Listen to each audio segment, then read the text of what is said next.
The F-grade qualified little skeleton is priced at 5 million. Even the E-grade thunder serpent is sold for 4 million. However, the little ones don't find it expensive at all. Instead, they rush to buy it. It's because the little skeleton for sale has a swordsman magnet strip. The more times it swings its sword, the stronger it becomes. In a big city, one can also build a galaxy of stars. The thunder serpent possesses the Ford attribute. The more Ford energy it gathers, the stronger its burst becomes. At its peak, it can strike down the darkest foes with thunder. However, such an impressive beast is actually the most mediocre pet in this new pet shop. At this moment, a man looked at the lazy owner in front of him and shouted angrily, "You sell an F-grade little skeleton for 5 million, why don't you just steal it? My little skeleton is different from those elsewhere." It is indeed different. Other little skeletons are level 1, while yours is F-grade. So, is that not different as well? I could file a lawsuit against you. When Yen Chen, with a lazy shrug, said, "Here, I am honest with both young and old.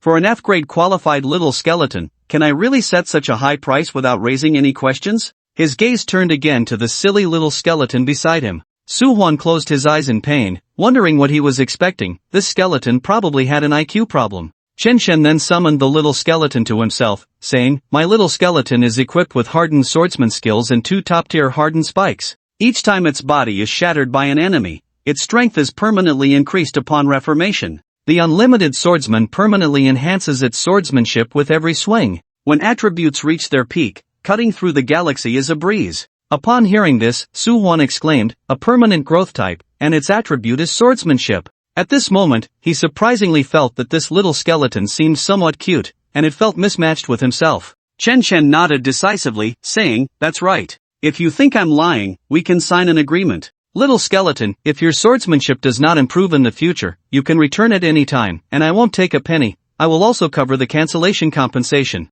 With this guarantee, there are no more worries about calling. He decisively agreed. He then pulled out a shiny bank card from his pocket for the owner to swipe. The next second, a pleasant notification sound rang in the shop. 500 has been credited to Pet Bank. Chen could hardly contain his excitement. It had been a month, and the shop was finally open. After completing the contract, Su-hwan crouched down and gently stroked the little skeleton's smooth head, smiling, "Little skeleton, please take care of me from now on." At the same time, a system notification sounded in my ear. "Congratulations, host, for successfully completing your first pet order. All system functions are now open. The new pet world has opened. The new pet training route has been opened. All new pet merchandise is now available for sale. The system shop has opened. Daily word entry spin count." Upon hearing the notification sound in his mind, Chen was greatly shocked and quickly summoned the system screen. Soon, he saw the option 4-star pet world at the top of the list. He gently clicked on the new pet world, a realm exclusive to star pets, which has dozens of unique ecological environments where the host can store star pets,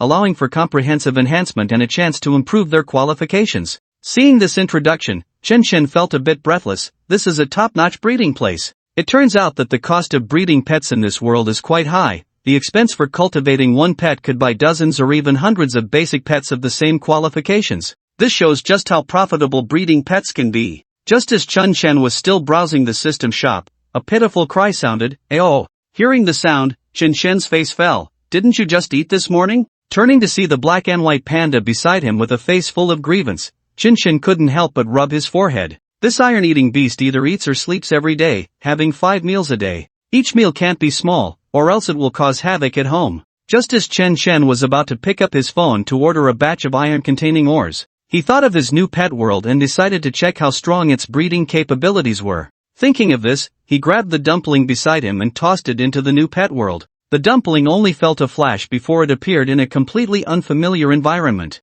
However, before it could feel scared, it was attracted by the rich iron elements around, filled with food. The next second, the dumpling pounced on the nearby iron ore and began to munch eagerly. After seeing this from a god's eye view, Chen nodded in satisfaction, secretly thinking that the biggest expense in the shop had finally been perfectly resolved. However, the next second, a system voice broke the joy, announcing a new task: sell 3 new pets. Seeing this task, Suoli couldn't help but sigh. Selling new pets is too difficult. The reason is simple: the prices are too high, and more importantly, the prices for selling new pets in the shop are set by the shop itself, not by him. On the other side, after leaving the pet shop, Su-hwan headed straight for his high school. His deskmate, Du Tao, saw him walk in and quickly approached, asking, "Xiao-hwan, did you buy a suitable pre-sale? In an instant, the entire class's attention turned to Soo-hwan. He was one of the few students in their class who had just awakened as a presale master, and many were curious about what his first contracted presale would be. Feeling everyone's gaze, Soo-hwan froze in place, feeling as if his legs weighed 1,000 pounds. If he contracted a top-tier beast, he would definitely show it off immediately.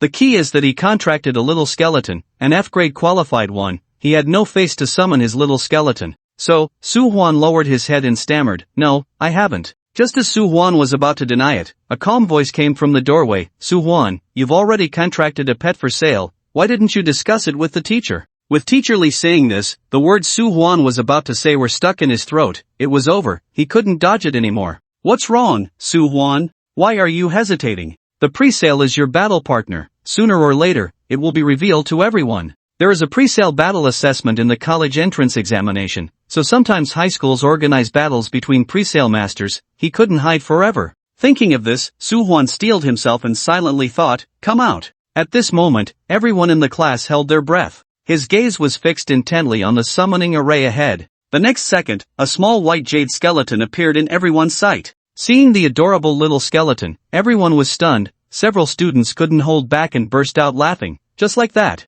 Du Tao, sitting next to him, anxiously said, "Xiao-hwan, why would you choose to contract an E-rank skeleton? With your talent, you could easily contract a B-rank, or even a C-rank internationally." Blushing, Soo-hwan loudly defended, "My little skeleton is different from the others." Upon hearing this, the surrounding students couldn't hold back even more. What was so special about the little skeleton? Even if it grew, it would just be a cannon fodder. Meanwhile, Teacher Lee frowned, pondered for a moment, and used his methods to investigate the little skeleton. The next second, the information about the little skeleton appeared before him. When he saw the two attributes of the little skeleton, he felt as if struck by lightning. At that moment, he finally understood why Soo-hwan chose this little skeleton. With unlimited growth potential, just based on this point, contracting this little skeleton as his first summon was definitely not a loss. The more Teacher Lee thought about it, the more excited he became, unable to help but exclaim, "No wonder you're my prized student." The noisy classroom fell silent in an instant, and everyone looked at their homeroom teacher in astonishment.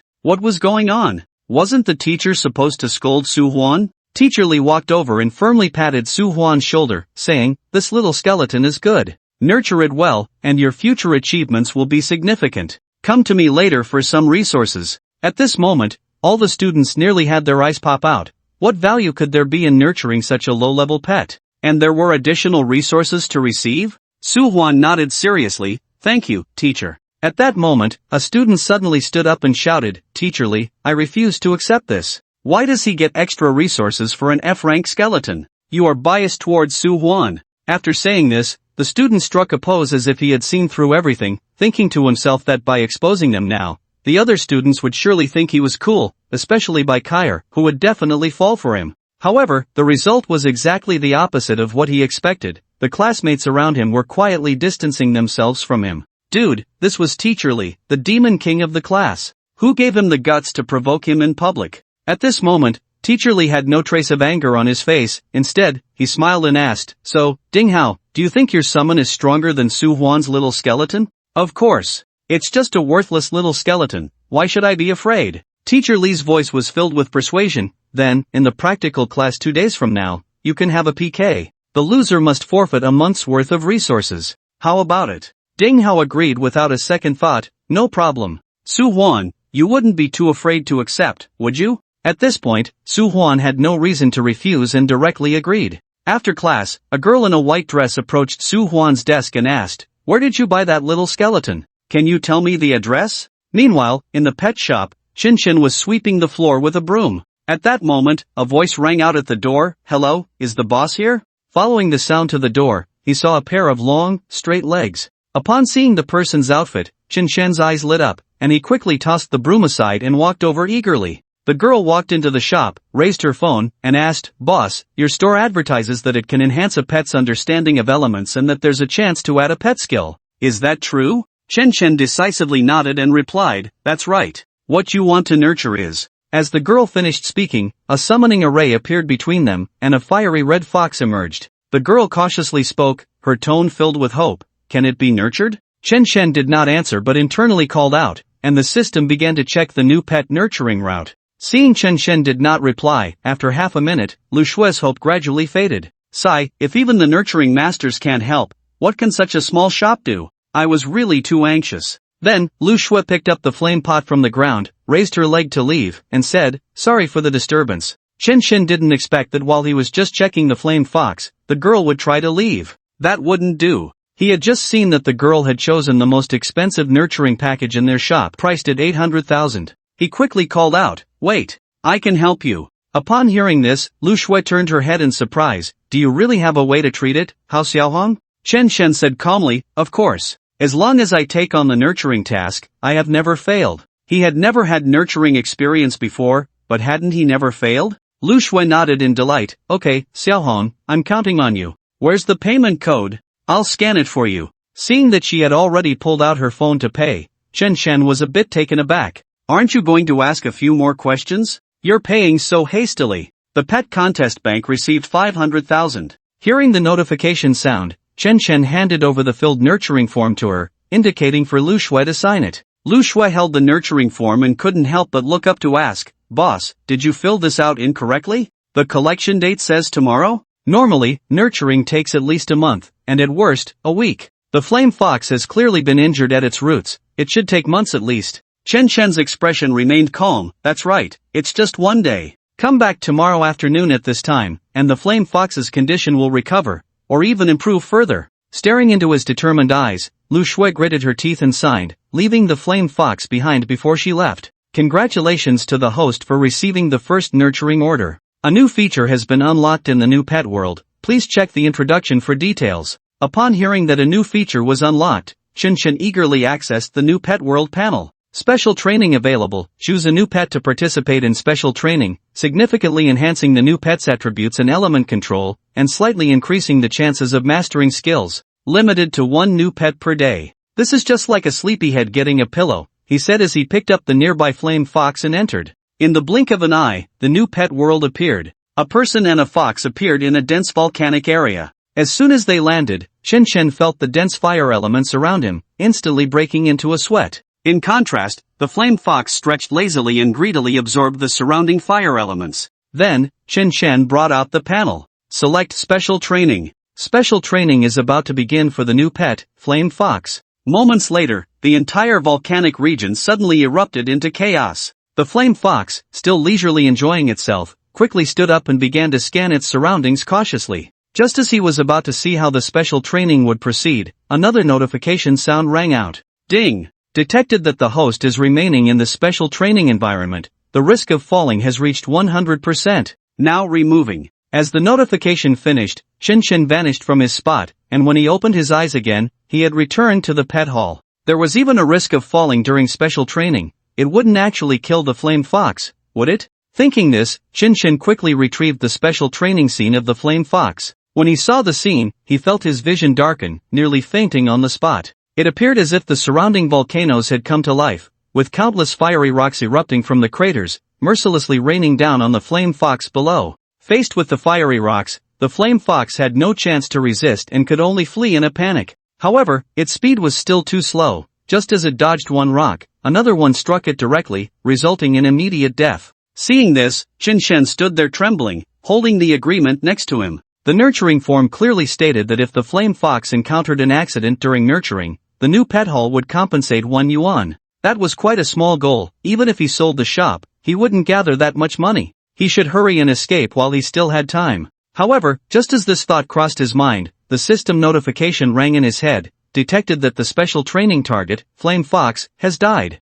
Would you like to resurrect it and continue training? Upon hearing this, Chen Shen froze. If you had said it could be revived earlier, I wouldn't have been so anxious. In the next second after revival, the once dead flame fox appeared again beneath countless fiery rocks. When the flame fox opened its eyes were filled with confusion and fear. Revival is fine, but can it not be right back in the same spot? Seconds later, the fiery rocks above once again buried it, leading to flame fox death +2, resurrection +2. For convenience, Chen Shen set up automatic revival and then paid it no further mind. The next day, as soon as the door opened, 2 figures entered the Star Pet shop one after the other, with one saying, "Boss, I'm back." Chang Chen never expected this scene, and he was completely thrown into chaos. He took 2 steps back and regained his composure. Only then did he notice that a white skeleton was hanging above him, not a ghost or evil spirit, but the skeleton's arms were naturally drooping, just resting on Chang Chen's neck. Chang Chen took a deep breath, adjusted his mindset, and looked deeper into the fuel barrel. In the next moment, he saw a horrifying sight. Corpses. Almost 30 corpses. Like the one above him, they had been dead for a long time and had already turned to white bones. How could there be dead bodies in the trash of the Danon group? Chang Chen was shocked. Although there had been scavengers who found some human limbs before, those were merely from some murder and disposal cases, far from being comparable to the scene before him today. In the haze, some of the corpses still had clothing that had not completely decayed. Chang Chen bent down to check their name tags. Huaxia Interstellar Exploration Team, 6th Brigade, 3rd Special Operations Group. They are soldiers. Chang Chen's eyes widened slightly. Exploration Team, 6th Brigade, 3rd Group. Isn't that the famous Extreme Team? Chang Chen was only 18, and it was inevitable that he harbored dreams of heroism. Previously, he had listened to many military programs through his grandfather's old super-frequency radio. The Extreme Team was the iron-blooded heroes of 20 years ago.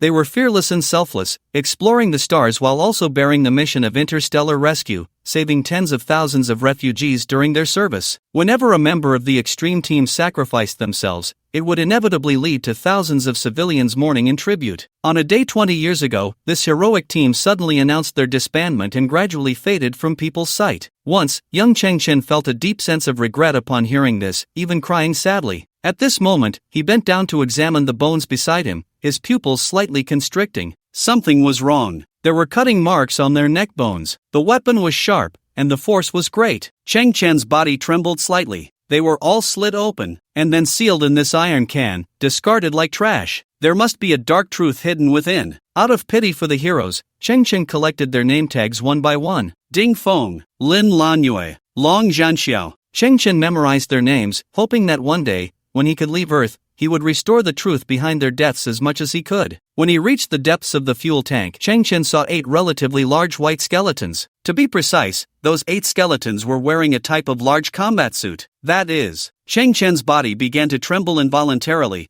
That is the Extreme Warriors 8-man team, and what they are wearing is the X-12 Extreme Warrior exoskeleton that I have fantasized about countless times. Similar technological creation detected, synthesize? The SCC emitted a prompt sound and released 6 scanning beams, sweeping back and forth over the 8 corpses not far away. Chang Chen's face was illuminated, flickering between light and dark. His heartbeat continued to accelerate. 10 minutes later, Chang Chen moved all the bones out and buried them, erecting a nameless tombstone for them. This was the only thing Chang Chen could do at the moment, and it was the most basic form of respect. Afterwards, Chang Chen looked at the ground in front of him, where 8 sets of X-12 Extreme Warrior-powered exoskeletons were neatly arranged. After all, the Extreme 8-man team was a legend from 20 years ago. With the advent of the Great Universe era, human technology had advanced rapidly, and these exoskeletons were now outdated products. They were large in size, with high-strength nylon linings inside, and robust hydraulic power devices on the outside, along with a heavy power battery strapped to the back. Legend has it that such a powered exoskeleton can increase the strength output of an adult by 1500-2000 N, but the downside is that it is quite heavy and moves slowly. In fact, on today's garbage planet, having a complete X-12 Extreme Warrior-powered exoskeleton would allow Chang Chen to walk sideways. Of course, the exoskeleton in front of him was corroded and rusted in many places, already in a state of disrepair, with not a drop of hydraulic oil left. Some slender hydraulic rods had already become brittle, breaking at a touch, and were filled with the stench of decay. It was completely in a scrapped state. Even if scavengers found this equipment, they would probably only dismantle the power batteries, and according to Chang Chen's estimation, those power batteries that had been silent for 20 years were now worth very few credit points. 8 sets of exoskeletons can be synthesized 3 times. Chang Chen's expression was serious. The worn-out equipment was not a problem for him. He looked forward to the rebirth of these heroic armors, anticipating the legend of the Extreme Warrior to continue in his hands, once again shining with dazzling brilliance. Disassemble into original units. Start synthesis. Chang Chen raised his right hand, and the STC shone brightly. One of the exoskeletons shattered into specks of white light, flowing along a silk-like channel, converging on the surface of another exoskeleton. The miracle of technology reappeared. The dazzling white light gradually faded. The brand new exoskeleton armor in front of him had shrunk in size by nearly 50%, lined with pure black, and the hydraulic devices and fuel packs had become more refined, with the materials innovated. Just sitting quietly, its combat momentum had more than doubled compared to before. X55 Extreme Warrior-powered exoskeleton individual combat equipment, using hydraulic or electromechanical transmission methods to transfer the engine's power to the limbs, made of titanium aluminum compound, output strength, 4000-5800 and iterative version. A brand new state, with reduced size, enhanced materials, and doubled output strength. It has turned waste into treasure. Cheng Chen's heart rate quickened. He had initially envisioned the outcome but did not expect the combat power to multiply. The synthesis of STC was not conjured from thin air. It was more like a compilation of the evolutionary blueprints of all technological equipment, which were then presented step by step through repeated upgrades. Disassemble into original unit's fusion upgrade. After consuming 4 sets of X12, the second evolutionary version appeared. XX23 Extreme Warrior Armor individual combat equipment, hiding all power enhancement structures beneath the alloy armor, further reducing size while significantly increasing defensive capabilities, with all basic performance enhanced by 240%, adding a multi-environment breathing adaptation system, radar monitoring system, long-range communication system, tactical analysis brain, and hidden melee weapons. This time, what appeared before Cheng Chen was no longer an exoskeleton. Its code name was Armor. It resembled a humanoid robot, with no visible hydraulic power devices or exposed battery packs. The head was covered by an all-encompassing helmet, with a diamond-shaped visual system in the eye area, emitting a faint red glow. The black coating gave an extremely agile and swift impression, like a mechanical phantom capable of silently traversing the night, possessing explosive combat power. The exoskeleton and full-cover armor were naturally two different levels of things.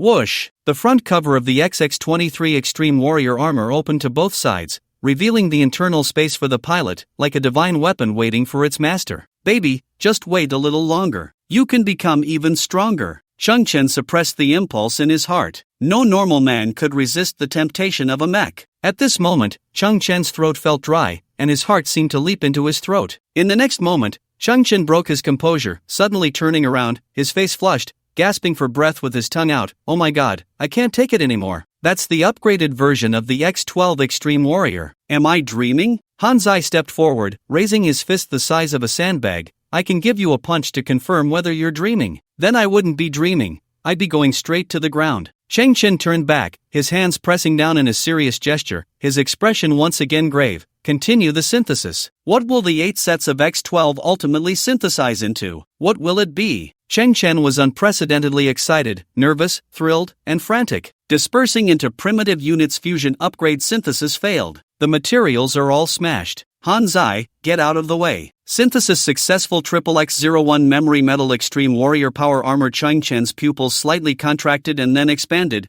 Memory metal armor? Isn't this the conceptual machine proposed by the Galactic Science Alliance a while ago? Conceptual machine. In simple terms, it refers to certain theoretical foundations that are still in the conceptual stage and cannot be truly manufactured. But in terms of scientific and technological prospects, it is achievable, just requiring an unpredictable amount of time. Such concepts often represent the future, visions, and dreams. In other words, this set of equipment has not yet been manufactured in human civilization. This technology comes from a Level 2 civilization database. The latest prompt from STC left Cheng Chen in a daze. Technology from a Level 2 civilization? Human civilization has already surpassed the Earth era's 0.7 level, greatly improving energy efficiency and initiating interstellar travel, currently around a 1.5 level civilization. And a Level 2 civilization, while seemingly only 0.5 levels apart, is not as simple as addition or subtraction. It took humanity 4 million years to advance from a Level 0 civilization to a 1.5 level civilization capable of fully utilizing its home planet's energy, starting from the southern apes, upright walking, using fire, making and using tools. And each leap in level requires a long passage of time. What is the technology of a Level 2 civilization like? Can it represent the pinnacle of Level 2 civilization technology? The standard for advancing to a Level 2 civilization is a more efficient method of energy acquisition, such as using a Dyson sphere to fully exploit the home planet's energy resources. And energy of higher civilizations are also limited. Different creations require varying amounts of research effort, so that's how it is. Cheng Chen looked at the XXX01 Extreme Warrior armor in front of him. It was too lightweight, even somewhat thin, like a dark silver bodysuit without gloves or foot armor, and there was no head armor. Hello, baby? Cheng Chen swallowed, extending his finger to gently touch the XXX01 in front of him. Ding! In that instant, the metallic surface of the dark silver armor rippled like liquid, the ripples quickly expanding,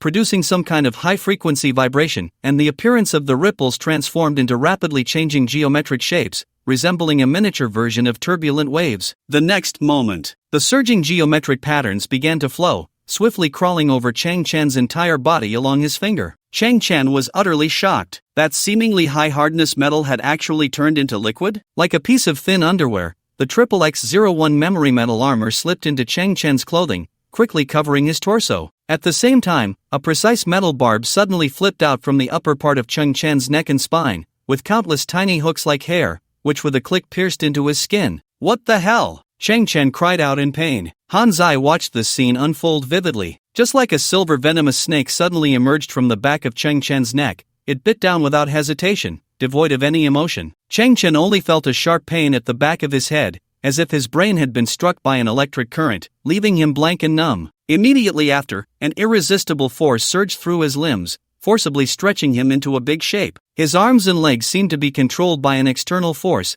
bending sharply forward and backward, continuously contorting. Crack, crack. The sound of bones cracking echoed from within Chang Chen's body. Can't it be a bit gentler? It hurt so much the first time. Chang Chen's features twisted in agony. Crack. Ah. Chang Chen felt as if he had been ravaged for over 200 years. In reality, it was only a few seconds. Finally, that feeling of mutual repulsion gradually dissipated, replaced by a sense of control over the situation. The XXX-01 memory metal armor seemed to have completed its initial matching, completely releasing its control. Chang Chen's eyes focused, and inexplicably, he felt a strong confidence in his control over his body. Suddenly, Chang Chen sprang up from the ground, executing a perfect backflip, his body rotating 360 degrees, and then he knelt on one knee with a fist down. Boom! The ground trembled slightly. Amidst the smoke, he slowly raised his head. This feeling was like being endowed with an incredibly frenzied power, lightning-fast speed, and the precision of a nanowave radar. In short, one word: fierce. In front of Chang Chen's right eye, a palm-sized blue virtual screen suddenly blossomed,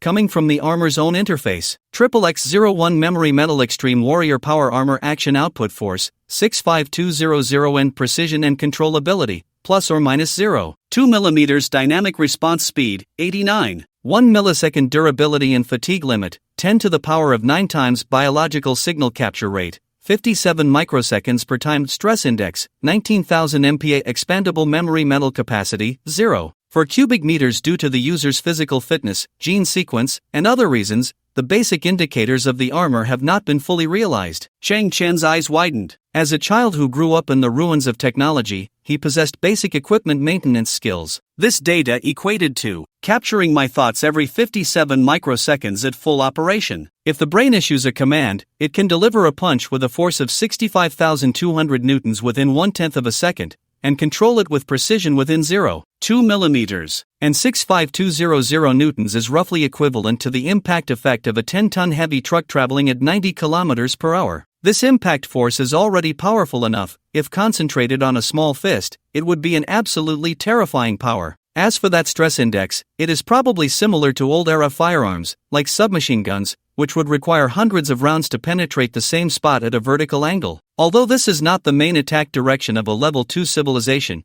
it is already quite exaggerated. It is not earth-shattering, but such frenzied metrics are concentrated solely on a lightweight armor. If human technology were to achieve such striking power, the size of the armor would undoubtedly be immense. The clumsy guy stared with his red-lit eyes. It seems you are even fiercer than me now. Due to physical fitness, gene sequence, and other reasons, the basic indicators of the armor have not been fully realized. Gene sequence. Chang Chen sighed, silently shook his head, and then perked up again. What does that expandable memory metal capacity of 0.4 cubic meters mean? There was a brief supplementary note behind this introduction. It can be subjectively controlled or automatically planned by the system. We need to test it. Chang Chen straightened up, squinting his eyes to lock onto a piece of starship wreckage about 5 meters high not far away. That thing was made of high-density metal, looking heavy and thick, giving the illusion of being indestructible and immovable for millennia. The moment Chang Chen's consciousness was born, the blue void screen in his perspective displayed the best strike point, the best strike angle, the best striking posture, and the fastest advance route. Chang Chen couldn't help but marvel. Technology is the ultimate wing of humanity. In that second, Chang Chen moved. His legs exerted force, and the debris beneath his feet crunched and shattered. He followed the blue curve that appeared in his perspective, darting around the uneven junk like lightning, and in an instant, he advanced to the front of that massive metal piece. The best strike point turned into a red halo, suddenly shrinking. Changchen leaned back in midair, his tattered cloak billowing, one long leg lifted,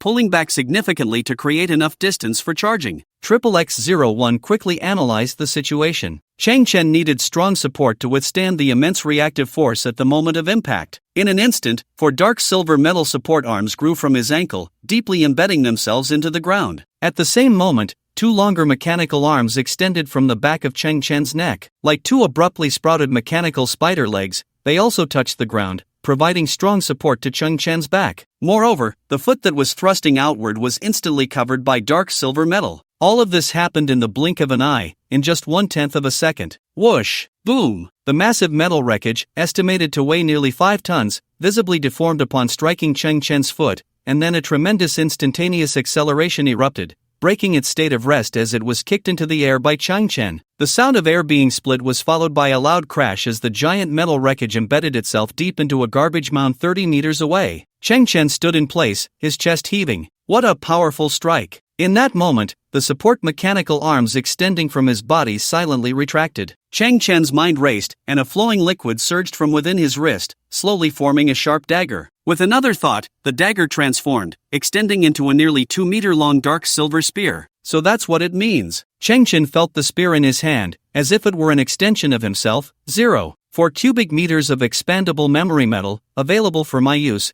and capable of automatically changing form. A brilliant light flickered in Changchen's eyes. The most remarkable aspect of XXX-01 was its lightweight size. At that moment, it was like a thermal undershirt, hidden inside Changchen's clothing, only slightly visible at the silver edges when he moved his sleeves. No one could realize that this garbage boy was actually wearing a piece of combat armor from a level 2 civilization. Hanzai raised the communicator high, and after a series of crackling sounds, the impatient voice of Hyena came through. Kid, it's about time, have you set off? Let me tell you, my time is precious. If I'm late, I won't take your stuff. Then, Hyena directly hung up the communication. Changchen smiled calmly. He was still playing hard to get. It was very likely that Hyena was already impatient, like an ant on a hot pan, pacing around the bar. Hanzai, we've collected enough equipment. Let's go meet the number 1 bully of this bar street. The so-called bar street was merely a few dilapidated houses located in a valley of garbage, a place for scavengers to pass the time. I heard that this was the location of a certain European superpower's Pentagon during the old era. Of course, by this time, that Pentagon had long been buried beneath garbage. Looking into the distance, only a few skyscrapers, once over 100 stories tall, barely peeked out from the trash. A few scavengers wandered slowly, their figures hunched, dressed in tattered protective suits patched over and over, the material of which appeared fragile in the harsh environment. Those who had lived in the Earth's landfill for a long time were filled with complex and contradictory emotions: despair and helplessness, numbness and adaptation, reality and fantasy, loneliness and alienation, greed and risk. Most adult men would, in their spare time, head to the bar street to drink cheap alcohol contaminated with various chemical elements, seeking brief moments of joy and satisfaction. A young boy appeared at the street corner, accompanied by a nanny robot draped in burlap. It walked slowly toward the bar. The shattered starship windows by the roadside reflected his figure. The boy had long hair that covered his eyebrows and the corners of his eyes, dust-covered. He wore a dark blue scavenger cloak full of holes. This cloak served two purposes. It represented a low-level scavenger, and if trapped deep in the garbage, its relative visibility could attract attention for rescue. Although, in this world, there were no rescue teams, once trapped, it was just waiting to die. He wore black long pants and a jacket made of radiation-resistant material, which looked similar to the leather jackets of the old era, resembling a young cowboy. The boy stopped, looking at the figure in a red dress across from the bar. Hona was the most beautiful sight on the bar street. No, she was even the most beautiful sight on the entire garbage planet. She sat on an abandoned fuel barrel, gently leaning against it, her bright red dress revealing a pair of spotless white feet. Hona was beautiful, as if she did not belong to this world. In Chang Chen's perception, all the men on this garbage planet liked her. Chang Chen gathered his courage and approached Hona. Hona turned her head, her black curls swaying with the movement, and she blinked her long eyelashes, her beautiful eyes looking at Chang Chen. In her pupils, there was a faint blue halo, crystal clear, mysterious and magical. That was a symbol of high-level genes. After the era of the great universe began, human gene modification technology had also completely risen. Based on the quality of genes, humanity was divided into different classes. Chang Chen had ordinary genes, which meant he was an ordinary human from the old era, roughly equivalent to garbage in this age. Scavengers were all of ordinary genes. Hona, however, was a naturally E-class, although only slightly stronger than ordinary people. She was a brilliant and dazzling pearl on this garbage planet, not only because Hona was beautiful. As long as one reproduced with her, the next generation's genes were very likely to evolve to a higher level, thus having the chance to completely escape this garbage planet beneath their feet. Everyone wants to get close to me, everyone says they like me. Hona's voice was clear and pure as she looked at Chang Chen, but no one respects my opinions. Perhaps my criteria for choosing a partner has never been based on genetic standards, but rather on finding someone I truly like. Hona smiled, her beautiful face and captivating pupils. Your rash approach has already caused me discomfort. Promise me, in the future, please keep a comfortable distance. Chang Chen pursed his lips, finally revealing a polite smile. Sorry for the disturbance. Then, he turned and left. Hona's father was the leader of the Scavenger Alliance. No one could force her to do what she did not want to do. Chang Chen admired Hona, but it wasn't just for Hina's genes. He liked this beautiful girl with an independent worldview who loved to immerse herself in her own world. Hina was a pure white lotus in this dirty world. Foolish kid, always thinking about unrealistic things. In the bar, Hyena Luke secretly observed Chang Chen, then pulled the trigger of the beam pistol that had been patched up countless times, barely able to fire. Immediately, he turned to the 7 subordinates behind him and said, "All set up? Guard all the exits. Once that little trash comes in, he won't be going out again." Chang Chen pushed open the bar's door. Under the dim lights, a few dazed patrons were scattered about, one of whom had already fallen under the table, possibly asleep or dead, as some of the drinks here had side effects comparable to poison. Hyena was not in the hall, which was somewhat unusual but also within Chang Chen's expectations. Behind him, a fierce-looking man slowly closed the bar's door and then gestured to Chang Chen. "Hyena is waiting for you in the back room." Chang Chen slowly walked toward the back room, passing 2 fierce-looking men standing in the corridor. Hyena wanted to keep things under wraps while destroying evidence. Pushing open the door to the back room, Chang Chen finally saw Hyena Luke, who had a yellow mohawk. He was sitting behind a makeshift metal desk, his feet crossed on the tabletop, biting into a moldy cigar. His teeth had all been replaced with sharp black alloys, and the cigar looked particularly menacing as it was pierced through. Hyena Luke first gestured for Chang Chen to sit down, then pulled out a fully charged beam pistol from his pocket. He lightly tapped the table with his heel. From behind his desk, a bloodied old man with a torn mouth slowly crawled out. That was Old Lin, a friend of Chang Chen's grandfather, who often went hungry as a scavenger. Old Lin had saved both Chang Chen and his grandfather more than once. In other words, without Old Lin's past assistance, Chang Chen wouldn't have survived to this day. Hyena looked up at the big man standing in the corner. This man had both hands modified into hydraulic mechanical arms, capable of unleashing incredible strength. He was also the top enforcer on the bar street. Surrounding, hostages, fierce enforcers. Everything was arranged for Chang Chen. Hyena Luke really didn't want any unexpected incidents to occur. "Ha, you wouldn't be playing those 'I didn't bring anything. If you kill me, you won't get anything' tricks, would you?" Hyena Luke laughed ominously. "Little bug, I have a few questions to ask you." "Where did you?" But Chang Chen interrupted him, slowly pulling out a piece of metallic compound from his pocket and placing it on Hyena's desk. "This is to pay back your loan shark." "Wow, little guy knows how to be smart." Chang Chen then pulled out a translucent golden piece of metal. "This is something I want to sell." "Damn, it's the real deal." Hyena Luke's eyes widened, his pupils constricting as he took 7 or 8 seconds to react. This kid is too smart. Chang Chen still ignored him and pulled out another piece of translucent golden metal, quietly placing it on the table. Damn. Hyena swallowed hard. "You actually have 2 pieces of amorphous alloy." Chang Chen continued to pull out a 3rd, 4th, 5th, 6th piece of amorphous alloy. Damn. Hyena Luke's eyes went wide, and he bit his cigar in half. "You actually have this much?" Then, Hyena craned his neck to look at Chang Chen's chest pocket, confirming that there were no more alloys inside. The next second, this guy was practically overjoyed. This foolish kid brought all his savings? It saved me too much trouble. I was worried he would hide the treasure and refuse to confess. Clearly I was overthinking it. Did he really think I would buy him out? Now that it has come to this, if I don't kill him, my whole persona will be ruined. The blue smoke from the cigar lingered slightly. Hyena Luke covered his mouth, stifling a laugh, and waved his hand towards the thug in the corner. "Damn, you're killing me with laughter. Hurry up, kill him. I can't take it anymore." "Ha, whoosh." A hissing sound erupted as scalding steam burst from the mechanical arm of the first thug. With a sinister grin, he spread his arms from behind and lunged at Chang Chen's neck, the force in those arms enough to crush Chang Chen's cervical vertebrae in an instant. In that moment, a flicker of malice flashed in Chang Chen's eyes. He sprang up, the XXX-01 Extreme Warrior armor activating, memory metal surging from his sleeves, covering his palms with a layer of dark silver armor. Creak! In an instant,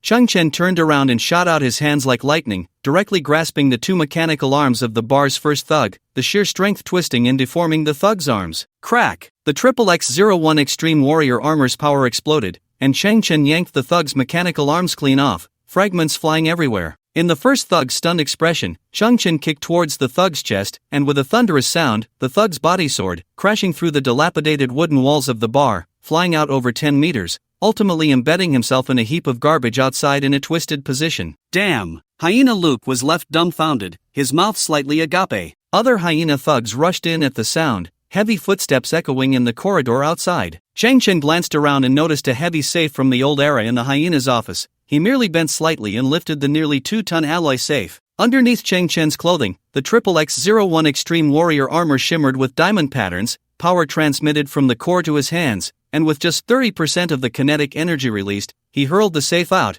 its acceleration like that of a cannonball. Boom! The door to Hyena Luke's office shattered, and a series of muffled groans echoed in the corridor. Moments later, another loud crash sounded from the street over 10 meters away, and then the world fell silent. Damn! The hyena's body stiffened. In his understanding, Chang Chen must have installed some kind of cybernetic enhancement, but in this filthy dump of a planet, it was impossible to find decent equipment. Even if one could cobble together a set, it couldn't possibly have such performance, let alone lift a 2-ton safe. Thud, thud, thud. Footsteps sounded again at the back door. The thugs stationed there, who had been ordered to seal all exits, sensed something was off. A dark silver matte object suddenly appeared as Chang Chen extended his arm, releasing a 3-meter-long, thumb-thick metal column from his wrist, which directly crossed the desk and pierced through the back door. Thud! The sound of a body hitting the ground followed. This time, the world truly fell silent. Damn! The hyena swallowed hard, the silver column whizzed past his ear, sending chills down his spine. He couldn't comprehend why such a long piece of metal would appear out of nowhere from the little garbage bug sleeve. What kind of equipment was that? At this moment, Chang Chen retracted the XXX-01 Extreme Warrior armor,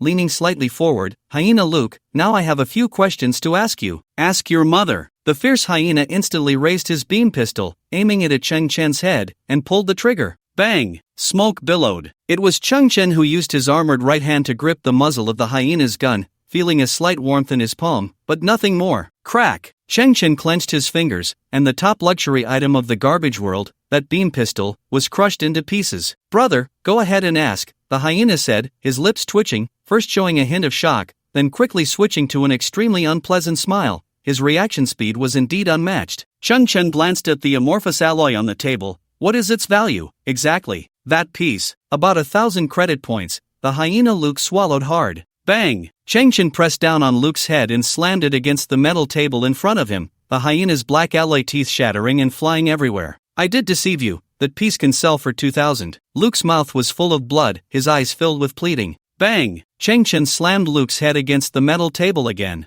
4,000. It can sell for 4,000. Bang! The metal table was dented from the impact. Don't kill me. I'll tell you. Amorphous alloy, 4,000. 4,000 per gram. This time, it was Chang Chen who was shocked. How much? Amorphous alloy, 4,000 per gram. Brother, spare me. This is the highest price I can get. Chang Chen's body stiffened. He guessed that the hyena would lie about the value, but he didn't expect it to be so exaggerated. That piece of amorphous alloy weighed about 50 grams, and he had 23 pieces. 4,000 credit points per gram? How much is that? Chang Chen had never seen so many credit points in his life, nor had he ever imagined such a number. Steadying his breath, Chang Chen grabbed Luke's head. Last question, who has the power to buy so much amorphous alloy? The hyena Luke gasped for breath. He knew very well that this little garbage bug had equipment beyond his imagination and wasn't as cowardly as he had thought. Then, the hyena completely gave in, pulling out a relatively exquisite communicator from the desk. He is not a lowly scavenger, he doesn't even live on Earth, and this communicator is the only way to contact him. Chang Chen picked up the communicator, his eyes flickering.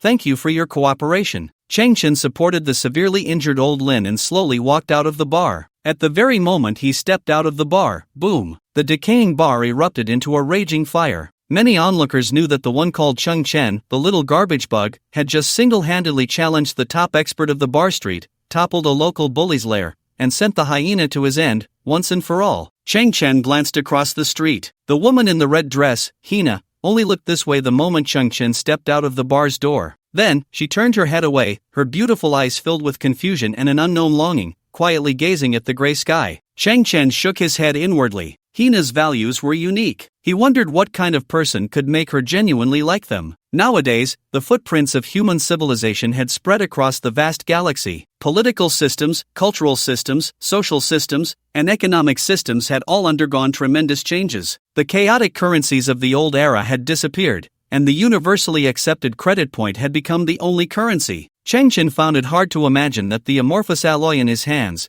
which had only undergone 2 syntheses, could have such a high value. Indeed, material science is different from other technologies. Every leap across levels is revolutionary. Moreover, material science is crucial for interstellar exploration. 23 pieces of amorphous alloy could be converted into 4.6 million credit points. Until now, Chang Chen still felt as if he were in a dream, a lowly boy who lived by scavenging suddenly acquiring a fortune worth millions. The shock was so intense that, for a time, it even led Chang Chen to experience a split in his personality. Unable to believe, unable to believe, unable to believe. But it was real. Through the communicator gifted by the hyena, Chang Chen contacted the buyer. The man, who called himself Imo, claimed to be a higher being living on another planet, and his purpose was to acquire high-value alloys. He didn't care at all who the seller was. The man's words were devoid of emotion, yet his choice of words was quite polite. They agreed to meet at 9 o'clock after nightfall. Imo would pilot a spacecraft to land on Earth, and during the transaction, he hoped to keep things as discreet as possible. It was now 5 p.m. The sun hid behind Earth's filthy atmosphere, casting a weak light, like a candle about to extinguish. Huff, huff. Hanzai carried a huge safe,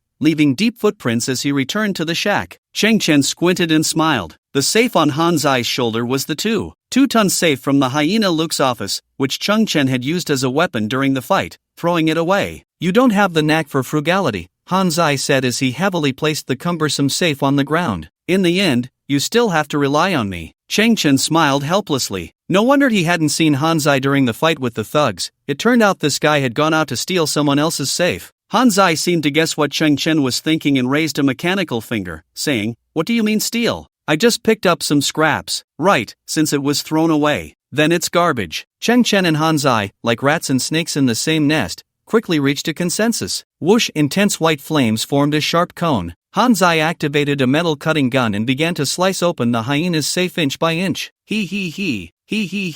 Both Chang Chen and Hanzai were making drooling gestures. Boom! The safe door fell straight to the ground. Hanzai's mechanical arm reached inside and soon pulled out package after package of items. It's actually pollution-free natural mineral water, just expired for 2 years. Heavenly board. And fresh natural beef, only expired for 1 year. Oh my god, there are even 2 apples. Chang Chen was also a bit surprised. The hyena's safe contained food. But Chang Chen could completely understand that in today's world, filled with garbage and rife with nuclear and chemical pollution, such food was extremely precious, even luxurious. There were no crops left on Earth, and the remaining animals had all undergone deformities and mutations. Scavengers mostly survived on low-quality energy liquids. The campfire flickered slightly, illuminating the small area in front of the shack. The 1-year expired natural beef was roasted to a golden crisp, sizzling with oil. Chang Chen took a sip of the 2-year expired mineral water, and the taste was explosively clear. He then grabbed the beef and took a bite. The natural meat was gently torn apart, and a rich aroma spread in his mouth, the fat filling the gaps between his teeth, adding a touch of smoothness, while the unique flavor of the charcoal perfectly blended in. It had been at least 5 years since Chang Chen had eaten something so delicious. After devouring 3 large pieces of beef,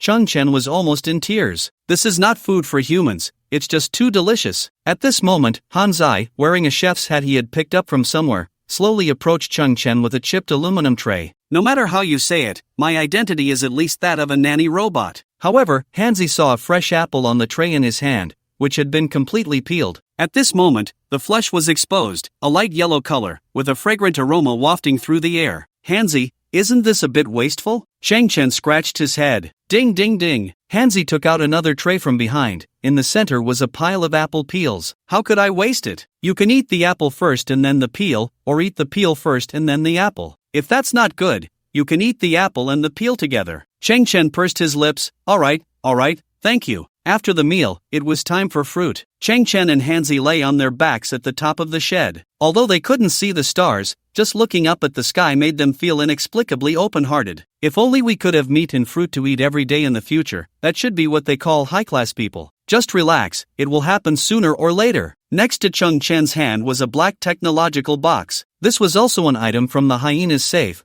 but it was damaged, and its function was temporarily unknown. The box's exterior had only one symbol, a standard circle with a small white dot in the center. I have entered the Earth's atmosphere. A voice came from the dedicated communicator. In 2 minutes, I will land. Chang Chen looked towards the northern sky. A hazy light point flickered for a moment and then completely vanished. That was Mo's aircraft, and the landing site was near the bar street. Chang Chen got up, changing to a serious expression. I hope the transaction goes smoothly. However, 5 minutes later, Mo's voice came again from the communicator. Mr. Chang Chen, I am very sorry. Although I have landed, I was delayed by some trivial matters. Our meeting time is postponed by 20 minutes, but the location remains unchanged. Trivial matters? Chang Chen frowned.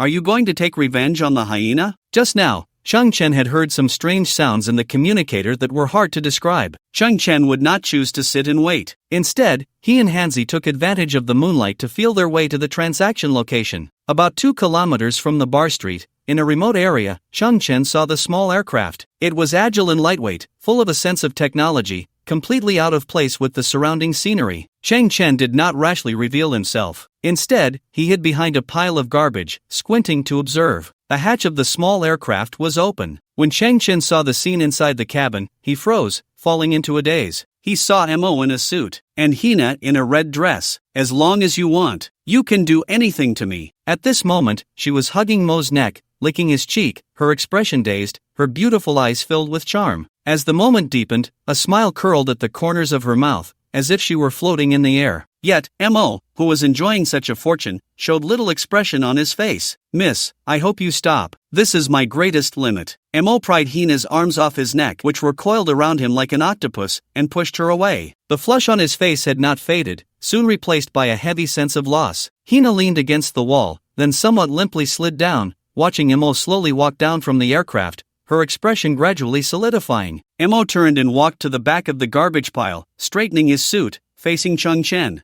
At this moment, Chang Chen was like a statue, his lips trembling. Do you know Hina? Mo shook his head. I don't know her. Chang Chen was somewhat surprised. Then you too. Mo raised his chin. When I landed here, that woman seemed to have discovered my aircraft, so she took the initiative to come forward and made such a request, even begging. Chang Chen's eyes widened. How is that possible? It's very normal. Mo smiled helplessly. My gene level is D, and she, the one you mentioned, Hina, her gene is E. She wants to cultivate a high-level gene offspring, and a stepmother becomes noble through her child, leaving this place. Chang Chen looked into Mo's pupils, which had 3 magnificent blue rings. D-level gene. The feelings in Chang Chen's heart were indescribable. Hina was clearly so noble, like a lotus flower that rises untainted from the mud. Mo continued, I've encountered many such situations, but that woman was crying like a pear blossom in the rain, holding on to me tightly. Chang Chen's eyes widened. Indeed, the genes of scavengers were of very poor quality. Because of this, Earth had been subtly subjected to its sky restriction by certain people, aimed at preventing the inferior genes here from leaving Earth and polluting the entire human civilization. Thus, this place was a cage for scavengers. Yet, every scavenger harbored a fantasy, which was to leave Earth and integrate into true human civilization. But Hina, Chang Chen felt a bit lost. Her heart was actually like this. She would coldly reject all scavengers, yet was willing to engage in such acts with a high-level gene individual whom she had never met, regardless of time or place. She had once gazed at the sky all day long in the bar street. Chang Chen had originally thought that he now was immersed in her own spiritual world at that time. Little did she know, she was waiting for the arrival of a high-level gene individual. That proud red rose, in front of a high-level gene individual, was as lowly as a female dog. Have you suffered a blow? Mo tilted his head, intrigued. You've never seen the world of high-level genes, have you? Do you think I took advantage of someone's weakness? To tell you the truth, that girls' looks are very mediocre in the world of high-level genes. Mo even comfortingly patted Chang Chen's shoulder. As long as humanity exists, class will exist. You're still young, you have a chance. Don't be confined to the present. The vast universe is beyond your imagination. Chang Chen's heart underwent a change. This 18-year-old naive boy had attended a lesson he would never forget. Who? Chang Chen took a trembling breath, his expression gradually becoming resolute, and he pulled out 23 pieces of amorphous alloy. Regarding the high-entropy alloy, Changchen decided to keep it hidden for now. He would only consider revealing it after successfully completing a transaction with Mo. Compared to scavengers, you are indeed extraordinary. Mo nodded quietly, his gaze flickering as he stared at the amorphous alloy, but he did not ask any questions about its source. The value of these alloys is very high. What do you want, credit points, or something else? Changchen clenched his fist and raised his head inch by inch. I want to exchange for gene catalyst agents, the cheapest, most basic model. Exchange as much as possible, I fear nothing. I see. Mo took out a small technological scale, cradling it in his palm. One end of the scale emitted a golden scanning beam, scanning the 23 pieces of amorphous alloy up and down. The other end released a laser canopy, which gradually displayed a series of numbers. Amorphous alloy, purity 100%, total 1186. 3 grams, value 5,016,000 credit points. Mo held the technological scale with one hand, looking seriously at Changchen. Standard market price, fair and square. Changchen's brows twitched. The price of 1 gram of amorphous alloy was more than 4,000. At that time, the hyenas had already been beaten into that state, yet they still dared to hide their wealth. The saying that people die for wealth and birds die for food was even more profound on this garbage earth. In contrast, Mo in front of him appeared very professional. According to the regulations of the Galactic Alliance, even the most basic gene catalysis agents are extremely precious and worth a lot. Mo looked at Changchen, his voice filled with rationality. Although the success rate of such agents is as low as 0.0035%, the market price still reaches between 1 to 2 million per vial. Changchen keenly sensed the key point. What about outside the Galactic Alliance's regulations? Mo smiled slightly, a hint of approval in his eyes. Black market gene catalysis agents are 800,000 per vial, with a success rate 0.002 percentage points higher, but the downside is that they can easily cause gene dissolution, resulting in immediate death for the user. Changchen frowned, astonishingly saying, "Is there anything worse?" What? Mo tilted his head. I thought you were determined to risk your life for that less than 1% chance, but I didn't expect you to be even crazier than I imagined. If it gets worse, it's something only I, Mo, can obtain. Mo raised his head. Failed black market gene catalysis agents are 300,000 per vial, with a 0.8% survival rate. In Changchen's eyes, a light flickered that Mo could not comprehend. That's the one. Even the usually calm Mo was momentarily taken aback. He stared at Changchen for a long time before nodding in understanding. I need to take your alloy first. Can you trust me? I've heard that advanced gene users are not just about physical optimization. Changchen looked at Mo. Their cognition, thought realm, and even morality improve with the enhancement of their gene sequences. Some people are like that, but not all. Mo nodded. But you can rest assured when trading with me. With that, Mo placed Changchen's amorphous alloy into a black suitcase he carried and turned to leave. However, after taking a few steps, he stopped, turned back, and said, "In light of your trust in me,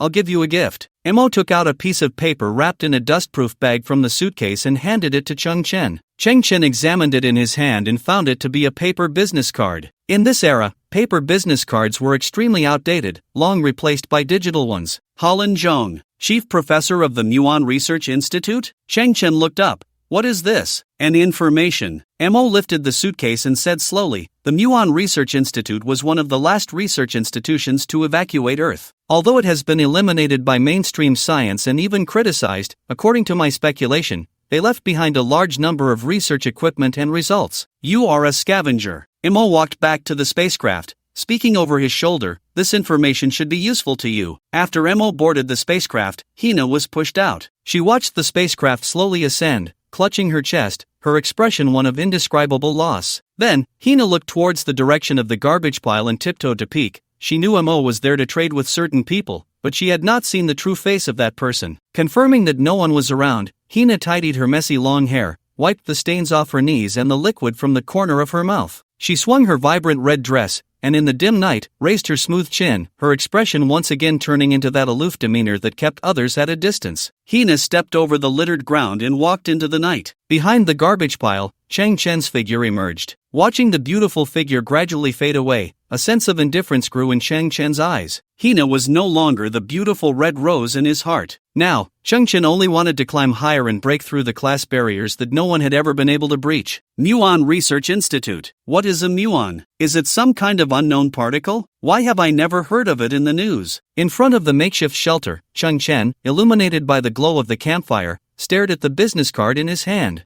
This card was probably over 100 years old. The phone number on it was certainly obsolete, and Professor Huo Linzhong must have passed away. The address: Research Area 52 of Huaxia. What kind of place is Research Area 52? For the garbage planet, human civilization has been interrupted countless times. No one knows where this Research Area 52 once was or what it has become now. Moreover, this Area 52 must have been covered by thick layers of trash. Cheng Chen flipped the card over, looking at the back. It was blank except for a pattern, a black circle with a small white dot in the center. Cheng Chen's pupils suddenly constricted. He immediately got up and took out a black box from the shelter, an item obtained from the hyena's safe, hidden away like treasures such as beef and apples. He compared the box to the business card. The pattern was identical, both a circle with a white dot, resembling some kind of spherical particle with a core. This box used to belong to the Musi Research Center. Cheng Chen sprang into action, beginning to dismantle the technological box before him. He had already tested it before. The box was damaged, and now he was going to try to repair it. 10 minutes later, Cheng Chen had completely disassembled the tech box,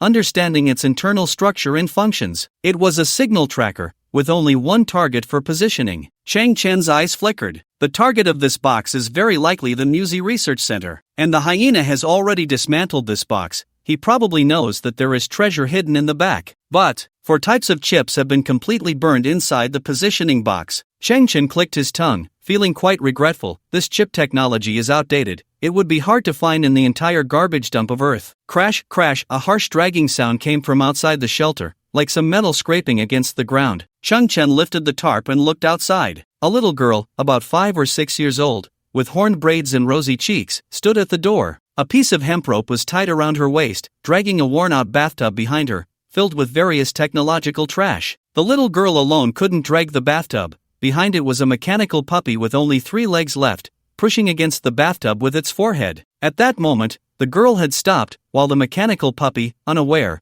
was still kicking its 3 legs in a frenzy. This little dog had a rare metal detector installed in its nose, making it a great scavenging assistant. Cheng Chen, I heard you were blown up by a missile from Arrow. I heard you died. I just came to see if you were dead. The little girl blinked her big, round eyes. Are you dead? Oh, it's Xiao Qiong. Cheng Chen stepped out of the shelter, pondering for a moment. I don't think I'm dead. Then that's good. The little girl waved her hand. You adults really worry me. Cheng Chen smiled. Where are you going? Xiao Qiong sniffed and looked into the distance. Going to the bar street to set up a stall, see if I can earn some extra money. You know, my mom works so hard for a little money, not caring for her health at all. I want to help her solve some debts. You adults are really worrisome. Cheng Chen gazed at Xiao Qiong. She was just a 5.5-year-old girl. Her father had once been a strong young scavenger with a stable income, but a year ago, in search of more valuable items, he began digging deeper into the trash piles, like those coal mines of the old era. As a result, the tunnel collapsed, and Xiao Qiong's father was left forever inside. Little Qiong's mother, in order to raise her, had no choice but to sell her body on the bar street. Little Qiong did not understand what her mother's job was. Since her father's death, she felt that she should support half of the sky, so she often repeated a few words that sounded mature. Cheng Chen glanced at the worn-out bathtub. How much do you plan to earn? Selling for 20 credit points will be fine. Little Qiong nodded to herself. After all, every mentally mature person knows that greed is not advisable. Cheng Chen patted the little girl's head, turned back to the shack, and brought out a big, red apple. Little Qiong's eyes widened as she looked at the fresh apple reflecting a red sheen. This must be worth hundreds of credit points, right? Cheng Chen pointed at the apple and said seriously, this is an apple with a dream. Once you prepare to sell it or store it for a long time, it will pop and disappear like a bubble. It once quietly told me that its dream is to be eaten while someone walks. Saying this, Cheng Chen placed the apple in Little Qiong's hand. Here, help me realize its dream. You adults, clearly wanting to take care of me, yet insist on weaving a fairy tale full of loopholes. Little Qiong picked up the apple, sniffed it at her nose,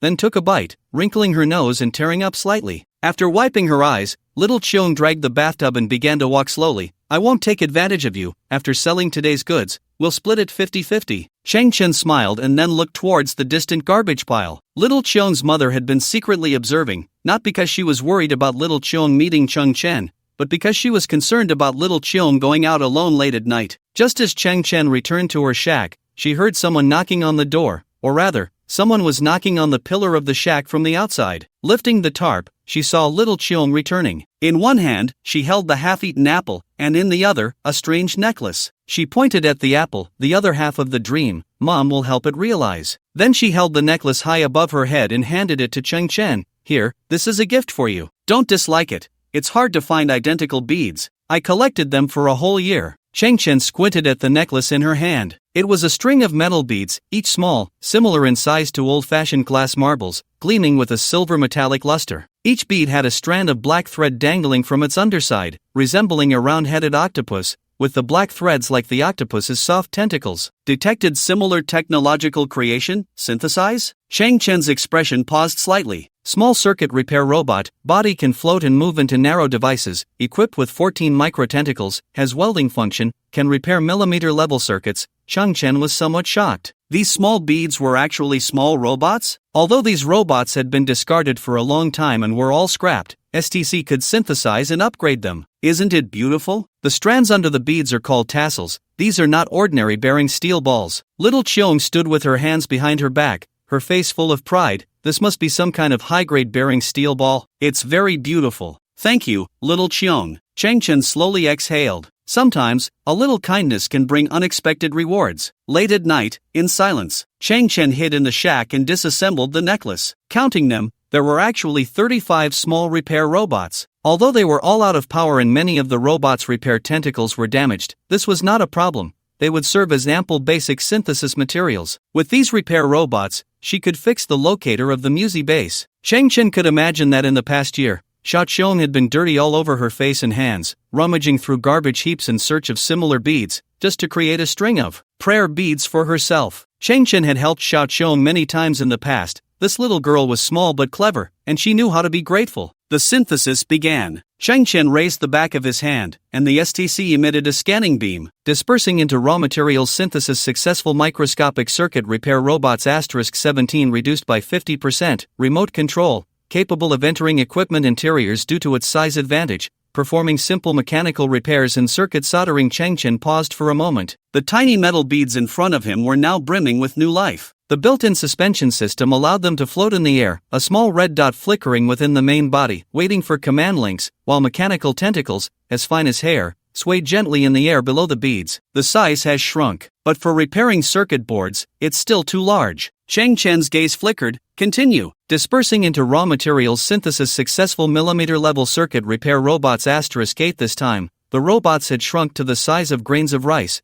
appearing from a distance like a swarm of floating mosquitoes. Still too big. If we reduce it one more level, it should be able to repair the circuit board. Cheng Chen felt excited, getting closer to his goal. The shock brought by the STC was still overwhelming, and size reduction had always been the most insurmountable mountain in the field of robotics. Dispersing into raw materials synthesis successful micron-level circuit repair robots * for the repair robots were even smaller, resembling inconspicuous sesame seeds. In the dimly lit shelter, unless illuminated by a faint indicator light, they would be hard to notice. Still remote control? Cheng Chen frowned slightly. The internal circuit board is complex. If relying solely on remote control, I fear I won't achieve the necessary operational precision. Dispersing into raw materials synthesis successful intelligent micron-level circuit repair sprites *2 possessing stronger intelligent recognition capabilities, able to automatically detect and diagnose faults in circuits, and quickly formulate repair plans. It can delve into extremely tiny circuit structures for repairs, with a single unit repair speed increased by 350%. Intelligent. This is exactly what I need. Cheng Chen's eyes widened, but ahead seemed empty.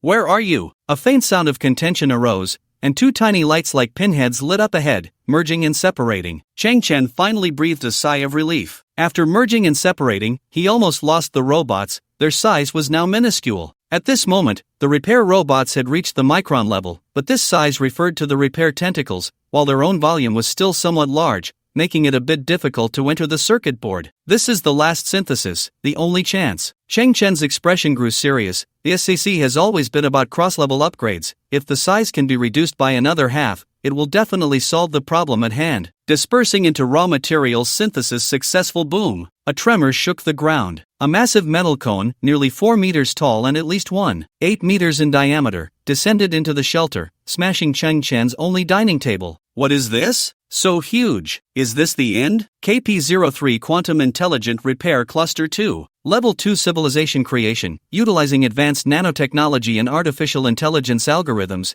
it can operate at the microscopic level while possessing the ability to autonomously learn and optimize repair strategies. Employing quantum communication and quantum computing technology, it has super strong information processing capabilities and precise operational abilities. This, Cheng Chen was somewhat dumbfounded. No way, dude, with your size, how can you fix anything? Wait, a cluster? Whoosh buzz, suddenly, the massive metallic cone opened a hatch slowly at its front, revealing a brilliant blue technological glow inside. Then, a palm-sized metallic disc floated out like a UIO. It rotated slightly in the air before gently landing on Cheng Chen's shoulder, where it deformed perfectly to fit, appearing from a distance as if a metallic patch had been added to his shoulder. Cheng Chen, puzzled, asked, "What is this?" The patch on his shoulder seemed to receive a command and extended its form, transforming into a small UIO that floated to Cheng Chen's ear. The small UFO emitted a sound. Shall I demonstrate the cluster characteristics? Cheng Chen paused. Go ahead, show me. Buzz. Suddenly, from within the metallic cone, like a disturbed beehive,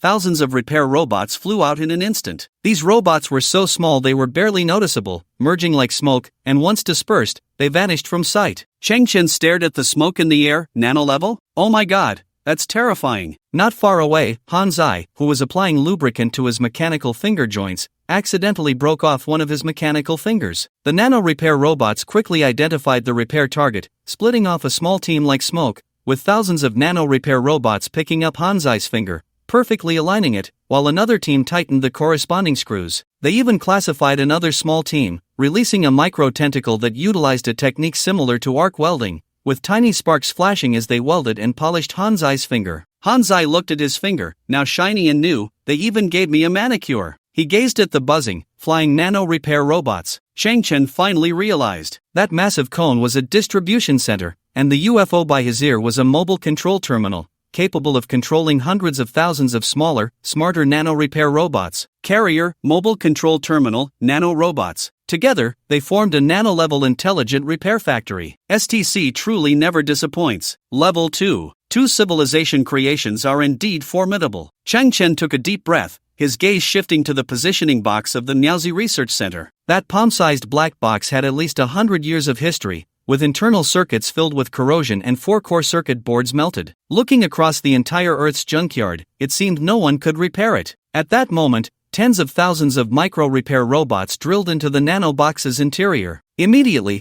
it was as if a transparent hand was rotating those tiny screws in circles. Moments later, the positioning box was disassembled into hundreds of parts, laid out on the table. The dirt and rust on the parts visibly peeled away layer by layer. Then, faint flashes appeared on the chips, indicating the micro-robots were repairing the circuits, leaving tiny solder points. After that, all the newly refreshed parts were pieced back into place one by one. The entire process was refreshing and relieving. The nano repair robots, having played their part, buzzed into the air, merging and then dispersing. Beep, beep, beep. The surface of the positioning box, with its relatively outdated red LED lights, began to flicker frequently, operating smoothly. Cheng Chen's eyes slightly opened. At the top of the box, a small blue beam of light lit up, followed by a 3D projection image that lagged far behind holographic projection technology, appearing in mid-air. It was a flat map of the Earth's surface. It depicted the mountains and oceans of the past, but now they were all covered in garbage. Longitude 116 degrees 20 minutes east, latitude 39 degrees 56 minutes north. The map flickered with a single point of light and information. Cheng Chen squinted. This address was once the city of Huaxia,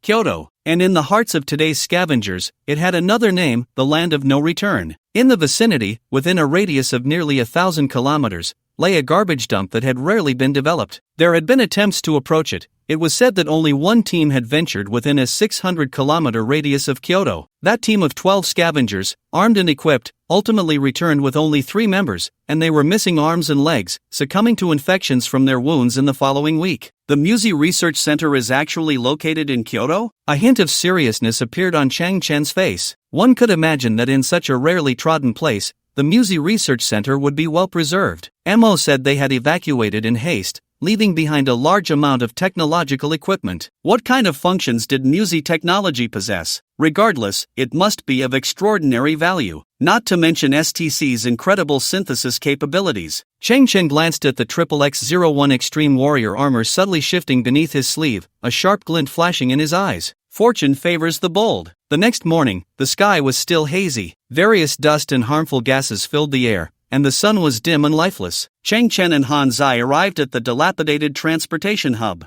Based on the buried White Palace beneath the bar street, it could be inferred that Chang Chen's base was located in the old Washington City, 11,000 kilometers away from Huasha's Kyoto. The man in front of them, with a nose like a wine-soaked rag, was named Crow. He owned a battered, patched-together ground-effect vehicle. This type of vehicle was between an airplane and a hovercraft. The compressed airflow from the engine flowed downward through the wings, allowing the vehicle to fly 5 to 8 meters above the ground and water, at high speeds. The significance of this device was somewhat akin to a long-distance bus. It slightly brushed against the sky's no-fly zone but could meet the long-distance crossing needs of scavengers. Anyone who paid the fare could board. On the vehicle, there were several other scavengers, and when they heard Chang Chen was heading to Kyoto, they cast him odd glances. 2 scavengers stood up and silently placed 2 energy bars and a bottle of filtered water in front of Chang Chen. Leaving food and water was their final act of sympathy. This was a tragic era. Many desperate people chose to risk their lives. Passengers, hold on tight. No need for seatbelts, because this flight doesn't have those things. The driver, Crow, suddenly pushed the control stick. Take off. Boom! The ground-effect vehicle stirred up fierce air currents on both sides, dust swirling, the body slowly lifting off the ground, then suddenly accelerating, successfully taking off. In mid-air, the vehicle dropped various parts like a toad throwing off its young. Chang Chen remained calm, frowning and thought, I can't possibly die before I even reach Kyoto, can I? Suddenly, Chang Chen saw a massive object, billowing thick black smoke, separating from the ground-effect vehicle and plummeting to the ground. Master! Crow's caretaker robot, a scrapped aviation maintenance robot, said clumsily, engine number 2 has left us. Stay calm, it's just a minor issue. Substitute.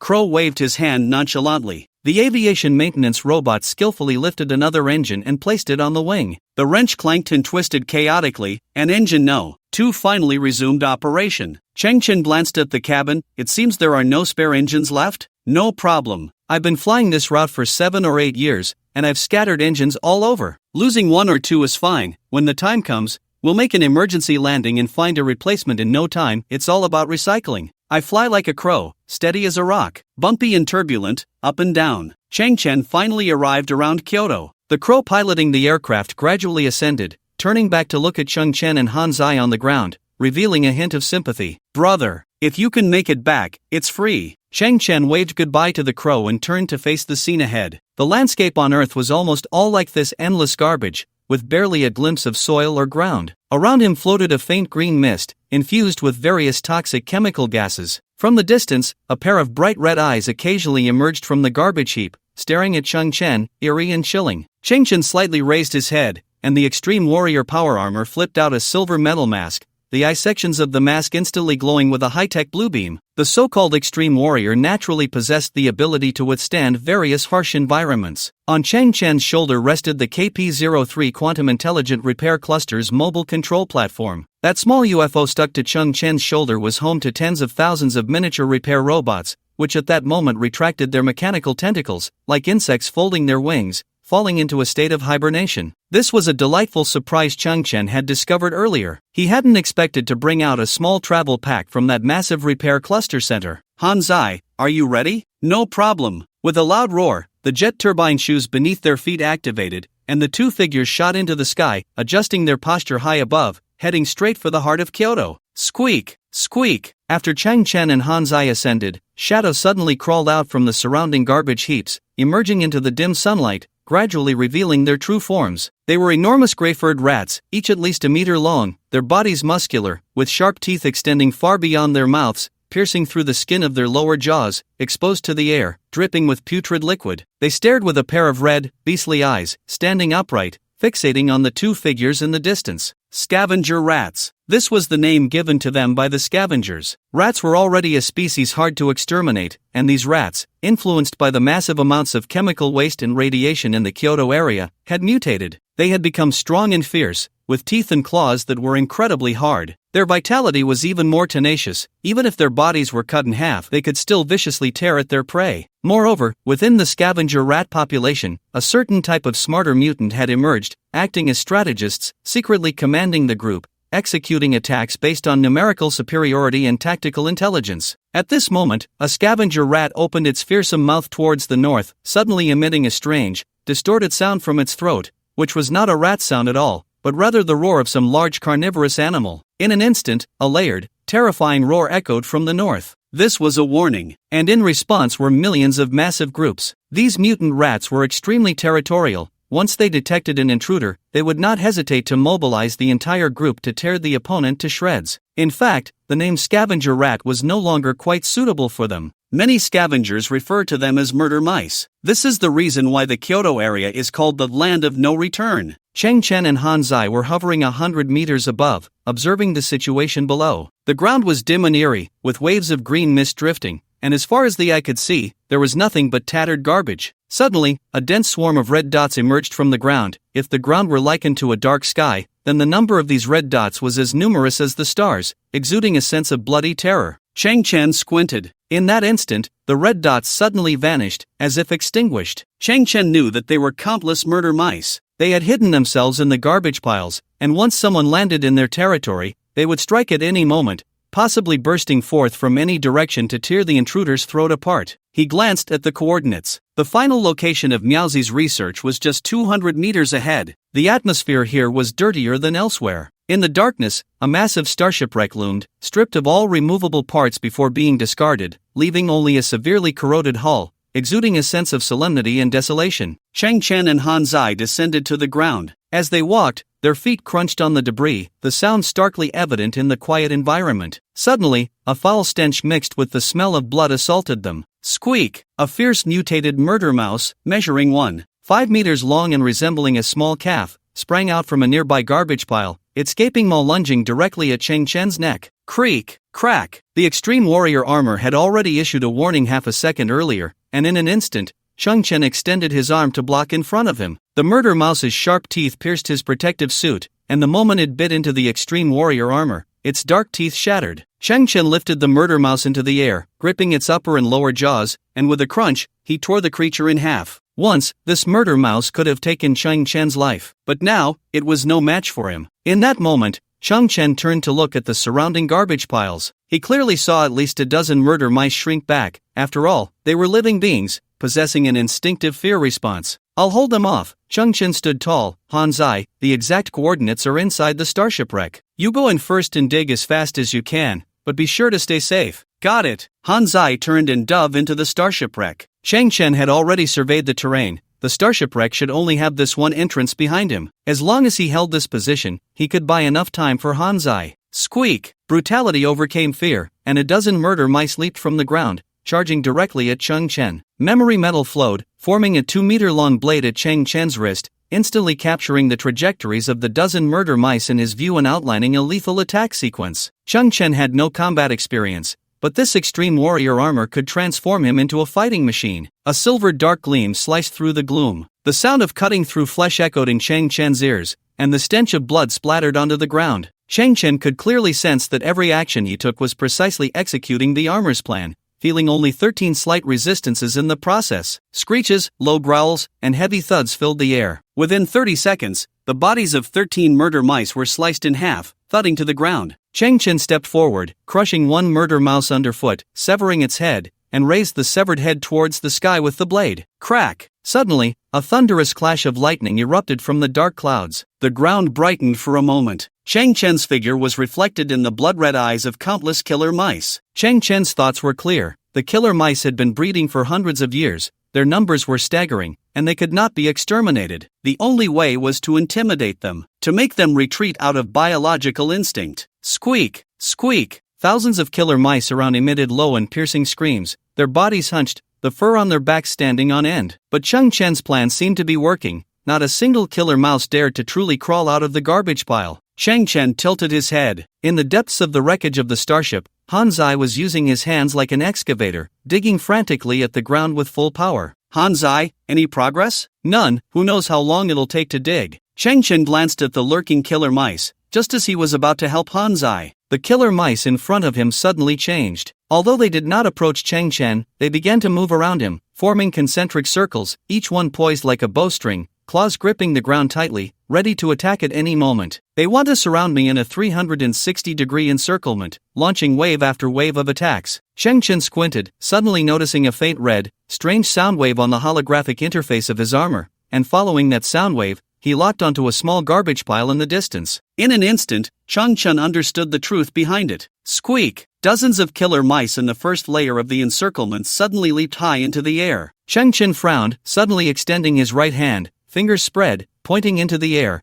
activating the gravity control gloves. The killer mice let out terrified screams, their bodies twisting wildly in the air, but they could not land on the ground. At the same time, Chang Chen extended his left hand, pointing at the small garbage pile in the distance. The garbage trembled, and a small, all-white mouse was pulled out from the pile by Chang Chen. This white-furred killer mouse was the strategist of the group. They were a special existence, having evolved a higher intelligence than other mice. The previous encirclement order was their trick. They could emit a low-frequency sound wave inaudible to human ears and use this sound wave to command the other gray-furred killer mice. Buzz! The air ahead trembled as Chang Chen continuously increased the power of the gravity control gloves. Suddenly, a human-like expression appeared in the pupils of the white mouse, a look of terror and extreme surprise. Squeak! Boom! The flesh and blood of the white mouse suddenly exploded. When obtaining the gravity control gloves, the STC had made it very clear that the gravity field it created was, to some extent, violent and uncontrollable. In that moment, the other gray-furred mice were stunned by the sudden scene, their limbs paralyzed, emitting intermittent squeaks. Chang Chen's gaze was cold. He turned his left hand again and pulled out 3 more white mice from the nearby garbage pile. The human-like expressions of these white mice were even clearer. Terror, terror, still terror. They knew the current situation but completely did not understand why this being could lock onto them and control their bodies from a distance. Boom! Boom! Boom! Blood splattered everywhere as the 3 white mice exploded into mush. The gray-furred killer mice not only became stiff but even began to tremble. They no longer dared to move an inch. Capture the leader first. Instantly kill the strategist. Intimidate the ordinary killer mice. Chang Chen revealed a triumphant smile, but in less than half a second, his smile slightly stiffened. Was the garbage on the ground trembling? No, the ground was shaking. Rumble, rumble. A suffocating stench rushed toward him, and deafening sounds echoed all around. Chang Chen looked up, and his pupils suddenly constricted. He saw, a kilometer away, a gray wave rising that obscured the sky. It was a tide of killer mice. Countless murderous rodents rolled and trampled over each other, forming a giant wave hundreds of meters high, surrounding him from all directions. What the hell? Am I that impressive? What have I done to warrant the entire clan coming after me? Chang Chen shouted, Han Zai, what's going on? Xianran Banban. According to my probe, the territory of the old capital is 260 meters below. Han Zai bent over, his butt sticking out, still frantically digging. I can't even dig a ball. Damn it! Just as Han Zai finished speaking, the ground beneath him collapsed with a roar, turning into a deep bottomless pit, and Han Zai fell into it. Boom! After a slight delay, the sound of a large amount of debris hitting the bottom echoed. Xianran Banban. I slipped. I almost broke my leg. Han Zai's voice came through, sounding like he was not seriously hurt. Meanwhile, in Chang Chen's eyes, the holographic interface of the Extreme Warrior armor displayed a set of data. The object fell for 7.28 seconds. According to the freefall formula, h equals 1/2 gt superscript 2. With a default gravitational acceleration of 9.8 meters per square second, the object fell 257.6 meters. Chang Chen's expression hardened. What time is it? And you're still counting words. In the next moment, Chang Chen reacted. 257.6 meters. Han Zai fell into the deep underground of the old capital? Goodness, there's a sturdy alloy door here. It's the entrance to the Musi Research Center. The password system is broken. I can't open it. Han Zai's exclamations came through. Chang Chen looked into the distance. The giant tide of mice was less than 200 meters away. Countless killer mice densely packed, fierce and terrifying. Although individual killer mice were easy to deal with, their endless numbers made them impossible to kill off. If they got entangled infinitely, the originally negligible risk would increase infinitely. Since he was already here, running away was impossible, and returning empty-handed was even less so. Moreover, Han Zai was still underground. Gritting his teeth, Chang Chen glanced at the micro-repair robots lurking on his shoulder. I'm counting on you. Hundreds of micro-robots soared into the air, like a wisp of smoke, flying into the collapsed cave. If the micro-robots could repair the door of the Musi Research Center in a very short time, then Cheng Chen and Hanzai could enter through the alloy door, isolating the endless tide of killer mice outside. 3 seconds after the repair robots entered the cave, Cheng Chen leaned back and jumped into the pit. Following closely behind Cheng Chen, the dense tide of killer mice let out ferocious screams, as if forming a gray waterfall, also jumping into the cave. Hanzai waited underground. The repair robots flew ahead. Cheng Chen fell behind, with the tide of mice chasing after him. During the fall, Cheng Chen clearly saw that below was a vast space, dim and hazy. Hanzai leaned against a dark golden door. By visual inspection, the door was heavy and solid, and it should not be a problem to block the killer mice. The micro-repair robots took the lead, drifting like smoke into the password panel on one side of the door. Soon, as Cheng Chen approached the ground, he performed a somersault to dissipate the force, landing on one knee. Then he stood before the alloy door, looking up into the air. Countless killer mice, with a momentum that seemed to devour the heavens and the earth, poured down. Suddenly, the waterfall of killer mice in midair split in two like a flood. Immediately after, a huge shadow sprang out from the mouse swarm. Cheng Chen's pupils constricted. What is that? A giant rat, the king of killer mice? In midair, that murderous red-furred mouse, its body likely over 4 meters long, appeared to be about the size of a rhinoceros in the haze. Such a perverse creature? But in the next moment, Cheng Chen felt small-minded. That red-furred killer mouse was not the Mouse King at all, because in the following seconds, hundreds of enormous red-furred killer mice surged forth. That must be some kind of elite mouse. Formulating repair plan. Cheng Chen was taken aback by the voice, looking at the small UFO on his shoulder. Big brother, it's been several seconds, and you're just starting to formulate a plan? Roar! The red-furred killer mouse let out a monstrous howl from its toothy mouth. This thing should be defined as a head. One red-furred killer mouse landed, rolled over, shook its hard fur, and leaped 4 to 5 meters high, its gaping maw lunging toward Cheng Chen to devour him. Equipment repair complete. Cheng Chen was stunned again. Instant repair? Impressive. Access control system repair complete, operating well. Next, entering decryption process, estimated time 88 seconds. Cheng Chen's heart felt like a roller coaster, one moment in heaven, the next in hell. Such a long decryption time? If the mouse horde charges down, the door won't even close. I'll have to fight until the year of the monkey. If I get the chance in the future, I must synthesize some large-scale destructive weapons. Ding! Authorized personnel information detected. Huaxia District 52 Musi Research Center, welcome your visit. This time, it was the prompt sound coming from inside the alloy door. Cheng Chen was stunned. What does this mean? I'm an authorized personnel. How is that possible? The Musi base has long been abandoned, buried underground for 100 years, and I'm only 18. Buzz rumble, the alloy door began to tremble, dust falling in pieces. Then, the door opened to the sides, slowly revealing a gap. Cheng Chen directly pulled the clumsy guy beside him and squeezed sideways into the gap of the door. As Cheng Chen entered the Musi Research Center, the door began to close slowly. Roar! A red-furred killer mouse squeezed half its body into the door gap but was immediately caught by the closing door. The force of the alloy door was surprisingly heavy, the sound of bones cracking echoed, and the killer mouse was violently crushed, its blood and entrails splattering as it howled. Its body snapped in two. Half of the red-furred killer mouse's body fell inside the door. Cheng Chen thought it was dead, but in the next moment, the half of the mouse leaped up using the strength of its front paws, once again lunging at Cheng Chen's head. Clang! A dark silver blade flashed, the extreme warrior armor coalescing into a sharp weapon, piercing directly into the killer mouse's mouth, emerging from the back of its head. Thud! The truly dead red-furred mouse fell to the ground, its mouth wide open,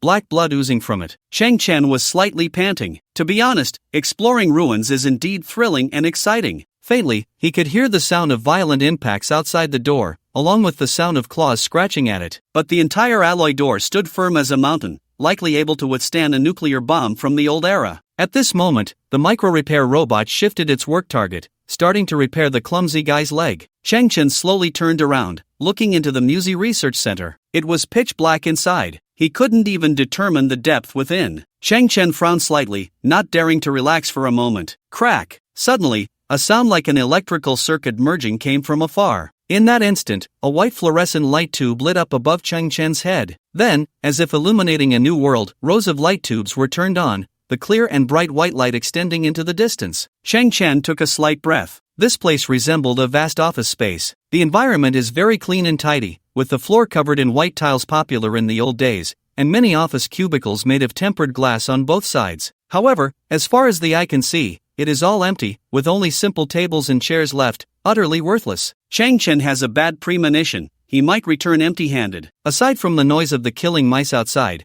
it is very quiet here, eerily quiet like a ghost town. Hello, my friend. A sudden voice came from beside Cheng Chen, catching him off guard and raising the hair on his neck. He turned slowly, and a middle-aged man in a white lab coat appeared silently beside him. The man stepped forward, approaching Cheng Chen without making a sound. Who are you? Cheng Chen squinted, flipping a blade in his hand. My name is Huo Linzhong, and I am the person in charge here. The middle-aged man smiled amiably. Huo Linzhong, chief professor of the Muon Research Center? Cheng Chen frowned, it was the name on the business card, but it was hard to believe. The business card and the Muon Research Center were both relics from a century ago. He should have already passed away. Moreover, the Muon Research Center had long been buried under a pile of garbage. How could any living person still survive? At this moment, the exoskeleton of the extreme soldier also relayed environmental information. The oxygen level here is extremely low, so low that the life support system must be activated. Cheng Chen's pupils constricted. It can't be a ghost, can it? Don't worry. Right now, I am just a 3D projection. A damn projection that I have to talk to the air in front of a camera to record. A damn projection. The man in the white coat said, looking up at Cheng Chen with a grin,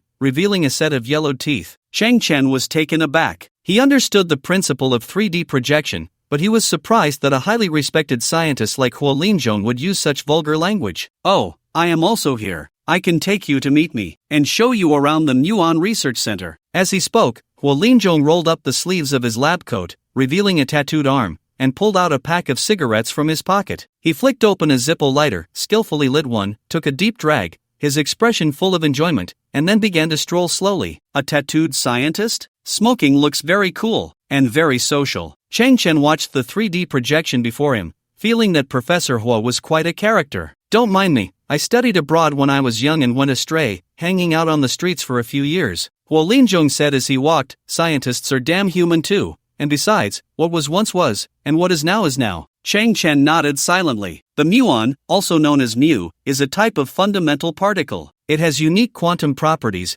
with a spin of 1/2, and its existence and behavior can be described by quantum field theory. The muon carries a unit negative charge, with a rest mass 207 times that of an electron, about 105.6 MeV/c superscript 2, and can be considered an overweight version of an electron. 16 years ago, I became completely fascinated with muons. The initial goal was based on the development of new energy. Huo Linzhong bit his cigarette and suddenly spouted a bunch of trivia and technical jargon. It is an unstable particle, with an average decay lifetime of 2 microseconds when at rest. Brilliant yet fleeting. What boosted my confidence was that 6 years ago we made a significant breakthrough. We invented a strong magnetic field cage that confines muons within a specific spatial region. At this moment, Huo Linzhong turned sideways, flicking his lab coat back, hands on his hips, looking towards a conference room on the left. The previously empty conference room suddenly lit up with a 3D projection. Countless young scientists were shouting inside. Got it! We finally captured the muon. Huo Linzhong seemed to be lost in beautiful memories, a smile appearing at the corners of his mouth. Unfortunately, in the next 10 years, we gained nothing. The projection of Huo Linzhong's expression dimmed as he took a deep drag from his cigarette. We were under immense pressure, ridiculed by our peers,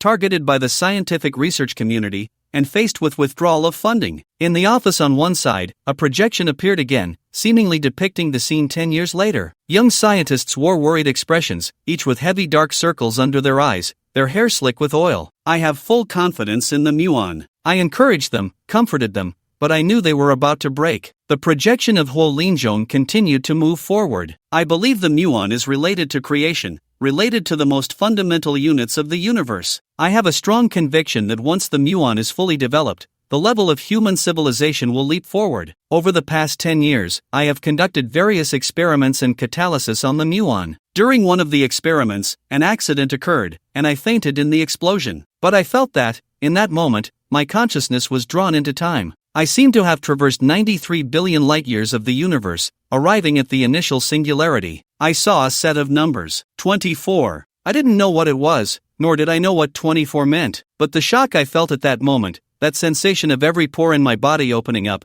filled me with infinite awe, and my determination to develop muon technology became incredibly firm at that moment. After that, I saw you. As he spoke, Huo Linzhong slowly turned around and suddenly locked eyes with Cheng Chen. In that instant, Cheng Chen felt as if Huo Linzhong's eyes pierced through the mysterious void, through the invisible and intangible river of time. He seemed to be gazing at himself from another world, another time and space. I saw you searching for the Muon Research Center buried deep underground after the Earth became a wasteland. I saw your face, and I also saw your robot. I know. Huo Linzhong's voice was steady and penetrating. You come from the future. Cheng Chen felt a chill rising from his feet, his eyes widening slightly. So, you set the access permissions for me 100 years ago? But at that moment, Cheng Chen realized a problem. The 3D projection before him seemed to lack interactive functionality. Everything was just a video that Huo Linzhong had recorded in advance. He could only speak for himself, and the reason he could make similar interactive movements was that he had seen the Cheng Chen of this time 100 years ago. He remembered Cheng Chen's actions, and this moment was a form of cross-time communication. When I woke up, I told others about the wonders of the Muon. Damn it, no one believed me. Not even my good friend, Dr. Song from the 53rd District Gene Research Institute, believed me. Huo Linzhong bit down hard on the cigarette filter, the force so great that it had already deformed the filter. He continued to lead the way, turning a corner into a narrow corridor. So what if I used to be a thug? So what if the entire scientific community hates me? I'm not serving them. My ambition, ridiculous yet great. All my knowledge, if it cannot benefit humanity, is useless. Humanity will eventually face an energy crisis. Efficient and stable new energy is humanity's only hope, the only hope. Though I cannot become a torch. Huo Linzhong's eyes sparkled with a special light. I am willing to burn my body, becoming a spark that ignites the light of exploration for future generations. At that moment, projections appeared again on both sides. The entire research institute was bustling with activity, papers scattered across the floor, and everyone was packing up everything they could take with them. There were also many military personnel, armed and checking for any oversights. 3D Huo Linzhong lit another cigarette, revealing a trace of desolation. You see, the Earth at this moment, energy has run out, everyone is migrating, and the Muon Research Center is no exception. In fact, the Muon Research Center has run out of options. Even if we reach other planets, the fate is either assimilation or dissolution. On the contrary, will human interstellar exploration really go smoothly? Is the existing energy technology really sufficient? Huo Linzhong frowned. I don't have much time left. Cheng Chen watched those scenes. The time point depicted was precisely during the Great Human Migration. But I made a bet with those sworn enemies, and at that time they thought I was joking. The man bit his cigarette and suddenly smiled. I said, Huo Linzhong, won't leave the Muon Research Center until I develop usable technology for muons. At that moment, the 3D projection of Huo Linzhong came to a halt. He stood in front of an office door, and the nameplate on the door was clearly visible, Professor Huo Linzhong. Cheng Chen's expression grew more serious. Just now, this 3D projection said it would take me to meet myself. That means the real Professor Huo Linzhong is behind this door. Unknowingly, a trace of awe arose in Cheng Chen's heart. Professor Huo Linzhong did not leave, he did not abandon Earth. Even though everyone else had withdrawn, he remained here for a promise that seemed like a joke to others. His demeanor might resemble that of a rogue,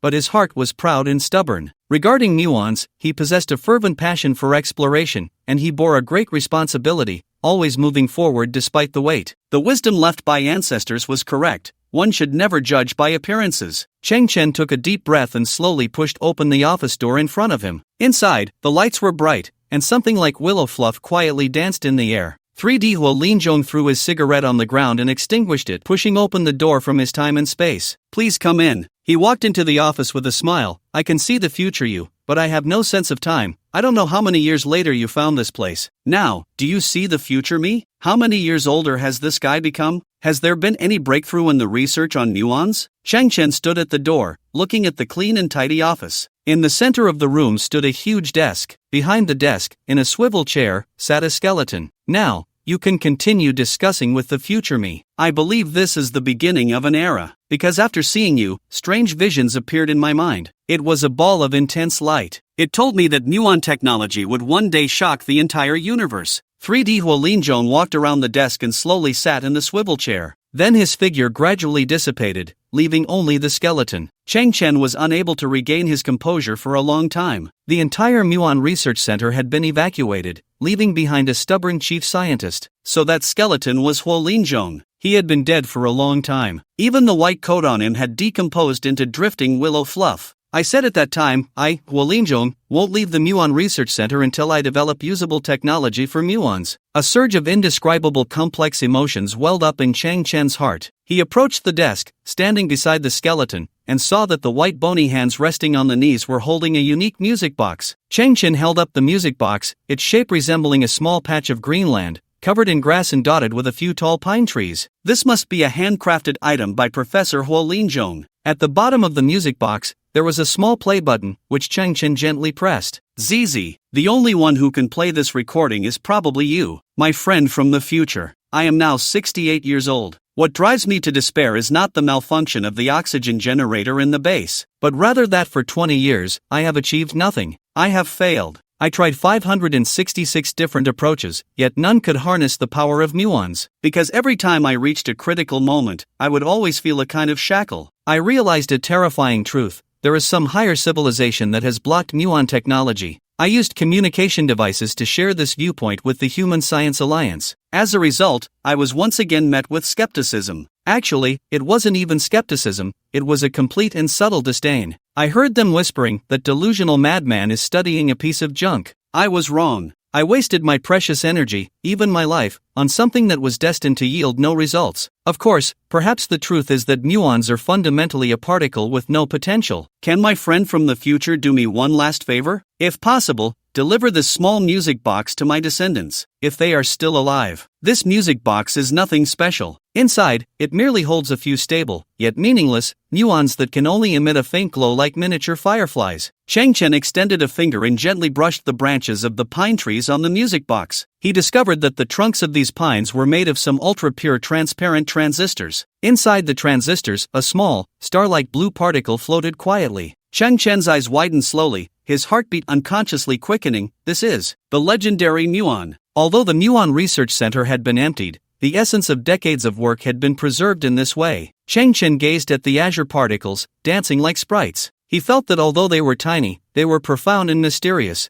as if connected to an endless vast world. Suddenly, Chang Chen realized something. Gently brushing against a few other pine trees, he found that this small music box contained a total of 5 muon transistors. The audio of the music box began to loop. The only one who can play this recording is probably you. For 20 years, I have achieved nothing. I tried 566 different approaches, yet none could harness the power of muons. Similar technological creations detected. Begin synthesis? A blue scanning beam was released from the crystal wristband. Chang Chen suddenly realized that this small STC could easily fulfill the dreams of countless scientists, and having obtained it felt like he had also gained a responsibility. For some reason, at that moment, Chang Chen felt a sudden weight on his shoulders. Simplified strong magnetic field sphere, containing a stable group of muons, and muon technology belongs to microscopic particle energy, classified as level 4 civilization technology. With certain level 4 civilizations having blocked this technology, Chang Chen's pupils constricted. The existence of technological blockades was real. Professor Hua's deduction was correct. I heard them whispering that delusional madman is studying a piece of junk. I was wrong. The frail and powerless voice of Huolinjong continued to echo. It's not garbage. Under the incandescent light, Chang Chen's face flickered in and out of shadow. Start synthesis. Disperse into primitive units. Break the technological blockade. Synthesis successful. Muon fusion catalytic reactor prototype. *2. Built-in deuterium, D, and tritium, T, mixed gas. Once activated, muons will be captured by tritium. Since the mass of a muon is 200 times that of an electron, according to the principle of inverse proportionality between mass and orbit, another atomic nucleus is more likely to approach the muon hydrogen atom, significantly increasing the probability of nuclear fusion occurring at room temperature. After deuterium and tritium nuclear fusion occurs, the muons in the DT-mu molecules are released, creating a cycle that constitutes the muon-catalyzed reaction chain, producing controllable nuclear fusion energy. The built-in Collins spiral can effectively control the volatile energy. Disadvantages of the device: muons have about a 1 in 50 chance of sticking to alpha particles after catalysis, preventing them from participating in subsequent nuclear fusion reactions, known as the alpha adhesion problem. Although the device has a margin of error, it can still release terrifying energy equivalent to 500 tons of TNT in a handheld form. In the initial research and development phase, This device was codenamed the Creator's Gaze. Room temperature, controllable. Muon fusion energy. These should be the breakthrough that Professor Huo Linzhong has been seeking, right? Cheng Chen looked at the device in her hand. Its appearance resembled a silver alloy flashlight, with a translucent window at the bottom, where blue muons flipped and danced. What does 500 tons of TNT equivalent mean? Cheng Chen's pupils contracted slightly, somewhat astonished. In the old era, during World War II, the atomic bomb dropped by the United States on Hiroshima, Japan, was called Little Boy, with an explosive power of about 15 kilotons of TNT. In that moment, Little Boy leveled 60,000 buildings in Hiroshima. The equipment in Cheng Chen's hand had a power equivalent to 1/30th of Little Boy, which is to say, 1/30th of an atomic bomb. Although it was 1/30th, it was a handheld weapon, which was extremely terrifying. I wasted my precious energy, even my life, on something that was destined to yield no results. Of course, perhaps the truth is that muons are simply particles with no potential. Huo Linzhong's voice continued. Cheng Chen's heart stirred. How could muons have no potential? Continue synthesis. Disperse into primitive units. Once again break the technological blockade. Synthesis successful. First generation muon fusion catalytic reactor. Technology comprehensively enhanced, eliminating the alpha adhesion probability. Overall stability improved, and energy efficiency, reaction time, and other indicators increased by 185%. A more refined handheld device form, in an unactivated state, produces no energy fluctuations, and cannot be detected by civilizations below level 3. Capable of releasing terrifying energy equivalent to 10 to the power of 10 tons of TNT in an instant. This device is codenamed the Creator's Fury. Note, this equipment is an extremely primitive product in the muon technology series, with a usage rate of muon energy of less than 1/10,000th. Cheng Chen's breath trembled slightly. No margin of error, and the power doubled. Life is like a dream. In the end, it may also be an empty illusion, bringing nothing and taking nothing away. But the only thing I do not regret is that I never gave up. Although my persistence has become a joke, muons have also become a joke. Heh, who can explain it clearly? Goodbye, my friend. Goodbye, my muon technology. Goodbye, this damned world. The recording played once again the closing words of Huo Linzhong's entire life. Cheng Chen held in his hand a device that sparkled like a crystal sword hilt, and inexplicably, a sense of responsibility and power arose within him. Professor Hua, your persistence is no joke. Muon technology is certainly no joke. One day, I will realize the scene from your dreams. Human civilization will wield muon technology like a dazzling star, shaking the entire universe. Cheng Chen, I've searched this place thoroughly. There's nothing of value, it's all pretty much empty. Han Zai walked into the office and saw the unknown device in Cheng Chen's hand. Hey, what is that? This is a scientist with crude words but noble intentions. A deep-seated obsession that cannot be fulfilled. Of course, his obsession is correct. It's just that the world is ignorant. Cheng Chen reassembled the pine tree on the music box, inside still holding a muon ball cage that radiated beautiful luster. If there is a chance in the future, Cheng Chen is willing to help Professor Huo Linzhong fulfill his last wish and pass the music box to his descendants. Cheng Chen and Han Zai arrived at the entrance of the Muon Research Center. The alloy door in front remained closed, with the sounds of killer mice howling and their claws scratching at the door from the outside. The door trembled continuously, nearing its limit. Cheng Chen's expression was stern as he operated the access control system from within, and the alloy door slowly opened. The space outside was already filled with killer mice, and the moment the door moved, they quickly retreated a few meters, their crimson eyes observing the situation before them. Cheng Chen stepped out first, slowly crossing the threshold. The killer mice quickly identified their target, the same creature that had intruded into their territory. A sharp screech erupted, and countless killer mice lunged forward with their gaping jaws. At that moment, Cheng Chen tightened his grip on the muon catalyzer's first-generation device, his fingers gliding slightly over the crystal-like body, and a blue halo lit up. As his fingers moved, a progress bar appeared on the sword hilt-like device,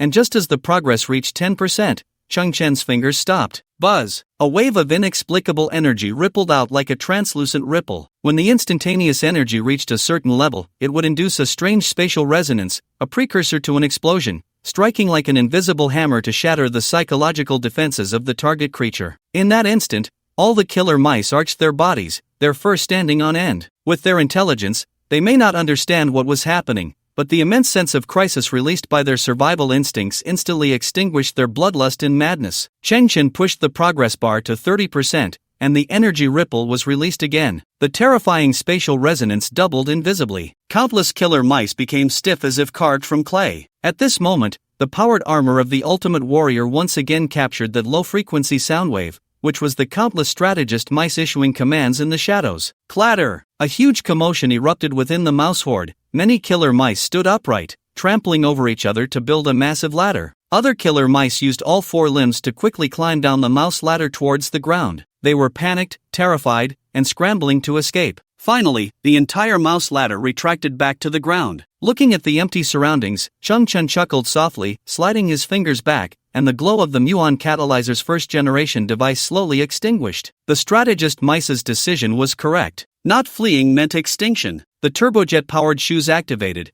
and Chung Chen and Hanzai's bodies slowly ascended into the sky. Unsurprisingly, there wasn't a single killer mouse to be seen on the ground. Crows flying planes, absolutely steady as a rock. My little brother is truly impressive. Today, he gets to fly for free. Cheng Chen and Hanzai boarded the crow's ground effect vehicle, heading back to their base. Looking back towards the Musi Research Center, a hint of reverence appeared in Cheng Chen's eyes. Before he left, he had reburied the entrance to the Musi Research Center, allowing Professor Holland to rest in peace there. The crow, while piloting the ground effect vehicle, secretly observed Cheng Chen. This little brother had ventured deep into the Kyoto ruins, staying there for a full 40 minutes. He was stained with the foul blood of scavenger rats, remnants of his encounter with them. He had faced the scavenger rats and emerged unscathed. A true talent. The crow's principle was to avoid asking unnecessary questions, which was also the long-term way of his business. Little brother, if you ever need my help, just say the word. The crow turned around with a smile. I'm as steady as they come. Cheng Chen returned to his home in Zone B24. In the distance, he saw a massive transport starship hovering in mid-air,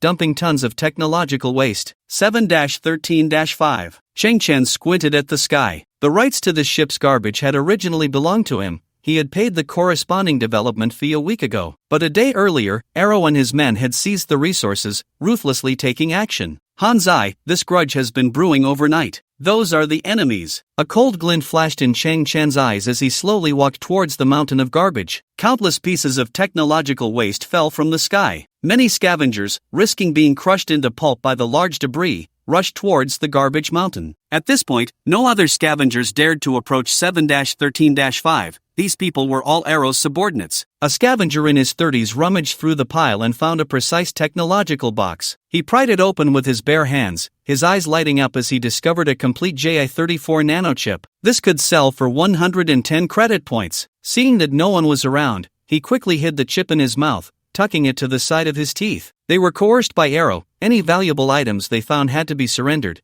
and they would only receive meager wages. Put! A sudden piercing sound erupted, and a numbness spread through his chest, quickly followed by excruciating pain throughout his body. The scavenger looked down in terror to see a sharp mechanical tentacle piercing through his chest. In disbelief, he turned around to see the long tentacle extending from a distant tent. The towering Arrow approached him, a look of helplessness and indifference on his face. You still want to play tricks in front of Lord Pig? Arrow pried open the scavenger's mouth, retrieved the JI-34 nanochip, and kicked the scavenger into the depths of the garbage abyss. Weighing the chip in his hand, Arrow slowly turned towards a massive white tent, bowing slightly. Lord Pig, our haul is excellent. It seems today is your lucky day. The boy in the blue cloak and a robot slowly climbed to the top of the garbage mountain along the ridge, looking down from above. The clumsy nanny robot raised a brass middle finger towards the mountain below. That idiot? Arrow looked up, squinting. Not even a missile could kill him, and he found a new robot? His expression was full of disdain, as if he had just discovered that the cockroach he thought he had squashed with a slap had somehow crawled out from between his fingers, flaunting itself once again. Arrow lowered his head, searching the ground, suddenly locking onto a heavy steel pipe. He bent slightly, the mechanical arm operating to lift the steel pipe weighing over 100 pounds, weighing it in his hands, spat, and walked towards Cheng Chen. Don't act rashly. A voice with a heavy nasal tone came from inside the white tent.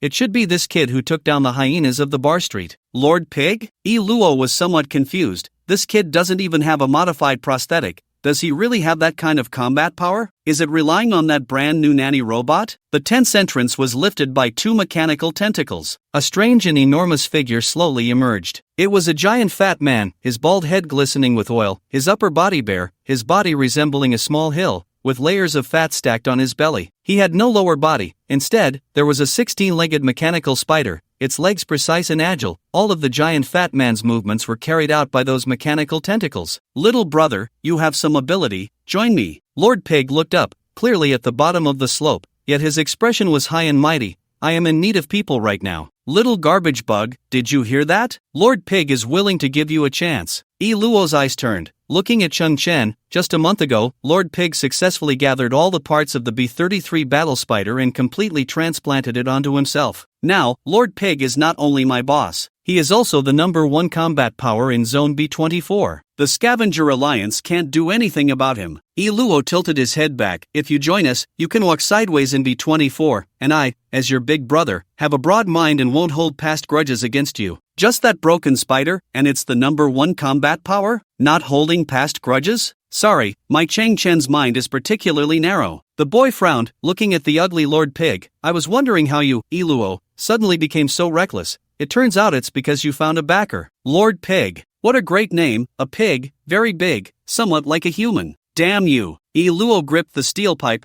looking for death. Ha, he. But Lord Pig's face jiggled with fat, confidently saying, little guy, you don't understand what combat power is, nor do you understand the value of my spider legs. To be honest, if you don't obey me, you won't survive. Considering you have some ability, I'll give you one last chance. From now on, all the precious garbage you find will be handed over to me, and I will give you a 10% commission. Think carefully before answering me. Once I am unhappy, you will have no chance to scavenge in the future. As he spoke, one of the giant fat man's mechanical tentacles slithered out, snatching the JI-34 nanochip from Luo's hand, then opened a pouch at his waist and placed the chip inside. Chang Chen's gaze sharpened, because he saw a mechanical dog's head inside Lord Pig's pouch. It seemed not to have completely powered down, the heavy metal detector on its nose still flickering with a faint light. Upon closer inspection, there was a streak of fresh red blood on that head. He thought of the little Cheong dragging the bathtub and the mechanical dog behind her that was pushing against the bathtub with its head. Chang Chen's pupils suddenly constricted.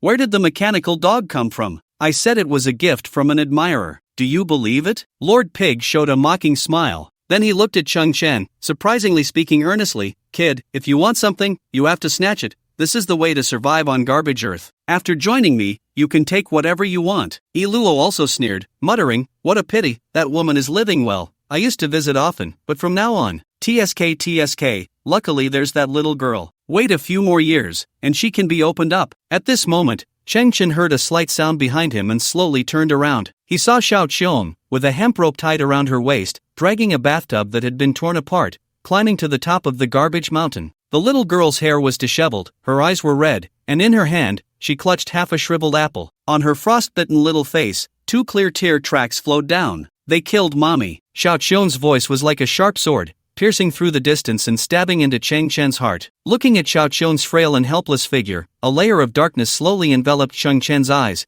but beneath that darkness, a surge of anger was gradually rising, growing stronger. He turned around to face Pig Lord, his eyes devoid of warmth. The Meowsy Catalyst's first-generation machine creaked in his grip. At the same time, he slid his thumb along the progress bar inch by inch. The crystal-like device gradually emitted a blue glow, becoming increasingly intense. What are you doing? Do you want to fight me? You're asking for trouble. Pig Lord's smile finally vanished, his expression slowly turning ferocious. Do you really think those junk weapons you picked up can hurt me? Fool. This scene seemed to please Luo, who sneered, Pig Lord, I've long found this kid displeasing. Why recruit him? Just get rid of him. Go to hell. The giant fat man's eyes flashed with murderous intent. The mechanical spider beneath him emitted a harsh metallic grinding sound. 10 mechanical tentacles suddenly lifted, their joints opening and closing, instantly extending, their sharp tips piercing towards Cheng Chen from all directions, spanning over 10 meters. Cheng Chen's anger exploded in that moment. In an instant, he pushed the Meowsy Catalyst's energy progress bar to 100%. The device, like a sword hilt, instantly released a blinding blue light. The Extreme Warrior Power Armor flowed along Cheng Chen's neck,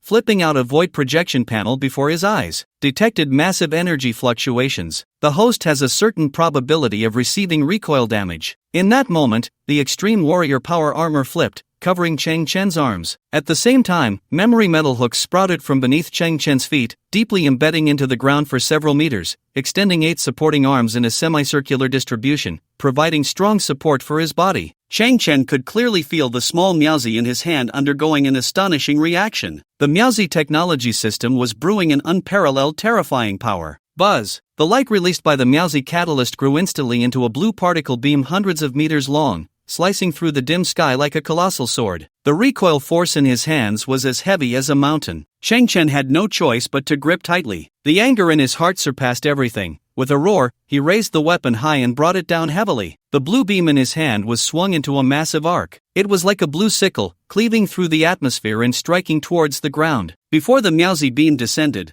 the ultra-high temperature shockwave arrived first. On the ground ahead, the air pressure first increased, then a large amount of air was instantly ignited, creating a brief vacuum. Pig Lord clearly saw his tentacles shooting towards Chang Chen instantly turn crimson. A hint of fear finally appeared on his fat, fleshy face. Then those metallic tentacles began to melt like burning wax, a violent heat wave surged, and the tentacles melted into molten iron, blown back in retreat. Sizzle! Molten iron splashed onto Pig Lord's face, and he let out a scream like a slaughtered pig. Immediately after, the energy of the Miaozi beam reached its peak, bursting forth with blinding brilliance. Like a star descending to the earth, a tremendous burst of light erupted, leaving everyone momentarily blinded. Boom! A deafening sound rang out, briefly rendering them deaf. The violent, high-temperature air surged wildly, plunging the world into darkness in an instant. Cries of shock and screams of agony filled the air. This hellish moment lasted a full 30 seconds. As the blazing light extinguished, the heat waves gradually receded. A drop of sweat slid down the forehead. One of Lord Pig's eyeballs turned, glancing at his chest and then at his mechanical spider legs. What was that just now? Is it a kind of weapon? That garbage bug actually mastered such a weapon? Wait, I'm still alive? Ha ha ha. Lord Pig wore a smile of someone who had survived a disaster, the fat on his face trembling. He missed, I survived. At this moment, Arrow's face was filled with extreme terror, his lips drained of color. Lord Pig, your body. What body? The corner of Lord Pig's eye twitched, his right eyeball turning to the left, and then his pupils suddenly constricted. No wonder he could only control one eyeball. His corpulent body was now reduced to half. The other half had completely vaporized in that instant. The wound instantly seared shut, with not a drop of blood spilled. His mechanical spider legs were the same, the metal at the cut glowing red like a branding iron, emitting faint wisps of smoke. On Lord Pig's remaining half-face, one eyeball trembled violently, straining to look further left. His gaze froze again, shock washing over him like a tidal wave, instantly eroding his sense of luck. To the left was a massive chasm over 100 meters wide and several kilometers long. Wisps of smoke rose from the bottom of the chasm, accompanied by sizzling sounds, as a large amount of garbage was vaporized, molten iron flowing at the edges, radiating waves of heat. The perspective rose, revealing two distant mountains of garbage, also burned through the middle, exposing huge gaps. The earth seemed to bear the wrath of the gods, resulting in a grotesque scar. Lord Pig appeared to be standing on the edge of an abyss, teetering precariously. His remaining eyeball was filled with shock. At the same time, his vitality was rapidly fading, half of his body swaying slightly. A faint breeze blew, causing him to tilt and fall into the abyss. Bang! Lord Pig plummeted to the bottom, his thick layer of fat igniting upon contact with the high-temperature molten iron at the abyss's base, erupting into flames. In the dark depths of the abyss, an inconspicuous light appeared, as the giant fat man gradually turned into a pile of black ash. Arrow survived, but he trembled uncontrollably, crawling and rolling to Chang Chen's side. Big brother, your sword just missed. It was fate. The heavens wouldn't let me die. Everything I did before was forced by that dead pig. From now on, you are my big brother, and I will lead my brothers to serve you. Whatever you ask me to do, I will do. If you tell me to go west, I will never. Bang! At that moment, Chang Chen unleashed the power of the extreme warrior armor, a force of 60,000 newtons exploding as he punched Arrow in the chest. Arrow flew backward several dozen meters, crashing into a nearby mountain of garbage. A sharp piece of metal garbage pierced his chest, leaving him hanging halfway up the slope. Directly in front of Arrow was the vast chasm stretching over 1,000 meters. His eyes widened in disbelief.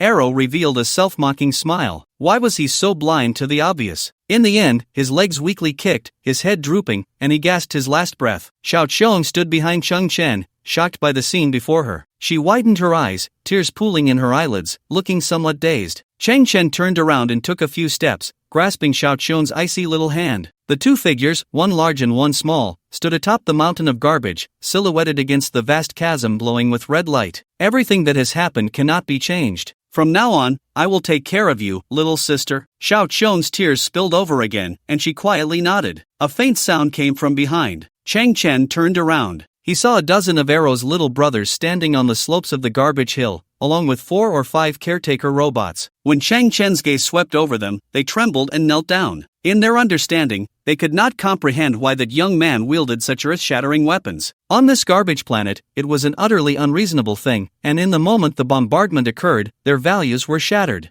"I'll give you a chance to work for me." Cheng Chen's voice was somewhat low, but in the profound silence of the garbage mountain, it reached everyone's ears clearly. That last strike was not a misfire, it was Cheng Chen leaving them a sliver of opportunity. The little brothers were momentarily stunned, then felt as if they had been granted amnesty. They all got up and ran towards Cheng Chen. "Brother Chi, from now on, you are our boss. You tell us to go east, we absolutely won't dare." "Wait a minute." Several little brothers suddenly stopped in their tracks, their faces turning pale. "He wouldn't be trying to trick us into coming over, then punch us away, hanging us on the garbage mountain like Arrow, would he? Arrow's nature is evil. As for you, I believe you are indeed coerced by Lord Pig." Cheng Chen tilted his head back. "From now on, for the garbage you collect, I can pay you 30% of its original value." 30%? Are you serious? The eyes of these scavenger little brothers lit up. "Wait," Brother Chi said. "Buyback? That's right, it's a buyback. I want to create a brand new business." Cheng Chen's eyes sparkled. "A buyback of garbage from all scavengers. The standard is simple, all technology-based creations of the same model. The more you have, the higher the unit price." "Same technology creations?" The little brothers paused slightly. "What about damaged ones?" Cheng Chen nodded. "That's fine." Everyone began to think. The garbage dump on Earth was vast, with countless trash, but 99% was broken scrap metal or some non-degradable plastic products. Only 1% barely retained its original form, and technology creations were even rarer. But the overall base was large, and damaged ones were acceptable. The little brothers' eyes sparkled with enthusiasm. As long as they were willing to work hard, they could still find a lot,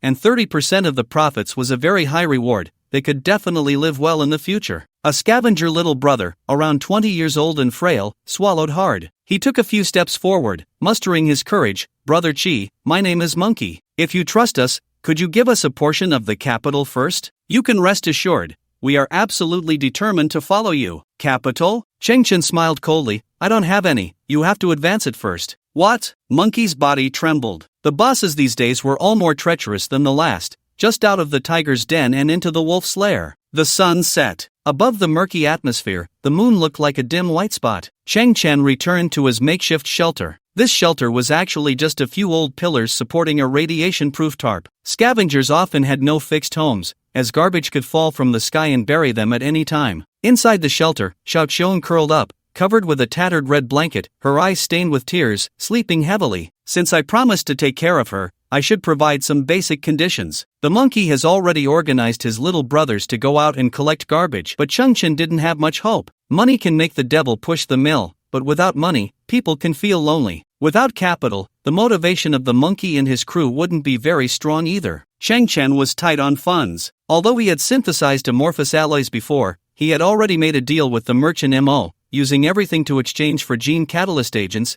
and had not liquidated any assets. Cheng Chen still had a few pieces of high-entropy alloy. It goes without saying that the value of those things must be extremely high. But still, the same problem. He had to complete the first transaction with Merchant MO to establish basic trust before the high-entropy alloy could be put on the market. As of now, MO had been gone for 24 hours. There should be results soon. Cheng Chen's gaze flickered. "I hope nothing unexpected happens." Outside the shelter, there was a commotion and the roar of engines. Cheng Chen stood up and lifted the tarp. He saw a dozen figures standing on a distant garbage mountain. Were they from the Scavenger Alliance? Cheng Chen squinted. He recognized that black hooded cloak. As a B-897 safety protection nanny robot, Han's eyes covering flipped, raising a small full-spectrum radar, silently listening to the conversations of those people. "The length of the ravine is 6.3 kilometers, with 234 meters. A large amount of material has vaporized. Metals, rocks, etc. have all melted, forming smooth sidewalls. The instantaneous temperature is at least 100 to 250 million degrees Celsius. No extraterrestrial missiles or any weapons detected. Someone has released a weapon of nuclear fission nature on this garbage planet, to be precise, right on this garbage heap beneath our feet. This cannot be the work of scavengers. Scavengers absolutely cannot find such weapons. There are advanced genetic beings carrying extraterrestrial weapons." At this moment, at the top of the garbage mountain, a slender figure draped in a black hood spoke. "An advanced genetic being has visited. Why was I not notified?" This figure turned around, scanning the surroundings. Her face was covered, but Cheng Chen clearly saw a faint blue halo in her pupils. appearing mysterious and noble in the pitch-black night. Chang Chen nodded to himself. That person should be a high-ranking member of the Scavenger Alliance. She could be considered an upper-class figure within the garbage planet. It was said that among those people, a few had enhanced their genetic levels through gene catalyst agents, and with their positions in the Scavenger Alliance, their status was completely superior to all scavengers. Chang Chen, is this your home? Suddenly, a melodious voice came. Chang Chen turned his head and saw a beautiful woman in a red dress, Hannah, who had somehow arrived at his shelter. Today, she was wearing high heels, had light makeup, and red lips, looking stunningly beautiful. Have you seen any advanced genetic beings? Hannah smiled slightly, but her overall demeanor still felt somewhat distant and aloof. In Chang Chen's mind, the image of Hannah from that night, like a female dog, suddenly surfaced. Through this question, Chang Chen understood why Hannah had dressed up so carefully today. It was merely to stir the desires of the advanced genetic beings. Looking at Hannah, Chang Chen no longer had the admiration he once felt. Instead, there was a sense of numbness. He spoke, not exactly lying, there are no advanced genetic beings here. Hannah tilted her head, her bare white shoulders shrinking towards her cheek, smiling. If you see him, could you notify me immediately? I have many topics I want to discuss with the advanced genetic beings. For example, how to solve the food shortage for the scavengers. Chang Chen calmly nodded. He knew better than anyone what the topic that Hina mentioned really was. Hina had no interest in lingering. She turned and walked into the night. But after taking a few steps, she suddenly turned back, her face drawing closer to Chang Chen. It was merely a flicker of hope. She gazed into Chang Chen's pupils. After confirming that there was no blue halo in Chang Chen's eyes, Hina's expression was not one of disappointment. She simply maintained her aloof demeanor. Feeling that the distance was too great, she made an effort to show a friendly smile. If you get any news, remember to let me know. Tap, tap, tap. The sound of high heels striking the metal trash echoed crisply, her vibrant red dress swaying as she disappeared into the night. In that final moment, the reason Hina left Chang Chen with a smile was entirely because she had hope in him. She hoped that Chang Chen could provide some useful clues. If it weren't for this reason, Hina would have undoubtedly ignored this lowest-tier scavenger. The investigation by the Scavenger Alliance lasted a full 2 hours, yielding nothing. During this time, some people came to inquire about Chang Chen. Chang Chen responded with complete ignorance. As the night deepened and everyone left, a rustling sound suddenly came from the communicator used to contact Mo. Prepare for delivery. Chang Chen's eyes lit up. Mo was trustworthy. He immediately stepped outside the shack, looking up at the dim starry sky, awaiting Mo's spacecraft. In the distance, a few extremely faint points of light appeared. Chang Chen was taken aback. Isn't that a spacecraft? Half a minute later, 4 black boxes the size of shoeboxes, equipped with miniature thrusters, landed in front of Chang Chen. Chang Chen was stunned. This was some kind of small transport box, similar to a delivery package. Mo himself had not come in person. As Chang Chen approached the transport box, the facial recognition system inside activated,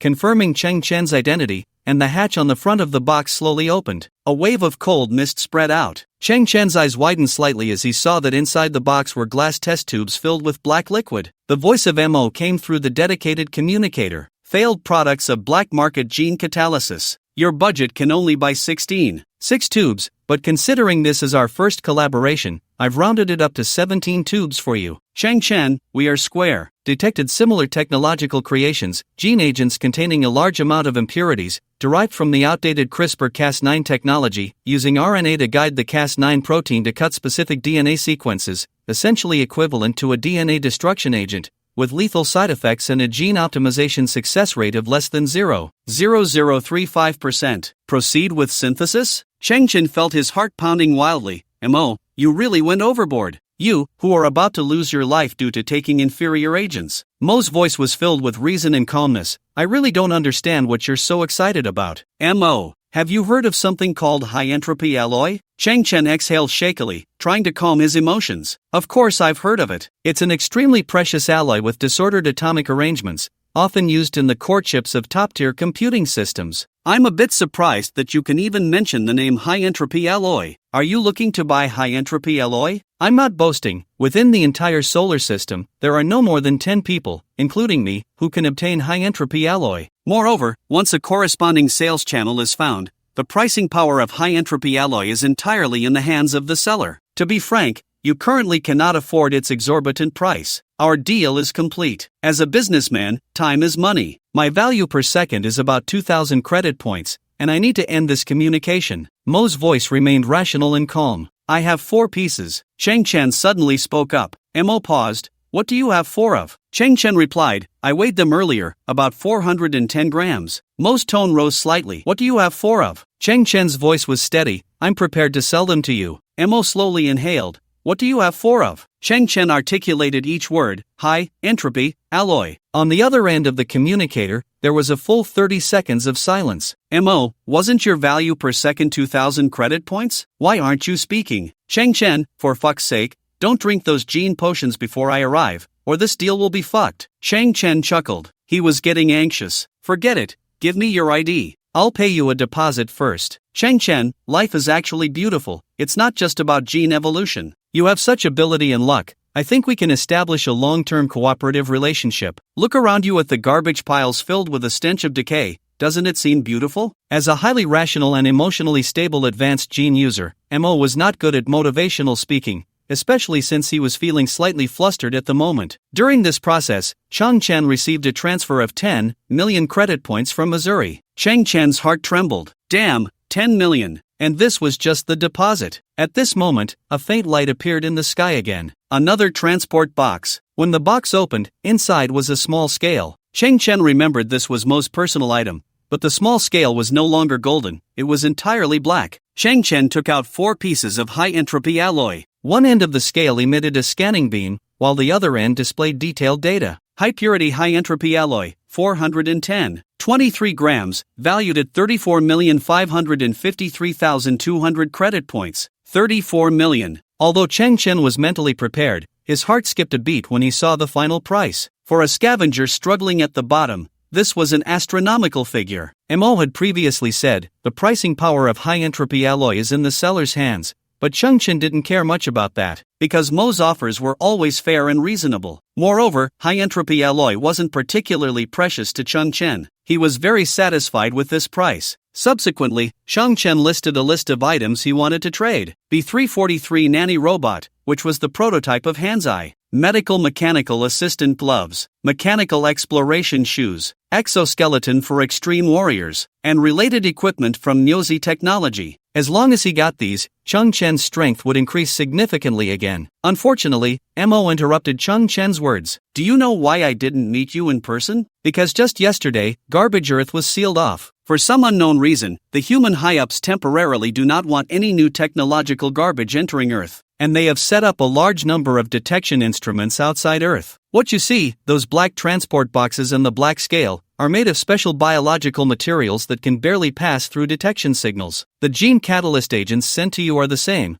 they at least won't emit electronic signals. Don't think this is easy. The fact that I can get those biotech boxes to fly into Earth is already a remarkable skill. If the size were any larger, or the frequency too dense, there would be a risk of being seized, and I wouldn't be able to protect myself. Last time we met, we were still trading normally, but now, it's smuggling. Cheng Chen was stunned. Why would the high-ranking humans want to block a garbage-filled Earth? Moreover, the things you want are all extremely outdated products, long eliminated by the outside world. For example, the B343 Nanny Robot, I'm afraid its remains can only be found among the Earth's garbage. Mo pondered for a moment. As for the Nyozi technology you mentioned, I've never heard of it. Cheng Chen fell silent for a moment. It seemed there was no other path to choose. A true self-reliant person can find a way out of any dire situation. The Earth's junkyard was vast, and with the STC in hand, as long as it was fully excavated, it could still defy fate. The 10 million credit points that have arrived, I will keep. The residual value of the high-entropy alloy will be exchanged entirely for gene catalytic agents. You are responsible for ensuring safe transport, and my principle remains the same as before. Not seeking quality, but quantity. The worse, the better, the cheaper, the better. Ton.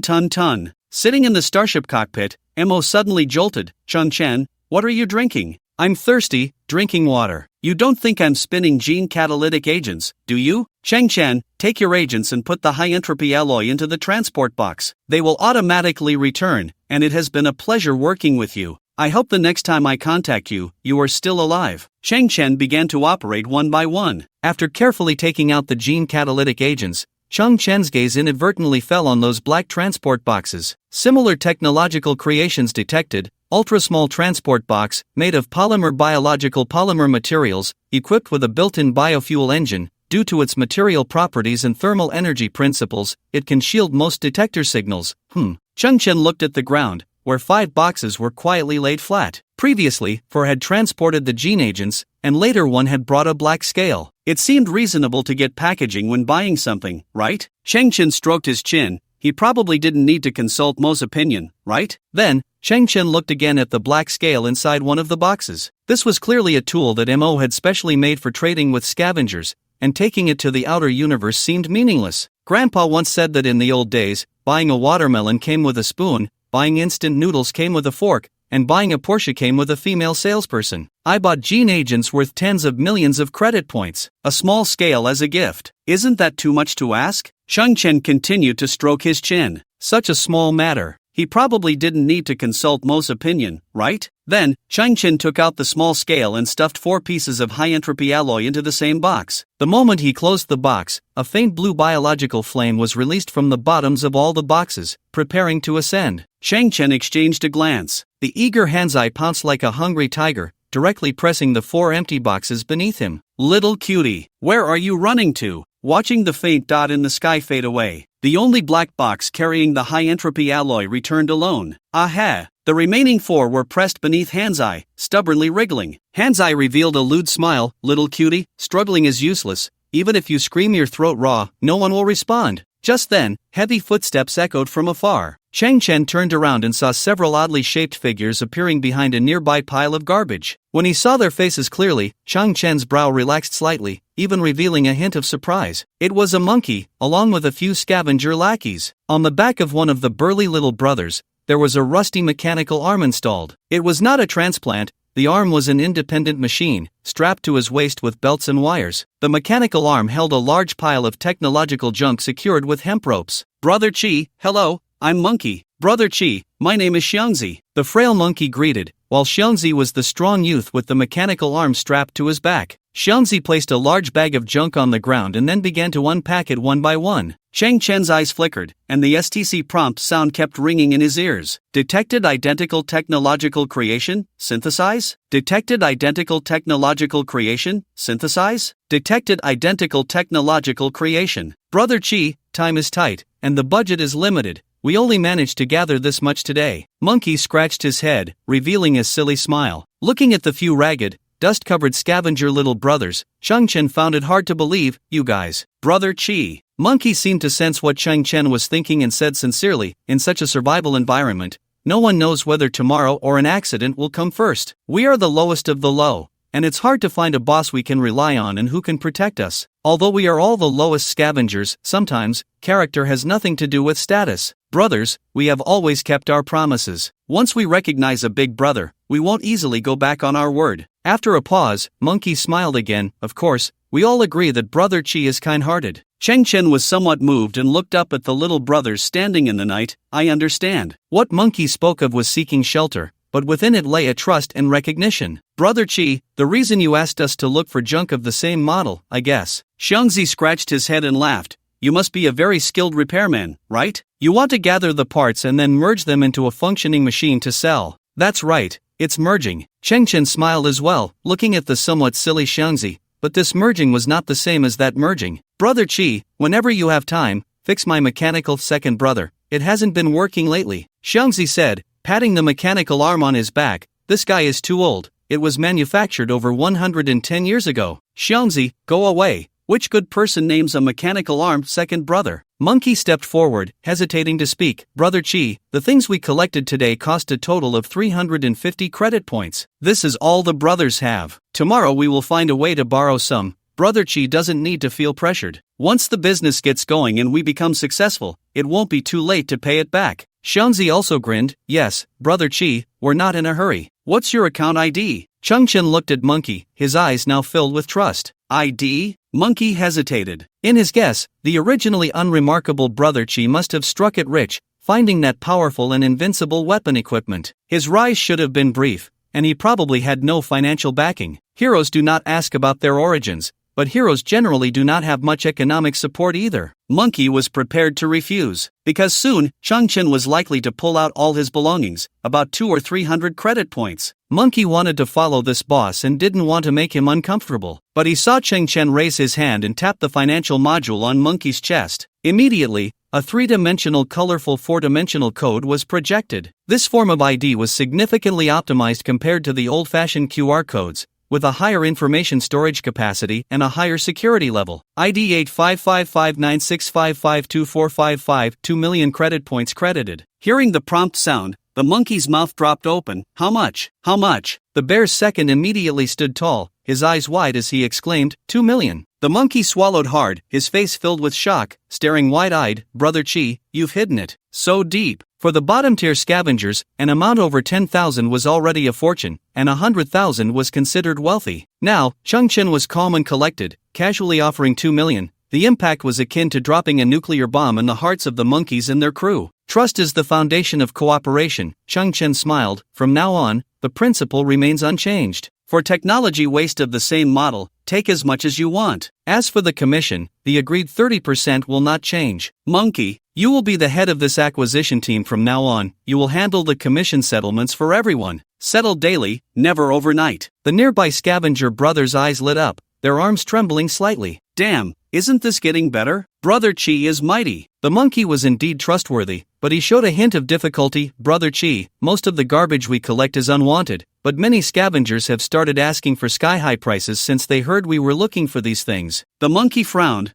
I've never been good at pricing. Changchen smiled calmly, he was already prepared. Then, Changchen slowly lifted a small black scale. The monkeys leaned in closer, exchanging confused glances. Brother Chi is quite thoughtful. He got us a little scale, but what can such a small scale weigh? Changchen scanned the surroundings and finally aimed the small scale at the little black box the merchant Mo used for deliveries. One end of the scale emitted a scanning beam. Nano-level biological material box, equipped with a biological drive engine, 95% new, approximately containing 5 kilograms of B-grade biological material. The other end of the scale displayed the corresponding price, valued at 53,200 credit points. The younger brother's eyes widened. It only takes a scan to instantly identify the material and price? This device is amazing. Changchen was also taken aback. This thing is so expensive? At this moment, the other scavenger brothers finally reacted. The bear was somewhat surprised. Brother Chi, as expected of you, even a shoebox is worth over 50,000. Brother Chi, can I borrow it? I want to see how much my second is worth. I-55 mechanical lifting arm, lithium iron phosphate battery energy, 30% new, approximately containing 43 kilograms of scrap iron, valued at 12 credit points. What? The bear collapsed. My second is only worth 12 bucks. Brother Chi, don't worry. Starting tomorrow, we'll work our butts off to help you collect garbage. The monkey held the black scale like a treasure. No, it's from the day after tomorrow because a gray storm will arrive tonight and last for a day and 2 nights. We all need to find a safe shelter. The Gray Storm. It was a rare level 12 gale from the old era, with wind speeds between 32.7 meters/second and 36.9 meters/second. At sea, it was filled with waves and white foam, the entire ocean turned white, and giant waves surged like rivers, visibility greatly reduced. On land, millions of tons of garbage were swept into the sky, and the few buildings left on Earth would once again suffer severe damage. Nowadays, 99% of the vegetation on garbage Earth had disappeared. The wind speed could not be weakened, soil and water were massively lost, and the humidity in the air significantly decreased. This planet had lost its ability to regulate the climate. Almost once a year, that terrifying gray storm would sweep across half the Earth. Due to the massive amounts of metal dust, all strong winds appeared gray, hence the name Gray Storm. Whenever the gray storm arrived, large numbers of scavengers would perish. Previously, Changchen would find some large quality starship wreckage, stuffing his body into the narrow space within, praying, enduring, and waiting for the gray storm to pass. The brothers have already found a safe place, absolutely secure, the monkey said. Shiga, do you want to join us? Changchen pondered. At present, he had a big family and a big business, with 17 gene catalysis agents, confiscated biotechnology boxes, and the technological junk that the monkey and the others had just delivered. These were all basic materials that could be synthesized, their value immeasurable. If he hurriedly hid in some cramped crevice, these materials could suffer unpredictable losses and damages, and some things might even be impossible to carry. Not to mention, there was also a precious quantum repair cluster in the shack, along with Hanzai and Xiaoqiang. In that moment, Cheng Chen's eyes flickered. Monkey, you take the brothers to hide well, and I will make my own arrangements. The monkey and the others showed concern, but still left the scene at Cheng Chen's insistence. ZZ, Scrap Alliance notification. In 4 hours, a gray storm will sweep through the B12-B69 area. All scavengers, please take note, you must seek shelter immediately. All scavengers, please take note, you must seek shelter immediately. Inside the shack, the old radio emitted sounds. Cheng Chen stood in front of the shack. Suddenly, he caught sight of a small patch of green grass growing on the corner of the shack's floor, sprouting at some unknown time. The emerald green and slender leaves swayed in the gaps of the garbage. In such a world, its existence seems so fragile yet stubborn. In 4 hours, I need to build a shelter of my own. This is something that must be done sooner or later. This shabby shack is just too unsafe. My synthesis career has just begun. I need a safe and secret base. Only then can I synthesize without worries, freely and thoroughly. Cheng Chen thought, whether avoiding the gray storm, radiation, or toxic gas, the best method is underground. The ground emitted a faint reflection. Cheng Chen looked at the pile of technological junk left by Xiongzi. Small geological detector. The drill bit is made of titanium alloy, 240 horsepower, equipped with various sensors, can drill underground 30 to 50 meters, with a battery life of 45 minutes. Already damaged, this device was not large, measuring no more than 50 centimeters in length and width, with a spindle-shaped body and a dark silver drill bit at the front. Cheng Chen's gaze slowly moved, his heart lightly stirring. Xiongzi had sent a total of 8 such devices, but all were damaged to varying degrees, completely unusable. The ability to drill underground? Expanding underground space. Cheng Chen smiled, just what I need. Starting synthesis, dispersing into raw materials, target model updating, intelligent mole address detector, *4. Although called a mole, this device was a size larger, with more delicate overall lines, and the drill bit at the head gleamed brightly, while the sensor system was more precise. Starting synthesis, dispersing into raw materials, large engineering underground mining vehicle, *2. This time, what appeared before Cheng Chen was a device the size of a truck. Below were 2 wide tracks, and the massive drill bit at the head had turned into a dark-colored metal. Although it no longer reflected light, it gave an indestructible feeling. Cheng Chen's eyes flickered. He was getting closer to what he wanted. Starting synthesis, dispersing into raw materials, synthesis successful, codename, Earth Dragon Underground Expansion Dock. The device is not merely a mining tool, but an expandable vehicle. Beneath its excellent drilling capabilities, it can expand into a 120 square meter underground construction command center, equipped with powerful pressure and high-temperature resistance. In the interstellar mining teams, it is known as the Earth Dragon King, and only mining teams with an annual output of over 1 million tons are qualified to be equipped with such advanced gear. Just in time. Cheng Chen had to look up at the massive 10-meter by 10-meter metal apparatus, which resembled a heavily armored tank, with thick pure alloy tracks at the bottom and 4 dark golden giant drill bits at the top. Cheng Chen took out the remote control panel for the device and activated it. It was hard to imagine that such enormous drill bits could spin, creating a cool breeze, but only a faint buzzing sound emerged, not the deafening roar one might expect, indicating the internal structure was extremely advanced, with high precision in its components. Cheng Chen set the first engineering task for the Earth Dragon King. The entry point was right in front of the shack. First, it would investigate the structural conditions within 100 meters underground, and then carve out a 200 square meter expandable space. Once the Earth Dragon King was deeply embedded in the ground, it inevitably produced a tremendous noise. Debris and soil flew everywhere, and the Earth Dragon King quickly disappeared beneath the surface. Xiao Qian was startled awake, peeking out from under the tarp. Cheng Chen turned back and smiled, "Don't worry, we'll soon have the best shelter on the entire planet." The sky was gray and hazy,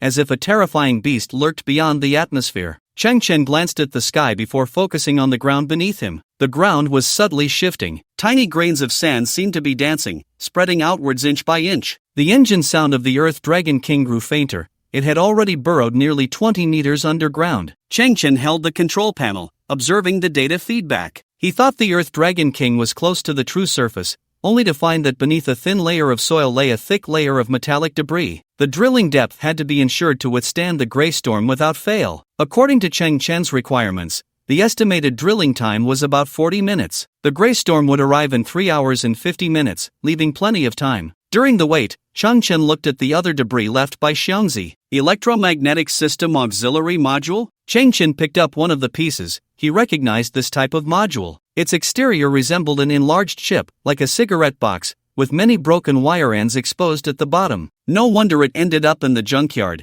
as its existence was entirely superfluous. Simply put, the original intention of this module was to assist various precision electronic devices, somewhat like an expansion piece. Connecting it to other electronic devices could enhance their computing speed or optimize certain operational steps. Unfortunately, its compatibility was extremely limited, and the use of physical hard connections made it unsuitable for 99% of devices on the market. Cheng Chen glanced at the ground. The monkeys had somehow collected 4 such chips. Start synthesis, disassemble into raw materials. Cheng Chen was curious about what such a superfluous item could synthesize. Marl's electronic assistant, *2. Cheng Chen looked at the first stage product. It was still a dark black chip. He had heard of the scientist Marls, but he had passed away long ago, and he didn't expect that he had improved such a superfluous product. The original design intention was still to optimize a series of electronic control products and switch to radio electromagnetic field access, abandoning outdated physical connection methods, but the drawbacks remained particularly obvious, with a very low adaptation rate. Cheng Chen tilted his head as STC released a blue scanning beam. Continue synthesis. Dark blue Marl's version superconducting electronic assistant. Cheng Chen stared at the name of the new equipment, somewhat dazed. Who is Molan Mals? Is he a descendant of Dr. Mals? He is Mals from the Molan star system. The universe is vast, 1,000,000 light-years away. There exist twin solar systems, twin Earths, and twin Mals, with the same geographical environment creating the same causal events. You can understand these as parallel universes in the same dimension. There's such a setting? Cheng Chen was a bit surprised. So, the technology that Mals didn't realize has been achieved by parallel Mals? He looked at the introduction of the brand new electronic assistant. On the distant twin Earth, electronic assistant technology has made breakthroughs. The addition of superconducting metals and the emergence of base 4 algorithms have made this device no longer a useless trinket. Its external form can change behavior, adhering to other electronic devices, and achieving seamless signal interaction through superconducting metals. The base 4 algorithm can also fully integrate into the target system. Note, this technology comes from a level 1.9 civilization. Oh my goodness. Cheng Chen held the pitch-black chip, feeling a bit odd. This little STC is quite powerful. The technology that cannot be realized in this universe has actually been provided by a parallel universe? Cheng Chen couldn't help but wonder, does the STC really have no limits? Just then, a gust of wind mixed with a lot of metallic dust blew in, forcing Cheng Chen to squint. The atmospheric pressure at this moment gave a feeling of extreme oppression and gloom, making it hard to breathe. This was a sign of a gray storm. As the wind and rain approached, the entire Earth seemed to emit a whimpering sound. Cheng Chen glanced at the data feedback from the Earth Dragon King and was immediately stunned. What's going on? Why has the drilling time changed to 7 hours? After carefully checking the data, Cheng Chen learned that the Earth Dragon King had encountered a massive layer of metal debris at a depth of 36 meters, and due to years of compression, the metal density here was very high. Preliminary detection showed that the thickness of this debris was a full 170 meters, significantly increasing the drilling time. 7 hours? Isn't that a disaster? Suddenly, Cheng Chen inadvertently glanced at the muon catalyzer prototype at his waist. His eyes flickered, and a flash of inspiration struck his mind. He then took out the Molan Mal's version superconducting electronic assistant. With a mindset of giving it a try, Cheng Chen slowly brought the two devices together. The black chip, resembling plastic, began to bend slightly at the moment of contact, ultimately fitting perfectly onto the body of the muon prototype, as if a layer of black leather had been added to the hilt of a sword. A small red interface was projected. Muon fission reaction device, remaining energy 70% performance optimization in progress. A brand new usage plan can be established. Original plan, instantaneously release muon fission energy, causing linear burns over an area of about 7 kilometers, resulting in massive destruction. Optimized plan, control the release method of muon energy, projecting a slender energy beam, and accumulating energy at the tip of the beam. When the beam penetrates to a specific location, control the energy to generate ultra-high temperatures, causing a spherical burn with a diameter of 5,000 square meters. This, Cheng Chen's eyes widened. In his mind, a brand new usage scenario was constructed. If it's as I envisioned, then this optimized muon catalyzer is just right for digging out bunkers? Earth Dragon King, return. Cheng Chen turned around decisively. The gray storm was imminent, and he could only give it a try. 5 minutes later, Cheng Chen stood at the drilling hole left by the Earth Dragon King, holding the optimized muon reactor. The hole slanted downward, seemingly bottomless. Chang Chen swallowed hard and set the power of the muon catalyzer to 30%. After a moment of hesitation, he pushed it to 50%. Select the second energy release plan through the superconducting electronic assistant. After that, he straightened his arms, and the Extreme Warrior armor extended support arms. Once everything was ready, Chang Chen triggered the muon-catalyzed prototype. Buzz! A barely perceptible vibration filled the air, silently, as the muon-catalyzed prototype released a hair-thin blue beam of light, causing no ripples, directly vanishing into the dark drill hole. It was like a tiny glimmer of light, fleeting in an instant, and then the world fell silent. Chang Chen tilted his head. Boom! Boom! The next second, a massive plume of white steam, accompanied by a terrifying heat wave, erupted from the mouth of the drill hole. In an instant, the Extreme Warrior armor's emergency strategy activated, controlling Chang Chen's body to leap to the side, while the memory metal mask flipped out to shield Chang Chen's face. The scorching airflow brushed against Chang Chen's cheek and shot towards the sky. Meanwhile, the mask of the Extreme Warrior armor emitted a sizzling sound, releasing a slight white smoke. Chang Chen was unharmed. After slightly moving his neck, he stepped forward, standing at the mouth of the massive hole, peering inside. At this moment, the side wall of the hole formed a standard circular shape, smoothed significantly after being scorched by the beam. As for the interior of the hole, it was still a slanted downward passage, dark and deep, with no bottom in sight. Chang Chen's eyes widened slightly. Had the result I anticipated been achieved? Waves of heat radiated from within the hole. Chang Chen had no idea what kind of effect the ultra-high temperature combustion created by muon technology had formed inside. After waiting for a full 20 minutes, Han Zai volunteered, carrying a large amount of expired coolant, and entered the hole. Xianran Ban Ban, oh my god! Han Zai's exclamation came from within the hole. Chang Chen, you need to be patient, just wait a little, and you'll see the surprise. Han Zai spun like a top, seemingly completing the internal cooling. Then he brought back two massive Starship steel plates. The thickness of the steel plates was a full 50 centimeters, resembling a metal wall. After a round of cutting and welding, Han Zai created a huge sliding door at the entrance of the hole. Then, he found a lot of disguised garbage and welded it onto the door, forming the appearance of a garbage pile. Once the door closed, the entrance to the cave perfectly disappeared into the surrounding environment. This operation by Han Zai took almost 40 minutes. Watching Han Zai busily working, Chang Chen knew that the internal effect should not be too bad. But to satisfy Han Zai's desire to create a little surprise, Chang Chen patiently held back his anticipation. Ding ding ding! Chang Chen, the high temperature inside has dissipated quite a bit. Han Zai extended his mechanical arm. You can open the blind box now. Chang Chen stood up and rubbed his palms together slightly. Rumbling! The small garbage mountain in front of him split in two from the middle, revealing a slanted downward entrance on the ground. Chang Chen stepped inside, and his first feeling was that the ground was very smooth. Losing his balance, Chang Chen stumbled forward. Did Han Zai leak oil again? Buzz! The jet-powered shoes activated, first stopping Chang Chen's body from losing control, and then adjusting his steps with slight movements, allowing Chang Chen to stabilize himself and walk normally. As he delved deeper, Chang Chen touched the wall.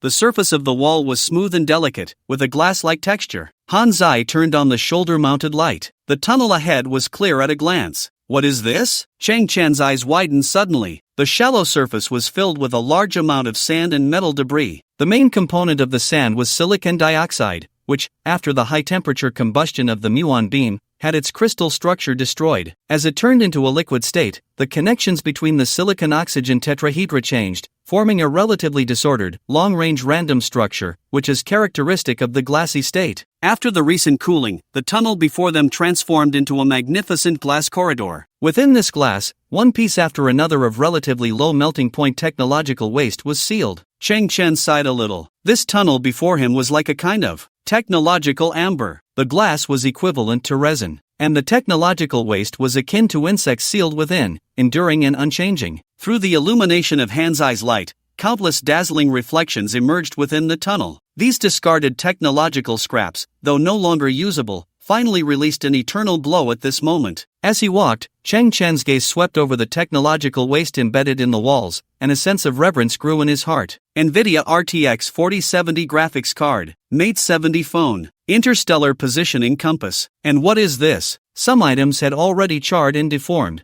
barely recognizable. Once, these were advanced technological products pursued by the world. Now they had become old antiques, worthless garbage. Chang Chen continued down the tunnel, silently calculating that he had probably reached a depth of about 100 meters underground. Suddenly, the view opened up before him. Chang Chen was once again stunned into speechlessness. This was a vast spherical space, approximately 2,000 meters in diameter. This depth was precisely where the Earth Dragon had encountered the metallic sediment layer. The garbage here had vaporized instantly at the moment of the muon energy explosion, forming a smooth inner wall. Chang Chen looked up at the circular dome above. This is so beautiful. At this depth, there was little silt, but a large amount of metal had been melted and then cooled. At this moment, rippling waves formed on the dome above, with different alloys creating varying shades of color. Among them were tiny crystals formed from some unknown substances, sparkling like stars against the dark silver, patterned sky. Chang Chen's body spun. This spherical space was as magnificent as the vast starry sky. This feeling, it's like I'm in a little universe that belongs only to me. Immersed in the beautiful scenery for a long time,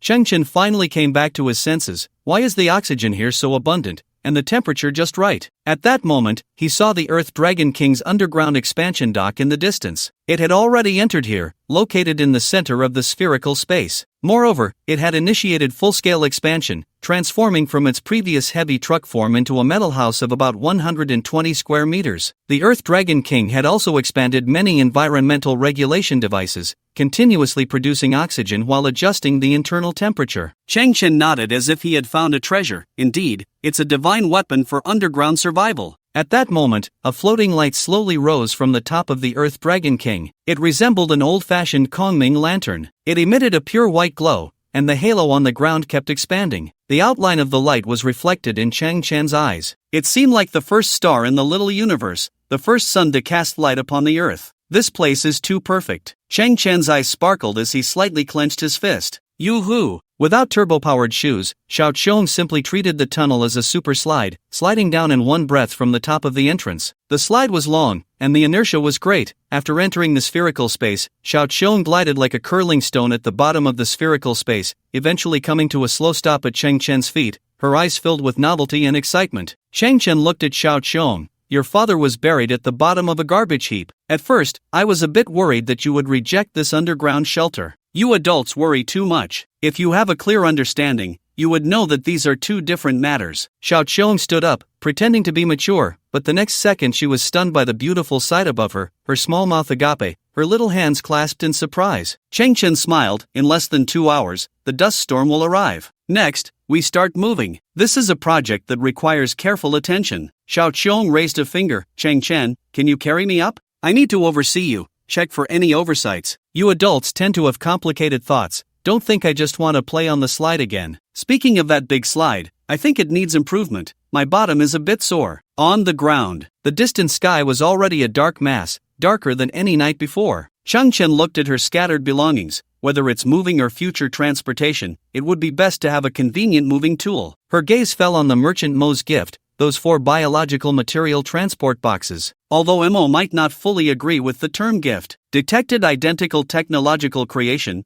would you like to synthesize? Chang Chen nodded. These boxes were too small. If synthesized twice, their performance would surely improve significantly. Perhaps, after upgrading, the boxes could help her with the moving task. Disassemble into raw materials, synthesis successful, biomass material transport container, *2, internal volume 33 cubic meters, equipped with a biomass engine, capable of autonomous navigation, maximum navigation distance 450 kilometers, built-in microbial suppression system, molecular activity reduction system, if used for transporting fresh goods. It can extend the freshness period by 150 to 230 times. Chang Chen nodded. It leans towards food transportation functionality, but it's still not enough. Continue synthesizing. K443 Integrated Transport Platform. Appearance can undergo mechanical transformation. Volume is variable. Internal volume 10 to 210 cubic meters. Equipped with a biomass engine. Capable of autonomous navigation, maximum navigation distance 20-50 kilometers, freshness period extended by 230 to 500 times.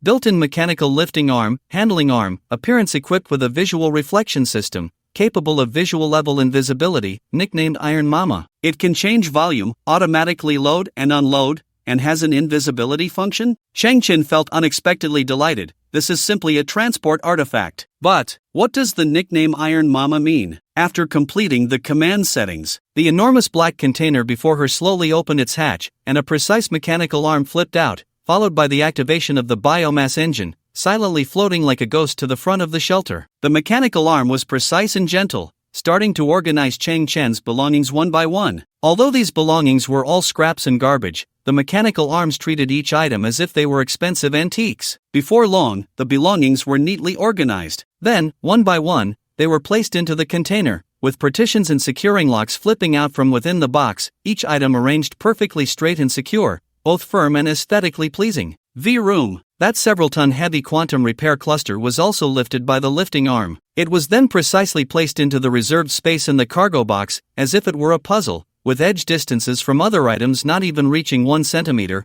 almost perfectly fitting. The transport platform, through precise calculations, had truly maximized the use of space. Chang Chen felt a chill. She finally understood the meaning of that nickname. A child with a mother is a treasure. Even those with obsessive-compulsive disorder would approve. Iron Mama was filled with a truckload of goods. Silently floating at the entrance of the shelter, the mechanical arm retracted just enough to enter the cave. Immediately, ripples appeared on its surface, rendering it invisible. After that, it entered the underground shelter and began unloading the cargo piece by piece. Chang Chen couldn't help but praise it, weakly clapping his hands as he stood in place. He had originally thought it would be a tedious moving process, but unexpectedly, he got to rest the whole time. 30 minutes later, Chang Chen sat in the underground shelter. Before him lay a heap of items. Steel Mom had transported everything and laid it out neatly on the ground, organized and categorized by similar items. Chang Chen rubbed his chin. I actually have 12 pairs of underwear, 43 pairs of socks, and Hanzai had 9 issues of Floral Robots magazines? Well, underwear is also a technological creation.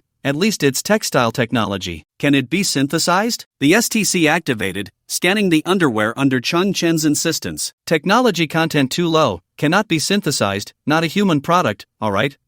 I thought what I thought wasn't what I thought, and it still has to go through STC's screening. Chang Chen slowly leaned back in his chair. After all this fuss, everything had been moved into the shelter, including the similar technological junk brought by the monkeys, and everything had been sorted. Xiao Qiong had also sneaked in, currently studying the expansion room of the Earth Dragon King with wide-eyed curiosity. Hanzai was busy making new plans nearby. This underground shelter still had many things to improve in the future, such as stairs, water supply, and drainage. The main door of the underground shelter had already closed. Previously, Hanzai had reinforced the door from the inside, installing dozens of thick alloys. The door was originally laid flat at the bottom, with minimal wind resistance, which should be more than enough to withstand the gray storm. It's about time. Chang Chen squinted. The gray storm should be here. On the ground, the moon in the sky seemed to have hidden away early. A terrifying pressure descended, and all the garbage seemed to tremble. In the distance, a pitch-black wall appeared, stretching between the earth and the sky, bringing a powerful sense of oppression, moving towards Zone B43 at an astonishing speed. All beasts lay in hiding, and humans had vanished without a trace. Boom! The gray storm was mixed with intense lightning. Every time a bolt of electricity struck, metallic dust and flammable gas ignited in the air,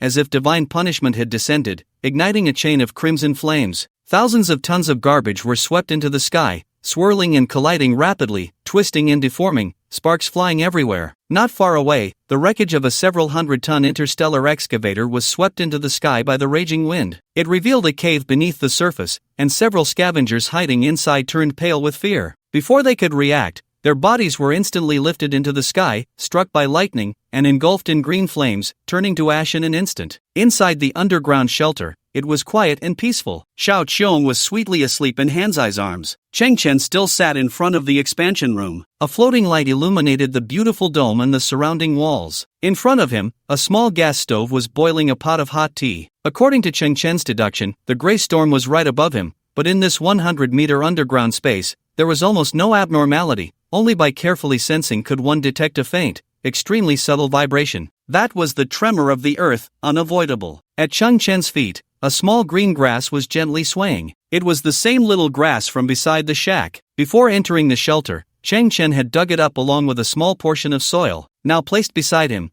its vitality remained strong. Even if the world is dark, one must give an explanation to stubbornness. Chang Chen picked up the hot tea, his gaze fixed on the 17 black market gene serums neatly arranged on the ground ahead. He himself was unaware that at this moment, this boy who had struggled at the bottom of a garbage-strewn earth for 18 years exuded an extraordinary aura, his eyes shimmering with a fierce light. After drinking this cup of tea, I will begin my path of counterattack, breaking free from the disdain chain of the gene users.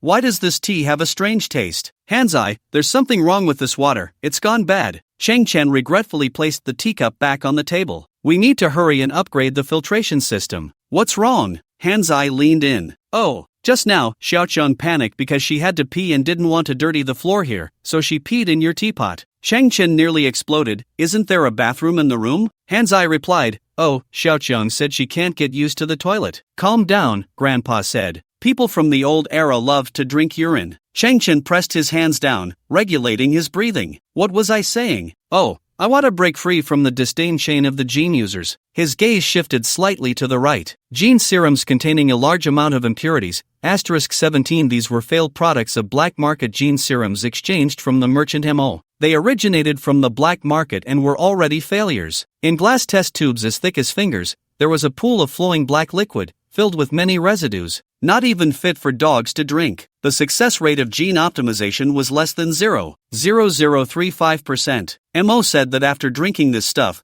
the survival rate was less than 0.0035%, and the data matched. In other words, failure meant death. But this success rate was appallingly low. It's hard to imagine that this thing was priced at 300,000 credit points. It shows how nearly insane humanity's desire for high-level genes has become. Cheng Chen's eyes flickered. Start synthesizing. Dispersing into raw materials, high-quality black market gene serums, *8. The white glow slowly faded, and on the ground, the original 16 test tubes turned into 8. The appearance remained unchanged, but the liquid inside the test tubes transformed into a light silver color, flowing with a certain viscosity, resembling some kind of silver paint. CRISPR-Cas9 technology upgrade plan, significantly reducing destructiveness, optimizing and repairing human genes, with a gene optimization success rate of 11.23%. Cheng Chen clenched his fist slightly. The direction of the upgrade was indeed as he had anticipated. The success rate of gene optimization increased by over 3,000 times. Of course, the reason for such a multiple is that the original base was too small. Now the success rate is only 11%. Cheng Chen squinted. Continue synthesizing. Dispersing into raw materials, synthesis successful. Special grade black market gene serums, *4. Scavenger Association bunker. Old metal was welded into a high main seat, where a hunched and aged figure sat. In front, a dozen figures stood respectfully. A gray storm was raging outside. The entire bunker trembled violently,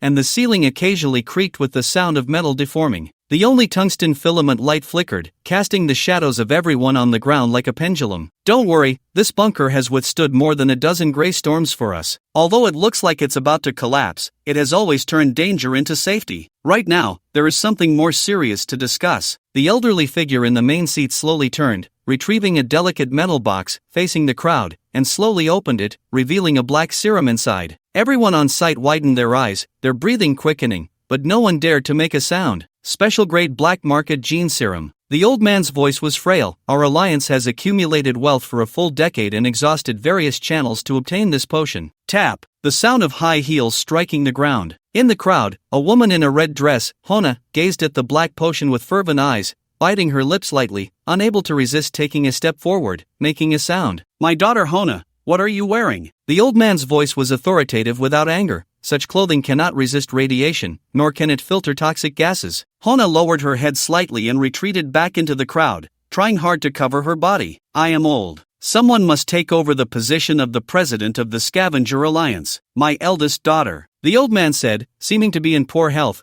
coughing a few times. Hong Yen, this potion is yours. A graceful figure draped in a gray cloak slowly emerged from the crowd. She stepped into the center of the venue, extending her fair arm and pulling off her cloak. This was a tall woman, wearing tight leather shorts that revealed her snow-white long legs, her backside firm and perky. The upper half of her body was clad in a black cropped leather jacket, her waist half exposed, slender and devoid of any excess flesh, with clearly visible abdominal muscles at the front of her lower abdomen. Her long black hair cascaded over her shoulders, and her features bore some resemblance to Hona. However, her beauty and the proportions of her figure were several times more striking than Hona's. What drew the most attention were her eyes. Her elongated eyes sparkled with a mysterious blue halo, making her appear enigmatic, cold, yet noble. Her attire also lacked any protective function against radiation. Yet, in the old man's eyes, there was only recognition and pride, devoid of any reproach. The core members of the Scavenger Alliance were well aware. The president had 2 daughters. The eldest was named Hongyan, and the youngest was Hona. Both were proud E-level geneticists. But the president never concealed his favoritism towards Hongyan. President, Miss Hongyan is already an E-level geneticist. Why not distribute such a precious potion to other high-ranking members? This way, our overall strength would be balanced. The old man's voice was low. I received notice that within the next 48 hours, a combat team from the Galactic Alliance will arrive on Earth. They are to carry out some secret mission, and in their eyes, no matter how many E-level geneticists there are, they cannot compare to the status of a D-level geneticist. Earth has been abandoned for so long, the environment is becoming increasingly harsh, and resources are dwindling. This time, it is a rare opportunity. Perhaps we can use this team to relay information to the Solar System Alliance, thereby applying for some assistance. To achieve this, we need at least one representative who can attract their sufficient attention. At this moment, Hona bit her lip. Father, I am also an E-level geneticist. The old man merely glanced at Hona. I know very well that even if your genes are upgraded, you do not have sufficient negotiation ability. Hona bit her lip, furrowing her brow, slowly lowering her head and falling silent. Hong Yen. The old man looked at the woman in leather in the center of the venue. The success rate of this special potion is as high as 23%, which is already an astonishing probability, and even if it fails, its side effects will not be fatal. Rest assured, I have prepared a medical team. Even in failure, you will receive treatment immediately. I will not lose you, and the Scavenger Alliance will not lose you. The old man took a deep breath. You are ready. In 1 hour, you will begin your second gene evolution. He paused. The old man raised his head again and said solemnly, the future of the Scavenger Alliance,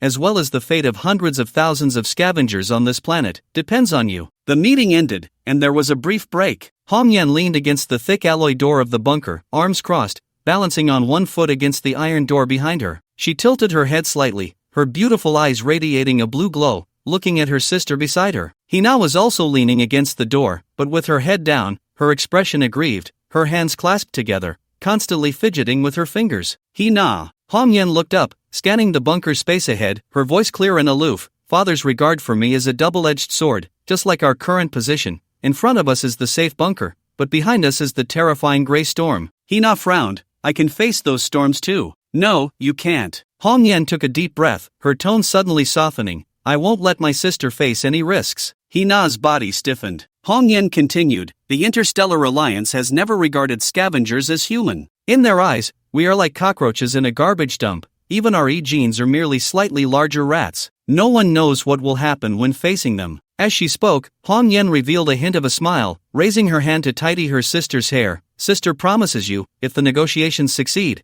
and if the resources we apply for include other genetic serums, I will be the first to stand up for you. No matter who it is. Including me, Hong Yan, I will stand behind Hina. Upon hearing this, Hina's eyes glistened with tears. She turned to embrace her sister, her voice choked. Sister, I will always believe in you. You don't have to work so hard. Hina has her own ways. Hong Yan patted her back, smiling. I know, I've always known, Hina is a stubborn child. Miss Hong Yan. A staff member called from a distance. The serum is ready. We can begin. Hong Yan slowly turned around, taking a heavy breath. In her beautiful and noble eyes, a hint of seriousness emerged. She stepped forward slowly. However, her sister Hina held her hand from behind, her eyes filled with deep concern. Earlier, their father had not explicitly stated the consequences of the black market serum's failure, but everyone in the bunker understood that the consequences could very likely lead to genetic defects, resulting in flawed humans, which meant disability. With a 23% success rate, in other words, Hong Yan had only 1 in 5 chances. Don't worry, Hina. Hong Yan offered a comforting smile. Then she lifted her chin, the tungsten lamp illuminating her stunning yet resolute face. I will definitely succeed. Special black market genetic serum *4? Sheng Qin shook his head. The success rate is only 23%. Failure will lead to disability. It's indeed somewhat trashy. Continue synthesizing. Dissolve into raw materials synthesis successful valent genetic serum *2. Sheng Qin was taken aback. The formation collapsed. Shouldn't it be something like super black market genetic serum? Valent genetic serum produced by black market pharmacist Valent. He is a legendary genius pharmacist who created a set of genetic sequencing technology based on CRISPR-Cas9. He fully applied this technology to genetic modification serums, achieving a catalytic success rate of 98% with minimal side effects. This data has already crushed the Galactic Science Association. However, this serum has become a unique item, after Valent produced 13 exclusive serums, he vanished without a trace. Rumor has it that he was likely recruited by the Galactic Science Association or kidnapped by some dark forces. 98% success rate? Chang Chen's heart raced. This is a terrifying probability. The evolution of gene levels has always been a low probability event, but in Valente's hands, it seemed to be completely under control. 2 light blue potions were placed before Chang Chen. After 3 rounds of synthesis, the growth effect of the potion was explosive. There was still one last synthesis possible. Any hesitation would be a disrespect to STC. Chang Chen let out a breath. Continue the synthesis. Disperse into original substances. Synthesis successful. Valente Fantasy Potion. Chang Chen's eyes widened slightly. Valente Fantasy? This potion is a concept that exists in the notes of the genius pharmacist Valente. It is his ultimate vision of his own technology, but he was unable to bring this vision into reality before he disappeared. The core of this technology can replicate specific gene fragments and, through PCR, polymerase chain reaction technology, massively amplify specific genes, allowing advantageous segments of human genes to be continuously copied and layered over inferior genes. Chang Chen nodded solemnly. SCT truly covers all fields, even the ideas in his notes have been turned into reality? Valente Fantasy Potion Gene Evolution Success Rate 99.9%. Because its technology replicates and amplifies existing high-quality segments, the final result of gene optimization varies according to different constitutions. There may be significant improvements or no noticeable changes at all. After a brief digestion, Chang Chen understood the function of this gene potion. Simply put, it means that with different talents, the effects will differ. If all of his gene fragments are worthless, then drinking this potion would also be futile. It felt like a waste, suddenly putting on beautiful clothes. From then on, he would transform into a waste dressed in clothes. But if there were even a few high-quality genes among his fragments, then this gene potion would replicate those high-quality genes and replace the inferior ones. This is a process of continuously expanding advantages. If his high-quality genes were numerous enough, there could be a significant leap in improvement, even the possibility of a leap-level evolution. In simple terms, the final potion synthesized from these 16 worthless potions is a blind box. Interesting. Chang Chen instinctively rubbed his hands together. Now, there were no other choices. He could only take this Valente Fantasy Potion. How much potential do I really have? Let's wait and see. Chang Chen raised the test tube, which contained a pure blue potion, free of impurities and not viscous, looking quite drinkable. Pop! Chang Chen pulled out the test tube stopper, tilted his head back, and downed the Valente Fantasy Potion in one go. In the next moment, Chang Chen sat on a rickety bench, back straight, hands on his knees, staring ahead. After drinking the potion, he only felt a burning sensation in his throat, as if he had downed a shot of strong liquor. But beyond that, he felt nothing. Chang Chen tilted his head, closed his eyes to feel carefully, but still sensed nothing. No way! No way! I'm just a waste dressed in clothes. For a moment, Chang Chen felt the world spinning. There is nothing more terrifying in this world than the sudden realization that you are a super waste. Chang Chen's perspective shrank. There truly are things more terrifying than discovering you are a waste. Put! Chang Chen spat a mouthful of blood into the sky, his eyes rolled back, and he collapsed to the ground. He had become a dead waste. Time flowed gently, white clouds drifting. Everything in this world seemed to change, yet also seemed unchanged. In the dark world, suddenly, a white gap appeared, opening and closing, until it was fully stretched open under the support of some powerful will. Chang Chen looked at the beautiful, colorful spherical ceiling in front of him, his mind blank. Oh, I just fainted. Hanzai must have saved me. Now I'm lying here safely. Hanzai is truly a reliable partner. Chang Chen felt a bit weak and struggled to sit up. He found himself covered with a white cloth, lying on a pile of firewood and an old diesel barrel. Not far away, Hanzai and Xiao Qiong, dressed in white plastic morning clothes, were squatting and crying. Chang Chen, you really are dead this time. You messed with some potion and drank yourself to death. No one can compare. Chang Chen's face turned pale. They were quick to prepare for cremation. Click. Hanzai, without looking back, pressed the ignition switch beside him. The current surged along the wires and ignited the diesel beneath Chang Chen with a loud bang. What the hell? Chang Chen was stunned, but in that instant, a sense of crisis surged from the depths of his mind, striking his nerves like a lightning bolt. Whoosh! In a millisecond, Chang Chen sprang up, his body moving like a swift wind, instantly shifting 7 or 8 meters. Everything felt like an instinctive reaction. His conscious mind hadn't even caught up yet. What just happened? Did I turn into a bolt of lightning? He looked at his hands in disbelief. No, this is the emergency evasion response of the extreme warrior armor. The next moment, Chang Chen witnessed a rather shocking scene. Hanzai, that fool. had stripped off his extreme warrior armor and placed it not far away. Was he even human? He was afraid the armor would become a burial item. Wait, Cheng Chen's eyes widened again. I'm not wearing the armor. Cheng Chen, I knew you would definitely survive this disaster. I was just joking, but don't blame us. You were out cold for a full 48 hours. Han Zai scratched his metallic head with his metal fingers, chuckling. Is that your reason for cremating me? Cheng Chen sighed helplessly, but to think I actually slept for 48 hours, which means the gray storm is nearing its end? Ah! Xiao Qiong seemed to see something incredible, looking at Cheng Chen's face, suddenly covering her mouth. Your eyes have changed. Han Zai, quick-witted, found a smooth piece of metal to use as a mirror and handed it to Cheng Chen. Cheng Chen looked at himself in the mirror, his eyes suddenly widening. The joy within him erupted like a mountain flood. In his pupils, there were circles of light blue radiance, crystal clear, noble, and profound. In today's society, this represented status, respect, and everything. I went from a natural person to an E-level gene bearer? Cheng Chen's eyes widened even more as he pinched his thigh hard, fearing this was a dream that would dissipate in the next second. As far as Cheng Chen knew, the definition of an E-level gene bearer was one with excellent overall genes, without any defects. They excelled in intelligence, physicality, and character, able to adapt to various environments and challenges, achieving good results through their own efforts. In other words, E-level gene bearers were not some earth-shattering superhumans. Their definition was more like the cream of humanity. So, what's going on with my physical quality? Cheng Chen felt a bit confused and instinctively blinked. With that blink, scenes flashed through his mind like lightning. It was a DNA double helix quietly spinning in the void, radiating a magnificent and mysterious glow. At the same time, certain parts of that DNA were constantly breaking apart and reassembling. This scene resembled the memories that slowly revived during his unconsciousness. When Cheng Chen shook his head and opened his eyes again, he froze completely. His eyes widened to the extreme,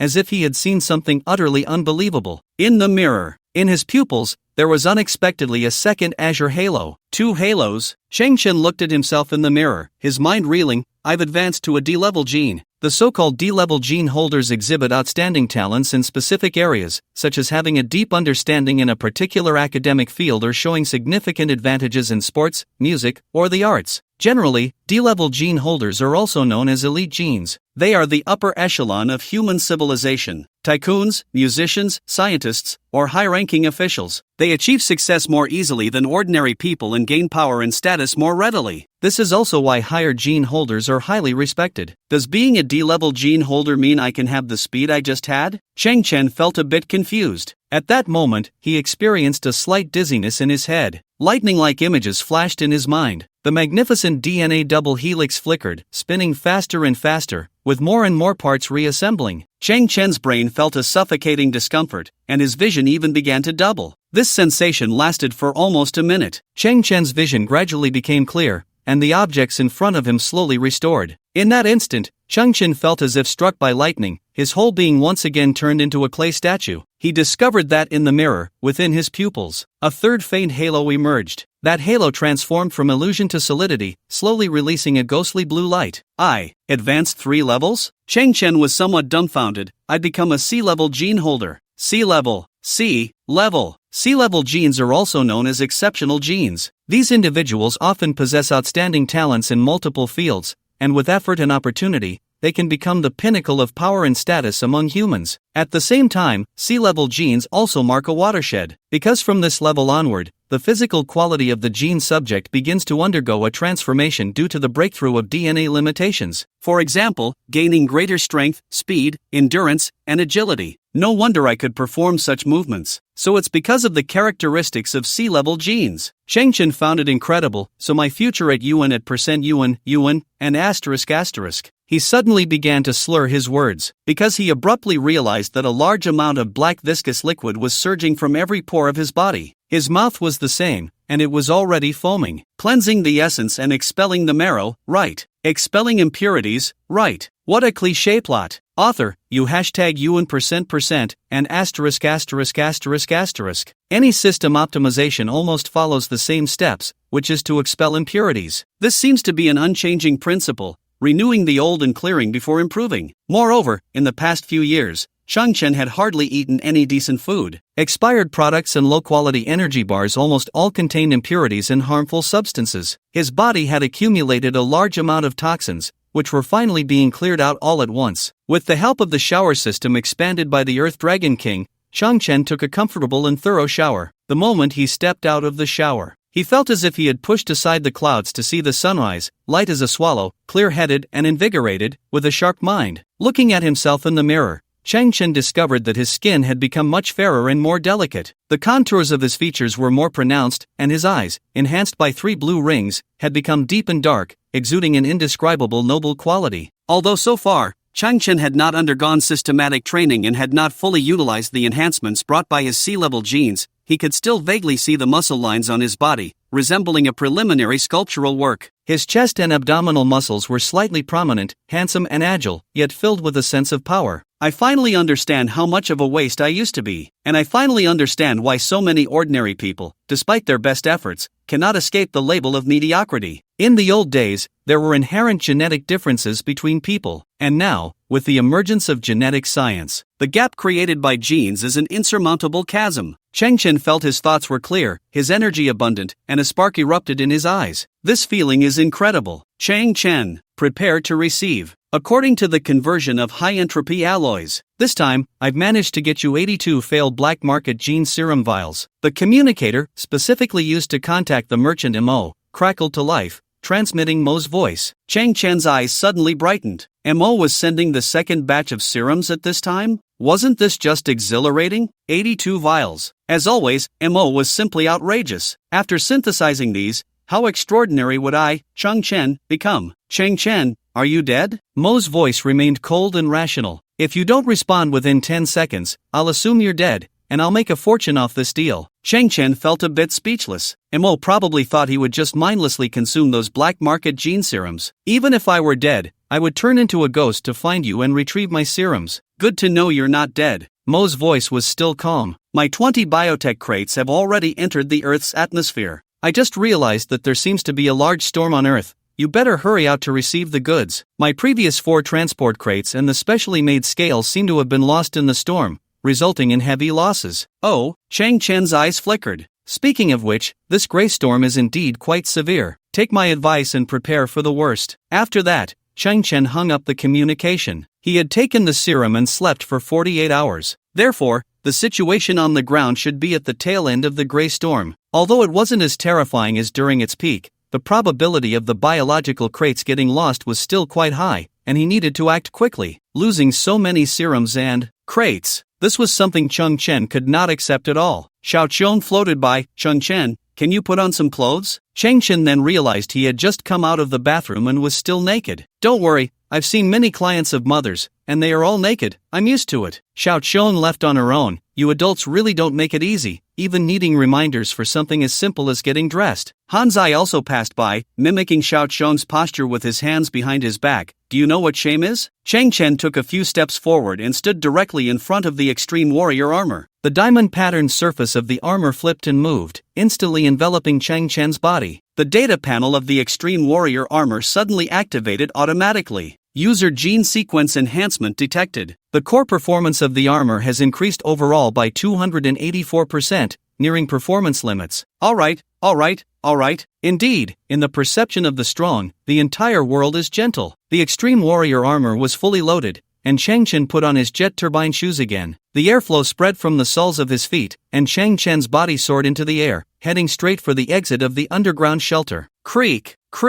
The electric control system of the shelter's door was functioning normally, slowly opening, but emitting a piercing noise. After more than 40 hours of gray storms, the door had deformed, yet it remained unbreakable. Hanzai's technology was still reliable. The wind outside had diminished significantly, but it was still filled with a chilling airflow. The Extreme Warrior armor flipped up its visor, protecting Changchen's face. He slowly walked out of the shelter and closed the door behind him. At that moment, the ground was filled with gray dust, countless metal particles floating in the air, visibility extremely low. One could vaguely discern that the surrounding garbage mounds had changed. Various fragments and displacements occurred every time a gray storm passed, the landscape of garbage earth would undergo a transformation. For scavengers, this was a new opportunity gained after experiencing a terrifying disaster. Many valuable scraps buried beneath the surface would be unearthed and see the light of day again. Chang Chen looked up at the gray sky to the north. With the naked eye, nothing was visible. But the reconnaissance system of the Extreme Warrior armor quickly locked onto 20 light points in the distance. They were flying towards the ground at a rapid speed, but at this altitude, the chilling airflow still lingered,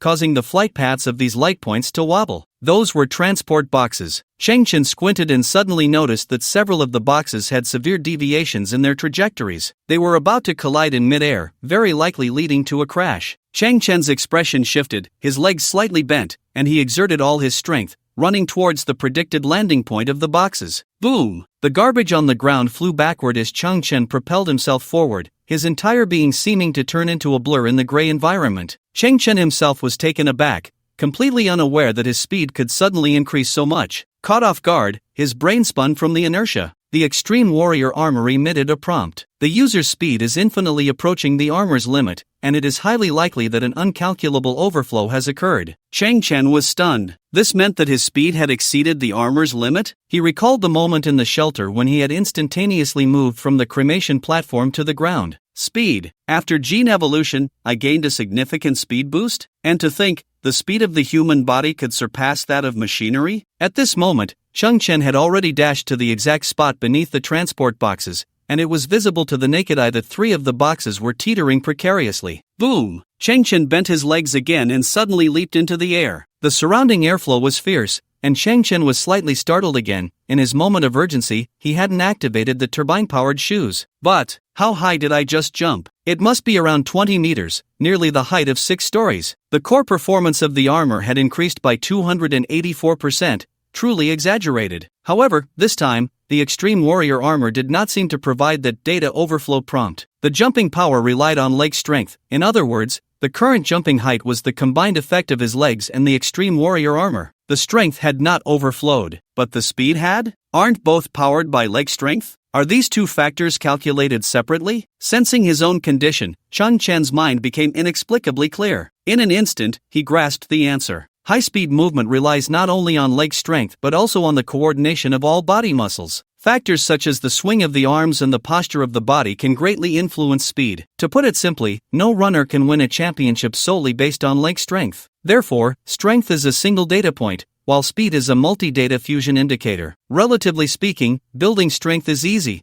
but improving speed is difficult. At this moment, Chang Chen gradually realized that what he had gained was a rare enhancement in speed. In midair, Chang Chen accurately caught 3 transport boxes. He then landed and carefully placed the boxes down. After that, he leaped up again, repeating the process to catch other transport boxes. During his final jump, Chang Chen saw a bizarre scene on the distant ground. Amidst the chaotic airflow and thick gray dust, something was crawling on the ground. It seemed to be half a person. To be precise, it wasn't even half. It had only a head, a small part of a shoulder, and one arm. Its arm was constantly swinging forward, clawing at the protruding garbage on the ground, crawling slowly and laboriously. Judging by its size, it didn't look like a robot. Was that a person? How could someone still be alive in such a state? Chang Chen squinted, but a cloud of gray metallic dust passed by, and that quarter of a person suddenly vanished, as if it had never existed. After a slight hesitation, Chang Chen collected all the transport boxes and headed back to the underground shelter. With so many valuable items in hand, he couldn't let curiosity dictate his actions. Inside the underground shelter, the massive steel mama extended its precise mechanical arms,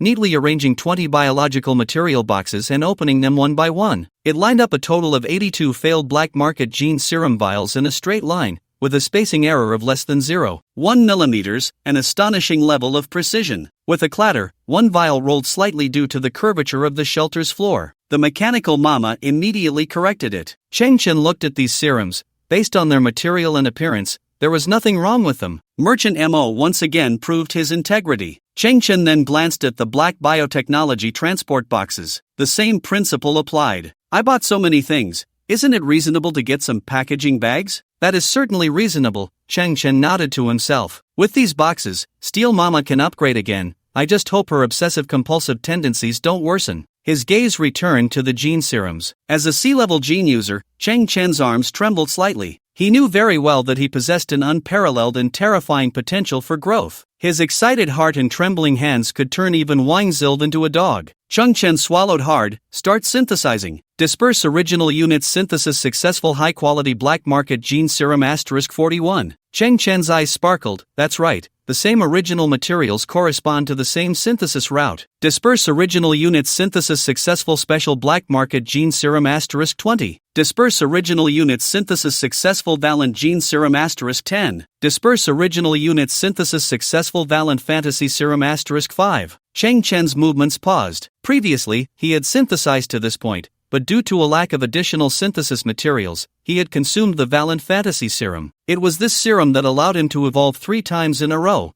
becoming a C-level gene user. Cheng Chen's lips trembled slightly. What would he obtain if he continued to synthesize? Will it allow me to be promoted to the legendary S-class gene? In the previous years, Cheng Chen had only heard some wild tales from the old, temperamental interstellar radio left by his grandfather. S-class gene combinations were everywhere. No matter which planet one went to, various top-tier beauties would pounce like hungry tigers, transforming into human-shaped vacuum cleaners. Oh no, various beauties would actively throw themselves into the embrace, hoping to mate with high-level gene carriers and produce quality offspring. Of course, this was just wild history. Cheng Chen believed that true S-class gene combinations did not have so many vulgar demands. Even if there were indeed offspring everywhere, it would be out of some spirit of dedication. As for the abilities of S-class gene carriers, wild history was, after all, just wild history, and it mostly glossed over the details. After all, the focus of that stuff was on sensuality and eroticism. So, Cheng Chen did not know what kind of realm the legendary S-class gene carriers truly represented. At this moment, Cheng Chen's sense of anticipation exploded. Start synthesis. Dispersing into primitive matter. Synthesis successful. Life bud. Gene sequence liberation agent. *2. Humans are carbon-based life forms. Regardless of how genes are enhanced,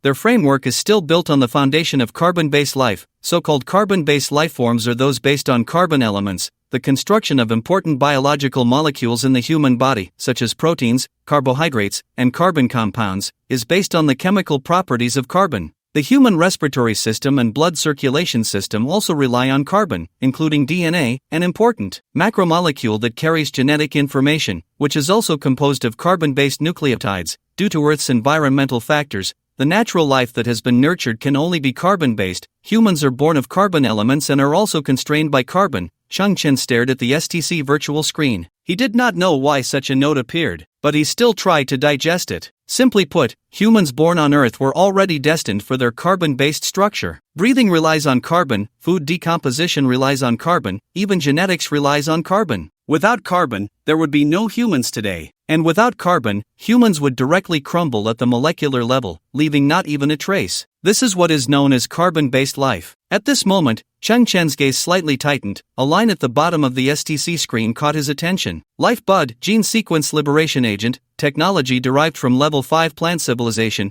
has a certain probability of completely altering the foundational system of carbon-based life forms, allowing carbon-based life to evolve into a brand new gene sequence, for example, silicon-based life. Cheng Chen gasped. Silicon-based life? This agent had surpassed the human understanding of gene enhancement and was flipping the table. Its ambition was to evolve humans into silicon-based life. Sequence. It directly spanned an entire sequence. Cheng Chen found it hard to believe. Could it really be played this way? But what was that plant civilization? Did not only technological civilizations exist in the universe, but also other kinds? Plant civilization. Could it be a social system composed of tree people? It was at this moment that the STC's annotations turned the page, and another line of text appeared. Special note, the success rate of this gene sequence liberation agent is only 7%. If the liberation fails, the user's original genes will suffer irreversible damage, directly causing gene dissolution, resulting in instant death. If the liberation succeeds, the user will transform into a new elemental base, but due to surrounding environmental factors,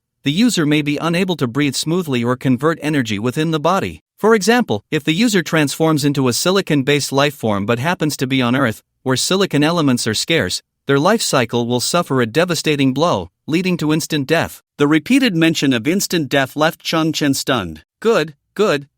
Isn't this a dead end? What use do I have for this potion? I might as well smash that glass test tube and kill myself directly. There's no need to trouble you. Complaining aside, Cheng Chen had not reached the final step yet. At this moment, he held 2 gene sequence liberation potions in his hands and could still perform one last synthesis. Break it down into original substances. Synthesis successful. Life Tree Balanced Sequence Liberation Potion. Based on the Life Bud, the effectiveness of this potion has been significantly enhanced, balancing its efficacy and side effects. The success rate of gene liberation has risen to 67.7%, eliminating the side effect of gene dissolution and locking in the direction of liberation, targeting transformation into silicon-based life. Moreover, after successful liberation, the user's original gene sequence is still retained, and in the subsequent evolution process, the user will transform into a dual gene sequence organism, possessing the advantages of both genes, with complementary disadvantages. Chang Chen felt as if struck by lightning. A dual gene sequence, and one that won't lead to instant death. In the underground fortress of the Scavenger Alliance, Potion Laboratory, the rusted metal door slowly opened, and a cloud of white steam spread out. Within the mist, a tall and alluring figure appeared. Long, beautiful legs, a slender waist, a prominent chest, and cascading long hair. Her silhouette was extremely eye-catching. She slowly stepped forward, her movements steady, walking out step by step. Outside, the president of the Scavenger Alliance, several high-ranking scavengers, and a woman in a red dress, Hina, were all nervously watching this figure. The person's face gradually became clear. She had a cold and stunning beauty that stood proud in the world. Tight shorts hugged her petite and perky backside, and a fitted leather jacket covered a low-cut black short-sleeve shirt, revealing the rounded curve of her upper body and her snow-white collarbone. She was the dream goddess of countless people, the object of many fantasies. But at this moment, everyone noticed that a layer of pale whiteness covered her beautiful cheeks. Her high-heeled shoes clicked against the ground, making a tapping sound, but after just a few steps, her body began to stagger. Soon, blood began to flow from the inner thigh. Bright red blood formed glaring patterns on her long, snow-white thighs. Suddenly, she could no longer suppress it and spat out a mouthful of blood, then stumbled and fell to the ground. Hong Yan, sister! Everyone rushed forward, helping the pale-faced woman with frantic hands. But Hong Yan's eyes were filled with tears, her trembling red lips whispered, "I'm sorry, everyone, I failed." At this moment, her pupils still held a single faint blue halo, and because of the severe injury, it appeared dim and lifeless. The elderly president felt darkness before his eyes, his body swaying. Nearly a decade of wealth accumulation was poured out, yet it did not yield a single D-level gene user. His eyes were filled with regret as he looked at his weak daughter, a pain that was hard to describe surfacing in his heart. Sister! Hina's tears streamed down her face as she hugged her sister's shoulders, choked with emotion. "If I had known it would be like this, I might as well have bored it myself." President! A member of the Scavenger Alliance stepped into the crowd, a bit nervously saying, "The combat team from the Interstellar Alliance has arrived." The president's body stiffened slightly. At this moment, this was not good news for him. After a pause, the elderly president pondered,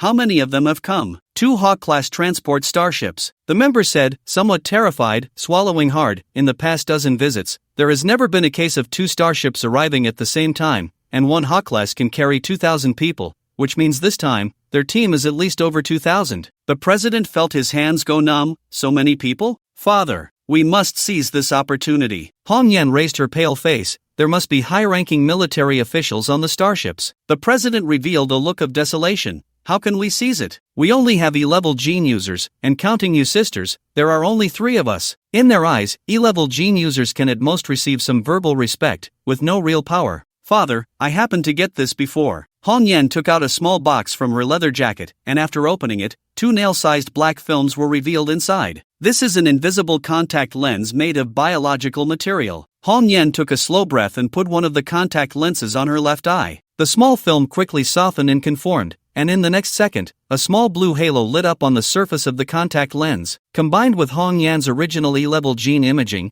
her pupils now flickered with 2 halos. The president's tone became somewhat distorted. "Child, you are faking this. I got these glasses from a scavenger by chance." Hong Yan frowned. "This kind of device used to circulate in the interstellar black market. It is indeed a trick used by some lowly people, but the technology inside this lens is not low, and regular equipment cannot detect it. And the combat team of the Interstellar Alliance, after all, is a combat unit. They shouldn't carry overly sophisticated gene detection equipment." Hong Yan gritted her teeth. "So, I have a chance." "Nonsense!" The president's facial muscles trembled. Do you know what kind of consequences you will face if you are exposed? The light in Hong Yan's eyes flickered with determination. All I know is that if we don't get support, all the scavengers on Earth will face a dead end. The air was silent for a long time. The president trembled but could not speak. Meanwhile, with the help of Hina, Hong Yan slowly stood up. Sister, accompany me to freshen up, and please help me put on the most beautiful makeup. The president watched his two daughters supporting each other, disappearing at the end of the corridor. On one side, a doctor from the Scavenger Alliance said, President, Miss Hong Yan's body has suffered a backlash from the gene agent. First, she is very weak now. Her overall health is less than 1/3 of normal conditions. Second, the doctor hesitated, she has lost her ability to bear children. The president's body visibly trembled. He looked up at the ceiling, a stream of murky tears sliding down his cheeks. Faced with all this, he felt powerless. Dual gene sequence. Chengchen looked at the agent in his hand, the container still a glass test tube, but the agent inside looked as clear as water, ordinary at first glance. However, when Chengchen raised the agent against the light in the underground shelter, his pupils constricted. He saw countless tiny lights floating in the transparent agent, these lights crystal clear, scattered in the clear agent, like stars in the universe. Gently rotating the test tube, Chengchen felt like he was viewing the universe from a higher dimension, watching it spin quietly in the palm of his hand. No matter the channel, he had never heard of any human becoming a silicon-based life form. Of course, he had never heard of humans with dual gene sequences existing in this world. Or rather, once one possessed a silicon-based gene sequence, could they still be considered human? What did the legendary silicon-based life forms actually look like? Cheng Chen's gaze flickered. A 67% success rate was definitely worth a try. Immediately, he opened the test tube cap and took a deep breath. Tilting his head back, he poured the mysterious potion into his mouth all at once. Cheng Chen didn't want to waste a single drop. With his head tilted back and mouth open, he watched as the last drop of the potion slid down the tube and finally landed on his tongue. When that crystal-clear droplet was suspended in mid-air, Cheng Chen felt a sense of time slowing down. He could clearly see his reflection on the surface of the droplet. It was as if time flowed differently. The droplet descended slowly, but Cheng Chen's eyes widened in an instant. He saw that his pupils were no longer the previous pitch-black dots, but had transformed into some kind of geometric structure pieced together. Deep within his pupils, tightly connected triangles appeared, and then these triangles began to unfold layer by layer like blooming flowers. Cheng Chen felt an incredible sensation. At the same time, a clear prompt emerged in his mind, like a sixth sense in the face of some crisis. He felt his body becoming increasingly loose, on the verge of shattering. In that moment, the tightly connected triangles spread across Cheng Chen's face. His face bloomed like a flower. Then, it was Cheng Chen's body. Bang! Like a small firework without a spark. Cheng Chen's body shattered into countless tiny triangles, disappearing in place. The world fell into darkness. It was as if before the birth of the universe. Cheng Chen could not feel his body, nor could he sense his existence. Before his perspective,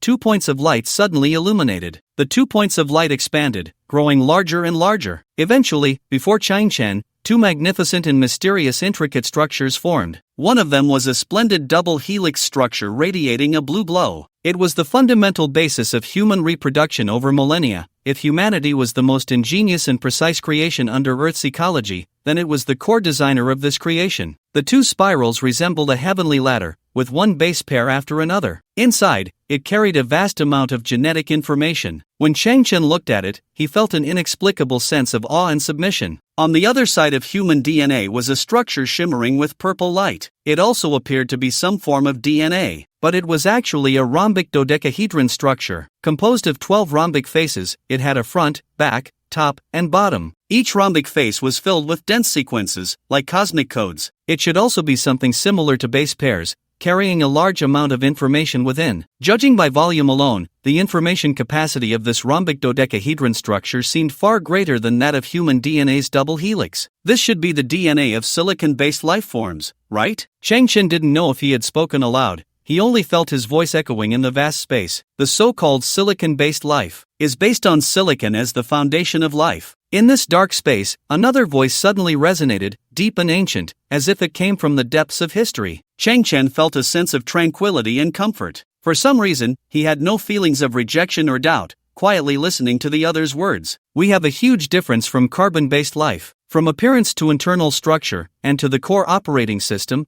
they are completely different. At this moment, on the DNA structure of the silicon-based life form ahead, a body slowly emerged, a translucent outline about 3 meters tall. Cheng Chen quietly watched this miraculous life. It did not move, its limbs extended, more like a holographic model. Its body was composed of a hard crystalline structure, resembling silicon gems that shimmered with strange light. Those gems followed some kind of pattern, exhibiting a high degree of order and symmetry, with sharp lines and distinct angles. This appearance could easily be described as breathtakingly beautiful. We do not need to rely on water and organic molecules to sustain life activities like carbon-based organisms. Our skin is a layer of translucent silicon film that can filter and refract light, presenting a dazzling array of colors. In Cheng Chen's eyes, the silicon-based lifeform in midair gently rotated, radiating even more dazzling and brilliant light. Our mode of movement is not like carbon-based organisms, which rely on muscle contraction and relaxation to move, but rather we utilize electromagnetic forces or the growth and contraction of crystals to change our position. The silicon-based lifeform slightly shook its arm, producing a crisp sound of friction. We possess eyes that are extremely sensitive to electromagnetic waves, capable of directly perceiving energy across various frequency bands, including radio waves, infrared, and even X-rays. Our ears may be able to capture tiny electromagnetic vibrations, thus perceiving distant information. Our communication occurs through the transmission of information via electromagnetic waves of specific frequencies. This mode of communication is rapid and efficient, capable of transmitting vast amounts of complex information in an instant. We can also produce sound through the vibrations of the silicon crystals on our body surface, with frequencies covering a range that various organisms can hear, allowing us to communicate seamlessly with other life forms. At this moment, within the facial features of the silicon-based life model, several purple beams of light burst forth. These beams were clear and long, as if they could connect to the heavens. Due to the properties of silicon, our body structure possesses sufficient stability in high-temperature environments. Unlike carbon-based organisms that decompose under high heat, we utilize high temperatures to drive chemical reactions within our bodies, maintaining life activities by absorbing and storing large amounts of thermal energy. Our silicon structure also has the ability to resist radiation damage, even capable of converting radiation energy into useful forms. We have always lived in high temperature, high pressure, and high radiation environments, such as the scorching surfaces of planets close to stars or the interiors of planets filled with radioactive materials. Suddenly, a raging fire erupted within the holographic model. There were also solar flares similar to those on the surface of the sun, but this extreme heat could not harm the silicon-based life. Instead, it made its gem-like skin shine even brighter. Throughout the entire process, Cheng Chen felt as if he were immersed in a wonderful journey. He understood, in a way he could not comprehend, a kind of miraculous life he had never seen before. Silicon-based life. Cheng Chen did not know how to summarize it. To say it resembled Superman seemed inaccurate, for it was not a human in the conventional sense at all. It inherently possessed such miraculous and powerful abilities, and its entire race was the same. But one had to admit that if a silicon-based life form suddenly appeared in human civilization, some of its characteristics could be deemed divine. Cheng Chen's mind gradually cleared a bit, and he asked the question into the surrounding void, "Who are you?" "I am not anyone. I am not an individual, not a life. I am the genetic information within the DNA of silicon-based life." As you can see, the amount of information in silicon-based DNA far exceeds that of carbon-based DNA. It not only records the blueprint for the growth of living beings but also contains information like mine. Every time a brand new silicon-based life form is born, I will explain the necessary basic information to it. You can understand me as the very essence of inheritance. Cheng Chen's consciousness once again became vague. Inheritance? To whom? To you. The mysterious voice uttered its final words, and those two words struck Cheng Chen's heart like a resounding bell. He felt the entire world ripple, and whirlpools appeared in his vision. Suddenly, Cheng Chen shivered. His perspective quickly became clear. He saw the magnificent spherical ceiling of the underground shelter. He saw the glass test tube he was holding. He also saw the droplet of genetic agent falling within the test tube. Drip! That droplet finally fell into Cheng Chen's mouth, and he felt a sweet and cool sensation on his tongue. Cheng Chen shook his head, his eyes filled with confusion. I've been sitting here all along? What I just saw and heard, was it an illusion? However, in the next moment, Cheng Chen's body stiffened slightly. He saw that his right hand, which was holding the test tube, was no longer a human arm. It was an arm that reflected dazzling light, resembling a magnificent diamond. What is this? Following his arm, Cheng Chen's gaze moved slightly downward. He saw his shoulder, chest, and legs, all shimmering with a dazzling brilliance like colorful glass, splendid and stunning. He moved his hand slightly, and everything felt normal, but his arm gave him a heavy and hard illusion. At the same time, he heard a faint sound of crystal friction from his joints. Chang Chen's eyes widened slightly. Our skin is a layer of translucent silicon film that can filter and refract light. Our mode of movement is not like carbon-based life forms, which rely on the contraction and relaxation of muscles. Chang Chen recalled the words of inheritance, and his heart grew increasingly horrified. In that moment, Chang Chen suddenly clenched his fist. A layer of crystal armor quickly emerged on his fist, and sharp crystal spikes grew from the gaps in his joints. Perhaps due to inexperience, this phenomenon triggered a chain reaction. In an instant, crystal spikes erupted from his elbow, shoulder, knee, and other areas. He looked like a magnificent thorn flower. Chang Chen was somewhat alarmed. My armor. It was as if he sensed something and suddenly turned around. He discovered that the XXX-01 Extreme Warrior armor had already exited the wearing state before he woke up. At that moment, it stood silently behind Chang Chen like a silver, headless robot. The armor must have detected some mismatched factors, so it automatically detached from Chang Chen's body. Confirming that the Extreme Warrior armor was unharmed,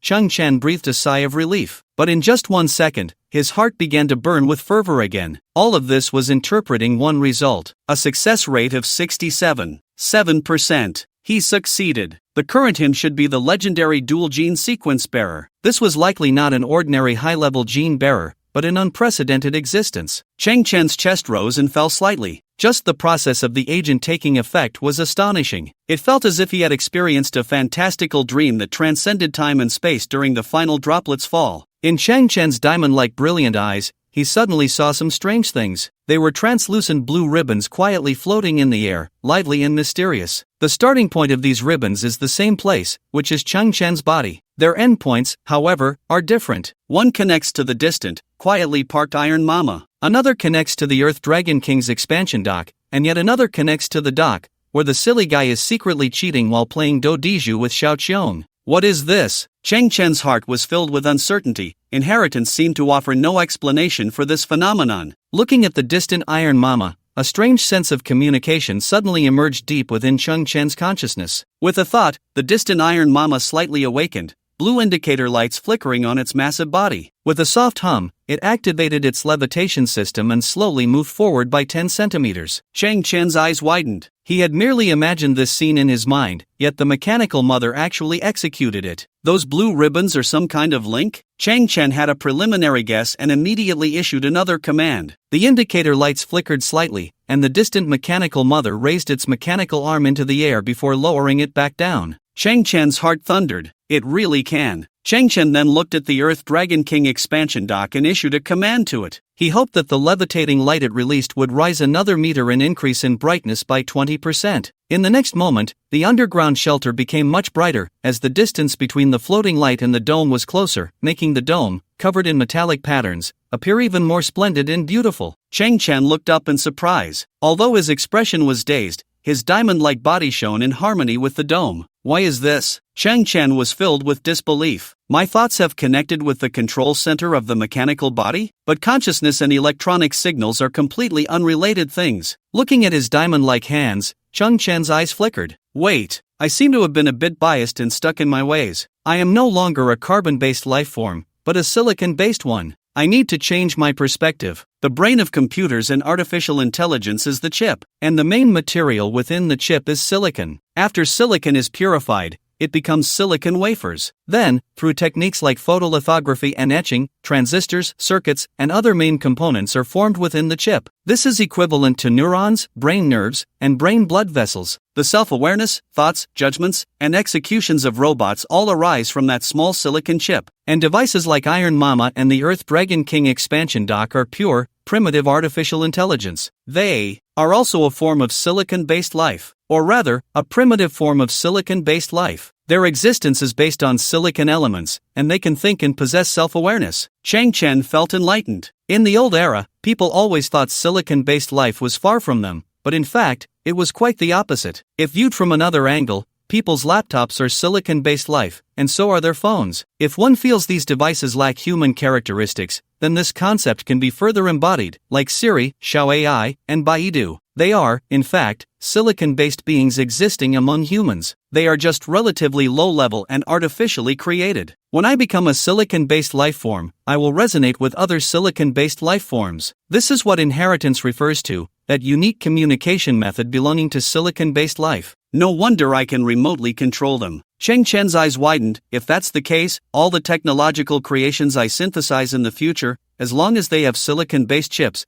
can be manipulated from a distance? This is simply too convenient, almost ghostly. At this moment, Cheng Chen looked towards the distant Hanzai. Xiao Qiong, let me tell you, a connects to 6, that's the old-time crazy government vehicle. Your bomb is useless against me. Haha. Cheng Chen squinted. This guy really knows how to apply what he learns. With a thought, he saw Hanzai suddenly stand up, one hand on his waist, the other pointing to the sky, and began to dance. Dinosaur against wolf, dinosaur against wolf, dinosaur against. Hey, why am I dancing? He made fun of Hanzai. Cheng Chen shifted his focus back to himself. The combatability and adaptability of this silicon-based life form still needed testing. The only certainty was that it was incredibly dazzling. I can't just go out like this, it's too conspicuous. Since it's a dual gene sequence, then the two types of genes should be switchable. How should I operate it? Cheng Chen frowned, seriously doubting that he might be the only human with a dual gene sequence, and the corresponding common knowledge was likely unknown to anyone. Switch, Cheng Chen murmured, and at that moment, he felt the surrounding space darken. He entered a dim world with no sense of space again, and he transformed back into that formless consciousness. Ahead were two sets of brilliantly shining DNA, representing the double helix structure of carbon-based life, and the diamond dodecahedron structure representing silicon-based life. In that instant, the two sets of DNA moved, alternating left and right, completing some kind of exchange, dragging out faint light and shadow. The double helix DNA burst forth with bright light,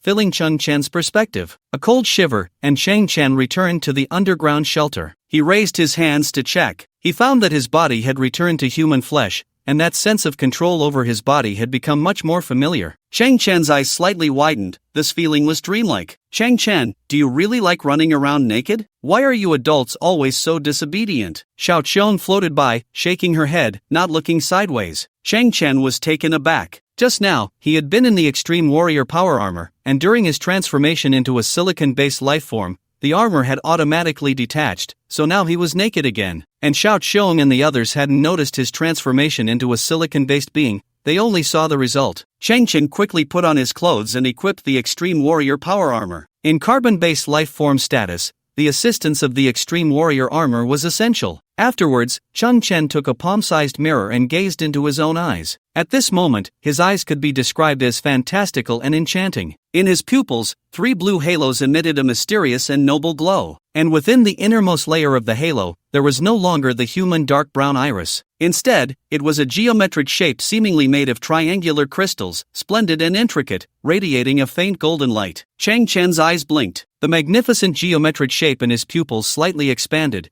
and a hint of faint purple light spread through the gaps. Hiss! Cheng Chen felt a chill. This is a bit too cool. My splendid eyes can captivate everything. The changes in his pupils were clearly a reflection of the silicon-based life form, but at this moment, it only covered the innermost layer of the halo. Cheng Chen pondered. So that means, the genes of silicon-based life also have levels. Just like the halos in the eyes of carbon-based higher gene beings, the higher the gene level, the more halos there are. Similarly, for silicon-based life forms, the higher the gene level, the more halos they cover. No wonder it's called a gene sequence. It is also a system that can be promoted. Cheng Chen let out a slight breath. At this moment, he felt that his path ahead was long and yet the space was infinite. Then, Cheng Chen's gaze fell on the 20 biological transport boxes on the ground. The individual value of these things was over 50,000 credit points, enough for a scavenger to live comfortably for several years. To think they were just given away. Boss Missouri is generous. On a starship hundreds of thousands of kilometers away, Mo suddenly sneezed. He was somewhat puzzled. According to his gene level, such a strange physiological phenomenon shouldn't occur. But why haven't my biological boxes returned? Have they gotten lost in the Earth's storm again? Cheng Chen glanced again at the steel mama quietly docked beside the shelter. What kind of device would it become if the 20 boxes were synthesized into steel mama? He couldn't let Boss Mo's good intentions go to waste. Once he thought of it, he acted. Detected similar technological creations, beginning synthesis, dispersing into raw materials, biomass material transport container, *10. K443 Integrated Transport Platform, *5 The official equipment code for Steel Mama is the K443 Integrated Transport Platform,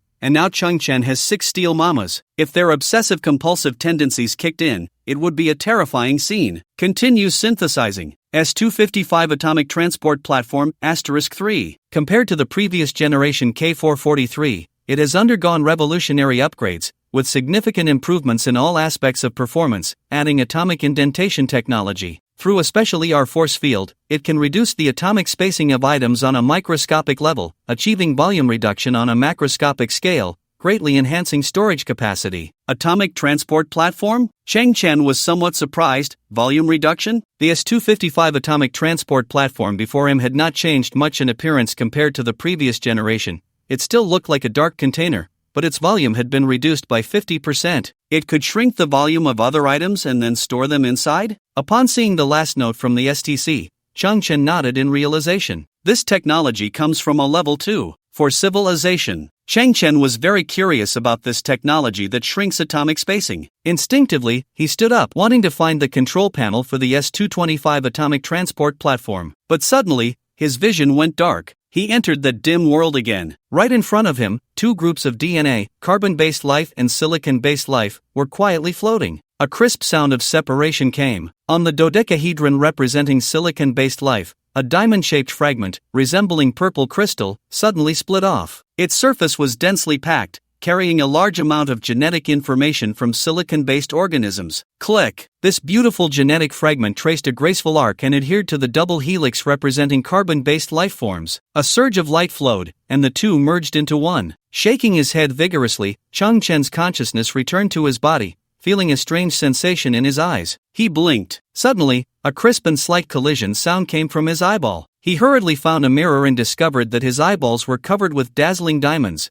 radiating a magnificent glow. Looking ahead, he saw that ethereal blue ribbon reappear in his vision. One end of the ribbon connected to the S225 Atomic Transport Platform, while the other end connected to the center of Changchen's forehead. Changchen was stunned. He suddenly thought of the STC's hint, possessing dual gene advantages, with complementary weaknesses. Can I partially siliconize? That's a bit too humanized. 5-star review. This feature can save a lot of trouble. Not only does it avoid overly conspicuous risks, but it also allows for covert operations, secretly showcasing abilities. Incredible! Changchen immediately issued a command. He ordered one of the S225 atomic transport platforms to load another S225 of the same size into its interior. Under normal thinking, this would definitely be considered a sneaky move. But the current situation was quite the opposite, as shrinking and loading was precisely the core function of the S225. The S225 slowly opened its hatch, revealing an internal space of about 15 square meters. At the top of the hatch, there seemed to be a small force field generator, releasing a light yellow ripple force field. The other S225 was completely enveloped by the force field, its body resonating with some kind of vibration. An astonishing scene unfolded. The S225 wrapped in the force field suddenly produced an outline resembling a phantom, which became ethereal and then dissipated. The S225 revealed afterward was indeed smaller by a circle. And this was just the first reduction. With the continuous release of 3 force fields, the S225 size shrank 2 more times, resulting in a final size that was a full 70% smaller than before. The mechanical arm moved with the same precision as before, effortlessly placing the reduced S225 completely inside another S225. Changchen was left dumbfounded. Terrifying. What if we continue to synthesize? What will the S225 upgrade into? Dispersed into primitive matter, synthesis successful. X14 remote transmission transport platform retained all functions of the S225, optimized, force field efficiency increased by 240%, intelligence level enhanced by 93%, and added 4 sets of directional transmission modules, greatly improving loading efficiency. This time, the transport platform transformed into a triangular body about 4 meters tall, with a matte black finish, and the anti-gravity engine at the bottom emitted a blue glow, causing it to float in midair. Changchen's eyes widened slightly. On the body of the X14, 4 palm-sized external devices were embedded, very conspicuous and easily detachable. Changchen exerted a slight force and removed one of them. It resembled a slightly thicker playing card, made of black metal, somewhat heavy. There was an X-shaped gap running through its 4 corners on the surface. Is this the so-called directional transmission module? Changchen tightened his grip, and the X-shaped gap immediately emitted a blue light, looking very high-tech. click, buzz. Inside the small playing card, mechanical sounds emerged, accompanied by some kind of energy vibration. The metal playing card suddenly split apart. It expanded into a blue beam door approximately 4 meters high and 3 meters wide. Chang Chen was astonished. At the same time, he noticed that the X-14 remote transmission transport platform also made a sound, and 2 hatches slowly opened, revealing the internal space, where a blue beam door gradually appeared. Could it be? Cheng Chen tentatively picked up a small stool that had just been placed, raised his hand, and threw it into the beam door. A magnificent beam flashed. The chair was transmitted through the air and appeared in the X-14 storage space. Moreover, its size had shrunk to 1/10 of its original.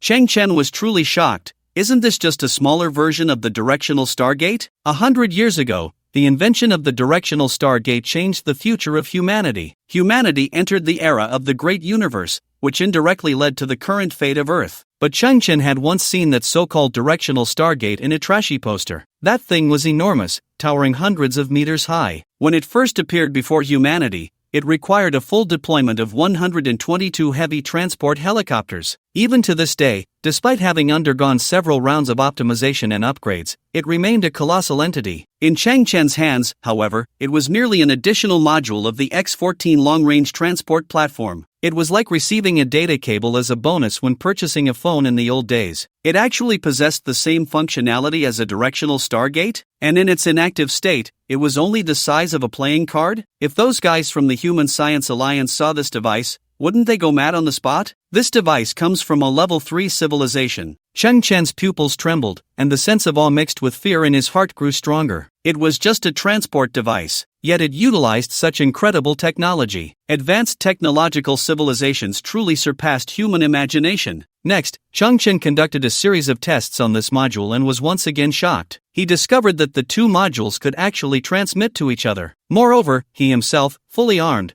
conducted a transmission test, which was still successful. From this perspective, the uses of this equipment are numerous. It's even more practical than the platform itself. Cheng Chen only needed to place one transport module in the underground shelter while carrying another on his person. Whenever he wanted, he could return to his shelter through this small directional Stargate. Even if the module was turned off, that mini Stargate could maintain its function for about 30 seconds, completely eliminating any concerns about retrieval. Wasn't this essentially a portal? Cheng Chen was filled with astonishment. It seemed he should spend some time properly building his underground shelter, because here, it could completely become his safest, most comfortable, and easily accessible base. After a series of tests and operations, Cheng Chen felt a bit parched. Exploring in the ocean of technology was indeed filled with novelty and shock, and it was easy to get carried away. Delving into the principles of each machine and studying their uses could easily lead to thirst. This might be what they call thirsting for the machine. His gaze fell on a bottle of azure drink. This was one of the items from a biological crate,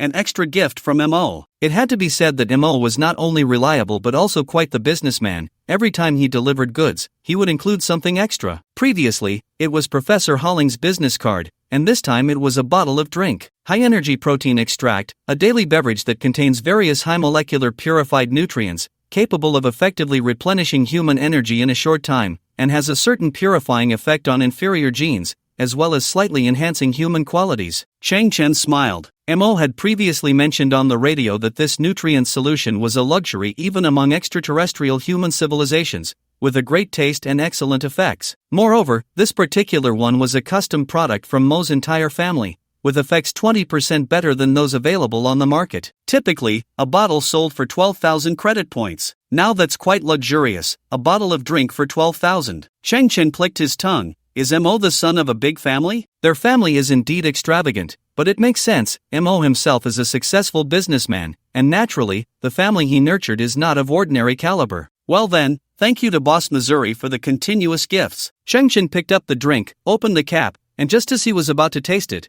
the STC on his wrist emitted a fan-shaped scanning beam once again. Special toxin detected. This toxin is extremely rare, belonging to a type of cytolytic toxin, with a unique genetic lock. Short-term consumption will not result in obvious consequences, but long-term use will insidiously damage the overall structure of humans, ultimately leading to irreversible death. The source of this toxin does not belong to human civilization. Even the highest level of human medicine cannot effectively neutralize it. The toxin's effect lasts approximately 2 to 3 years. During this process, The poisoned individual's pupils will exhibit barely noticeable golden specks, and the poisoned person will show photophobia. It is clear that this toxin does not belong to the energy drink itself but was added later. Chung Chen's arm stiffened. Poison in the drink? Genetic lock? And it's a hidden chronic toxin? And Mo had said that this drink was custom made by his family. Hiss. Cheng Chen inhaled sharply. So, the person who poisoned it has a clear target. He wants to secretly destroy the Mo family? It seems that Mo's family has been consuming this drink for quite some time. So, haven't they all been poisoned? Mo's act of giving me the drink clearly shows he was unaware. If there is anyone in this world who cares about Chung Chen's life or death, it must be Mo.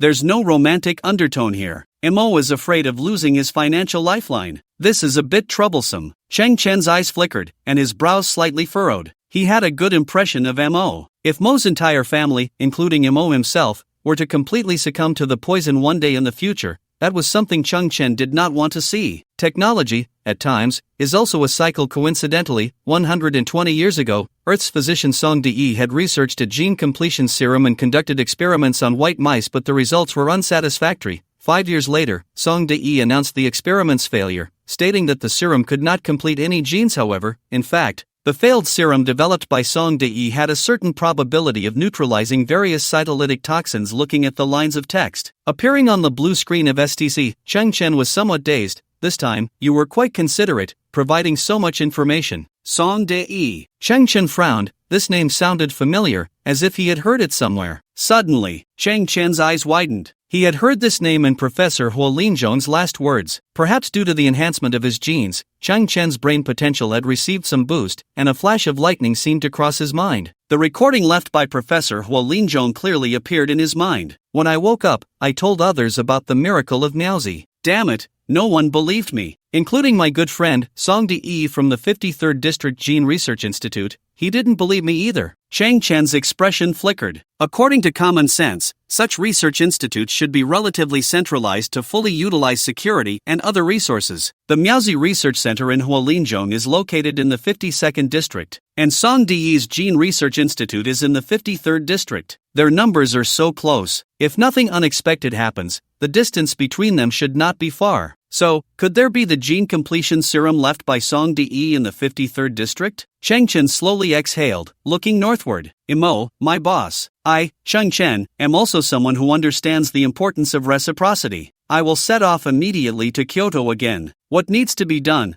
I will not be vague about, but the rest will depend on your family's fate. The gray storm has completely entered its final phase. Only a few chaotic air currents remain on the ground. Only the sky is still shrouded in a layer of gray dust. Cheng Chen left the underground shelter and stood on the ground. Looking around, although the surroundings were still an endless expanse of garbage, the overall landscape had undergone a tremendous transformation. In some places, the terrain had risen significantly compared to before, while many areas that were once flat had now become depressions. The shape of the earth seemed to have been reshuffled. Han Zai and Xiao Qiong decided to stay here. They wanted to build their new home properly, with plenty of work to do. Before leaving, Cheng Chen specifically reminded them they could not stray too far from the shelter, and once they went out, they had to take a micro-directional stargate with them. Moreover, Han Zai had to stay close to Xiao Qiong at all times. After all, Han Zai was now a brand new A24 environmental adaptation nanny robot, and compared to the garbage-ridden Earth, its combat capability was still impressive. In midair, a grand and deep vibration suddenly resonated. Cheng Chen looked up, frowning in concentration. He saw two large transport starships slowly appearing above the atmosphere, exuding an imposing presence. Didn't Mo say that the Galactic Human Alliance had banned the dumping of garbage? Why are there still starships? Cheng Chen's pupils contracted, suddenly realizing that his vision had significantly improved. He could clearly see the insignia on the starships. It was a galaxy quietly swirling like a colorful vortex, with a sharp sword suspended above it. Is it the Galactic Interstellar Alliance's combat team? Cheng Chen's expression stiffened. Is it a routine inspection? In the era of the vast universe, humanity's footprints spanned multiple star systems. The Galactic Interstellar Alliance's combat team was equivalent to the regional military departments of the old era. In other words, they were regular troops, soldiers. Although Garbage Earth was desolate and remote, it was still territory of the Human Alliance, and it had to undergo a routine inspection once a year. I fly the plane like a crow, always steady as a rock. Cheng Chen boarded the dilapidated ground effect vehicle. At that moment, the pilot, Crow, was driving with great flair ahead. Little brother, you're really impressive. treating Kyoto as a tourist spot, going whenever you want. Looking across the entire garbage earth, no one can compare. Chang Chen smiled slightly. This guy, Crow, was always full of passion. Before leaving, Chang Chen once again tapped into a natural ability of silicon-based life. As mentioned in Inheritance, they could adjust their skin color according to external light. Chang Chen used this function to adjust his pupils. Now, his eyes appeared to be ordinary black, but in reality, they were composed of countless tiny black triangular shapes. To an ordinary person, there was no way to detect any clues. Chang Chen also perfectly concealed the 3 light rings representing sea-level high genes. At this moment, Chang Chen continued to gaze at the 2 massive starships quietly hovering in the sky. Little brother, I have some insider information about the visit from the Interstellar Alliance team. Crow suddenly tilted his head and raised an eyebrow. Oh, Chang Chen's gaze sharpened. What insider information? Crow said mysteriously, they are looking for something. Looking for something? Chang Chen was puzzled. How could you possibly know such insider information? Crow laughed. Of course, I can't get in touch with the Interstellar Alliance, but after doing the transport business for so many years, I've met all kinds of passengers, including members of the Scavenger Alliance. Chang Chen nodded.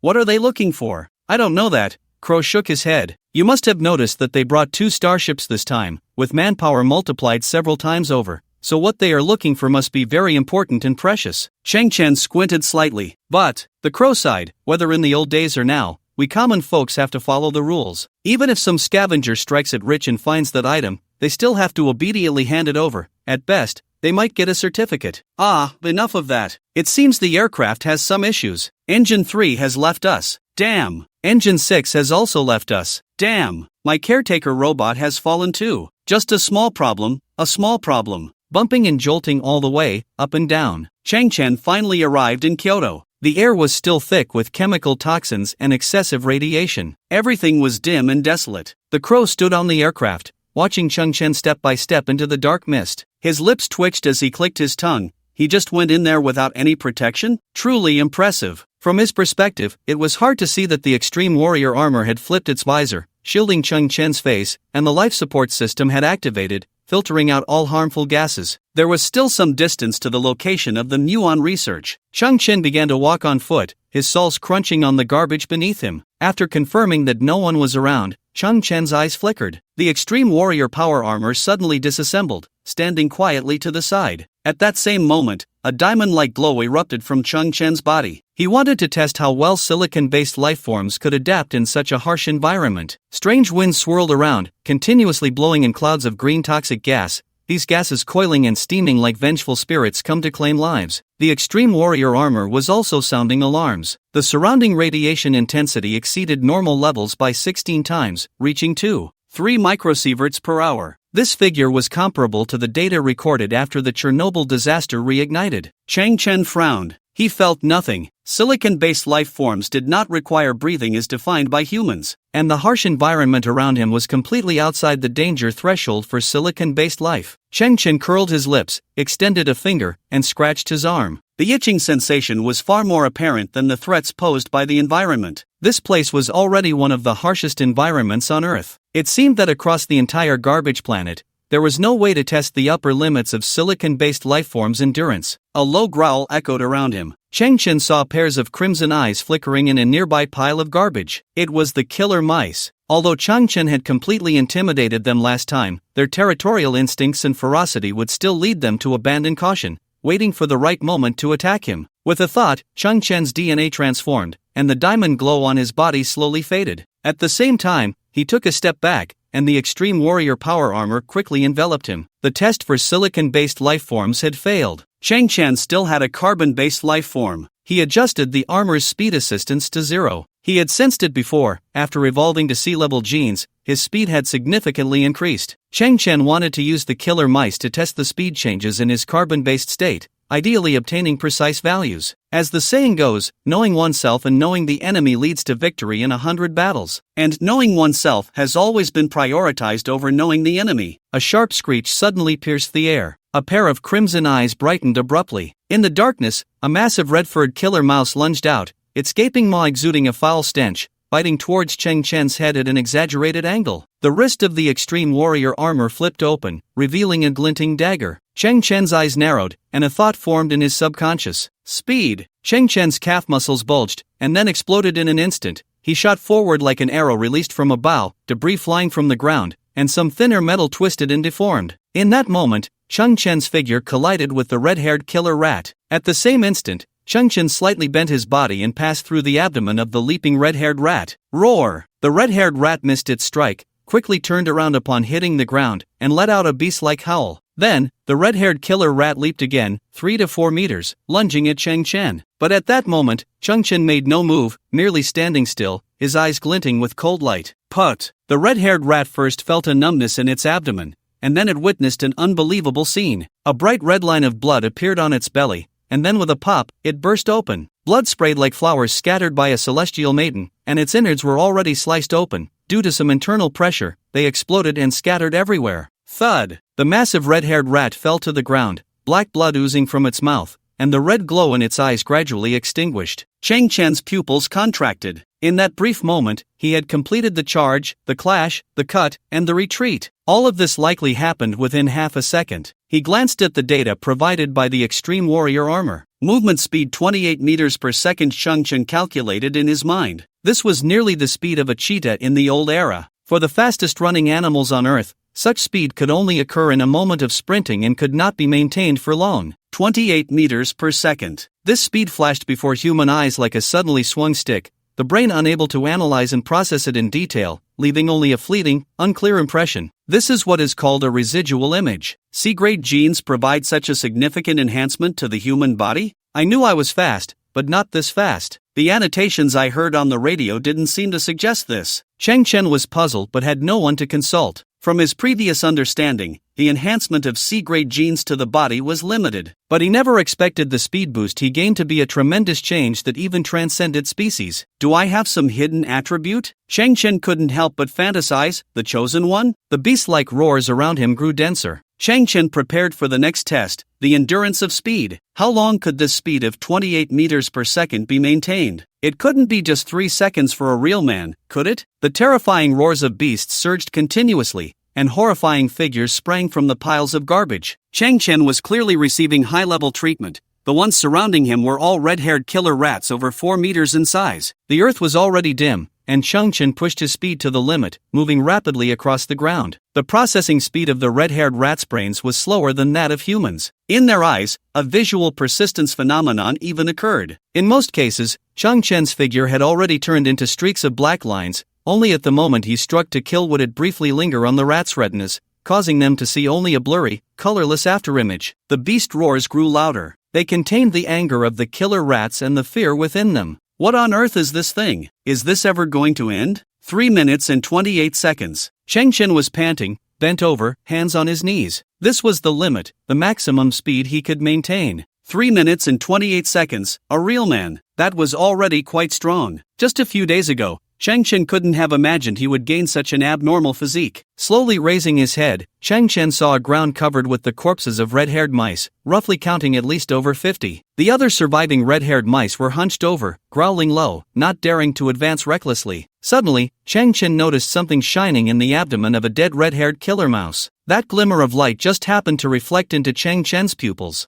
No way? Inner Dan? Cheng Chen was taken aback. Isn't this a sci-fi world? He took a few steps forward and bent down to pick up the shiny object. He discovered it was an oval, uneven surface, somewhat translucent, and felt metallic to the touch. At that moment, the STC on his wrist suddenly activated, releasing a fan-shaped blue scanning beam. Detected similar technological creation, synthesize? This item is an amorphous alloy containing impurities. Its functional characteristics and application scenarios are similar to those of amorphous alloys, but its purity is 70%. Cheng Chen was stunned. This is amorphous alloy? The SCC activated because there were also similar objects scattered under the corpses of another 7 red-haired mice, resembling a bunch of lumpy metallic potatoes. Scavenger mice have strong chewing and digestive abilities. Due to mutations, their stomach acid exhibits special molecular corrosiveness. They are omnivorous, regularly consuming large amounts of garbage, including various alloys. However, their digestive capacity ultimately has a limit, so a small portion of indigestible metal elements accumulates over the years and gradually fuses in their stomachs into a disordered atomic arrangement alloy, which is the amorphous alloy containing a large number of impurities. Chang Chen was dumbfounded. The stomach stones of scavenger mice were actually amorphous alloys? Who would have thought of that? Once, hyenas could fight fiercely over a piece of amorphous alloy, even resorting to murder and smuggling. And this precious alloy they dreamed of was right beside them, inside these killer mice, and there was so much of it. Of course, even if the hyenas had known this information while alive, they wouldn't have had the ability to enter the heart of the capital, let alone slay red-haired mice. Chang Chen surveyed the surroundings. According to the STC's notes, forming amorphous alloys required years of accumulation,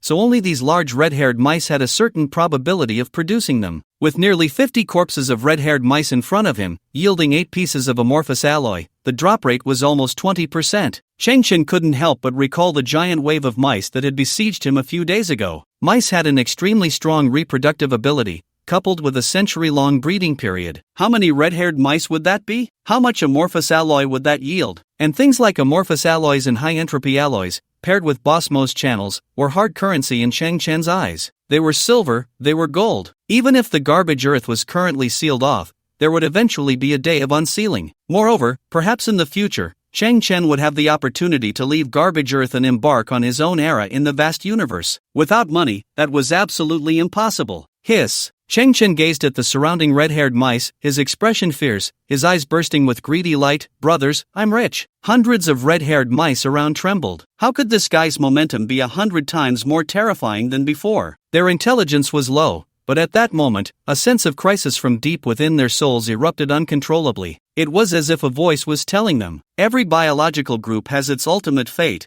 and your fate is to be annihilated. In Chang Chen's mind, a plan had already been devised. First, lure out the massive wave of mice, then use the muon catalyst to harvest wildly. The amorphous alloy spilled everywhere, and as the synthesis continued, its value increased, and then it could be sold. Ha ha! Chang Chen couldn't close his mouth in delight, but at that moment, his smile suddenly froze. There's a very important link in this. Hiss. Boss Missouri, you absolutely cannot die. Otherwise, how will I cash in? Chang Chen's expression changed, revealing a look of deep concern. I care about your life and death because my financial lifeline must not be cut off. He temporarily gave up the entanglement with the killer rats. With a loud boom, Chang Chen's turbo-powered shoes activated, lifting his body into the air, flying towards the old site of the Musi Research Center. The Gene Research Institute of Dr. Song was in Area 53, while the Musi Research Center was located in Area 52. Therefore, to find the Gene Research Institute, one must center around the Musi Research Center and then explore the surroundings. 10 minutes later, Chang Chen's body hovered directly above the Musi Research Center. During the flight, Chang Chen was pleasantly surprised to find that his control over the turbo-powered shoes had improved several times compared to before. After all, the turbo shoes could only be worn on the feet, although they had a built-in gyroscope.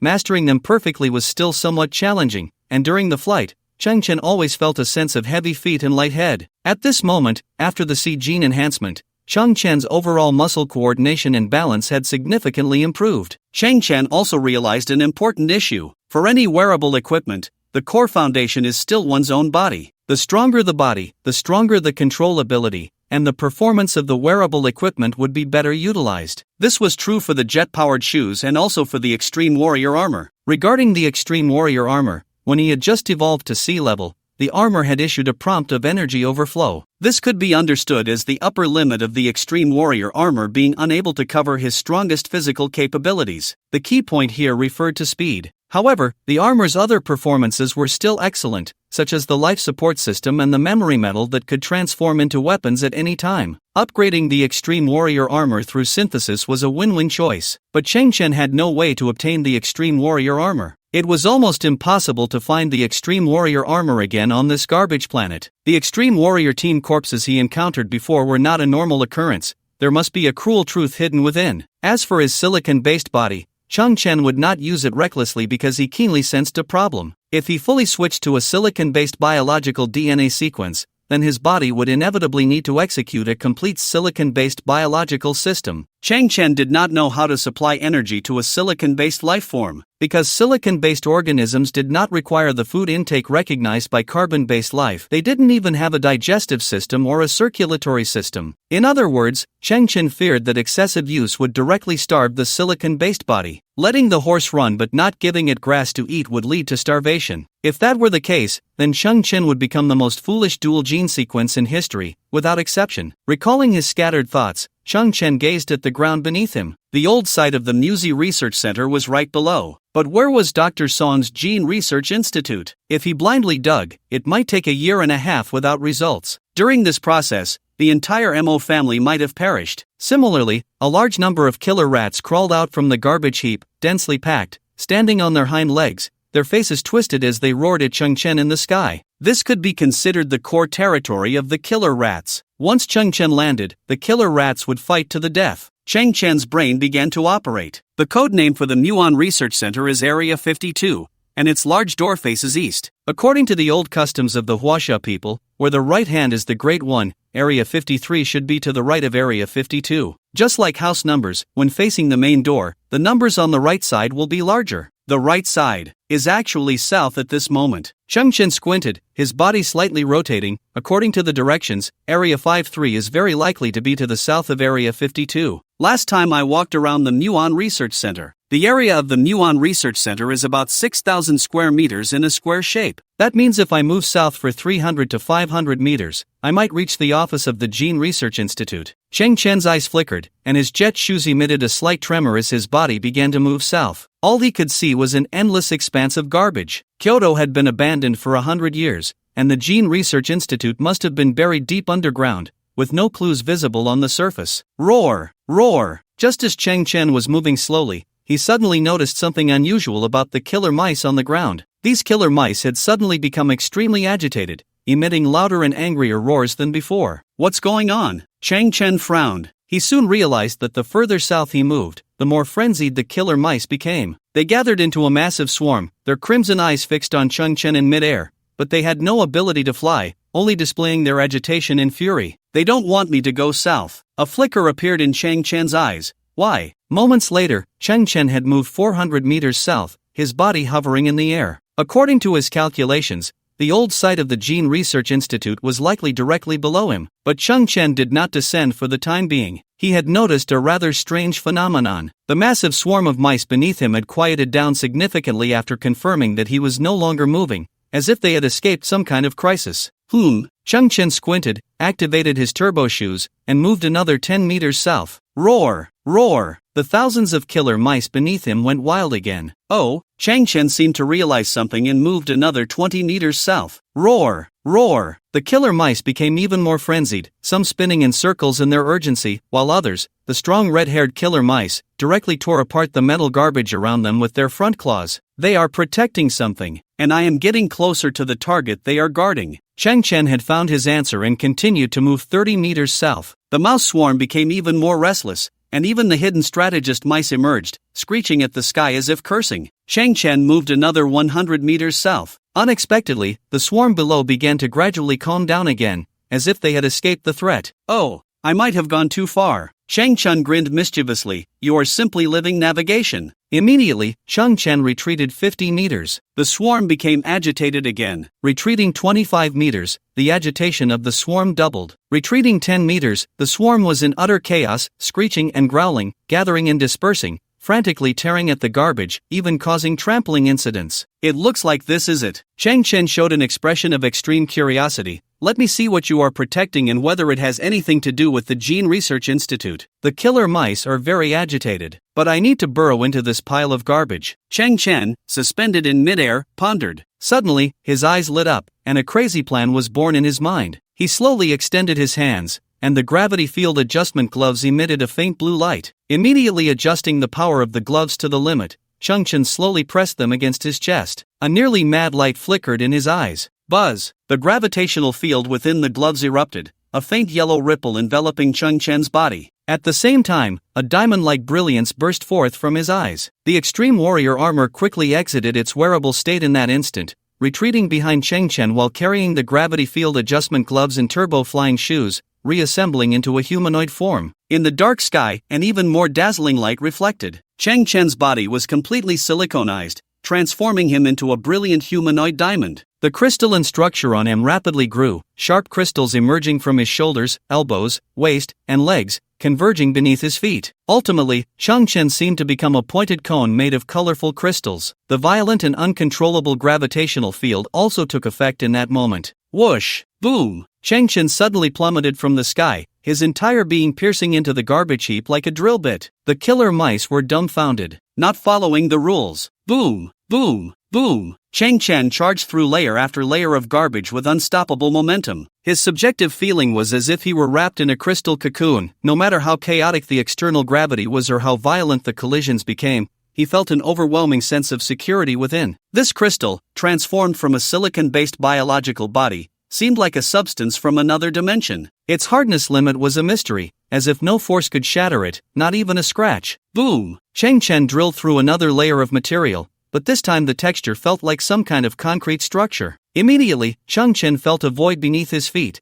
as if he had entered an expansive underground space. He quickly controlled his silicon-based body, retracted the crystal armor, and continuously flipped in the air to dissipate the force. After completing the final flip, he knelt on one knee, his right hand punching down to stabilize himself completely. Cheng Chen slowly stood upright. At that moment, within his diamond-like body, a light unique to silicon-based life forms radiated. Everything around him seemed to be illuminated like a kaleidoscope. Cheng Chen scanned his surroundings and discovered that this was indeed an office space buried deep underground. From the opening above, the Extreme Warrior armor flew down, flipping layers of its chest backward in mid-air, entering wearable mode. The moment it touched Cheng Chen's body, the Extreme Warrior armor perfectly combined with him. Just a second before the visor flipped out, Cheng Chen changed his genetic sequence, reverting to the appearance of a carbon-based life form. The opening above began to collapse, with soil and garbage pouring in from both sides, ultimately sealing the entrance. Cheng Chen could vaguely hear the howls of the killer mice outside. They had begun to dig, but that nearly 150-meter depth was no joke. They would need a long time to excavate. Whoosh! The shoulders of the Extreme Warrior armor flipped out 2 rows of lights. 2 broad beams of light shot forward. Ahead was a reception desk, thick with dust, and the walls were covered in layers of spider webs. However, the owner of the webs, a spider the size of a fist, had long since died and turned into a desiccated corpse. This place was clearly different from the Musi Research Center.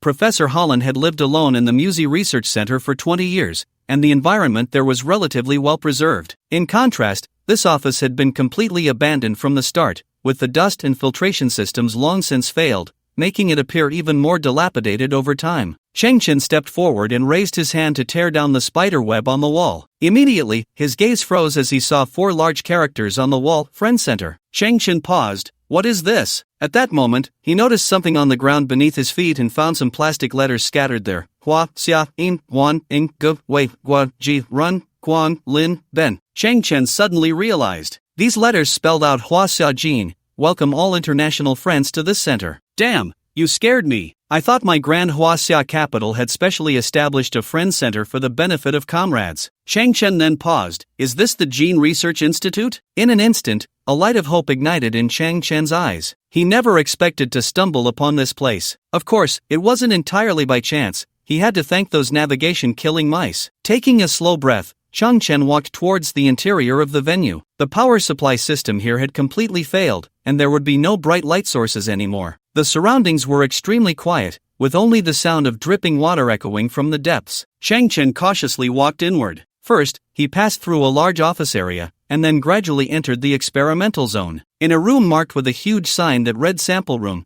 Cheng Chen discovered a horrifying scene. The walls of this room were lined with glass jars. Roughly counting, there were at least tens of thousands. Each glass jar contained a tiny skeleton. They had 4 legs, a long spine, and a tailbone. Cheng Chen squinted. These are the skeletons of white mice. He remembered that the introduction of the Gene Research Institute by STC clearly stated that after Dr. Song developed the prototype of the drug, a 5-year experiment was launched, and the subjects were white mice. The white mice before him should be the experimental subjects abandoned after humanity evacuated Earth. Cheng Chen observed the glass jars. Many of the jars had chaotic scratches inside, while the corresponding white mice's paws showed significant wear. Cheng Chen frowned. They were alive when they were abandoned. As time passed, no one fed them anymore. Gradually, they erupted with survival instincts due to hunger, but it was of no use. They could not break the glass jars and ultimately starved to death. Changchen shook his head, feeling a bit depressed. The reason humans chose white mice as experimental subjects was that their physiological structure and metabolic processes bore certain similarities to humans. Moreover, the genes of white mice were highly similar to those of humans,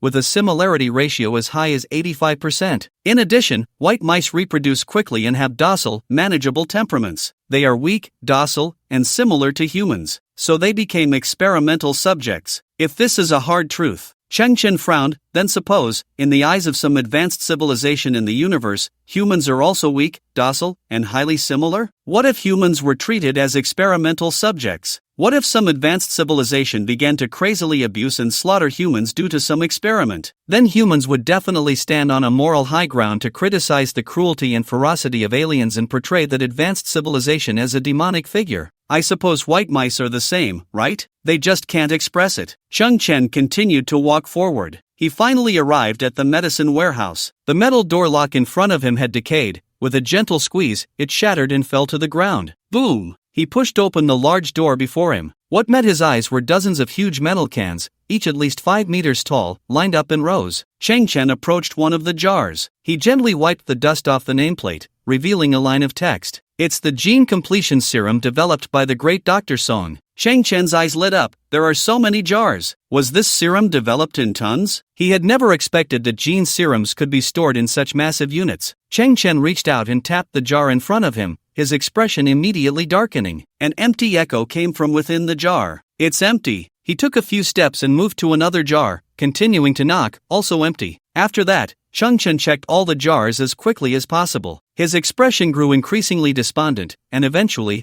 a layer of gloom settled over his face. All empty. This shouldn't be the case. Changchen furrowed his brows and thought, didn't the great Dr. Song already admit his failure? That means this serum is considered a waste product. Why go through all this trouble to take them all away? These aren't small in size. Changchen jumped onto the top of one jar, exerting force with his arms to pry open the top hatch. The lights of the extreme warrior armor illuminated the interior brightly. It was indeed empty, not a single drop of liquid inside. At the same time, Changchen noticed a series of circular marks on the inner wall of the jar, with slight crystallization present. This was easy to understand. It indicated that the liquid had decreased layer by layer, leaving behind traces after drying on the corresponding surface. Did these serums evaporate? Changchen felt a bit dazed, but the next second, he realized something was off. The circular marks were not uniform. If it were evaporation, the water level would drop steadily, leaving behind even traces. However, the condition of the jar's inner wall clearly defied logic. The spacing of those marks varied, some wide, some narrow. This indicated that a significant amount of liquid had suddenly disappeared during certain time periods, while in others, very little had vanished. There was no fixed frequency at all. This phenomenon. Changchen's eyes widened slightly. It's as if something drank these liquids. The thought just crossed his mind when he felt a chill run down his spine. There were other creatures hidden in this underground space. It must be something astonishing, as it had consumed hundreds of tons of gene completion serum. Changchen jumped down to the ground, flipping a silver dagger from his arm, squinting as he observed his surroundings inch by inch. Drip, drip. In the dim depths, the sound of dripping water echoed through the space. Rustle, rustle. A faint sound came from a distance, like fur rubbing against metal. Inside the armor's visor, a layer of cold sweat formed on Changchen's forehead. His eyes darted quickly, examining every detail in front of him. What on earth was it? Drip, drip, rustle, rustle. In that moment, Changchen felt the hairs on the back of his neck stand up, and he suddenly turned around. The light on the shoulder of the extreme warrior armor illuminated the area ahead. There, standing quietly on the crisscrossing black pipes, was a small white mouse. Changchen's pupils constricted sharply. The little white mouse was no bigger than a palm, its fur pure white and soft, its paws a tender pink, and its eyes shiny like two small gems. You! Changchen was taken aback. This suddenly appearing creature was completely different from what he had imagined. It was not some terrifying large monster, but a fluffy little thing that looked harmless. However, Changchen did not let his guard down, and various thoughts flashed through his mind. Was it a surviving experimental subject, a little white mouse? This is unlikely. Not to mention its lifespan limit. What does it eat and drink? Could it be that it drank those gene completion potions? But its size is just too small. Tick, tick, rustle, rustle. the little white mouse stretched out its tiny paws, mimicking a hand-washing motion with the condensation from the nearby pipe. Changchen noticed that the light emitted by the battle armor had dimmed slightly, unable to illuminate the top of the little mouse's head. Then, Changchen puffed out his chest a bit, and the light slowly rose. However, to his surprise, Changchen saw an astonishing sight. This little white mouse had no skull. Someone had used a circular cutter to completely remove the bone from the top of its head and had installed a small metal frame on it, with the mouse's brain exposed to the air in the center of the frame. Clearly, this was an experimental method aimed at studying the little mouse's brain. Changchen inhaled sharply. Is it really a lab mouse from 100 years ago? When humans evacuated, no one cared about this little mouse, nor did anyone dismantle the corresponding equipment, so its somewhat terrifying appearance had been preserved until now. But that was not what shocked Changchen the most. What truly astonished him was that at this moment, clusters of pink crystals were growing on the little mouse's brain, resembling a miniature thicket, shimmering with a mesmerizing and mysterious luster, incredibly beautiful. Looking at the structure of those crystals, Changchen was increasingly astonished. How did this resemble the characteristics of silicon-based life? Was his previous exaggerated guess correct? It really had survived for over 100 years by consuming gene completion potions, and in the process, it must have undergone some kind of genetic mutation, for its brain now exhibited characteristics of silicon-based life. Squeak! The little mouse stopped its paw movements, turned to look at Changchen, and moved its mouth, emitting a weak squeaking sound. Changchen was momentarily stunned, because he suddenly saw a blue ribbon drifting out from the pink crystal atop the little mouse's head, flowing gracefully in the air, eventually converging at Changchen's brow. Then, Changchen incredulously understood the little mouse's language. Human, cruel and vicious, like a demon. Changchen's heart trembled. This line was exactly what he had imagined before, but the difference was that the little mouse could express it. In the next moment, Changchen realized, it wasn't that the little mouse was speaking human language, but rather that it not only possessed characteristics of silicon-based life but also had some abilities of silicon-based life. The earlier form of communication belonged to a special way of communication between silicon-based beings. This had been described in the inheritance. Communication between silicon-based beings occurs through specific electromagnetic waves. In other words, if Changchen did not have a dual gene sequence,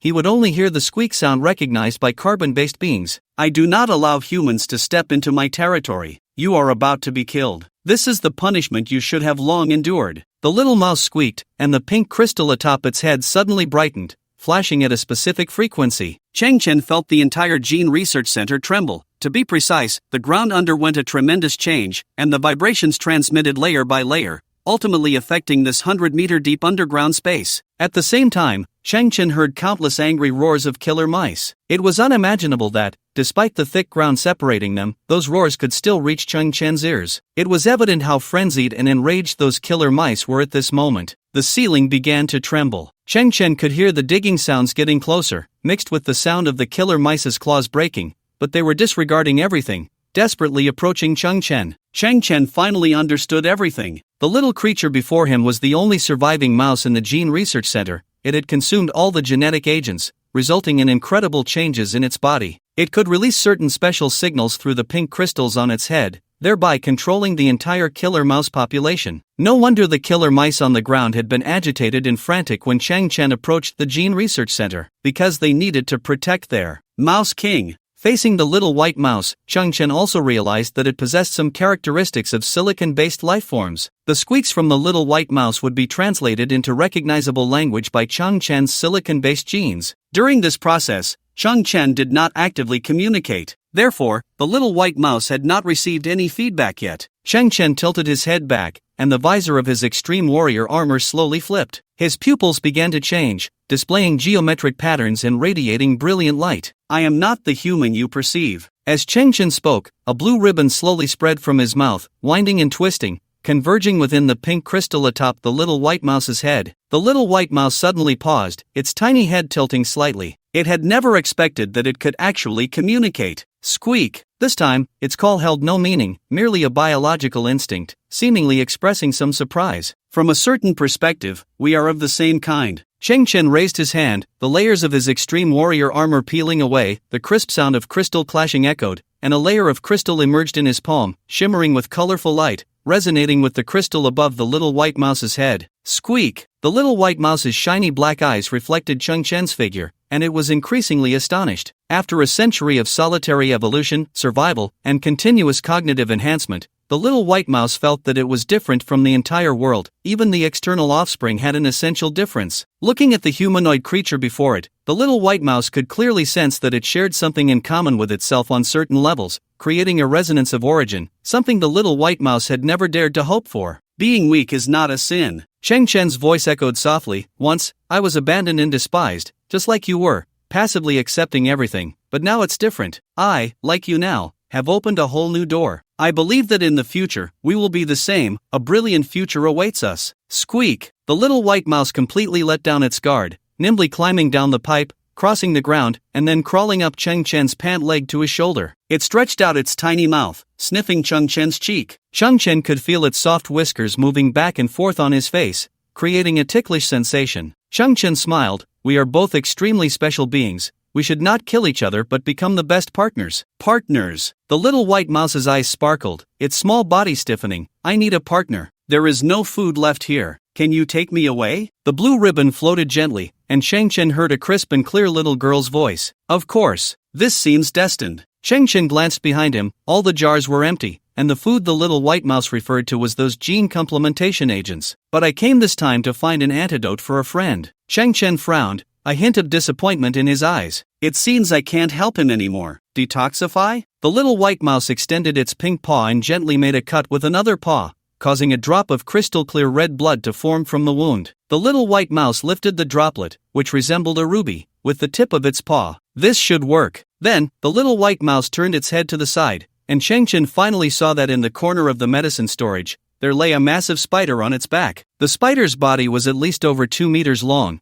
and with all 8 legs spread out, it spanned at least over 6 meters. Its abdomen was adorned with strange colorful patterns, resembling a vibrant skull. Judging by its appearance, this spider was definitely venomous. However, it had been dead for a long time, leaving only a lifelike shell behind. The mutated spider is highly toxic, but it poses no threat to me at all. The little white mouse made squeaking sounds, but in Cheng Chen's ears, it still sounded like the pure voice of a little girl. Cheng Chen looked at the droplet of blood at the tip of the little white mouse's paw. Within the bright red blood, countless tiny hexagonal crystals floated quietly, magical and beautiful. STC also released a scanning beam at the same time. Semi-silicon-based serum, due to the fusion and purification of a large number of gene complementation agents, can repair damaged genes. Detoxification efficiency increases geometrically. Resolving cellular liquid toxins is simply overkill. Even diluted tens of thousands of times, it still surpasses all existing detoxification agents for humans. This item is a product of natural evolution and cannot be synthesized. Cheng Chen was somewhat shocked, then smiled in relief.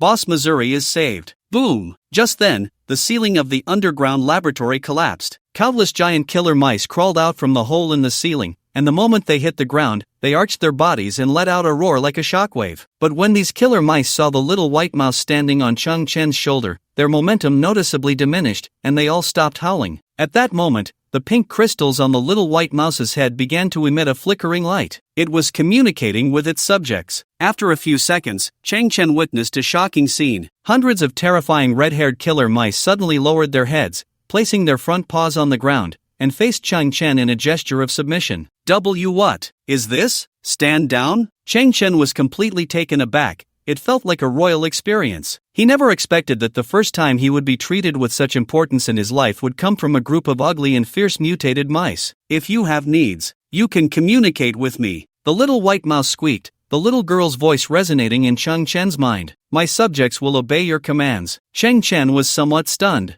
I really am destined to be the king of garbage. Now even the mice have become my soldiers? How many subjects do you have? Cheng Chen asked uncertainly. 145,633,225. 145,638,116. 145,634,407. Cheng Chen was taken aback. Why is that number still increasing? Squeak! They are reproducing. Cheng Chen was shocked again. That means at least 500 little mice are born every second. Squeak! The old ones are constantly dying. Cheng Chen's expression was already one of horror. In any case, this is definitely a large and terrifying army. The gains from this expedition were unexpected. Cheng Chen returned to the surface through the broken opening. You must have a name. Chang Chen glanced at the little white mouse perched on his shoulder. How about you call yourself Gigi from now on? Gigi. It squeaked in agreement with its new name. A seemingly harmless, even a bit cute little white mouse was, in fact,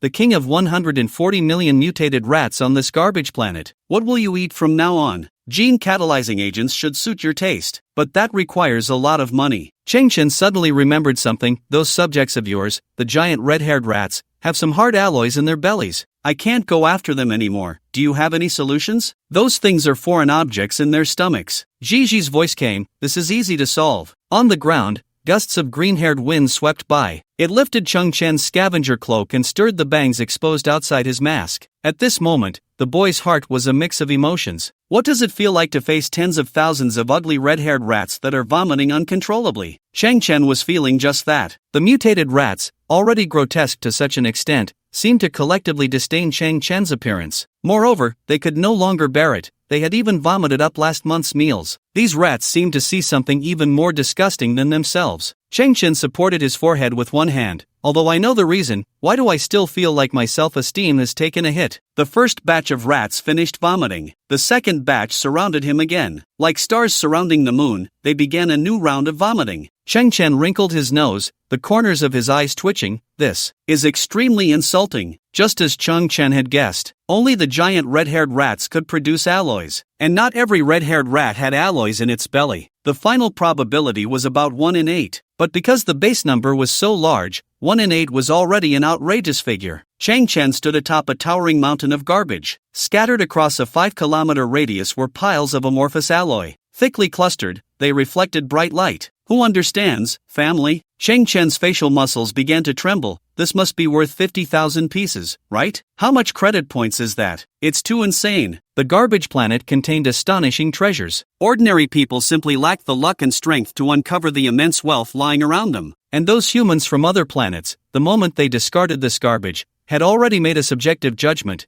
They had determined that this pile of things they found disgusting would never produce any value again. They would never think that all of this would become the foundation for a certain garbage heap boy to turn his life around. The inferior amorphous alloy scattered on the ground immediately raised a question. They were strewn everywhere, covered in the vomit of red-haired rats. Chang Chen felt a bit at a loss. After pondering for a moment, his eyes shifted, and Chang Chen suddenly smiled. He took out a precisely structured metal playing card from his pocket, and with a gentle grip, a faint blue technological glow burst forth from the X-shaped gap in the card. Buzz! A blue beam door, 4 meters high, appeared out of thin air. Soon, a third-generation Iron Mama slowly drove out from the door. After arriving in the open space, the cargo door in front of it slowly opened, revealing another Iron Mama that had shrunk in size by 90%. As the smaller Iron Mama moved slowly, phantoms appeared around its body, expanding in circles, and when it completely exited the cargo door, it had returned to its standard size. All around, the red-haired mice bared their teeth, as if facing a great enemy, unable to comprehend the scene before them. Although the one on the shoulder, named Gigi, possessed high intelligence, it lacked experience, its small eyes sparkling with shock. Chaotic, dirty, scattered everywhere. This was undoubtedly the domain of Steel Mama. The body of the third-generation Steel Mama took on a triangular shape, its surface a matte black metal, with a floating system at the bottom emitting a blue glow, allowing it to hover about 50 centimeters off the ground. Mechanical sounds echoed as 9 mechanical arms extended from its 3 cross-sections. Then, a tremor emanated from within Steel Mama's mechanical body. Suffering from severe obsessive-compulsive disorder, it was somewhat impatient. Chang Chen smiled. Thank you for your hard work. Buzz! 2 Steel Mamas charged into the garbage heap. They precisely picked up chunks of amorphous alloy, then flipped out some artificial fiber cloths and bottled cleaning liquid from within their bodies. Creak, creak, pft, pft. They sprayed cleaning liquid on the amorphous alloy and then wiped it down with cloths, ensuring no corner was left untouched. Ding! Steel Mama lifted a well-cleaned piece of amorphous alloy, which, under the dim sunlight, still reflected a shimmering luster. Creak, creak, pft, pft. Inside the junkyard, the 2 third-generation Steel Mamas moved back and forth, their 18 mechanical arms flying up and down. And in the storage space on their bellies, pieces of extremely clean amorphous alloy stood upright like eggs, arranged neatly with a precise spacing of 0.1 centimeters. The inner side of the storage space also revealed fixed ribbons, wrapped around the center of the alloy to ensure stability, with all ribbons maintaining the same height, perfectly horizontal and vertical, creating an extremely comfortable visual. Chang Chen scratched his head. There are benefits to obsessive-compulsive disorder. It feels good. Although Steel Mama's work steps were complicated, its calculation speed was incredibly fast, movements precise, and efficiency astonishing. Before long, the amorphous alloy on the ground was nearly all collected. This is fantastic. Chang Chen was extremely pleased. Coupled with a massive amount of inferior amorphous alloy, his haul this time was simply bountiful, a huge profit. Over 50,000 pieces of alloy, the new partner version of Gigi, and behind Gigi, there was a legion of 140 million killer mice. Most importantly, Boss Mo's antidote had also arrived. Once again, he opened the miniature Stargate, and a blue beam door appeared out of thin air. Chang Chen stepped inside. It felt as if space had folded. For Chang Chen, he merely took a step, his body feeling no discomfort, and the next second, he found himself in his underground shelter. Long before leaving, he had set up the return miniature Stargate. As long as he had this device, all his journeys could become one way. But what he didn't know was that the crow had passed the outskirts of Kyoto for the third time. He stood on a ground effect vehicle, gazing towards the fog-laden Kyoto. Sigh. The crow shook his head. Did Shigu fail? What a pity for that brave young boy. Chang Chen looked at his underground shelter, somewhat astonished. Han Zai and Xiao Qian's efficiency was also remarkably high. They not only reinforced and disguised the entrance of the underground shelter but also installed wooden stairs in the sloping tunnel. Of course, the stairs only occupied half the space, leaving the other half for Xiao Qian to use as a slide. Inside the shelter, they built a wooden platform in front of the Earth Dragon King's expansion dock and crafted a wooden fence. With this platform, the curvature of the ground was perfectly resolved. The platform extended into a wooden corridor, resembling a winding wooden bridge that connected directly to the wooden stairs at the cave entrance. Chang Chen also noticed a small pile of soil on one side of the platform. The small grass he had transplanted was planted in the center of the soil mound, gently swaying. They probably want to create a vegetable garden or a botanical garden. That's a great idea. If it can really be realized, this place will be very beautiful. But on today's Earth, land is scarce and most likely polluted. Collecting enough soil is quite a difficult task. Chang Chen stared at the small mound of soil, feeling somewhat speechless.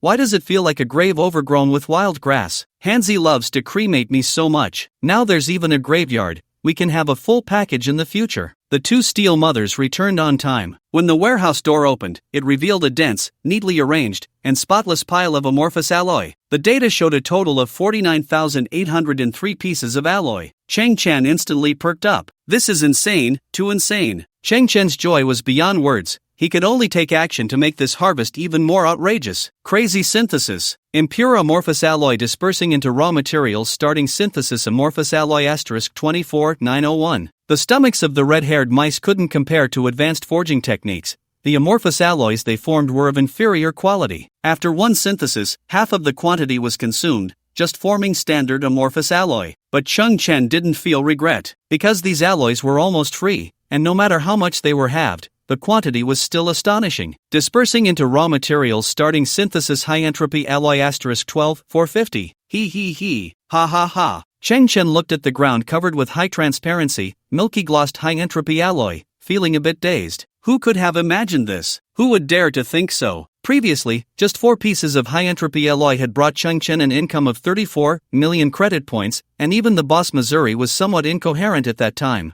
High-entropy alloy is extremely rare and expensive. What lay before him was a ground full of high-entropy alloy, not just a few pieces or piles, but a whole ground. A whole ground. With this quantity, even the reserves of the Interstellar Alliance wouldn't have so much, right? This must be synthesized further. Chang Chen could even hear his own heart pounding loudly. What shocking materials will emerge from high-entropy alloy? Cannot continue synthesis? Chang Chen heard the cold, emotionless voice of STC, as if an entire Arctic Ocean was pouring down from above, causing his hot little heart to chill instantly. Chang Chen was stunned. What's going on? Missing blueprints for technology above level 4 civilization, unable to synthesize corresponding levels. Users can unlock higher level synthesis by collecting corresponding information fragments.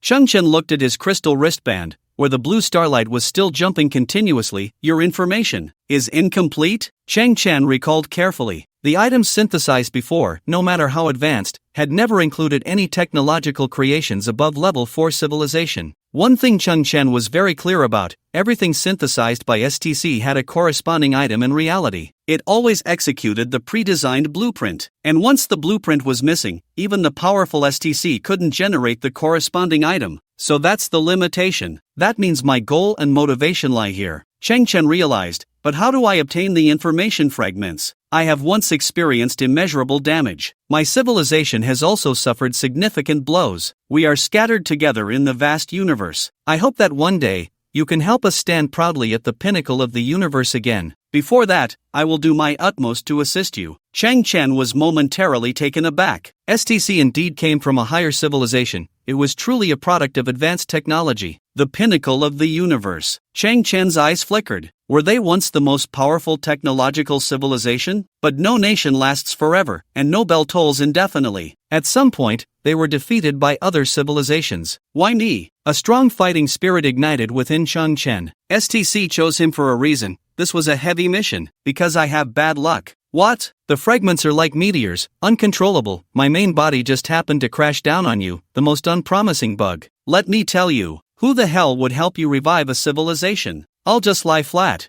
I'll just make money. I'll just arm myself, and in the future, when I see fragments, I'll just take a detour. For a rude civilization like yours, destruction is just right. The moment I was activated, everything was already destined. You will ultimately succeed. On behalf of the entire civilization, I express my gratitude to you. You. Chang Chen was stunned again. Your tone changes pretty quickly. In fact, banter aside, Chang Chen, who had obtained STC, would never choose to simply lie flat. The completion of STC was particularly crucial. How could there be anyone in this world who despises their own strength and equipment? I will ultimately succeed? Chang Chen was somewhat puzzled. In theory, technology can certainly master time, but I don't know what level of technological civilization can grasp the secrets and keys of time. Could it be that STC's mother civilization has already reached this height? Shaking his head, he dispelled the thoughts in his mind. All of this was beyond what Chang Chen could comprehend at the moment. In any case, STC at this time contained all the design blueprints of civilizations below level 4. The human civilization Chang Chen lived in hadn't even broken through level 2.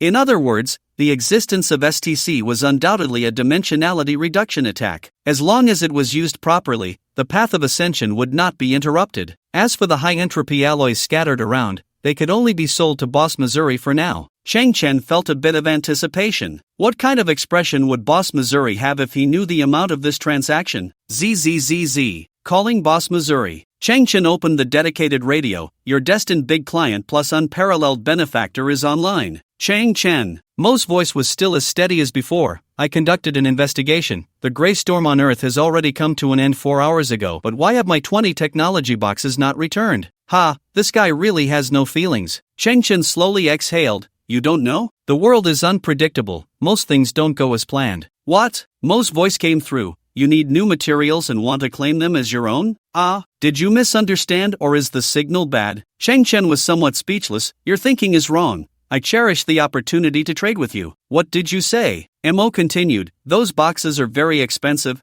They definitely cannot be free? What the hell? Chang Chen narrowed his eyes. This guy figured it out but didn't directly expose me. What about me? But this high-level gene user really has high quality, even his speech is so sophisticated? Those things don't matter. The gray storm is coming, and I got a large batch of good stuff. What? This is a matter of principle. Don't think you can get away with it? What the hell? Chang Chen was taken aback again. Boss Missouri, you really are a genius. You've staked everything on this. Are you planning to take the graduate entrance exam? Clearing his throat, Chang Chen said, I've managed to get my hands on high-entropy alloy. What? Mo was no longer betting. He was completely taken aback. He never expected that within such a short time, Chang Chen could produce high-entropy alloy, which surprised him greatly. Are you hiding some incredible secret? Mo's voice was filled with doubt. High-entropy alloy is a rare commodity even in the entire solar system. How can you just have it? I already said, a gray storm hit and stirred up a lot of junk, and I've always had good luck. I just happened to pick up some high-entropy alloy. Chang Chen spoke naturally, though he was a bit curious himself. He was already a C-level gene user, higher than Mo's level, so why could he casually say this without a hint of embarrassment? How many pieces did you get this time? Mo's tone was somewhat serious. Anything related to high-entropy alloy was a big deal. Moreover, he had shown full trust in Chang Chen, specifically using the term pieces. 12,450 pieces. What? 12,450 pieces? What? Is your signal really that bad? 12,450 pieces. I've said it several times. Thud. Chang Chen suddenly heard a strange sound from the communicator. Did Mo fall off his chair? Chang Chen scratched his head. As a big boss and a high-level gene user, how could he be so unstable? What a joke. Just wait. The transport box will arrive soon. And don't drink those inferior gene potions. Chang Chen arrived at the surface. He found that Han Zai was indeed meticulous. The exit of the underground shelter was once again camouflaged with a large amount of garbage, all welded or glued together. Without the sweep of the gray storm, this disguise was very secure. Once the entrance was completely closed, the surroundings were filled with heaps of similar garbage,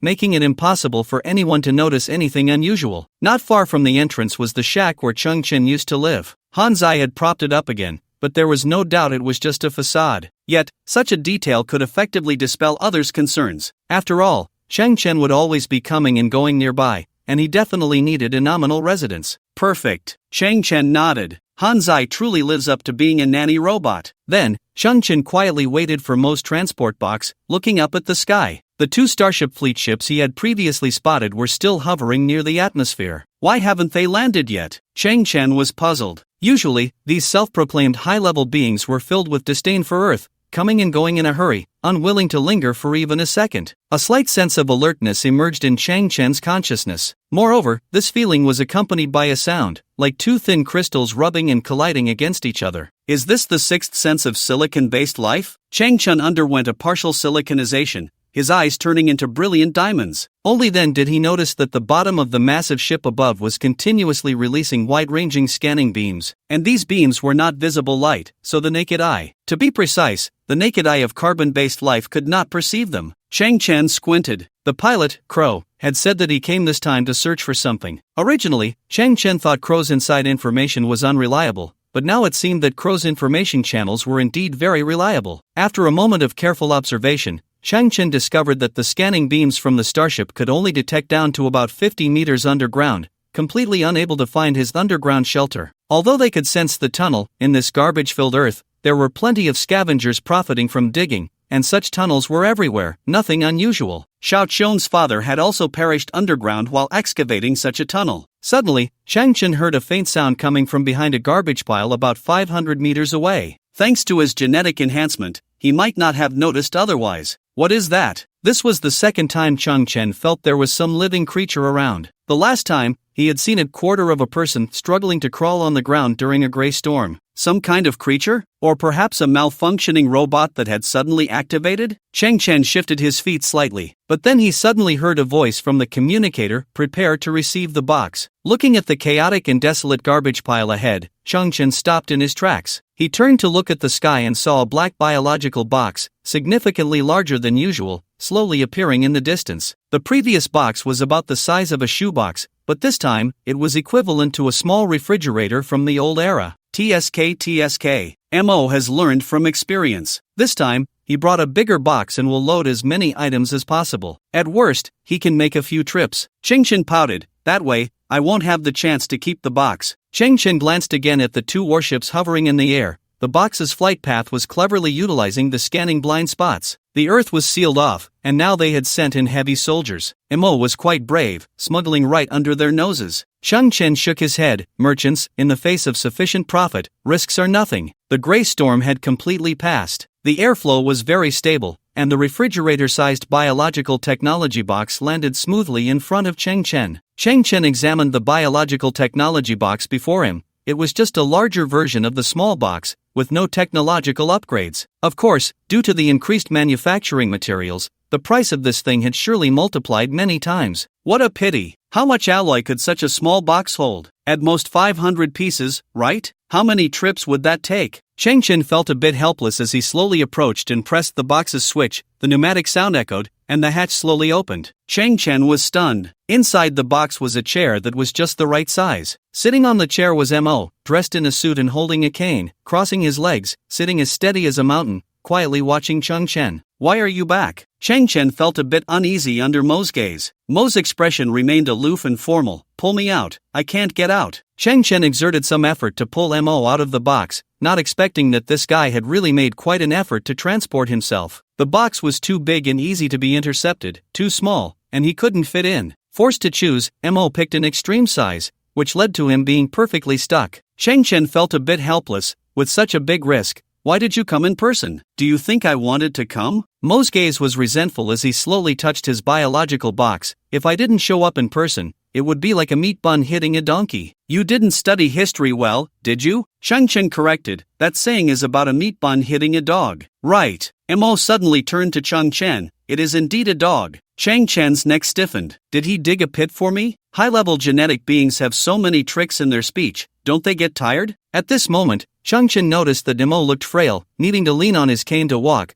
his physical condition much worse than last time. I want to declare that I do not mean to despise your identity, Mo said. I don't quite believe you can produce 12,450 units of high-entropy alloy. That's almost impossible. In that moment, Mo completely froze and swallowed the rest of his words, because Changchen had arrived in front of the shed and, with a swift motion, slowly lifted the tarpaulin. The blinding reflection nearly dazzled Mo's eyes. There stood 4 individual pyramids, each towering at least 7 meters high. Previously, Changchen had ordered Steel Mama to stack the 12,450 units of high-entropy alloy inside the shed. The valuable high-entropy alloy was piled layer upon layer, with all dimensions precisely measured to an astonishing degree, resembling a delicate craft, radiating a soft golden glow. Ding! Changchen tapped on the pyramid, producing a crisp sound. With a smile, he immediately began to pack it up. Boss Missouri, have you ever seen such a wealthy dog? Unbelievably, there really is this much. Mo stood on the ground, his hands propped on his cane, but due to his overwhelming excitement, his hands trembled, causing the cane to shake as well, driving it 5 centimeters into the ground like a drill,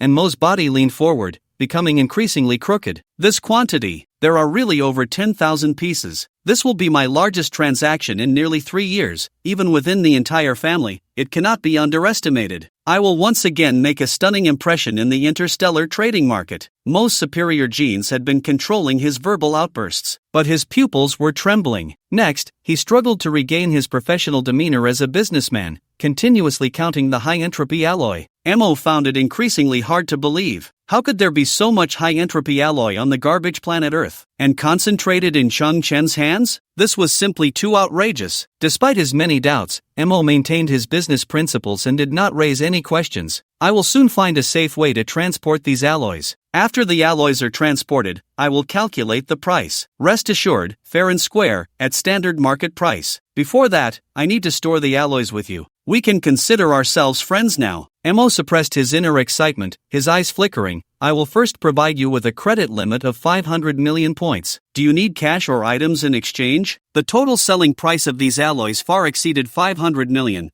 but Mo was indeed generous. Currently, he did not plan to transport the alloys. The transaction had not been smoothly completed, but he was still willing to offer a credit limit of 500 million. In his view, if Changchen was in urgent need, this 500 million should be sufficient. Next, Mo heard a familiar demand. Although he found it hard to believe, Changchen still uttered that phrase. Black market gene potion failures, not seeking quality, but quantity. However much you have, I want. Upon hearing this, Mo could not hide his astonishment. You want that many potions? What exactly do you plan to do? What about those previous potions? But in the next moment, Mo proactively provided an answer, frowning. Do you have some kind of potion extraction technology? Changchen took the opportunity to play mysterious. Don't tell anyone. Mo took a step back, momentarily dazed. Then, he stepped forward 2 more steps, staring into Changchen's pupils, which were pitch black. The extraction of gene potions is one of the most difficult technologies in this world. I hope you succeed. Mo shook his head. Although human gene modification technology was not the most difficult, it was certainly the most complex. Extracting gene potions in the civilian sector was essentially like a welder handcrafting an atomic bomb in the old era. The operational difficulty was insurmountable, and the success rate was as minuscule as dust. Changchen chose this path, and all Mo could give him was one word: he was truly brave. Changchen was also observing Mo's pupils, straining his eyes to discover that deep within Mo's pupils floated imperceptible golden specks of light. The STC annotations were very clear. In those poisoned, golden specks would gradually appear in their pupils, and they would also show a growing fear of light. Changchen scrutinized Mo. Boss Missouri, have you not been well lately? You can't seem to part with your cane? I've recently visited some special environments. I might have caught some virus. Mo casually shook his head. Our family has long employed the best doctors in the solar system. These minor issues will be resolved quickly. Changchen smirked and nodded. Boss Missouri, have you been preferring to stay in dark places lately? Mo was taken aback, recalling that he indeed had not liked bright lights recently. Even in the starship's cockpit, he subconsciously chose the dimmest lighting, and every night, he felt inexplicably comfortable. Mo then raised his head. How do you know? Chengchen smiled. With Boss Mo's family background, you must have a large mansion, but whether it's the butler's wishes or others' orders, the lighting in the mansion has also been quite dim lately, hasn't it? Mo frowned, recalling for a moment. How do you know? Chengchen continued. Haven't other members of Boss Mo's family been feeling unwell lately, showing slight weakness, but not very obvious? Mo frowned. My family is large, my father is second in line, and I am the fourth son. To be honest, my father's branch has always been somewhat marginalized, including myself, so I'm not very clear about the situation of others. But, Mo inhaled slightly, my father has indeed not been well lately, and the family doctor has also been very busy. Don't count on your doctor, Chengchen sighed. He won't offer any substantial advice, he'll mostly say ambiguous things, trying to comfort you. He should already know the truth but is powerless. He might even be preparing to run away. Mo's eyes widened. Why? Because, Chengchen looked directly at Mo, your entire family has been poisoned by a type of cytotoxin, and this toxin is beyond the reach of current human medical science, it can't even be shaken. Chengchen paused and added, the symptoms of gradual weakening, fear of light, and the appearance of golden specks in the pupils are all signs of poisoning. What? Mo's body stiffened, swaying slightly, barely managing to stand with the support of his cane. How do you know all this? Chengchen slowly replied, this toxin comes from the high-energy protein extract specifically supplied by your Mo family. Mo was completely stunned, a hint of terror appearing in his eyes. He then slowly turned to look at Chengchen, his expression growing increasingly shocked. Was all this true? Did he find a clue from that bottle of drink? But since it was beyond human medical limits, how did he notice it? Mo's heartbeat quickened, the series of shocks making it feel unbearable. You just said your father was marginalized, and you were excluded? Chengchen raised an eyebrow. Knowing me is really your luck. This time, buddy, I'll help you stage a comeback as the useless young master, showing off and slapping faces, turning your mouth into a Nike swoosh, saving the whole family. Mo said in a daze, I'm not useless, I'm just a little overlooked, not to the point of turning my mouth into a Nike swoosh. Alright, Chengchen waved his hand, then took out a glass test tube. Inside the test tube was a drop of blood, like a ruby. Mo looked at the drop of blood and found it shimmering with countless tiny crystalline structures, mysterious and beautiful. This is definitely not an ordinary thing. The profession-related illness is somewhat difficult to control. Mo quickly took out a miniature golden scale from his pocket and began scanning. The semi-silicon-based biological blood, filled with a large number of gene completion crystals, can theoretically repair all defective genes. There are no precedents for this transaction. Its value is immeasurable. Mo's eyes widened in disbelief. Where did you get this stuff? You should care more about your own family, came the reply. Go back and interrogate your family doctor properly, make him tell the truth. Chengchen tilted his head. Of course, your so-called top physician might also be one of the masterminds behind this. Speaking of that kind of cellular toxin, he continued, the only thing that can neutralize it, in the entire solar system, is probably this drop of blood. I've already confirmed that the concentration of this blood is very high, even if diluted 10,000 times, it can still maintain its effect. As Chengchen spoke, he looked up at Mo and directly handed over the test tube, slowly uttering one word, give. You, give this to me? Mo's eyes bulged to an exaggerated degree. What's the price? Chengchen merely smiled and said nothing, instead pushing the test tube forward again. Mo took the test tube, staring at the drop of bright red blood inside, his lips trembling, his expression constantly changing, at a loss for words. Chengchen shrugged. I risked my life, endured hardships, and found this drop of blood to save someone's entire family, yet that person suspects I've pocketed his transport box. TSK, Boss Missouri, don't you think that person has a heart of a wolf and the lungs of a pig? Mo seemed a bit dazed. You mean a heart of a wolf and the lungs of a dog, right? Chengchen looked straight at him. Yes, a dog. Hiss. The corners of Mo's eyes twitched, and he took a small step back. Mo gripped the test tube tightly, his expression uncertain, and he unconsciously broke into a light sweat. He raised his head, looking seriously at Chengchen. I will start investigating as soon as I return. If all of this is true, then the Mo family owes you, Chengchen, a huge favor. If you need anything, my entire family will go through fire and water for you. You're being too kind, Boss Missouri. I'm just afraid of cutting off my financial resources. Chengchen waved his hand. By the way, what exactly does your family do? Are you all merchants of goods? I have to admit my mistake, Mo said. My surname is not Mo. He puffed out his chest. Our entire family's surname comes from a name that has shone brightly in the 1,000-year history of Huaxia. We are all his descendants. Our surname is Mo, as in Mosey. At that moment, a hint of sacred respect appeared in Mo's eyes, and the current head of the family is named Mou, but he has long gone to the stars and hasn't returned for 100 years. Oh, MOU. Cheng Chen shrugged, never heard of him. In any case, you haven't ignored my family, Mo said seriously. To express my preliminary gratitude, I must tell you some information. Mo looked up at the 2 starships in the sky. About this Interstellar Alliance combat team, he said with a serious expression, before they arrived on Earth, they purchased a large amount of weapons and ammunition from the interstellar black market. This is completely unreasonable. As regular troops, they originally had a quota for ammunition, yet they chose to buy extra, which indicates they have some combat plans outside the regulations. Outside the regulations? Combat? Cheng Chen frowned.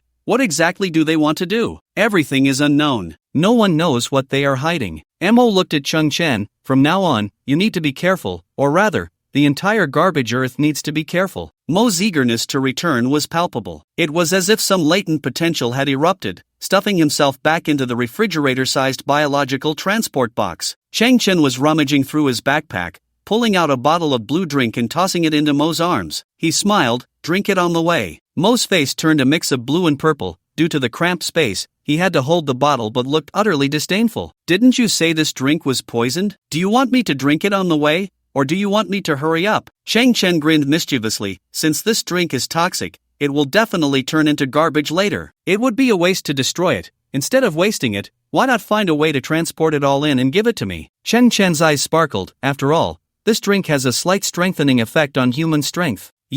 Mo's brain struggled to process this, and he finally sighed. Let's talk about it after I investigate clearly. He watched as Mo's transport box gradually disappeared into the atmosphere. Cheng Chen gazed at the 2 starships in the distant sky, slowly furrowing his brows. He then called Hanzai through the communicator, urging him and Xiao Qiong to hurry back to the shelter. Wow, who is this? In the underground shelter, Xiao Qiong looked at the little white mouse on Cheng Chen's shoulder, her round eyes sparkling. After all, she was just a 6-year-old girl, and by nature, such a cute little animal had a fatal attraction for her. Its name is Gigi. From now on, it will be our new member. Cheng Chen smiled as Hanzai and Xiao Qiong, covered in mud, had once again gathered a lot of wood and soil, seemingly intent on continuing to build the underground shelter. Gigi? Xiao Qiong reached out a finger, gently touching Gigi's fur. Then you will be my second pet. Second? Cheng Chen was taken aback. Who is the first? It's Hanzai. Xiao Qiong's eyes twinkled as she pouted. Hanzai is silly and funny when he talks. He is my first pet.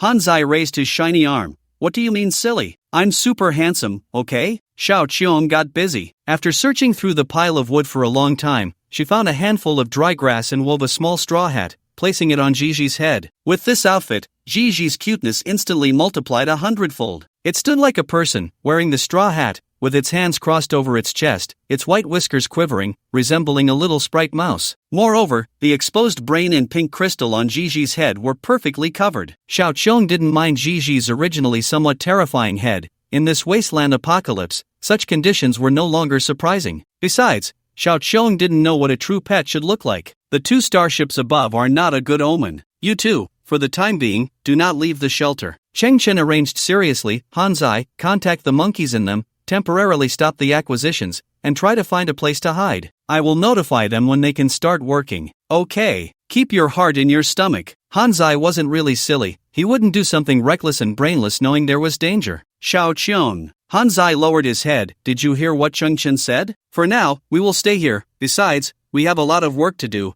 and we won't go anywhere. Xiao Qiong nodded earnestly. I will listen to Cheng Chen. Attention all scavengers in Zone B24. Attention all scavengers in Zone B24. At that moment, the old communicator emitted an announcement from the Scavenger Alliance. All scavengers please proceed immediately to the headquarters of the Scavenger Alliance. Collectively welcome the arrival of the Interstellar Alliance combat team. This concerns our fate. We must show the utmost respect. Cheng Chen furrowed his brow, a sense of unease rising within him. You two stay here, I'll go alone. Immediately, Cheng Chen donned the tattered scavenger cloak filled with holes. He confirmed that the extreme warrior armor was perfectly concealed beneath the outer garment. He checked his jet turbine shoes and anti-gravity gloves once more. Finally, he verified his eyes. The unique light refraction ability of his silicon-based genes had perfectly hidden the 3 rings of light in his pupils. Taking a deep breath, Cheng Chen walked step by step toward the exit. I want to see what this interstellar combat team is really up to. In front of the Scavenger Alliance headquarters, a large amount of garbage had been compacted and flattened, forming a complete square. On either side of the square stood 8 pillars made from various melted metal scraps, towering straight under the gray sky. Here, even in the garbage-ridden earth, it was the biggest display. Thousands of scavengers gathered here. Water resources on Earth were scarce, making bathing a relatively luxurious affair. Over the years, the scavengers emitted a musty odor, and now, gathered together, they formed an aura that kept others at bay. Chang Chen stood among the crowd, quietly observing everything. Little beggar. A female scavenger, around 50 years old and wearing a red scarf, shoved a small cloth bag into Chang Chen's hand. Aunt Lan? Chang Chen was taken aback, opening the small cloth bag to find several round edible energy blocks inside. What is this? Aunt Lan's face was weathered, but she smiled. I recooked the ordinary energy blocks, filtered out the impurities, and added some sugar. Take them back to eat. Aunt Lan's husband was Old Lin, a close friend of Chang Chen's grandfather. Previously, when the hyena gang attempted to seize Chang Chen's amorphous alloy, they kidnapped Old Lin as leverage, but Chang Chen ultimately defeated the hyena gang and rescued him. Regardless of how the environment changed, Old Lin's family had always cared for Chang Chen and looked after him. Aunt Lan was a great cook, often modifying the energy blocks distributed by the Scavenger Alliance to enhance their flavor and texture, then selling them for credit points to sustain their daily lives. Old woman, you're stingy. At that moment, Old Lin squeezed through the crowd. Chang Chen is still growing. How can that little bit be enough? Saying this, Old Lin took off his satchel and pulled out another pack of energy blocks. Here, take my rations back to eat. But Aunt Lan pressed down on Old Lin's hand. You don't need to. Old Lin was taken aback. I know my energy blocks haven't been filtered, but there's still energy. Aunt Lan shook her head. No, your energy blocks are made with impurities. Old Lin, the president is here. The president has appeared. With the scavengers' exclamations, Chang Chen also looked up at the main entrance of the scavenger headquarters. An elderly man, over 60, stepped out first. He had a square face, deep wrinkles carved by the elements, and his hair and beard were snow white. He straightened his back, trying to appear radiant. Behind the old man, 2 figures followed on either side. On the right was a woman in a red dress, like a rose in the apocalypse, named Hona. The moment Hona appeared in the crowd's view, countless men waved at her, trying to greet her, their praises ringing out. Chang Chen's gaze lingered on Hona for half a second, instinctively furrowing his brow. He then looked at the other figure behind the old man. She wore a gray cloak, but it was evident that she had a tall and graceful figure, exuding an extraordinary aura. Including Chang Chen, the vast majority of people did not know the true identity of this figure. In the distant sky, 2 Hawk-class starships still had not landed. One of the starships slowly opened its hatch, and a shuttle-shaped landing craft gradually flew out. 3 seconds after the landing craft departed from the starship, Chang Chen saw that the area around the Hawk-class starship suddenly flickered with a layer of defensive force field made up of countless blue diamond-shaped blocks. Those force fields appeared thick and solid, suggesting they had extremely strong defensive capabilities. One of the diamond-shaped force fields flickered densely as the shuttle landing craft slowly passed through it and then landed on the square ahead, kicking up a cloud of dust. The scavengers held their breath. Even the president on the steps swallowed nervously. Chang Chen also squinted slightly. With a hiss, the hatch of the landing craft slowly opened, forming a downward step as it landed on the ground. A tall young man gradually appeared from within the hatch. He was dressed in military uniform, which borrowed elements from a suit, appearing neat, solemn, and aesthetically pleasing. On his shoulder was a dark gold epaulet, with 2 thin golden stripes and 2 golden stars above. However, his face was obscured by a black high-polymer gas mask, concealing his true appearance. The young lieutenant colonel stepped down from the landing craft, followed by a dozen armed soldiers who filed out behind him. The young man walked forward slowly, scanning the scavengers standing on either side. The mask on his face gleamed with a cold light, creating a strong sense of oppression. The scavengers widened their eyes but remained silent, not daring to make a sound. Suddenly, the young man extended his white finger and removed the mask from his face. It revealed a handsome face, about 25 or 26 years old,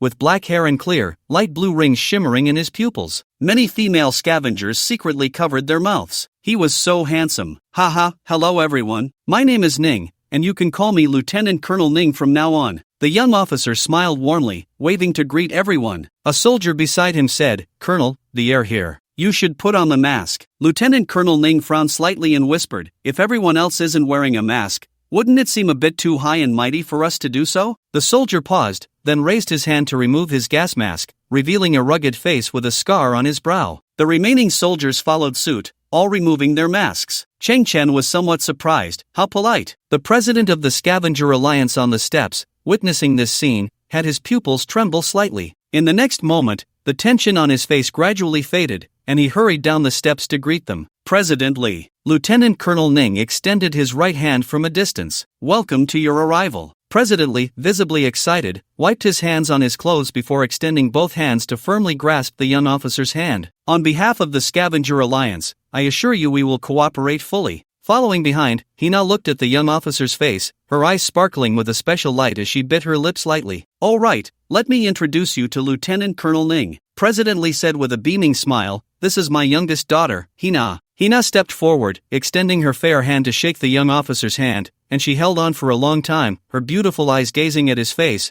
her fingers lightly rubbing against the back of his hand. Hello. Lieutenant Colonel Ning offered a polite smile, nodding like a gentleman, and then with some effort, withdrew his hand. Haha, this is my eldest daughter. President Lee turned to point at a figure draped in a gray cloak. It was at this moment that the figure suddenly yanked off the cloak. A figure appeared, clad in a leather jacket on top and tight shorts on the bottom, her legs snow white and straight, her stature tall and slender. When Colonel Ning saw her face, his expression froze momentarily. Gasps of surprise arose among the scavengers. Who is she? Could she be the president's eldest daughter? She rarely shows herself, many have never seen her. How can she be so beautiful? Hona had always been called the Red Rose of the Apocalypse, but compared to that figure, she was like mud compared to clouds, overshadowed. Hongyan's face was lightly made up, with a hint of red on her lips. Her beauty, her figure, her very existence seemed entirely out of place on this garbage-filled earth. Hello, Colonel Ning. Hongyan stepped forward. As you can see, the current earth is lacking in resources,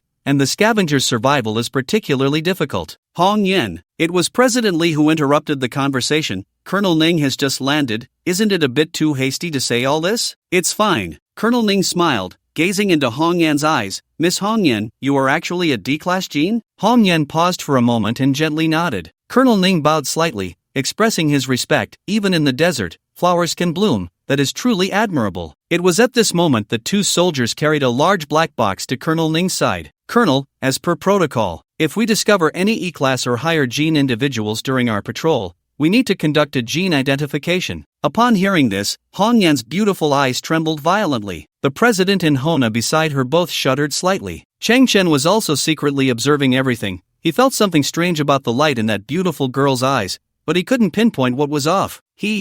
Colonel Ning waved his hand. Miss Hongyan's appearance already speaks for itself. A check? I don't think that's necessary. The two soldiers hesitated for a moment and nodded. Understood. Hongyan's expression relaxed. President Lee burst into laughter. You soldiers have come a long way. Hurry inside. Let's sit down and talk. No rush. Colonel Ning said seriously. I already understand Miss Hongyan's intentions. I will soon submit a request to the Alliance for necessary supplies like fresh water, food, and energy batteries, and I will apply for enough quantities to be delivered as quickly as possible. Really? President Lee's eyes widened, his lips trembling with excitement. I never expected you to be so open-minded, so kind. President Lee was so moved he nearly cried. He looked at the crowd of scavengers. Did you hear that? Cheers erupted among the scavengers. Long live the Interstellar Alliance of the Solar System. Long live Colonel Ning. Colonel Ning smiled and nodded at the crowd. He looked back at President Lee. Moreover, to show their importance to the people of Earth, the higher-ups have arranged for a group of heroes to be part of this inspection team. President Lee paused. Heroes? Yes, renowned heroes. Colonel Ning slowly turned, fingers together, pointing towards the landing craft's door. Immediately, the sound of activation echoed,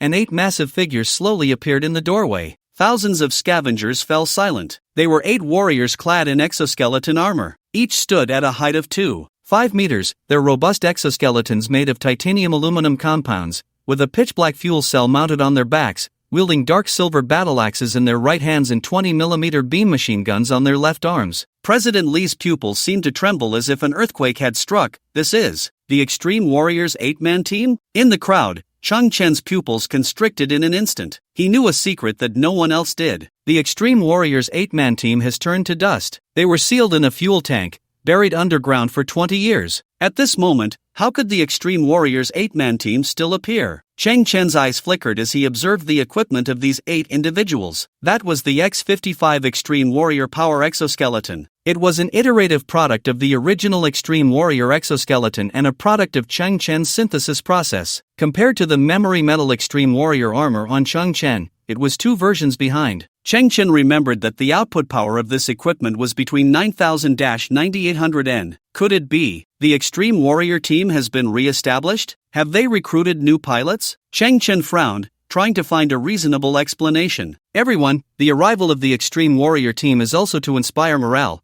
to help everyone face everything more bravely. Colonel Ning turned around and saluted the Extreme Warrior team. Hiss, hiss, a more subtle sound of hydraulics came, and the metal masks of the 8 Extreme Warrior exoskeletons slowly flipped open, revealing faces that had weathered the years but still bore a resolute expression. They all saluted the scavengers in unison. Extreme Warrior Team, Ding Feng. Extreme Warrior Team, Lin Lanue. Extreme Warrior Team, Long Zhanxiao. Extreme Warrior Team. They each shouted their names, their presence formidable against the backdrop of the powerful exoskeletons. Cheng Chen's pupils suddenly constricted. Ding Feng, Lin Lanue, Long Zhanxiao. Cheng Chen remembered clearly that after he found those exoskeletons, he buried the remains and collected their nameplates. At that time, Cheng Chen was filled with reverence and promised that one day he would uncover the truth for them. So, he had long memorized these names. And now, suddenly, a group of exoskeleton pilots around 40 to 50 years old appeared, claiming to be members of the Extreme Warrior team, and they reported the exact same names? As you can see, Colonel Ning said with a righteous smile, 20 years ago, they undertook an extremely dangerous mission, and there were rumors of their heroic sacrifice, but in reality, they used their powerful combat skills to turn danger into safety and successfully returned to headquarters. Perhaps people love stories of escaping from the jaws of death, of heroes being reborn. The scene erupted in intense applause. Cheng Chen gritted his teeth slightly. Nonsense! The real Extreme Warriors 8-man team has already sacrificed. They were ambushed and had their throats cut from behind. Looking at Colonel Ning's heroic and righteous figure, Cheng Chen squinted. Who are you really? What is your purpose? The scavengers gradually dispersed, eagerly awaiting new supplies. Colonel Ning and his group also entered the Scavenger Alliance headquarters. Cheng Chen stood in place, watching the Interstellar Alliance combat team seal off the Scavenger Alliance headquarters with their firearms. Several sharp gazes turned towards him, signaling Cheng Chen to leave quickly. Cheng Chen slightly shifted his feet, standing outside their warning line, continuing to ignore those gazes. If he could hear their subsequent conversation, he might gather more clues. Cheng Chen pondered, looking up at the massive antenna standing on the roof of the Scavenger headquarters. This belonged to the broadcasting system of the Scavenger headquarters. The various announcements from the radio station were sent out by this antenna. Cheng Chen's brow twitched. Suddenly, he turned around, facing away from the combat team. He slowly closed his eyes, and when he opened them again, the depths of his pupils burst forth with a dazzling brilliance like diamonds. He saw in the air various blue ribbons swirling around. They were actually a form of electromagnetic signal, all converging at the top of that massive antenna. Cheng Chen felt as if he was experiencing an illusion, his perspective following one of the ribbons, diving into the interior of the antenna, and then along the lines, landing inside the communicator located within the headquarters of the scavengers. On the communicator's digital display, the frequency band flickered slightly, the value increasing by 0.01, but no one could perceive this detail. Just 5 meters to the right of this communicator sat President Li, Colonel Ning, Hong Yin, and others. In the next moment, Cheng Chen heard their conversation. Colonel Ning, the reason you brought heavy firepower this time is because there's an SSS level wanted criminal hiding on Garbage Earth? President Li's tone was noticeably altered, his voice filled with deep terror. Cheng Chen, who was in the square, instinctively widened his eyes upon hearing this. This was indeed significant information. Cheng Chen had heard some news before. 7 years ago, the genetic mutant who slaughtered half a colonial planet had only an S+1 in level, but now this SSS level. What kind of being could that be? This information was truly complex. First, Mo mentioned that this small team had purchased a large amount of black market weapons and ammunition. Then, the Extreme Warrior team that had come back from the dead appeared. Now, there was an SSS wanted criminal. What on earth was going on? What was the connection? Cheng Chen quietly listened to the rest. The reason it is SSS level is because it was once one of the highest ranks in the Galactic Alliance's military operations. Colonel Ning's voice came through. President Li, have you heard of Kunlun? Kunlun? President Li's voice was even more surprised. The Kunlun that stands at the pinnacle of the galaxy, as the military should be like Kunlun? Colonel Ning's voice slowly came. Yes. President Li's voice became much sharper. Isn't it one of the 4 great generals of the Human Legion? Its name comes from a famous mountain on Earth, always a pride in the hearts of humanity. That was in the past. Colonel Ning said slowly, now, it has betrayed all of humanity. Crash. Then came a flurry of chaotic sounds, as if President Lee had knocked over the cup in his hand. He was utterly shocked. What? Kunlun attempted to assassinate the other two great generals. The goal is to seize military power. Colonel Ning slowed his speech, enunciating each word. It wants to rebel. The scene fell silent for a full 30 seconds. The reason we came this time, routine inspection is secondary. 7 days ago, the 5th, 6th, 12th, and 19th fleets besieged Kunlun's 24th fleet. They were almost completely annihilated, and Kunlun itself was hit by thousands of superpower sniper beams, suffering fatal damage. After that, it fled to Earth, which is under your jurisdiction, President Lee. As Colonel Ning spoke slowly, one could clearly hear the sound of President Lee swallowing, the sound of him wiping sweat, and even the tremor in his throat. So the blockade against Earth some time ago. President Lee asked tremulously, is it related to Kunlun? That was to prevent Kunlun's remnants from replenishing Kunlun. Replenishing? Colonel Ning continued, Kunlun is not a human in the conventional sense. It was severely injured before, and if it wants to restore its combat capability, it needs external equipment. President Lee trembled again, but Earth is filled with technological garbage. Colonel Ning seemed to shake his head. I mean, no offense, but in Kunlun's eyes, these things on Earth are not even worthy of the word garbage. They are of no help to it whatsoever. Then, President Lee said again, what should I do? Colonel Ning's voice came, you and the scavengers need to do nothing. Everything will be handled by us. The remaining conversation held no key information, just some routine checks. Chang Chen blinked, his pupils returning to black. He glanced back at the headquarters of the Scavenger Alliance standing under the gray sky. The soldiers were still driving him away. Chang Chen stepped forward, heading back to his underground shelter. On the way, he kept pondering. Was everything because of this SSS level wanted criminal? But that didn't seem right. Why were they buying ammunition outside the regulations? What secrets were hidden behind that extreme warrior team of 8? Was this squad righteous or evil? The probability of evil was high, but the question was, how could it manifest in certain individuals and the entire team? After all, they were the regular army of the Interstellar Alliance. Unknowingly, he returned to his underground shelter. Chang Chen sat in front of the Dragon King expansion dock, frowning in thought, casually picking up a worn teapot to moisten his throat. Han Zai, why is Xiao Qiong in the potty again? Chang Chen sighed. Han Zai poked half of his brass head out from behind the room. You said we couldn't go out, so we've been obedient, and then Xiao Qiong got anxious and didn't want to dirty the floor. The toilet is too unfamiliar, so she had to pee in your pot. Chang Chen rubbed his forehead and then asked, where's Xiao Qiong? What is she doing? She's not behind the house, and she's not playing with her new pet. This place had no silver hidden for 300 taels. Chang Chen scratched his head, slowly getting up and walking towards the back of the dock, guessing that Xiao Qiong was making some strange clothes for Gigi again. After all, he was a mutated rat king. He should at least be given some dignity. When Chang Chen reached the back of the dock, Xiao Qiong was flustered, with her hands behind her back. Gigi's new clothes aren't finished yet, so I can't show them. Chang Chen tilted his head and saw a half-human high rack standing behind Xiao Qiong, with a piece of worn burlap covering the top. Chang Chen frowned. What's inside there? That is. Xiao Qiong's eyes darted. It's Gigi. Chang Chen's frown deepened. Gigi. On the ground to one side, Gigi nimbly crawled out, climbing up Chang Chen's pant leg and onto his shoulder. Meanwhile, the burlap behind Xiao Qiong showed no signs of movement. Chang Chen's voice was low. I'm asking you what's inside there. Xiao Qiong was only 6 years old. Her psychological resilience was still very tender. At this moment, she was nervously rubbing her hands, her eyes filled with panic. Chang Chen shook his head helplessly. He recalled how Xiao Qiong referred to Gigi as her second pet. The first one was definitely not Han Zai,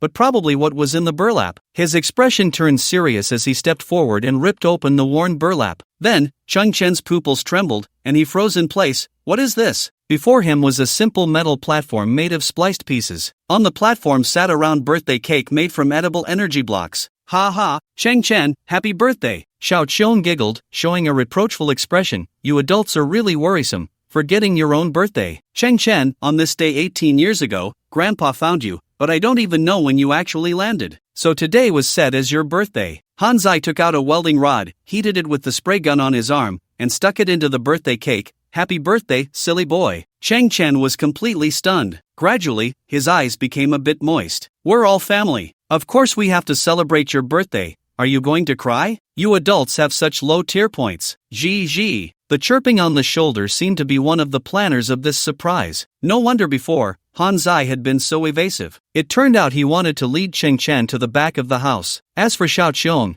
Chang Chen had just been mocking her for her immature psychology and exposed acting skills, but in reality, Xiao Qiong's maneuver was on another level. Xiao Qiong smiled. This cake is indeed a bit lacking, but you can imagine it in various flavors, like the sweet and sour cherry flavor, or the soft and sticky banana flavor. Every time I think of it this way, I start to drool. Chang Chen nodded, thinking that once he had the means, he would definitely achieve fruit freedom. Chang Chen, hurry up and blow out the candles. I heard that those who can't blow out their birthday candles are short-lived. Looking at the glowing welding rod, Chang Chen wiped away the tears at the corners of his eyes. How do you blow this thing out? But no matter what, at this moment, Chang Chen's heart was filled with emotion. He revealed a heartfelt smile. Thank you all. I previously underestimated your intentions, thinking you had taken in something you shouldn't have. Bang! Suddenly, a dark shadow fell from the ceiling, smashing the energy block cake to pieces. Everyone was startled. They all looked up at the splendid and beautiful dome above. Then, their gazes shifted down to the object that had landed on the cake. It was a quarter of a person. 10 minutes later, this unidentified object was propped up on a metal frame. Cheng Chen, Han Zai, Xiao Qiong, and Ji surrounded it, staring at each other in astonishment. It had a human head, female, with exquisitely beautiful facial features, full of vigor. At this moment, its eyes were tightly closed, with long, distinct eyelashes,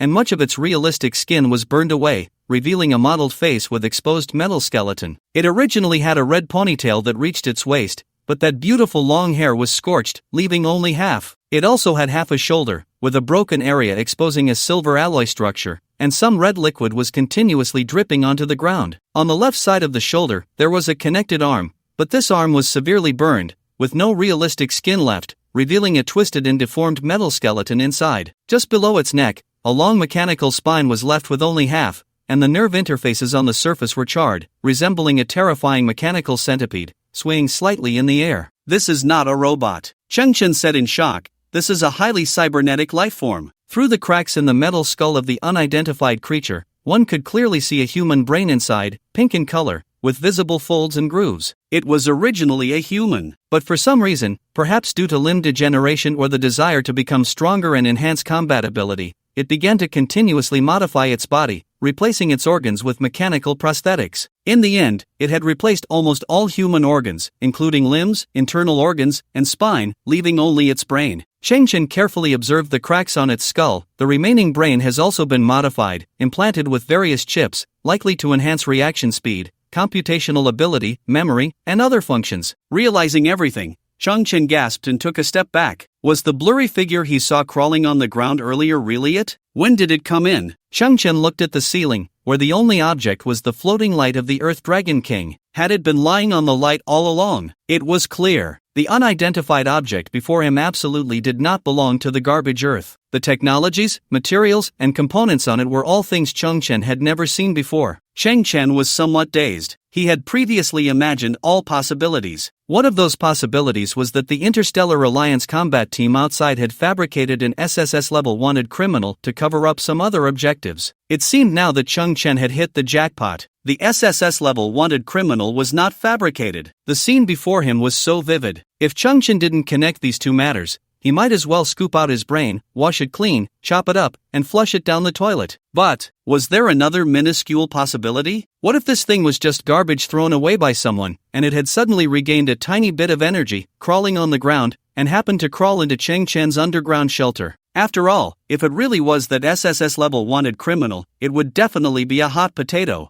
Handed over to the Interstellar Alliance combat team? But the morality of that team was still undetermined. Not handing it over? What if it truly was a heinous human traitor? Cheng Chen, she seems to be dead. Xiao Qiong stared at the broken body before her, seemingly feeling a pang of sympathy. She was a very beautiful sister. Han Zai's bulbous eyes sparkled. Not dead yet. Her brain still has a bit of weak activity. Cheng Chen decided to perform simple repairs on it first to obtain more information. He tilted his head. The KP-03 Quantum Intelligent Repair Cluster, resembling a metallic pyramid, flickered with azure light. It was like an ancient miracle. The hatch in front slowly opened, and a mist-like halo spread out from within, as tens of thousands of nano-level repair robots floated like smoke, gathering towards the broken cybernetic lifeform. Cheng Chen's orders were clear. First, repair its communication function. The nano-repair robots aggregated and dispersed. In the brain of the cybernetic lifeform, extremely tiny electric arcs flickered. Due to severe damage to various circuits, only remedial repairs can be executed. Repair results cannot be estimated. A small UFO floated in front of Chang Chen, relaying repair information. Chang Chen silently nodded. This was garbage Earth. With damage to this extent, if it hadn't encountered him, Chang Chen, and if Chang Chen hadn't just synthesized the quantum repair cluster, it would have had no chance of being repaired. Suddenly, the eyelids of the cybernetic life trembled, and its eyelashes quivered. Whoosh! It suddenly opened its eyes,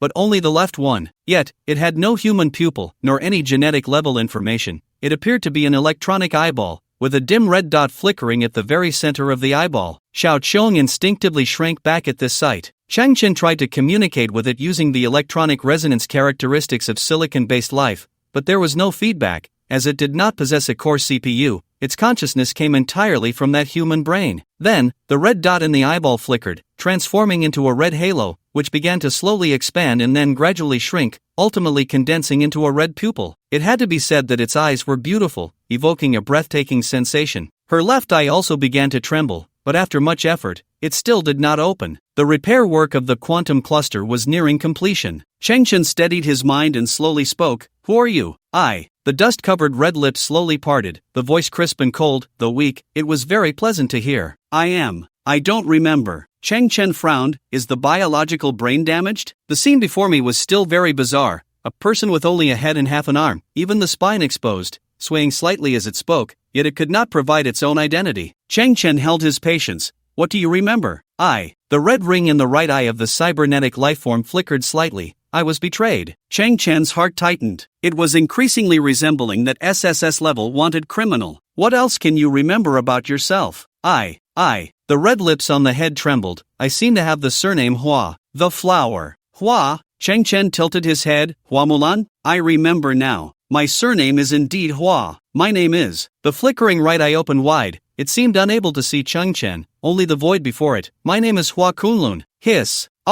Alright, so it really is a jackpot. Chang Chen leaned back. For the military, one should be like Kunlun, standing tall at the peak of the galaxy. That Kunlun? No. The beautiful head trembled. My father said, a daughter should be like Kunlun, daring to be the first in everything. Chang Chen clicked his tongue. Your father is quite ruthless, turning a good daughter into this state. In the past, Chang Chen had heard some legends about General Kunlun on the interstellar radio. He knew he was brave and invincible, with remarkable military achievements, but most of his personal information was classified. The reason was obvious. It was not a human in the traditional sense. But one thing Chang Chen never expected was that Kunlun was actually a female person. What about them? Who? What about them? The tone of the beautiful head suddenly rose a few notches. That group of bandits who slandered my name and labeled me a traitor. Their true identity is a gang of interstellar bandits from 20 years ago. They slaughtered an entire interstellar squad, donned military uniforms, altered system records, and brazenly rampaged for 20 years. Chang Chen's pupils suddenly constricted. The amount of information was explosive. Kunlun was wronged, and the true identity of that interstellar combat squad was a group of bandits? In other words, the robbers put on police uniforms, transformed, and changed their identities? According to the quantum repair cluster's hints,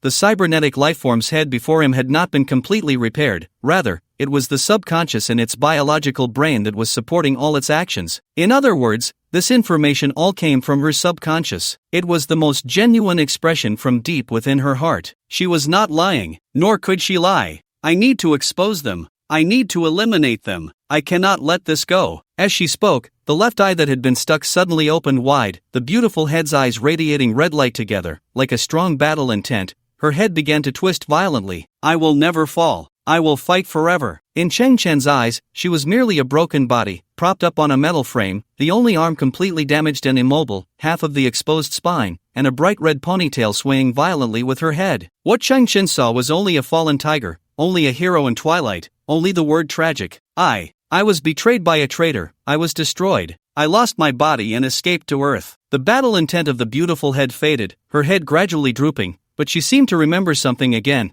But I saw a boy in the garbage heap. He carried technology far beyond Earth's level. He can help me. Only he can help me. Please help me. The voice of the beautiful woman's head grew fainter, and gradually, her eyes lost their luster, staring blankly ahead, no longer moving. Its energy level is extremely low, self-preservation protocol has been forcibly activated, entering hibernation. The quantum repair cluster transmitted the diagnostic information. Chang Chen took a deep breath. The truth was that the Interstellar Alliance team were the real traitors. They weren't even true traitors, but a gang of thugs. It was likely that 20 years ago, the real Extreme Warrior team was killed at their hands. 20 years. Disguised as regular troops for 20 years without being uncovered, there must be higher-ranking individuals protecting them. That person was the true human traitor who wanted to rebel. As for Hua Kunlun, he was merely their obstacle. The purpose of this team's mission was indeed to capture General Kunlun, but Kunlun was not an SSS-level fugitive, he was someone they had to eliminate completely,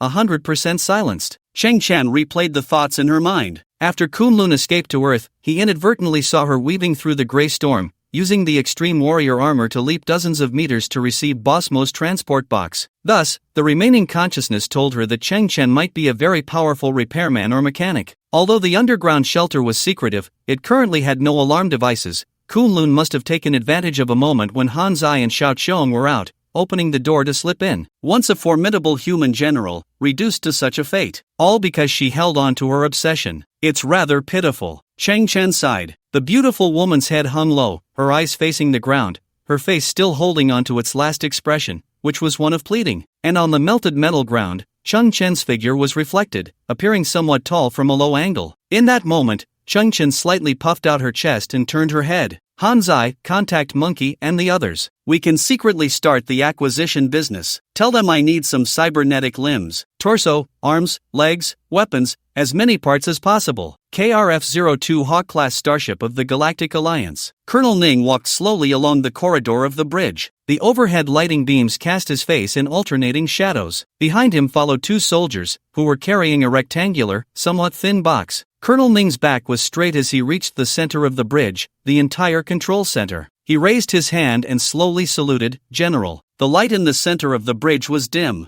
One could vaguely see a tall and broad mechanical seat, and in the center of the seat was a hazy figure. The figure responded in a low voice. What have you found? Colonel Ning stepped aside. The two soldiers behind him placed the black box flat on the ground, and with a mechanical sound, the lid of the box slowly slid to one side. The bottom of the box lit up with white backlight. Clearly visible inside were hundreds of fragments of various sizes. Most of the surfaces of these fragments were painted red, and inside was some kind of translucent metal, arranged to restore the original structure of these fragments as much as possible. They now resembled half a humanoid figure. The figure in the mechanical seat slowly extended a hand. Colonel Ning understood and respectfully took a piece from the box, handing it to the figure's hand. The figure lifted the fragment towards the distant light, its somewhat dark eyes slowly squinting. Ha! The figure let out a low, deep laugh. He spun the fragment in his hand, a piece that had been deformed by high temperatures, its surface coating peeling away bit by bit. Yet, it was still vaguely recognizable as some sort of badge,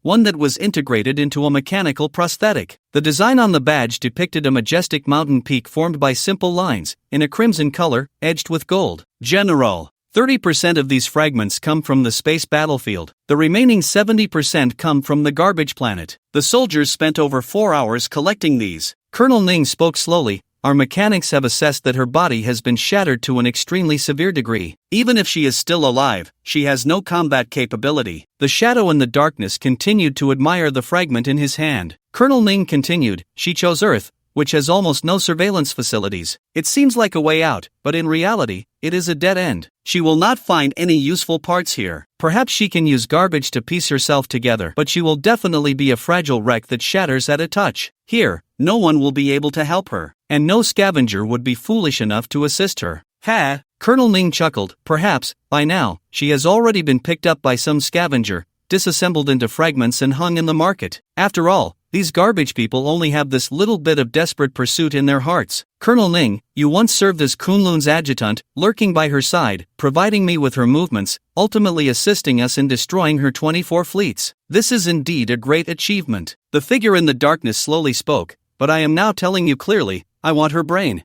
I want to witness her brain death with my own eyes, and I want to embed her beneath my seat, so she can forever feel the humiliation beneath my crotch. The figure looked at Colonel Ning, a cold gaze shooting out. If you cannot find her brain within 72 hours, then you will not deserve to have your own brain. Colonel Ning trembled, quickly lowering his head. Yes, General. Chang Chen arrived again at the headquarters of the Scavenger Alliance. It was still guarded by soldiers from the Interstellar Alliance team. He utilized his silicon-based biological abilities to infiltrate their communication system. His ability to manipulate silicon-based DNA always felt like it was separated by a layer of gauze. Chang Chen still could not master it perfectly. It was as if he had entered an electronic maze, like a headless fly, lost for a long time. Finally, he saw President Li's bedroom, the elderly man in his 60s sitting alone on the bed, deep in thought. President Li. Suddenly, a young voice came from the already shut-off communicator. Who are you? The old man was startled, looking at the communicator in the room with a shocked expression. You are a hacker. You have infiltrated my communication. What do you want? The Interstellar Alliance team you received has problems. As a fellow scavenger, I feel it is necessary to give you some warnings. President Li's expression flickered. They are regular troops of the Interstellar Alliance. Before their arrival, I received a notice from the Solar System Alliance. Identity verification, keys, everything is normal. You need to be responsible for your words. Their current identity is indeed regular troops, but their former identity. President Li directly interrupted Chang Chen. You possess such advanced black technology, you are an impressive scavenger. But I hope you use this ability for the right purposes, not for such boring pranks. President Li, are you really going to be so stubborn? Stubborn? The old man frowned. If you were in my position, would you prefer to believe in a fully documented regular army? Or would you trust a scavenger hacker? Everyone says I am moderate. Everyone says I am timid and afraid of trouble, but my duty is to weigh the relationship between tens of thousands of scavengers and the authorities. Now everyone is waiting for the rescue of the Interstellar Alliance. Do you think you can make me question them with just a few words? What if the one communicating with you now is a high-level gene user? President Li's body trembled slightly.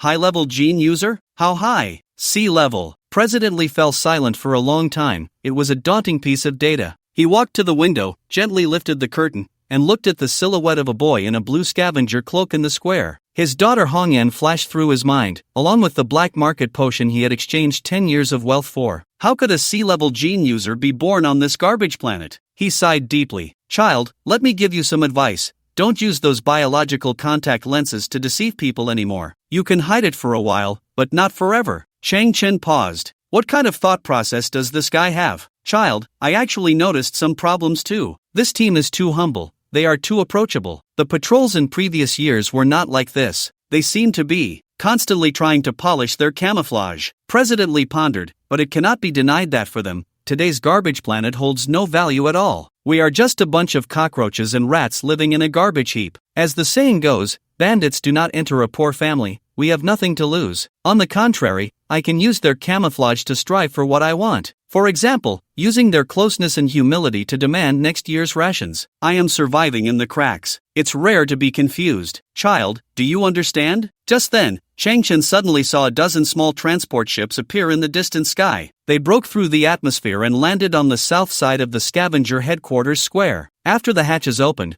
boxes filled with edible energy blocks were stacked inside. The surrounding scavengers rushed towards those transport ships like a grand carnival. Chang Chen stood alone on the north side of the square, unmoved. The situation on the ground was clear-cut. In that moment, Chang Chen's eyes narrowed slightly. Everyone has their own starting point. Perhaps it is due to different needs or different stances. Next, no matter what tricks you want to play. The boy looked up at the starship in the distant sky. I, Chang Chen, will face it alone. Major, in the past 2 hours, we found another 12 pieces of Kunlun wreckage. A non-commissioned officer said, but her main brain has been missing. Could it be that some reckless scavenger has hidden it? Major Ning, sitting behind the desk, slowly stood up and looked down at the garbage planet in the night through the starship's observation glass. I don't think scavengers have the guts to do that. Major Ning frowned, his expression dark as water. However, these scavengers, like rats and cockroaches, are not without value. The officer asked in confusion, what value could they have? Major Ning chuckled darkly. Tell the brothers that the plan they've been looking forward to can begin to be executed. Really? The officer's eyes lit up. The brothers have been pretending for years. They are about to burst. This time, they can finally let loose on the garbage planet and enjoy themselves. But this plan must be gradual. Tonight, we can only make a small move. Major Ning's eyes sparkled with a sinister light. I still need some opportunistic performances. Detected similar technological creations synthesize? In the underground shelter, Chang Chen looked at the pile of technological waste before him.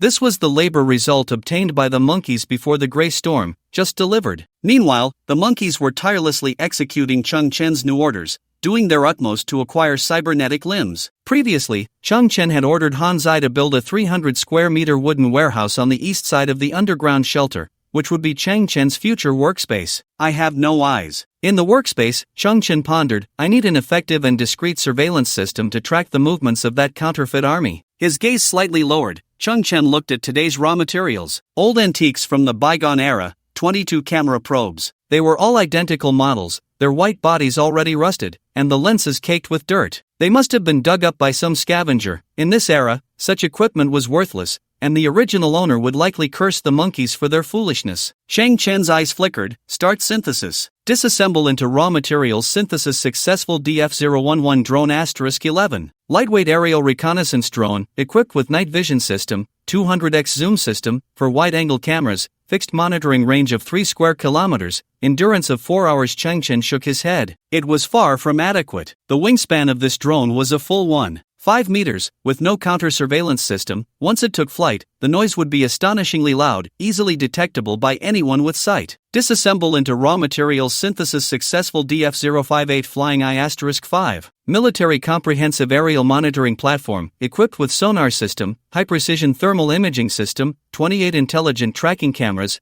power system upgraded to magnetic levitation, cruising noise below 35 dB too big. Chang Chen looked at the equipment before him. Its diameter was at least over 4 meters, and its overall shape resembled a small black flying saucer. One could imagine that when it flew, it would be in a quiet, soundless state, but the same issue remained, it was too conspicuous. Disassemble into raw materials synthesis successful AF-21 ecological camouflage monitoring system *2. Chang Chen looked at the equipment before him, his expression turning somewhat playful, filled with curiosity. Before him was a metal cage taller than a person, with slender bars and a semicircular top, while a row of red indicator lights flickered on the base. Chang Chen leaned forward, peering through the gaps in the bars to look inside. He saw interwoven metal branches, and perched on those branches were dozens of small gray birds. Birds! Chang Chen's eyes widened slightly. This device disguises the appearance of aerial monitoring equipment as tree sparrows, while also emitting simulated ecological chirps and biological electromagnetic waves. Under a level 3 technological civilization, it cannot be identified from a distance, and the tree sparrow is equipped with 2 high-precision cameras, capable of thermal imaging, wide-angle shooting, and long endurance. Among 7 capabilities, tree sparrows are omnivorous, have a strong reproductive ability, and are one of the few bird species that are widespread globally. This device, due to its excellent performance and good concealment, has been codenamed Birdcage. Birdcage. Chang Chen felt somewhat helpless. Tree sparrow should be the scientific name for sparrows. These birds once indeed spread across the earth, becoming a nuisance, and at one point were even one of the 4 pests in Huaxia, but now, they are extinct, completely vanished from the garbage earth. Even the 4 pests cannot withstand nuclear radiation and chemical toxins. If they were released, their chirping would not be chirp chirp. But I have a problem. I have a problem.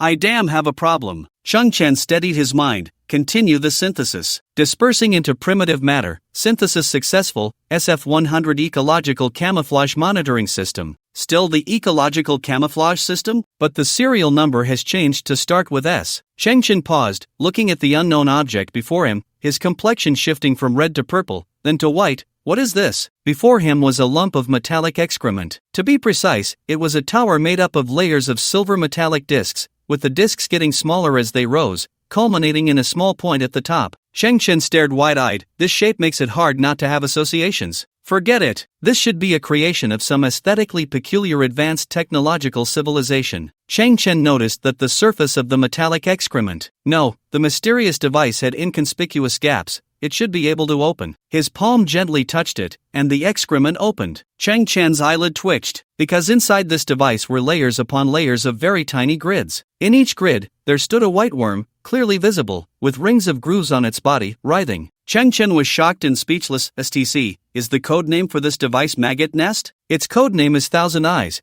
because it perfectly replicates the most powerful compound eyes in nature. Just then, the white worms began to writhe more violently. Suddenly, slender black tentacles pierced through the skin of the maggots from the inside, and then small black flies crawled out from within the maggots, shaking their transparent wings, adapting to their new bodies. Afterward, these flies quickly turned their heads and all turned to look at Cheng Chen. Cheng Chen's pupils constricted in that instant. He saw that in the eyes of these flies, dense compound eyes were gathering, and in each compound eye, his own figure seemed to be clearly reflected. Buzz, an invisible tremor came, and these small flies all vibrated their wings at once. Each of their compound eyes reflected a tiny gleam. Though small, the gleam was countless, tens of thousands, hundreds of thousands, millions. They are not real flies, they are mechanical bodies. Cheng Chen felt enlightened, and each of their compound eyes is a surveillance camera. Each fly contains about 8,000 compound eyes. This provides a 360-degree field of vision, observing the situation in all directions without visual blind spots.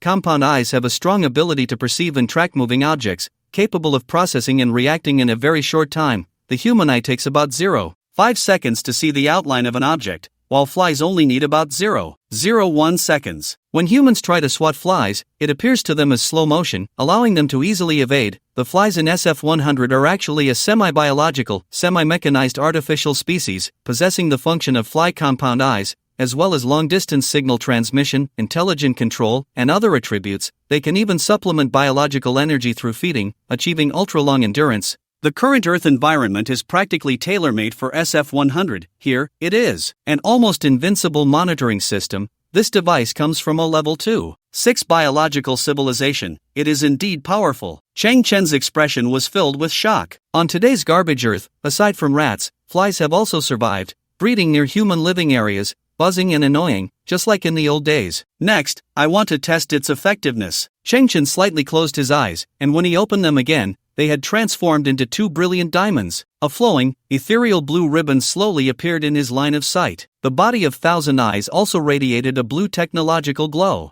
Buzz! In the next moment, thousands of flies swarmed up, forming a clearly visible black whirlwind, drifting towards the exit of the underground shelter under Cheng Chen's command. Yay! Where did all these flies come from? I'll smash you! The clueless Han Zai, being a high-end nanny robot, flipped out a huge metal fly swatter from its arm and chased after the swarm. Of course, the flies had the upper hand, and since Cheng Chen had already opened the exit of the underground shelter, Han Zai missed its target and was left gasping. Watching the flies disappear from view, Cheng Chen suddenly realized, wait a minute. First it was the squeaking of a little mouse, and now it's little flies? Am I really getting involved with a garbage heap? Some people must be doing this on purpose, right? Has the title of King of Garbage been solidified once again? Well, whatever. No matter what it is, the effect is the most crucial. In that moment, a straight beam of light was released from the little tip of the SF-100 ecological camouflage monitoring system. Cheng Chen was somewhat speechless. Does it have to be this? The beam formed a fan-shaped scan, and in the blink of an eye, a huge virtual screen was constructed in the air. Cheng Chen was a bit astonished. On this screen, densely packed like a puzzle, millions of monitoring perspectives were displayed, each no larger than a fingernail, all showing dynamic images. Under normal circumstances, such images would dazzle the eyes and even cause adverse reactions. But this device had a built-in gaze capture function. As Cheng Chen's gaze moved, the millions of monitoring perspectives rippled like a shimmering water surface,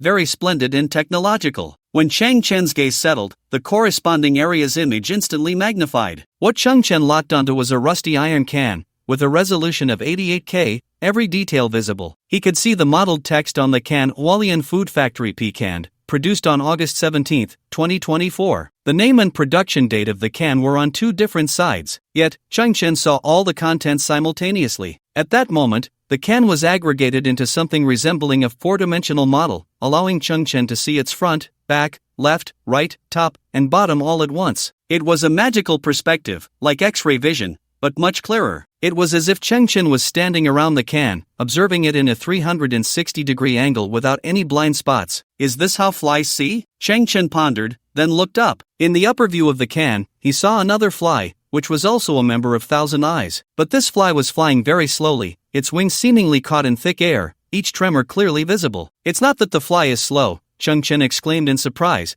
but that Thousand Eyes capture and reaction speed is too fast. At the same time, on the right side of the virtual screen, a map was being drawn at a rapid pace, and the B24 area where Cheng Chen lived was completed in the blink of an eye. When Cheng Chen's gaze fell on the map, the corresponding area was instantly magnified, showing multi-angle real-time images. All of this was thanks to those flies, which were now spread across a radius of dozens of kilometers and were still continuing to expand. Cheng Chen also discovered that inside the SF-100, a new batch of flies was hatching. TSK, too strong. Chang Chen could sense that various warning alerts could be set for Qianyan, such as for fires, wild beasts, or even those fake soldiers. Moreover, the Tianyan was equipped with additional biological contact lenses that could be worn on the eyeball, allowing one to view surveillance footage anytime, anywhere.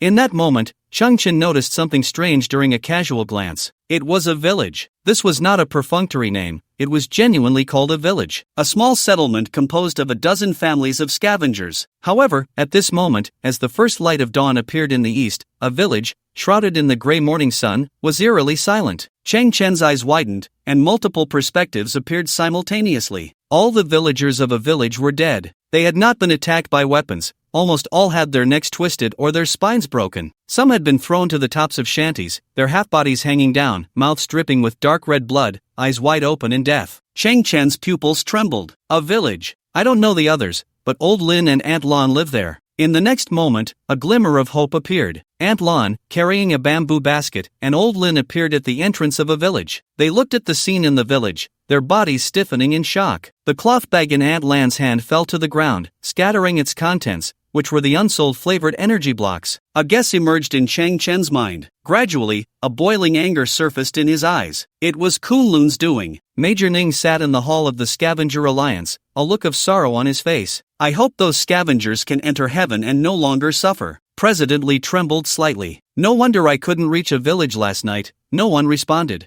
I was trying to have them come collect their rations. Hong Yan clenched her fists. Has Kunlun gone mad? Why would she massacre the scavengers? Kunlun, her nature is evil. Major Ning frowned. Perhaps the villagers were unwilling to cooperate with her, unwilling to be threatened by her. Sigh. After a pause, Major Ning raised his head. I think it's time to tell the scavengers the truth. Next, I will release information about Kunlun's possible status, and you need to inform everyone of two things. First, absolutely prohibit anyone from providing any form of assistance to objects suspected to be Kunlun. Second, if any object suspected to be Kunlun is discovered, notify me immediately. Inside the KRF-02 Hawk-class starship, Major Ning was followed by a group of soldiers, wearing strange smiles as they hurried through. The sound of polished shoes echoed crisply against the floor as he passed through corridors and doorways. As he walked, Major Ning loosened his shirt collar, casually exposing his chest. He also unbuttoned his cuffs, rolling up his sleeves to reveal arms with faint wrinkles left by washed tattoos. An elderly man in a white coat approached with a flattering smile, offering a tray. Major, this is the anti-aging serum for this month. Haha. Major Ning paused. What are you laughing about? The elderly man in the white coat bowed slightly. Sorry, that's a saying from my hometown. I'm just used to it. Major Ning shot him a glare, then grabbed the syringe from the tray,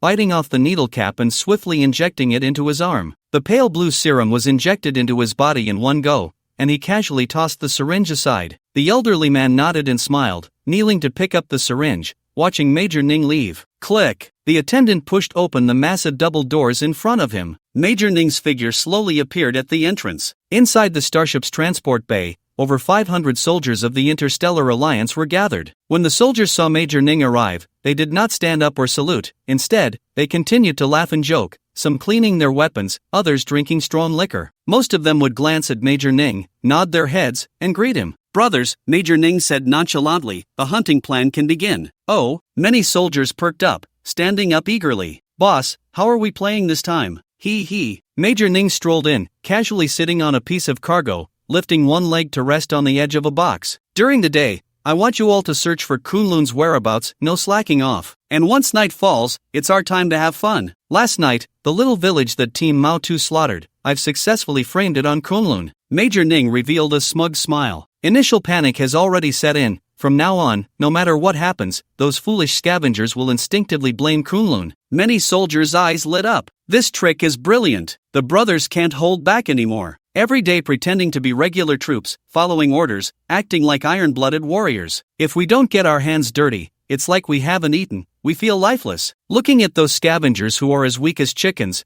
my hands are itching. One soldier mimicked the humble demeanor of Chairman Li, bending over and pinching his voice, saying, Major Ning, hello, you finally came. I admire you so much, you are so mighty. Ha ha, brother, my dream is also to join the army when I grow up and serve the Galactic Alliance. Another soldier imitated the voice of a scavenger child, speaking in a cheeky manner, which drew loud laughter. At that moment, the soldier who had been mimicking the child straightened up, his eyes gleaming with a beast-like light, and said in a low voice, "When I'm a soldier, I just want to snap his neck and rip open his belly." Major Ning slowly exhaled. "The anti-aging serum we've been using has certain side effects. It stimulates the ferocity within. You've all suffered over the years. It's fine." A soldier with a massive scar across his face looked up and said, "Isn't this the relaxation moment we've been waiting for? Same old rules, point system." Major Ning casually picked up a dagger, fiddling with it. According to combat strength, Team Ma 2 goes to the hunting ground first, then after 10 minutes, the stronger Team Huzi, and after another 10 minutes, Team Axe, and so on. Children and the elderly get 1 point, women 2 points, and adult men 3 points. The dagger spun quickly between his fingers as Major Ning looked up and said,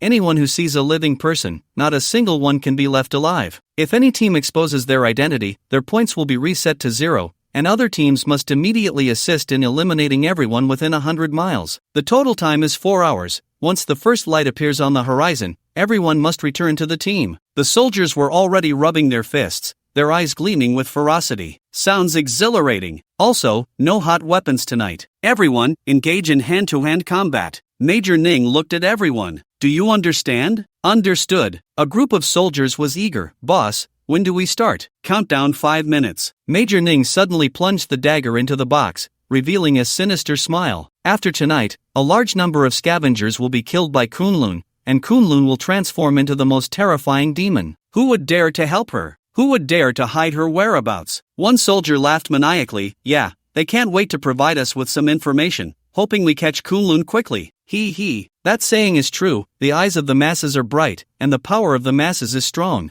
Ha ha ha." Lieutenant Ning squinted his eyes. "This way, we can speed up the capture of Kunlun and let the brothers have some fun." The Mao 2 team consisted of 12 members, all ready at this moment. They had changed into black night suits, standing 10 meters away from the landing craft, already in a starting position. The so-called Mao 2 team was actually the advanced squad among the interstellar bandits, responsible for gathering intelligence and scouting ahead. Inside the cargo hold of the Hawk-class starship, a large screen had already lit up. At the top were the names of the teams: Mao 2 team, Axe team, Beard team, and so on, while below was a form for recording points. They would first report the battle situation in real time through their communicators. Finally, the verification would be completed based on the number of human right ears they brought back. 5, 4, 3, 2, 1, go! The Mao 2 team rushed into the landing craft, which roared to life, leaving the starship and descending towards the garbage-covered surface of Earth. Under the night sky, the air currents swelled as the landing craft chose a location far from residential areas and quietly landed. The members of the Mao 2 team stepped out of the hatch, each with a fierce glint in their eyes.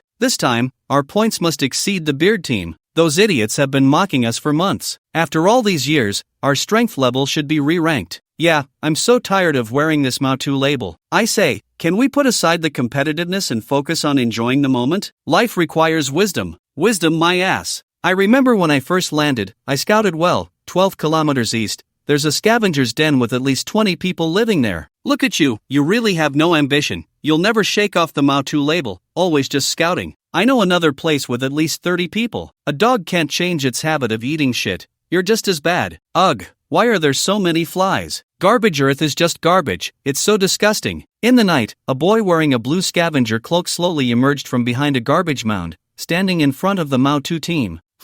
A gift delivered to our door? Our luck is turning." The 12 members of the Mao 2 team looked up, only to see dozens of flies swirling around the boy, all frowning in unison. "So disgusting." "Don't be picky. Having something to play with is good enough." A member as strong as an ox stepped forward, clenched his fist, and bones cracked. "I'll take this one, score a point first." "So, you find pleasure in slaughtering scavengers?" The boy in the darkness slowly spoke. A Mao 2 team member frowned and tilted his head. "This kid has been hiding here. Did he hear our conversation? What if he did?" The strong member at the front said, "Look at him, he looks so weak. He probably can't even fill his stomach. Living must be a struggle for him." In the eyes of these big men, there was a faint ring of earthy yellow light, which was not a sign of high-level genetic enhancement. It was a form of modification characteristic, as they had been taking a certain enhancement drug for years, resulting in improved physical qualities. Each of them was strong, with solid muscles, and their combat power was several times greater than that of ordinary people. Among the entire Interstellar Alliance team, Lieutenant Ning was a high-level genetic enhancer, while the others were all of this modified type. In other words, entering the scavenger's world was like wolves entering a flock of sheep.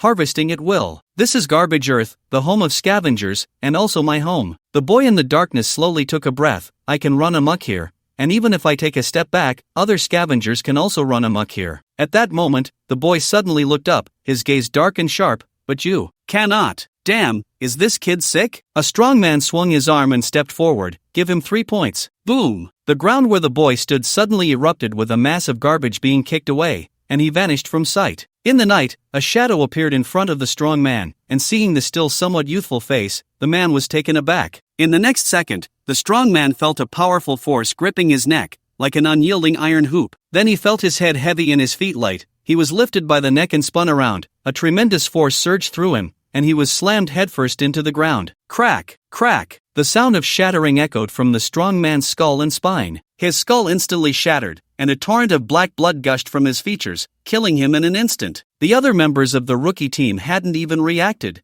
standing there in shock. Inside the exosuit of the extreme warrior, a trajectory with 11 stopping points appeared in an instant, and each stopping point represented a lethal move. The talent brought by the C-grade gene allowed Cheng Chen's speed to exceed the limits of the armor, but even the restricted speed was beyond the comprehension of these rookie bandits. Clang! A silver glint appeared before one of the bandits' neck. His pupils dilated as he realized it was a curved dagger, but the dagger's trajectory seemed a bit off, suddenly changing direction just 2 centimeters from his skin, heading towards the back of his neck. The bandit relaxed. He had dodged. But in the next second, the curved dagger spun rapidly, like a sharp winch, rotating hundreds of times around his neck in an instant. The bandit felt a chill at his neck, and then his perspective spun upwards into the sky. As he took one last look at the desolate garbage earth, his view crashed back down, tilting as he watched the figure that resembled a dark demon, one after another slaying his comrades. Thud! Thud! One member of the rookie group after another fell, each one a fatal blow,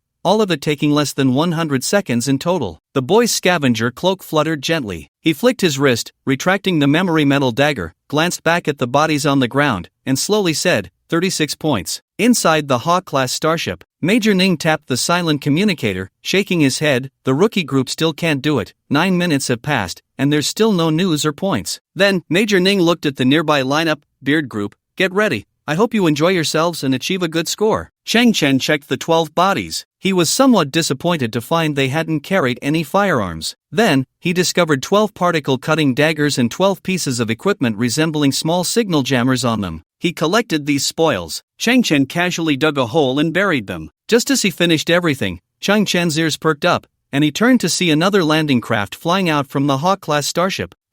Are these guys really executing the points competition according to the program? Cheng Chen's eyes flickered, and he quickly hid behind a nearby garbage mound. The landing pod slowly descended. The 12 members of the beard group filed out, their eyes gleaming with a beast-like hunger. The group from the Mao 2 team is ridiculously foolish. They're probably searching aimlessly. I've already confirmed the nearby water source. After sunset, the chemical toxins here will slightly decrease, and a large number of scavengers will come to fetch water. A burly man removed his wig, revealing a bald head covered in tattoos. He stuck out his tongue and licked his lips. East side, 5 kilometers. I'll wait at the water source for a rabbit to come. The phrase waiting for a rabbit by the stump is well used. A deep voice came from above, where a boy sat atop a pile of garbage, draped in a tattered scavenger cloak, silhouetted against the hazy silver moon. The bald man was likely the leader of this small group. He squinted. I've said it before, even when facing scavengers, we shouldn't underestimate them. This place is full of toxins.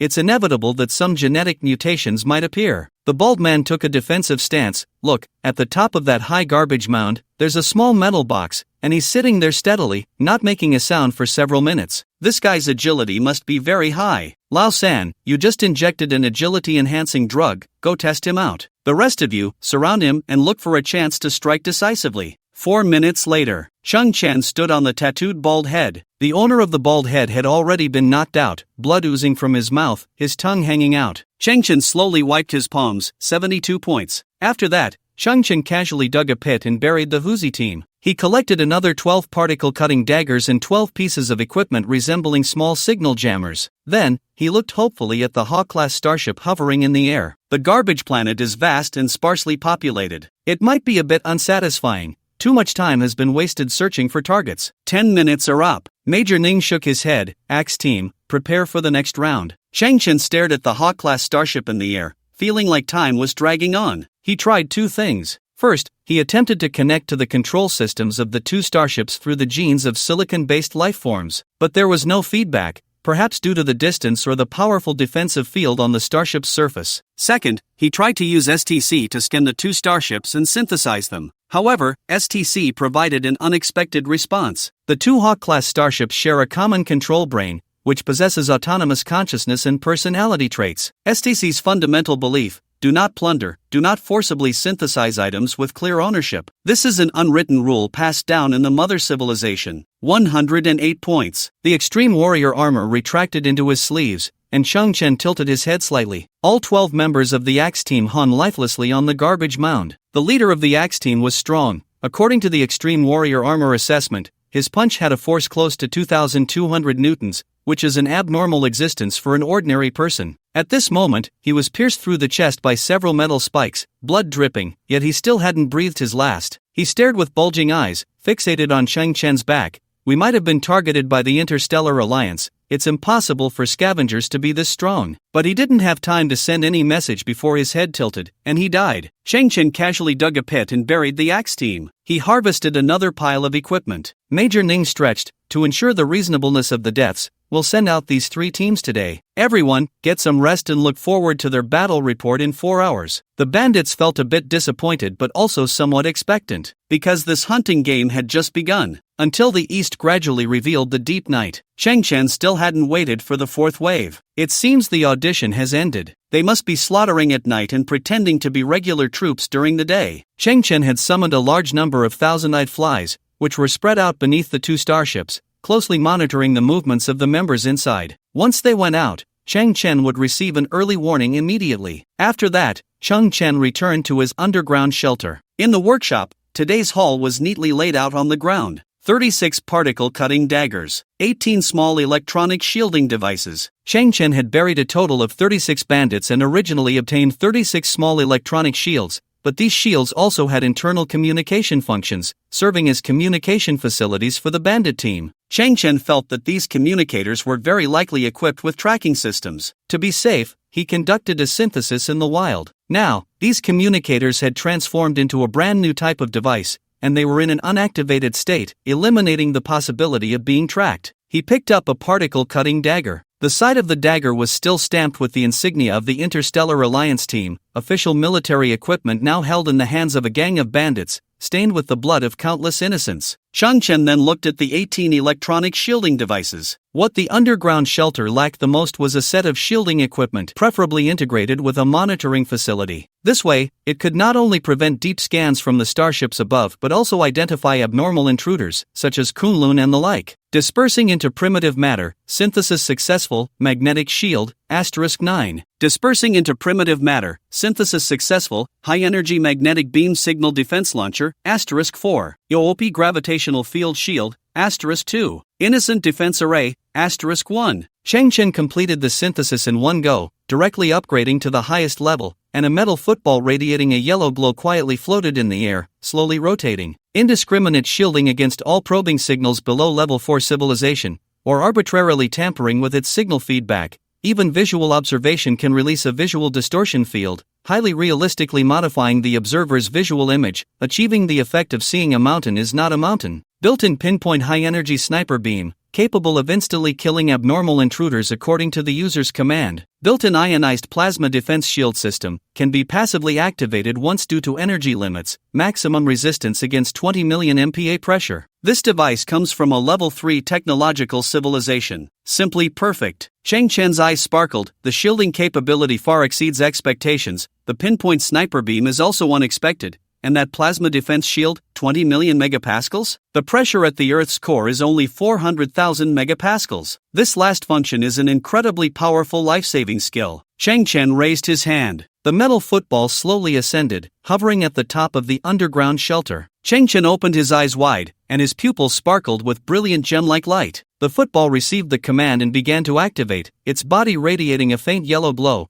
forming a nearly invisible light yellow ripple that perfectly enveloped the entire underground shelter. Finally, a halo emanated from the football, also light yellow, slightly tilted. The entire set of equipment completed its activation, presetting, and deployment, falling into a state of stillness. The halo did not dissipate, appearing very beautiful from a distance. Chang Chen tilted his head. The dome of the shelter, originally brilliant like the Milky Way, now with the innocent defense array, particularly resembled Saturn. Even the Saturn rings were identical. Chang Chen experienced a momentary illusion. It seemed as if an incomplete universe was above his head. Shaking his head, Chang Chen turned around and returned to the workshop. Looking at the row of particle-cutting daggers on the ground, he hesitated slightly. Currently, I don't lack cold weapons, as the Extreme Warrior armor can form various types of weapons, available at any time, with endless transformations. Chang Chen decided to leave himself something to look forward to. After collecting more of the same daggers, he performed a major synthesis,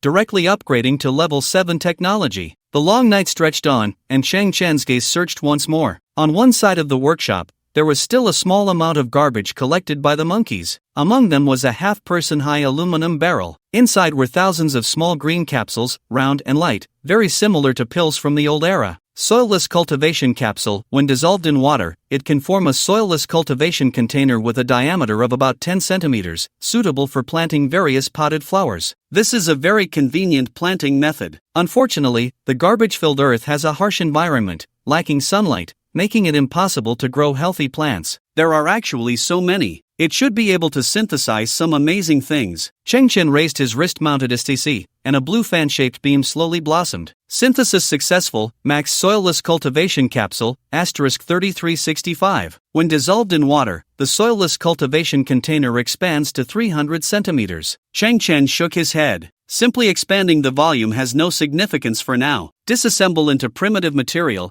KN ecological gel, *1682. Abandoning the nutrient solution form, upgraded to an ecological gel that can integrate various trace elements needed by plants, while also providing moisture and breathability, shielding plants from disease, and shortening the plant growth cycle by 240%. The planting medium has changed. Efficiency has improved a lot, but for the ecological environment of garbage earth, it's still far from enough. Chang Chen tilted his head. Continue synthesizing. Limited space detected around, extracting a portion to perform synthesis operation. Chang Chen paused. He hadn't encountered a similar situation before, and the STC settings were very user-friendly. KN03 Ecological Planting Platform, *8, can expand to a 50 by 50 square meter ecological gel, built-in miniature artificial sun, providing effective light for crops while purifying and filtering the surrounding air, offering high-quality growth space for crops, with a growth efficiency increase of 860%. Artificial sun? Chang Chen's eyes flickered. Continue. Disassemble into primitive material. Synthesis successful. SN11 Ecological Recycling Platform can expand to a maximum of 1,000 by 1,000 square meters of ecological gel,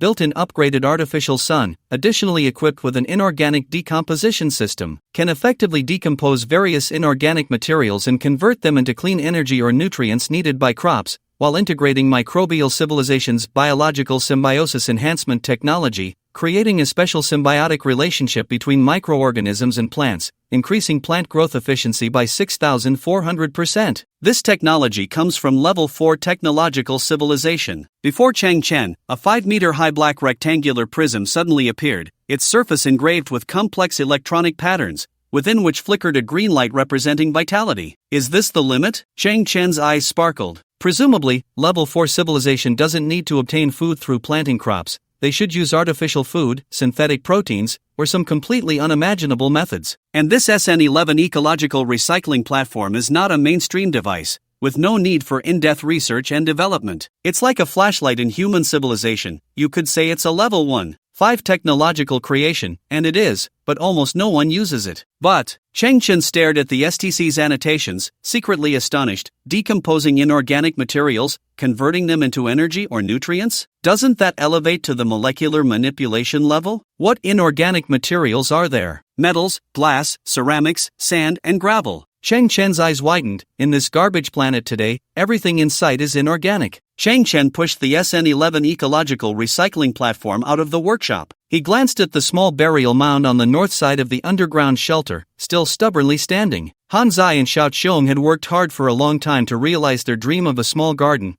but they had only managed to gather about 50 kilograms of clean soil. Technology changes lives. Chang Chen smiled, his eyes sparkling, as a blue ribbon fluttered out. Suddenly, greenish gaps appeared on the surface of the SN11 ecological recycling platform. Then, its covering split apart, activating the expansion mode. A faint mechanical sound emerged, and the SN11 first expanded into a 10M*10M rectangular platform, and then, astonishingly, a water wheel made of metal emerged from the platform's surface. Yes, it was that ancient and practical irrigation tool from the old days, made of wood. It had a 3-meter diameter water wheel connected to a sunken water pool below. Creak, creak. The water wheel turned, seemingly accompanied by a sound system simulating the sound of wood rubbing together. Its water lifting device was a wooden bucket made of silver metal, drawing bucket after bucket of transparent gel from the sunken water pool. This gel was clear and pure, with a faint green hue. Then, those buckets tilted slightly, continuously pouring the gel onto the ground. The light green gel gathered more and more, slowly flowing, gradually covering the ground on the north side of the shelter, looking from afar like a large expanse of delicious jelly. Chang Chen's eyes were filled with novelty. Is this the ecological gel mentioned in the notes? At that moment, the SN11 platform opened its hatch again, and a small sun radiating dazzling light slowly rose, eventually hovering at the top of the ecological dome. Chang Chen looked up. He noticed that this artificial sun was continuously adjusting its light intensity according to the surrounding environment, and after about 10 seconds, it transformed into a comfortable brightness, very bright, but not glaring, making one feel warm all over. It's been a long time since I felt real sunlight. Chang Chen's pupils sparkled in the sunlight. He glanced at the floating lights of the Earth Dragon King expansion dock, then issued a command, and the floating lights slowly descended, retracting into the body of the Earth Dragon King. He looked back at the dome of the shelter. The background was adorned with beautiful metallic stripes. The north side formed a Saturn by the Innocence defense system, while the center was the sun created by the SN11 ecological platform. It was increasingly resembling a small universe. In Chang Chen's heart, there was a sense of observing the process of the universe's myriad things evolving from chaos to rebirth, inexplicably grand. Looking down at the ground, the water wheel was still creaking and turning, having formed a patch of fertile soil, and at the very front of this field, a strange flower had sprouted, though he didn't know when. It stood no taller than 20 centimeters, with a compact flower head surrounded by a circle of blue petals. It resembled a blue sunflower, its flower head gently rotating, always facing the artificial sun. Chang Chen recalled for a moment. This was the biological symbiotic enhancement technology that combined microbial civilization, capable of creating special microorganisms that increased plant growth efficiency by 6,400%. Now that he thought about it, Chang Chen found it quite interesting. Are microorganisms also a form of civilization? Is there a technological hierarchy among them? Seeds. The ecological environment is ready. I now need seeds. Chang Chen hurriedly rummaged through his previous belongings. Once, when he was out selling scrap, he encountered a mysterious scavenger, a guy with a thick beard, whose face was hard to discern. The man took a liking to a micro-nanochip in Chang Chen's hand but couldn't pay for it, offering a bag of seeds in exchange instead. Seeds were quite rare on Earth nowadays, but also quite useless, as there was no space for them to grow. Chang Chen agreed to the exchange, thinking that if he ever found himself starving, he could cook the seeds. Good thing I didn't cook them. Chang Chen found the small cloth bag and also discovered a few apple tree seeds. Last time, he had gotten some apples from the hunting dog safe, and after making the fruit, the seeds were left behind by Hanzai. Upon opening the small cloth bag, he found seeds of various colors and sizes. Chang Chen had no idea what these plants were, but with the SN11 platform, he would soon find out. He evenly scattered all the seeds over the ecological gel. The ecological gel felt solid underfoot, but once the seeds landed, they seemed to sink into it, reaching varying depths, which appeared to be their optimal planting depth. The gel was semi-transparent, clearly showing the seeds surrounded by a layer of tiny water droplets. Then, the seeds began to sprout at a visible speed. Chang Chen's eyes widened. It was the first time he had witnessed the growth process of plants, and two words filled his mind: vitality, bursting vitality. This boy, born and raised in a garbage dump, was now overwhelmed with excitement. Green was too rare and precious in the garbage-strewn area. It was the most beautiful color. In an instant, countless green sprouts broke through the soil. The artificial sun overhead adjusted its light at the same time, reducing the intensity slightly. The delicate sprouts were too small, and strong light would cause them to lose moisture. 3 minutes later, most of the sprouts had grown to a height of 5 centimeters, showing clear distinctions and various shapes. Wow! So amazing! Chang Chen's palm trembled slightly with excitement as he gently lifted a green leaf in front of him, afraid to use too much force, worried about hurting this fragile life. Why did they stop growing? Chang Chen's eyes widened. Energy. Nutrients. He looked to the other side of the SN11 platform, where there was an empty conveyor belt. Chang Chen's eyes lit up. Inorganic matter. He immediately went to the surface and gathered a large amount of broken garbage, including rusty metal and shattered ceramics, mixed with gravel, and placed it all on the conveyor belt. Buzz! The conveyor belt started moving, and the SN11 platform emitted a blue glow, scanning the inorganic materials inch by inch, somewhat like a security scanner from the old days. At the connection point between the ecological gel and the SN11 platform, a green light suddenly burst forth, and the entire ecological gel lit up like a green crystal, with countless tiny green light spots wandering within, absorbed by the plant roots. It really can convert inorganic matter. Cheng Chen was exhilarated. This was the most impressive technology of the entire SN11 platform, molecular recombination or some other incredible principle. This was the true power of a level 4 civilization touching upon the realm of creation itself, so powerful. Countless plants began to grow rapidly again. At the same time, a miraculous scene unfolded. The small blue sunflower at the edge of the field suddenly began to sway rhythmically, as if it had come to life. It seemed to emit a kind of chirp-chirp sound, adorably cute. The blue sunflower appeared to be scattering some kind of blue pollen, forming swirling clouds that evenly fell upon every newly sprouted plant. Meanwhile, the growth rate of the other plants seemed to have increased several times. In the hazy atmosphere of the east, a dim light of dawn finally appeared. At 6:09 a.m., Xiao Qiong groggily woke up, wearing a patchwork nightgown, and slowly walked out of the Earth Dragon King's dock. When she stood on the wooden platform ahead, she suddenly froze. On both sides of the wooden corridor, greenery flourished. An apple tree, a pumpkin, a tomato, a morning glory. Wow, that should be a grapevine, and below it, there were strawberries like a carpet. TCH. Xiao Qiong merely raised an eyebrow. I thought I woke up, but I'm still dreaming. Thud. Xiao Qiong looked up and noticed that a cherry tree had grown on one side of the Earth Dragon King's dock, and a bright red cherry fell, hitting her on the head. TCH. Pretty realistic. Xiao Qiong shrugged, her arms hanging down like noodles, and turned to head back inside. Thud. But on the other side, Hanzai stood beneath a tall coconut tree, and a coconut fell, hitting its metal head. Hanzai naturally wouldn't get hurt, but spiral whirlpools appeared in its electronic eyes. Wow, Hanzai, you're in my dream too. I heard that if you die in a dream, you can wake up. Xiao Qiong swayed over to the coconut tree, standing shoulder to shoulder with Hanzai, looked up, and deliberately shifted her position to stand under a coconut that was about to fall. Immediately, Hanzai's eyes swirled like spirals. Xiao Qiong, still half asleep, had her mouth slightly open, her arms swaying like noodles. The two quietly waited. Crack, crack, a faint cracking sound came from above. The coconut had ripened and suddenly fell from the tree. Xiao Qiong's position was extremely precise, a 100% headshot. Thud. As if a whirlwind had swept in, Chang Chen appeared beside Xiao Qiong, reaching out to catch the coconut, his wrist flipping out a memory metal dagger, quickly slicing the coconut, and then pouring the clear, sweet coconut water into Xiao Qiong's mouth. Xiao Qiong's eyes widened suddenly.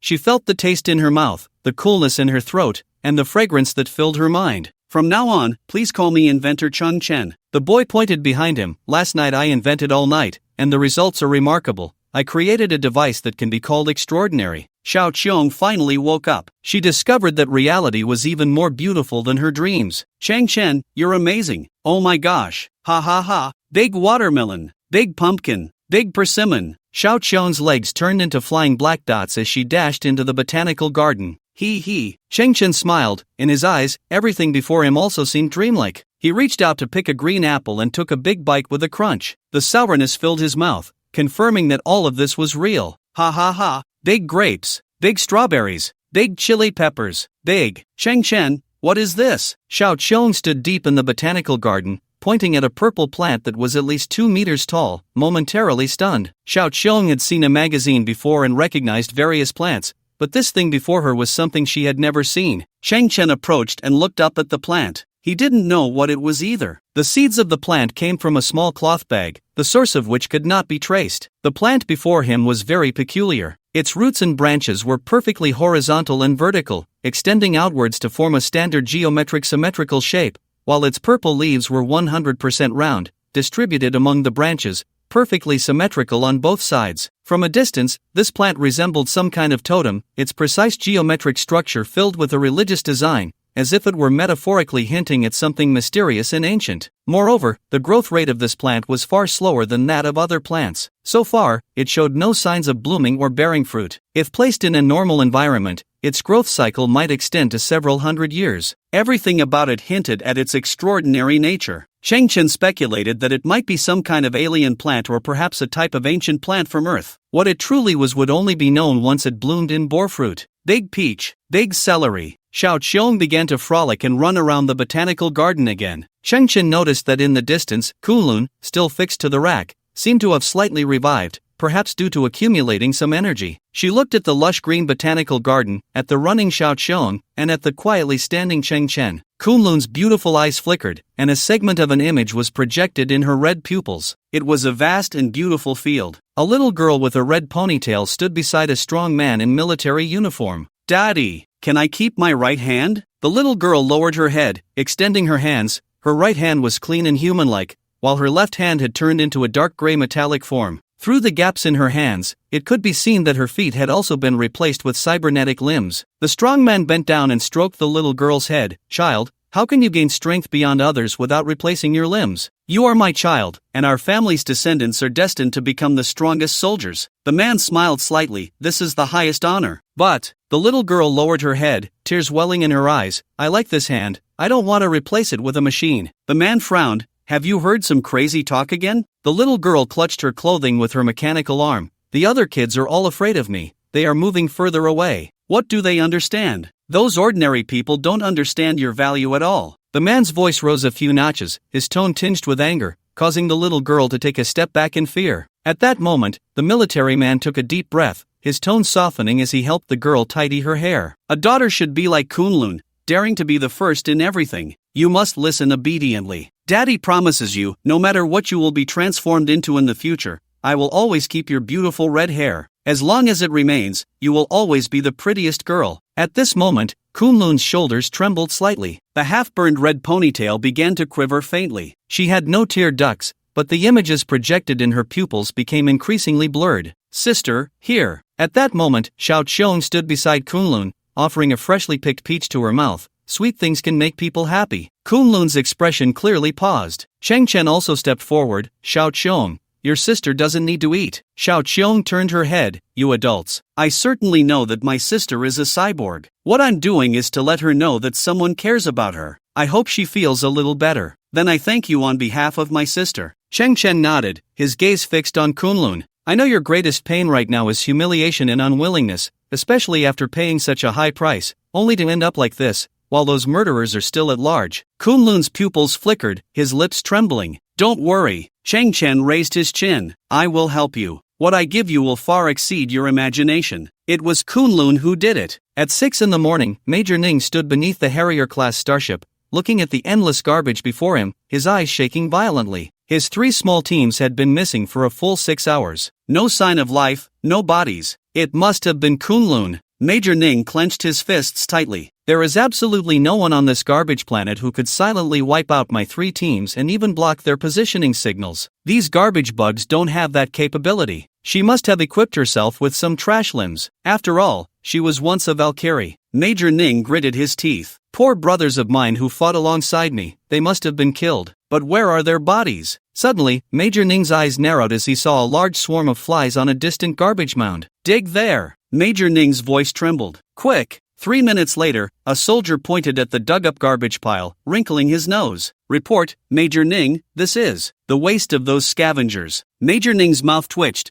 then pointed to another area where flies were gathering. "There." "Report, Major Ning, this is also waste." "Damn it." Major Ning gritted his teeth. Cheng Chen was secretly laughing in the underground shelter. "Who would have thought? I didn't expect it either. Flies can also become my soldiers." These guys indeed put on uniforms during the day and carried out normal search operations. "Has the penetrating scan beam arrived yet?" Major Ning shouted in frustration. "Report, it has been installed on the Harrier-class starship. Deploy the scan for me, depth set to 300. No, 500 meters. Dig 3 feet into the ground to find Kunlun." One of the Harrier-class starships instantly released a thick crimson beam, crossing 100 meters and directly penetrating the surface of the garbage planet. This penetrating beam rooted underground blossomed like a lotus. In just 30 seconds, it reached Cheng Chen's underground shelter. Cheng Chen slightly tilted his head, looking at the small Saturn on the dome above. At that moment, its Saturn ring emitted a faint yellow light, which suddenly blossomed, forming another yellow shield, while the crimson beam was swallowed in an instant. Major Ning looked at the virtual panel in his hand,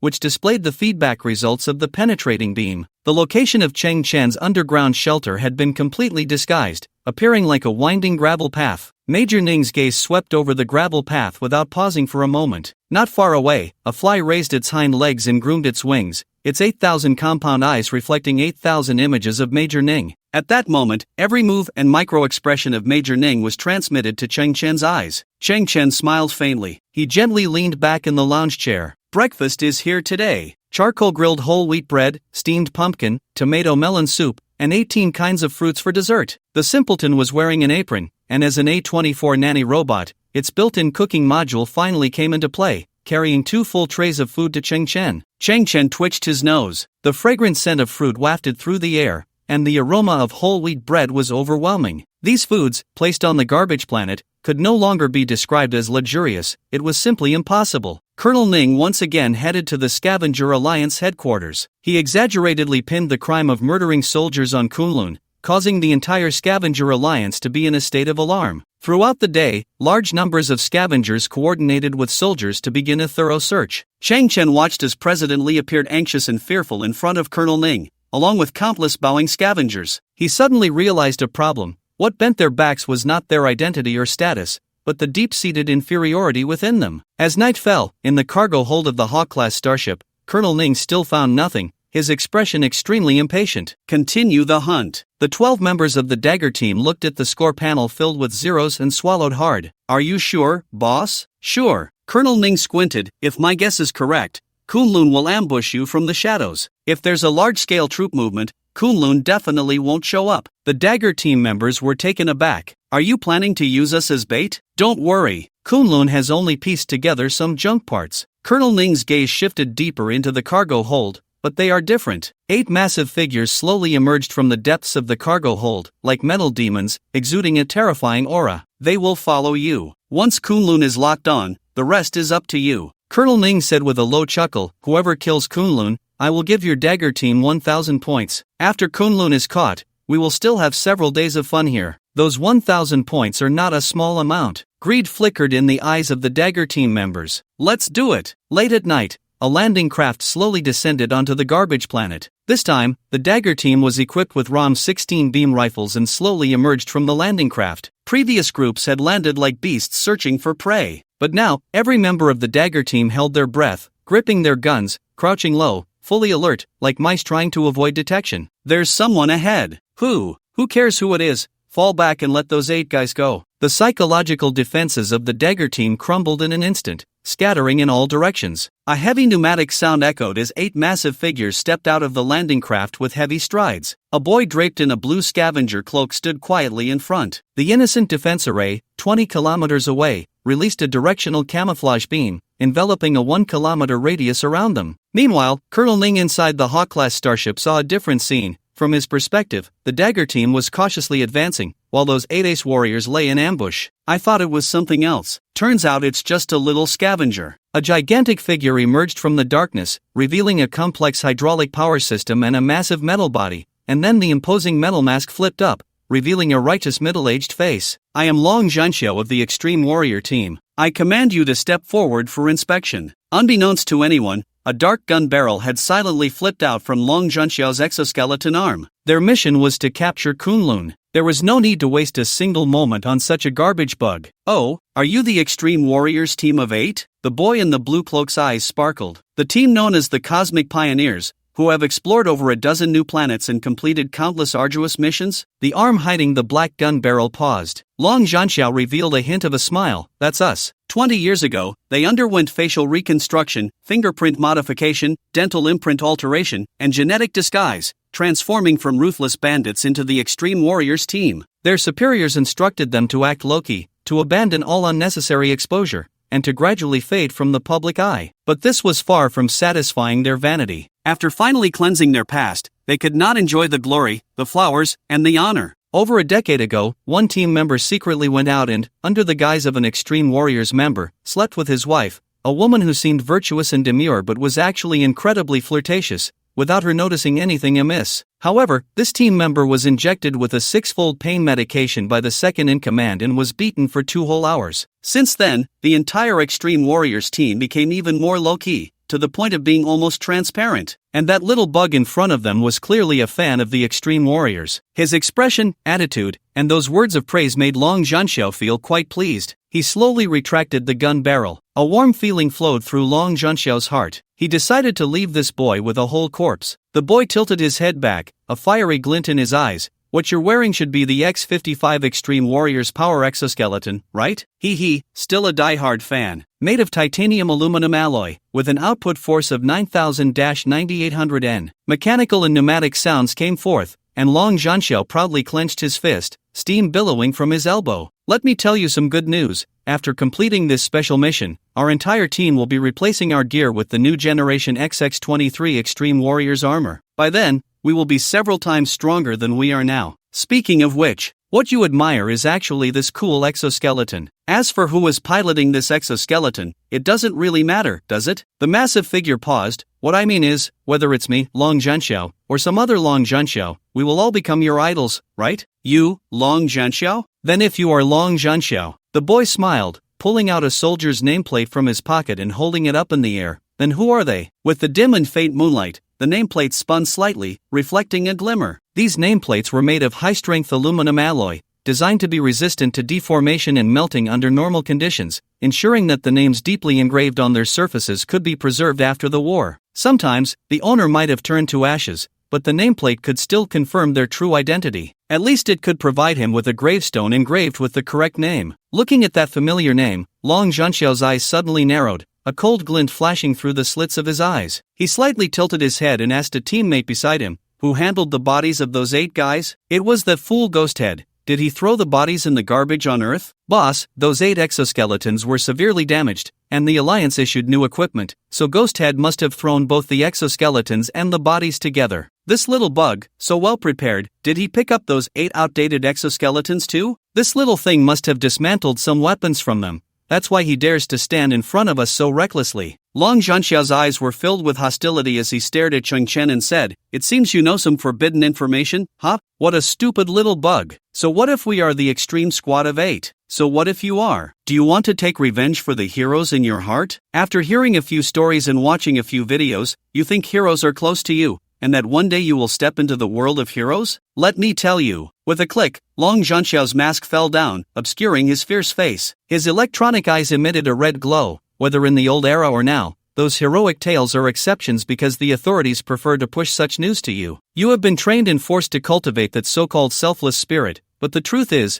99% of those who act like heroes end up dead without a complete corpse. Boom! Long Junxiao's fists collided, creating a loud sound. Then he stepped forward, stomping the ground with a thunderous noise, charging like a locomotive. The opponent's exoskeleton was heavy and lagging. In Cheng Chen's eyes, it was as slow as a tortoise. He raised his hand, leaning the 8 nameplates against an abandoned refrigerator, the surface of the nameplates reflecting silver light, facing the battlefield ahead. Seeing this scene, Long Junxiao was greatly provoked, letting out a low and frantic roar. For some reason, the light reflected from those small nameplates seemed to penetrate his protective mask, piercing his eyes with pain. He took a few steps forward and was already in front of Cheng Chen, extending a mechanical hand that was more than 3 times larger than a normal person's, directly squeezing towards Cheng Chen's head. Yet, Cheng Chen's expression remained calm as he extended his right hand and suddenly swung it. From his sleeve, a metallic substance that resembled silver liquid suddenly flipped out, instantly condensing into countless diamond-shaped small pieces. These modular units quickly wrapped around his fist, forming a thin and flexible armor. The 7 extreme warriors in the distance were suddenly startled. What is that? Doesn't that look a bit like memory metal extreme warrior armor? Isn't that a concept machine from the Science Alliance? We applied for testing qualifications for 1 year and 4 months and still haven't received them. Why would a bug have such equipment? I must be seeing things. Long Junxiao was also stunned. Up close, he saw it most clearly. This is impossible. But the momentum of his charge had already formed, leaving him no room to adjust. Long Junxiao clearly saw that the little bug's left leg retreated,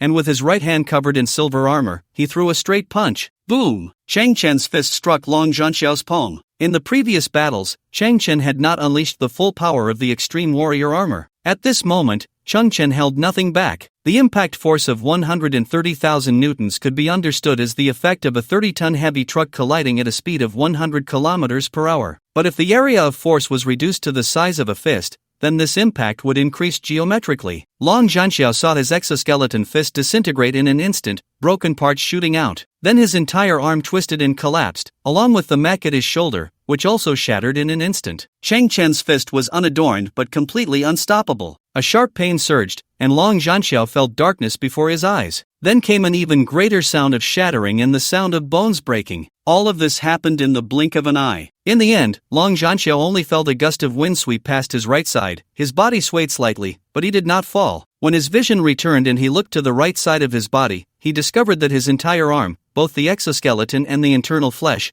had completely vanished, leaving only a gaping, blood-soaked hole at his shoulder. Behind him, shattered parts and flesh lay scattered like a bouquet of flowers that had burst open. His mind was blank, unable to comprehend what had happened. In the next moment, a crackling electric sound suddenly emerged from his visor, and the internal display screen shattered with a loud pop. Someone yanked his visor off and threw it away. Long Zhanxiao saw a boy leap high into the air, his eyes filled with rage, raising his fist to deliver a blow to his face. Bang! Boom! Long Zhanxiao instantly contorted his features, his massive body losing balance and crashing to the ground. Cheng Chen's fist followed closely, smashing into his visor, penetrating the helmet and emerging from the back of his head, shaking the ground beneath. In the next second, deep red blood and white brain matter flowed from the helmet of the exoskeleton. Long Zhanxiao's legs twitched violently due to nerve reflexes. After that, his entire body relaxed and became completely still. Boom! Blazing white flames engulfed Cheng Chen's body. In the distance, an extreme warrior exoskeleton released high-temperature flames. Several others flipped out beam machine guns,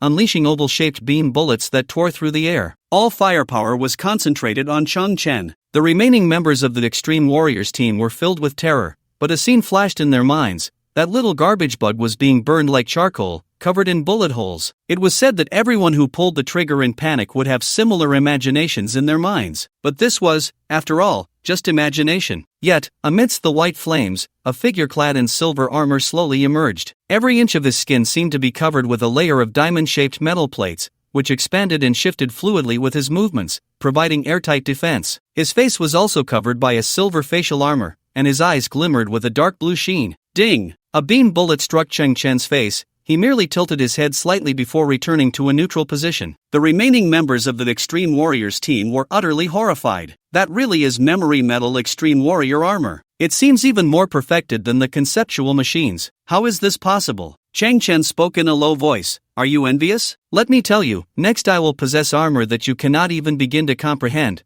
but unfortunately, you will never have the chance to witness it with your own eyes. The scene was filled with flickering flames, casting the 8 genuine Extreme Warrior team nameplates in and out of light. It was as if their souls in the heavens could see the scene before them through these nameplates. The sounds of metal shattering, bones breaking, and screams echoed continuously. Cheng Chen ripped off the visors of the 8 counterfeit warriors one by one, crushing their skulls one after another. Although they all wore Extreme Warrior armor, the gap between them was too vast due to 2 iterations in between. In the end, Cheng Chen stood among the scattered bodies, slowly turning around to gaze at the 8 nameplates from a distance. This is a small tribute from a little fan to you, and also a tribute from this little fan to the hero dream in his heart. At this moment, a landing craft in the distance was slowly starting up, releasing blue flames from its thrusters. The Dagger team, terrified and trembling, had mostly boarded the landing craft, preparing to escape back to the base. The pilot could not afford to wait any longer. He had already started the engine before all the members had boarded. There was a member of the Dagger team running on the ground, taking 2 steps at a time, leaping, and hanging onto the hatch of the landing craft with both hands, his body suspended in midair. What the hell? What on earth is that? 8 extreme warriors were taken out in an instant. So brutal. How could such a thing exist on this garbage planet? What the hell is this, hunting birds? The member hanging on the landing craft shouted, "Someone pull me up, you bunch of bastards. Hurry the hell up and pull me up." A gust of wind blew by, and a shadow, moving with the speed of a cheetah, crossed nearly 100 meters and leaped into the landing craft. Don't worry. In the next moment, a figure clad in silver armor leaned out from inside the hatch, extending an arm with a smile, saying, "I'll pull you up." You, how the hell did you get up there? The Dagger team member was shocked. "Don't touch me." He let go of his grip and fell towards the ground. At that moment, the ground clearly felt safer than inside the landing craft. Whoosh! The silver arm grabbed the Dagger team member's hand, and the smile on the boy's face was devilish. "That won't do. I won't leave anyone behind." The Dagger team member's body stiffened, instinctively swallowing hard. Then, he was firmly grasped by that strong hand and directly pulled back into the landing craft. Immediately, the hatch was forcefully closed. Screams, crashes,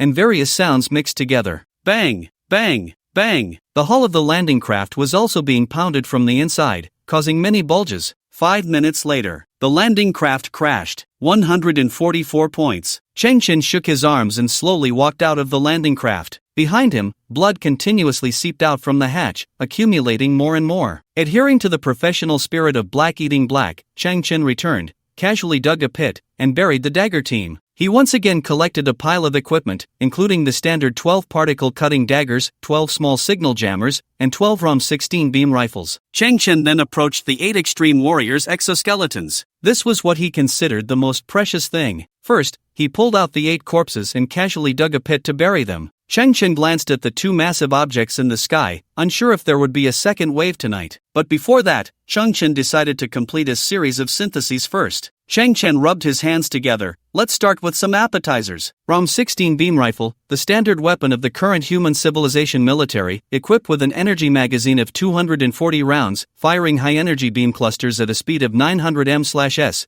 with a range of 900 meters, causing immense destruction, capable of penetrating, ablating, or shattering target objects. Not to mention 12. Just one fully functional beam rifle with a filled magazine could dominate on this garbage planet. However, weapon-related junk was strictly controlled, and piecing together a beam pistol from broken parts was nearly impossible. Disassemble into raw materials, starting synthesis, ROM Long 102 beam rifle, *6. Changchen glanced at the notes. The magazine increased, power enhanced, and weight reduced, but it was merely a more advanced rifle. Disassemble into raw materials, starting synthesis, intelligent high-energy particle cluster rifle, *3. This time, the firearm changed the beam bullets into high-energy particle clusters, increasing lethality nearly 9-fold, capable of penetrating various heavy vehicles and large mechs. But since the particle clusters required a fraction of a second to condense, the firing interval slowed down. However, this rifle was equipped with an intelligent targeting system, allowing it to automatically lock onto targets and even assist the user in adjusting grip strength and posture, significantly increasing hit rates. Changchen shook his head. Disassemble into raw materials, starting synthesis,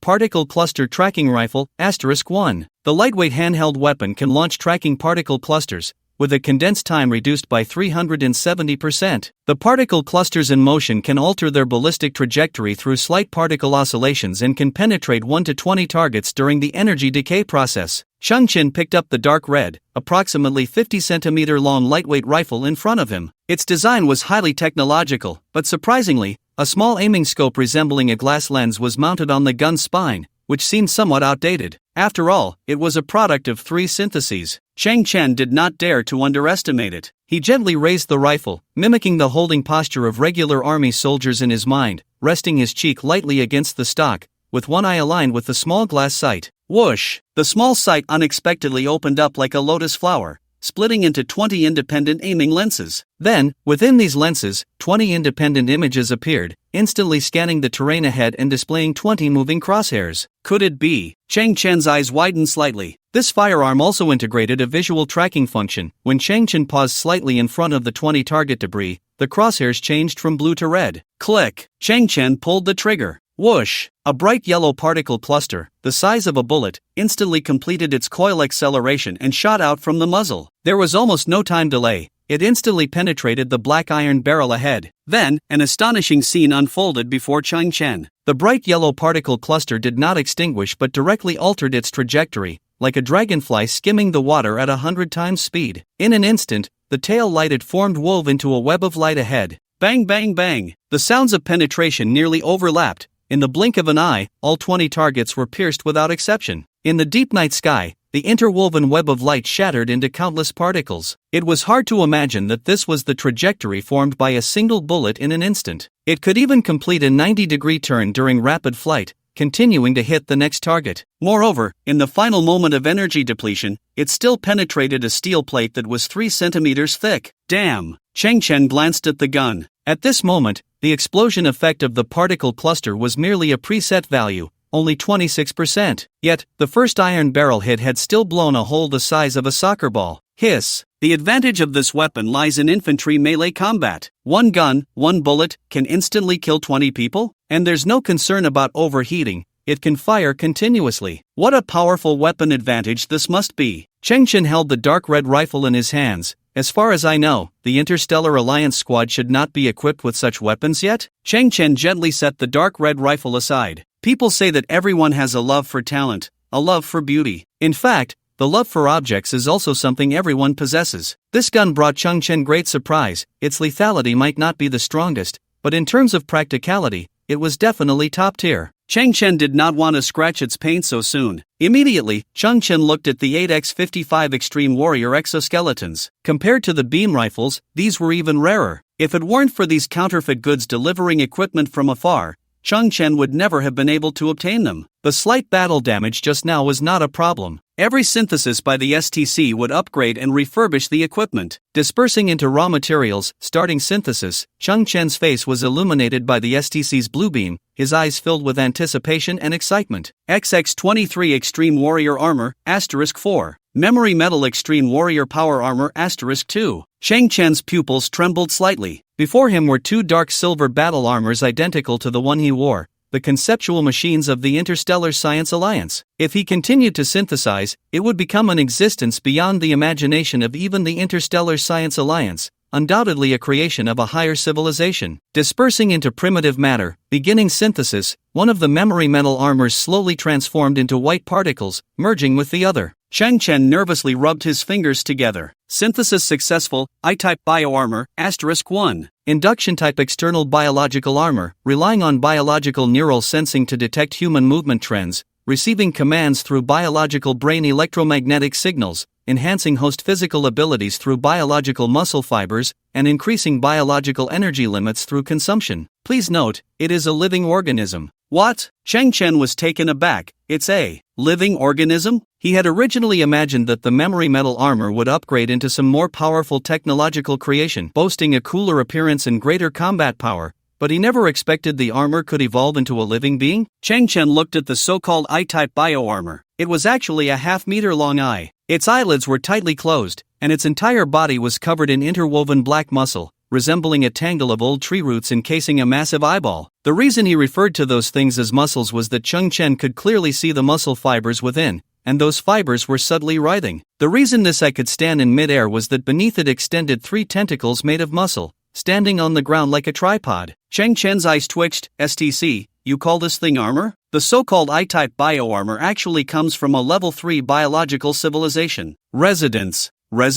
Cheng Chen's tone rose a few notches, his expression even more bewildered. So, to clarify, this thing isn't equipment from a higher civilization, it's actually a person from a higher civilization? I'll emphasize again, it is a higher biological civilization. They do not classify civilization levels based on technological advancements or creations. For them, civilization level is about environmental adaptability, the iterative and evolutionary nature of their species, and the continuity of their descendants, among other factors. If one day you travel far into the universe and see a planet filled with valleys and greenery, where the life forms are still in animal form, needing to eat or drink water, it does not mean they are a lower-level civilization. The universe is wondrous and contains everything. Cheng Chen's eyes widened. I've learned something. And the organism before you comes from the distant Triangulum galaxy, which contains billions of stars and nurtures multiple racial civilizations. The so-called I-type bioarmor is essentially a biospecies with autonomous consciousness. Some civilizations above level 6 in the universe capture them during their early stages, training and modifying them to form auxiliary bioarmors. The one before you is no exception. Please note, it is currently the only I-type bioarmor in the entire Milky Way. The only one in the Milky Way? No wonder, the mainstream life forms in the Milky Way are humans, and humans certainly lack the ability to capture such armors. Cheng Chen looked at the I-type bioarmor before him, chewing on his lip. Just thinking about wearing this thing makes me feel a bit at a loss. He hesitated for a full 3 minutes. Cheng Chen gritted his teeth and stomped his foot. He had to go for it. After all, this armor was extremely rare. He slowly opened his arms. The first step was to remove the memory metal Extreme Warrior armor he was wearing. A fine array of diamond-shaped metal plates shimmered in front of his chest, and the entire suit of armor disengaged, slowly retreating behind him to form a silver humanoid figure that stood quietly to the side. Cheng Chen was left bare. The previous imposter Extreme Warriors had unleashed high-temperature flames, reducing his ordinary clothing to ashes. His only undergarment was the memory metal Extreme battle armor of the past. Now, stripped away, he was out under the moonlight, free as a bird. Huff! Cheng Chen took a breath. This was unimportant. A real man's dream was to don the strongest armor. Just then, a shadow flickered like a ghost in the distant garbage mountain. Its speed was astonishing, and in an instant, it appeared behind Cheng Chen, a pair of crimson eyes gleaming coldly in the dark liquid, a damp tongue hanging out from the corner of its mouth, and in its hand, it gripped a particle-cutting dagger that crackled with electricity. Swoosh! Its movement was fluid as it swiftly slashed at Cheng Chen's neck from behind. Then, its body trailed a series of afterimages, vanishing into the distant heap of trash. All of this happened in the blink of an eye. What was that? Cheng Chen stood firm, raising a hand to gently touch his neck. In that fleeting moment, he had indeed been slashed. But Cheng Chen discovered an unexpected delight. His silicon-based genetic sequence seemed to have collaborated with the carbon-based crisis awareness. At the moment his throat was cut, the skin on his neck transformed into a silicon-based lifeform, that is, an indestructible, brilliant crystal. Touching his neck, he felt the localized crystallization still present, without a single scratch, yet it radiated a searing heat. Cheng Chen frowned. The recent cut had not caused any actual harm, but due to the rapid friction, it had generated considerable heat. One could imagine that if it were an ordinary life form,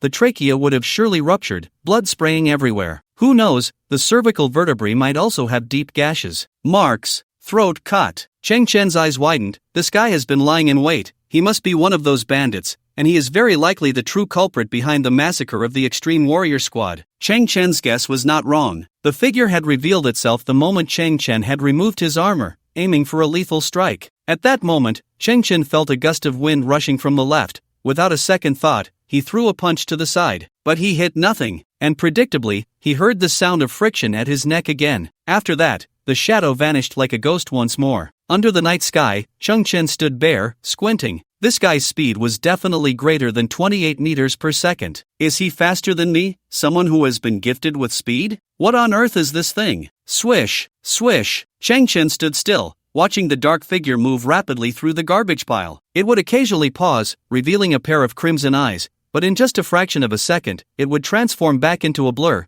its eyes trailing a faint red glow. From time to time, Cheng Chen would hear a shrill laugh, like the mocking of a strange creature. Although the two attacks had not claimed Cheng Chen's life, that thing seemed in no hurry, as it completely held the initiative, toying with Cheng Chen. Cheng Chen's gaze shifted slightly to the I-type bio armor. Let's see what your performance is like in this first battle. Cheng Chen's expression grew serious as he slowly spread his arms, forming a Thai character under the dim and hazy moonlight. Cheng Chen had expected the I-type bio armor to open its brilliant eyes and then perform a dazzling display, merging with him, but after waiting a full 30 seconds, there was no response from it. Finally, the enormous eyelid of the I-type bio armor twitched, and then a soft, pitch-black tentacle, as pliable as asphalt, extended, inch by inch, climbing up Cheng Chen's body. It coiled and moved around him like a python, or perhaps like the tentacles of an octopus. In its overall languid state, it seemed rather reluctant. Then that massive eye slowly turned, pressing against Cheng Chen's chest. At this moment, the black tentacles that covered Cheng Chen's entire body began to thin out,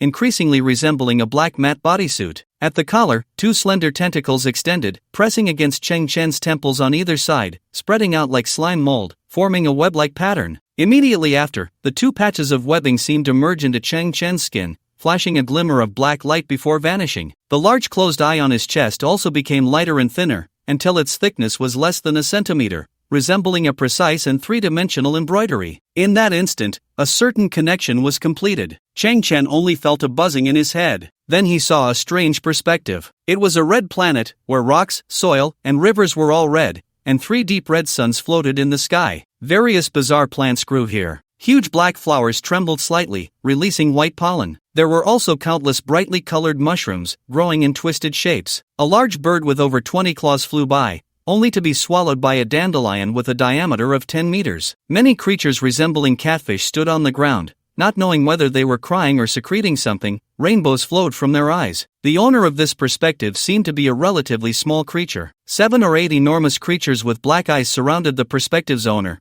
snatching away the food that resembled a rotting dragon fruit in its hands, while extending their tentacles to whip at the perspective's owner. The owner could only offer up the food, cowering in a corner, trembling. The 7 or 8 large eyes continuously emitted some strange sounds, similar to Zelu. Zelu. It was unclear whether it was some kind of curse or if the perspective's owner was named Zelu. Suddenly, on the distant red earth, a dazzling light flashed, and a gigantic plant appeared out of nowhere. This plant was several thousand meters tall, with branches that were horizontal and vertical, symmetrical on both sides. In an instant, Countless flower buds grew from its branches, and the next moment, these buds suddenly bloomed, revealing huge eyes of various colors inside. All the flora and fauna on the red planet assumed submissive postures. Some of the creatures with legs immediately knelt on the ground, continuously bowing. The perspective's owner did the same, hurriedly kneeling before the gigantic plant. Chang Chen suddenly felt a flicker of emotion within it. Only during a pilgrimage would the weak be free from bullying, would they gain a moment to breathe.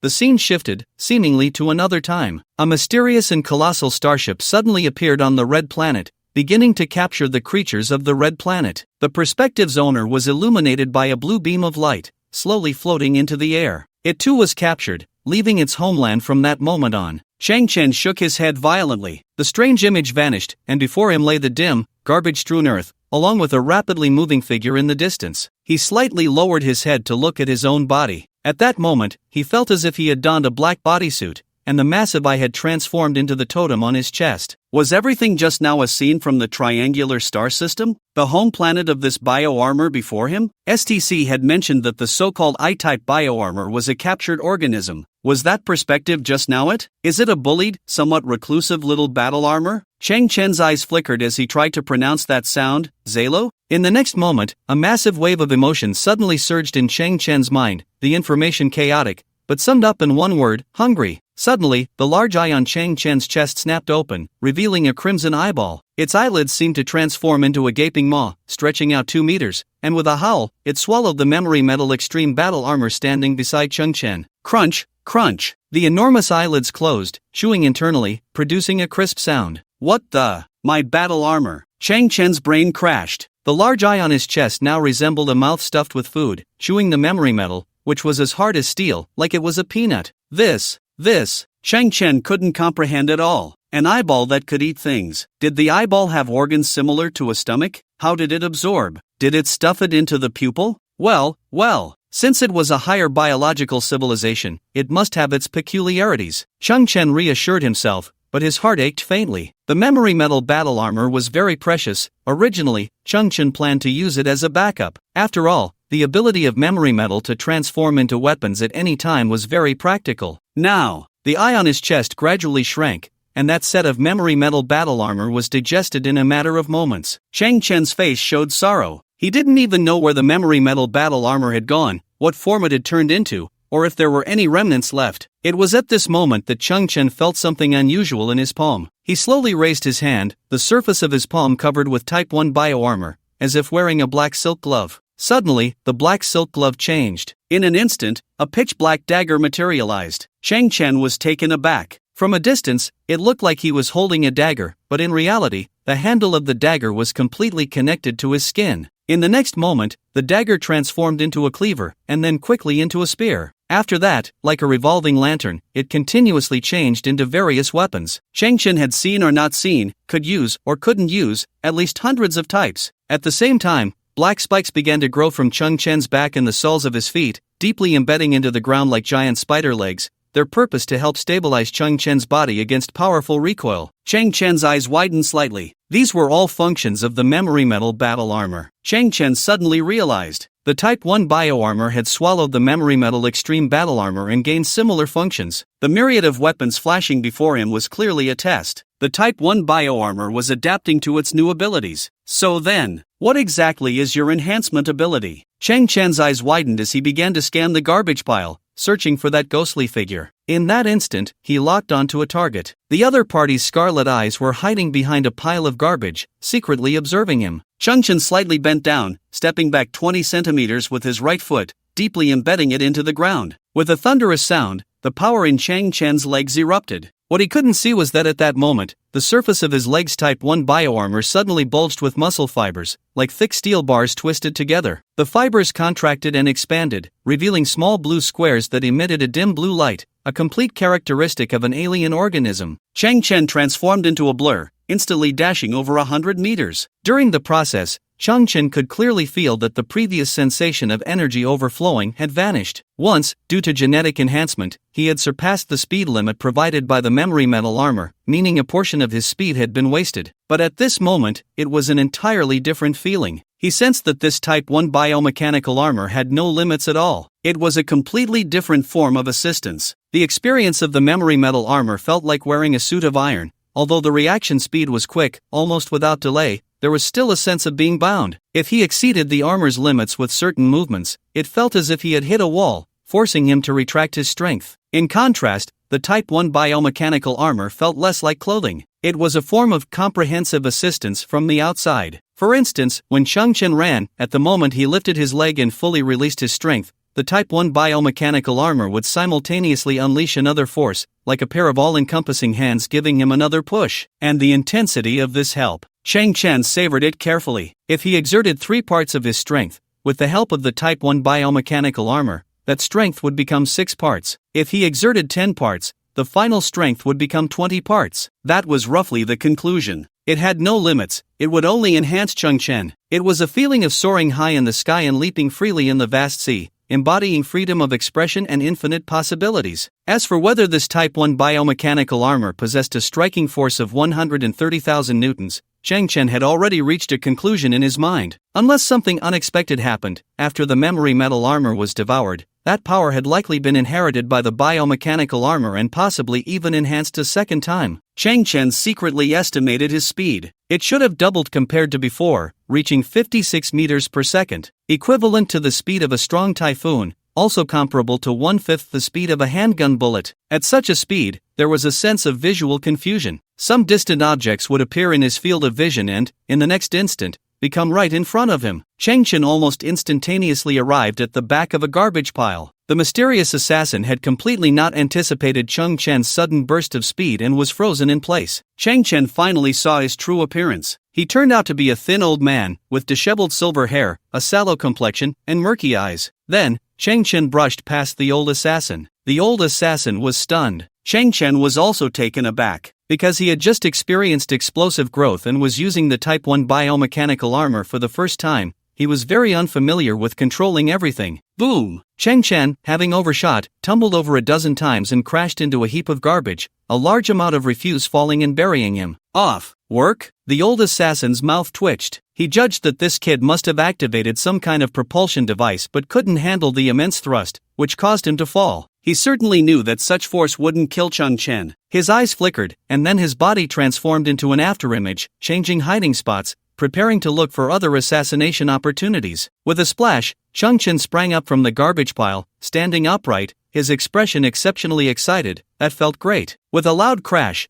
Changchen kicked countless pieces of garbage away and charged out again. The old assassin leaped and maneuvered through the heaps of trash with incredible speed. Suddenly, the old assassin saw a youthful face with a smile appear beside him. The old killer's first reaction was to look around. Everything was rapidly retreating, and the wind howled in his ears. He was not equipped at all. It was impossible for any human to be faster than me. The old killer's eyes widened slightly as he secretly pushed his speed to the limit. To his astonishment, the young man still maintained a parallel position with him. At that moment, Changchen also looked at the lower half of the old killer. There was a blurry shadow there. Something was moving rapidly, clearly not human legs. Crack! Oh no! Boom! In his frantic run, Changchen accidentally tripped over a huge piece of garbage, his body rolling over a dozen times before crashing into a mountain of trash again. The old killer's expression changed. Hiss! In the next moment, Changchen sprang up from the pile of garbage like a carp leaping from the water. Exciting! He transformed into a whirlwind again, instantly catching up to the killer. This time, the Type 1 biocombat armor seemed to have completed some form of adaptation and learning. As Changchen sprinted, certain parts of the armor flipped out countless small black wings, like an aircraft's stabilizers, adjusting angles by recognizing the surrounding airflow, significantly increasing stability. Creak! This time, Changchen directly extended his arm and grabbed the old killer's neck,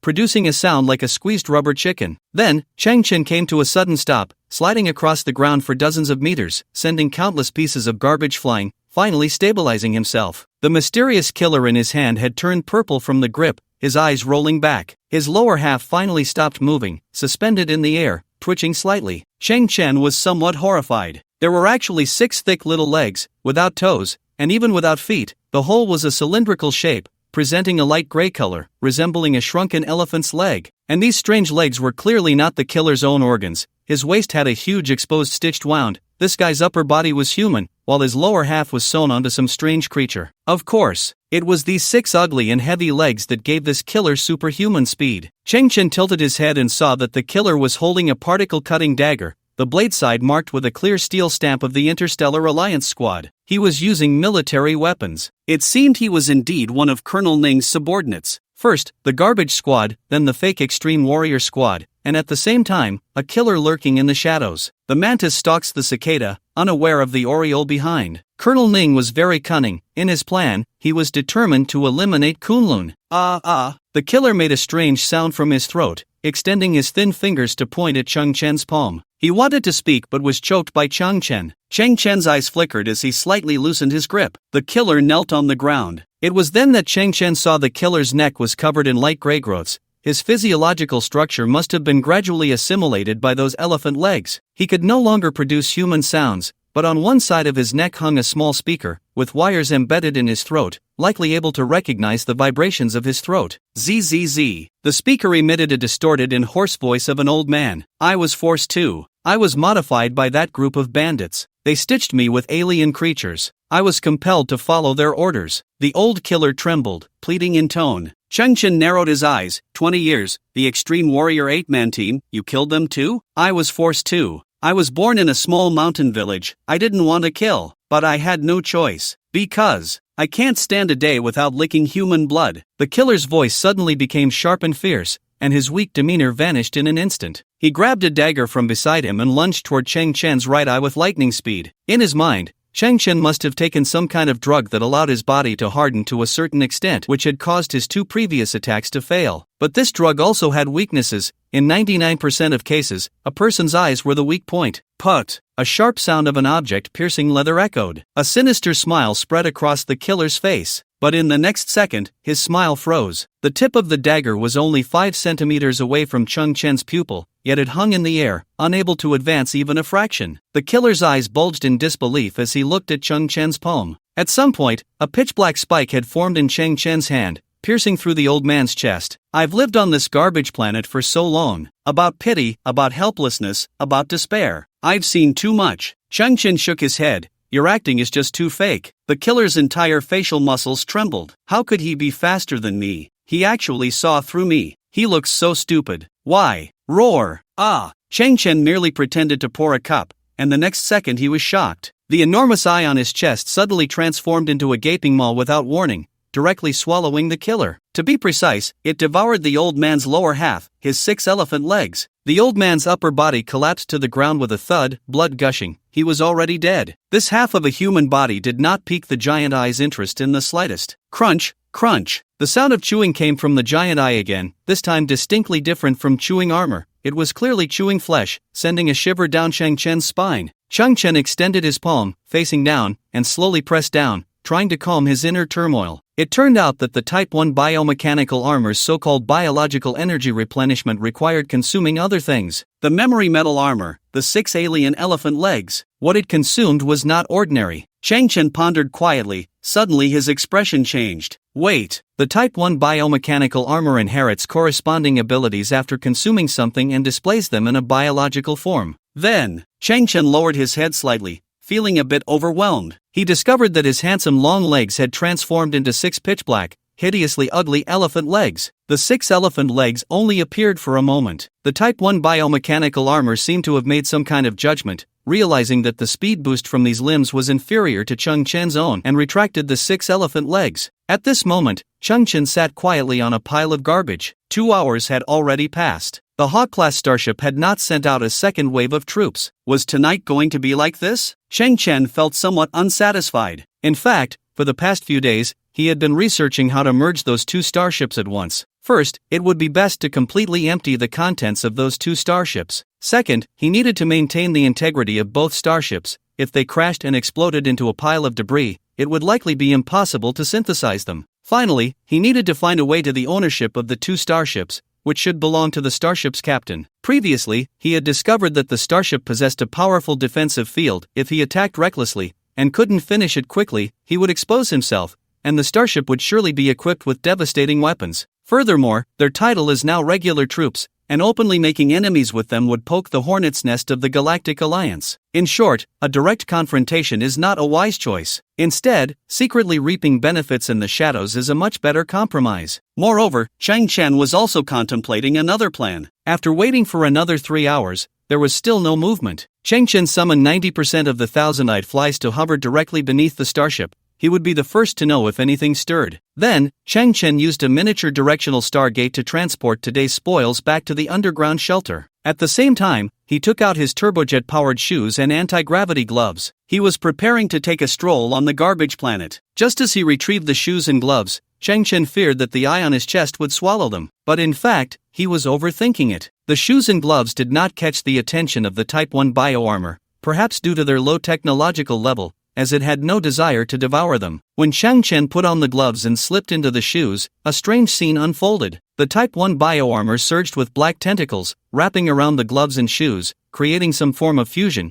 or perhaps the armor itself possessed powerful compatibility. The wrapped turbojet shoes seemed to melt, shrinking several sizes and becoming lighter, resembling a pair of stockings. The once bulky gravity gloves, still exposing some wiring, were now completely fused, transforming into black silk gloves. Chang Chen tested them. The flight function and gravity field adjustment were both operational and had become more precise and easier to control. The monitoring system of the thousand-eyed flies, which was like the contact lenses Chang Chen wore, was also assimilated by the Type 1 bioarmor, completely losing the so-called lenses and turning into a transparent nerve that adhered to Chang Chen's eyeball, still smoothly adjusting the monitoring perspective. Chang Chen marveled at this. This made things so much more convenient, but he also felt a bit of a headache because now he looked like a pervert. A grown man, dressed in a tight black suit, wearing black stockings on his feet and black silk gloves on his hands. The appearance of the Type 1 bioarmor. Choosing SM between monster and character. Choosing perversion between normalcy and abnormality. Just then, two drunken scavengers stumbled by, supporting each other. Hey, what is that kid wearing? Oh, what's so strange? The garbage planet is so oppressive.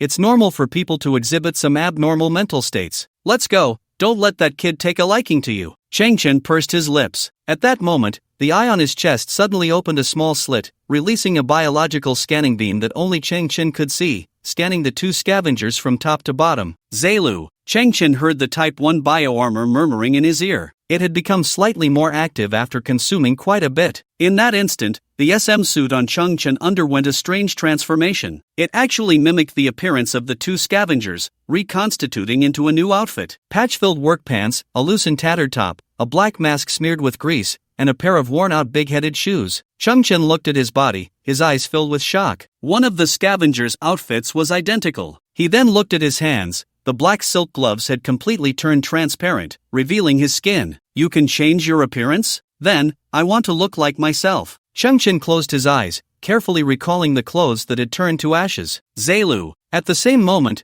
the outer garment that Chang Chen had just simulated transformed into a black biological entity, rippling like asphalt, and then recoalesced, filling in with color. That was Chang Chen's signature outfit, black long pants and a denim jacket made of radiation-resistant material, with a blue scavenger cloak full of holes on the back. When Chang Chen opened his eyes, they were filled with surprise and satisfaction. It felt comfortable. The cool breeze blew gently, and the night on Garbage Earth was not only pitch black but also shrouded in an indescribable dimness. Chang Chen walked for a moment, his gaze sweeping over the heaps of trash around him. There was very little intact garbage, let alone similar technological creations. Suddenly, Chang Chen spotted a hazy light in the distance, illuminating a small patch of sky. Several swaying scavengers were coming and going there. That was the Pentagon of the old European era, now a bar street. In the late-night Garbage Earth, it was the only place with a bit of liveliness. Chang Chen slowly stepped inside. He discovered that the bar he had destroyed during his rampage against the savage dogs had been rebuilt, and there were quite a few patrons inside. Chang Chen entered the bar and scanned the room. He soon noticed a particularly striking presence in the corner. It was an incredibly ugly woman. In front of her sat a huge glass of low-quality beer, which she was drinking alone. Chang Chen walked over and sat down across from her, sharing a table. The woman had slightly glazed eyes, and her face bore a massive scar, rotting and oozing, making her extremely unattractive. Although her body beneath the gray cloak appeared alluring and graceful, her face was enough to scare off all men. The Type 1 biocombat armor had assimilated Chang Chen's contact lenses, allowing it to provide him with some unexpected information through visual imaging. For example, the woman before him wore a relatively high-quality biological skin on her face, intended to conceal her true appearance. Her real face, on garbage earth, could only be described as stunningly grotesque. Chang Chen was certain. She was the eldest daughter of the Scavenger Alliance's president, Li Hongyan. Hey, did you see what happened that day? What do you mean by that day? What the hell is the scene? There's no clear time, no clear reference. What did I even see? Inside the bar, two drunken scavengers were conversing. The latter clearly possessed excellent logical thinking, hitting the nail on the head. After boasting with a haughty demeanor, he tilted his head back and downed his drink, but due to the alcohol causing his cerebellum to numb, all the liquor ended up pouring into his nostrils. It was the day the Interstellar Alliance squad arrived. Did you see it? President Li's eldest daughter, Miss Hongyan, she was so beautiful. I saw her. But so what? Someone like her is beyond the reach of trash like us. Miss Hongyan is as beautiful as a celestial being, like a flower in the desert, like a diamond in a garbage heap, or like a precious single-leaf clover growing on a cliff. If we try to pick her, we will all fall into an abyss. Miss Hongyan. She will surely leave us behind, carrying the hopes of all scavengers, stepping out of garbage earth with a brilliant and glorious light, gracefully turning away from our dreams. The only ones worthy of Miss Hongyan can only be those who are more excellent, more advanced, perfect like ancient Greek sculptures, the gene creators. As he spoke, the latter gazed up at the ceiling, his eyes filled with longing. Hey, I say, brother, you have quite the eloquence. The other scavenger clasped his fists. We are just a temporary gathering. May I ask your esteemed name? No need to be so formal. The scavenger with the beer dripping from his nose also clasped his fists. I am Wang Zi. Oh, no rules? No rules, no rules. Brother, just because of your name, tonight's drinks are on me. Oh, come on, we're all just scavengers. What's the difference between you and me? Bartender, bring 8 more cups. 5 meters away, Cheng Chen sat in front of Hongyan. Hongyan was very curious. There were empty seats in the bar, but this young man chose to share a table with this incredibly ugly woman. She leaned forward slightly, squinting at Cheng Chen with a tipsy expression. This movement made the gray cloak she wore tighten, revealing her graceful silhouette. Below her waist, her firm and perky hips resembled a ripe peach, and her long, elegant legs were crossed together. It was just her face that made one feel nauseous. Cheng Chen paused,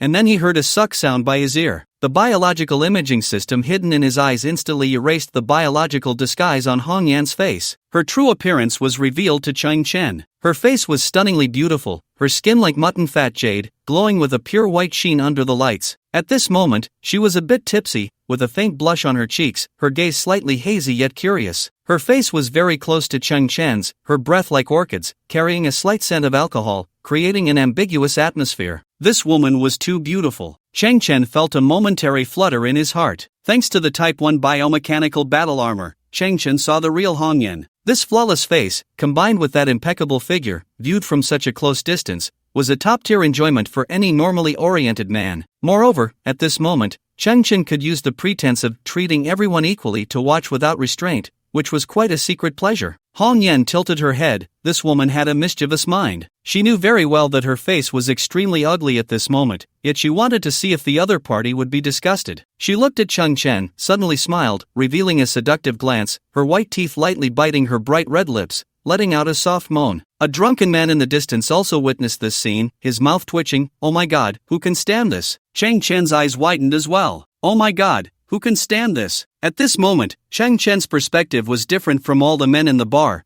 It couldn't even be called a perspective, it was a beautiful new world. Who would have thought that the stunningly aloof Miss Hongyan was doing her utmost to seduce him at this moment? He. Hongyan chuckled, the prank over, and sat back in her seat. She did not disguise her voice, which was crisp and had a sense of distance, just like the legendary cool girl voice. Why would you sit at the same table with me when I'm so ugly? Cheng Chen shrugged, looking at her perfect face. Come to drink. The purpose is to relax and have fun. Why care so much about others' appearances? Hongyan nodded. I like your viewpoint. Cheng Chen realized a truth. No wonder the vast majority of scavengers had never seen Miss Hongyan before, and some even didn't know of her existence. It turned out this woman presented herself in such a manner daily. Cheng Chen looked up at the bar. The bar owner was a plump middle-aged woman, smiling warmly as she greeted the endless stream of customers. I remember, this bar didn't have such good business before. Cheng Chen wondered. Oh, not long ago, a young punk killed a hyena and tore this place down. Then Rita rebuilt this bar. Hongyan also looked at the plump owner. Rita is very serious and hardworking, so I gave her some ideas, some management methods, marketing strategies, and so on, and that's how the business gradually improved. Oh, Cheng Chen's eyes flickered. He remembered that Hongyan was a high-level geneticist, while those below level C would possess some talent or gift in a certain area. Could her talent be in management and operation? Cheng Chen smiled. What idea do you have? Hong Yan playfully smiled and tapped her glass. Dilute the wine with water. Cheng Chen was taken aback. Aren't you afraid of ruining your reputation? On the contrary, Hong Yan replied with a smile, life on the garbage planet is oppressive and difficult. The main purpose of the scavengers entering the bar is not the alcohol, but the rare opportunity to relax. If a drink can be finished in 3 to 5 minutes, that relaxation time becomes very short. Cheng Chen's eyes flickered. So, a small glass of wine diluted with water becomes a large glass, making it last longer. Absolutely correct. Hong Yan blinked. This is a secret understood among the patrons, while other bars never grasp this principle and even drive away those who finish their drinks for the sake of revenue. Thus, Rita's bar gradually became the most popular spot on the bar street. Cheng Chen gently clapped. Clever. What's your name? I'm Cheng Chen, and you? I'm Yun. Oh, Miss Yun, nice to meet you. Hong Yan held her glass, leaning gently against the back of her chair, surveying the entire bar. Thanks to the protection of those unnamed heroes from the Interstellar Alliance team, we can sit here drinking without the threat to our lives. Cheng Chen clicked his tongue and slowly said, yes, our safety is largely due to the protection of those unnamed heroes. It won't be long before the human traitor Kunlun is captured. Everything here will return to normal. Hope sparkled in Hong Yan's eyes. By then, I want to make a big move. Cheng Chen paused and suddenly said, have you considered that Hua Kunlun might be wrongfully accused, and that team might not be so legitimate? Hong Yan put down her glass. Friend, you probably haven't had a drink yet. You should know that some things are very dangerous to discuss, even in conversation. Cheng Chen shrugged and changed the subject. You just said you want to make a big move. How do you plan to do that? Speaking of which, Hong Yan suddenly perked up, her face unable to hide her excitement. I'm in a great mood today because we just received a large shipment of relief supplies, so I decided to declare today as the dream day for scavengers. Cheng Chen was taken aback. Huh? He saw Hong Yan lift her dress, step onto the table. She raised her glass high. Everyone listen up. I declare today is dream day for all of us. The patrons were a bit confused. They looked at the girl standing on the table, incredibly ugly, and swaying, clearly drunk. What dream day? This girl is high. We're lucky to be alive. What dreams do we have? But Hong Yan ignored them, gracefully spinning 360 degrees on the table. Shut up and let me speak. Tonight, all expenses in the venue will be covered by me. What? What? The patrons initially couldn't believe it, but when they saw the bar owner Rita wiping her hands with a towel while smiling, alright, whatever Miss Yun says goes. No way. Really? Miss Yun is generous. Long live Miss Yun. Hong Yan beamed, swaying slightly, and pointed a finger. But today, everyone must say their dreams out loud, because today is the dream day for scavengers. No problem. My dream is to marry Hong Yan. My dream is to save up 20,000 credit points. My dream is to become an E-level gene. My dream is that I am not dreaming right now. My dream is to get a brand new second-in-command. Cheng Chen was also taken aback,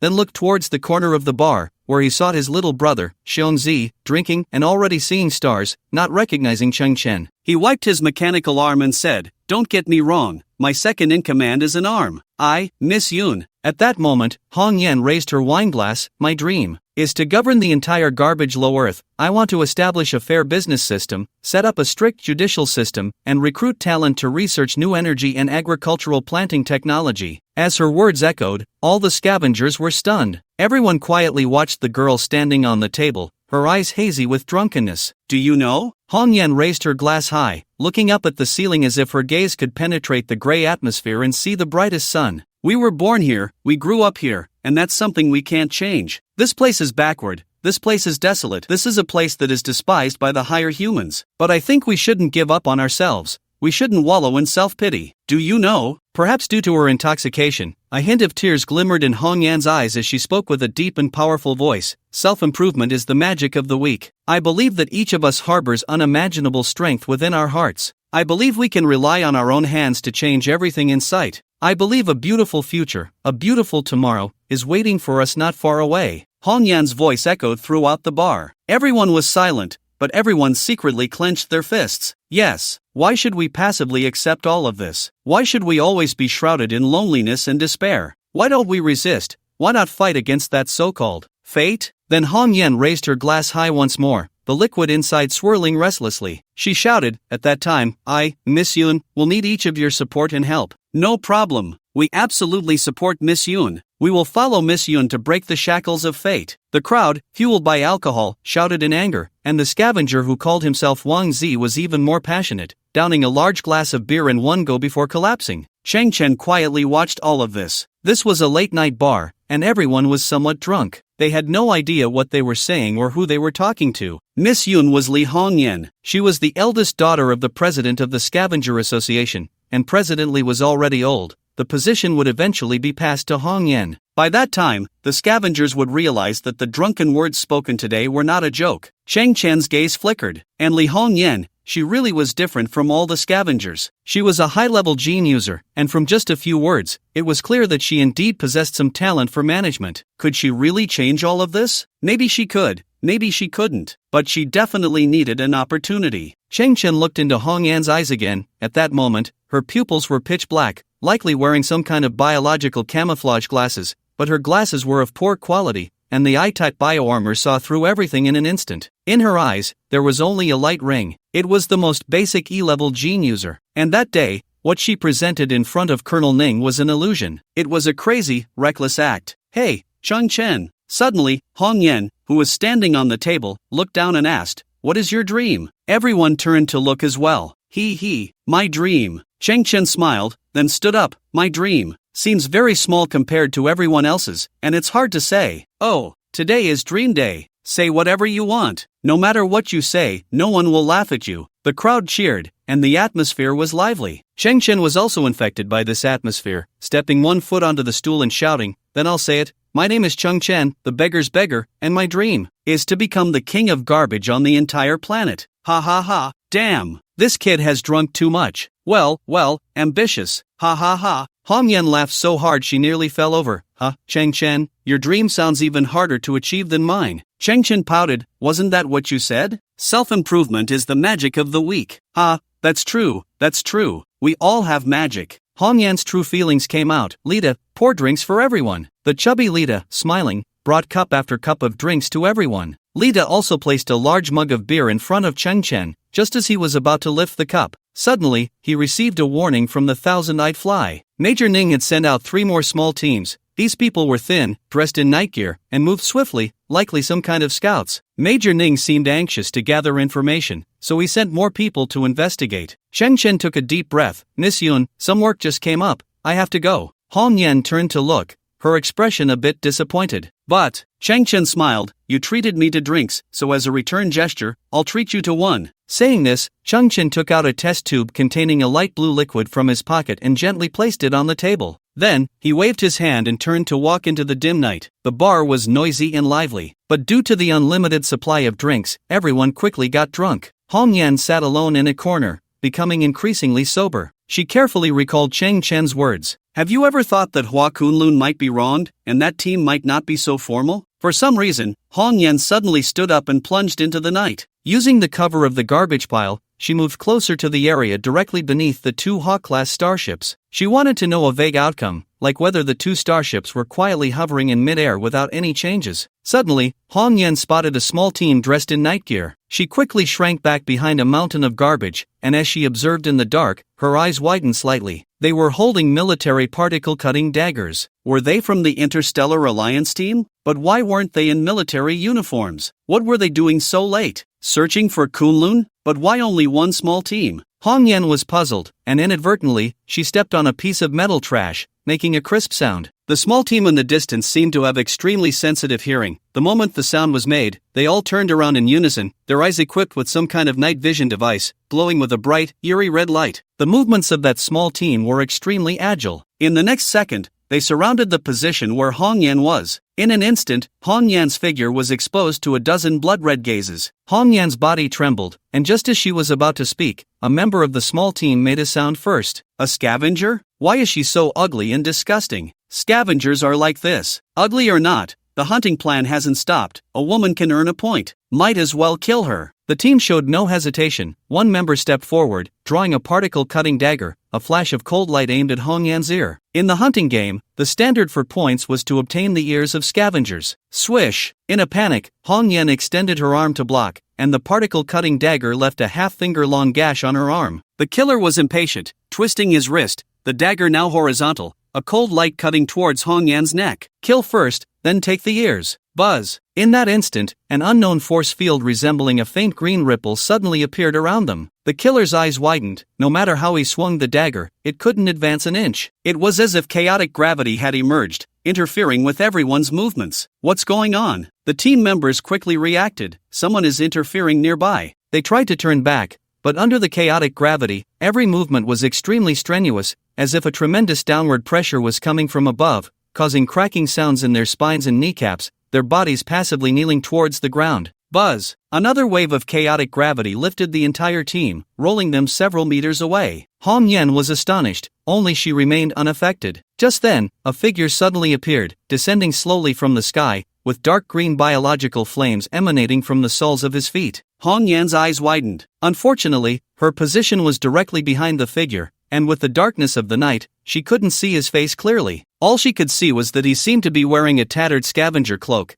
extending his palm, releasing some kind of faint green ripple that crashed against the fallen team. Hong Yan's heart raced with fear. What kind of equipment was that? Never seen before. Moreover, he was descending from the sky. On this garbage planet, flying equipment couldn't be found due to the no-fly order, and that kind of equipment was probably not something one could just pick up. The newcomer was Chung Chen, who had just dealt with another scout team. After the gravity field adjustment gloves and jet turbine-powered shoes were integrated with the Type 1 biocombat armor, the entire mechanism had changed, releasing a gravity field and jet flames, all transformed into a representation of biological technology in green. Furthermore, the performance had nearly a 50% enhancement. Cheng Chen felt at ease using it, more freely than before. Buzz! The green ripples released from the gloves became denser, and the gravity field grew stronger. The scout team ahead could only lie flat on the ground, their faces contorted in rage, but they couldn't even get up. Put! Crack! The gravity field had exceeded the critical threshold their bodies could withstand. In an instant, the bones of the scout team shattered, their skin cracking like bursting ketchup,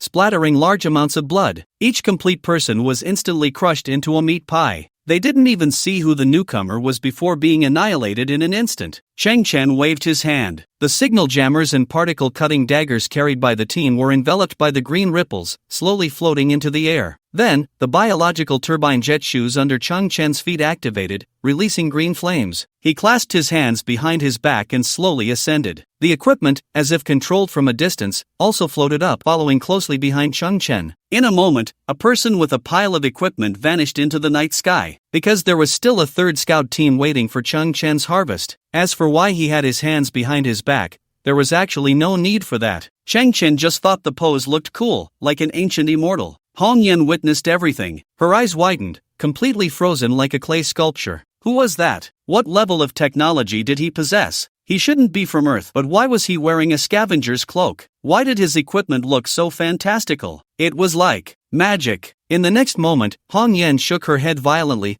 the alcohol in her system instantly turning into cold sweat. The Interstellar Alliance team really has a problem. I need to hurry back and tell my father, tell my sister. On the No. 2 Hawk-class starship, in the cargo hold. The atmosphere here was gloomy. The more than 600 fake soldiers had not yet had the chance to participate in the hunting game when they heard the news from the No. 1 starship. The several teams that had gone down before had all perished, and not even their bodies were recovered. Had Hua Kunlun really repaired herself? A cloud of terrifying doubt loomed over their hearts, and thinking of that invincible female war god made them shiver. Suppressed, stifled, and uncertain. This was the most uncomfortable feeling, especially since the current orders from above were to keep them obediently on the starship, unable to go anywhere. Click, click. A few fake soldiers changed their expressions and looked towards a nearby transport box. To pose as regular troops, they had applied for some energy blocks, and these boxes were used to transport the energy blocks. But 2 days ago, they had been fully distributed,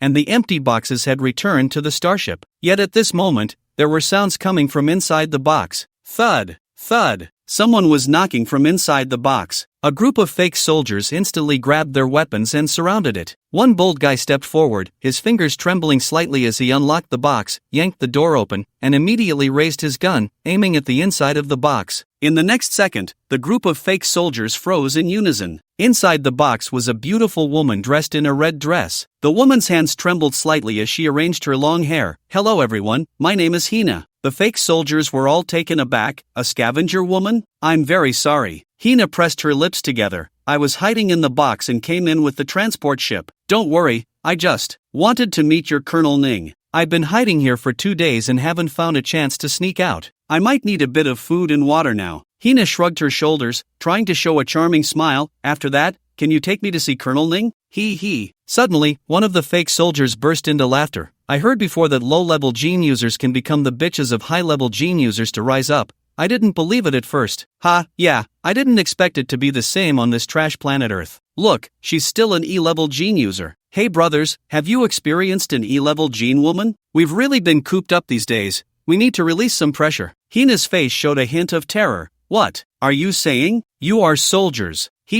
Little girl. Even if we really take you to Colonel Ning, he might not even look at you. But big brothers won't mind you. Look, we've also injected physical enhancement agents, and we have faint yellow halos in our eyes. The more than 600 fake soldiers slowly gathered around, drooling, their eyes shining with a devilish light. Hina could hardly believe the scene before her. She widened her eyes and quickly shrank deep into the cargo box. What are you doing? Don't come over. Tap, tap, tap. Colonel Ning walked on the bridge. The sound of military boots striking the steel deck echoed. A drop of sweat slid down from his forehead. There were only 12 hours left to capture Kunlun, yet the general suddenly wanted to see him. Crossing the long suspension bridge, he arrived at the central circular platform. Colonel Ning slowly stopped, saluting the shadow ahead with a standard military gesture. According to reason, a large starship like the Harrier should be bustling with people on the bridge. But at this moment, it was unusually quiet, with not a single staff member present. The entire starship, however, was operating perfectly. Whoosh! A dim light illuminated the platform. The general's true appearance slowly emerged. He was a strong man in his 50s, dressed in a black captain's uniform, sitting majestically in a huge metal seat. His face was a standard square shape, with dark skin. However, there was a noticeable defect on his face. He had a congenital cleft lip with his upper lip split and growing to the sides, a genetic issue. The general tilted his head back, looking at Colonel Ning, and spoke in a deep voice. Tear off that ugly mask of yours. Colonel Ning frowned slightly but still raised his hand, his fingers digging into the line of his right jaw. A very realistic biological mask was torn off his face by Colonel Ning. His true face was revealed under the dim light. He was no longer the handsome figure from before. He also had a square face, dark skin, and a congenital defect. He too had a cleft lip. Colonel Ning lowered his head slightly, his gaze evasive. Brother. The general still held his head high. Fourth brother. At this moment, the two faces presented a clear contrast. The resemblance between Colonel Ning and the general was nearly 90%, with the general being older and Colonel Ning slightly younger. Fourth brother, do you remember our happy childhood as quadruplets on planet K-23? Colonel Ning kept his head down. I remember. The general placed his hands flat on the metal armrests of the chair, seemingly lost in some memory. Our father was a famous interstellar bandit. He raised us 4 brothers with the money and food he stole. He used decades of experience fighting the Interstellar Alliance to educate us,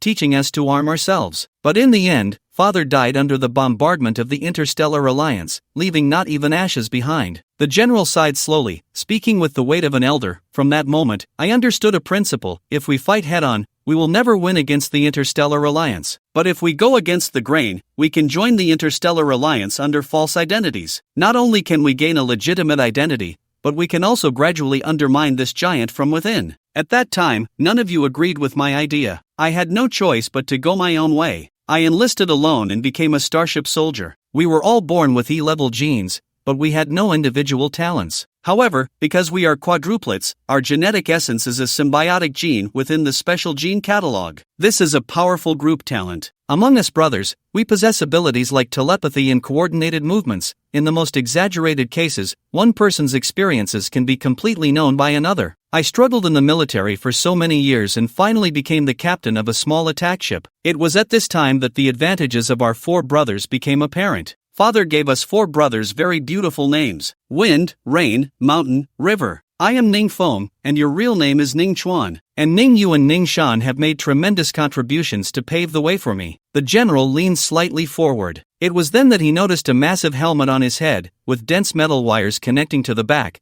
resembling a series of dreadlocks styled by an African woman. These wires extended all the way to the main control console of the Hawk-class starship. Inside the main control console, there was a transparent glass cabinet. Inside the cabinet was a completely exposed pink brain, with specialized tubes supplying nutrients beneath it. and the surface of the brain was embedded with tens of thousands of thin silver needle signal sensors. That is my second brother, Ningyu. The general clasped his hands, gazing at the brain with a loving expression. I have linked him with the entire Hawk-class starship, and through the symbiotic genetic talent between us brothers, I can connect with him. This method can only be achieved by us brothers, and only in this way can the starship exhibit the strongest combat power, the fastest reaction speed, and form the most perfect and tacit whole with its commander. It hasn't been easy for us. Ningyu and Ningshan have always been by my side. They have constantly moved, being installed on one starship after another, from small warships to the current super-large warships. With them, I can perform the most difficult piloting maneuvers. No one is faster than my reaction speed, and no one is more familiar with my starship than I am. The general's eyes widened, and 4 rings of light flickered in his pupils. Thanks to their help, I gradually became the most dazzling genius commander in the entire Interstellar Alliance, and one of the top 20 generals of the Interstellar Alliance. As he spoke, a commanding gaze shot towards him, and it was I who transformed you, a mere interstellar bandit, into Lieutenant Colonel Ning. Lieutenant Colonel Ning's body trembled uncontrollably. Yes, his elder brother was one of the top 20 generals. The reason he could achieve what he had today was because of the sacrifices of his second and third brothers. The second brother's brain was on this starship, and the third brother Ning Shan's brain was on another Hawk-class starship. In this way, the elder brother could perfectly control 2 Alpha-class main starships by himself. Once, the elder brother even considered extracting his own brain to transform it into his third puppet, allowing him to control another large starship. But the elder brother also needed some human hands around him, which was why he could stand here today. This was also the reason behind the elder brother's past words. If you can't find Kunlun's brain within 72 hours, you don't deserve to have your own brain. Fourth brother, is it really that difficult to capture a battered Kunlun? The general lowered his head, looking down at Lieutenant Colonel Ning from the massive metal seat. You disappoint me a bit. Lieutenant Colonel Ning's legs trembled. He could faintly feel urine seeping out. He was terrified. He didn't want to become a brain forever imprisoned and commanded, living a life devoid of light. That would be the most cruel and inhumane punishment in the world. He had once heard the mournful cries of humans from the onboard communicator in the dead of night. He wasn't sure if those were the souls of his second and third brothers. Ning Chuan, the general shook his head helplessly. Father has spoiled you since you were young. I won't lay a hand on you unless absolutely necessary. My physical condition is not as good as yours. In the future, someone must continue our family's legacy. Do you still remember our goal? We must step by step reach the highest echelons of the Interstellar Alliance, and then instigate a coup. We want to become the true official power in the galaxy. We want to roam freely here, and no one will dare to stop us again. Now, we are not strong enough, and Kunlun knows our secret. We absolutely cannot let her pass the message on. Colonel Ning was still trembling. Although his elder brother spoke softly, the look in his eyes was always like a beast staring at fresh flesh. But faced with the current situation, Colonel Ning didn't know what to do. Let me show you something. The general shook his head, looking frustrated, and a signal line behind his head suddenly flickered with light,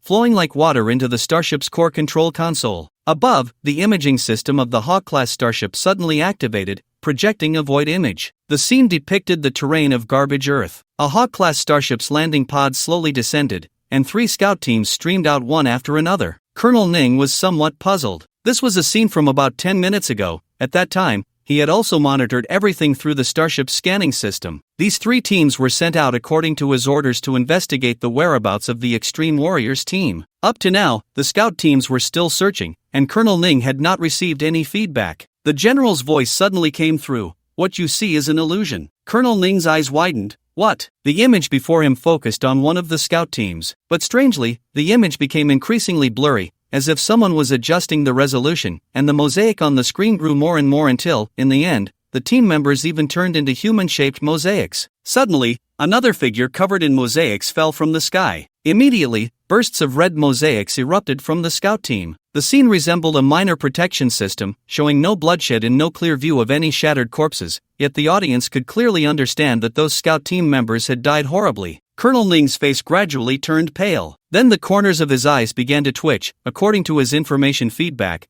the life signals of this scout team were still normal. I have achieved first-class military merit 7 times. The Interstellar Alliance rewarded me with a visual detector abandoned by a level 4 civilization. It took nearly 7 years to repair, and I finally installed this detector on the Hawk-class starship. Previously, I activated it, but after just a few dozen seconds, its built-in energy was depleted. The engineers said it could no longer be used. The general's eyes glinted coldly. The opponent's signal barrier is very strong. If it weren't for that detector, we wouldn't even be able to see these images. Colonel Ning's face was filled with horror. A level 4 civilization detector could only see a bunch of mosaics? The general's voice was low. Someone is overestimating their abilities, pretending to be a guardian in the dark. Colonel Ning stared wide-eyed, fixated on this extremely blurry 33-second clip. Isn't that like Kunlun? He seems to be wearing a blue cloak. Is he a scavenger? How could there be such a scavenger? What is he doing? It looks like he is digging a pit? Colonel Ning was overwhelmed by the barrage of vague information, feeling somewhat mentally collapsed. The feeling in his heart was very difficult to describe. Earth, in their minds, was a rotting, stinking garbage heap, inhabited by a group of waste struggling on the edge of life and death. Yet the scene before him was like a maggot born from cow dung, suddenly standing up and then overturning a strong bull. Colonel Ning thought left and right, still somewhat dumbfounded. How is this possible? It's obvious. The general said in a low voice. He found some powerful equipment, even a very advanced signal jammer. Although the probability is extremely low, it just so happened that he got lucky. Damn! Colonel Ning blared at the screen, gritting his teeth. He's killed my brothers who fought alongside me. The good news is that Kunlun has not regained combat capability. The general leaned back in his chair. The bad news is that a lone hero has emerged from the thousands of scavengers. Of course, even if he has incredible luck and found a high-level signal jammer, he should have exhausted it by now. As for his combat level, while he has some tricks, as long as he shows his face in front of me, I can eliminate him in an instant. However, this guy might have some connection to Kunlun. I want you to find him. As for the method, the general narrowed his eyes. Next, you need to frame those scavengers with a reasonable accusation,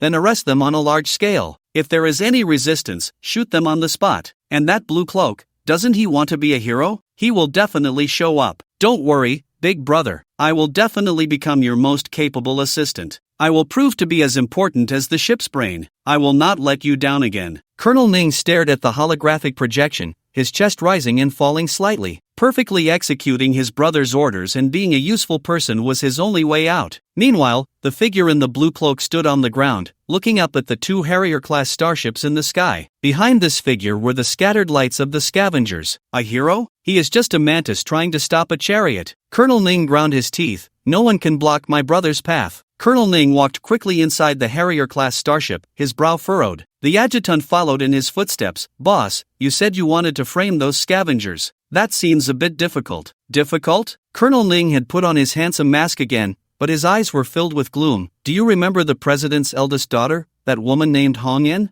The adjutant nodded. That girl looked good, and she's a D-grade gene. I remember her well. D-grade? Colonel Ning smiled. I've taken gene drugs multiple times and failed many times. My current D-grade gene is hard-earned, and that woman, I could tell something was off about her that day. Her condition is clearly a characteristic of a failed gene enhancement. The adjutant was taken aback. Then why did you stop us from conducting a gene test? If she really is D-grade, then during the gene test, her data would sync to the Galactic Alliance headquarters. And if a high-level gene user appears on that trash planet, it will definitely attract attention from above. Colonel Ning chuckled softly. Although the possibility is almost zero, I didn't want to take the risk at that time because I promised my brothers to hold a hunting game. In other words, as long as we kill some trash, it won't attract the Alliance's attention. I understand. The adjutant nodded. You don't want to play along with them anymore and are preparing to expose them directly. But deceiving the Alliance officers and forging gene identities is a serious crime. The hazy morning sun slowly rose. On the garbage-filled Earth, a glimmer of light finally appeared. At the headquarters of the Scavenger Alliance,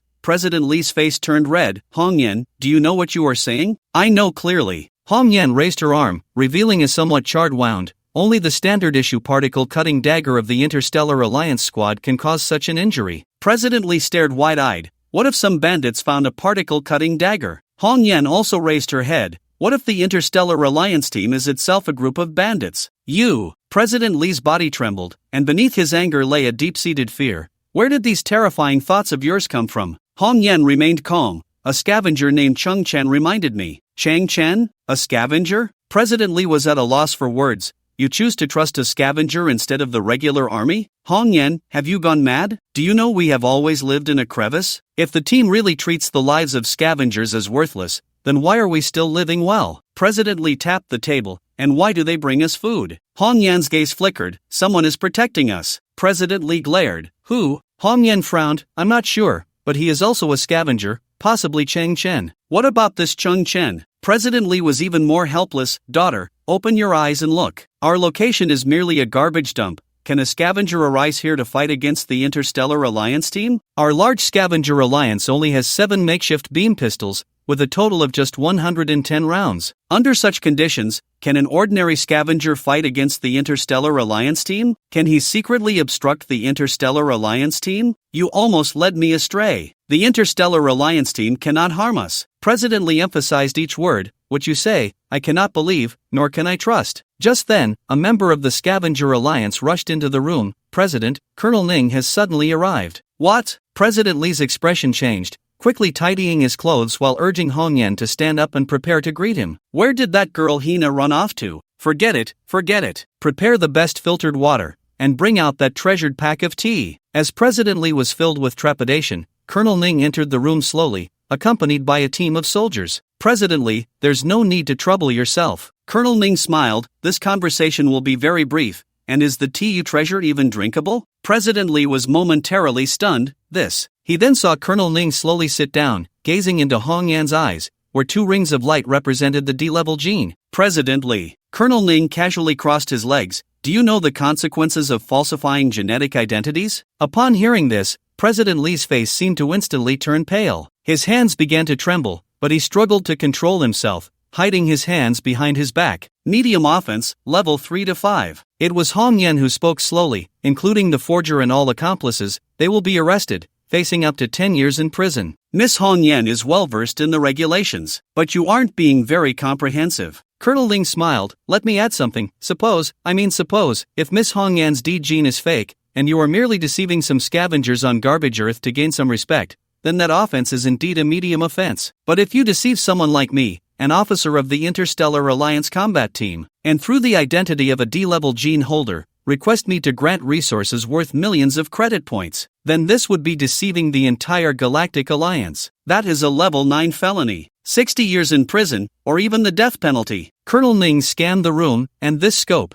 not only includes the dozens of you from the Scavenger Alliance, but also those scavengers fighting for energy blocks in the square. They are either shielding each other or participating in the spoils. Not a single one will escape. Colonel Ning suddenly gritted his teeth, his voice chilling. If that's the case, I will suppress the entire garbage planet. Do you understand what suppression means? If there are any resistors, I have the right to execute them on the spot. President Lee was trembling like a leaf, forcing a smile. Colonel Ning really knows how to joke. How could we dare deceive you? Perhaps it's heaven's favor. Hong Yan, she is truly gifted. But Colonel Ning raised his hand to interrupt President Lee, then waved him off. Behind him, 4 soldiers carried a massive gene testing device into the room. President Lee felt as if he were having a heart attack, his entire body turning icy cold, as if he had suddenly plunged into a deep winter lake. At that moment, one thought filled his mind. It's over. All over. Miss Hong Yan. Colonel Ning extended his hand, pointing at the gene testing device with a smile. Please. The gene testing device had already been activated,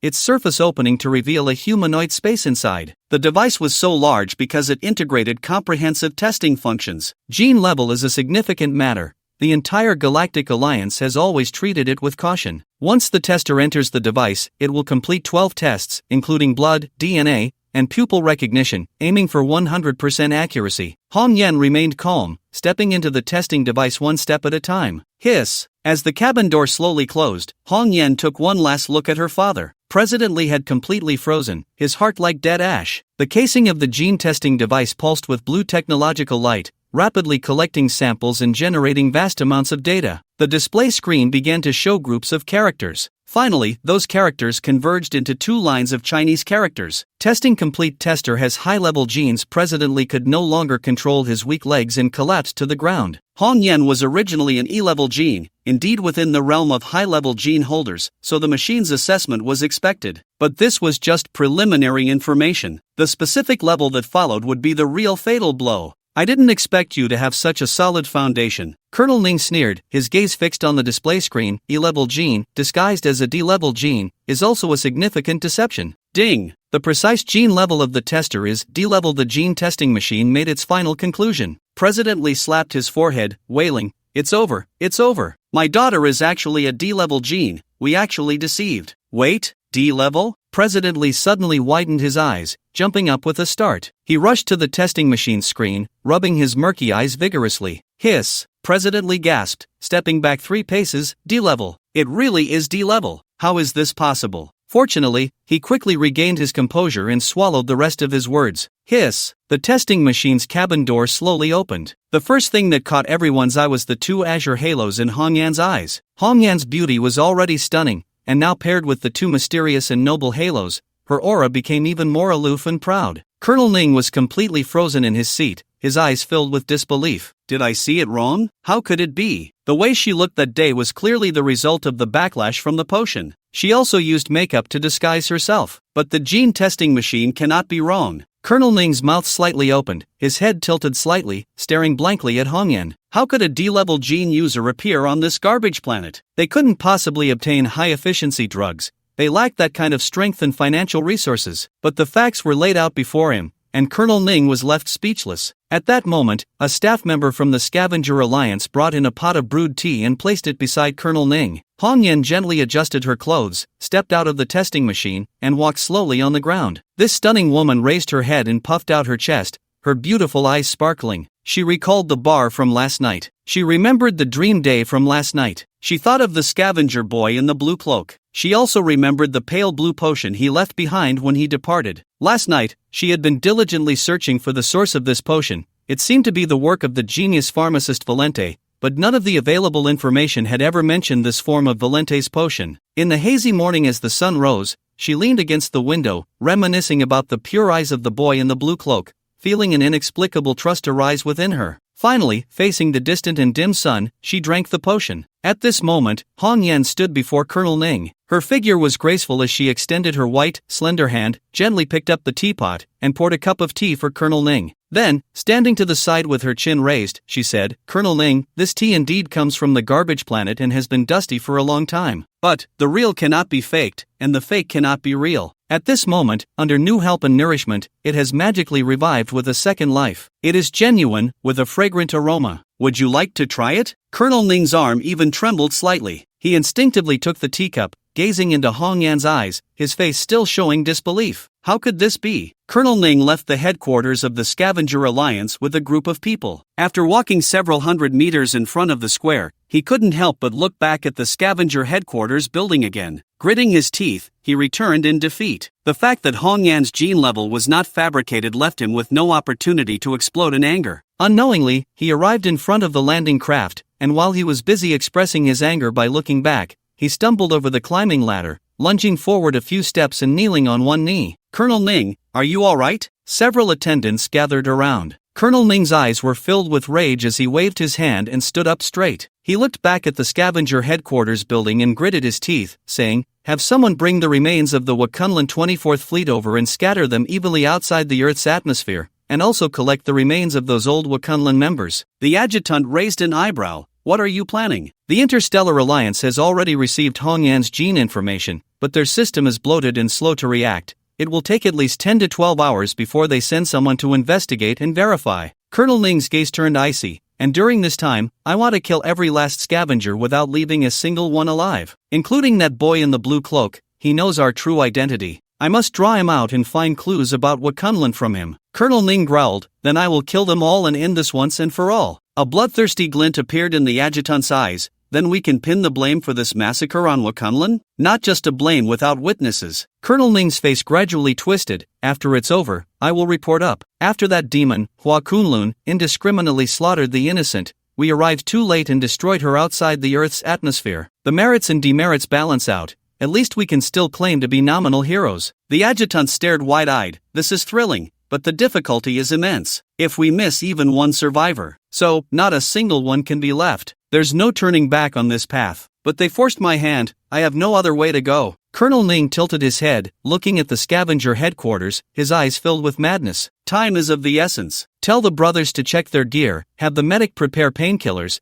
and get the mechanics to repair the equipment. In 3 hours, the army will arrive, starting the most thrilling hunting game. Chang Chen stood in front of his shack. He watched as Colonel Ning's landing craft soared upward, returning to the Harrier-class starship. He shrugged, guessing that Colonel Ning would stir up a blatant incident under the pretext of falsifying Hong Yan's genes. When the first batch of Valente Fantasy serums was synthesized, exactly 5 were produced. Thus, he gave the remaining odd-numbered Valente Fantasy serum to Hong Yan. The success rate of the Valente Fantasy serum is 99.9%. It is essentially a blind box, with genetic enhancement depending on the user's innate talent. But Hong Yan is a naturally E-grade gene, a brilliant gem on this trashy earth. Her innate talent must be exceptional. It seems she succeeded. Moreover, after the genetic level is enhanced, Hong Yan's management talent should also strengthen. For Chang Chen, 1 Valente Fantasy serum is nothing. But for Hong Yan, for the entire Scavenger Alliance, and even all scavengers, it could very well be the beginning of a new life. However, Chang Chen narrowed his eyes slightly. For someone like Colonel Ning, extremism and madness are the norm, especially after hitting walls everywhere.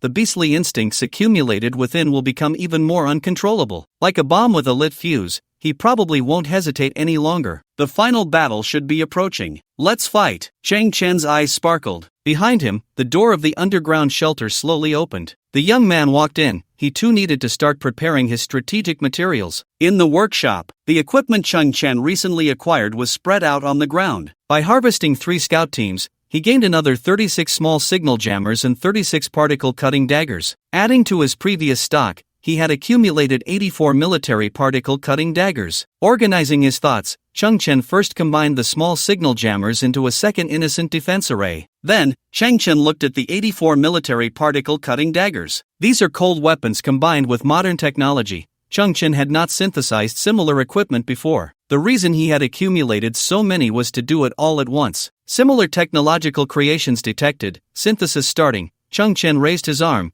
and the STC on his wrist emitted a blue fan-shaped scanning beam. Dispersing into raw materials, synthesis successful, military particle scimitars, *42. Military light blade long swords, *21. Looking at the military light blade long sword before him, its appearance had completely changed. The type shifted from dagger to long sword, longer in size and greater in power. But Chang Chen did not pause. He sought the ultimate answer. Dispersing into raw materials, military quantum oscillation swords, *10. Military force field shield swords, *5. Why do they all have military in their names? Chang Chen paused slightly. Are all the upgrade paths for these weapons locked to military equipment? He gently picked up a military force field shield sword. The sword, filled with a sense of technology, showed no signs of activation, its overall appearance dim and lifeless. Such technological weapons must be activated to display their full capabilities. At that moment, a line of red text suddenly appeared on the holographic screen at the handle. No soldier file found, device cannot be activated. Chang Chen nodded in realization. These weapons were locked. After all, they were advanced military equipment. Even if they accidentally flowed into civilian hands,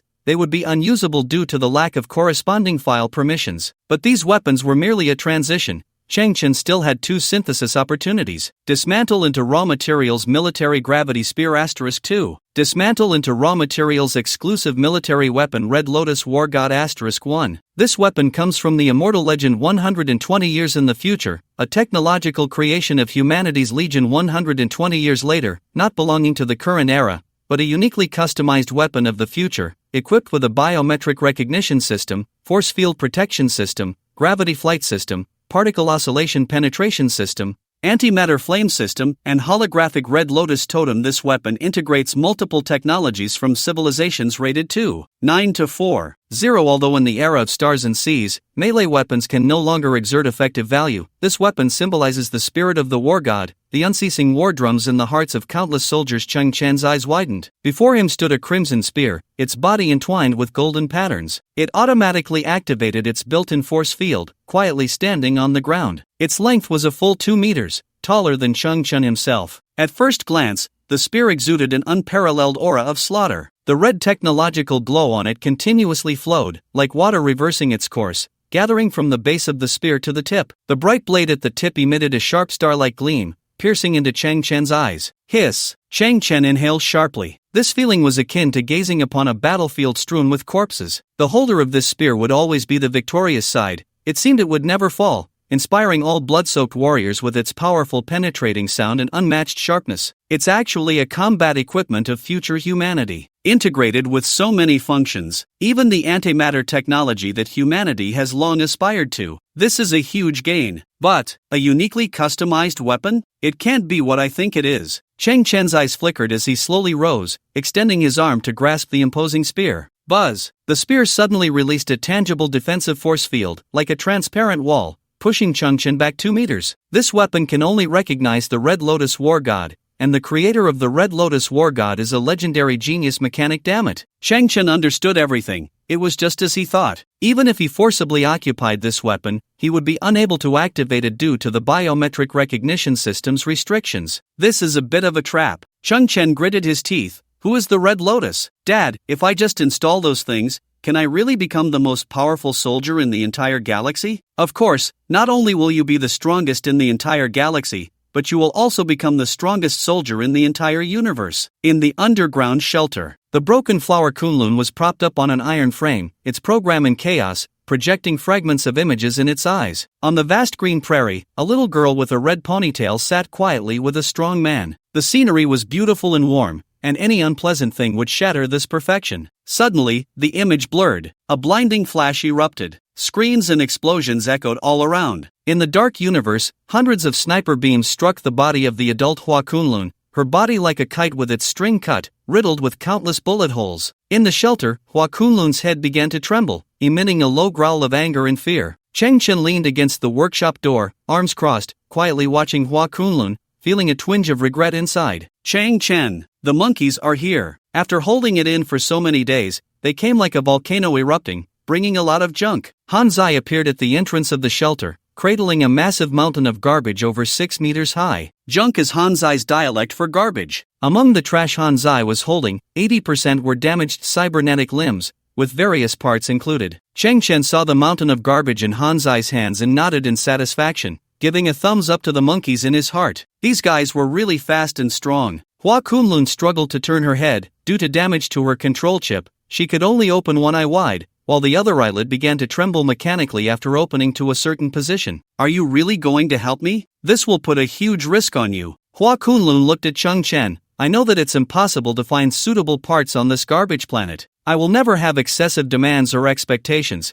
Asking you to restore all my functions is simply too much to ask. I only need a pair of usable legs, to have a chance to escape the encirclement and return to the Alliance headquarters. Of course, no matter how far you can go, it will be a great help to me in this desperate situation. As she spoke, a burst of electric sparks erupted from her neck, and she made an effort to nod. Kunlun will always remember Mr. Chang Chen's helping hand. Thank you. Chang Chen smiled. Got it. Inside the workshop, Chang Chen looked at the cybernetic limbs on the ground. Currently, there was no shortage of parts, even artificial lung lobes were available. But these cybernetic limbs all had the same problem. They had no surface armor or artificial skin, just skeletons or incomplete cores. Chang Chen picked up a cybernetic arm, which now only had a dark metal arm bone left, with bite marks from some unknown creature, possibly a rodent that had nibbled on it in the garbage pile and found it inedible. Chang Chen moved his shoulders and his eyes flickered. Well then, let's get started. Inside Hua Kunlun's body, there was only a little bit of residual energy left, but she didn't want to go into sleep mode, keeping her beautiful red pupils fixed on Chang Chen's workshop. Inside that shabby workshop made of old wooden boards and metal,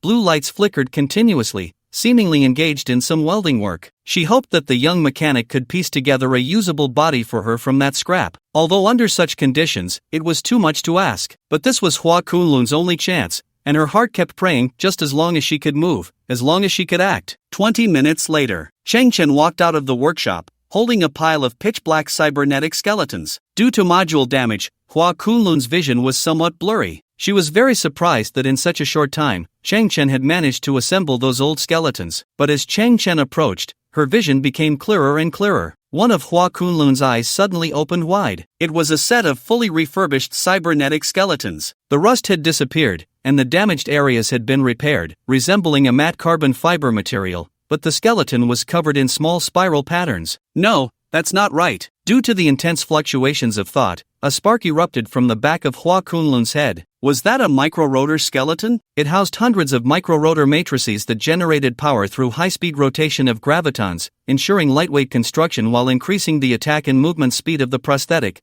allowing for swifter actions and a significant advantage in combat or operation. Hua Kunlun found it hard to believe. This technology was at the pinnacle level of the artificial prosthetic branch of the Galactic Science Alliance, surpassing her own body by a level. Chang Chen actually mastered this technology, but how did he acquire it? Such technology could not possibly have been leaked. Even if it were, it would never reach the garbage planet Earth. Hua Kunlun's eyes suddenly trembled violently. This technology was developed by Chang Chen himself, coincidentally overlapping with the pinnacle technology of the Galactic Alliance. Hua Kunlun found it increasingly hard to believe. Her mind was filled with a single thought: Chang Chen's talent was incredibly powerful. But, to complete the refurbishment of the skeleton and integrate the micro-rotor technology in such a short time? Hua Kunlun stared at the few wooden houses. Did he have some kind of large production line in his workshop? The materials are limited. Let's make do with what we have. Chang Chen stepped in front of Kunlun, picking up an arm to connect with Hua Kunlun's body. In that moment, the end of the arm bone extended countless tentacles as fine as hair, winding through the air before slowly penetrating Kunlun's tattered shoulder, beginning to merge with her electronic nerves. Hua Kunlun's heart trembled again. The rotor skeleton did not possess such connection technology. The rotor skeleton she knew used a physical hard connection method. Those black filaments resembled some kind of nano-level biological nerve. Was this an upgraded version of the rotor skeleton? The emotional assistance module's warning grew increasingly intense, because Hua Kunlun was becoming more shocked, more unable to comprehend everything before her. I guess those counterfeit soldiers will soon tear off their hypocritical masks. Chang Chen continuously measured one piece of micro-rotor skeleton after another: scapula, arm bone, rib, meticulously. Hua Kunlun's expression gradually became serious. I have a plan. Chang Chen continued his work, saying, if they really dare to act recklessly, then I am prepared to leave them here forever. Hua Kunlun's expression froze. She heard Chang Chen say again, the ideal scenario is for them to all die, while I render the starship incapable of combat without destroying the Harrier-class starship. Hua Kunlun's expression froze again. In her heart,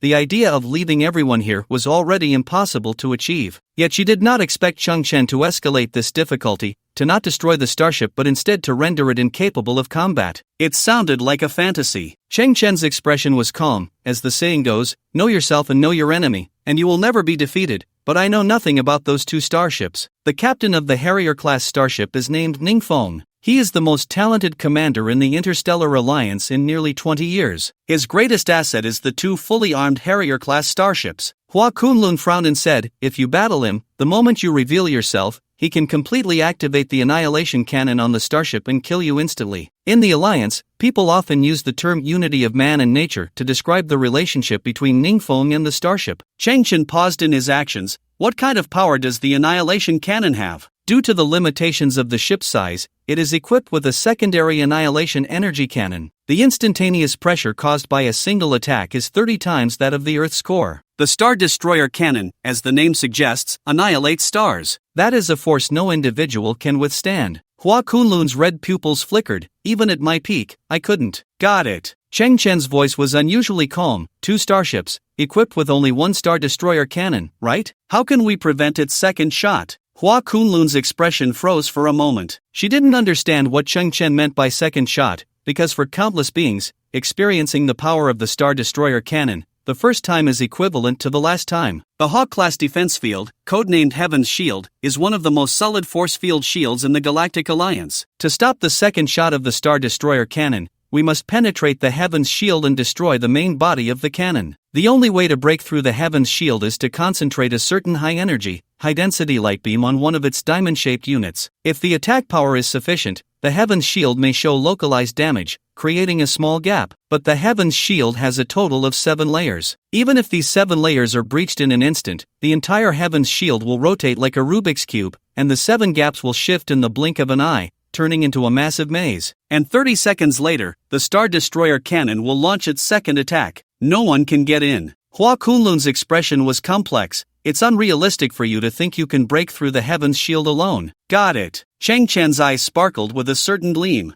Hua Kunlun was puzzled. She had described Ningfeng's power, yet Chang Chen, who was preparing for war, merely replied with a calm got it? If I complete your repair, Chang Chen suddenly said, will you help me when I fight against the imposter army? Hua Kunlun did not hesitate. I will help. Chang Chen nodded, but actually, your best choice is to take advantage of the chaos to return to the Star Alliance headquarters and report everything truthfully. Hua Kunlun was silent for a moment. First, you gave me a second life, and I must repay that kindness. Second, the scavengers are also residents of the Star Alliance, and I am a soldier. If I know they are about to be killed and do nothing, I won't be able to eat or sleep well. I must do something. Chang Chen pouted and nodded. Actually, this pitch-black, skinless skeleton really doesn't match my reputation as Chang the Great Genius. At that moment, Hua Kunlun suddenly realized. After talking for so long, Chang Chen had only laid the micro-rotor skeleton on the ground in front of her, without installing it on herself. She saw Chang Chen pick up those bones all at once, revealing a smile. Please wait a moment. Dispersing into primitive matter, beginning synthesis, in the workshop, Chang Chen's face was immersed in a blue glow of technology. After confirming Hua Kunlun's true intentions, Chang Chen decided to give her a greater opportunity. The previous micro-rotor skeleton was merely a test. In fact, Chang Chen had only used half of a discarded prosthetic. With the addition of new materials, the final product could surpass 2 levels. Synthesis successful. Carbon-24 magnetic cybernetic prosthetic skeleton, arm bone, *2. Carbon-24 magnetic cybernetic prosthetic skeleton, scapula, *2. Carbon-24 magnetic cybernetic prosthetic skeleton, rib, *2. Like the arrival of a creator, the STC initiated another round of grand synthesis. The tattered equipment before her transformed from 8 to 4, and from 4 to 2, shining with miraculous brilliance, rejuvenated. The brand new bionic skeleton was complete, encompassing all parts. Carbon-24. This is a brand new form of carbon element, which should have surpassed human technology. Chang Chen looked at the annotations of this skeletal structure. Extremely lightweight. Not only has it upgraded the micro-rotor technology, but it has also added magnetic control technology. The basic combat data of this skeleton has increased by more than 3 times, but this was still excessive. Chang Chen felt a surge of anticipation, his blood rushing. Disperse it into primitive matter and continue the synthesis. STC, I have to say this, your words are useless. Alright, you go ahead. Disperse into primitive matter, begin synthesis, based on the synthesis materials, predict the user's synthesis target and trend, and activate the overall plan synthesis module. Chang Chen paused. Overall plan? Synthesis successful. 3. 5-level cyber civilization core structure, *1. Also known as 7-level cyber war skeleton. 620 years later, human civilization continues to exist in the universe and has not perished. One of the ways humanity has continued its civilization is through full-body cyberization, thus giving birth to a brand new civilization in the universe, cyber civilization. Cyber civilization retains only the human brain, while all other organs are replaced with cybernetic technology. Due to the rampant electronic drugs, most cyber lives have experienced mental distortion, leading to a split between orthodox cyber civilization and the cyber underworld. Both sides gradually ignited a cyber war lasting a century. The 7-level cyber war skeleton is the top combat force of the cyber underworld, equipped with a dedicated 2 minutes and 01 seconds red warm mode. Once activated, its combat power is second only to the Cyber Emperor of the 8-level body. This technology integrates all cyber bionic skeletal technologies, including but not limited to iterative nanoneurons, ultramicro-rotor matrices, cybernetic energy packs, and the strength and lightweight properties of carbon-24 to 2 fibers. It has a built-in BCM5241 integrated processing chip, capable of enhancing computational power, reaction speed, combat skill assistance, and other global chip capabilities. The chip is equipped with augmented reality (AR) technology, which can transmit comprehensive operational guidelines to the biological brain in a virtual environment and complete all-around combat training. Chang Chen looked at this annotation. His second reaction was that this equipment was terrifying. His first reaction, however, was the vastness of the universe, embracing all kinds of civilizations like 100 flowers blooming, mysterious and attractive. Previously, he had learned about microbial civilization, plant civilization, and biological civilization, and now it was cyber civilization. A hint of longing appeared on Chang Chen's face. One day, he must enter the starry sea to explore, to witness, to discover. He pulled his thoughts back. Chang Chen looked at the new creation before him. He finally understood what STC meant by the overall planned module. Before him was a pale red skeleton, approximately 170 centimeters tall. First, it was no longer a scattered pile of bones but a whole. Second, it had been completed with many details. For example, the pair of cybernetic eyes in the eye sockets, the human brain auxiliary chip glowing red on the forehead, and a brand new mechanical spine, with a bionic heart in the chest cavity. Moreover, on its bones, there were bulging bionic muscles formed by converging red fibers. Only the interior of its skull was hollow, requiring the implantation of a human brain to activate the entire skeleton. The essence of STC's overall plan module was to calculate Cheng Chen's core target and then synthesize it all at once, eliminating steps like assembly and going straight to the point. If it weren't for this function, Cheng Chen would have to synthesize cyber bones one by one and then install them on Kunlun one by one. This is very humane. Zelu. Oh, I say, this can't be eaten. After a moment of chaos, the door to the workshop was pushed open. Cheng Chen slowly stepped out. The head of the beautiful woman struggled to lift her gaze towards Cheng Chen. Her pupils, which had been dimmed due to energy shortages, now radiated a bright light. Behind Cheng Chen floated an unprecedented cybernetic skeletal structure. The wrists and ankles of this skeleton emitted faint red rippling force fields, allowing its body to hover vertically. Truly, it was the second combat power of a level 3/5 cyber civilization. Even in its unactivated state, it stood like a war god. Hua Kunlun could clearly sense the power and unknown nature of this skeleton. Having once integrated the strongest cybernetic body of human civilization, she understood well that the technology before her likely did not belong to human civilization. With her knowledge, she had no idea what kind of technology or level this cyber skeleton represented. Hua Kunlun looked at Cheng Chen, overwhelmed with questions and shock,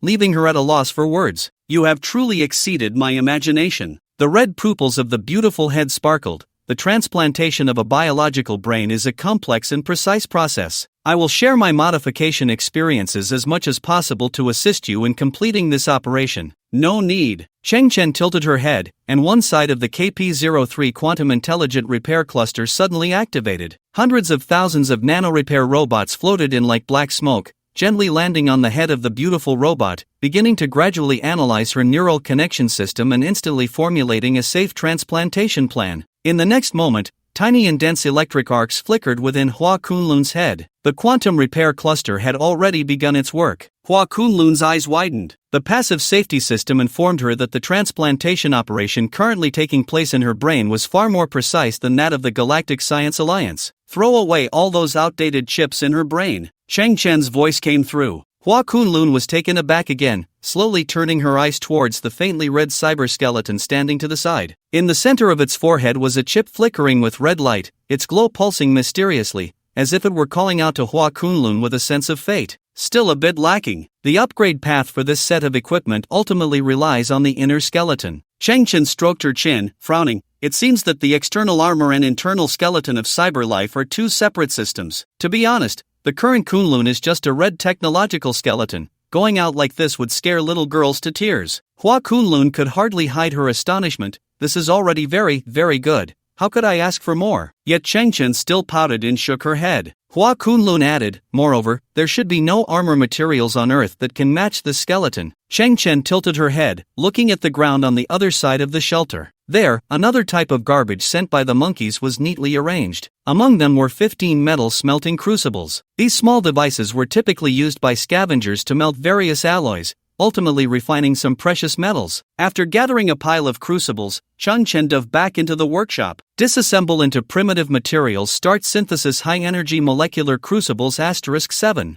Halo smelting furnace *3. Moros intelligent manufacturing production line *1. Meltable and forgeable into 223 types of rare alloys. This product integrates the lifelong forging techniques of master blacksmith Moros, combining forging, design, and spraying into one. The final performance of the product is closely related to the forged materials, enhancing toughness by up to 300%, while adhering to Moros's design philosophy of pursuing ultimate mechanical aesthetics. Every item produced by this production line is bound to become a hot commodity in the interstellar collectibles market. Looking at his masterpiece, Cheng Chen nodded with a smile. This was indeed what he wanted, even more suitable than he had imagined. He turned and opened the wooden door of the workshop, leaning against the doorframe, gazing at the beautiful head in the distance. Sigh, General Hua Kunlun, he said. Meeting me is truly your good fortune. In your past life, you must have saved the galaxy. In the distance, Hua Kunlun furrowed his brow with difficulty. I don't quite understand what you mean, and if I may be blunt, I've only saved the galaxy twice in this life. Cheng Chen was taken aback. Alright,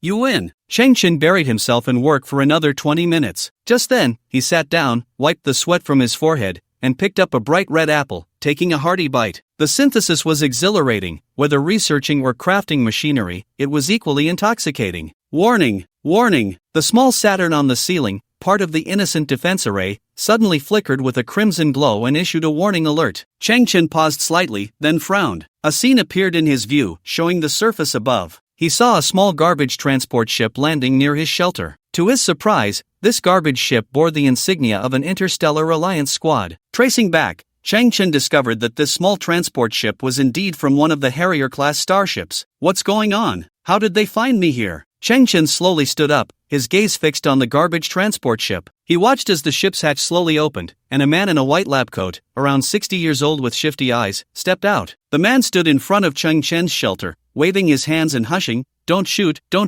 we're one of us." Chang Chen was taken aback again. This guy had the vibe of an intruder. "Who said you were one of us? I'm coming in. Don't attack me." Saying this, the man in the white coat raised his hand and lifted the flap of Chang Chen's tent, but he was taken aback to find the tent was tattered and empty. At that moment, Chang Chen, draped in a blue scavenger cloak, slowly emerged from behind a nearby pile of garbage. In his hand was a black dagger. "If you can't explain what's going on, I'll have to leave you here forever." "Are you Mr. Chang Chen?" The man in the white coat hurried over. "I'm sent by Boss Missouri." "M.O.?" Chang Chen was startled, glancing at the garbage ship and then at the Harrier-class starship above. He. The man in the white coat nodded and bowed, a smile on his face. "I'm known as the Thousand-Faced Demon Lord, currently employed by Boss Missouri. He sent me here to retrieve the goods." Thousand-Faced Demon Lord. Chang Chen's eyelid twitched. What era is it that someone still uses such a silly codename? He. Rest assured, I'm not from the Interstellar Alliance. I just captured one of their logistics team members in advance and brought a complete set of biological disguise masks. 2 days ago, I mixed in with their supplies on one of the Harrier-class starships. The man in the white coat smiled. "My task is to retrieve the goods from you and then retreat with them." He. Chang Chen was somewhat stunned. This is possible? M.O. had indeed mentioned finding a way to retrieve those more than 10,000 high-entropy alloys later on. At that time, Chang Chen was still a bit curious. Now that the Earth was under the control of the Interstellar Alliance team,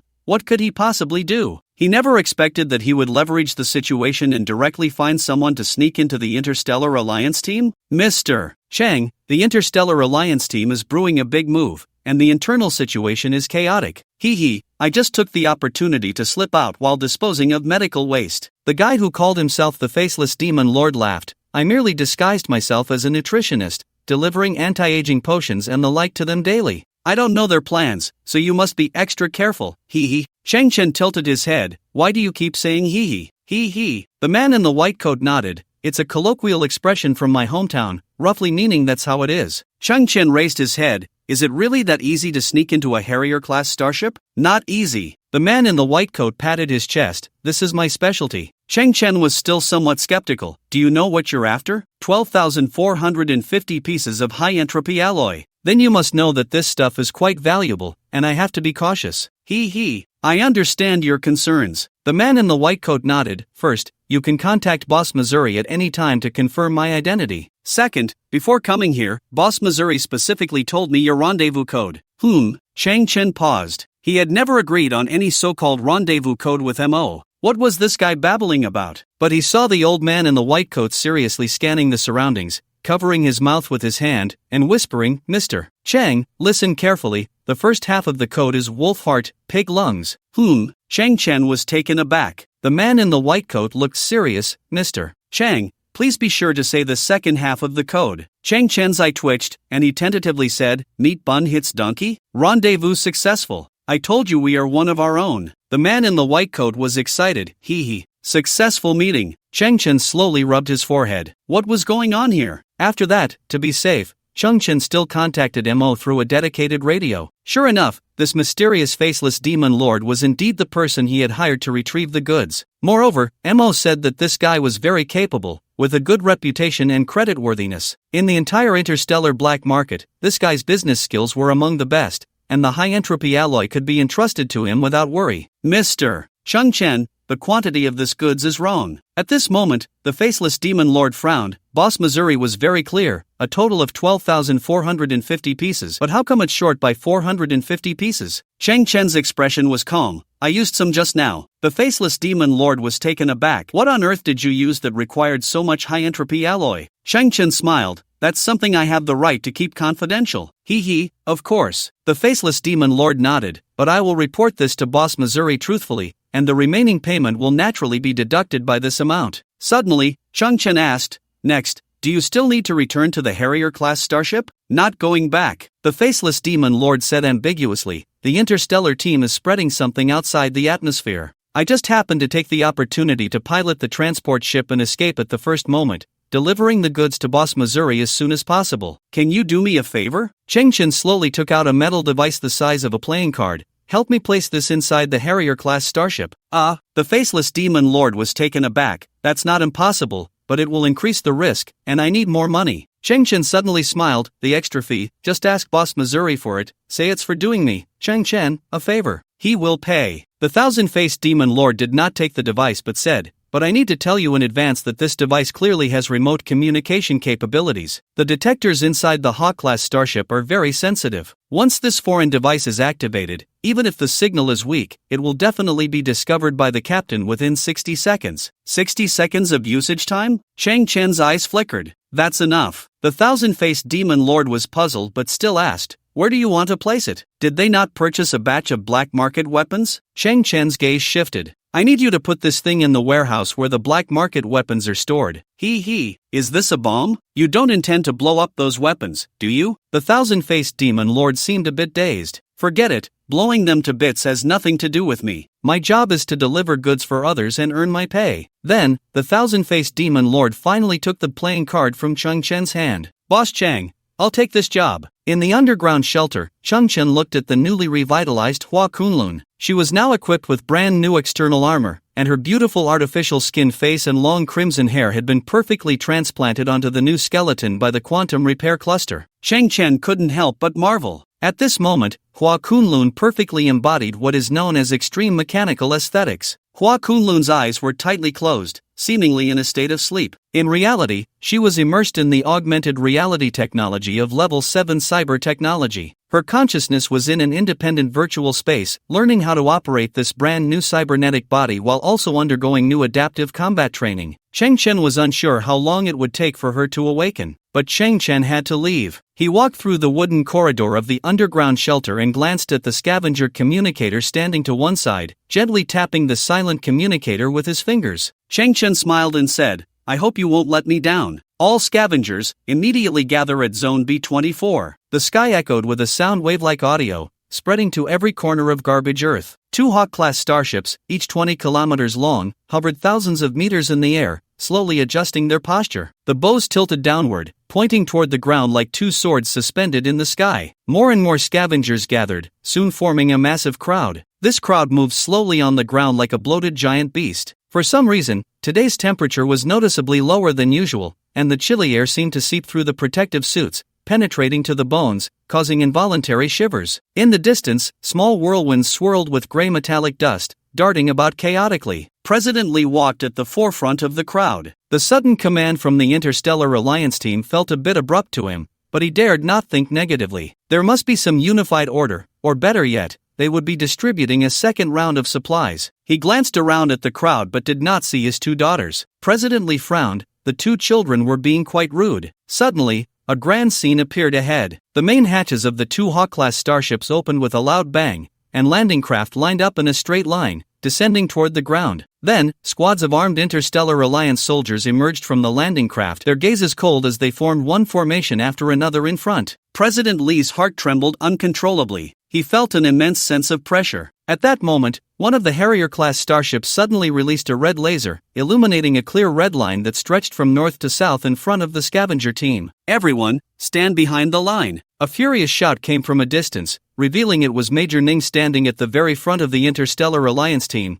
a full 100 meters away from the scavenger team, his face devoid of any expression. President Lee swallowed hard. He took a half step forward but immediately withdrew, standing behind the red line. At that moment, a 7 or 8-year-old scavenger girl, holding a nameless wildflower she had worked hard to pick, crossed the red line and ran towards Major Ning, believing he was one of the soldiers who brought her food. The wind, mixed with metallic dust, blew past. The little girl stood in front of Major Ning, holding up the white flower. Major Ning's gaze passed over the flower, looking at the girl's weathered, cracked face and her pale, fluttering lips. He suddenly smiled. Major Ning took the flower. The little girl grinned back. Suddenly, Major Ning crushed the flower in his hand, his smile turning into a grimace. The girl's eyes filled with terror. Disgusting! With a whoosh, Major Ning suddenly threw the flower fragments at the girl's face and then kicked her in the chest. With a thud, the girl was sent flying 4 or 5 meters, landing in a heap of garbage. But the girl's vitality was strong. Sitting in the trash, blood trickling from her mouth, she cried out in heart-wrenching sobs, her cries echoing in everyone's ears. "What the hell are you doing?" A thin young man in the scavenger crowd shouted angrily and tried to step forward. "Are you deaf? Stand behind the line." Major Ning bellowed, "Dare to cross the line, and I'll shoot you right now." He then looked at the little girl, thinking how tough she was. Why hadn't he kicked her to death? Many scavengers held the thin young man tightly, who struggled and shouted, "Let me go, that's my sister." This thin young man was the monkey who had been collecting garbage for Chung Chen. President Lee trembled slightly but ultimately did not cross the red line. His facial muscles quivered, his voice laced with fear. "Major Ning, what are you doing? I no longer have to pretend in front of you garbage bugs." Major Ning's eyes flashed with ferocity. "If it weren't for an arrogant fool showing up, you would have been bloodied 3 days ago." President Lee's expression changed dramatically. "What?" At that moment, a soldier from the Interstellar Alliance opened a void imaging device. A massive screen unfolded, revealing a blurry figure covered in mosaics, barely distinguishable as a boy draped in a blue scavenger cloak. "You still don't know that a fool has been secretly protecting you, do you? It's this guy who killed my 8 squads during the past nights." Major Ning's anger erupted, and these 8 squads were supposed to play a hunting game, with you as the target. "I have never regarded you as human, you are just a bunch of filthy bugs in a garbage heap, disgusting, worthless, and without any meaning of existence." President Lee trembled violently. "What?" The little girl who had been kicked away by Major Ning sat in the center of the two factions, crying her heart out. "So annoying." Major Ning frowned. "Get rid of her." A squad of soldiers pulled back their gun bolts, stepping out of the line towards the little girl. The monkey broke down, crying uncontrollably, but was held back tightly by other scavengers. "Stop right there. If anyone dares to take another step forward, I'll shoot." In the distance, on the mountain of garbage, a striking figure appeared. Her gray cloak fluttered and danced, revealing her perfect figure clad in tight shorts and a small jacket. President Lee widened his eyes. Hong Yen. Behind Hong Yen, more figures gradually emerged. They were the guard team of the Scavenger Alliance, not many in number, about 30 people, each with a resolute expression, standing in a line behind Hong Yen. "Self-defense team?" Colonel Ning turned to look, a hint of disdain gradually appearing on his face as his gaze fixed on the strange weapons in the hands of Hong Yen and the others. "I don't even know where they got those ugly weapons from." Colonel Ning waved his hand to a small team behind him. "Kill them all." A 20-member team from the Interstellar Alliance stepped forward. Just as they raised their guns, Hong Yen moved. With a shake of her arm, the crimson-painted firearm in her hand clicked into place. The moment she raised the weapon, the single scope suddenly blossomed like a lotus, splitting into 20 independent lenses. Buzz! The instant Hong Yen pulled the trigger, a yellow beam bullet shot out. Colonel Ning's eyes widened slightly. He had no time to react as the oval beam bullet shot towards his face. But an unbelievable scene occurred. The beam bullet suddenly made a 90-degree turn at the moment it was about to hit him, swiftly grazing his cheek and leaving a scorching burn. Put! Put! The sound of 20 bullets penetrating human bodies almost overlapped. Colonel Ning's face, marked by the abrasion, slowly dripped a drop of blood, just before it could hit the ground. At the same time, a burst of blood splattered from the bodies of the 20-member Interstellar Alliance team. Thud! They all fell to the ground simultaneously. Colonel Ning's expression froze, and before him was a yellow light net that was slowly dissipating. A bullet trajectory that can turn? Colonel Ning looked in disbelief at the weapon in Hong Yan's hand. At the same time, he saw an even more shocking scene. Behind Hong Yan, every member of the scavenger self-defense team held a similar weapon. Not to mention official equipment, Colonel Ning had never seen such weapons before. President Lee was equally shocked. "Hong Yan, where did you get these things?" Standing on the mountain of garbage, with the breeze blowing her cloak and long hair, Hong Yan's figure seemed much taller than before, her beautiful face displaying a resolute expression of fighting against all odds. 1 hour ago, a voice came through the communicator of Hong Yan and the entire self-defense team. "My name is Chung Chen, a beggar's beg. Now, we are facing a group of bandits disguised as regular troops. If we compromise this time, then in the future, how will we face interstellar pirates, alien invaders, and so on? Yielding is definitely not the only solution. If you are willing to rise up in resistance, then I have prepared some weapons for you on the north side of the scavenger square. If you take up these weapons, then you will stand on the same front as me. Everyone, I once heard a saying, and now I pass it on to you. Self-reliance is the magic of the weak. At this moment, Hong Yan's gaze crossed several meters to look at her father. I once mentioned his name to you. President Lee felt as if struck by lightning. Instinctively, he glanced at the tall figure in the holographic projection with a look of horror on his face. 2 hours ago, in a secret cargo hold of a Hawk-class starship, in a corner unnoticed by anyone, a strange metal poker lay quietly. Buzz! A blue micro-directional stargate suddenly unfolded, illuminating the dark space around it. A steel mother slowly emerged, and then it opened the transport space in its chest, revealing a smaller steel mother that drove out again. After the second steel mother appeared, it slowly opened the hatch in its chest once more, and the third steel mother emerged. Within 60 seconds, the detection system aboard the starship could identify these foreign electronic devices. In an instant, the three steel mothers extended 176 mechanical arms. The ultimate move, mother moving. In just 50 seconds, the three steel mothers swept away all the hidden weapons, neatly storing them in their bellies, and then they took off running, one after another entering the directional stargate. When Colonel Ning prepared to call upon these weapons, he discovered the warehouse was empty. However, the steel mother carried an innocent defense array, and he did not obtain any surveillance footage. He ultimately speculated that there was a traitor within his ranks, someone who had taken advantage of the chaos to move these supplies with the intent to sell them for profit, as these supplies were unregistered black market goods. Colonel Ning was furious but could only swallow his anger. After all, this team was filled with despicable rogues at heart. Not to mention, a transport ship had also conveniently gone missing from the starship. Colonel Ning would never understand the underlying principles of it all. The lost weapons had been synthesized by Chang Chen into 200 particle tracking rifles and dozens of directional shock bombs. The particle tracking rifle, also known as the battlefield ghost,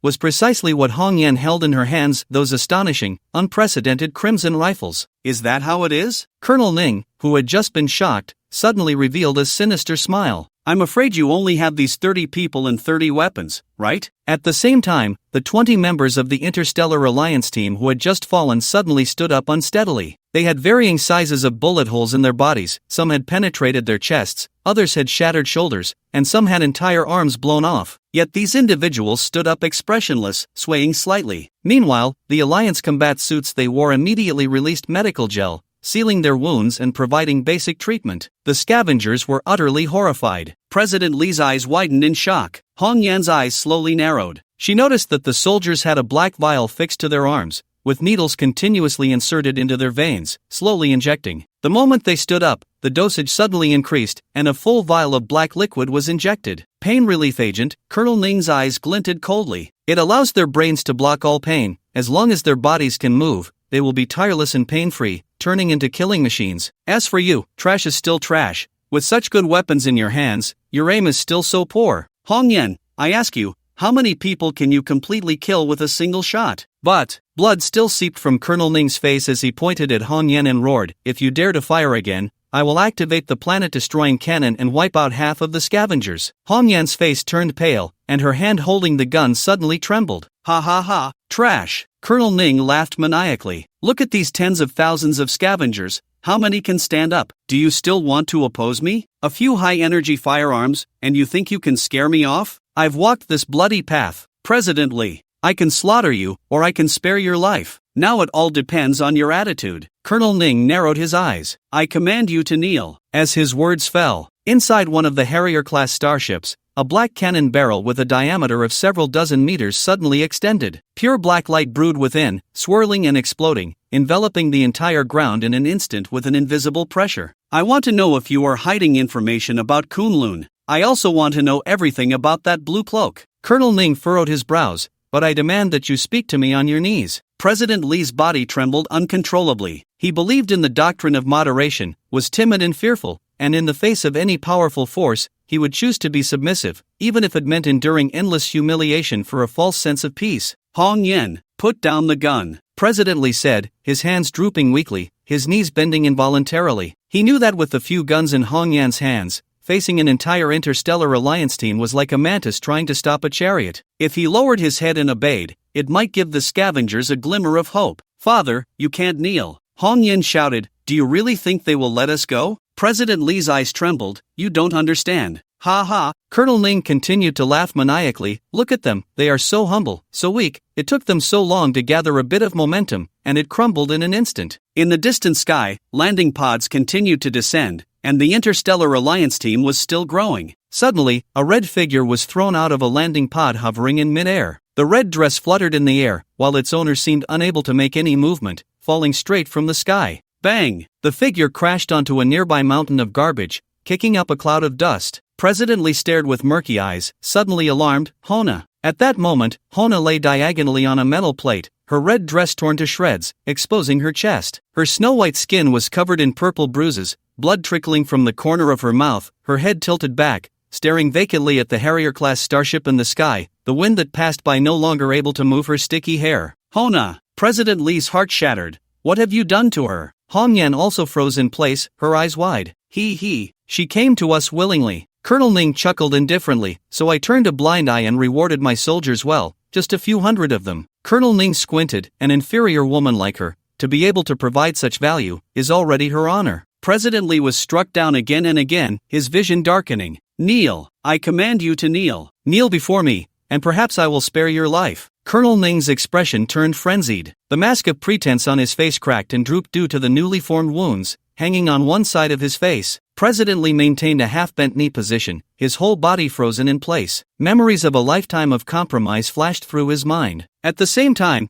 he finally recognized the beastly nature of the people before him. They had no shred of humanity. Perhaps, in the past, his servility could have bought him a brief reprieve. But this time, even if he broke his back, buried his knees in the ground, and knocked his head until it bled, the outcome would likely not change. A wrinkled arm propped itself against the ground, stirring up a cloud of dust. It was President Li supporting himself. Tears streamed down his face as he gritted his teeth, glancing at Hona, whose life was uncertain in the distance, and then at Hong Yan, who stood with a gun. "I will not kneel." The elderly President Li trembled as he uttered those 3 words. Then, he pushed himself up from the ground, slowly standing tall. He finally straightened his chest, but tears streamed down his face. He growled, "You are nothing but a bunch of beasts. I will not kneel to beasts. If it comes to it, I will die. I will not kneel." "Isn't it a bit too late to awaken your thoughts now?" A flicker of panic crossed Colonel Ning's face, but in that moment, the voice of his elder brother, Ning Feng, echoed in his mind. "The annihilation cannon is fully preheated." Colonel Ning relaxed his brow. He had been bluffing all along, using a tough attitude to suppress the momentum of the scavengers. He was also afraid that his head would suddenly be blown apart by that incomprehensible beam weapon. The phrase "licking blood from the blade" was just a line. Finally, he had bought time with his acting, and now he had nothing to fear. Colonel Ning turned around, pointing his finger towards the position of Hong Yan and President Li, gritting his teeth and saying, "Die." Buzz! Without any hesitation, a terrifying black light burst forth from the cannon's muzzle. In an instant, half the sky lost its light, becoming pitch black. The terrifying annihilation energy erupted in an instant. It formed a black beam descending from the sky, carrying a terrifying pressure, cutting through the void. The target of the annihilation cannon was centered around President Li and Hong Yan,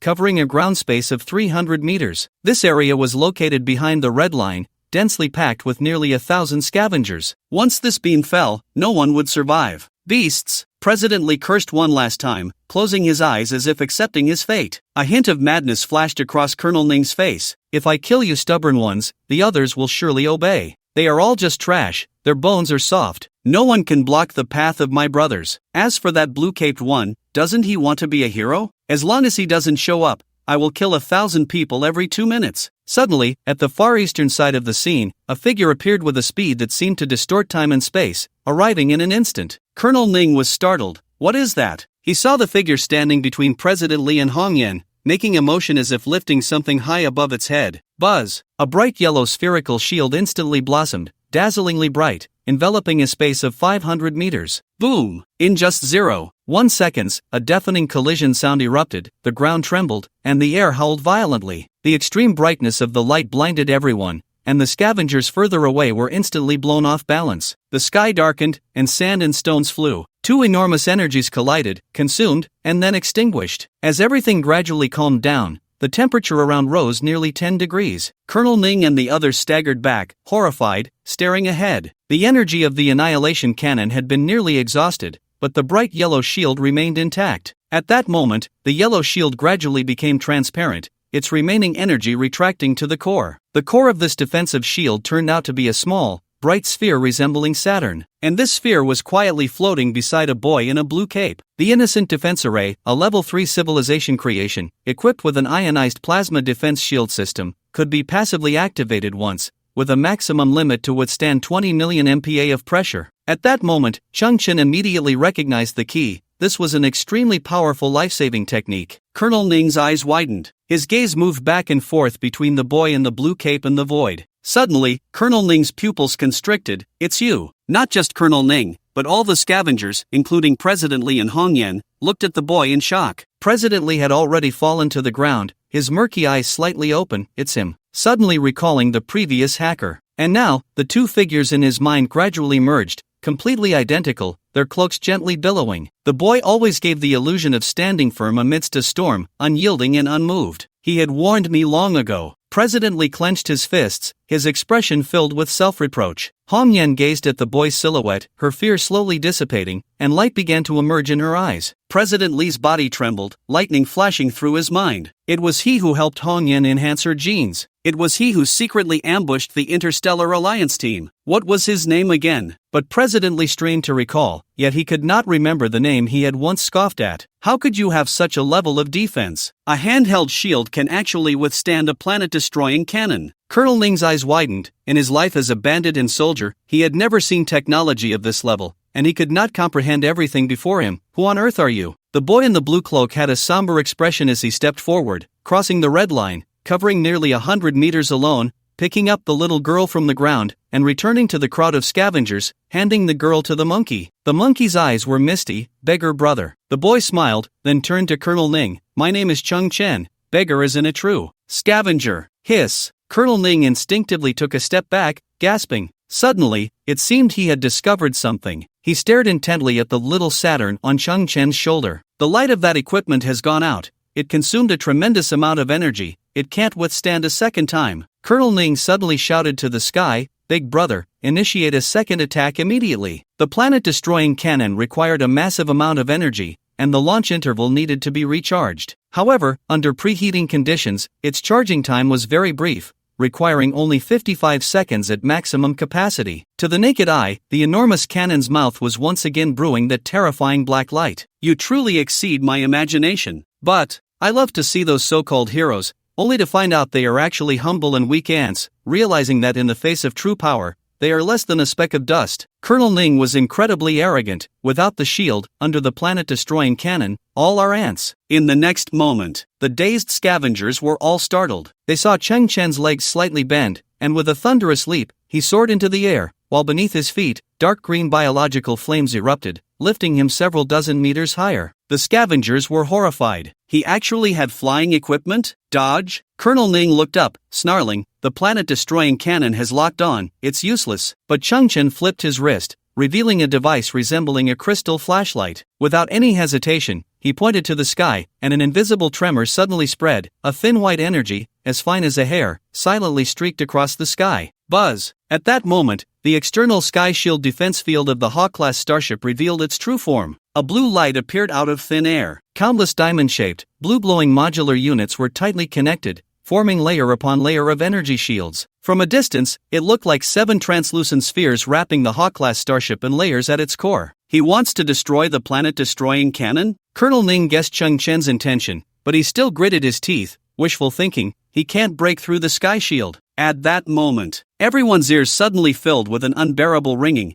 as if a needle had pierced their eardrums. Chang Chen had already pushed the initial catalyst of the Miaozi to 100% release state. The power of 1010 equivalent was condensed into something as fine as a strand of hair, with an energy density increased by hundreds of times, reaching a terrifying level. A slender white beam released from Chung Chen's hand seemed unstoppable, instantly piercing through the 7 layers of the sky shield's protection. The corresponding 7 diamond-shaped force fields were riddled with cracks and shattered into fragments in an instant. But unfortunately, the energy of the muon lightspeed was exhausted as it broke through the last layer of the sky shield. Major Ning staggered, as if struck by lightning, What kind of technology is that? How can such a small volume contain such immense energy? It was at this moment that the sky shield's force field activated its ultimate mechanism. The 7-layer spherical energy shield suddenly began to spin chaotically, like the core of a precision clock. The gap that had formed a straight line instantly became dazzling, disappearing among the many diamond blocks. Major Ning felt as if he had walked through the gates of hell. He can't get in, just a few seconds, those gaps will automatically close. At this moment, an unbelievable scene unfolded for countless scavengers. A mysterious flying object suddenly appeared in the distant sky. It was equipped with 8 previously unseen particle engines, its overall form almost a streak of light, arriving in an instant. Everyone was horrified. It looked like a ground effect vehicle? How could it fly so high, so fast? As if completing a relay race, Chang Chen, nearly 1,000 meters away from the Harrier-class starship,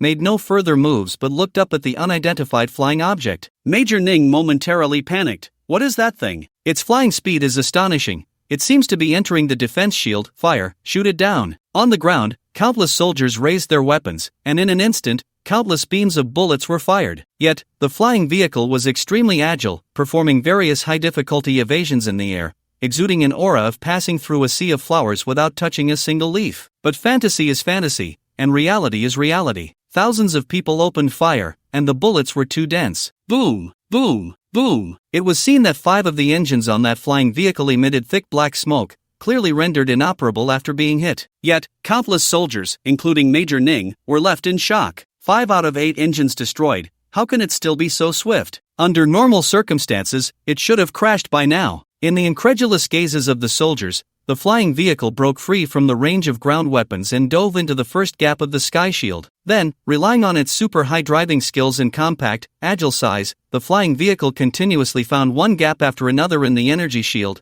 passing through layer after layer of the sky shield, rapidly approaching the main body of the planet-destroying cannon. Everyone vaguely heard a cocky voice. Small problem, small problem. I once flew 120 kilometers with only half an engine in extreme conditions. I, the crow, always fly steadily. Countless scavengers were astonished. That was actually the crow? President Lee was still sitting on the ground, his pupils trembling violently. Even the crow dares to resist the Interstellar Alliance team? President Lee turned his gaze to the boy wearing a blue scavenger cloak. A portion of the scavengers seemed to have undergone a tremendous change in silence, and the cause of this variable was likely none other than the boy ahead. At this moment, Chang Chen's eyes narrowed slightly. Previously, he had learned from Hua Kunlun about the Harrier-class starship's planet-destroying cannon and the Sky Shield's defensive force field. Although the innocent defense array was a product of advanced technological civilization, its small size and limited energy could only withstand one attack from the planet-destroying cannon. After that, it was imperative to remove the blade hanging over their heads at the first opportunity. Previously confirmed, the thousand-eyed demon lord, due to his identity as a nutritionist,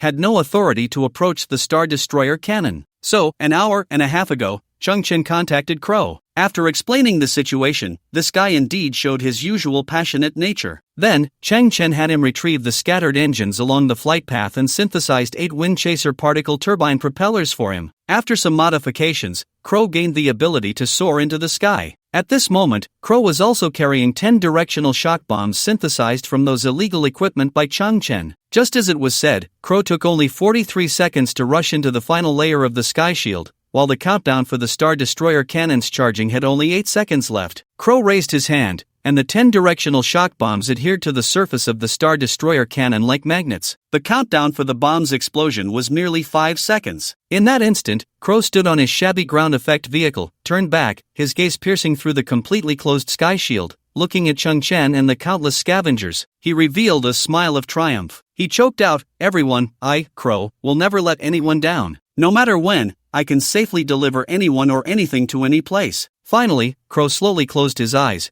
"But this time, I will not." Yet, Chang Chen's voice came from afar. "Stop showing off, come back quickly." "All right." Crow turned around, and just 1 second before the explosion, he opened the directional stargate that Chang Chen had given him in advance and dove into it, disappearing completely. Boom! Boom! The Star Destroyer cannon on the Harrier-class battleship was engulfed in waves of fire, its massive body disintegrating and falling apart. Colonel Ning was completely dumbfounded. What? Why was that person's piloting skill so superb? Where did that spaceship come from, and where did the bombs come from? Where did he go? How on earth did they manage to do this? Kill. Indiscriminate attack. I don't believe that he alone, with those few strange guns, can defeat my army that has taken painkillers. Colonel Ning looked at the Harrier-class starship billowing thick black smoke, already somewhat mad, disregarding everything. He waved his hand, and the rear line immediately spread out, forming a fan-shaped encirclement. Whoosh! Hong Yan first pulled the trigger, and a bright yellow light net instantly pierced through the bodies of several soldiers. But due to lack of training, she and the scavengers could not unleash the maximum power of the weapons,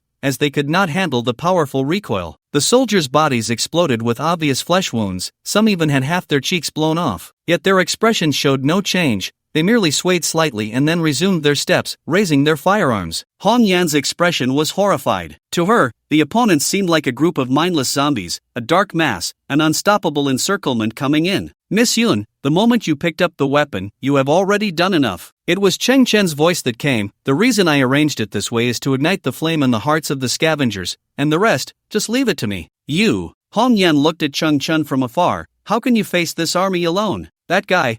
Focus fire on that guy. Colonel Ning pointed at Cheng Chen, gritting his teeth, utterly mad. Trash, all trash. There's even a rat on his shoulder. Disgusting people, disgusting rat, turn them into a beehive. Hong Yan was taken aback, only then realizing that a fluffy white thing was perched on Cheng Chen's shoulder. Cheng Chen let out a slow breath, turning her head to look at the little white mouse wearing a straw hat on her shoulder. Ji, did you hear that? He's cursing at you. Ji. The small white mouse stood upright, its straw hat blown away by a gust of wind, revealing its pink brain and strands of pink crystal. It had a highly anthropomorphized expression, furrowing its brow, with tiny eyes filled with rage. Ji. Roar.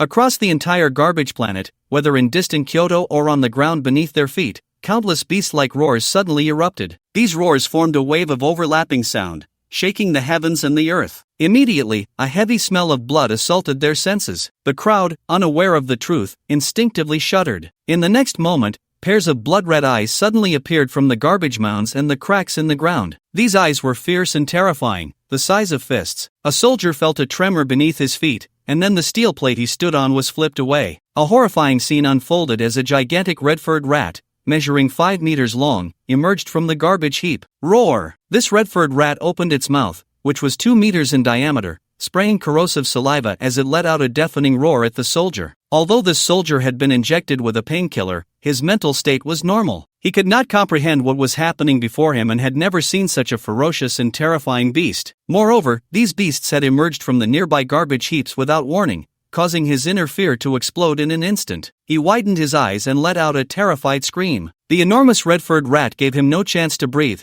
biting down and directly severing half of the soldier's body, then tilting its head back, crunching and chewing with a sound of bone crunching. That's a killer rat. Countless killer rats. The scavengers were also engulfed in immense fear, retreating backward on the ground. Killer rats were the nightmares of the scavengers, let alone the fact that a giant red-furred killer rat they had never seen before had appeared on the battlefield. But gradually, the scavengers noticed a strange phenomenon. Those killer rats seemed to be commanded by someone, not attacking any of the scavengers. It's him, that boy. Someone shouted in terror, pointing at Cheng Chen. Cheng Chen stood still, slightly turning her head. Wherever her gaze fell, swarms of red-furred killer rats would emerge from the ground. President Li had completely stiffened. Hong Yan was the same, her beautiful eyes wide open. He can actually control the killer rats. The scene erupted with countless screams, the soldiers terrified to the extreme, hysterical. In the blink of an eye, the number of killer rats was 10 times, 20 times, 50 times, 100 times that of this interstellar alliance squad. Each soldier had at least 3 or 4 killer rats fighting over their flesh. The soldiers felt no pain, their deaths delayed, able to clearly see their bodies being torn apart, then dragged along with their intestines and fluids, swallowed whole by those killer rats. In their final moments, they experienced the cruelest mental torture of their lives. Major Ning had been deliberately left behind. The biological mask had peeled off his face,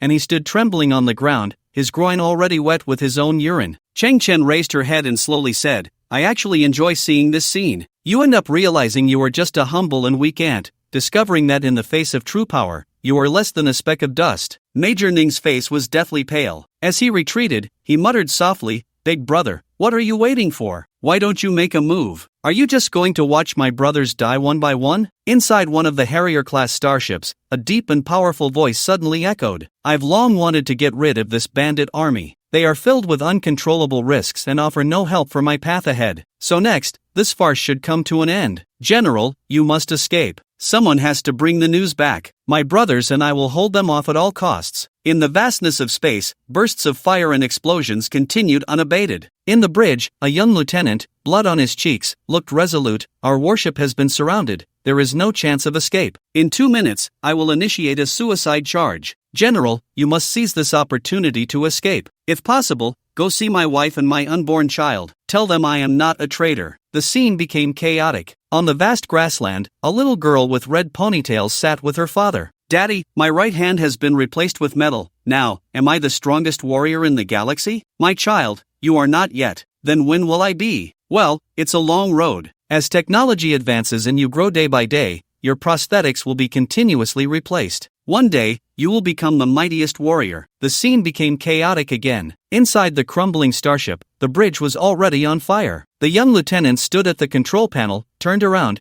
and shouted with tears streaming down his face, "General, escape now." Boom! A massive explosion suddenly erupted, creating a huge hole in one side of the hull. A tall, dark figure appeared within the hole, able to withstand the powerful pressure leak with its flesh, stepping into the cabin. It was also a highly cybernetic being. It had no inch of biological skin. Its entire body was made of black metal, its face resembling a demon, with 4 massive metallic fangs glinting coldly, wielding a giant axe crackling with electricity. It scanned the area and spotted the young lieutenant setting the collision command. A gust of turbulent air surged, accompanied by the sounds of wailing, as the black cybernetic being instantly moved, raising its giant axe to cleave down at the young lieutenant. Clang! The owner of the perspective rushed forward, raising a silver spear to block the descending axe. The black cybernetic being let out a furious roar, unleashing terrifying power from its hand. The giant axe erupted with violent electricity, and a sharp cracking sound rang out as the silver spear was severed. Swoosh! Immediately after, the young lieutenant's body was also split in two. The owner of the perspective felt despair and anger. She extended her cybernetic arm, a burst of explosive flames erupting from her palm, using the recoil to quickly retreat, rushing through the gap in the ship into the deep void. She looked back and saw the black cybernetic being holding the half-body of the young lieutenant, standing like a demon, watching from afar. Buzz! Boom! A high-energy sniper beam struck her body, and she was also cleaved in half, her legs exploding into countless fragments. Buzz! Boom! Another sniper beam hit her left arm, which shattered into a sky of debris. During this, she saw her 24th fleet surrounded by nearly 100 warships, all firing in unison, turning into cosmic dust. Her body was designed without tear ducts. She could not cry, but her heart bled, realizing the world was engulfed in endless darkness. The shockwaves continuously hurled her broken body, and she fell infinitely. Her consciousness blurred, and her visual system began to malfunction. The final images of a grayish planet. When she regained consciousness, she found herself on a ground littered with garbage. In the haze, she saw a boy in a blue cloak standing firm in the storm. The image twisted and blurred again. "Dad, my name is clearly Hong Lian. Why give me the code name Kunlun? That sounds like a boy's name." The strong man smiled. "Hong Lian is too delicate, while Kunlun is tall and solid. It represents strength." "Oh, I see. One day, when I am no longer weak, I will let people know that my real name is Hong Lian." In the underground shelter, a pair of brilliant eyes suddenly opened, red pupils radiating unparalleled brilliance. These eyes were filled with anger, unwillingness, and an intense fighting spirit. The red chip on her head flickered beneath the artificial skin, casting the outline of a blooming lotus flower. Xiao Qiong was startled and stepped back, for she was currently wiping the woman's cheek with a cloth. "Thank you." The imposing woman turned her head and said. A slight sound of air movement followed as she slowly stood upright. "You're welcome." Xiao Qiong gripped the cloth tightly, her eyes wide open, reflecting an extremely perfect body. Ding! A crisp sound of metal clashing rang out. A slender hand made of crimson metal grasped the spear known as Hong Lian Wushan. Exclusive military weapon, biometric identification passed. The golden patterns on the spear shone brightly, ultimately converging on the sharp spearhead, completing the full activation of this unique exclusive weapon. Then next, this farce should come to an end. Inside the Hawk-class starship, a deep and oppressive voice resonated. As the words fell, the front armor of a Hawk-class starship slowly opened, revealing a square space inside. There, a cyber robot made entirely of black metal, wielding a giant axe, was fixed in that square space. Its body was filled with thick lines for charging, and the sound of air valves breaking echoed as the lines peeled away. In that instant, the giant axe sparked with explosive electricity, and the cyber robot's head, adorned with 4 metallic fangs, let out a beastly roar. It lowered its head, surveying the battlefield from a high vantage point. The red light circles in its view swept past the red-haired mice without stopping, finally locking onto Chang Chen and the squeaking mouse on her shoulder. Its combat chip provided the most accurate hints. The boy in the blue cloak and the white-haired mouse were the controllers of the countless mice. As long as they were killed, the mouse horde would naturally disband. Oh whoa! The black cyber body let out a strange and terrifying roar, like a combination of a tiger's roar and a wolf's howl. The armor on its back slightly opened, and black propulsion flames erupted. It dove down from a high altitude, the giant axe crackling with electricity raised high, heading straight for Chang Chen. After Kunlun was defined as a traitor to humanity, Ningfeng took over Kunlun's cybernetic research team. He provided a brain and used oppressive means and a tough attitude to force the team to produce the latest technology. With no other choice, the team presented the immature Carbon-12 technology. However, after testing, it achieved astonishing results. This brand new artificial body was defined as the strongest artificial body within the next 5 years. At least within human civilization, no other artificial body would be comparable to it. During the combat power testing phase, this black prosthetic body crushed all other prosthetics in the laboratory with a bloodthirsty demeanor, including the one that Kunlun had once replaced. Ningfeng, against the consensus, gave this artificial prosthetic a peculiar name, Killing Star. The researchers concluded that Killing Star was a full 5 levels ahead of Kunlun. Today, human civilization is trapped in a technological bottleneck, with the growth of all high-tech advancements being very slow. If a sudden leap of an order of magnitude appears in a certain field, it is undoubtedly a very small probability and an extremely exaggerated gap. Dr. Zheng Tian, the former chief mechanic of Kunlun, committed suicide by jumping off a building on the night Killing Star was officially named. He left behind a single last word. Once glorious, now a regret. I will not continue to serve Killing Star, for I cannot accept all of this. Inside the Falcon-class starship, in the general's exclusive metal seat, Ningfeng quietly observed the situation on the ground. It turned out that the one stirring everything up in the shadows was just a young scavenger. One had to admit, this kid had astonishing luck. Perhaps he had found remnants of some advanced civilization on the garbage-ridden Earth, acquiring various high-level equipment all at once. But in the end, he was just a scavenger. As for the beam device that had pierced the sky shield earlier, although its energy was incredible, it was merely a handheld piece of equipment. Whether it could cause damage depended entirely on the user. Such means could not destroy Killing Star. Its evasion rate and movement speed surpassed human comprehension. Just one encounter would sever his head. Once that guy fell, everything would settle. This guy is interesting. Chang Chen looked up at the descending black cyber prosthetic, slightly moving his arm.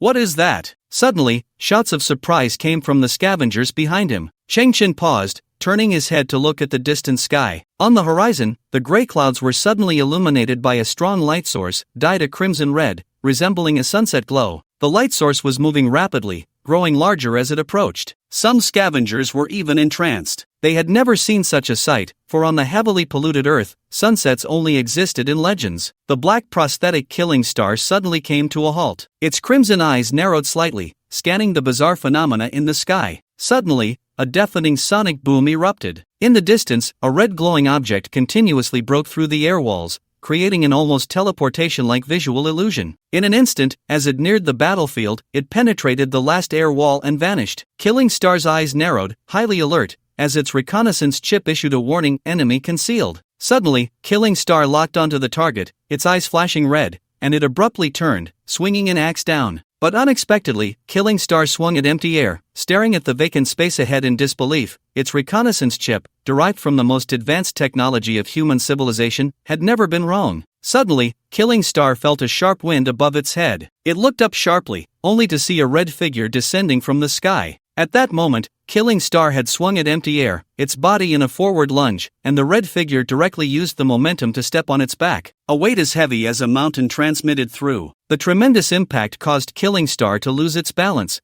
being stomped on the back and plummeting straight down from the sky. Boom! On the ground, the red-haired killing rats within a 100-meter radius scattered in a panic, the dust rising in ripples. The entire ground presented a funnel shape, sinking several meters. Amidst the swirling dust, a proud figure stood silently on the back of the Demon Star. Howl! The face armor of the Demon Star twisted as it was trampled underfoot, letting out a roar, and it swung its giant axe backward, aiming at the figure on its back. Yet, the figure slightly bent its legs and leaped, the immense recoil creating a loud bang as the ground sank another 2 meters. The Demon Star not only missed its strike but also suffered another heavy blow, buried under a pile of debris. The red figure twisted in midair, transforming into a streak of red light, landing beside Chung Chen. The scene fell silent for a full 10 seconds. Everyone's eyes widened. It was a nearly perfect cybernetic body. The skin, made of some semi-transparent metal, emitted a fiery red sheen like agate, with streams of golden light flowing gracefully across her form. She wore no clothing, her alluring feminine figure fully exposed. Long legs, a graceful curve, a slender waist, and firm, rounded breasts. The smooth lines seemed like a masterpiece meticulously sculpted by an artist,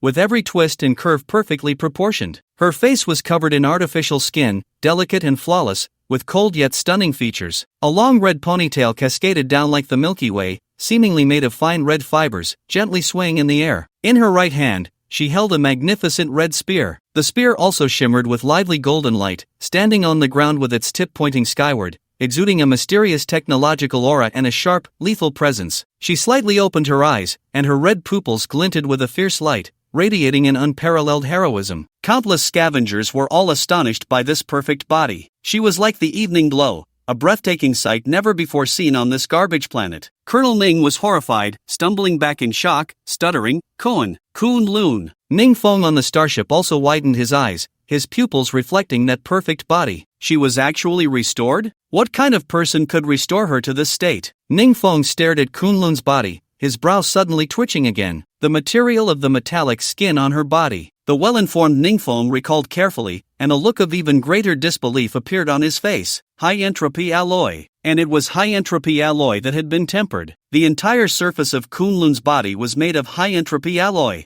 This was unimaginable for Ningfeng. The stock of high-entropy alloy, even within the entire galaxy, could be described as rare. After years of warfare and accumulating wealth, Ningfeng had only collected 900 grams. And the high-entropy alloy on Kunlun now was clearly of a higher purity. How much high-entropy alloy would it take to refine and completely cover the body of an adult woman? 5 kilograms? 10 kilograms? 20 kilograms? Or even more? To Ningfeng, these were astronomical figures. On this garbage planet, how could anyone possibly produce that much high-entropy alloy to create a set of metallic skin for Kunlun? Extracted from garbage? That was simply unrealistic. In this way, wouldn't Kunlun's likeness and defense be in existence beyond the heavens? You gave me a second life. The crimson figure slowly turned her head, revealing her flawless profile, and it far exceeded my imagination. Should I call you Kunlun, or should I call you Honglian? Chengchen looked at the figure and then at the red spear in her hand, revealing a hint of a smile. I have invested quite a bit in you. The beautiful red eyes of the crimson figure flickered. After everything is over, I will repay you. Chengchen smiled again. The reason the high-entropy alloy taken by the faceless demon lord was reduced by 450 pieces was that it was used on Honglian. After being forged by the Morrow's intelligent manufacturing line, it not only underwent quenching and purification but also formed an exquisite mechanical aesthetic comparable to a work of art. Hong Yen, President Li, and the nearby scavengers were left speechless by the shock. A scavenger actually created a cybernetic body of this level. Cheng Chen's conversation with Hua Kunlun was simultaneously captured by the scanning equipment of the Hawk-class starship and transmitted into Ningfeng's ears. He was even more astonished. It was still that scavenger who repaired Kunlun? How could he possibly accomplish all this? Howl! A roar echoed through the sky,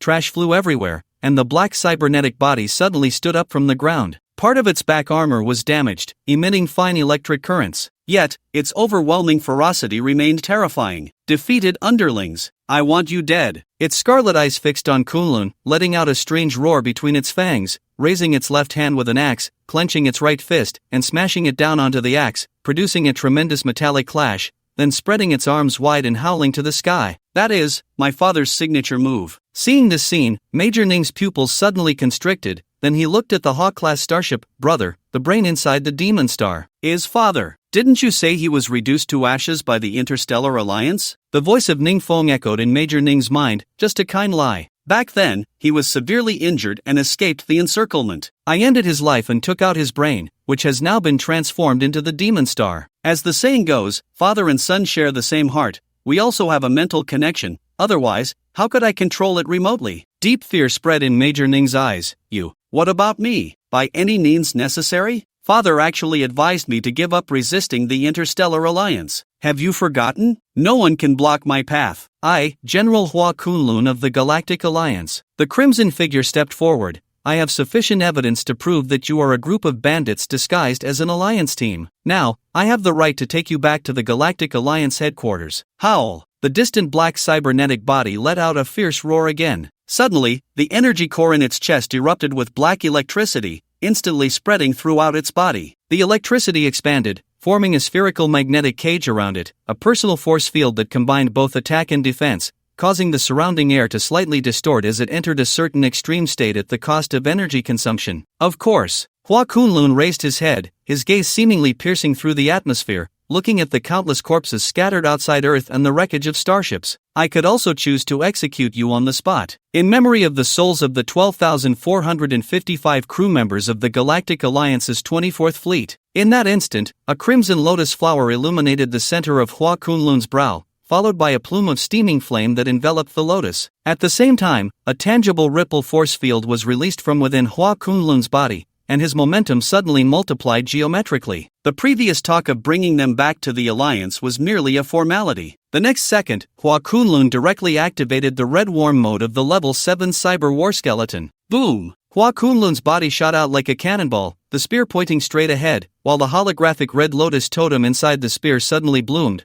projecting a gigantic red lotus hundreds of meters high behind Hua Kunlun, creating a visually stunning scene. Chang Chen squinted his eyes, recalling the introduction of STC. Although in the era of stars and seas, close combat weapons can no longer exert effective value, this weapon holds greater significance as a symbol of the spirit of the war god, a never-ending battle drum in the hearts of countless soldiers. This was the symbol of the Red Lotus war god, 120 years later. Whenever this massive lotus flower appeared, the human legions would be greatly inspired. 120 years. Was Hua Kunlun still alive then? Or had this weapon been passed on to someone else? At this moment, Hua Kunlun let out a roar that echoed through the heavens and the earth. The Shaoxing also swung its massive battle axe, crackling with electricity, bursting forth from the pit. Boom! The instant the two figures collided, the red spear pierced through the black force field of the Shaoxing, and under the explosion of golden light from the spear, the black force field instantly shattered. Immediately, the two weapons clashed, and the Shaoxing's black axe barely held for 1/100th of a second before suddenly exploding into countless fragments. The difference in their levels was like that between clouds and mud, the gap too vast. Crack! In the next moment, Hua Kunlun's spear directly pierced through the head of the black cybernetic body, stabbing in between its fangs and emerging from the back of its head. Tiny black fragments and bright red brain matter splattered out. The Shaoxing's red eyes widened in shock. Inside the starship, Ningfeng felt a sharp pain in his head, as if something had struck him. Come back to life. In the red-hot mode,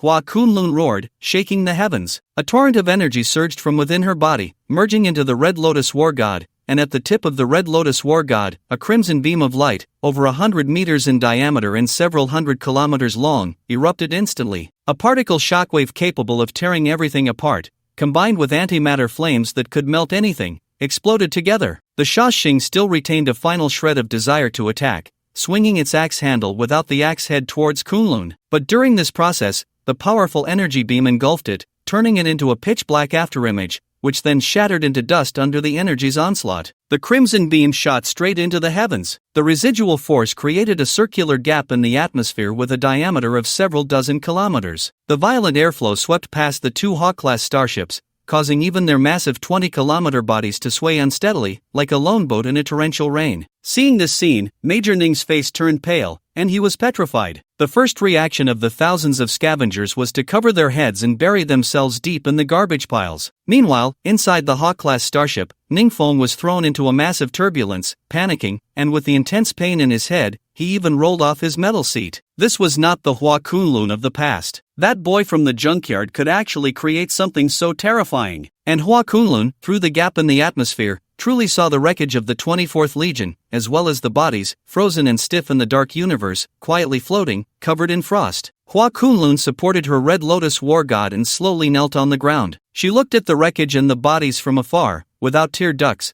but in her red cybernetic eye, there were flickering points of light, shimmering in and out. You are not traitors. Hua Kunlun slowly lowered her head, the red lotus on her forehead flickering for a moment before gradually extinguishing. After the red-hot mode ended, she fell into silence. Chang Chen let out a slow sigh, directly into red-hot mode. Who could blame Hua Kunlun's heart, filled with too much unwillingness, too much grievance, and too much anger? After all, she was a human brain. Sometimes, intense emotions could break through all restraint. Bastard! Bastard! The disheveled Ningfeng had blood oozing from the corner of his mouth, but he saw the silent Kunlun and knew that this was his only chance. Ningfeng rolled and crawled back to his metal seat. The metal lines connected to his head began to flicker wildly. At that moment, an astonishing mechanical transformation occurred on the bridge. Surrounding metal components rose up, wrapping around the metal seat layer by layer, and in the blink of an eye, it transformed into an unbreakable metal cube. Then, a large metal door on the ship slowly opened, and the metal cube floated into view before everyone. Scavengers of Earth. I am General Ningfeng of the Galactic Interstellar Alliance. Suddenly, defensive force fields lit up around the metal cube, revealing small sky shields,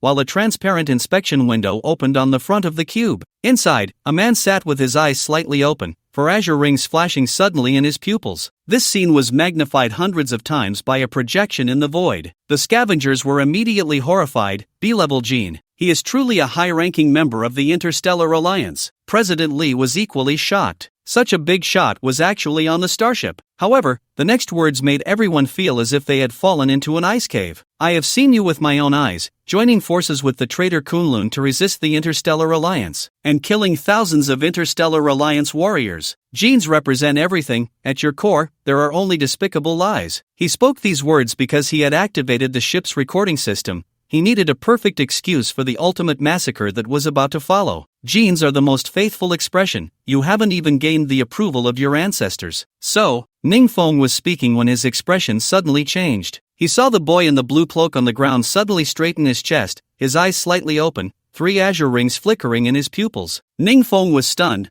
How could a sea-level gene appear on this garbage planet? This statement caused an uproar. The scavengers, realizing too late, looked at Cheng Chen, each one of them dumbfounded. When did this happen? Among them, there was actually such a noble sea-level gene. President Lee had already come to Hina's side. He was pleasantly surprised to find that Hina was not dead. At this moment, he held his second daughter, equally shocked, looking at Cheng Chen. The genetic manifestation in Cheng Chen's eyes was so lively and clear, exuding a noble aura. President Lee's pupils trembled. He knew in his heart that this was definitely not some kind of disguise. Meanwhile, Hina's entire body was stiff, unable to move. Her pale face slightly trembled, staring at Cheng Chen, and she uttered a cryptic sound. Just a sea level, not completely free from inferior genes. Moreover, compared to me, you are still a lower existence. In fact, a sea gene was already an extraordinary identity, but there was no turning back once the bow was drawn. Ningfeng roared, I will represent the Interstellar Alliance and purge you traitors. Immediately, the lines on Ningfeng's head flickered wildly. A tremendous roar filled the air. 2 massive Hawk-class starships suddenly performed an extremely difficult maneuver, flipping in mid-air at low speed, with their bows pointing towards the stars and their tails aimed at the ground. The nuclear fusion thrusters at the tail began to brew immense thermal energy. 6 enormous nozzles, each with a diameter of 7 kilometers, resembling dark volcanic craters, emitted waves of heat, distorting the surrounding space. Brother, are you crazy? You want to burn Earth with the ship's thrusters? Lieutenant Colonel Ning's expression collapsed as he shouted anxiously, I'm still here. No one can block my path. You can't, Kunlun can't, and that blue-cloaked scavenger can't either. No one can survive at a temperature of 13,000 degrees. Boom! The flamejet engine of the interstellar battleship roared to life. The flames grew from small to large, changing from yellow to blue, and finally to pure white, instantly covering the sky, like the wrath of a deity. Suddenly, Cheng Chen waved his arm, and the distant Hua Kunlun, along with the chirping creature on his shoulder, was enveloped in a green ripple, floating down into the crowd of scavengers in the distance. The massive flames focused into a needle-like shape with a radius of 100 meters, and as the enormous ship adjusted, the first to turn to ash would be Cheng Chen in the blue cloak. Zhao Lu. The Type 1 biological battle armor emitted a sound. It could not withstand such an exaggerated ultra-high temperature. Boom! The white descended to the ground, devouring everything around it, including Cheng Chen's frail body. The surrounding garbage melted in an instant, exploding into bursts of relatively low-temperature yellow flames, emitting a pungent burnt smell. Ha ha ha! Ningfeng laughed. I am the most genius commander in history. Only I can accomplish such a difficult operation. Boom! The jet flames refocused, increasing in intensity, and the core temperature had already soared to 13,000 degrees Celsius. 60 seconds. A full 60 seconds of burning. No biological entity could survive at such a temperature. At this moment, Ningfeng was like a madman, beginning to search for Kunlun's whereabouts, the ship's body roaring, and the massive white began to slowly move. In that instant, Ningfeng broke out in a cold sweat, because he saw a figure standing firm within the flickering white flames. In the next moment, that figure stepped out from the surrounding heat waves steaming and distorting. Even the metal garbage beneath his feet melted into molten iron the moment he landed. So this is the energy replenishment method of silicon-based life. Cheng Chen raised his head, his body now like a brilliant diamond, dazzling and eye-catching. The Type 1 biological battle armor had shrunk into a green eye pendant, hidden beneath his crystalline skin on his chest. How could your body change like that? Ningfeng froze. How could you possibly withstand such a temperature? Cheng Chen's eyes suddenly widened. In his pupils, besides 3 azure halos, there was also a ring of rainbow-like diamond light. What is that? What gene level are you? Ningfeng was equally shocked beyond measure. Why have I never seen this kind of gene manifestation? You possess a gene level beyond my understanding. In the distance, he not clearly saw this scene. She stared intently at Cheng Chen's eyes, her own filled with an indescribable heartache and infatuation. She reached out her hand to touch Cheng Chen in the distance, but due to exhaustion, her arm fell heavily to the ground, and at the same time, her head tilted, a layer of dead gray gradually spreading in her pupils. President Li was heartbroken, shaking his daughter's body vigorously. Wake up, don't leave me. Cheng Chen frowned slightly, his legs bent slightly, and the sound of crystal friction emanated from within the silicon-based lifeform. He could clearly feel that this body, which had just replenished its energy through ultra-high temperature, contained unimaginable violent power. Boom! The earth trembled, and the surface buried beneath layers of garbage cracked inch by inch. Cheng Chen actually leaped hundreds of meters high with just his body. In an instant, he reached the height where Ningfeng was located. Meanwhile, Ningfeng, hiding inside the metal box, looked on in disbelief. In midair, Cheng Chen's eyes sparkled with a strange luster, his diamond-like arms bent at the elbow, sharp crystal spikes growing from between his elbows, crashing down from above. Boom! Crack! The 7-layered sky shield outside the metal cube was pierced in an instant. It is unimaginable that this is the physical power of a living being. Ningfeng's eyes widened to their limit as he clearly saw Cheng Chen's elbow getting closer to his face. No one can block your path? Cheng Chen's voice echoed softly, my lord, the times have changed. The metallic cube fell to the ground, emitting thick black smoke. Its surface was dented and cracked, revealing Ningfeng's body. Only a terrified, gaping mouth remained on Ningfeng's head, which had completely exploded, turning into a splatter of flesh and blood on the surrounding walls. It fell into a pile of garbage, becoming just another piece of trash. Cheng Chen stood on the ground, looking up at the 2 Hawk-class starships in the sky, blue ribbons fluttering out. He realized that the barrier between him and the 2 starships had vanished. His eyes flickered. It turned out that Ningfeng had used some method to directly control the 2 starships with his brain. Now, with Ningfeng's brain turned to mush, the 2 starships had become ownerless. Indeed. Cheng Chen felt a surge of joy in his heart, not regretting the trouble he had gone through to eliminate everyone on the starships while keeping them relatively intact. What are you doing? I am a major of the Interstellar Alliance. Who dares to touch me? The only surviving Major Ning was continuously retreating, surrounded by a large group of scavengers. It was President Li stepping out from the crowd, holding a metal pipe, tears in his eyes. Beast! Bang! President Li struck Major Ning's head with a stick. A scream erupted as blood gushed from Major Ning's forehead, filled with terror. Immediately, countless scavengers surged forward, completely drowning Major Ning in the crowd, his screams growing fainter. Moments later, countless scavengers gathered around Cheng Chen. They suddenly knelt down, with President Li at the forefront, continuously bowing to Cheng Chen, my lord. Cheng Chen slowly turned around. His eyes sparkled with 3 azure rings symbolizing sea-level genes, along with a colorful diamond ring. In that instant, Cheng Chen's diamond skin faded away, and the eye-shaped bioarmor on his chest spread out, reforming into Cheng Chen's black leather outfit and a blue scavenger cloak filled with holes. This scene appeared miraculous to everyone. The crowd kept bowing, my lord, my lord. Cheng Chen knew that the my lord they spoke of stemmed from his previous performances and the genetic differences.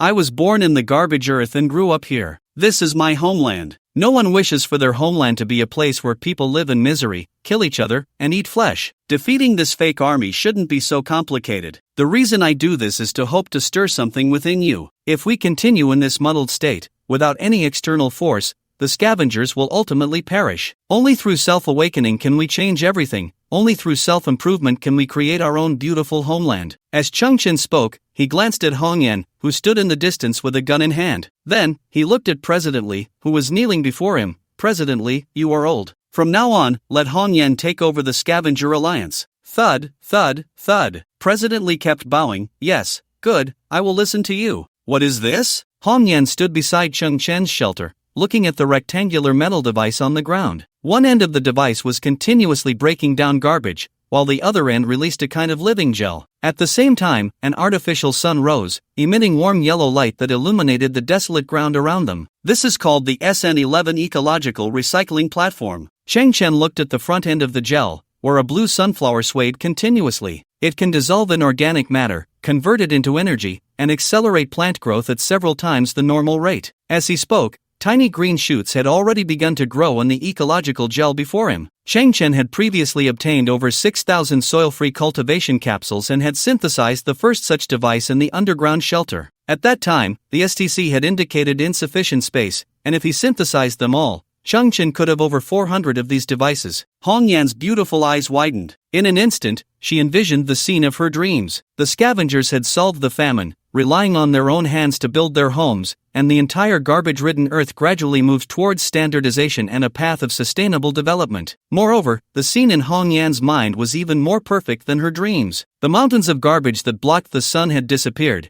and the earth was lush with green trees, with wheat fields swaying in the wind, stretching endlessly. The tiny shoots before her had grown a few more centimeters. Hong Yan was increasingly astonished and turned to look at the other side of the shelter, where 100 SN11 ecological recycling platforms were arranged. Did you make all those? Hong Yan's breath trembled slightly. This is advanced technology, right? Cheng Chen nodded. Yes, quite advanced. Hong Yan was speechless, unsure of where to begin. Keep those weapons for the self-defense team. They need training to unleash the true power of those weapons. And you must make full use of these recycling platforms. They are only enough to address immediate needs, while more changes will require the scavengers to take action themselves. Cheng Chen gazed at Hong Yan. Miss Yun, I support your dream day. Hong Yan's eyes quivered. So you recognized me that night? Cheng Chen shrugged. Even if I couldn't see through your biological disguise, the aura you emit is different from other scavengers. Hong Yan's body froze slightly. Cheng Chen then smiled and said, Presidently,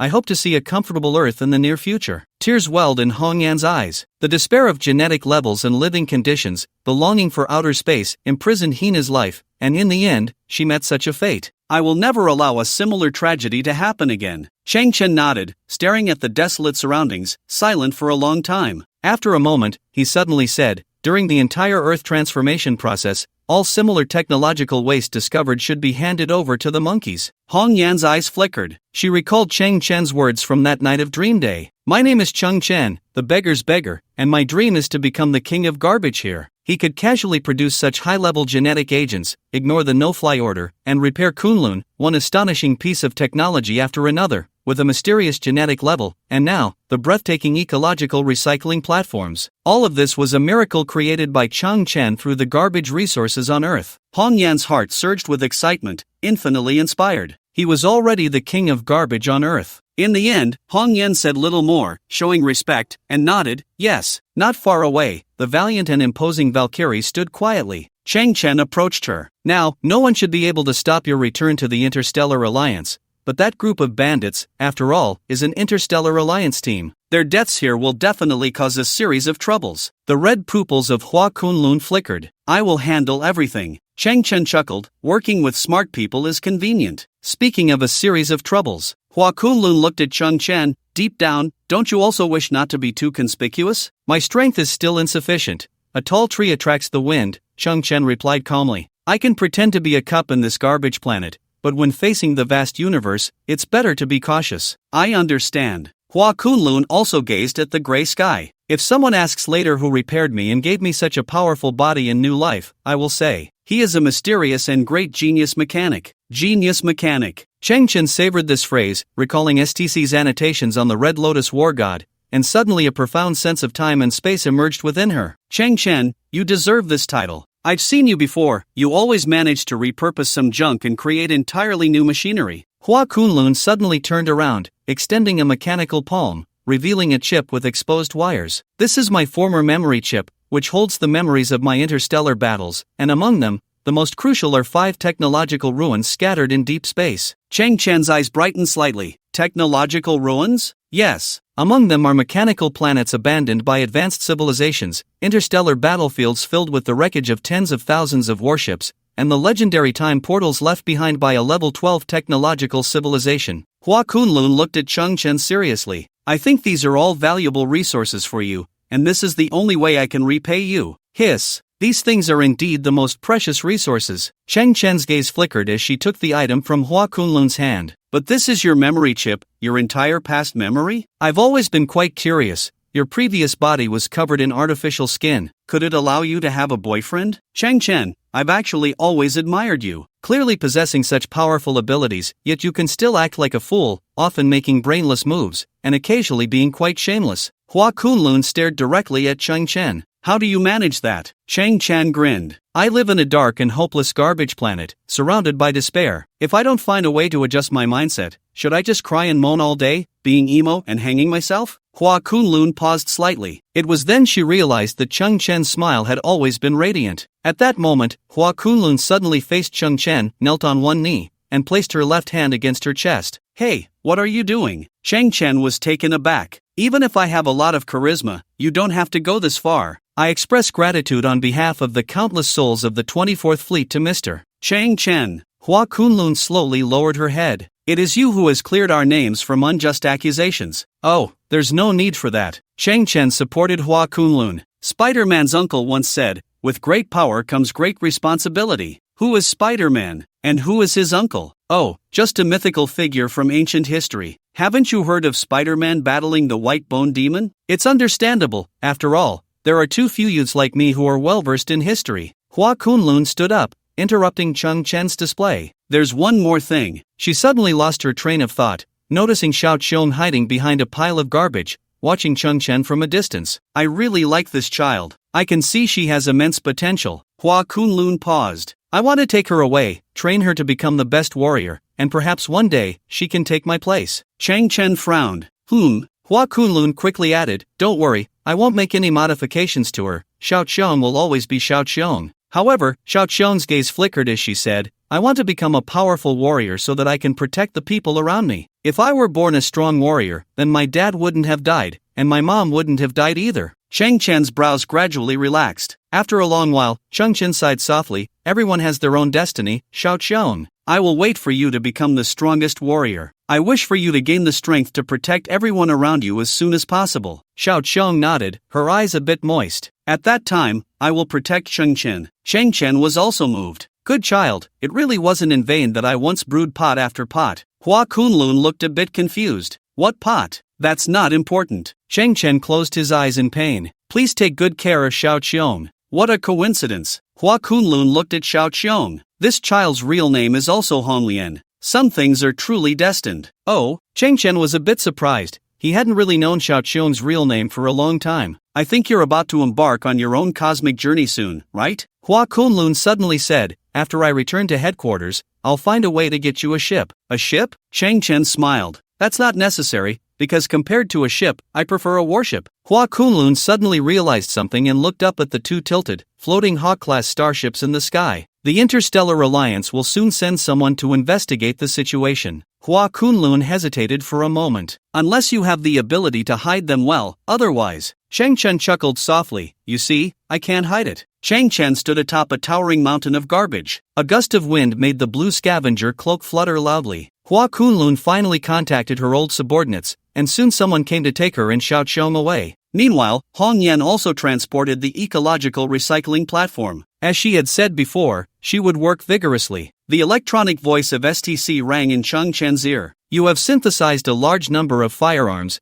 activating Hong Yan's rebellious thoughts. You have synthesized cybernetic limbs, giving Kunlun a new life. Her appearance has shown the scavengers that the Interstellar Alliance is not all evil, which has given them hope. At the same time, Kunlun will handle all subsequent troubles. You have synthesized the SN11 ecological recycling platform, aiming to use the power of technology to change the entire garbage earth, also providing the scavengers with initial resources and conditions. In fact, what you have synthesized is not just pieces of equipment, but an opportunity for a lost civilization to rise again. Cheng Chen waved his hand. I'm not that great. Since this is my hometown, there will always be a trace of connection, right? That's very great. I feel like I haven't chosen the wrong person. I see the hope of the mother civilization's revival. Cheng Chen's body slowly ascended. In his view, the garbage earth below became increasingly distant, everything growing smaller and smaller. The closer he got to the two Hawk-class starships, the more excited he felt. Observing from a close distance,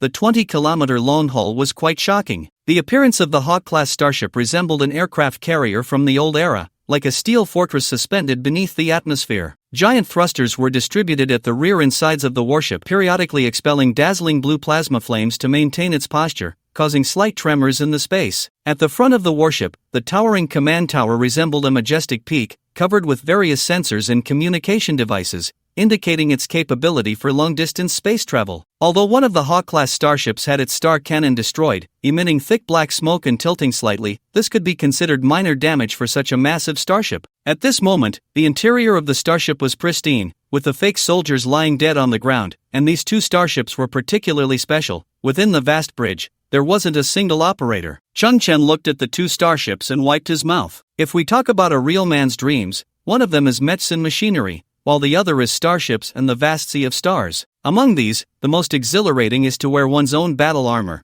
pilot one's own starship, and carve out a path that belongs to oneself. The boundless universe, the uniquely beautiful planets, the mysterious and splendid treasures, and countless unimaginable civilizations. Growing stronger along the way, maturing, and experiencing the most beautiful scenery. This was a scene Chang Chen had fantasized about countless times, dreamed of countless times. Of course, if the starship could perform explosively, capable of withstanding various risks and disappearing without a trace, it would be even more thrilling and exhilarating. What can these two treasures combine into? They are already the top starships of the human alliance. The next level must transcend reality. Chang Chen's eyes sparkled with a lustrous gleam. The next operation was the most anticipated synthesis he had looked forward to up to this point. He glanced at the garbage planet beneath his feet. Such a large-scale synthesis still needed to be kept under wraps. Chang Chen closed his eyes, then opened them again, and his eyes shone with brilliant diamond-like light. At the same time, dozens of floating blue ribbons appeared in his vision. These ribbons twisted and intertwined,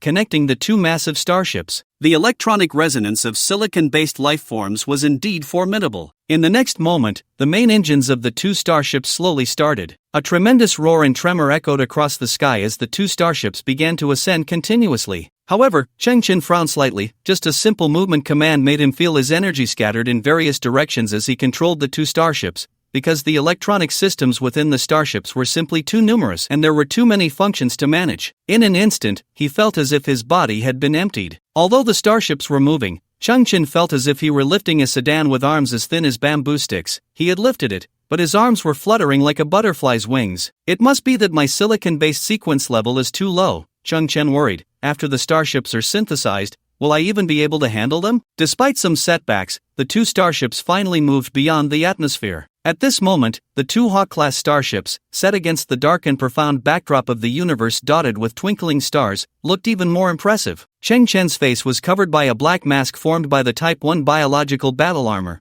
which could insulate him from the surrounding low temperatures and provide ample oxygen. Start synthesis. He took a deep breath, slowly raised his right hand, palm facing the two starships, and the STC emitted a brilliant blue beam, dispersing into primitive matter. This scene was more grand and spectacular than ever before. The massive Hawk-class starships, under the azure technological beam, transformed into specks of white light, even more dazzling than the distant stars. Chang Chen had already grown accustomed to such scenes, but this time, his heart was inexplicably filled with awe for technology. Synthesis starting. Target blueprint is the post-78-year human civilization technological creation, Falcon-class interstellar starship, Hawk-class, Falcon-class, continuing the naming of the Raptor series. Chang Chen's pupils trembled. Indeed, it is future technology. Synthesis in progress. Synthesis in progress. Chang Chen frowned slightly. This time, it seemed like there was a lag, a phenomenon that had never occurred before. Undocumented technology appeared in the target creation, different from ordinary Hawk-class starships. Chang Chen's eyes widened. What's going on? In the next moment, STC projected a void image in front of Chang Chen. It was the scanning result of two Hawk-class starships, displayed as holograms. In the bridge positions of these two starships,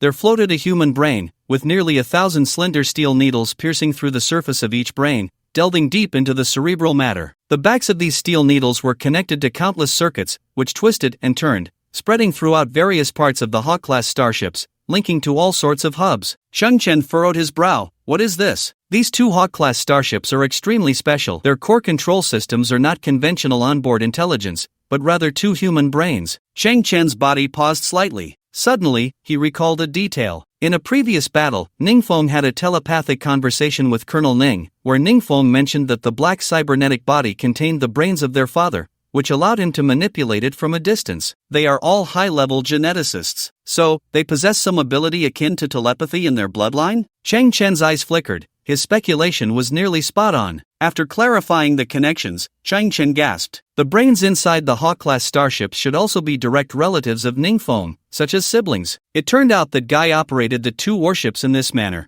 No wonder he could become the most genius commander in history. This meant that these two seemingly ordinary Hawk-class starships actually contained profound secrets, being a special existence. Even STC did not have corresponding synthesis blueprints. Cheng Chen's heart instantly sank. I thought I had stumbled upon a treasure, but it turns out to be so unconventional that it can't be used. Integrate existing technology, replan the synthesis scheme. Cheng Chen, given your previous aspirations, I will attempt to develop a brand new route for you, along with a technological blueprint. The situation took an unexpected turn, and Cheng Chen was somewhat taken aback. Redevelop? To be precise, it means creating another possibility through existing technology and conditions. Of course, there is a certain probability of failure involved. What happens if it fails? Everything will turn to nothing. Cheng Chen clenched his fist, realizing he had no other options. After a few seconds of silence, Cheng Chen gritted his teeth and said, "Combine." In that instant, STC released an even more dazzling light than before, as if performing some high-speed calculations. One Hawk-class starship shattered into white light points and began to pulse violently. Gradually, those light points converged towards the other Hawk-class starship. At that moment, a blinding light erupted ahead. Cheng Chen's eyes widened slightly, his palms drenched in sweat. 3 seconds later, he heard the most pleasant sound. Synthesis successful. Cheng Chen's brow suddenly relaxed. It worked. The blinding brilliance ahead gradually faded. It was as if a grand light curtain was slowly drawn back, and the protagonist within finally emerged after countless calls. Cheng Chen's pupils trembled as he gazed ahead. There stood a white warship, sharp and spear-like. It was much smaller than the previous Hawk-class starships,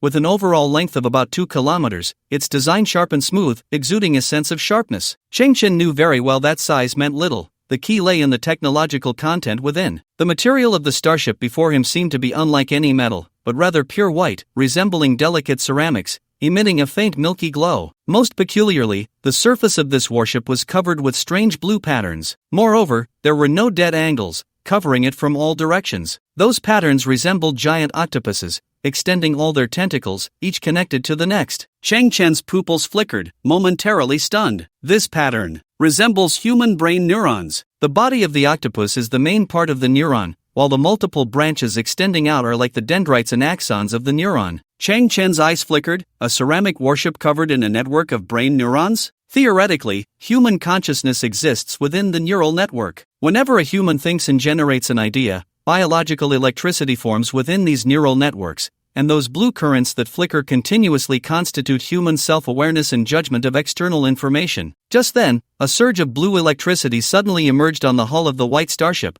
flashing rapidly along the surface patterns, like a shooting star, gone in an instant. Cheng Chen was somewhat astonished. It generated a thought? Although he had never seen the legendary Falcon-class starship, Cheng Chen was certain that this thing before him was definitely not a Falcon class, because it completely defied human design concepts and even overturned human conventional thinking. Moreover, the Falcon-class starship was born 78 years in the future, and the technological quality of this thing before him was clearly not something that could be accumulated in just 78 years. Countless blue currents once again emerged on the starship before him, flowing across the entire hull, forming a brilliant blue glow in the dim universe. Magnificent, spectacular, and full of mystery. Cheng Chen's eyes widened slightly. Is it thinking? Among the two Falcon-class starships, there exist two highly electronic human brains. In the recent process, the two brains also completed a merger and produced a unique reaction with the two Falcon-class starships in synthesis, forming an unprecedented product. Cheng Chen felt quite shocked. The synthesis of human brains. Unnamed starship.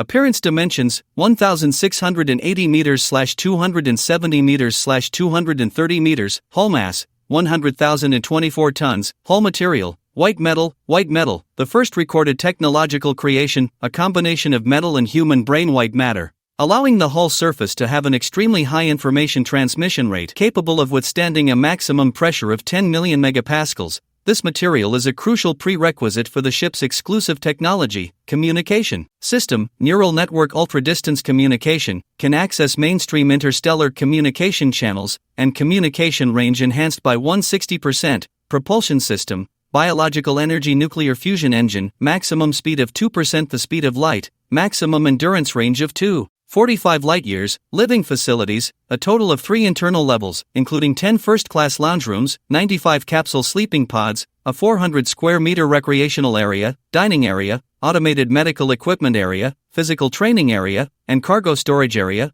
weapon system, neural network star destroyer cannon, defense shield system, neural network sky shield, exclusive technology, to be explored, technology level. Given the starship's excellent interstellar navigation capabilities, the minimum technology level is level 2, while the upper limit of the technology level is pending due to the inclusion of many undocumented technologies. Chung Chen looked at the long annotations. The amount of information contained was vast. The old interstellar radio left by his grandfather was once Chang Chen's only way to understand the vast universe. He used to sit by the radio at regular intervals, like a shriveled sponge, absorbing all information. He had also heard quite a bit about starships. This starship before him, in terms of size and tonnage, belonged to a small reconnaissance or assault ship. Its maximum speed is 2% the speed of light. This figure seems small, but it is equivalent to 17,000 times the speed of sound. According to Chung Chen, it was already 30% faster than the fastest small reconnaissance ships on the market. Although this was already far ahead, Chung Chen still felt it wasn't as stunning as he had imagined. The white metallic substance, which gives the starship its ceramic appearance, is an unprecedented material on the market. Chang Chen squinted. Can it withstand a maximum pressure of 10 million megapascals? Wouldn't that mean it could be destroyed by a single shot from a star destroyer? Chang Chen frowned. The defense seems a bit weak. The onboard living facilities are quite comprehensive, so long-distance travel should be very comfortable. The long-range communication is also more than sufficient. Neural network star destroyer? Neural network sky shield? Chang Chen pondered. Previously, the weapons and shields on the Harrier-class starship underwent a systematic upgrade, but what exactly was upgraded? In that moment, the STC shone brightly, projecting a holographic image of the starship. Neural network star destroyer. In the hologram, the densely packed neurons on the white hull suddenly flickered in unison, a captivating black light swirling on the surface. Then, the entire white starship seemed to transform into a cosmic-level hedgehog. Hundreds of neurons on the hull each emitted a pitch-black, straight attack beam, covering 360 degrees without any blind spots. Chang Chen was somewhat surprised. He vividly remembered this black beam. It was precisely the attack method of the Star Destroyer on the previous Harrier-class starship. Releasing the Star Destroyer through neurons? And hundreds of them? The scale is truly astonishing. Chang Chen's gaze trembled, and then an even more explosive scene unfolded. The neurons began to slightly writhe, and hundreds of black beams gathered in front of the hull, energy surging violently, the black beams focusing into an ultra-large attack beam nearly a meter in diameter, as if it were a solid entity, instantly plunging into deep space. 10 seconds later, a massive black energy sphere suddenly erupted in the distant sky, followed by a violent explosion. Although this scene was merely a holographic simulation, Chung Chen could clearly feel the terrifying power within it, as well as that sense of world-destroying might. Dispersed shooting attack power is 10% of the original Harrier-class starship's Star Destroyer. Concentrated shooting attack power is 220% of the original Harrier-class starship's Star Destroyer. So that's how it is? Chang Chen finally understood. The power of dispersed attacks is reduced,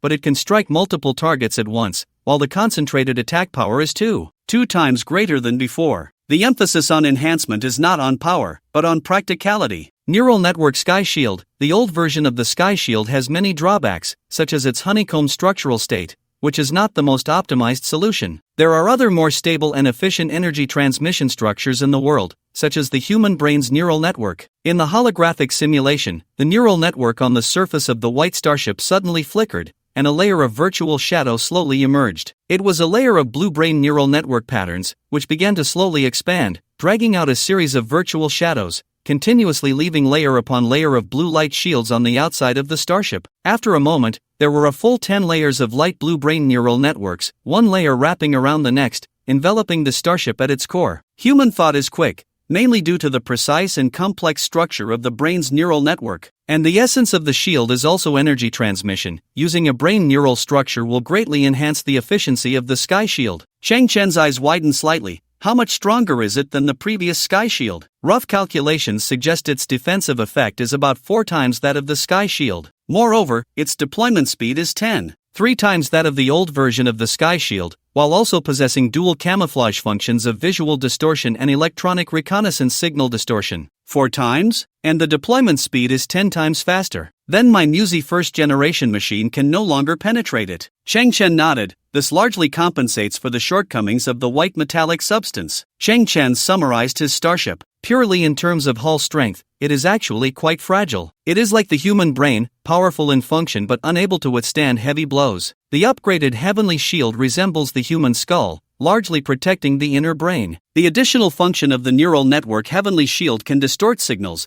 but this function is defined as camouflage, not invisibility. In Cheng Chen's heart, there was still a slight lack of security. The upgraded Star Destroyer, in a dispersed firing state, resembled a shotgun, while in a concentrated state, it was like a sniper rifle. As for the speed of the starship, it was 30% faster than the fastest small starships on the market. In summary, this brand new starship had a hint of reconnaissance vanguard about it. Its overall performance still had some gaps compared to certain super starships, but as a light starship, it was extremely excellent. Cheng Chen's gaze moved over the annotations and slowly fixed on one. What is this exclusive technology that appeared twice? My data comes from the feedback of the starship's intelligent brain. As of now, the special technology of this starship is in an unactivated state. You need to explore it yourself. Cheng Chen's eyes flickered. This was quite normal, after all. The starship before him was a product beyond the STC blueprint. Exploring hidden functions and such. I love it the most. Watch me decode it in no time. Cheng Chen rubbed his hands together, and the turbo-powered shoes propelled his body to move silently through space. After circling the entire starship, he surprisingly found no door. The whole starship was seamless, not even a crack. What does it mean there's no door? Just as Cheng Chen was in a daze, a small cluster of neural networks suddenly appeared on the ship's hull, glowing with blue light. Then, this cluster of neural networks slowly spread in a way that defied the laws of geometry, forming a 3-meter-high entrance in front of Cheng Chen. Truly unconventional. Even the hatch door was so magical. Cheng Chen slowly entered the starship, and the hatch door behind him closed silently, forming a wall that resembled ceramic,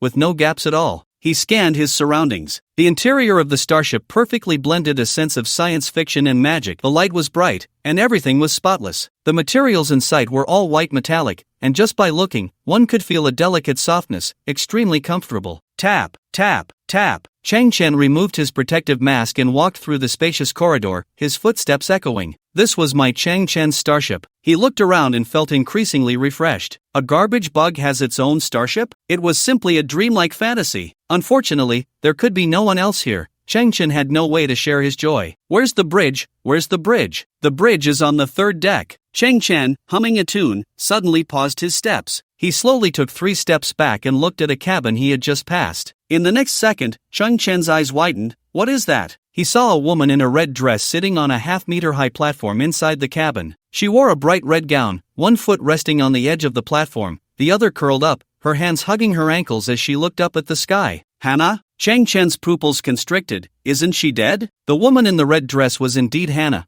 and her posture was exactly the same as when she once waited for the arrival of hygiene beings on the roadside of the bar street. Hannah slowly turned her head, suddenly noticing Cheng Chen, and then she extended a hand covered in bruises, reaching out to Cheng Chen from a distance, murmuring something strange. Cheng Chen felt a chill run down his spine, instantly covered in goosebumps. What's going on? Fortunately, Hannah remained in place, maintaining the same posture, unable to affect Cheng Chen. Cheng Chen felt a wave of eerie chills. Could this be related to the hidden functions of the starship? I need to reach the bridge to uncover the truth. Continuing forward, Cheng Chen saw a pair of middle-aged people cuddling by the roadside, dressed in tattered scavenger cloaks, with the woman leaning on the man's shoulder. Cheng Chen recognized them. They were Xiao Qiong's father and mother. At that moment, Xiao Qiong's parents suddenly smiled and nodded at Cheng Chen. Cheng Chen was taken aback. These two had already died. As he walked further, Cheng Chen saw a set of quadruplets. The oldest among them was none other than his subordinate spirit, Ningfeng, who was frowning and pacing in place, muttering to himself without making a sound. Cheng Chen could roughly discern from his lip movements that he was saying, "No one can block my path." Among the younger ones was Colonel Ning, who had been beaten to death by scavengers. He was now holding his head, trembling violently, with intense fear in his eyes. The other two bore a striking resemblance to Colonel Ning and Ningfeng,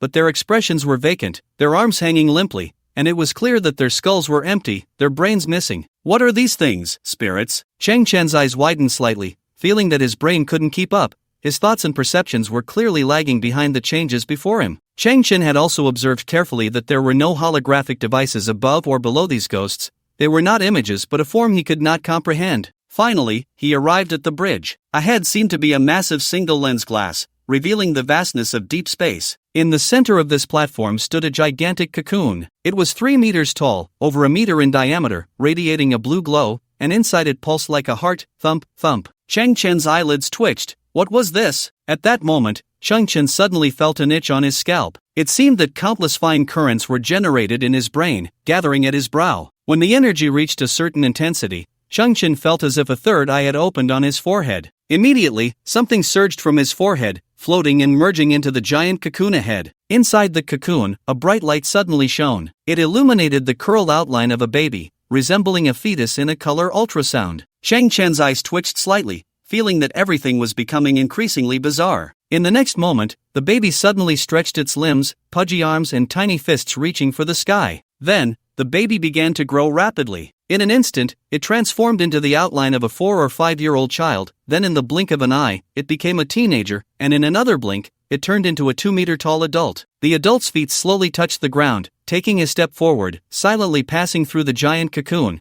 which then transformed into some kind of energy absorbed by its body. After that, the tall figure dragged strands of light, walking step by step until it stood before Chang Chen. It was a skeleton wrapped in blue light, with 2 blazing white flames flickering in its eye sockets. My creator, hello. The tall blue skeleton opened its mouth slightly, and an invisible sound wave spread out. After merging a fragment of your consciousness, I have become an independent life form. Life? Chang Chen was stunned. What exactly are you? I am this starship. The blue skeleton stood upright. I am also a personified, electronic attribute of human consciousness. Chang Chen felt an inexplicable shock. An invisible, intangible human consciousness had turned into a physical entity? In other words, the remaining consciousness in the 2 human brains aboard the starship was synthesized and then merged with the starship, forming a kind of electronic consciousness? Chang Chen was somewhat taken aback and said, You are equivalent to some kind of artificial intelligence? I am a more special existence. In all known records, I am unique. The blue skull's voice echoed. I am born from the souls of Ningyu and Ningshan, but I am unrelated to them. Now, I am both a soul and an electronic consciousness that can exist in the material world. Soul, material world? Chang Chen's eyes flickered as he slowly turned to look at the familiar faces from his past. Is there really an afterlife in this world? Have you heard of the concept of 21 grams of soul? The blue skull's mouth opened slightly, and sound waves continued to spread. At the moment of human death, the body precisely loses 21 grams of weight, that is the weight of the soul, because at that moment, the soul leaves the body. The so-called soul is actually human consciousness. Human consciousness and the body have always been 2 independent existences, just like mechs and mech pilots. Chang Chen paused slightly. So where does human consciousness go after death? It floats in the air, existing silently in an undetectable form. Chang Chen inhaled slightly, feeling a bit horrified. So, that means those who have died are actually floating around us, quietly watching us? You can understand it that way. The ghostly fire in the blue skull's eyes flickered as it calmly looked ahead. Human consciousness is a quantum state, born from quantum phenomena at the microscopic level of the brain, such as the quantum vibrations of proteins or the quantum tunneling of ion channels, as well as the process of brain cells transitioning from a superposition state to a collapsed state. All of these contribute to the formation of human consciousness. Chang Chen was somewhat astonished. So, the concept of quantum soul is real. And when a human dies, the consciousness particles do not dissipate. Instead, they become a superposition state. If someone can observe them, then the consciousness will collapse back into a definite state. Chang Chen's eyes widened. So, the spirits I saw before collapsed into a definite state for some reason, becoming visible to the naked eye? Yes. The blue skull nodded. Before you observed them, they were consciousness particles drifting in another space. Chang Chen was somewhat shocked. Another space? The blue skull continued. This space both exists and does not exist, because it is another dimension. Normally, no human can break through this barrier, as it lies beyond the 4th wall. Chang Chen felt his mind open up. 4th wall? This term comes from human civilization's drama. The stage has 3 walls on the left, right, and back. while there exists a fourth wall between the actors and the audience. The blue skull's mouth opened slightly, and sound waves drifted slowly. The consciousness of the deceased exists beyond the fourth wall, like an audience, silently watching the performance of the living. But as a concretized electronic consciousness, I possess both physical and soul states. The blue skull paused. Therefore, I am an existence that can break through the fourth wall. Upon hearing this, Chung Chen recoiled sharply. This was too bizarre. The blue skull continued. Because I have the dual attributes of soul and reality, I can observe all consciousness particles within the field, and they will thus collapse into a definite state, forming the spirits you see. Cheng Chen was somewhat dazed. The principle of the spirits surprised him greatly, even opening up his mind. The blue skeleton added, of course, the so-called state of certainty is only for me, and because you and I share a unique consciousness link, you can also have the same perspective as I do. Others cannot see those spirits. Cheng Chen's eyes widened. With thousands of years of human civilization, aren't those spirits overcrowded? They can also dissipate due to energy depletion, but the duration varies. The ghostly fire in the blue skeleton's eyes flickered. Consciousness possesses quantum entanglement properties. The more ties the deceased had in life, the longer they exist. Cheng Chen felt a chill. It's like the ghost stories say, heavy obsessions keep the spirits from dispersing. The blue skeleton nodded slowly, then suddenly turned to reveal the space behind it. Cheng Chen's expression paused slightly. Not far away stood 8 tall figures. They were 8 resolute-looking warriors clad in massive mechanical exoskeletons. Cheng Chen's pupils trembled slightly. The extreme warriors 8, Ding Feng, Lin Lanhua, Long Zhanxiu. In that moment, the 8 warriors straightened their backs, raised their hands, and performed a standard military salute towards Cheng Chen. Cheng Chen's body stiffened. In their eyes was a clear gratitude and a sense of relief. Cheng Chen recalled a previous scene. He had slain 8 imposter soldiers in front of the warriors' plaques, intending to give these 8 heroic spirits an explanation. And combined with what the blue skeleton had just said, it meant that these 8 warriors had always been behind the fourth wall, truly witnessing that scene. Their current actions expressed respect and gratitude towards Cheng Chen. For 20 years, their consciousness had not dissipated due to grievances and unwillingness. For some reason, Cheng Chen felt moved. After all, he wasn't that great, just a fortunate coincidence, a small effort. Yet unexpectedly, the mysteries of the world had conveyed his gratitude in such a way. Cheng Chen also smiled and nodded at the 8 figures. In the next moment, the 8 figures maintained their salute and slowly dissipated. Their entanglement vanished, and at this moment, they had truly left this world. Cheng Chen tilted his head. Suddenly, he saw behind him a middle-aged man in a white lab coat, smoking a cigarette, with tattooed arms. Cheng Chen's eyes widened. Professor Huo Linzhong. The man in the lab coat discarded his cigarette, slowly rolled down his sleeves to cover his tattoos, then carefully adjusted his attire before bowing slightly towards Cheng Chen. Cheng Chen knew that Professor Huo Linzhong's bow was for the muon technology that had not been buried. Taking a deep breath, Cheng Chen also bowed slowly to Professor Huo Linzhong, a mutual salute that transcended the fourth wall. I haven't done much, just fortunate to stand on the shoulders of giants. Cheng Chen said with deep respect, if it weren't for Professor Huo's relentless persistence, I wouldn't have had the opportunity to harness muon technology. Professor Huo Linzhong's figure slowly dissipated. At that moment, the couple of scavengers who had been cuddling together reappeared, looking at Cheng Chen with the same smile. Cheng Chen then understood. They were also expressing gratitude to him, because after they passed away, Cheng Chen had taken in their daughter, Xiao Qiong. Cheng Chen felt a sense of awe, deeply shaken. The world is vast, and its mysteries are endless. Human understanding, in the universe, is but a flickering spark. It cannot even illuminate humanity's own civilization. So, Cheng Chen turned to the tall blue skeleton. What exactly is the exclusive technology of this starship? My essence is this starship, and I am the only being in the known universe capable of crossing the fourth wall. Therefore, this starship can also cross the fourth wall. The blue skull nodded. And you, as a crew member of the starship, can also traverse it. Hiss. Cheng Chen's eyes widened. This information was like a bombshell. He had previously imagined the hidden functions of the starship, but he could never have anticipated such an absurd, mind-blowing answer. 2 minutes ago, Cheng Chen had just formed a concept. That is, in this world, there exists a magical and profound fourth wall. In Cheng Chen's understanding, this concept was deep, secretive, awe-inspiring, and unattainable. Yet at this moment,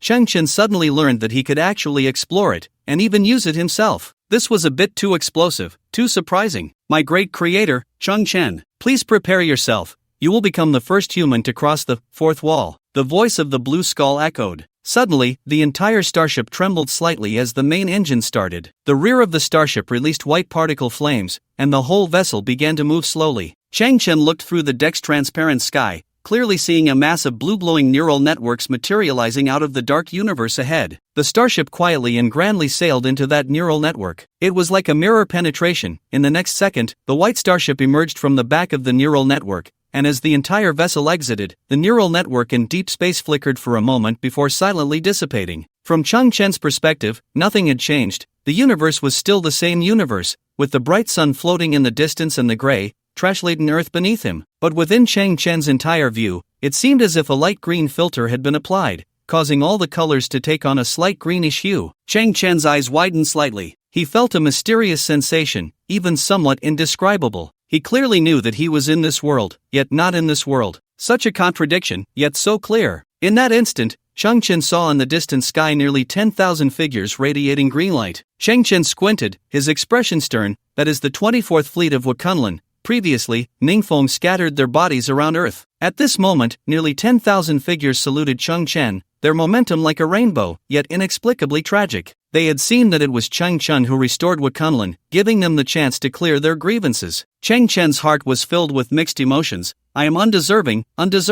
Then, the nearly 10,000 figures of the 24th fleet turned in unison and walked towards deep space, gradually disappearing from Chang Chen's sight. Chang Chen also slowly took a breath, calming the indescribable feelings within him. It seemed that he had truly penetrated the fourth wall. This was too unbelievable. Chang Chen's eyes flickered. So what is my relationship with the real world now? It was at this moment that a small passenger starship suddenly approached from the distant sky. Chang Chen saw the insignia on the starship. It should be the investigator from the Interstellar Alliance mentioned by Kunlun. The front of that spacecraft was flashing with a faint red scanning beam, coming closer. At this time, Chang Chen's white starship was perfectly blocking the small passenger ship's path, but the other parties seemed completely unaware. 30 seconds later, Chang Chen's eyes widened as he watched the small passenger starship penetrate through his white starship, heading towards the trash-laden Earth.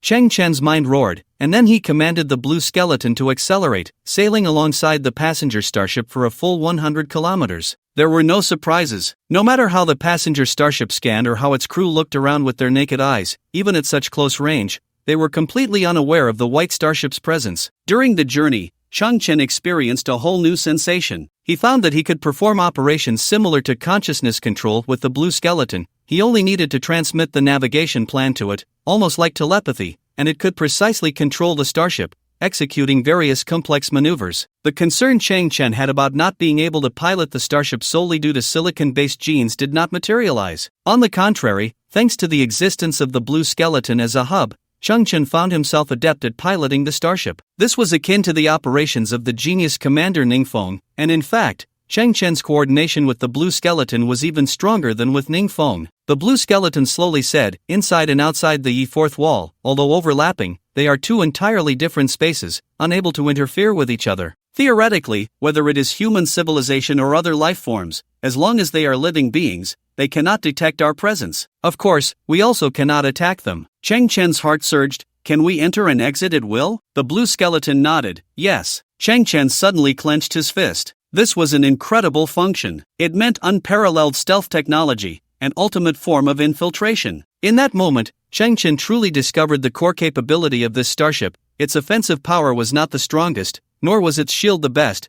but its stealth ability was absolutely extraordinary. Entering and exiting various perilous situations, accessing realms unreachable by other starships, or evading pursuit, safely navigating through the crisis-ridden universe. That was the advantage of this starship. This truly fulfilled Chang Chen's previous wish. How exhilarating! This synthesis was beyond his expectations. Chang Chen was somewhat excited as he looked at the blue skeleton. This is amazing. It's a starship that traverses the realms of yin and yang. He saw the ghostly flames flickering in the blue skeleton's eyes. Esteemed creator, your statement is a bit naive and somewhat amusing. To be precise, this technology is called fourth wall navigation.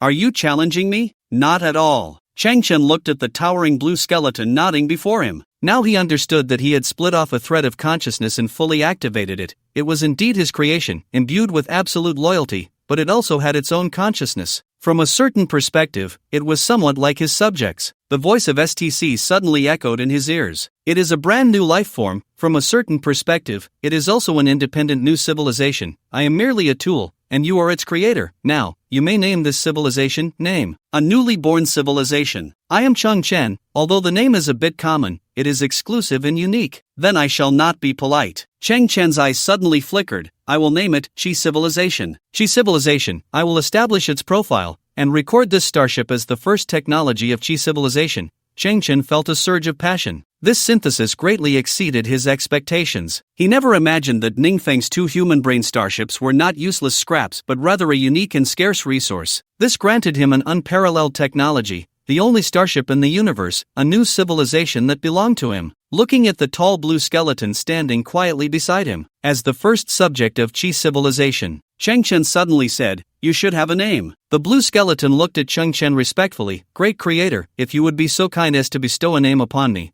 I would be most grateful." Dog egg. Chang Chen waved his hand. "Just kidding, how about we call you Ling, as in soul?" Civilization and Technology Blueprint Collection, File No. 1, Ling-class starship, ready for a trip. Packing the luggage. The Ling-class starship docked next to Chang Chen's shelter, and a scavenging vulture passed through the seemingly non-existent starship, landing on the ground and pecking at a metal can with its sharp beak. The packing of luggage was entirely handled by Steel Mom. The KP-03 Quantum Intelligent Repair Cluster, SN-11 Ecological Platform, and Innocent Defense Array were all loaded onto the starship. Han Zai was just holding a large metal box, not allowing anyone to touch it, treating it like a treasure. Chang Chen stood at a distance, squinting slightly. A thousand-eyed fly circled and landed on Han Zai's metal box, thousands of compound eyes peering through the gaps to see inside. Inside were a dozen colorful robot magazines and an old-looking robot toy. On those colorful robot magazines, various voluptuous female robots, with enchanting expressions, opened the metal covers on their chests, revealing 2 heart-shaped power batteries inside. Chang Chen smiled helplessly. He glanced again at the radio that was specifically connected to MO. He had made 3 or 4 calls before,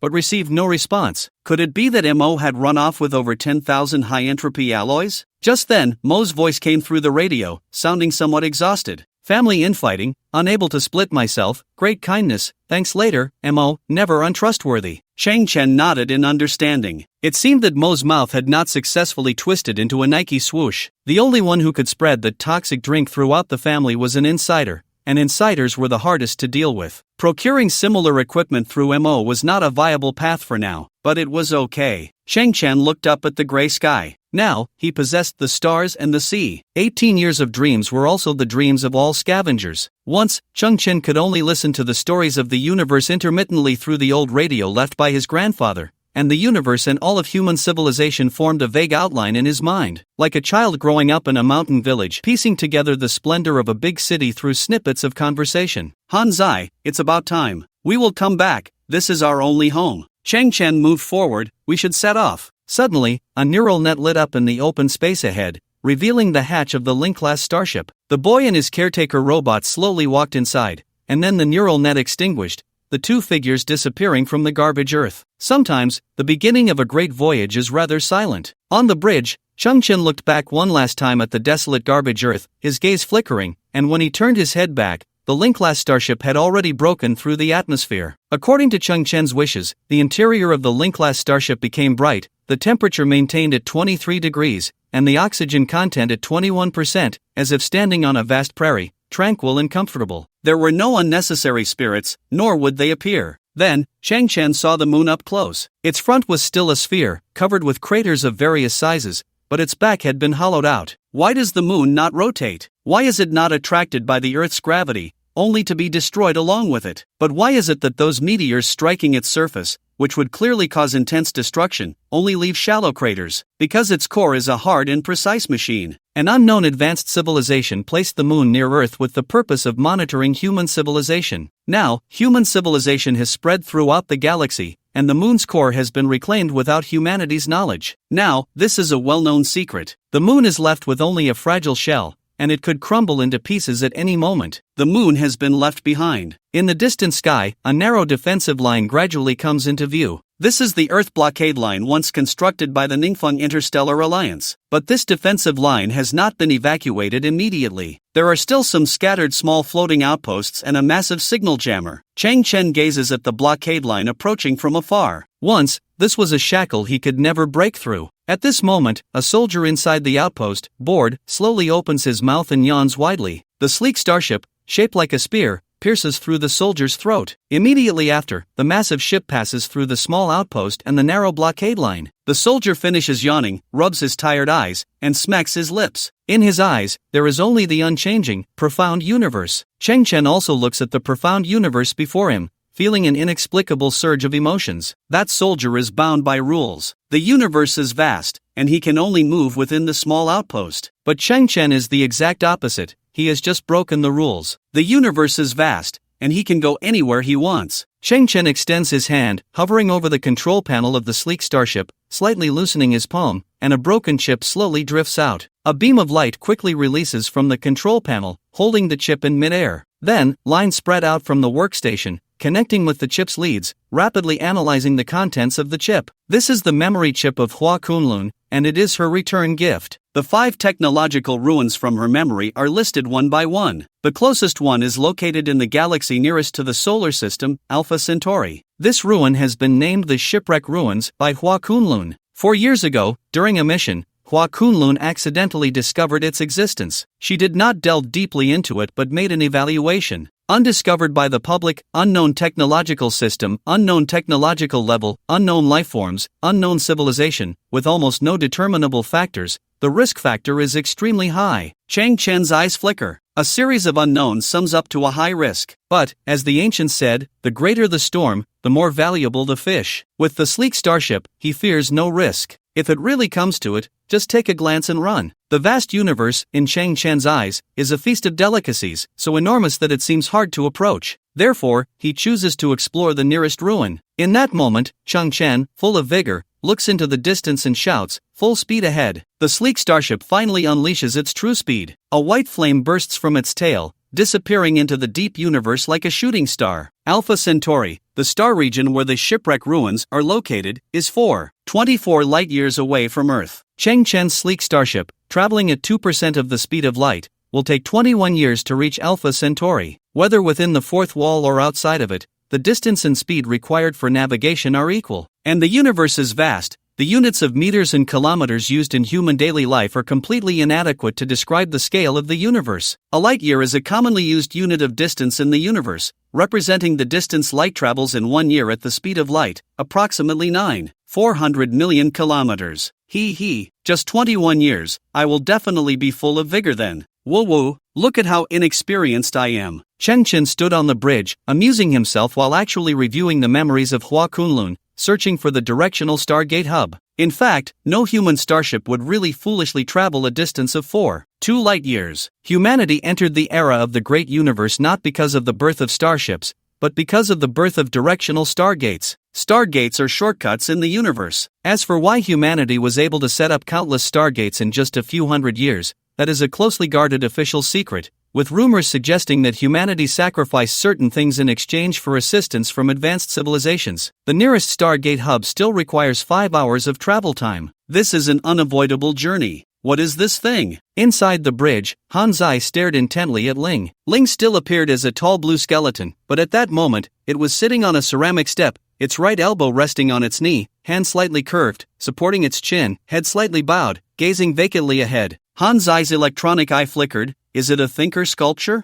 Cheng Chen also found it quite interesting and moved closer to stare at Ling. Ling slowly turned its head and nodded slightly at Cheng Chen. Creator, I am communicating with nearby spirits, learning and contemplating. Many times, I empathize with their obsessions. It is a peculiar experience that fascinates me. Cheng Chen was somewhat astonished. Ling was a newly born being, with many unknowns. At the same time, as a species located in the Yin and Yang realms, it indeed had some extraordinary information channels. The scene before him was quite intriguing. After finishing the conversation with Cheng Chen, Ling returned to its thinker mode. A 2-meter-tall blue fluorescent skeleton, with white ghostly flames flickering in its eyes, sat quietly on the steps, its confused expression mixed with curiosity and the unknown, like a philosopher exploring the ultimate riddle. Wow! Han Zai scratched his brass head. It has such a tone, the quiet big blue ghost. Bang! This is outrageous. I am by Jui, clearly written in the book to Yuan Weiji. Startled up in a dying illness, the dark wind blows rain into the cold window. Such a poetic line, yet it was altered by later generations into startled up in a dying illness. The clown is actually me. Suddenly, Ling slammed the table, startled and furious, its ribs heaving. Cheng Chen and Han Zai were both taken aback, exchanging glances. "Oh, my apologies, both of you. I was momentarily empathetic." Ling nodded slightly, expressing regret,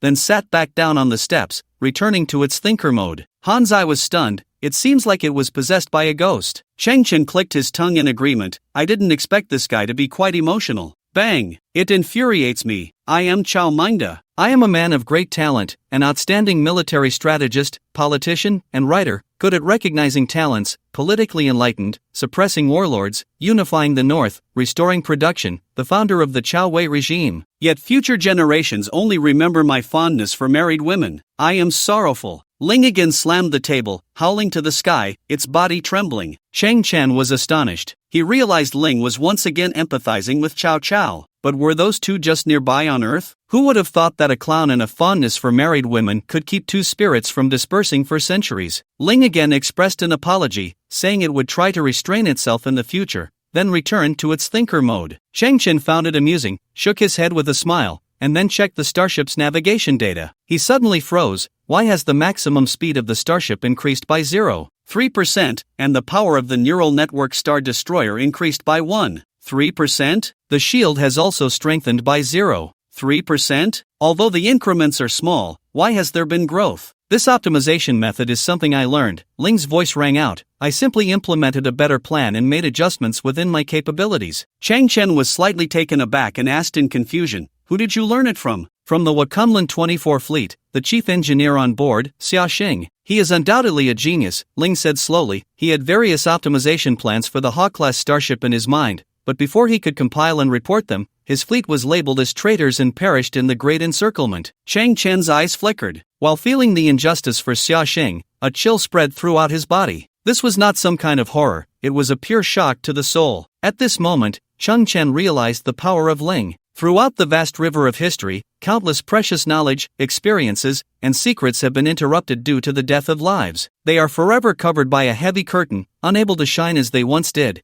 and cannot be utilized by future generations. This represents an immeasurable loss among all wise civilizations. If the knowledge in Sun Simiao and Hua Tuo's minds could be passed down 100% and continuously improved, how could traditional Chinese medicine gradually decline, and now be replaced by Western medicine? If Einstein's way of thinking could be passed down to this day, humanity might have uncovered the mysteries of the universe much earlier. And at this moment, everything seemed different. Cheng Chen's eyes widened slightly as he looked at Ling. This being could bring back the sealed knowledge from the hearts of the deceased through cross-barrier communication and utilize it. Its ability undoubtedly holds a terrifying potential for growth. In other words, it is a key that can unlock a massive treasure chest. Cheng Chen believed that there are many beings with souls in the universe, not just humans. All paths lead to the same source, and Ling could surely activate them. In that instant, Cheng Chen felt he had found the positioning of the Q civilization and saw its future. This civilization, with a name that doesn't sound grand, possesses the most unique technology, and this technology comes from the memories of countless deceased, as well as from the technological gaps that have caused countless civilizations to lament and ultimately cannot be compensated for. It is somewhat like a grave digger, but not quite accurate. It is more like a gold digger. Cheng Chen asked, "Can you communicate with the souls of the deceased? Is there a specific range for this?" Ling nodded. "Yes, so far, this field is approximately 500 kilometers. Cheng Chen's gaze flickered. "Then, the war ruins in the universe, or those planets where civilizations have gone extinct, will become your fertile ground." Ling was also somewhat excited. "If you can give me such an opportunity, I will spare no effort in learning and thinking, and will report the results back to you." Next, Cheng Chen and Han Zai explored the entire Ling-class starship. In terms of living facilities, it was like a moving 7-star hotel. In the recreational area, there was even a small basketball court, a swimming pool, and 3 fully equipped sound-wave massage rooms. The fitness area was also extremely well equipped, even featuring a gravity training chamber and various strength testing devices. The dining area had 2 food cooking production lines. Just by placing in the raw materials, delicious dishes could be prepared in minutes. Cheng Chen also selected a medium-sized cargo hold, unfolded the SN11 ecological platform, and the ecological gel quickly spread into a 600 square meter planting space. After scattering the seeds, the artificial sun slowly floated up, and the blue sunflowers swayed in the fields. Soon, this place will be filled with fruits and vegetables, providing Cheng Chen with a continuous supply of fresh ingredients. In the rest area, inside a first-class lounge, The floor is covered with a soft white carpet, and stepping on it even gives Changchen a sense of guilt. The enormous bed is incredibly soft. Its internal mechanical structure can adjust in real time according to the tilt of the ship's body. No matter how much the ship shakes or tilts, lying on the bed feels like lying on a calm and warm surface of water, without feeling any vibrations. The Ling-style starship is a combination of two Harrier-style starships, and these facilities are derived from the previous layout. It can be inferred that the comfort level of the former Harrier-style starships was equally impressive. Humans never shortchanged themselves. Changchen lay sprawled on what was the most comfortable bed he had ever experienced, gazing at the clean ceiling, murmuring, "This is too luxurious. Oh my." 5 hours later, Changchen looked ahead at the crimson planet quietly floating in space, along with the 20 massive directional stargates in front of it, and couldn't help but exclaim, that was Mars, once the limit of human exploration. And to the north of Mars, 20 stargates, each towering 100 kilometers high and glowing blue like rings, illuminated the area brilliantly. His gaze penetrated the stargates, and he could see the slowly drifting debris behind them. But once one enters that stargate, it's as if space folds, and the starship could appear anywhere in the universe. Changchen had complained countless times about stargates. It was because of their emergence that Earth was abandoned by humanity, reduced to the garbage dump it is today. But upon seeing such an epic-making creation with his own eyes, Changchen couldn't help but marvel, spectacular. The solar system is sparsely populated, and at this moment, the Mars Stargate hub is empty, desolate. Ling's voice came through, if we use the directional Stargate, we need to return from outside the fourth wall. The starship will be exposed to other beings. The starship has built-in visual distortion technology. Do you need to simulate a disguise? That sounds good. Changchen nodded. The appearance of the Ling-style starship was too peculiar, and if it could be disguised to look more ordinary, it would reduce some unnecessary troubles. I will combine your subconscious to simulate an appearance for the starship that you have in mind. Ling, sitting on the ceramic steps, nodded at Changchen, her eyes flickering with a ghostly light, wearing an expression of "leave it to me." Changchen felt a bit curious. He had never dreamed of having his own starship, so even he wasn't sure what his ideal starship looked like. At that moment, the neural network on the surface of the Ling-style starship began to flicker slowly, and a blue light covered the entire surface of the starship. When the light faded, the starship's exterior transformed into a mottled, rusty gray metal, with a huge barrel painted on one side, surrounded by a circle of clockwise rotating arrows. Changchen looked at the real-time hologram of his starship and tilted his head. Half a second later, he realized, okay,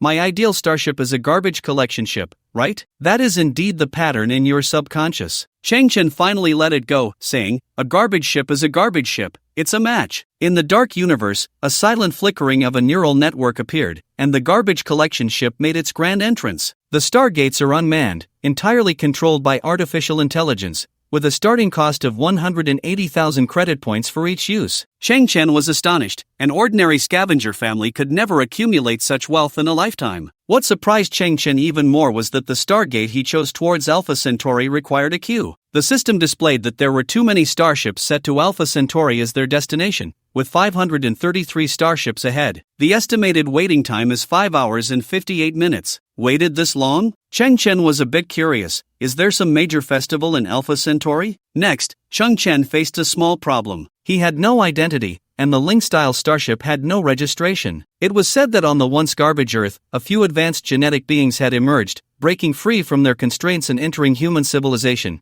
But this required a series of registrations and identity establishment, and so on. However, without an identity and without registration, one could not use the directional Stargate. No rush. Fortunately, I was prepared. Changchen slowly took out a palm-sized white disc, the surface of which shimmered with circles of light, revealing tiny darts within. Before setting off, Changchen had found some interesting items in the garbage sent by the monkeys. A box of rusty graphite darts. This was a weapon with a bit of technological content, but not much. It was said to be a special weapon for spies. When used, these darts would be thrown, and upon hitting a circuit board, they would release micron-level graphite fibers that would adhere to the circuit, causing a short circuit or burning it out. In fact, this thing had extremely high requirements for the user, not to mention hitting a bullseye from 100 paces. One at least had to hit the target every time. Moreover, nowadays, devices would not expose circuit boards, so this invention naturally became garbage. Changchen obtained a total of 8 graphite darts. After 3 syntheses, he formed the equipment in his hand M23 Information Assassin. Although the small disc contained 3 tiny darts, these darts were not meant to be launched. Instead, this device would release a compilable electromagnetic pulse that directly hit the target's circuit board. It would implant specific information into the circuit board,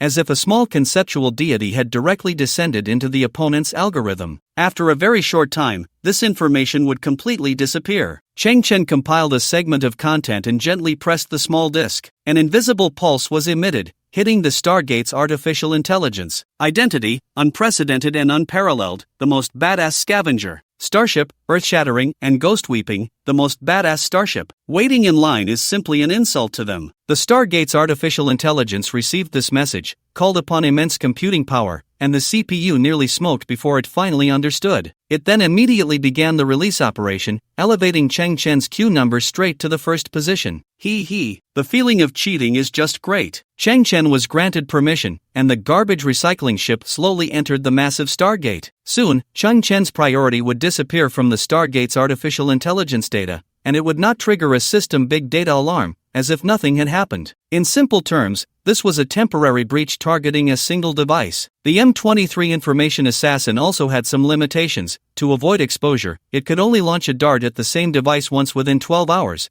and there were strict character limits. Chang Chen had just used up all the characters. Beep. The moment he passed through the Stargate, Chang Chen was charged 230,000 toll fees. The introduction of the M23 information assassin was very clear. It could tamper with over 70% of the electronic logic on the market, but it must not touch the financial system. Chang Chen felt a pang in his heart. He wondered if there would be a chance in the future to upgrade the information assassin to achieve a disguised evasion function. Character limits were not a problem. At worst, he would just brag a little less. After entering the Stargate, a burst of radiant light caused a slight confusion in Chang Chen's sense of time and space, and visually, it felt like diving into a kaleidoscope, with colors dazzling and overwhelming. Suddenly, a blinding blue light appeared ahead, slowly pulling back like a heavy curtain. Chang Chen's eyes slowly opened. This feeling was dreamlike and surreal. In just a few seconds, he had reached the Alpha Centauri star system, the Proxima Centauri hub. The Stargate emitted a departure prompt. Grand music played, evoking a sense of grandeur and excitement. Chang Chen's eyes widened, revealing a scene he could hardly imagine, truly a new world. In the deep universe to the right, a massive starship port floated silently. The entire port stretched for thousands of kilometers, entirely white and shaped like a, with various starships docked in the gaps. A gigantic black sightseeing starship passed by,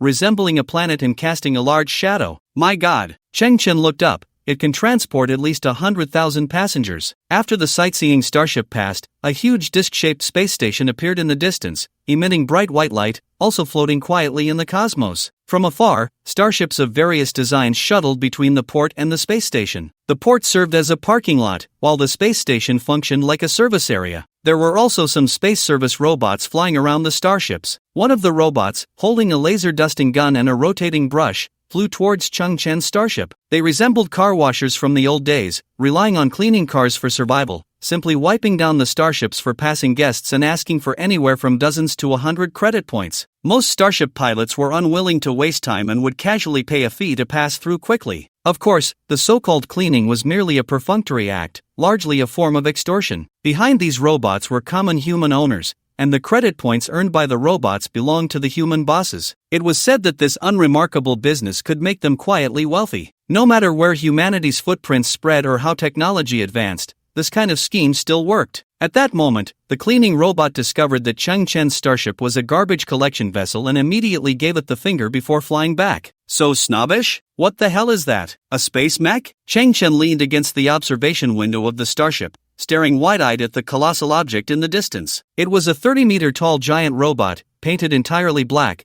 possessing the same space navigation capabilities as the starship, along with a commanding appearance and impressive combat abilities. I've heard about this kind of mech countless times on interstellar radios. Now I finally see it in person. It's so cool. Chang Chen looked left and right. Is that a private space fortress? It's both the owner's home and warship. Everything was incredibly novel for Chang Chen, who had lived on a garbage-filled Earth for 18 years. The small starship slowly approached the disc-shaped space station. The space station ahead had a diameter of at least 1,000 kilometers, filled with awe-inspiring technological marvels. It was hard to imagine that humanity could build such a massive structure in the vast emptiness of space. The small starship could enter the space station, equivalent to securing an indoor parking space. However, before entering the space station, Chang Chen paid another 30,000 credit points. The human attendant looked at Chang Chen's garbage collection starship with disdain. Chang Chen grimaced. It was true that one could be poor at home but rich on the road, but the costs of this journey were too high. He hoped this adventure would break even. Suddenly, the contemplative spirit stood up,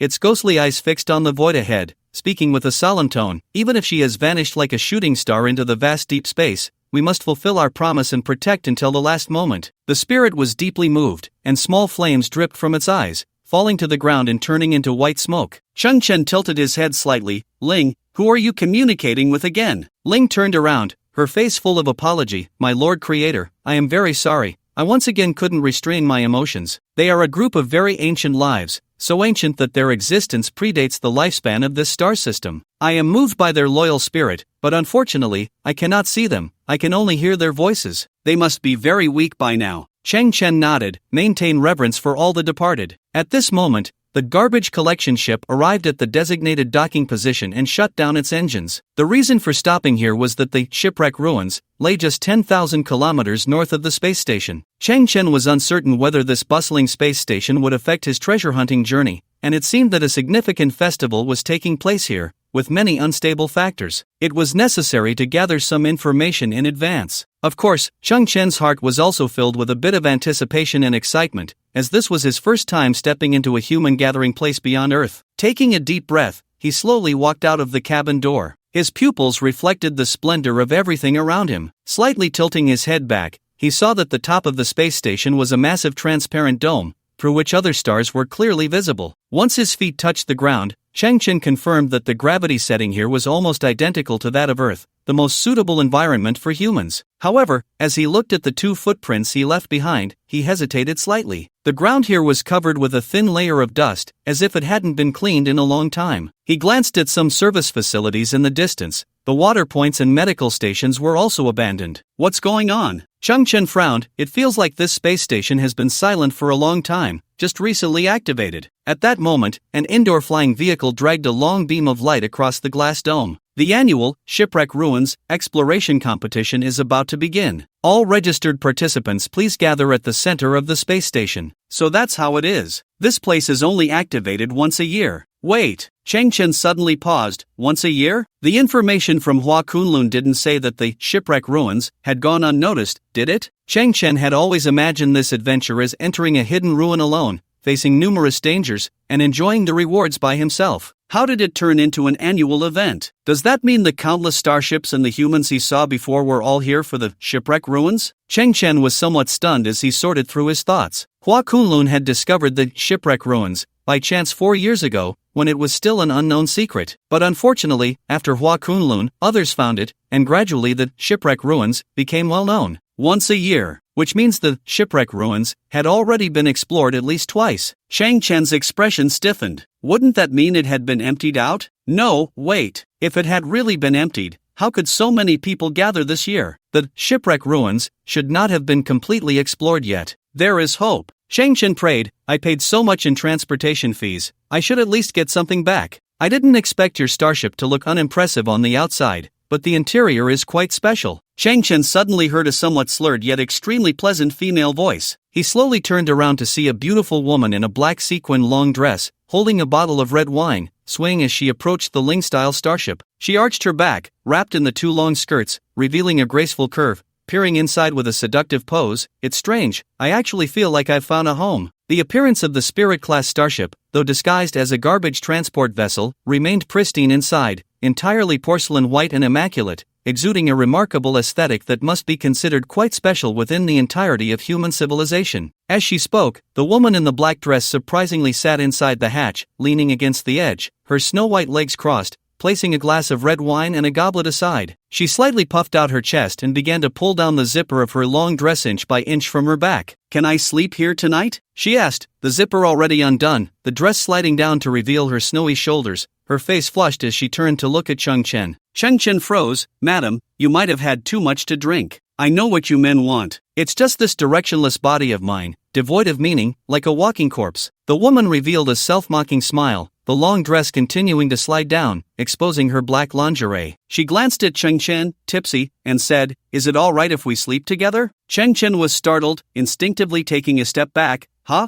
At that moment, several men in black suits approached the garbage ship, one of them quickly removing his coat to wrap around the woman's body, while another came to Cheng Chen's side. "Sir, I apologize for the trouble. We hope you can keep everything you just witnessed confidential. This is a small compensation, I hope you won't mind." The man bowed deeply to Cheng Chen, quite polite, then took out a small blue token, resembling a casino chip, inscribed with the number 20,000. The tattered cloak and rusty garbage ship did not seem to bother him. He wore an expression of regret. Cheng Chen recognized the small token. It was a form of cryptocurrency, the number 20,000 representing 20,000 credit points. So generous? Cheng Chen paused, feeling he must accept it gladly. Immediately, several men in black helped the woman in the long dress to leave. The woman still resisted, but the men moved gently, afraid of hurting her. "Don't pull me, I want to stay here tonight." Cheng Chen fumbled with the cryptocurrency in his hand. He had a rough understanding of the situation. The woman was probably around 25 or 26, extremely beautiful, dressed lavishly, and those men in black were likely her bodyguards or servants. Today's scene was likely a result of the woman's pent-up emotions,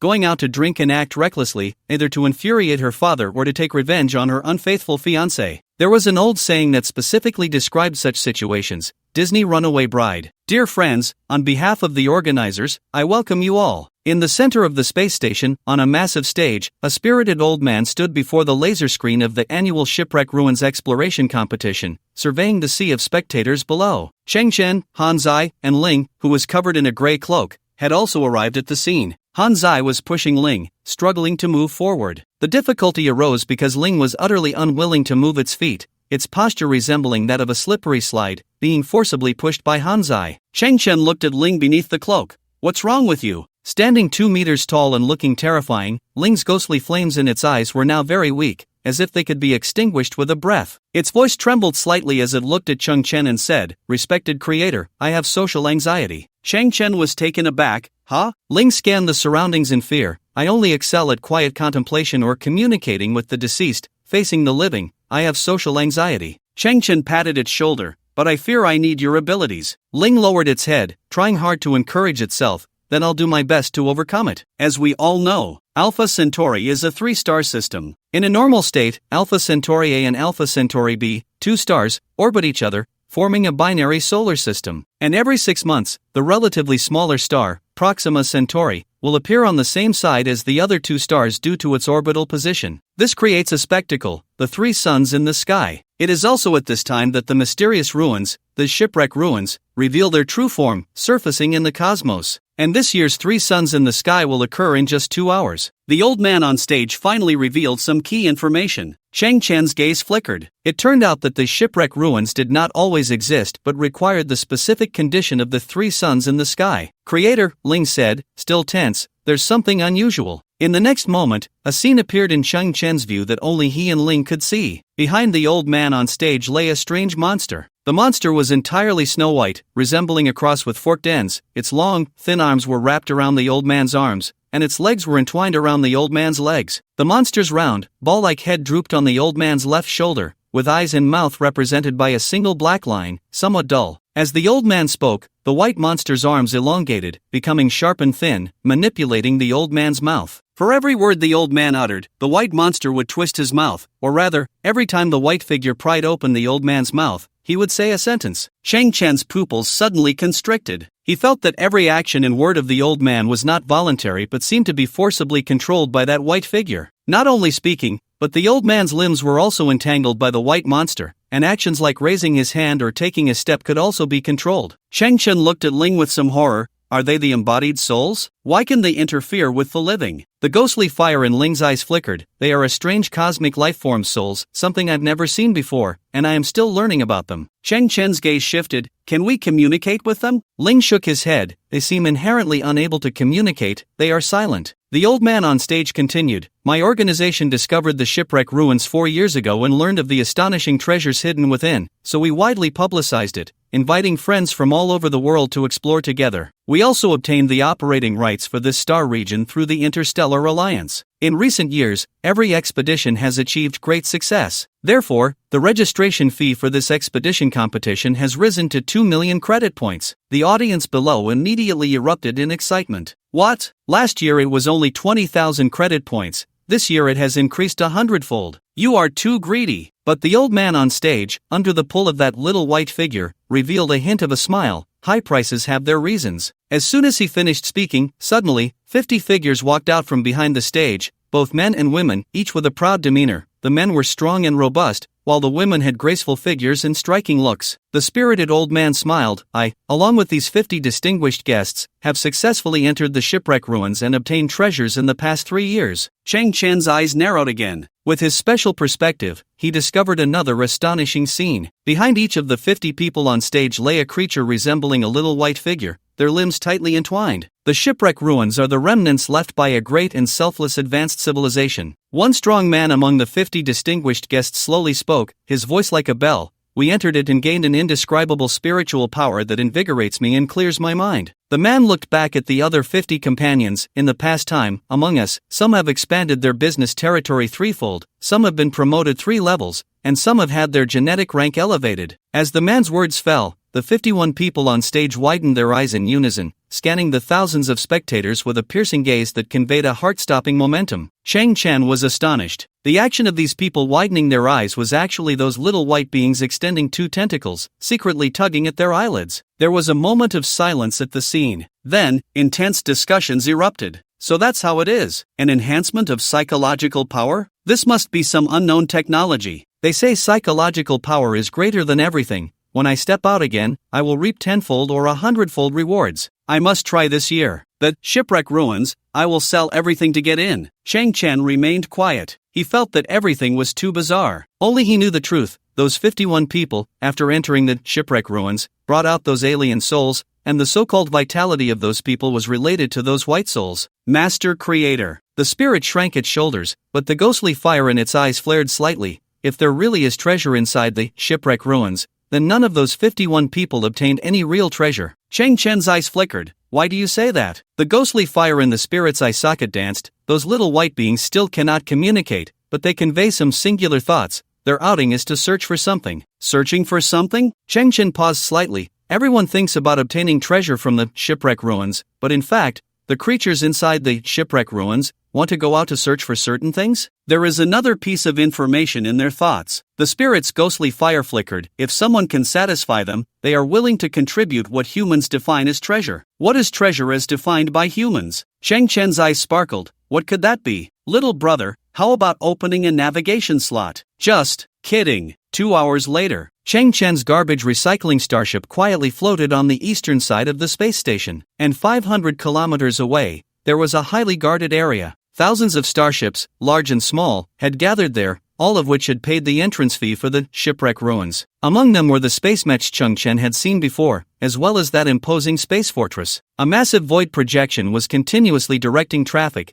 and all starships needed to hover at preset positions. Mr. Mu Chen has secured the first launch position for 44 million credit points. The Galactic Vanguard Fortress has secured the second channel for 16 million credit points. The Explorer Starship has secured the third channel for 7 million credit points. Chang Chen was munching on an apple, watching the excitement from his starship. As for his current identity, he was among the wave of poor people who could not afford the entrance fee. Chang Chen did not expect that the organizers would auction the launch order of the starships, and at such astronomical prices. The one in first place, Mr. Mu Chen, was actually the pilot of that black space mech. He had spent 44 million just to secure the first launch position. Chang Chen stared at that space mech, finding himself liking it more and more. That Mu Chen was definitely a tycoon, someone who could casually spend 18 million for a position that had no practical significance. So that mech must be worth a fortune, surely hiding many advanced technologies inside. Warning! Warning! Unpaid garbage collection starship located at coordinates 56146/28812.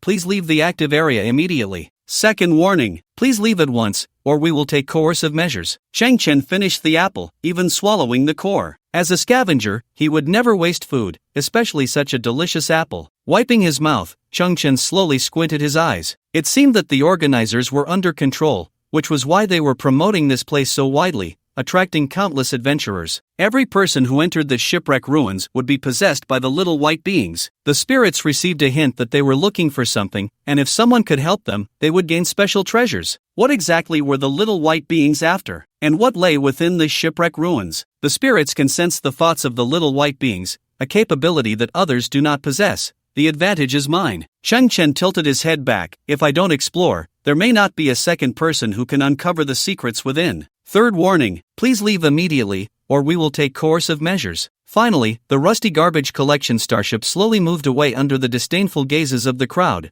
gradually sailing into the distant starship port. A massive metal pillar gradually blocked the view of the spirit-type starship. But in the next moment, behind this giant pillar, a flickering dark neural network appeared out of thin air, unfolding a dreamlike door. The garbage starship slowly entered the door, and when it emerged from the other side, it had transformed into a porcelain white vessel, shaped like a spear, adorned with a shining neural network. The spirit-type starship turned back again, but it was already behind the fourth wall. It slowly sailed, positioning itself at the end of all the starships. Thousands of starships were on high alert, yet no one could detect the presence of the spirit-type starship. For Cheng Chen, who possessed the ability of fourth-wall navigation, spending 2 million to buy a ticket was simply a joke. In the distant sky, a massive void screen displayed a 10-minute countdown. The organizers truly knew how to create an atmosphere. The numbers on the screen were over 100 meters tall, thundering as they jumped. 9 minutes and 59 seconds. 9 minutes and 58 seconds. In a more distant location, the two dazzling stars, Alpha Centauri A and Alpha Centauri B, shone with a bright yellow glow, creating the spectacle of twin suns in the sky. In less than 10 minutes, the third sun would slowly rise. The shipwreck ruins would also appear before everyone. Boom! Bang! To the west, dazzling fireworks suddenly erupted. They were not real burning materials,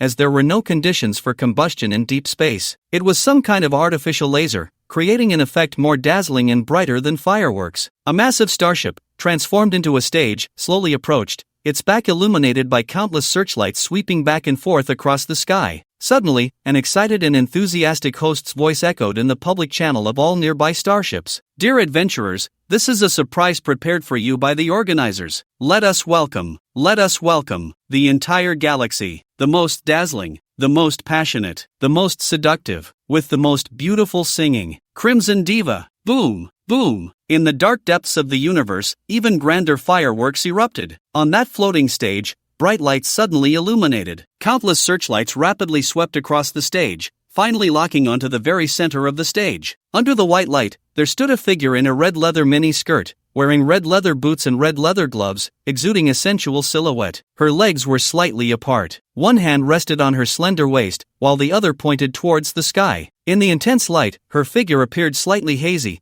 but it was still evident that she was tall and curvaceous, with an extremely perfect proportion. Just standing there, she conveyed an infinite sense of seductive imagination. The cold universe, upon her appearance, instantly became warm and vibrant. 3 seconds of silence passed. The communicator erupted with frenzied cheers. It's the Scarlet Diva, the most dazzling superstar in the entire galaxy in recent years. The organizers are so thoughtful. Tickets for the Scarlet Diva's Deep Space concert are hard to come by. At one point they were sold for 60,000 each. Oh my god, I can't believe I can see her here. Wife, I love you. Damn, I'm going crazy. I'm her fan. I would lick the floor she walked on. My blood is boiling. I must get the treasure. At this moment, the massive stage suddenly burst forth with passionate and exhilarating music, transmitted through the regional radio to the ears of all adventurers. Flames erupted from both sides of the stage. 2 electronic guitarists emerged from behind the flames, striking the strings with fervor. The explosive sound filled with wildness and madness, igniting the audience's passion like a bomb going off. In that instant, the Scarlet Diva finally turned around. The upper part of her face was adorned with a mask encrusted with red diamonds,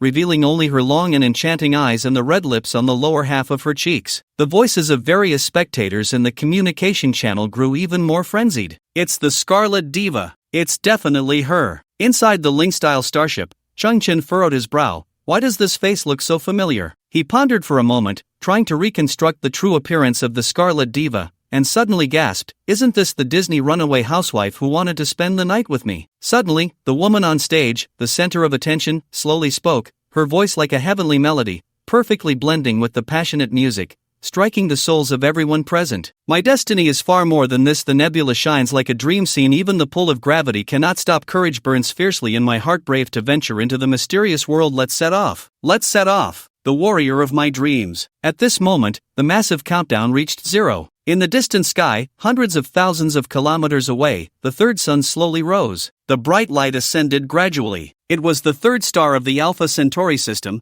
Proxima Centauri. On either side, Alpha Centauri A and Alpha Centauri B also shone with dazzling brilliance. This was a spectacle that appeared only once every year. 3 suns in the sky. The 3 suns echoed each other, shining brilliantly. Where the 3 types of sunlight converged, it seemed to activate a space that should not exist. That shadow gradually turned solid, spanning at least 20,000 kilometers. It resembled a dull piece of glass, shimmering with colorful luster, filled with a mysterious aura. However, the scene inside was obscured by the colorful light, and no one knew what it truly contained. From a distance, its outline resembled a giant ship, with the tail inclined downward and the head raised high, as if it were sinking. Shipwreck ruins. The public channel echoed with the excited shouts of everyone. Chang Chen's eyes widened. Just having left Earth, he was witnessing something unprecedented. This address was indeed mysterious. It did not exist on ordinary days, only revealing its true form at a specific time and place. At this moment, countless flames lit up ahead, and all the poised exploration starships activated their propulsion engines, like a grand interstellar chase, with various starships revving up and heading towards the shipwreck ruins. At the very front of the entire fleet, a long knife made of pure energy suddenly blossomed in the palm of a space mech, metallic wings unfurled behind it, and the jet engines roared to life, leaving everything in its dust. Gravity's pull cannot hold us back. Courage burns fiercely in our hearts. Brave exploration into the mysterious world. Let's set off. The warrior of my dreams. The Crimson Songstress continued to sing that exhilarating song,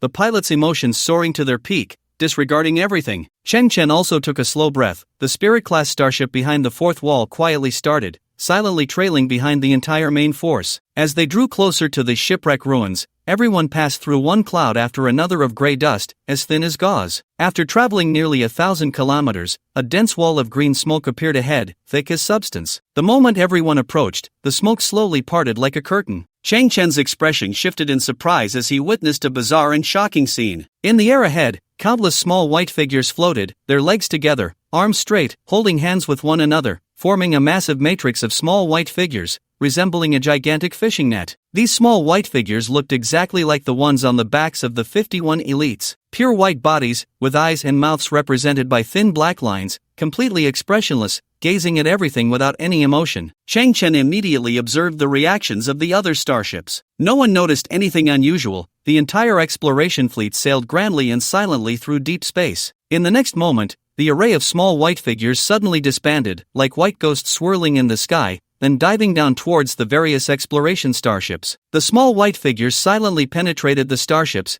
entering the cockpits and bridges, and then silently passed through the bodies of the crew members, hovering behind various people. Then, the heads of the small white figures rotated 180 degrees, their backs becoming their fronts, as they extended their white hands and feet, wrapping around the limbs of the crew in circles. Finally, their expressionless heads drooped limply onto the shoulders of the crew members. Chang Chen, through a starship's glass observation window, clearly saw this scene. A chill ran down his spine. In fact, these small white figures were unknown biological phantoms manifesting in Chang Chen's eyes. Apart from Cheng Chen and Ling, no one else could detect their presence. The crew members of the other starships had no idea that such a bizarre and eerie thing was clinging to their backs. Boom! Boom! The sudden explosion startled Chang Chen. The surrounding green smoke turned out to be a medium capable of transmitting sound. The explosions roared deep and powerful. Chang Chen looked out through the observation window, the flames illuminating his face. It was a small exploration starship that had entered the shipwreck ruins together that had exploded,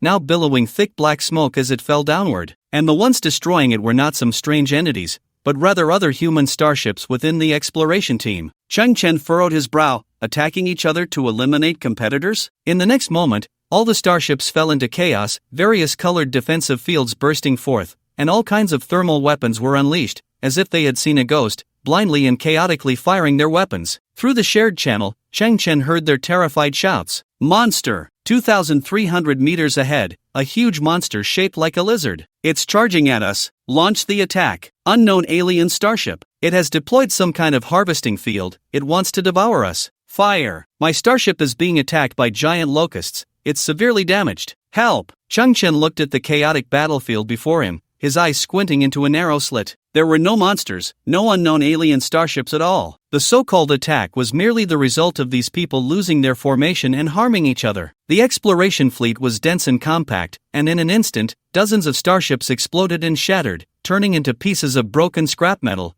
drifting into the depths of the universe. At that moment, a beam of energy nearly 10 meters in diameter pierced through the Ling-style starship. In the next instant, behind the Ling-style starship, a retreating starship was hit, its hull struck and snapped in two. At this time, the Ling-style starship was located behind the fourth wall, not in the same dimension as the real world, in a state of mutual non-interference with everyone, and it was an extremely safe state. Changchen turned around inch by inch. In the corner of the Ling-style starship's bridge stood a small white figure, resembling a soccer ball-sized head with eyes and a mouth represented by a black line, silently watching Changchen. Changchen stared at the little figure, tilting his head. The white figure also tilted its head, looking at Changchen. You can actually interfere with human consciousness, making them see illusions and such. Changchen focused on the little white figure, knowing full well that the onboard warning systems of the other exploration starships had not detected any enemy attacks. It was only the humans themselves who were in a panic, seeing monsters that did not exist, forcing their starships to attack. The little white figure stood quietly in the corner. Its hands hung down, 10 fingers resembling 10 white strips of paper, gently swaying in the air. In its perception, Changchen at this moment was a being behind the fourth wall, of the same kind as itself, so it did not make any hugging gestures, merely tilting its head in observation, seemingly puzzled. Creator, Ling said, looking at the little white figure, they still do not communicate, they only convey some simple thoughts. They are some kind of guardians. Guardians? Changchen turned around and glanced deep into the shipwreck ruins. What exactly are they guarding? Continue sailing. Changchen's gaze flickered. He had a unique advantage. The little white figure did not cause any interference, and all the weapons on site could not inflict harm. As he thought, if he did not move, it was likely that no one else could uncover the true secrets of the shipwreck ruins. Amidst the hail of bullets, the Ling-style starship slowly sailed. A light green filter covered Changchen's eyes, a characteristic of being behind the fourth wall, also conveying an extremely comfortable sense of safety. The external scene could be described as very brutal. Changchen gradually sorted out the situation. The monsters in the eyes of those starship pilots did not appear out of thin air, rather, their perspectives seemed to have been altered, perceiving other companion starships as ferocious monsters charging at them. The sudden danger made them maximize their firepower and defense systems. Some starships had robust shields, temporarily standing firm. The vast majority of starships had already collapsed under the intense firepower. Changchen glanced again at the corner of his starship,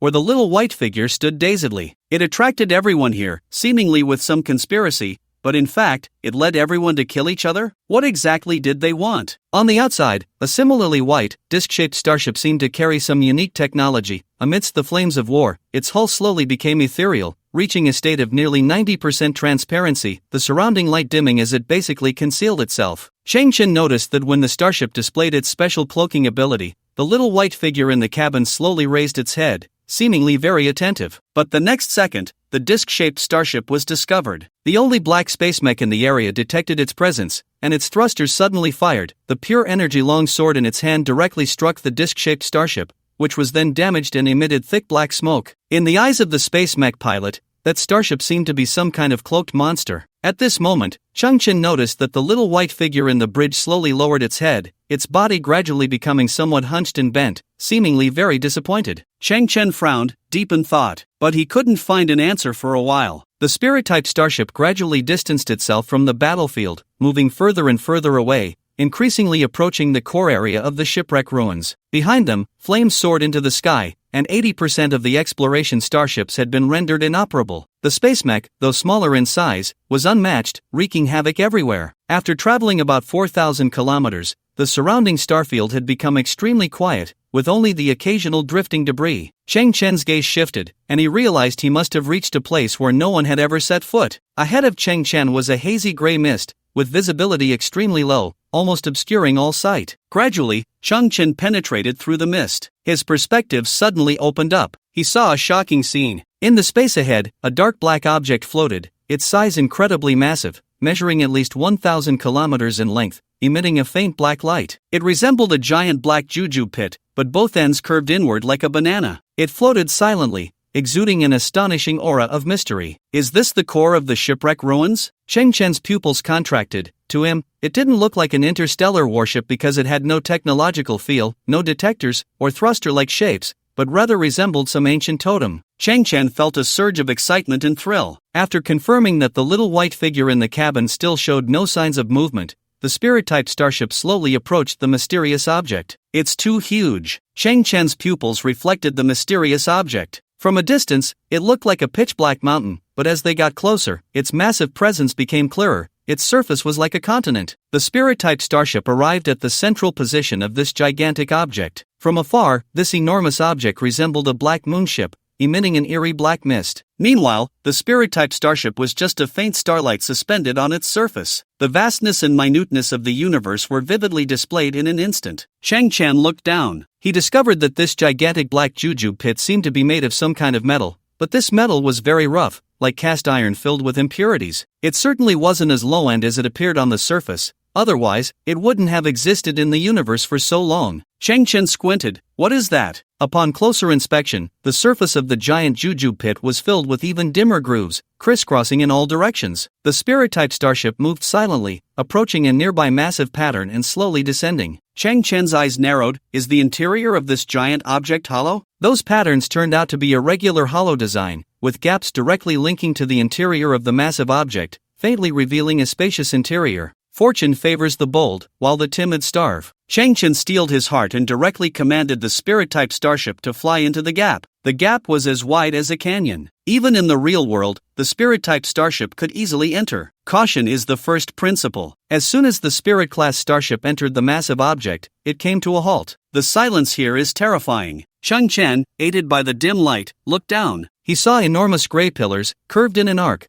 with depths below that seemed bottomless and heights above that reached the ceiling. Judging by the size of a juju pit, these pillars were astonishingly tall. Every few dozen kilometers, a similar massive pillar appeared, extending into the distant pitch-black space. Cheng Chen then looked in the opposite direction. In the haze, he could also see a row of curved, gigantic pillars, symmetrically aligned on both sides. It looks like some kind of ancient architecture, with 2 rows of columns at the entrance to enhance its grandeur. The design is somewhat peculiar, resembling a series of archways that do not close at the top, stretching into the distance. Cheng Chen nodded to himself, forming a hypothesis. Could the shipwreck ruins be an ancient building left by an unknown civilization? Following the center of the pillars, the spirit-class starship moved laterally, delving deeper into the massive object. In his imagination, there should be a huge house there, and if there were treasures, they would surely be stored within. The light here was dim, with only some rays filtering in from the 3 suns above, creating a hazy and dark atmosphere. He dared not go too fast, as Cheng Chen needed to carefully observe everything around him, remaining vigilant. About 20 minutes later, Cheng Chen reached the end of the 2 rows of pillars, and he was completely stunned. He was so shocked that he couldn't describe it. Everything before him was worlds apart from what he had imagined. At the end of these pillars, there was a gigantic human skull. The skull was astonishingly large. The spirit-class starship could even hover in its eye socket. Below the skull, there were massive neck bones and vertebrae, but the depths were dark and profound, obscuring the whole. Cheng Chen was utterly dumbfounded. Was this a complete skeleton? That meant those enormous, curved black stone pillars were its ribs. The spirit-class starship had been traveling inside the chest cavity of a giant skeleton. Oh my god! Cheng Chen suddenly realized that the massive black juju pit was a gigantic coffin. The interior was certainly not some ancient building,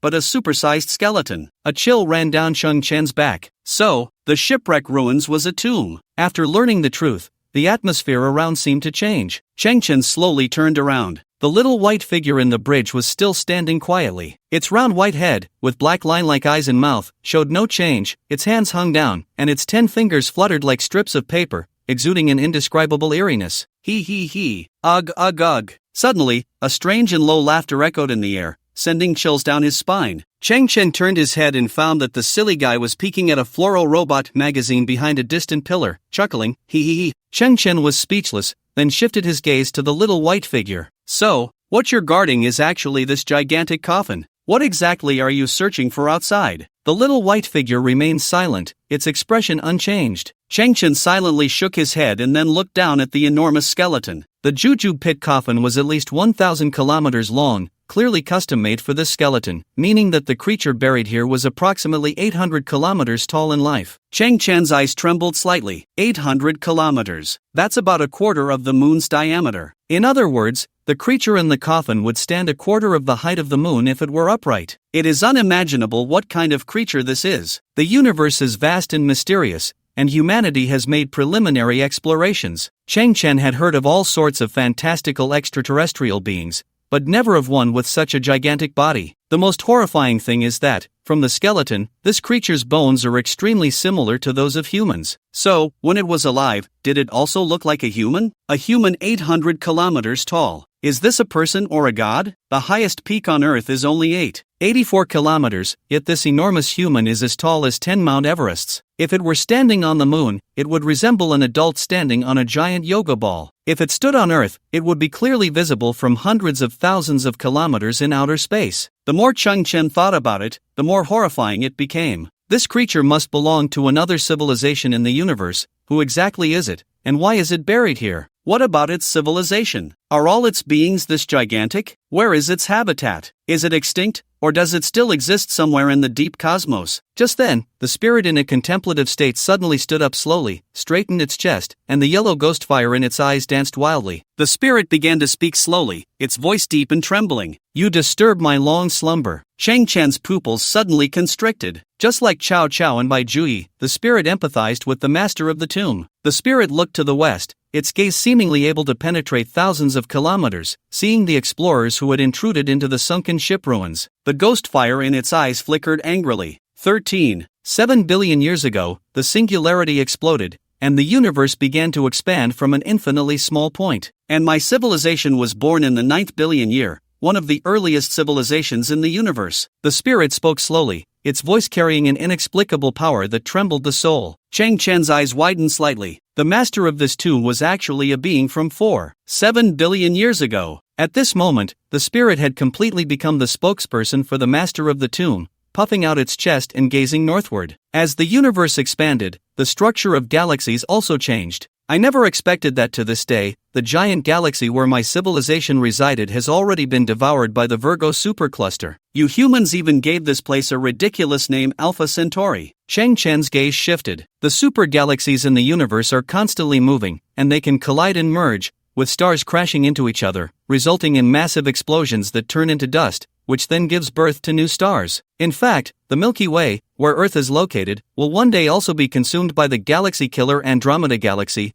at which point everything will be destroyed, and the massive fragments will reabsorb dust and coalesce into a new type of galaxy. This is the topographical change on a cosmic scale. But for humanity, this seems somewhat dreamlike, as the collision process of two galaxies is always measured in billions of years, and humans may not even live to see that day. However, for this being from 7 billion years ago in the tomb, this scene has already become a reality. Its home, the giant galaxy, has undergone tremendous changes, transforming into what humans define as the Alpha Centauri galaxy. Chang Chen listened quietly, nodding to himself. No wonder this enormous coffin appeared here. It was once its homeland, where it was born and where it was buried. I just want to sleep quietly. But the phenomenon of three suns in the sky here exposes me to the public eye. The spirit continued to gaze to the west, where faint flames flickered, the explosions caused by the group of exploratory starships attacking each other. A bunch of ants. I no longer wish to endure. The voice of the spirit grew increasingly deep and tremulous, the ghostly fire in its eyes flickering wildly. I will destroy everything. Chang Chen frowned slightly. At that moment, the enormous coffin suddenly shook violently, creating a sensation as if the earth were trembling and the heavens were collapsing. Chang Chen looked down in astonishment. In the haze, the giant skeleton seemed to show signs of movement, as if it had stirred slightly. I will make everything here cease to exist. The spirit let out a low growl, and the coffin trembled once more. Chang Chen's pupils contracted slightly. He saw the spirit slowly turn around, glaring at Chang Chen with a fierce expression. No one can withstand the wrath of ancient civilization, no one can escape. Even if you are behind the fourth wall, you will still be affected. Boom, boom, boom. The entire coffin shook even more violently, as if the giant skeleton, which had been sleeping for billions of years, was about to awaken.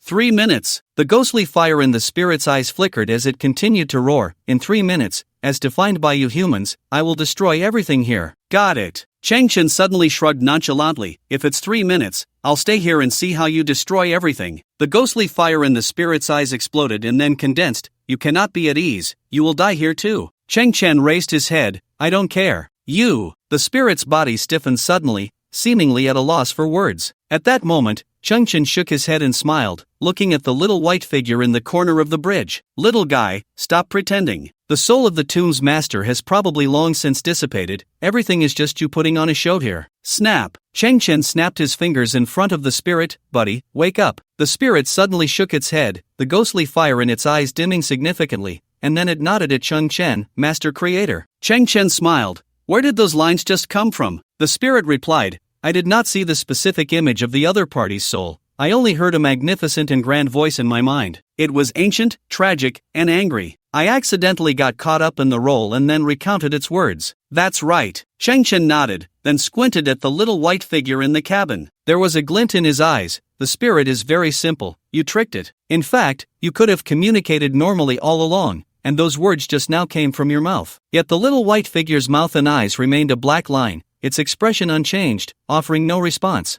Still not admitting it? Cheng Chen smiled. I seem to have guessed the truth about this, shipwreck ruins. The little white figure's expression remained unchanged. When my starship just exited the Stargate hub, the spirit resonated with other souls and spoke a series of inexplicable words. Cheng Chen said slowly, it said that even if she disappeared into the vast deep space like a shooting star, we must fulfill our promise and protect until the last moment. Cheng Chen stared intently at the little white figure. She referred to the master of this tomb, and those who must fulfill the promise and protect until the last moment are actually you. The little white figure's expression still showed no change, as if its appearance were fixed and would never change. Cheng Chen smiled, turned, and walked toward the bridge, speaking over his shoulder. The spirit taught me much knowledge. When the quantum state soul of a being loses all entanglements with this world, its soul will completely dissipate and cease to exist. The master of the tomb should be in this state. It seems you are indeed loyal. Even if the master of the tomb has completely left, you still steadfastly guard her body. At that moment, the elongated eyes of the little white figure suddenly contracted, turning into two small black dots. Cheng Chen abruptly turned around. But in that instant, the little white figure's eyes returned to two black lines,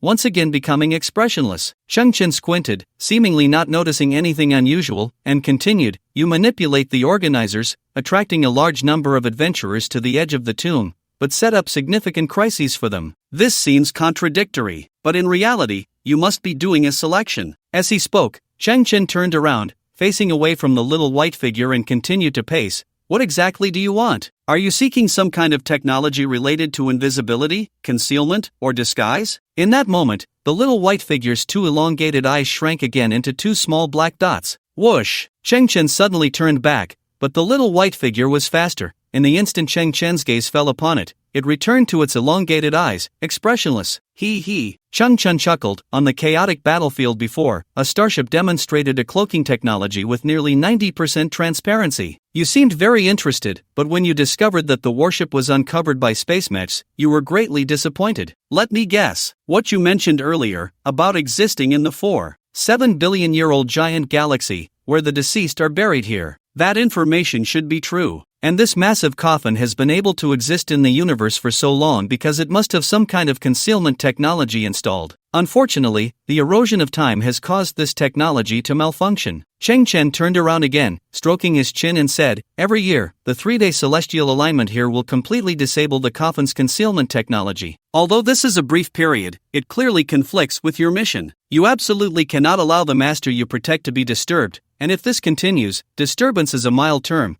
It could very well lead to the coffin being opened and the tomb being excavated. You exist behind the fourth wall, although you can slightly interfere with human consciousness, that is all you can do. Faced with such a situation, you cannot resolve it on your own. So, you combined your abilities and devised a plan. The first step is to recruit human elites. The second step is to let them engage in chaos, passively showcasing your concealment technology. The third step is to select a leading, unsolvable concealment technology from among them. The fourth step is to control the owner of the technology and repair the coffin. But unfortunately, up until now, all the concealment technologies demonstrated by humans have greatly disappointed you. And in this plan, an anomaly like me has appeared. I can actually navigate through the fourth wall, directly entering the coffin. Your mission is to guard, so I am also an object of your expulsion. Thus, you just pretended to be the tomb's master through spirit, trying to scare me away. In fact, you can do nothing. the giant remains cannot possibly awaken, let alone destroy everything. Chengchen slightly bent forward, staring directly into the little white figure's black line-like eyes, and smiled, am I right? Yet the little white figure remained expressionless, unmoving. The ghostly fire in the spirit's eyes flickered slightly. Master Creator, it completely ignores you. Your seemingly astonishing speculation might be completely off the mark.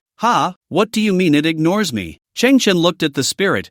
This guy, show me great respect and attitude, but why do you always confront me in words? Sorry, Master Creator. Ling nodded slightly. As for human language, I am still learning and contemplating. Next time, I will definitely strike you down in one blow. Oh no, I will hit the nail on the head. Chengchen felt a bit helpless and then looked at the little white figure. The reason it ignores me is for a reason. Just then, a brilliant light suddenly approached from afar. Chengchen turned to look, and to his surprise, it was the black cosmic mech from before. He hadn't expected it to be so formidable, single-handedly taking down the entire exploration fleet. At this moment, both man and machine broke through the blockade and directly arrived at the core of the shipwreck ruins. At a distance of 500 kilometers from the giant coffin, a bright emerald green barrier suddenly lit up, blocking the sky and directly protecting the coffin within. The space mech seemed to be caught off guard by this scene. Its deceleration wings opened at the last moment, and the bright yellow flame thrusters fired in reverse, completing an emergency stop just before crashing into the green barrier. Chengchen squinted. This coffin also had its own exclusive defensive field, which had not been detected before because the Ling-style starship had always been behind the fourth wall, so the force field had not been triggered. Chengchen observed the emerald green force field from within. The green light inside flickered irregularly, dimming and brightening,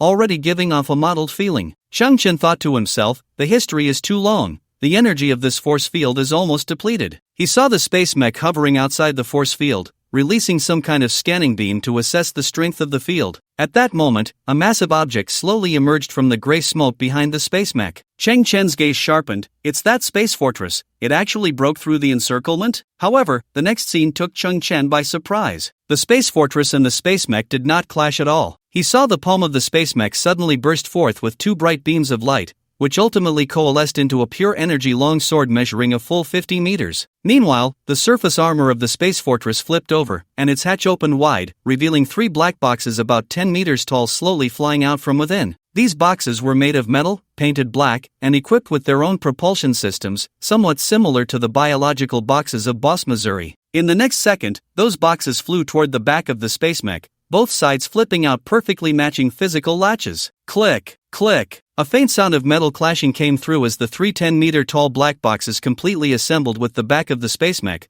making it look from a distance like the 50-meter-tall space mech was carrying three huge suitcases stacked together. Chengchen's eyes widened. They were actually in cahoots. Those boxes should be some kind of high-energy battery, a power supplement for the space mech. At that moment, a blinding light erupted, and the pure energy longsword in the space mech's hand suddenly surged from its original 50 meters to over 300 meters, held in the mech's hand like a divine weapon. The space mech showed no hesitation. The pure energy longsword was raised high, causing a slight tremor in the space, and it struck down directly at the green energy shield of the coffin. The coffin's defensive field was already low on energy and could not withstand this blow that seemed capable of splitting heaven and earth. The little white figure beside Chengchen finally stirred. It turned its head, and although its expression did not change, its body trembled slightly, clearly already engulfed in fear. Chengchen slowly stood up straight. Little white figure, I don't know what you are or what your name is, but I can tell you that I might be the only one in this world who can help you. I understand that the reason you don't want to react at all, it's because in your perception, I am merely a soul behind the fourth wall, unable to interfere with the real world, so no matter what I guess, it holds no meaning. It's too small. The scope is too small. At this moment, Chengchen turned to Ling. The spirit-style starship of the Quangning civilization should make an appearance. Mu Chen, that is, Mr. Mu Chen, who bought the launch position for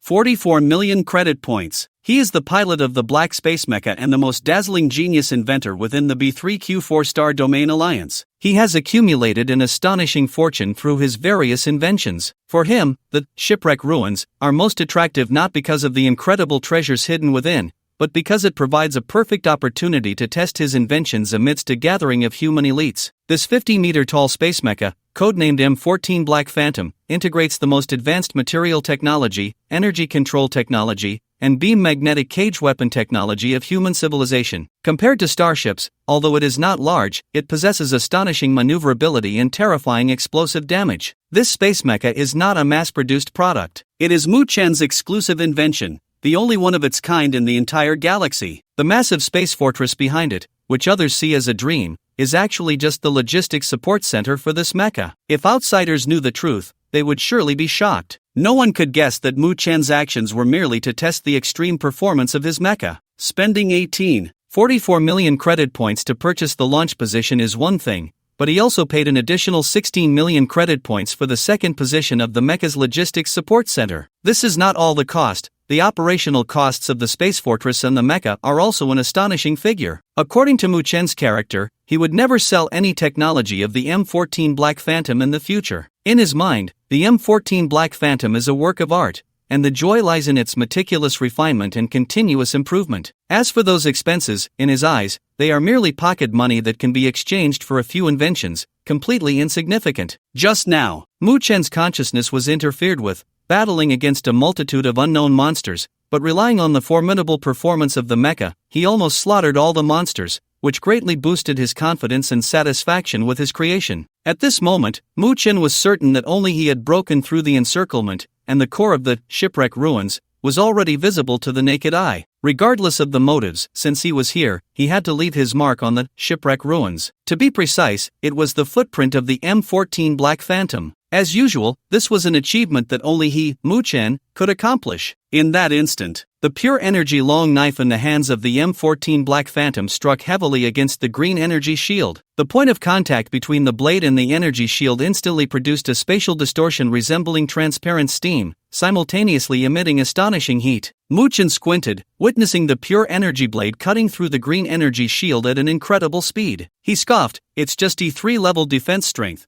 The official propaganda claims it's a relic of a high-level civilization." Such exaggeration. At that very moment, a bizarre phenomenon suddenly appeared before Mu Chen that he could not comprehend. Inside the green energy shield, in the dark universe, a dense mass of light suddenly emerged, crisscrossing and flickering with blue brilliance, resembling a sprawling human neural network from a distance. "What is that?" Mu Chen's expression suddenly froze. The next moment, a small starship, pure white and seamless like ceramic, slowly emerged from within the neural network, as if it had come from another dimension. The white starship was covered in a design resembling the human brain's neural network. Suddenly, the blue neural network on the mysterious starship brightened, emitting a strong light that momentarily blinded Mu Chen in the cockpit of his mech. When Mu Chen's vision returned, he was shocked to discover that the mysterious starship had just released dozens of layers of defensive shields, each adorned with patterns resembling the human brain's neural network glowing in a brilliant azure. What kind of technology is this? Mu Chen's eyes widened as he glanced up,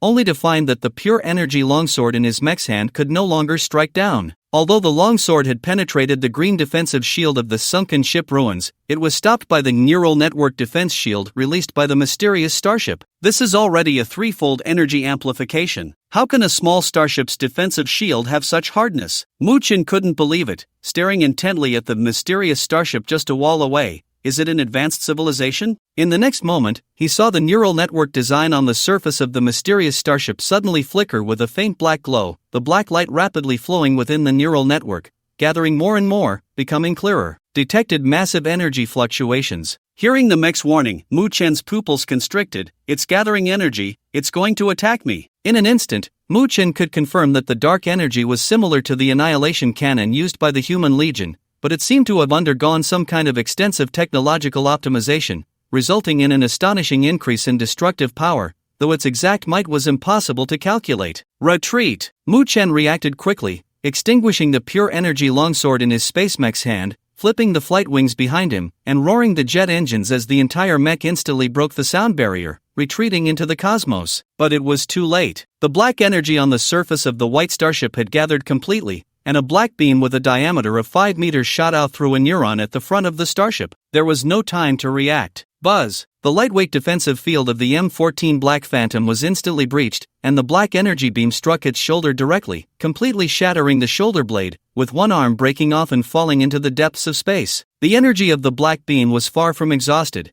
crossing nearly 1,000 kilometers to directly hit the space fortress. The space fortress was massive. Although this strike caused a penetrating wound, the emergency systems activated, multiple balancing engines erupted, and it wobbled to maintain its structure. Severe damage to the body. Energy system burned out. Pilot escape procedure initiated. In front of Mu Chen, the control panel was a sea of red, with various emergency lights flashing wildly. The next second, a series of pneumatic sounds echoed as emergency space helmets and metal spacesuits flipped out from the cockpit, directly fitting onto Mu Chen, while the entire cockpit quickly detached and ejected from the back of the mech. The cockpit of the space mech was also a type of escape pod, shaped like a round sphere. The moment it detached from the mech, a directional electromagnetic force was released from the distant space fortress, like a giant magnet, generating a tremendous pulling force that could suck the powerless escape pod back to the space fortress for timely shelter. During the backward flight, Mu Chen was shocked to see that the bridge of the white starship had opened an observation window. Standing there was a young boy draped in a blue cloak. Mu Chen was utterly shocked. His eyes with 6 halos widened to the extreme. Is it human? At this moment, Changchen stood on the bridge, looking at the escape pod from a distance, slowly speaking, "Don't steal my business." Mu Chen's body trembled. He could only vaguely see the shape of the boy's mouth. After a struggle to match it in his mind, he thought he had guessed the boy's words MLGB. How could he still be cursing? What the hell? Even if your technology is advanced, you can't just curse at people. But at this moment, Mu Chen was already powerless to turn the tide. The space mech was scrapped and could only be abandoned. The space fortress had also been breached, and now it was barely holding on. Fortunately, that uncivilized guy on the opposite side hadn't gone for the kill. Now, Mu Chen had no other choice but to retreat quickly. He watched as the space fortress wobbled and disappeared into the distance. Changchen smiled lightly and turned back to the little white figure in the cabin. At this moment,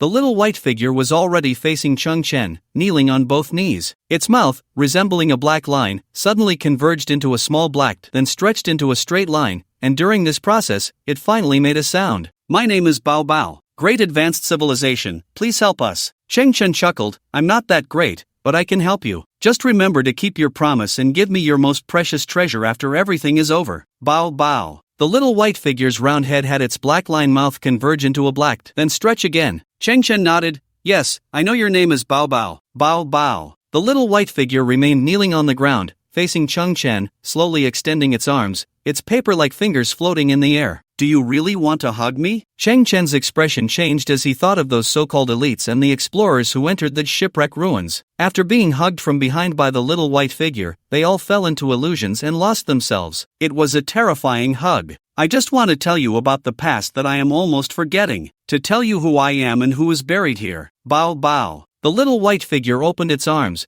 but it remained kneeling on the ground, revealing a sense of sincerity. "Do you need physical contact to convey information?" Changchen slowly took a breath, extending a finger. "A hug is unnecessary. We can have limited contact to share information, making our future cooperation easier." The little white figure did not insist anymore and extended an arm, its paper-like fingers gathering together, slowly wrapping around Changchen's finger. In that moment, Changchen felt a massive amount of information being injected into his mind. This information formed a brand new set of senses, and immediately, everything in Changchen's eyes changed. Blinking slightly, Changchen found himself standing on a peculiar planet. Surrounding him were enormous gray stones, the soil was gray, and the sky was gray, with not a single plant in sight, as if the entire world was gray. In the distant sky floated more than a dozen suns, some large, some small, with varying brightness. Some were normal yellow, some were crimson, and others were deep red. Changchen was slightly stunned. These were stars from different periods, youth, middle age, and some had already entered old age. Turning his head slightly, he looked at the other side of the sky. There, an incredible scene unfolded. A massive core floated in the distant universe, slowly attracting surrounding dust. As time passed, it would grow larger and larger, eventually forming a planet, and if its gravity was strong enough, it could even form a brand new sun. Scenes from outer space appeared so vividly because the planet where Changchen was located had no atmosphere, allowing for an unobstructed view. Why is the distance between stars so close, yet they don't pull and collide with each other due to their mutual gravity? Even more astonishing is that new planets are being born nearby. There is only one explanation. Changchen's eyes flickered. This place is in a period of cosmic expansion, like a chessboard that hasn't been fully laid out,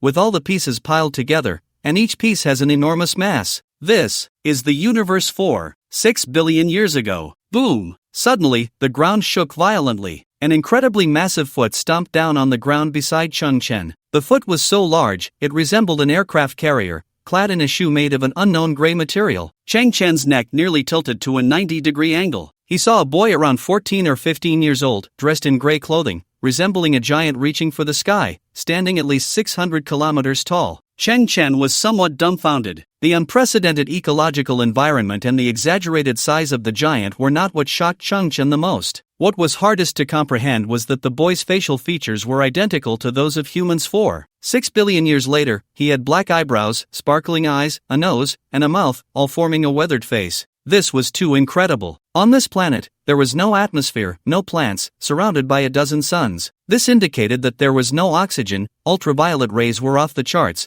and the temperature was astonishing. Under such conditions, how could a biological structure evolve to be exactly the same as that of humans 6 billion years later? Ultraviolet rays on Earth are filtered by the atmosphere, so humans do not need strong UV resistance, resulting in delicate and fair skin. Humans evolved organs like noses to facilitate oxygen circulation. If the objective conditions were drastically different, then humans could not possibly look as they do today. Unless the theory of evolution in human civilization is a complete fallacy. Everything here left Chang Chen utterly shocked. It seemed that within the vast timeline of cosmic evolution, there were extremely astonishing and unknown secrets hidden away. Boom! Boom! The ground continued to tremble, and in the distance, a long line of figures approached, with dozens of teenagers in gray clothing at the front and back of the procession. In the center of the line was something resembling a palanquin, floating forward using some form of silent levitation technology. Hug me! Suddenly, a loud voice came from within the palanquin, belonging to what seemed to be a cute 4 or 5-year-old girl, clear and innocent. To one side of the palanquin, a short-haired boy slightly nodded. "Queen, we will be home soon, the wind and sand here are too strong." Chang Chen felt his inherent understanding being repeatedly challenged. This was human language, human customs. Palanquins, queens, strong winds and sands, it felt like a scene from an ancient era. "I want a hug." The curtain of the gray palanquin was lifted,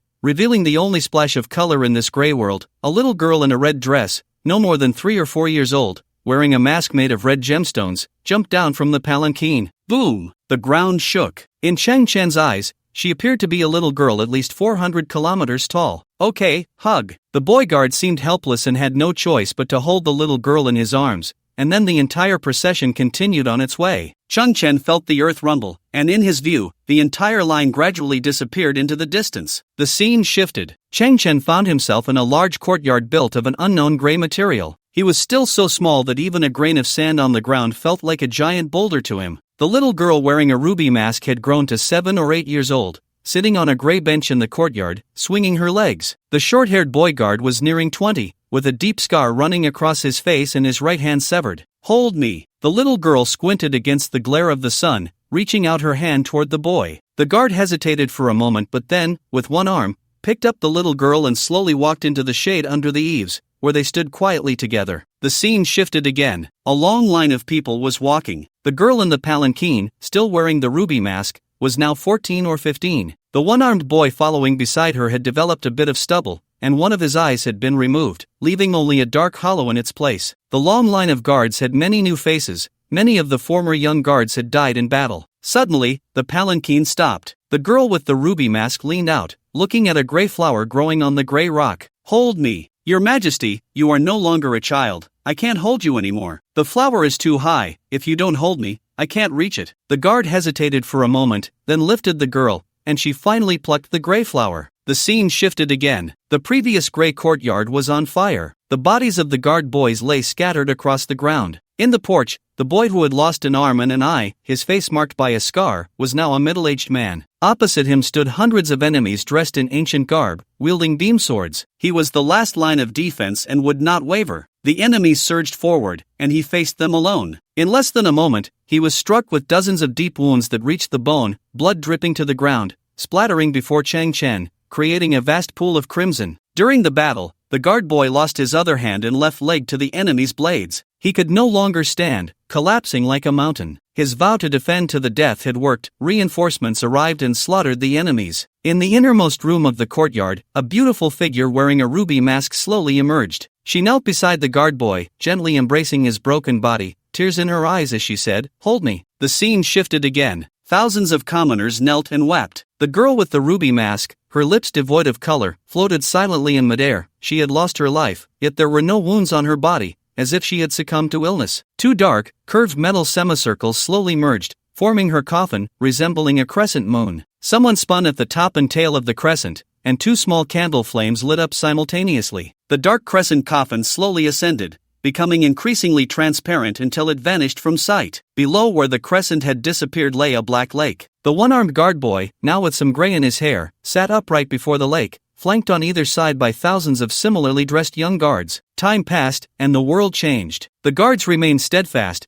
but gradually, many of their lives came to an end, standing in death, their flesh rotting into white bones. 100 years passed, the lake dried up, and the inhabitants of this planet gradually perished. Thousands of years passed, and an old sun extinguished. Hundreds of millions of years passed, and the changes in the universe became clearly visible. The expansion at the speed of light made the universe grow larger, and the density of celestial bodies continued to thin. The movement of nebulae caused stars to collide, shattering into interstellar dust and gas clouds, which then coalesced again, giving birth to a new galaxy. Once again, billions of years passed, and a new pattern emerged. This universe saw the appearance of many brand new celestial bodies, as well as 3 dazzling stars. Time seemed to fast forward. Many tiny humans, as insignificant as ants, appeared here piloting their spaceships, constructing stargates. Gradually, this place began to attract attention, with unfamiliar ships visiting continuously, and some even dying here due to accidents. Yet, in the cosmic scale of time, they were merely bacteria that lived and died quickly. Suddenly, the 3 stars here shone simultaneously due to their annual orbital alignment. The crescent-shaped coffin began to flicker intermittently, manifesting in the world. Many humans regarded this place as a relic of a higher civilization, approaching it with a treasure-hunting mindset,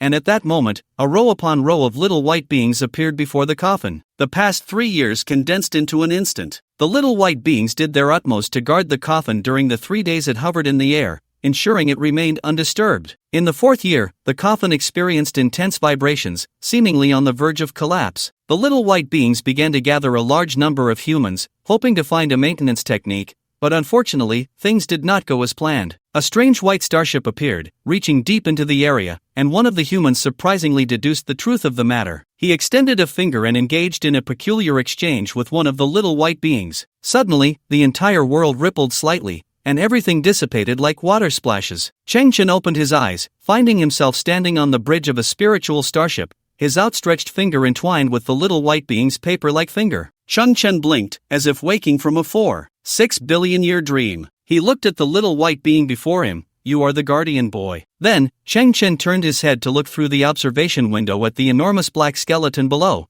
"And she is the girl wearing the jeweled mask. Why do so many people want to harm the girl with the mask? I have forgotten. Why do the people love her so much? I have forgotten. How did she die? I have forgotten. What is your real name?" Hug. Cheng Chen looked at the little white being whose eyes and mouth were mere black lines. Its essence was a soul located beyond the 4th wall, which, due to its obsession, had not dissipated for billions of years. It surely had its own name. Perhaps because of the endless erosion of time, all its memories had become faint. The words Hug came from its conversation with the masked girl. It only vaguely remembered a few moments spent with her, and beyond that, everything had vanished, including its original name. "I only remember," the little white being's mouth, which resembled a black line, suddenly turned into a black dot and then stretched out. "I want to guard her forever, until the last moment." Cheng Chen looked at the little white being. "Why are you so persistent?" The little white being fell silent for a moment and slowly said, "I have forgotten." Cheng Chen sighed softly. He knew that the past of the masked girl could probably no longer be traced,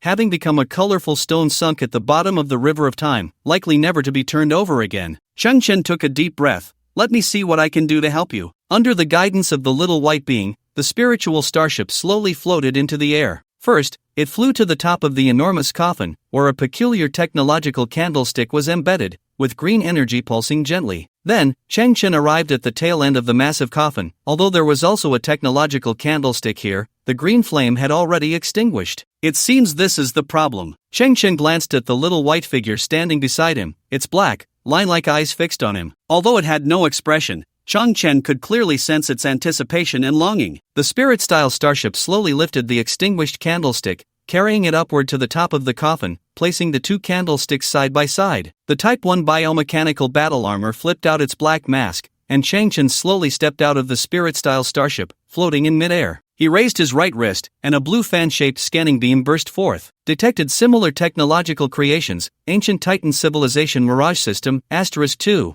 can fold space within a specific area, forming a dedicated spatial corridor, distinguishing it from the real world, achieving a state of non-interference and coexistence. If the device's power is insufficient, it can be interfered with by a special magnetic field, causing spatial failure and loss of effect. The device comes from a level 3, 2 ancient technological civilization. Chang Chen nodded to himself. One of the candlesticks was damaged, causing the so-called power insufficiency, and the 3 suns hanging in the sky of the Centaurus Alpha system just happened to create the so-called special interference magnetic field. Thus, the shipwreck ruins appeared in the sight of ordinary humans. Level 3, 2 ancient technological civilization. Chang Chen looked at the little white figure. You can't find a substitute among humans. Just as previously stated, only I, Chang Chen, can help you across the entire galaxy. Beginning synthesis, the extinguished candlestick shattered into specks of white light, drifting and swaying, perfectly merging with another candlestick. Synthesis successful, spatial cone failure product, *1. Chang Chen's gaze paused slightly. Failure product? This device can only be activated once, but it can pierce through the invisible dimensional space and form a zero-dimensional independent space. The entrance exists for 24 seconds, and once it closes, that space will permanently disappear from the physical universe, never to be traced again. It is called a failure product because this hiding technology is not only irreversible but also requires a massive amount of energy to be consumed in an instant. Under real conditions, there is no reasonable application scenario. The little white figure stared at the enormous green cone that seemed to appear out of nowhere, its expression falling into a daze. Chang Chen pondered for a moment and slowly said, once this equipment is activated, the enormous coffin will permanently disappear from this world, entering an independent space that will never be opened again, and no one will be able to disturb her. At the same time, you will forever lose her. The little white figure fell silent for a long time, its black line-like mouth converging into a small, this is her best resting place. In that moment, thousands of little white figures gathered around the black coffin, forming a circle, holding hands. There was no wind in the universe,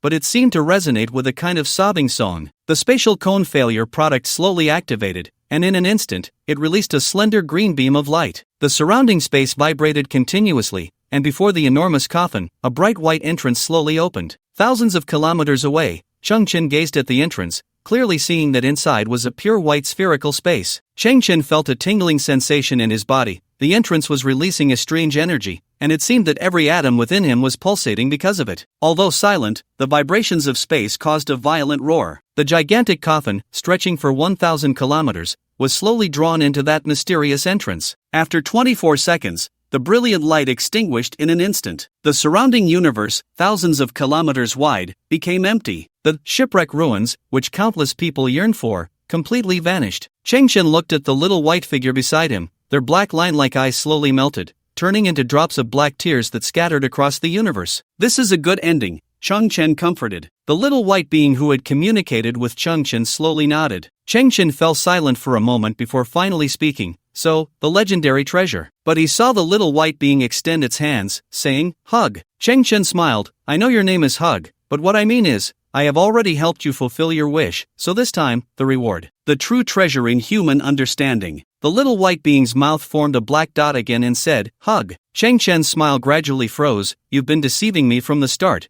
You have no treasure in your hands at all. I'm sorry. The little white being's mouth once again condensed into a black dot. Our civilization has been destroyed for billions of years. On a material level, we have nothing left. You rascal. Chang Chen gasped, then looked up to the sky and closed his eyes. But the next second, he quickly adjusted himself and became at ease. Chang Chen smiled and said softly, if there isn't any, then there isn't. It was just a small effort on my part. The little white being was quite moved, its black-lined eyes melting away, silently shedding tears. But I vaguely remember, our Long Song civilization possesses a spiritual treasure that others covet. The little white being suddenly spoke. Long Song civilization? Chang Chen was taken aback. Aren't you the ancient Titan civilization? The little white being shook its head. Chang Chen did not delve deeper, his eyes brightening slightly. What is the spiritual treasure you speak of? The little white being continued, that spiritual treasure is our queen. Countless foreign tribes do not wish to harm her but want to seize the treasure in her mind. Chang Chen froze. Your queen has already passed away,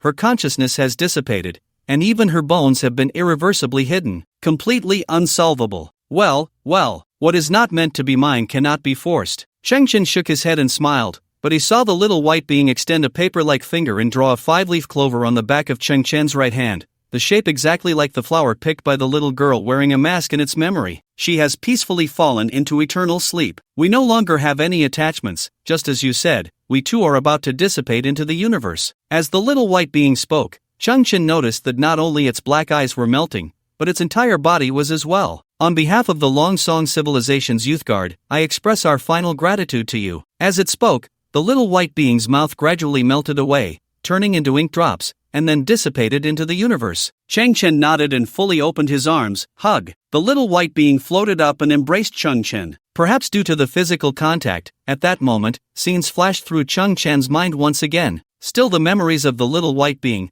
still that girl wearing a diamond mask. But this time, the scenes were different, either in a quiet room or in a cave guarded tightly during a journey. In any case, they were places where one could shed fatigue and relax. The girl took off her ruby mask, revealing a cute, tender face of only 4 or 5 years old. The scenes flickered one after another, gradually advancing. The girl continuously took off her mask in various safe settings. That tender face kept growing. From 4 or 5 years old to 6 or 7, then to 11 or 12, she became increasingly beautiful, increasingly captivating. The final scene of her unmasking was fixed at around 23 or 24 years of age. She revealed a smile, her white teeth shining, eyes like crescent moons, and her brows elegantly arched. Changchen, seeing this scene, felt his whole body stiffen slightly. It was at this moment that the little white being embracing him completely dissipated. Changchen fell into an indescribable shock. For a long time, Changchen looked at Ling beside him and asked, "Is there such a thing as reincarnation for the souls of living beings?" "I'm not sure," Ling replied, the ghostly fire in her eyes flickering. "But I speculate that if a soul in a quantum state is strong enough,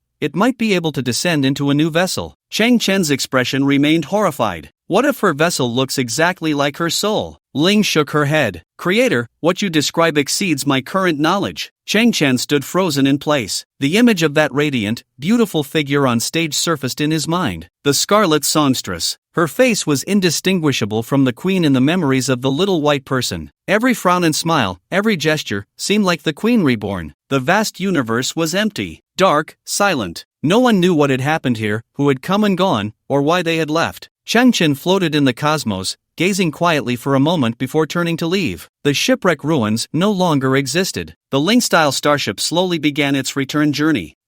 Actually, it wasn't all for nothing. Changchen observed through the observation window the space mech quietly floating in the distance, its pilot having fled, now a masterless object. A mech, one of a man's dreams, something Changchen had long coveted. And it wasn't just an ordinary land mech. It was clearly a high-grade space mech. When it had launched its attack earlier, it had deliberately controlled its firepower. In the perfect scenario, it would injure the mech, forcing the pilot to escape, and then he could pick up a great bargain. The result was satisfying. That unknown space mech had only one arm severed and was floating not far away. Must collect it. The Ling-style starship slowly approached, and the cargo bay opened gradually. The space mech was only about 50 meters in size, easily fitting into the Ling-style starship. The rear cargo bay of the Ling-style starship was equipped with transport and rescue mechanical arms. Changchen didn't even let Ling do it. He personally operated the 2 mechanical arms, perfectly bringing the space mech and the severed arm into the cargo bay. Ling was somewhat surprised. It was Changchen's first time operating the omnidirectional mechanical arms, and he was multitasking, controlling 2 sets simultaneously, yet the operation was flawless, without even a hint of collision. Ling nodded in approval. "Creator, you have quite a talent for scavenging." Changchen fell silent for a moment.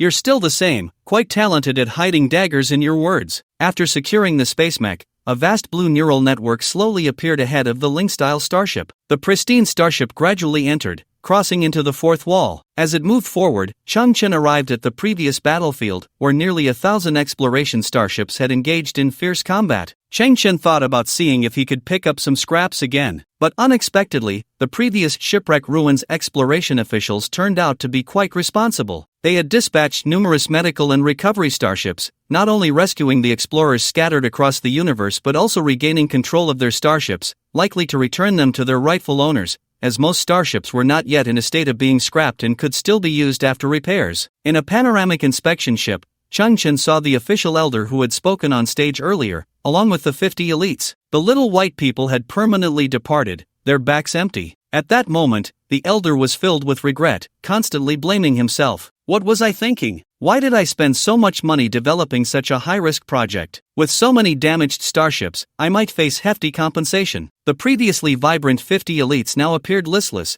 as if they had lost interest in everything. After the little white people disappeared, they had returned to their original selves. Chang Chen frowned. In fact, there were still many unsolved mysteries in the shipwreck ruins. Where did the little white people's abilities come from? It was clearly the quantum state soul of the young guardian. Why could it affect the living? As for their abilities, it seemed to be a form of slight consciousness manipulation, originating from the human heart, capable of providing spiritual motivation and interfering with human judgment on a specific level. The Ling-style starship continued to sail forward, reaching the exit of the shipwreck ruins, penetrating the last layer of pale green dust. From a distance, a massive space station was overcrowded. The stage starship hovered beside the space station, and the stage was still radiating splendid light. Countless tourists, separated by the glass dome of the space station, admired the performance on stage, waiting for the glorious return of the treasure-hunting adventurers according to the official plan. Only Chang Chen knew that no adventurers would return in glory. Suddenly, the entire stage of the starship went dark, and then a single spotlight illuminated a graceful and beautiful figure standing on the stage. The figure was hazy and dreamlike, her ruby mask reflecting the starlight like twinkling stars in the night sky, dazzling and enchanting. The tens of thousands of spectators inside the space station held their breath in that moment. The next second, she began to sing, without any musical accompaniment, just her voice. Her voice was ethereal, like a clear spring flowing through the mountains, the melody elegant yet tinged with a hint of confusion. That day, I woke up from a dream looking at this unfamiliar world. I lost myself. I went to ask, no one could give me an answer. The lighthouse in my heart grew dim. I seemed to have lost a great treasure. I went to ask, no one could give me an answer. Each of her notes seemed to tell a moving story, evoking feelings of loss and confusion, as if something within one's heart had also been lost in the past. Some would think of everything that time had taken away, of those who could no longer appear in the scenes that could never be revisited, inevitably feeling melancholy and shedding tears. The Ling-style starship slowly sailed past a massive pillar of the space station, the blue neural network flickering, and a rust-covered garbage collection ship slowly entered reality. Then, the garbage collection ship slowly docked with the starship. After the docking was complete,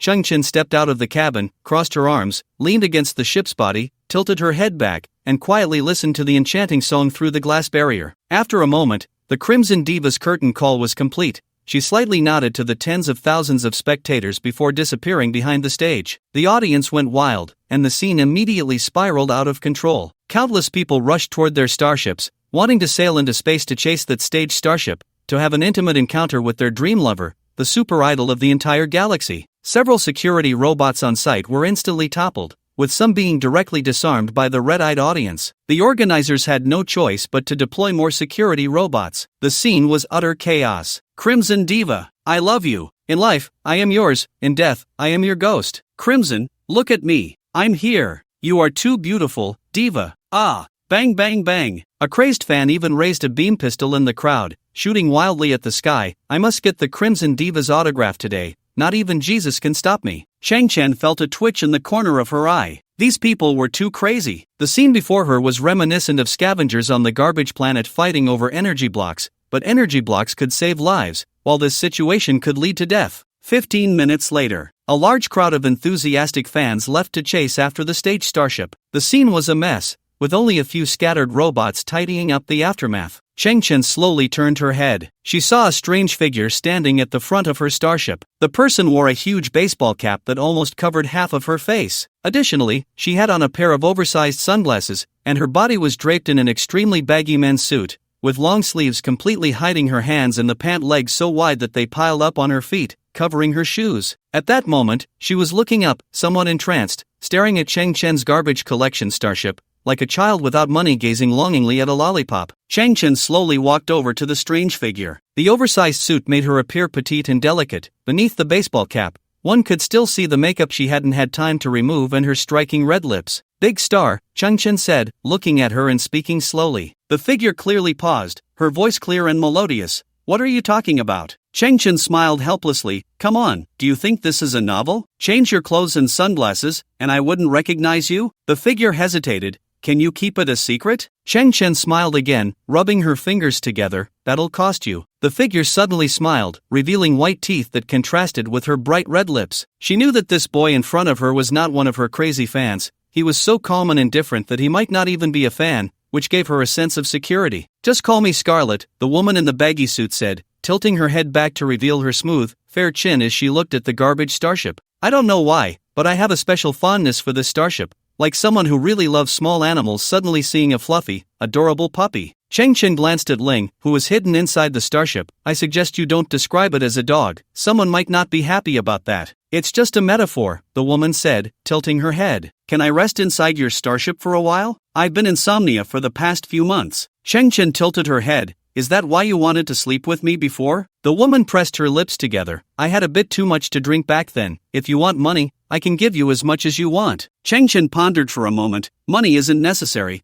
but I want to know the meaning behind your farewell song. The surrounding light dimmed a bit. Proxima Centauri was getting farther away, and the spectacle of the three suns in the sky was about to disappear. Scarlet was polite, or perhaps she didn't trust Cheng Chen enough, as she didn't casually observe the Ling-style starship, not even venturing inside. She simply leaned against the hatch, her legs resting on the climbing ladder, quietly watching Proxima Centauri in the distance. She pushed her sunglasses up onto her baseball cap, revealing her captivating eyes, her hands overlapping and hidden beneath the baggy fabric, concealing her youthful fingers. That song is my true experience, she said, looking at Cheng Chen with a gentle smile. You might not believe me if I tell you. Cheng Chen stood on the ground, leaning against the side of the ship. But go ahead. I suddenly came to this world. I woke up suddenly from a corner of a street, without any clothes, remembering nothing. It wasn't complete amnesia. I knew this was a city, how to breathe, how to walk, how to steal clothes, and I even knew how to sing. Scarlet gazed into the distance, her confusion deepening. Then I sang by the roadside, and later met my boss. With his packaging and promotion, I transformed into the beloved Scarlet Diva. After saying all this, Crimson looked at Cheng Chen, surprised to find that there was not a trace of shock or disbelief on Cheng Chen's face. Instead, her brows were tightly furrowed, deep in thought. Later, I discovered I had a very serious problem. Crimson continued, I suffer from severe insomnia, and it has reached an astonishing level. I have sought out various renowned doctors and tried all kinds of top-notch medical equipment, but nothing could cure me, nor could I even find the cause. Cheng Chen turned to look at her. How serious is it? Crimson paused. I have never slept. Cheng Chen's eyes widened slightly. Crimson shrugged. If I were an ordinary person, I would have probably collapsed long ago or even died, but I'm still fine, just feeling very tired, yet I can never fall asleep. Cheng Chen did not interrupt, listening quietly. Crimson raised her hand and rubbed her eyes with her sleeve. Sometimes, memories suddenly surge in my mind, but they're vague. Please don't laugh at me. I feel like they are from my past life. In my previous life, I seemed to be a queen. At this point, Crimson glanced at Cheng Chen with a hint of guilt,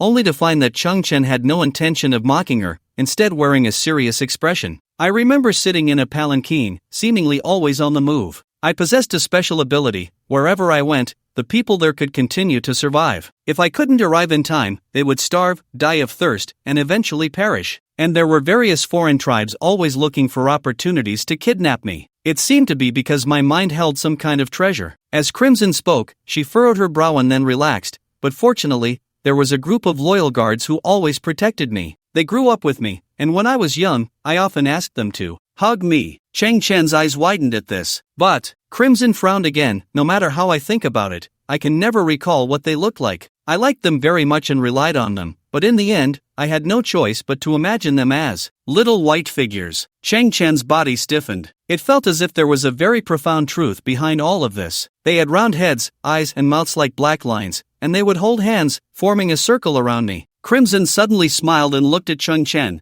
Does it feel like you're listening to a naive girl tell a fairy tale? Cheng Chen quietly shook his head. No, this is very real. Crimson laughed again, blooming like 100 flowers. I suddenly like you so much. You really are very accommodating to me. Cheng Chen smiled politely. And what else did you see? I have another feeling. Crimson tilted her head in recollection. I don't belong to this world, but because I was too powerful, I broke through certain barriers and became a physical entity, landing here. Isn't that even more ridiculous? And it's both ridiculous and hard to understand. Crimson smiled shyly. If you didn't want to hear it, I wouldn't have the courage to say it. Cheng Chen shook his head. It's okay, you can say anything. And your starship. Crimson leaned against the starship's door, rubbing her tired eyes again. When I first saw it, I felt very comfortable, as if we were kindred spirits. The moment I entered here, I felt incredibly relaxed and at ease. I even felt a drowsiness I had never experienced before. I feel like I could fall asleep here. I want to make it clear that I don't want to sleep with you. I just want to. Crimson's voice grew softer, until it became indistinct. When Chang Chen turned around, he found that the woman was actually leaning against the cabin door, her chin resting on her chest, fast asleep. Chang Chen scratched his head in astonishment. This woman, who suffered from severe insomnia and had never slept before, was now sleeping on the Ling-style starship? Blinking, Chang Chen looked at this beautiful woman, her face full of fatigue, dressed in an oversized suit, deeply immersed in an unprecedented slumber. In the end, Chang Chen slowly exhaled, choosing not to disturb her. At that moment, the distant Proxima Centauri finally broke free from its 3-day orbit, gradually disappearing like the setting sun. Although there were still 2 suns in the sky, the overall brightness dimmed slightly, as if the entire universe had adjusted itself for the crimson sleep. Chang Chen stood quietly beside the starship, connecting everything in his mind. The crimson and the content shared during their earlier embrace seemed like 2 sides of the same story. One side was the protected queen,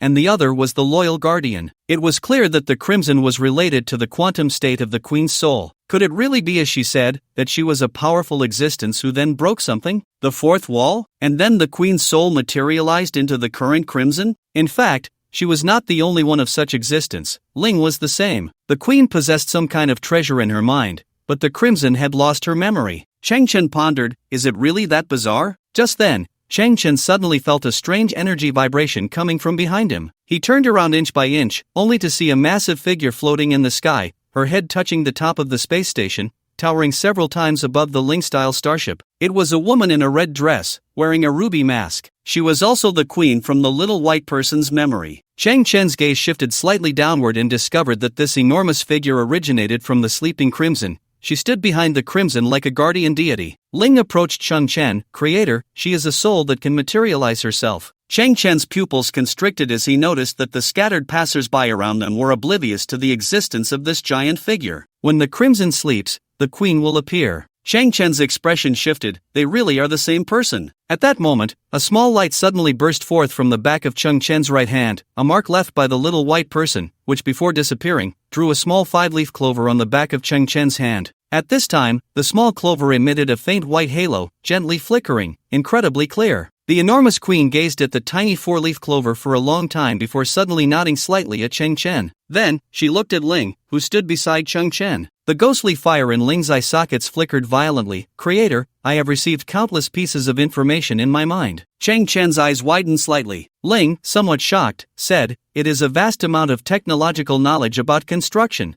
coming from a giant human civilization that has existed for 4.6 billion years. Because of their enormous size, they must use special high-strength materials to build various facilities and tools. Although these technologies are commonplace in giant society, they represent a significant leap in materials science compared to current human civilization. Also, due to their massive size, their energy demands are extremely large. They possess powerful nuclear control capabilities and ultra-high energy-level Dyson sphere technology. Everything seems similar to today's technology, but in reality, the overall reference system is completely different. Preliminary estimates suggest that these technologies are at least 1 level higher than the existing technology of human civilization. Chang Chen was somewhat stunned. His mind recalled the black buildings from the little white person's memory, as well as the palanquin floating in the air. At first glance, there seems to be nothing particularly special about it, but as Ling said, the reference system is completely different. 4.6 billion years ago, the density and gravity of celestial bodies were utterly different from now. All the objective conditions were 100 times harsher than today. Moreover, the humans using those devices and buildings were giants, each standing 800 kilometers tall. That seemingly ordinary palanquin probably weighed over 100 million tons. Its ability to float in the air required an astonishing amount of energy consumption and an incredibly powerful anti-gravity system. And those gray houses, gray tables, and chairs. Now that I think about it, the materials are somewhat similar to that enormous coffin. Their mass, density, and toughness must be truly astonishing. In other words, under the same effects, magnifying everything to a giant society, their construction quality is extremely exaggerated. This involves a material science system and energy system that are completely different from today. There's too much information. The ghost fire in Ling's eye sockets danced wildly. I need a lot of time to learn and digest this. In the future, I can apply these technologies in Ling-style starships or build other facilities for the Qi civilization. Chang Chen felt a chill in his heart. This was an incredible gain. My Qi civilization seems to have taken its first step. In that moment, the enormous figure of the queen turned her head to look at Chang Chen. Boom! Chang Chen felt a clash in his mind. He too received a massive amount of information. This information was equally vast and chaotic, difficult to comprehend at once. But Chang Chen had a vague feeling that this information seemed to be interpreting the relationship between genes and consciousness. He saw the tall queen figure slightly tilt her head, her expression seemingly puzzled and a bit surprised. At that moment, Chang Chen felt his consciousness was in turmoil. For a brief moment, his dual gene sequences underwent a slight switch. In Chang Chen's pupils and on a small part of his skin, the characteristics of silicon-based lifeforms emerged,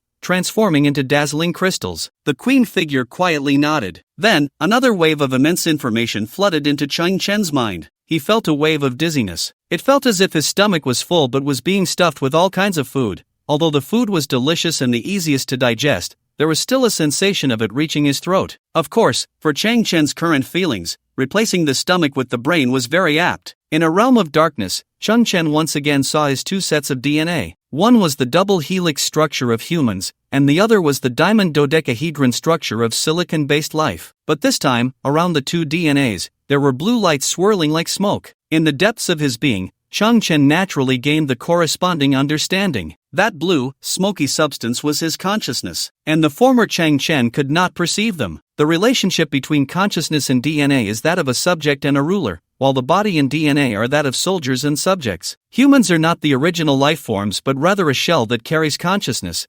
Consciousness is the essence of cosmic life. The stronger the consciousness, the more forcibly the DNA sequence will be optimized. The stronger the DNA, the more the body will evolve accordingly. 6 billion years ago, the purity of consciousness was far greater than now, which is why we comprehended more truths of the universe. At this moment, Chang Chen could feel that the information previously poured into his mind was knowledge related to mastering consciousness. It was like a precise and complex Rubik's Cube, turned by his subjective will. But it had too many facets, perhaps hundreds of millions. The cube was spinning rapidly, and Chang Chen believed he had only pieced together 1/10,000th of its surface. In that instant, in reality, Chang Chen's eyes slightly opened, and within her pupils, 3 rings of light representing sea-level genes suddenly brightened. Amidst the intense flickering, a 4th ring of light slowly emerged. From Chang Chen's perspective, she remained in a dark space. Ahead, 2 beams of light shone, representing her 2 sets of DNA. Suddenly, behind the 2 sets of DNA, a dim and profound black light flickered, beginning to spread, as if it were an inkwash painting unfurling. This painting grew larger, with one white light point after another appearing. The light points multiplied, shining in harmony. Chang Chen had already guessed its meaning. Is this the universe? In the next moment, her 2 sets of DNA merged into the vast backdrop of the universe, with each node in the DNA structure transforming into twinkling stars, while the DNA framework grew increasingly dim, ultimately merging with the universe. This perspective was peculiar. Because of the previous visual anchor, Chang Chen could easily locate her 2 sets of DNA. However, if she had not witnessed that merging process, what lay before her would merely be a common miniature of the universe. It was akin to the constellations in human cognition. If specific stars were connected by lines, they formed patterns resembling Sagittarius, Libra, or Gemini. If at this moment, the visual anchors in Chang Chen's eyes were linked, patterns of carbon-based and silicon-based DNA would emerge in the universe. Chang Chen couldn't help but wonder, if my cognition were sufficient, could I find all DNA models in the universe? At that moment, the Queen's cold and noble voice echoed in Chang Chen's ears. At the dawn of the vast and boundless universe, there existed a primordial, diffuse cosmic consciousness. It had no specific form, like a vast web of energy connecting every particle and every wave of energy in the universe. As the universe evolved, life gradually emerged and developed. Throughout the long process of biological evolution, various highly intelligent beings appeared,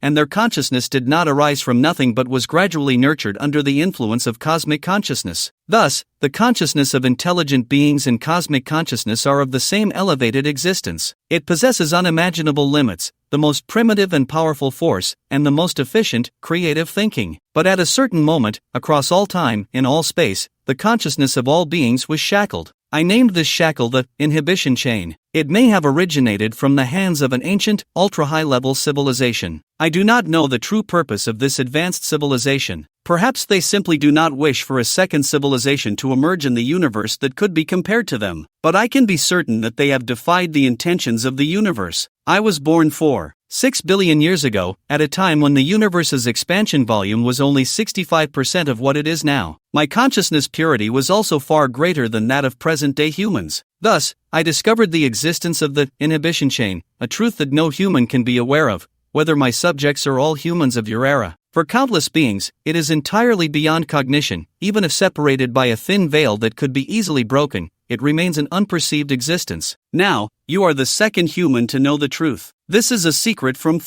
6 billion years ago, long buried within the transformations of the universe. In Chang Chen's perspective, the miniature universe gradually dissipated, returning to her two sets of DNA. At this moment, faint black shadows emerged on the surface of the two sets of DNA, gradually condensing into two dark and cold iron chains. The iron chains intertwined, firmly trapping the two sets of DNA. This scene was like a long-hidden truth finally surfacing. It was also a possibility that Chang Chen had never considered. When you become aware of the inhibition chain, it will appear in a visual form. For others, from birth to death, they will never see the true form of the inhibition chain. For them, it is a non-existent secret. The moment the inhibition chain appears, you will be even more concretely imprisoned. In reality, standing before the spiritual starship, Chang Chen's eyes widened slightly. He saw the 4 azure rings representing B-level genes in his eyes suddenly dim, gradually losing color, and then becoming filled with cracks, collapsing silently, the 4 rings shattering into countless gray fragments. At the same time, the brilliant eyes of silicon-based genes appeared, and the colorful rings underwent the same process, shattering and disappearing. In the end, in Chang Chen's eyes, only half of a gray ring remained, located in the lower half of his pupil, dim and lifeless, filled with ashen despair. Meanwhile, in Chang Chen's consciousness world, it felt as if waves of weakening energy were continuously washing over him, making his brain heavy and dull. Break and then stand. The so-called gene enhancement in human civilization is merely dancing in shackles, pursuing success amidst failure. Even if they achieve the so-called SSS-level gene,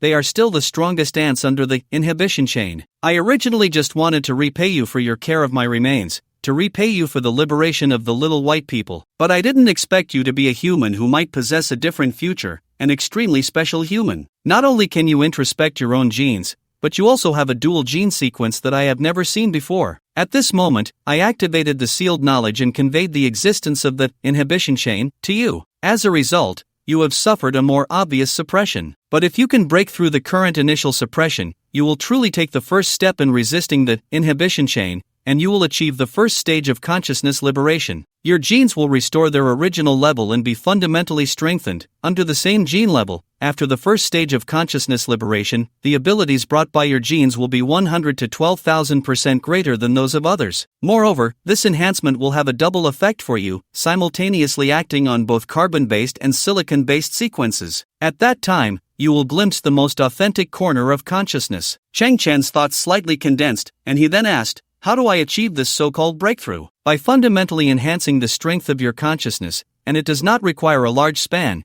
it can be achieved through the feedback of human DNA. If we quantify a level, it would be reaching the A-level gene defined by humans. Chang Chen pondered for a moment. Just a moment ago, he felt his gene level rise from C to B, but after learning about the existence of the inhibition chain, it seemed as if his genes had shattered into pieces, becoming unranked. He originally thought the queen's appearance had brought him unexpected gains. Now it seemed she had brought an unforeseen task. Inhibition chain? A secret unknown to anyone. He was fortunate to learn this truth from the soul of 9 billion years ago, and then those iron chains instantly materialized, rebounding in an instant. The child was originally a C-level gene. Although this gene level would only make them a minor elite in the society of all humanity, the child was, after all, a robust seedling that had emerged from the garbage of Earth, overcoming countless difficulties to be born. The dishes had just been served, and before anyone could even touch them, the table was flipped. However, if my genetic level could reach a level, then the backlash of the suppression chain would be broken. My genes would receive an essential enhancement beyond the human-defined genetic level, with an increase ranging from 100% to 12,000%, and it would also act on the dual gene sequences, A-level genes. For ordinary humans, this is an unattainable existence. But for someone like me with STC, it doesn't seem that difficult. In that moment, Chang Chen's thoughts surged. Actually, many times, I have a clear understanding in my heart. To become a strong person, there are many prerequisites, such as strong willpower, extraordinary efforts behind the scenes, and also the innate talent that stands out among others. I'm not that arrogant. I believe there are many people in this world whose efforts far exceed mine. But in fact, not all efforts can yield equivalent results. If success is a broad road, then before this road, there will be countless forks. Whether the road narrows or widens depends on another factor, which is opportunity. Many hardworking people just lack some opportunities. What you bring me is a huge opportunity. This is the most precious thing. Break and then establish.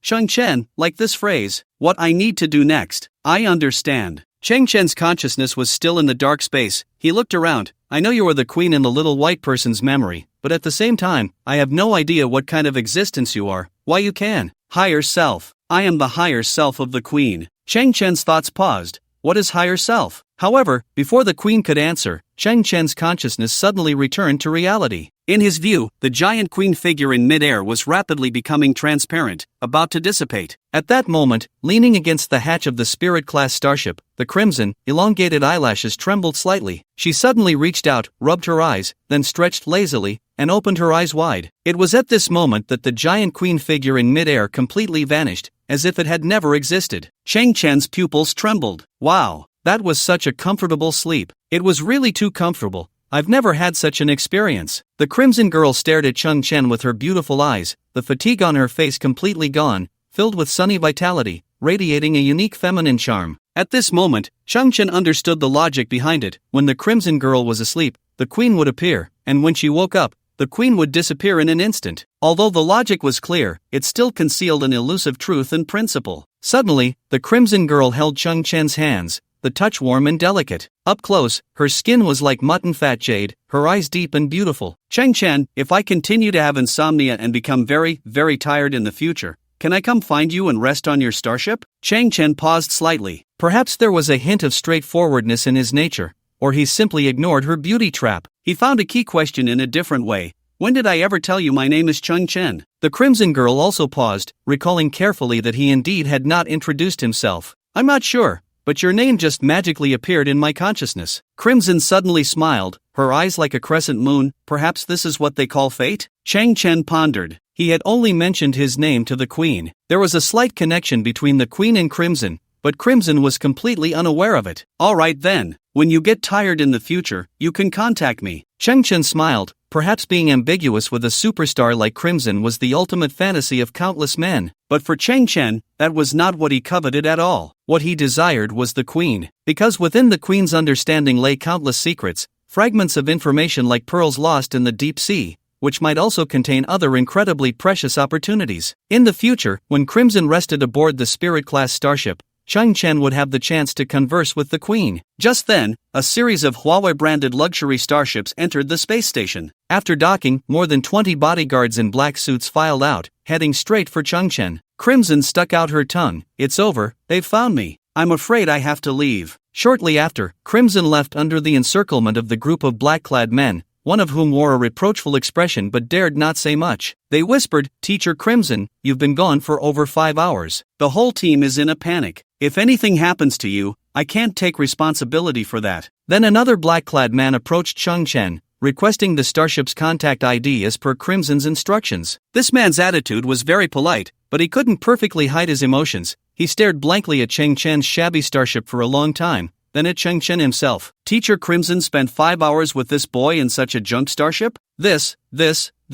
It must not be what I think. They must have been discussing the origins of the universe. Yes, they were discussing the origins of the universe. Thinking this way, it all made sense. Woo-woo, Teacher Crimson, what kind of taste do you have? Inside the Spirit-class starship, Cheng Chen stared at himself in the mirror, his eyes wide, looking at his pupils. The handsome glow had vanished, leaving only a gray semicircle in his pupils, rough like coarse rock, devoid of any luster. Cheng Chen also tested his physical abilities. Without the help of the Type 1 biocombat armor, his body had reverted to the state of a scavenger, just an ordinary person. Of course, if he activated the Type 1 biocombat armor's assistance, his strength would easily exceed 10,000 newtons, and his speed would easily surpass 30 meters per second, still a little freakish. It's okay. I just need to break through to A-grade genes, and everything from the past will return, and I will undergo a transformation, gaining several times or even dozens of times the enhancement. Cheng Chen squinted. I just need to take some good medicine. But this so-called taking medicine was not what ordinary people understood. A-grade genes were an extremely rare existence among humans. Reaching this height almost entirely relied on innate genetic advantages, the so-called foundation. One must have a quality foundation to have a certain probability of breaking through to the height of A-grade genes. Conversely, if the foundation was lacking, no matter how much medicine one took,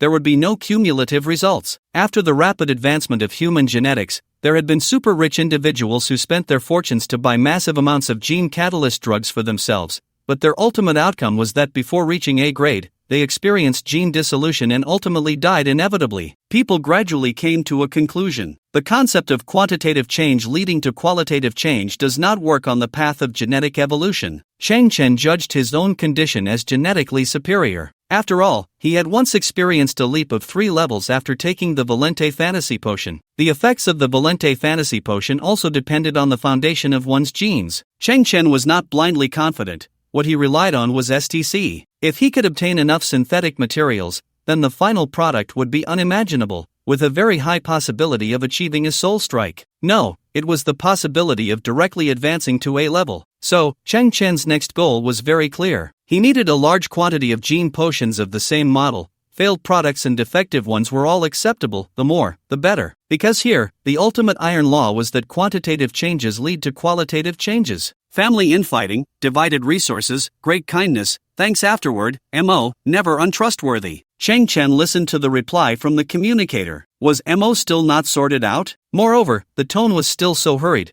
After replying once, he completely disappeared. Most procurement channel could not be used for the time being. Chirp, chirp. At that moment, a bunch of soft, fluffy white objects crawled up Chang Chen's pant leg and onto his shoulder. Chang Chen tilted his head. Naturally, he had to bring his little companion Chirp when leaving Garbage Earth, but this little guy had not been very active lately, always hiding in the ventilation ducts of the Spirit-class starship, napping. Chirp stood on Chang Chen's shoulder, touching his cheek with its sharp little beak. Chang Chen could feel its whiskers and furry mouth, warm and very healing. But the next second, Chirp tilted its whole body and slumped against Chang Chen's neck, its 2 front paws resting on its plump belly. Chirp, what's wrong? Chirp. A crisp and clear little girl's voice entered Chang Chen's ears. Don't call me Chirp, I'm Chirp's cousin. The real Chirp starved to death 2 days ago, and I will starve to death in 2 days. Saying this, Chirp patted its flat belly with its paw. Oh dear, this. Chang Chen certainly knew that the one on his shoulder was Chirp. It was just that this little guy had extremely high intelligence and was joking,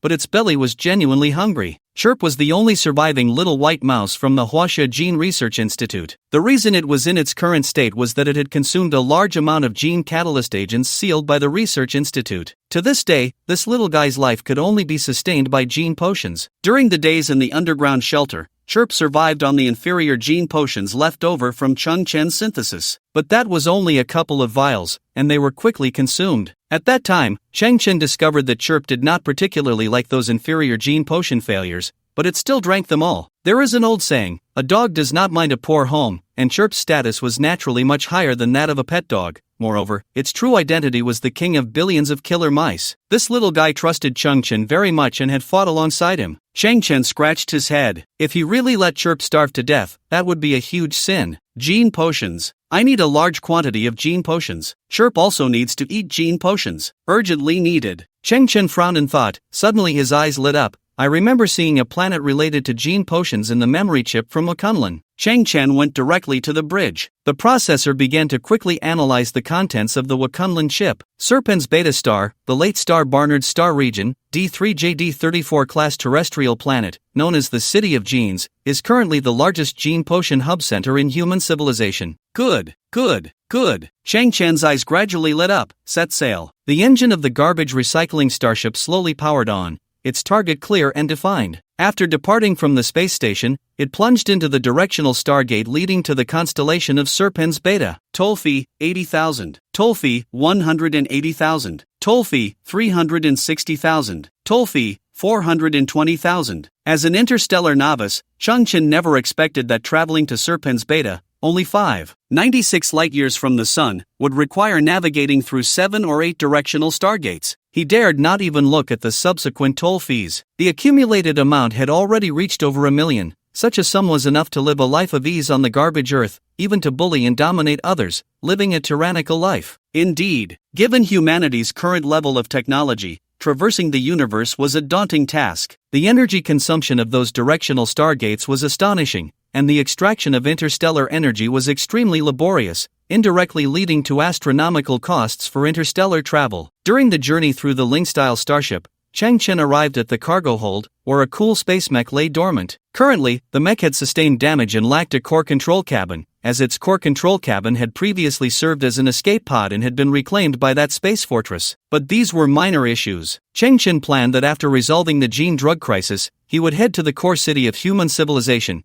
a place that would surely have large mech sales centers or custom factories. Chang Chen could easily purchase one or even multiple mechs and then synthesize them with this one. As a true man, his third dream was to own an incredibly powerful mech. This dream was no longer distant. It was just around the corner. In 5 minutes, we will enter the D3JD34 dedicated Stargate. In approximately 8 minutes, the Ling starship will reach its final destination. Chang Chen was slightly taken aback as he listened to the announcement echoing through the starship. D3JD34 was none other than the city of genes, right? He hadn't expected it to have its own dedicated Stargate, which was akin to a city in the old era having a direct airport, highlighting its level of prosperity. He hurried back to the bridge. Chang Chen saw Ling maintaining a thinker's pose, sitting motionless on the steps. This state had persisted throughout the entire journey, nearly 40 hours. Chang Chen knew that Ling had received a gift from the Queen, knowledge of materials science and energy utilization from the Giant Society 4.9 billion years ago, and Ling's nature was very studious and inclined towards immersive thinking. Thus, Ling had been learning and organizing that precious knowledge. In the near future, Ling would return this knowledge to the current civilization, which was still nothing. Majestic music began to play. The rusty garbage ship slowly made its way through the last Stargate. About 10,000 kilometers ahead, a red planet floated quietly, possessing a rare atmosphere in the universe, with dark clouds swirling on its surface. Although it looked strange, it was understandable, as the star of this star region, the Sun, was the previously mentioned Barnard's star, ancient and belonging to the M4 type of dim red dwarf with a surface temperature of about 3000 K, emitting a red glow. All celestial bodies in the nearby star region were illuminated in dark red. The red planet, 10,000 kilometers away, was Chang Chen's destination, the legendary City of Genes. As they approached, Chang Chen noticed that the planet had dedicated space navigators who piloted command starships, guiding all incoming starships to a unified entrance, allowing them to enter the atmosphere of the City of Genes. At the entrance, a human operator controlled a large scanning device to scan the garbage collection ship. Chang Chen, the only pilot, underwent the same scan. Once everything was completed, a massive appeared on the huge void screen floating ahead. Chang Chen felt a bit puzzled because the path ahead was unexpectedly split into two entrances, one on the left and one on the right. Following local customs, the garbage collection ship slowly entered the right entrance. During the landing process, Chang Chen noticed that on the left side of the starship, there was an enormous metal wall that seemed to be rooted in the ground and extended straight into the atmosphere, seemingly dividing the space above the ground as well. 30 minutes later, the garbage collection ship gently landed on the dark red ground. The area was desolate, with dark red soil and rocks, devoid of any buildings or traces of human civilization, resembling an undeveloped planet. Of course, to Chang Chen's left, the massive gray metal wall still reached up to the clouds. Chang Chen slowly descended from the starship, looking around in confusion. What's going on? Suddenly, Chang Chen felt someone tugging at his pant leg. Looking down, he saw a 7 or 8 year old boy wearing a white tank top and black shorts, who had appeared beside him at some point. The boy had his hands behind his back, and his entire body was covered in dirt and grime. Chang Chen glanced behind the boy, revealing an endless expanse of red Gobi Desert. Where did he come from? Brother, do you have any medicine? The boy asked, his voice clear and crisp. Chang Chen paused. What kind of medicine? Just, the boy said, suddenly extending his hand from behind his back, pointing to his mouth. At that moment, Chang Chen noticed that 3 arms were growing from the boy's right shoulder, 2 of which were malnourished, resembling dried corpses, swaying in the air as the main arm lifted. The boy opened his mouth again, revealing a curve twice the size of an ordinary person's. Chang Chen could clearly see that inside his mouth, there were 7 or 8 layers of pure black teeth. A terrifying mouth kept approaching, as if it wanted to tear Chang Chen apart and devour him. Chang Chen could even see the black uvula in its throat. Suddenly, the grinding mouth stopped in front of Chang Chen, and the boy pointed at the 7 or 8 layers of teeth in his mouth with his deformed arm. Speaking with his mouth open, his words were muffled. It's the medicine that can cure my strange illness. The boy's body was bizarre, but his eyes remained clear. Beneath the terrifying exterior hid the soul of an ordinary little boy. Chang Chen shook his head. I just arrived too, and I'm here looking for medicine. The boy's strange mouth closed, and a hint of disappointment appeared in his eyes. Oh. At that moment, a patrol aircraft from the City of Genes slowly passed in front of Chang Chen. Inside the aircraft, a man in a protective suit, resembling security personnel, looked down at Chang Chen and the strange little boy. Chang Chen asked, how can I get into the city? The aircraft paused slightly, and the man replied, you don't have the qualifications. Chang Chen frowned. Why don't I have the qualifications? A hint of impatience appeared on the man's face.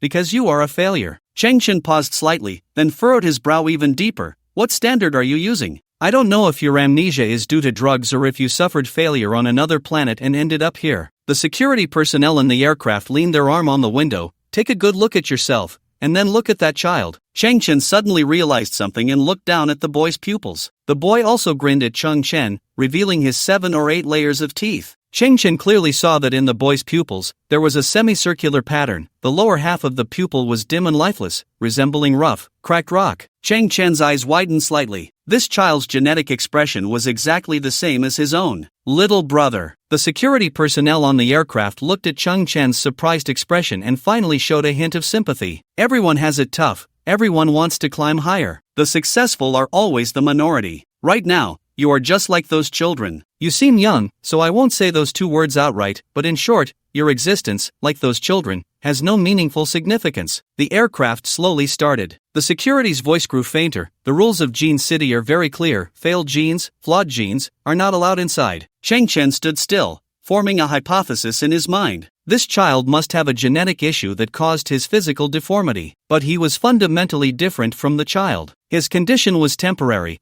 while this child's was lifelong. The people of Gene City had categorized him and these children as the same kind. The reason the pathways of this planet were divided in 2 was also to distinguish between different types of genes. Chang Chen looked up at the towering city walls before him. In other words, the inside was the true Gene City, filled with so-called superior gene holders. Suddenly, a large door opened on the city wall not far away. Standing in the doorway were 7 or 8 figures, all dressed in matching special black work uniforms, somewhat resembling the old-style Zhongshan suits, with a pure gold human DNA graphic printed on the right side of their chests. At the forefront was a young man, about 23 or 24 years old, with black hair, handsome features, and a spirited demeanor. Brother White Dove. The little boy beside Chang Chen suddenly shouted excitedly. At that moment, the ground around them suddenly flipped over, revealing wooden boards covered with red soil, which had been hard to notice before. Beneath these boards were half-meter deep earth beds, and many children crawled out of the dirt pits, running towards the man at the door. Chang Chen was taken aback. It turned out the little guy had been hiding underground. None of the children who emerged were in a normal state. All had varying degrees of deformity. Some were barefoot,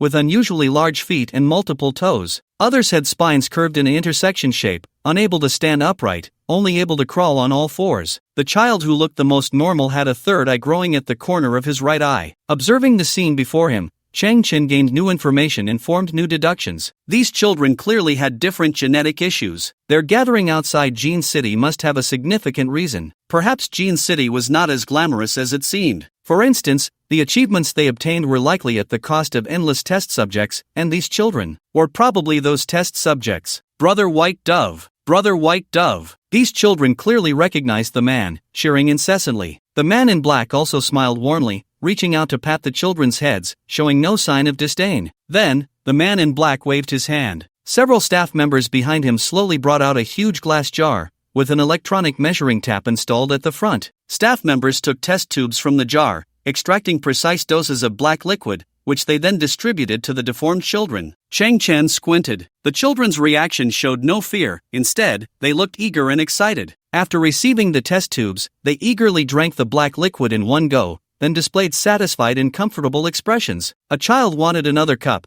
but the staff shook their head and pointed to the scale on the test tube, implying that the potion needed to be measured. Chang Chen felt that the actions before him and the black potion hinted at something strange, and he slightly moved his feet. At that moment, the leading man in black saw Chang Chen's figure and locked eyes with him. For some reason, the man in black scrutinized Chang Chen's clothing, then glanced at Chang Chen's garbage collection starship, suddenly freezing in place, his pupils trembling violently. He took a few steps forward. The man in black, known as Brother White Dove by the children, walked straight up to Chang Chen, his eyes wide open, with 4 azure rings flickering in his pupils. Chang Chen paused slightly. What does this guy mean? My name is Zheng Beige. The man in black slowly reached out and grabbed Chang Chen's blue scavenger cloak, clutching the worn and rough fabric, his fingers rubbing slightly, tears welling up in his eyes. In fact, the scavenger cloak he held was not the original but a projection created by Chang Chen's Type 1 bio-armored suit. But it was clear that this man in black had a special attachment to the scavenger cloak. He looked up, tears clearly visible in his eyes. "Friend, did you come from Garbage Earth?" Cheng Chen was somewhat puzzled and slowly nodded. Zhang Bei's expression suddenly became excited as he hugged Cheng Chen tightly, completely unbothered by the dust on him, whispering in a trembling voice, "Brother, my name is Zhang Bei, from Garbage Earth Zone 33. Cheng Chen's eyes widened. "You? From Garbage Earth?" Zhang Bei released Cheng Chen, staring directly at him, tears in his eyes. "Once, there was a blue scavenger cloak that accompanied me for 20 years. Cheng Chen was taken aback and somewhat shocked. "I've always heard that on Garbage Earth, some rare scavengers broke through genetic limitations with their talents and then left Garbage Earth to enter human society." Zhang Bei nodded. "I am honored to be one of them." Cheng Chen's eyes widened in disbelief. Zhang Bei's arms trembled with excitement. "Brother, do you know? Although the environment on Garbage Earth is harsh and the residents are in constant conflict, seeing you in this familiar cloak makes me feel incredibly close. In this vast universe, to meet another scavenger again feels like a dream." Perhaps moved by Zhang Bei's emotions, Cheng Chen felt a stir in his heart. Indeed, in an environment like Garbage Earth, overcoming countless difficulties to become outstanding and then leaving the planet to enter the universe is an event with a very low probability. Not to mention, for two such outstanding individuals to meet in the vast universe, the odds are even slimmer. If one were to trace it back, it could only be fate's arrangement. Cheng Chen looked at Zhang Bei, inexplicably feeling a sense of closeness. This guy now looked glamorous, having emerged from the city of genes, and was accompanied by 7 or 8 subordinates. All signs indicated that he was doing very well. Regardless, he was also an outstanding individual from Garbage Earth, and even if he had entered human society now, he certainly wouldn't fall to the bottom. He should be a person of some influence in this city of genes, at least a captain or a department director. The saying goes, better to be the head of a chicken than the tail of a phoenix? Wrong. If one is the head of a chicken, there must be something exceptional about them. As long as they do not tire of striving, they will never become the tail of a phoenix. At that moment, the security patrol that had been driving the flying vehicle arrived, taking 3 steps in 2 strides, coming before Zhang Bei and bowing at a 90-degree angle. "Hello, boss." Cheng Chen paused and looked at the security guard. "Boss?" He saw the security guard look up, a broad smile on his face. "Little brother, I really didn't expect you to know the boss of our Gene City. Why didn't you say so earlier?" "Huh?" Cheng Chen looked at Zhang Bei in surprise. "You, the boss of Gene City?" He saw Zhang Bei smiling and nodding slightly. "It's an honor, that's me." "Wow, my perspective was too narrow. This kid went from being a chicken head to a phoenix head? A super reversal." Cheng Chen stared blankly at Zhang Bei in front of him. Based on previous observations, this Earth-like planet beneath their feet was already close to half the size of Earth, and the city walls of Gene City divided this place in 2, indicating that the area of Gene City was at least half of this planet. Such a vast area showed its prosperity and wealth. And as its boss, Zhang Bei, TSK, both his strength and financial power were unimaginable. Gradually, Cheng Chen revealed a smile. "Where in life do we not meet? Where in meeting do we not find surprises? Since the boss of Gene City is my fellow townsman, then my medicinal disaster is probably no longer a problem." But, before revealing his true purpose, Cheng Chen still needed to ascertain Zhang Bei's character, because the numerous deformed children and that strange black liquid were also facts. Then, Cheng Chen looked at the children in the distance who were taking the black medicine. "What's going on with them?" Zhang Bei looked at the children from afar and sighed slightly. "They are not the subjects of the genetic drug experiments. Their parents are." Cheng Chen slowly turned his head to look at Zhang Bei. He saw Zhang Bei reminiscing. About 5 years ago, Gene City developed a new generation of genetic modification drugs, and this drug had the potential to elevate human genetic levels across tiers, which made Gene City the center of attention overnight. But we were very clear that this drug was only in the initial stage and could not guarantee results 100%. We needed a large number of tests and corrections, and the only way to test was through human experimentation. Gene City is not an evil force. We would never engage in inhumane activities in the dark. We issued a recruitment to the entire human society, hoping to find a certain number of volunteers based on the principles of equality and voluntariness. There was no compensation for this experiment, and we clearly and even exaggeratedly described the consequences of failure. Saying this, Zhang Bei looked at Cheng Chen. "Guess what the final result was?" Cheng Chen's eyes flickered. "A rush of people." Zhang Bei nodded. "The temptation of genetic enhancement was simply too great, not to mention the chance of tier elevation." 2 hours after the recruitment was published, Gene City was overflowing with people, thousands of them. If we hadn't stopped the recruitment in time, there could have been tens of thousands, hundreds of thousands, or even more gathered here. Cheng Chen frowned, "And then?" Zhang Bei slowly said, "At the strong request of the first batch of 5,845 people, We conducted drug experiments on all of them. Cheng Chen raised his head. What was the result? Zheng Beige hesitated, his brow furrowing tighter. After a full minute of silence, he finally spoke slowly. It failed, all of it failed, 5,845 people, without exception. Cheng Chen frowned. How could this happen? The drug has already produced results. Even if the success rate is low, it can't be zero. Zheng Beige slowly lowered his head. This was a mistake of Gene City, a major mistake. Cheng Chen let out a slow breath, and then, at first, the 5,845 testers showed no abnormalities. We once thought this was a blessing in disguise, that it hadn't caused any catastrophic consequences. But gradually, more and more of them began to show genetic issues, their originally healthy genes turning into flawed ones, leading to various diseases and even deaths. They gathered here to denounce us, demanding that we take responsibility, that we develop new medications to cure them, and that we promise to find ways to enhance their genetic quality as compensation after their recovery. Before the experiments, we signed a waiver, so the Interstellar Alliance is on our side and has not sanctioned us. But I know I have no reason to expel them. This is an inescapable responsibility of ours. However, 5 years have passed, and we still haven't found a way to cure them. Zheng Beige looked at the desert before her. They are still here, but most of them are already weak and unable to gather for protests anymore. Moreover, during this time, despite our warnings, they have formed families here and even engaged in promiscuity, giving birth to one baby after another. Zheng Beige glanced at the deformed child. New life is beautiful, the world is beautiful, but if from the moment of birth, life is filled with flaws and destined to be unfixable, then this world will be like hell. I would rather they had never come. Cheng Chen had already understood everything. What are they drinking? Flawed genes will disrupt their immune systems, causing their bodies to have intermittent fevers and severe bone pain. Zheng Beige spoke frankly. I lied to them, saying it was a gene repair medication. In fact, it was just some ordinary painkillers. At that moment, the children had finished their medication, blinking their eyes, filled with hopeful light. Zheng Beige continued. I also deceived them by saying that as long as they kept taking the medicine, one day their bodies would return to normal. The dark red sun hung in the sky. A gentle breeze stirred the red soil. A group of deformed children looked ahead with longing. Cheng Chen knew. This was the lament of an era, the negative consequences brought about by technological advancement. Who should be blamed? Is it the fault of the city of genes, or the fault of those experimenters? They are all at fault, or perhaps none of them are. The progress of the times has birthed gene optimization technology, and human greed has led those experimenters to disregard the consequences, losing control over their desires, resulting in the birth of those children. Perhaps it has nothing to do with genes, it is all a flaw of humanity. Brother, Zheng Beige looked at Cheng Chen. I haven't asked you yet.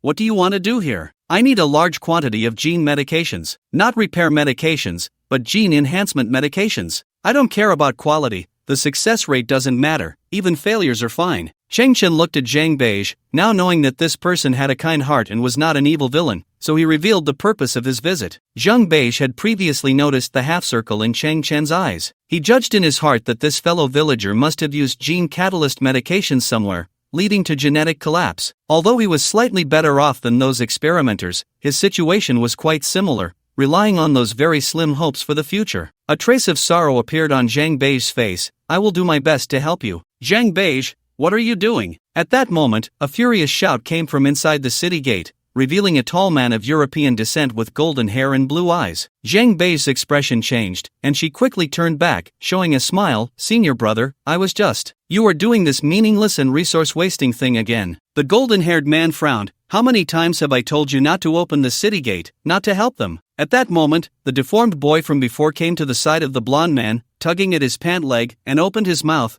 which had 7 or 8 layers of teeth, saying, Brother, do you have any medicine? So disgusting. The blond man raised his hand, ready to slap the boy's face. But Zheng Beige stepped in between the man and the boy, forcing a smile. Senior brother, don't be angry. The blond man's hand froze in midair as he suddenly caught sight of a jar of black liquid nearby, his brows furrowing. Such a large dosage. Do you think my Gene City is a charity? Smack! A loud slap echoed as the blond man struck Zheng Beige across the face. Zheng Beige's head tilted, his cheek reddening, but he quickly smiled again. Senior brother, I'll reduce it next time. You dare to have a next time? The blond man glared, and Zheng Beige swallowed hard, not daring to speak. This scene was completely unexpected for Cheng Chen. Wasn't Zheng Beige the owner of Gene City? Who was this blond man that he could slap the owner at the entrance of Gene City? The major client from K233 colony has landed in the city, this is the biggest order for my Jean City this year. You're not going to greet the client, and instead, you're here doing these meaningless things? The blonde man glared. Zhang Beige, can you even manage as the boss? Zhang Beige nodded repeatedly. I can. But he saw the blonde man turn and walk towards the city gate. Zhang Beige stood still for a moment, hesitating, before rushing over to Cheng Chen. Cheng Chen spoke first. Who is that person? Zhang Bei's cheek was still slightly red as he sighed. He is my senior brother, my elder, and this Jean City was established by our common teacher. 4 years ago, the teacher disappeared without a trace, leaving only a letter for me to take over as the boss. So you are a boss existing in the cracks. Is there infighting within your sect? Cheng Chen's eyes flickered slightly as he looked at the blonde man's back, a hint of coldness in his gaze. Since you are willing to help me, in exchange, I can actually do something for you. Zhang Beige instantly guessed Cheng Chen's meaning, shaking his head with a bitter smile. It's not what you think. Zhang Beige, what are you still hesitating for? From inside the city gate, the blonde man's furious voice rang out again. You useless waste. Zhang Beige panicked instantly, whispering to Cheng Chen, we'll meet here at 3 tonight, and I'll give you what you want. Then, Zhang Beige looked at the boy with 7 or 8 layers of teeth. Help me out. Find a temporary resting place for this brother. The boy nodded. Immediately, Zhang Beige dashed after the blonde man, and the great door of Jean City slammed shut. Brother, let's go. The boy beside him grinned, revealing his 7 or 8 layers of black teeth. I'll take you to my home. Your home? Cheng Chen pondered. Earlier, Zhang Beige mentioned that over 5,000 test subjects had never left here and had settled down. The home the boy spoke of must be where they lived. Cheng Chen knew too little about the world beyond Earth and didn't mind seeing more of the local customs. Then, Cheng Chen moved along with a few children. The boy with 7 or 8 layers of teeth suddenly laughed. My name is Quan Yazi. Another boy with 3 eyes said, my name is Sen Yanzi. The boy with huge feet and no shoes said, my name is Fihiatzi. I'm Cheng Chen. Cheng Chen smiled. These children's names were simple and direct, named after their characteristics. Suddenly, a flawless-looking boy jumped in front of Cheng Chen, grinning widely. My name is Xuan Jizai. Ha! Cheng Chen looked at the little guy. Double chicken. What's wrong? Don't believe me? The little boy reached for his belt. I'll take off my pants to show you. Forget it. I believe you. As they walked, Cheng Chen glanced back at the towering walls of Jean City. So far, they were unclear about the situation with Zhang Beige, the blonde man, and Jean City, and what hidden secrets lay behind it all. They would have the chance to ask Zhang Beige for clarification when they met in the evening. If Zhang Beige really had something difficult to say,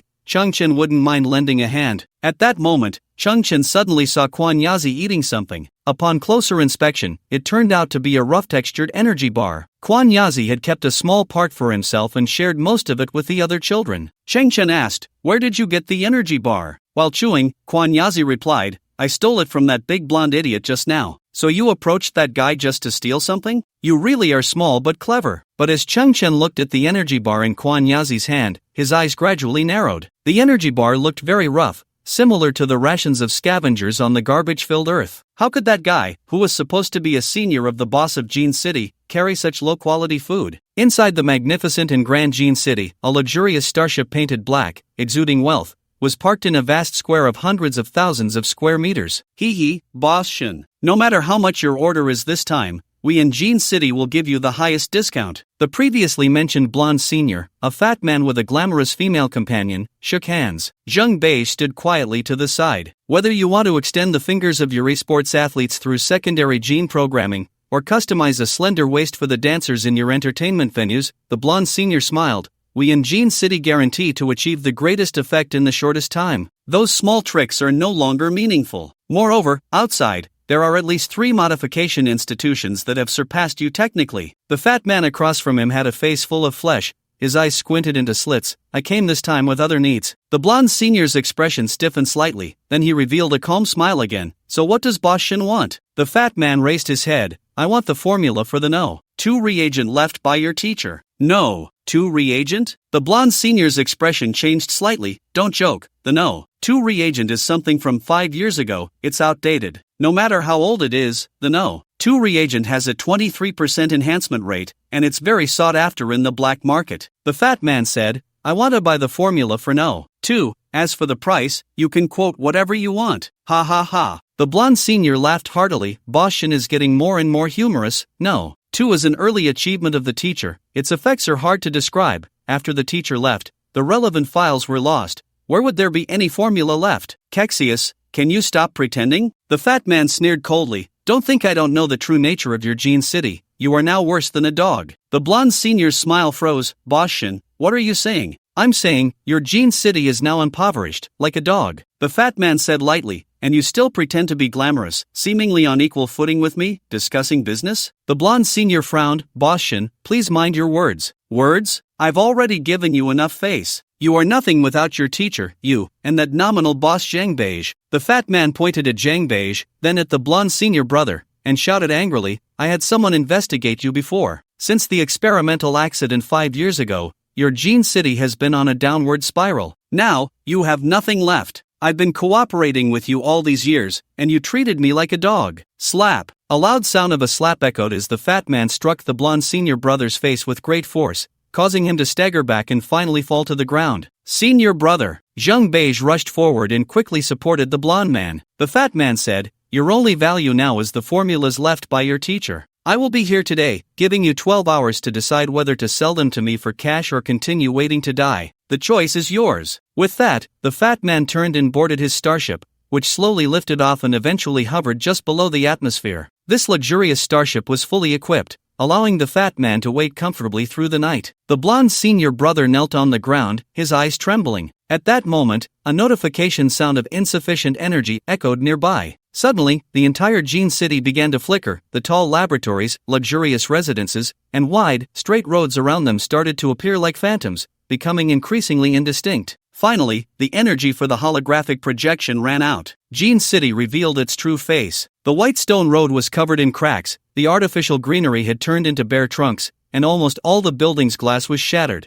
With not a single light on, it was completely deserted. This was the ruin of a once glorious city, resembling a wasteland at the end of the world. In the vast square, only the kneeling blonde senior brother and Zhang Beige, who was supporting his shoulder, remained. The previously plump boss Shin had actually undergone extensive genetic optimization, giving him immense strength. That slap had swollen half of the blonde senior brother's face. He stared at the ground, spat, and coughed up 2 bloodied teeth. Zhang Beige exhaled shakily. He turned to look at the towering statue in the center of the square, which stood at a height of 100 meters. The statue depicted an old man, dressed in a tattered, patched white coat, with curly hair tangled together, appearing to be around 60 years old, standing with his hands behind his back, gazing into the distance. Teacher! Tears welled up in Zhang Bei's eyes. The fat man was right. In fact, since the experimental accident 5 years ago, Gene City's reputation had already soured, and more institutions had terminated their cooperation. Gene City had lost its former glory and was now barely surviving. Before leaving, the teacher had already shown signs of mental distress.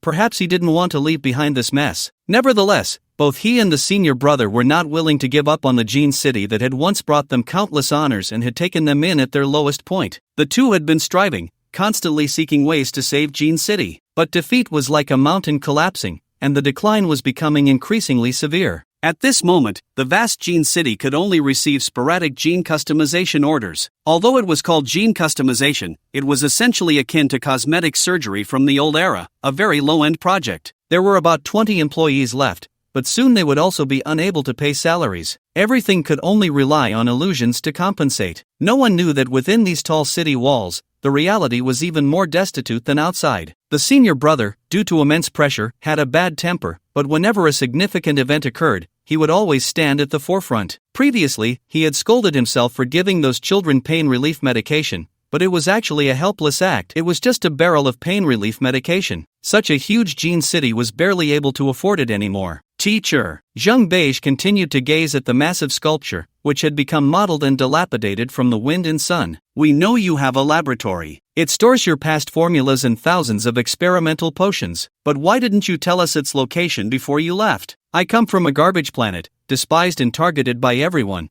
It was you who took me in as a student. You saved my senior brother, who was born with defective genes. We won't use power for personal gain. We just want to save the city of genes. Where exactly is your laboratory? And where have you gone? At that moment, the communicator of the blonde senior brother suddenly crackled with the voice of the chubby boss Shin. Alright, if you don't plan to sell me the formula for potion no. 2, then I'm prepared to expose the truth about your city of genes to the public. After all, as a successful entrepreneur, I must also bear my social responsibilities. The blonde senior brother's eyes trembled, letting out a low roar filled with anger and resentment. He kept pounding the ground with his fists, the shattered tiles cutting into his palms, blood streaming down. The D3JD34 terrain was peculiar. Coupled with the light of the aging star, it formed an endless expanse of red Gobi Desert. Small tornadoes swirling with soil were also a peculiar shade of red, quite novel. Chang Chen looked ahead, a flat expanse with no sign of any buildings. He couldn't help but ask Kunyazi, "Is your home very far?" "Not at all." Kunyazi took a few quick steps forward, then jumped onto a red stone, pointing downwards. "We're here." Chang Chen's expression shifted, and he stepped up onto the stone to look down. Below was a massive red canyon stretching for hundreds of kilometers. The sides of the canyon were rugged, with natural walkways and nearly 1,000 caves of varying sizes, some of which had faint yellow lights flickering inside,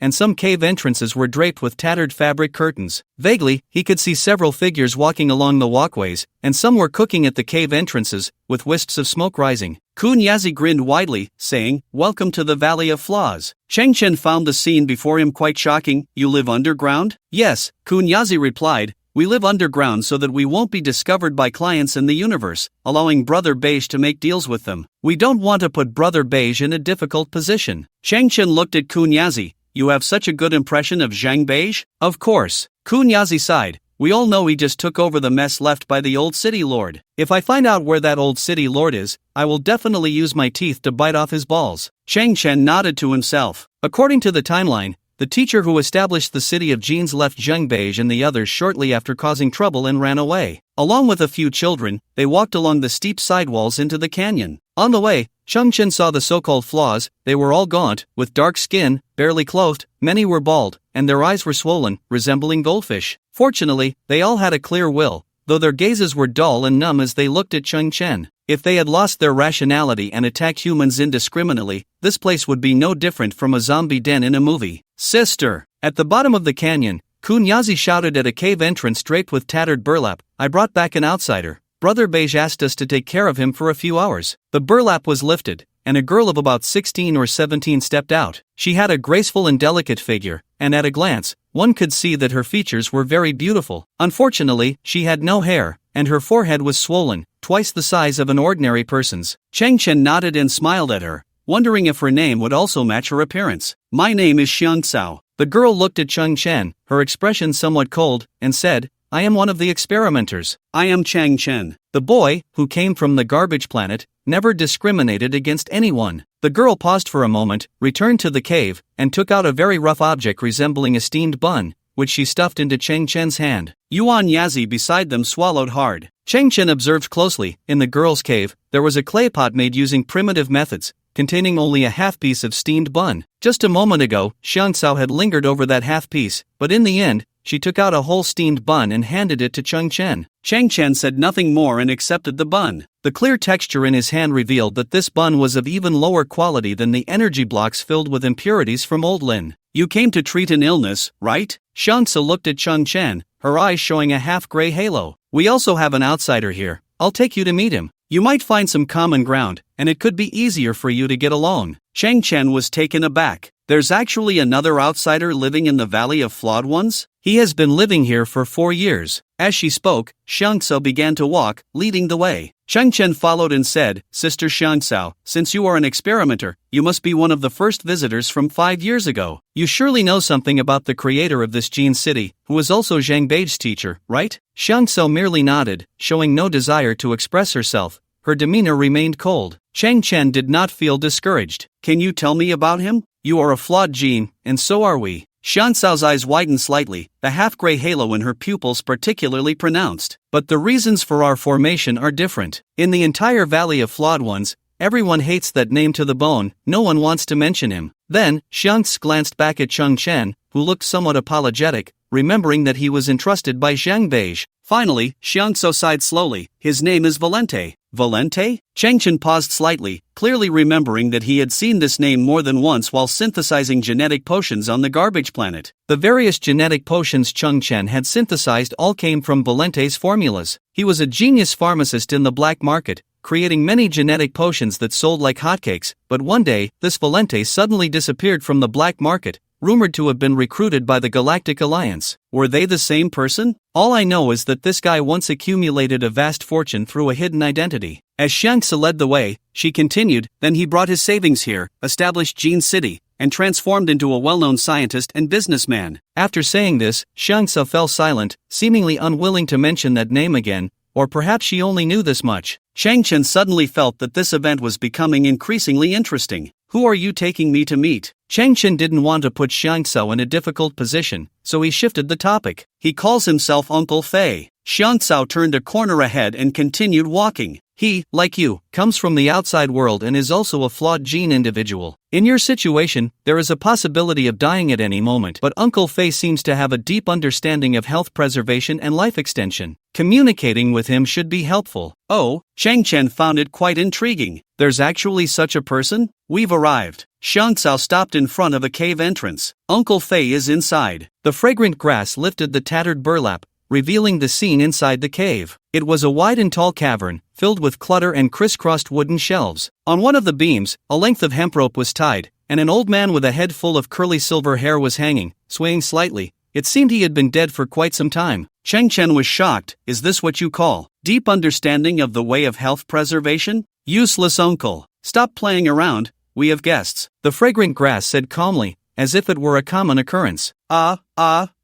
The old man's completely white eyes suddenly turned, revealing two black pupils. Then his hand moved, rummaging inside his clothes, and he pulled out a pair of scissors, turning them around to cut the hanging rope. Thud! He fell directly into the large iron pot below, where burning wood was stacked underneath, and the clear water inside was boiling. He began to stew himself in the pot. Changchen's eyes twitched. Am I really that inexperienced? Is this some kind of extreme health preservation I've never seen before? I really am a useless person. The old man sighed dramatically in the boiling water. I can't even manage to kill myself. You all chat, I'm leaving first. The fragrant grass said goodbye and turned to leave. Changchen's expression was calm as he found a rickety stool, sat down slowly, and began to examine the cave's furnishings. It was very chaotic, filled with various old items. In the depths of the cave, there was a slightly tilted workbench, with test tubes carved from rock above, a crucible seemingly made from iron slag, and some wooden tweezers. The only decent item was a glass alcohol lamp. However, all these items were covered in dust, indicating they hadn't been used in a long time. Changchen turned his eyes again to the old man in the boiling water. His tone was filled with pain, but it was clearly not caused by the scalding water. Rather, it seemed like a kind of inner collapse. Changchen tilted his head slightly, his gaze crossing over the old man's shoulder to look at his face. It could be described as very ugly and terrifying, not due to natural appearance, but from being splashed with something like sulfuric acid, resulting in disfigurement. His face was riddled with deep pits and new scars over old ones. Oh no! Suddenly, the old man in the iron pot exclaimed, a person has 3 urgent needs. I can hold back from hanging and boiling, but I can't hold back from pooping. I need to go to the bathroom. With a splash, the old man stood up from the pot. Changchen's pupils constricted as he looked at his body. His wrists and belly were exposed, also covered in scars, but they were not caused by boiling. The recent boiling had only slightly reddened his skin. Paper! Paper! The old man jumped out of the pot, one hand covering his backside, the other frantically rummaging through the clutter in the cave, extremely urgent, like a spinning top. Little brother, do you have paper? Changchen shook his head. Oh no, I can't hold it anymore. Yo, found it! The old man exclaimed as he dug out an old notebook from a pile of broken boards, quickly opened it, tearing off 7 or 8 pages with a rip, then casually tossed the notebook aside, clutching the wad of paper and running out of the cave. Changchen got up and picked up the notebook. He saw that the surface of the notebook had 5 large characters written on it, but the first 3 characters had been slashed through with a small knife. The paper completely penetrated, making it impossible to read. Only the last 2 characters were clear. Diary. So Anso's diary? Changchen flipped through the notebook, noticing that at least half of the diary had been torn out, likely used by the old man to wipe himself earlier. Changchen turned to a page with only half a sheet of paper left. Reagent No. 2. Gene enhancement success rate 23%. Besides these few words, the rest of the content had been torn away at an angle, probably also due to the urgency of wiping. 23% success rate, completely coinciding with the superior black market gene potion I once synthesized. Changchen's eyes flickered. He remembered that this potion would cause disabilities if it failed, so he hadn't hesitated at the time and chose to continue the synthesis. He flipped through the diary again. This time it was a complete page. Certain gene potion where certain had been slashed with a small knife, and the paper fragments were already moldy, indicating it was a long time ago. Based on CRISPR-Cas9, creating a set of gene sequencing technology. The catalytic success rate of the potion reached 98%. It will definitely make that group of fools at the Galactic Science Association blow their beards and glare. Chengchen looked at the annotations of the certain gene potion, his eyes widening slightly.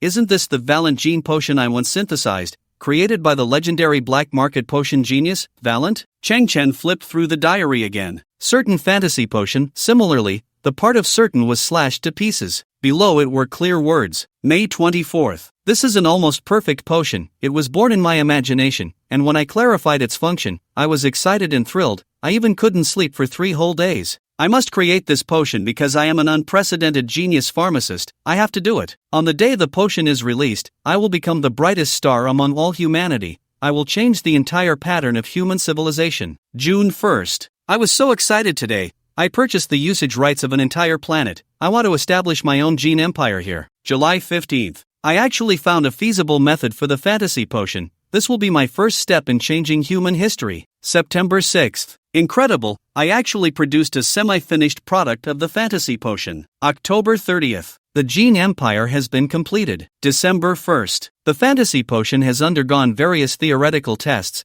From a certain perspective, it seems I have succeeded. December 15th. We are recruiting drug testers from the entire human civilization. This information has driven all humanity crazy. December 20th. I am a complete failure. I am a waste. December 31st. Even if I die 100,000 times, I cannot make up for the mistakes I have made. Chengchen continued to flip through the diary. Although there were still pages at the back, they were all blank. He closed the diary. Chengchen recalled the scene when he first took the potion and advanced 3 levels. The potion he took at that time had a clear annotation from STC. Valent Fantasy Potion. This potion is a concept that exists in the notes of the genius pharmacist Valent. It is his ultimate vision of his technology, but until Valent disappeared, he was unable to bring this vision into reality. Ha! Uncle Fei walked into the cave with a relaxed expression. He saw the boy still sitting on the bench, but his toilet paper was neatly placed beside him, clearly having been moved. Uncle Fei frowned slightly and then laughed heartily. What are you looking at that thing for? That's just garbage thrown out from the Gene City, only good for wiping your butt.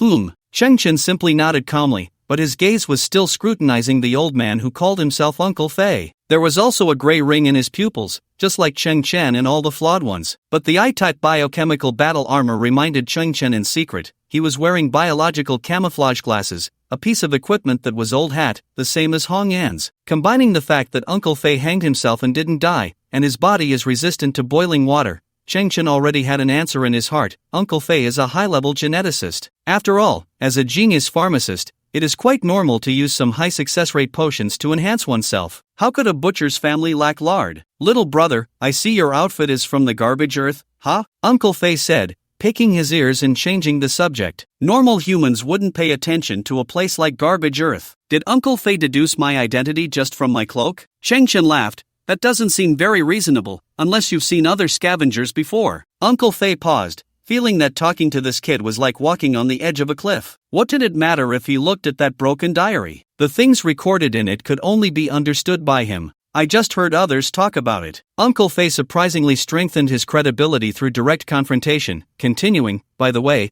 it's lucky that you could walk out of garbage earth, but I heard that even so, outsiders still look down on former scavengers, fearing they carry some ancient viruses or something. Therefore, those scavengers who came out of Earth don't have it easy. I'm doing just fine, Chengchen replied calmly with a smile. At that moment, the air in the valley stirred, and a garbage collection ship, 3 kilometers long, slowly descended into the valley. Is that your ship? Uncle Fei smiled helplessly, still collecting garbage outside. What's so good about that? At this time, the rear hatch of the garbage collection ship opened. Hanzai walked out, greeting Chengchen from the entrance. Chengchen, I received your order. I've sent the food up. Hanzai stepped aside, revealing 2 steel mothers unloading a large amount of fresh fruits and vegetables, which were then distributed to the flawed ones in the valley. The children, including Kuanya Zai, had never seen so much fresh fruit and were as happy as if they were going crazy. The girl named Xiang Chao also looked at the pile of fruits in front of her, her face full of shock. One steel mother passed by and stuffed a big red apple into Xiang Chao's hand,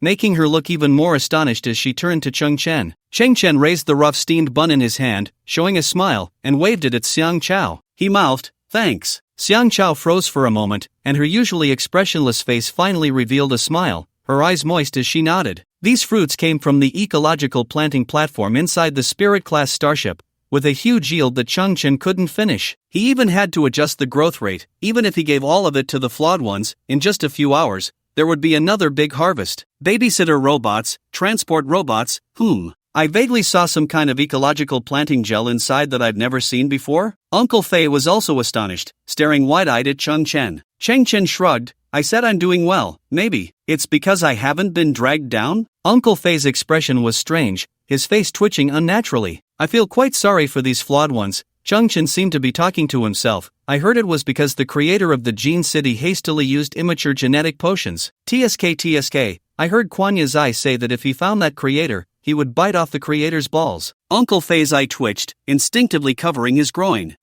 Esteemed Mr. Valente, Changchen suddenly pondered. Do you think that fantasy potion can really make a person's genes jump 3 levels? Uncle Fei looked serious. What you're talking about is an extreme situation, in principle. Uncle Fei had only spoken halfway when he suddenly froze, his eyes wide with terror. Changchen slowly turned around, meeting his gaze directly. TSK. I once found a psychology novel on the garbage planet, called The Abyss of Insomnia. It mentioned that if the other party refuses to admit certain things, you can first describe some situations to awaken their past memories, draw them in, and make them panic and flustered, and then suddenly question them. This could create a possibility where their brain can't react in time, leading to an unconscious admission. I didn't expect it to actually work so well.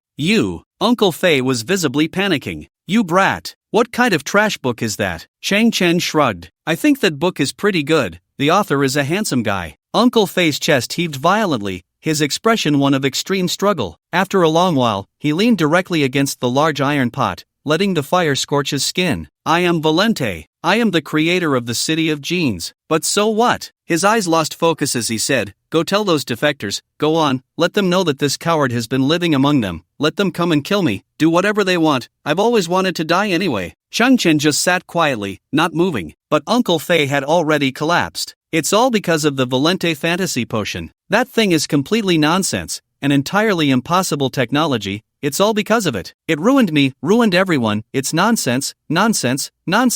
I am just a waste. Uncle Fei, waste. My mind is filled with unrealistic fantasies. It's delusional thinking, and this kind of thought has led to such terrible consequences. Uncle Fei was madly tugging at his hair. Valente fantasy potion, a joke, a completely unrealistic joke. This thing doesn't exist in the world, and it can't exist. Changchen's voice was calm. I can make it. Uncle Fei paused slightly, looking at Changchen. What did you say? Changchen enunciated clearly. I said, I can make the Valente fantasy potion.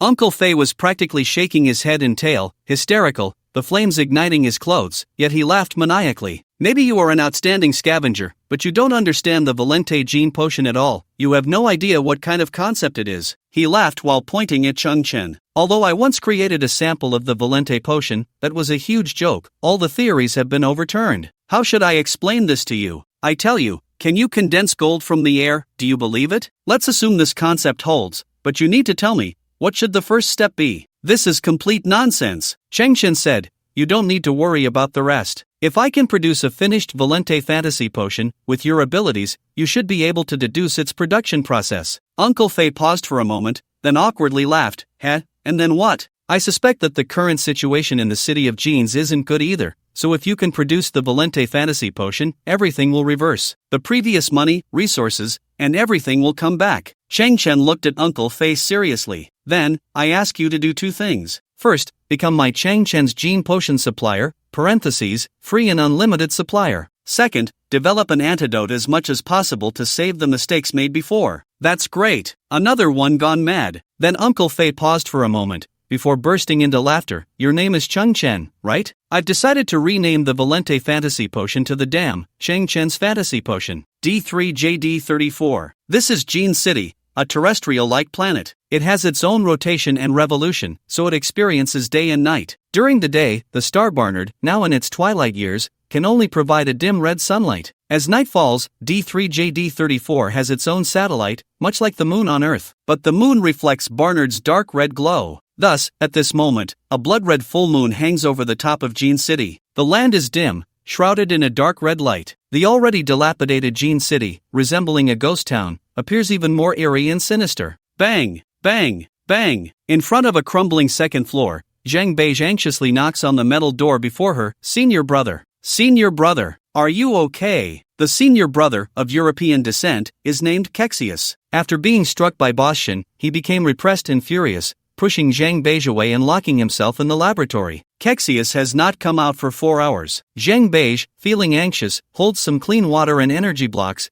continuously knocking on the door. Although Kexius appears fierce, he actually cares for his junior brother Zhang Beige. For instance, when facing the not-so-kind Boschen, Kexius always stands at the forefront. Senior brother, don't worry, there will definitely be a way. Zhang Beige knocks on the door, her palm slightly swollen. This metal door of the laboratory cannot be broken down with brute force alone. Clang! The metal door is opened from the inside. Kexius appears at the doorway, but his messy golden hair and the uncontrollable twitching of his facial muscles reveal his distress. His eyes, with 4 halos, are filled with red veins resembling worms. He breathes heavily, saliva uncontrollably dripping from the corner of his mouth. What happened to you, senior brother? Zhang Beige stumbles back in shock, then looks into the laboratory. The workbench is cluttered with various potion test tubes, a protein separator is still running, and an electronic alcohol lamp is burning. Some unknown green liquid is scattered across the table and floor, emitting a pungent odor. Zhang Beige's eyes widen. What have you made? What did you take? You don't need to worry about it. Kexius's voice is low and hoarse as he looks up at the half-empty sky. Boschen's luxurious starship hovers just below the atmosphere, waiting for a response. The formula no. 2 that Boschen wants cannot be provided by the 2 senior brothers. Those files disappeared along with their teacher. But if the 2 senior brothers cannot give Boschen a satisfactory answer in 12 hours, he will expose the grim truth of Gene City, and at that point, there will be no chance for Gene City to recover. Kexius gazes at the sky, a terrifying red light flashing in his eyes. I will solve everything. In the Valley of the Flawed, Changchen sits outside Uncle Fei's cave, looking up at the blood-red moon in the sky. Zhang Beige has promised to meet him at 3 o'clock tonight, vowing to help him. At that time, Changchen only needs to obtain some low-quality gene potions from Zhang Beige, not even needing too many, just enough to synthesize a Valente Fantasy potion. Once he has this potion, it will be like a tangled ball of hemp rope, with countless knots in Gene City. Finding a breakthrough, the knots will unravel one by one, and all problems will be easily resolved. Fantasy potion, Valente reverse-engineered formula, mass production, Gene City resumes operation, wealth flows and reinvest in Changchen. From then on, the gap in Changchen's gene potion will no longer exist. Whatever you want, you can have it. It's explosively satisfying, you could even soak in the potion. Gigi sat on Changchen's shoulder, leaning against his cheek, its little pink belly like a deflated balloon. The little guy was so hungry it was about to ascend to heaven. Gigi, hold on a little longer. Changchen extended a finger and gently touched Gigi's forehead. Soon, I'll give you food freedom, and you'll become the fattest little white mouse in the world. Changchen squinted, the half-circle in his pupils dimmed. I can also break the inhibition chain, and see what power lies in the liberated genes. Damn! Inside the cave, Uncle Fei was attempting to commit suicide by cutting his wrist, but the blade of the broken kitchen knife was already bent, leaving only a faint white mark on his wrist. Uncle Fei tossed the knife aside and slumped back in his chair, picking his nose. If you can make the Valent Fantasy potion, I'll damn well stand on my head and take a shit, and catch it all in my mouth without missing a single drop. If you can make the Valent Fantasy potion, I'll run to the Flawless Valley and bungee jump without a rope, 800 times a day. If I do one less, it counts as my character collapsing. If you can make... Changchen turned his back and raised a hand. Shut up. Uncle Fei paused, clicked his tongue, and stopped talking. Uncle Fei was once the black market genius pharmacist, Valent. Sometimes, the greater the halo on a person, the greater the pressure, and the expectations for oneself can grow infinitely, even transcending reality. The failure of the fantasy potion had already shattered his beliefs, driving him mad. To put it in old-time terms, it was like the heart of the Tao shattered. Although your heart has collapsed, this body, however, is indestructible, impervious to blades and bullets. Changchen slowly turned around and looked at Uncle Fei. Do you geneticists often use drugs to enhance yourselves? Compared to gene enhancement, it's relatively simple to modify certain gene segments through some drug methods, allowing the body to undergo secondary development and change certain traits. Uncle Fei gazed into the void. Speaking of which, my first student, Kexius, was always obsessed with this field, helping others gain muscle and enhance their features, modifying skin color, finger length, and so on. That guy was ambitious and responsible, but his personality was somewhat obsessive. He even conducted some risky experiments behind my back, and those experiments had the risk of demonizing humans. When I ran away, I actually thought of finding a deserted place to end my life. Ha, I specifically left a message for Zhang Beige to become the boss of Jin City. He was my second student, timid but kind, and relatively steady. If he becomes the boss, the flawless ones won't make things too difficult for Jin City. They still have a chance to breathe. Ha ha. As Uncle Fei spoke, tears shimmered in his eyes. Actually, they are all innocent. You are right, I dragged them down. Chang Chen had already made some conjectures about the insider information Uncle Fei shared, so he wasn't too surprised and could only let out a light sigh. However, one of Uncle Fei's terms caught Chang Chen's attention. He looked at Uncle Fei, narrowing his eyes slightly. What do you mean by demonizing? Inside the luxurious starship, on the huge waterbed, Boss Shin was embracing a beautiful woman in a black silk short skirt beside him. These beauties had all undergone specific gene optimization before serving the boss. It wasn't an enhancement of gene levels, but rather some adjustments to external traits. With legs that are 1.2 meters long, a waist that can be grasped with both hands, a chest that bursts like an airbag, a face as perfect as an angel, a voice that sends shivers down a man's spine, and a tongue extended by an additional 5 centimeters, these features, which could attract immense attention in the 21st century through any short video, now perfectly converge in the same woman. If Chung Chin could see the scene, he would understand the words once spoken by M.O. Hona's beauty is actually quite ordinary in a normal human society. And then there's Boss Shin. His appearance is ugly and fat, weighing at least 150 kilograms, with facial fat obscuring his features. He could have adjusted his genes to possess a strong and handsome appearance, but he chose not to. He enjoys his current look, his body resembling that of a dead pig, because with wealth, he can wantonly trample on the top beauties in others' eyes, which fills him with an overwhelming sense of superiority and doubles his pleasure. Whenever he embraces beauties on both sides and appears in underdeveloped areas, the envious and resentful gazes around him make him feel immensely pleased and even prouder. A bunch of trash, a bunch of useless people. Boss Shin lies on the bed, vigorously kneading the shoulders of the top beauty. Those two guys from Jin City, without their teacher, they are nothing, not even worthy of carrying my shoes. Caxius is trash. That Zhang Beige is even worse than trash. The only valuable thing is the formulas left by their teacher during his peak. To be honest, that Valente guy is also a fool. Isn't it better to sell gene agents on the black market and make a fortune quietly? What's the point of Gene City and those level-up agents? Now look, such a huge commercial empire has turned into a ghost town. Boss Shin grits his teeth, his expression twisted with rage. Those two kids have no way out. They will definitely give me Formula No. 2. As for buying and trading, I won't give them a penny. I will directly expose their secrets to the world. By then, those defectors will know they have lost all hope of recovery and will surely tear those two kids to shreds.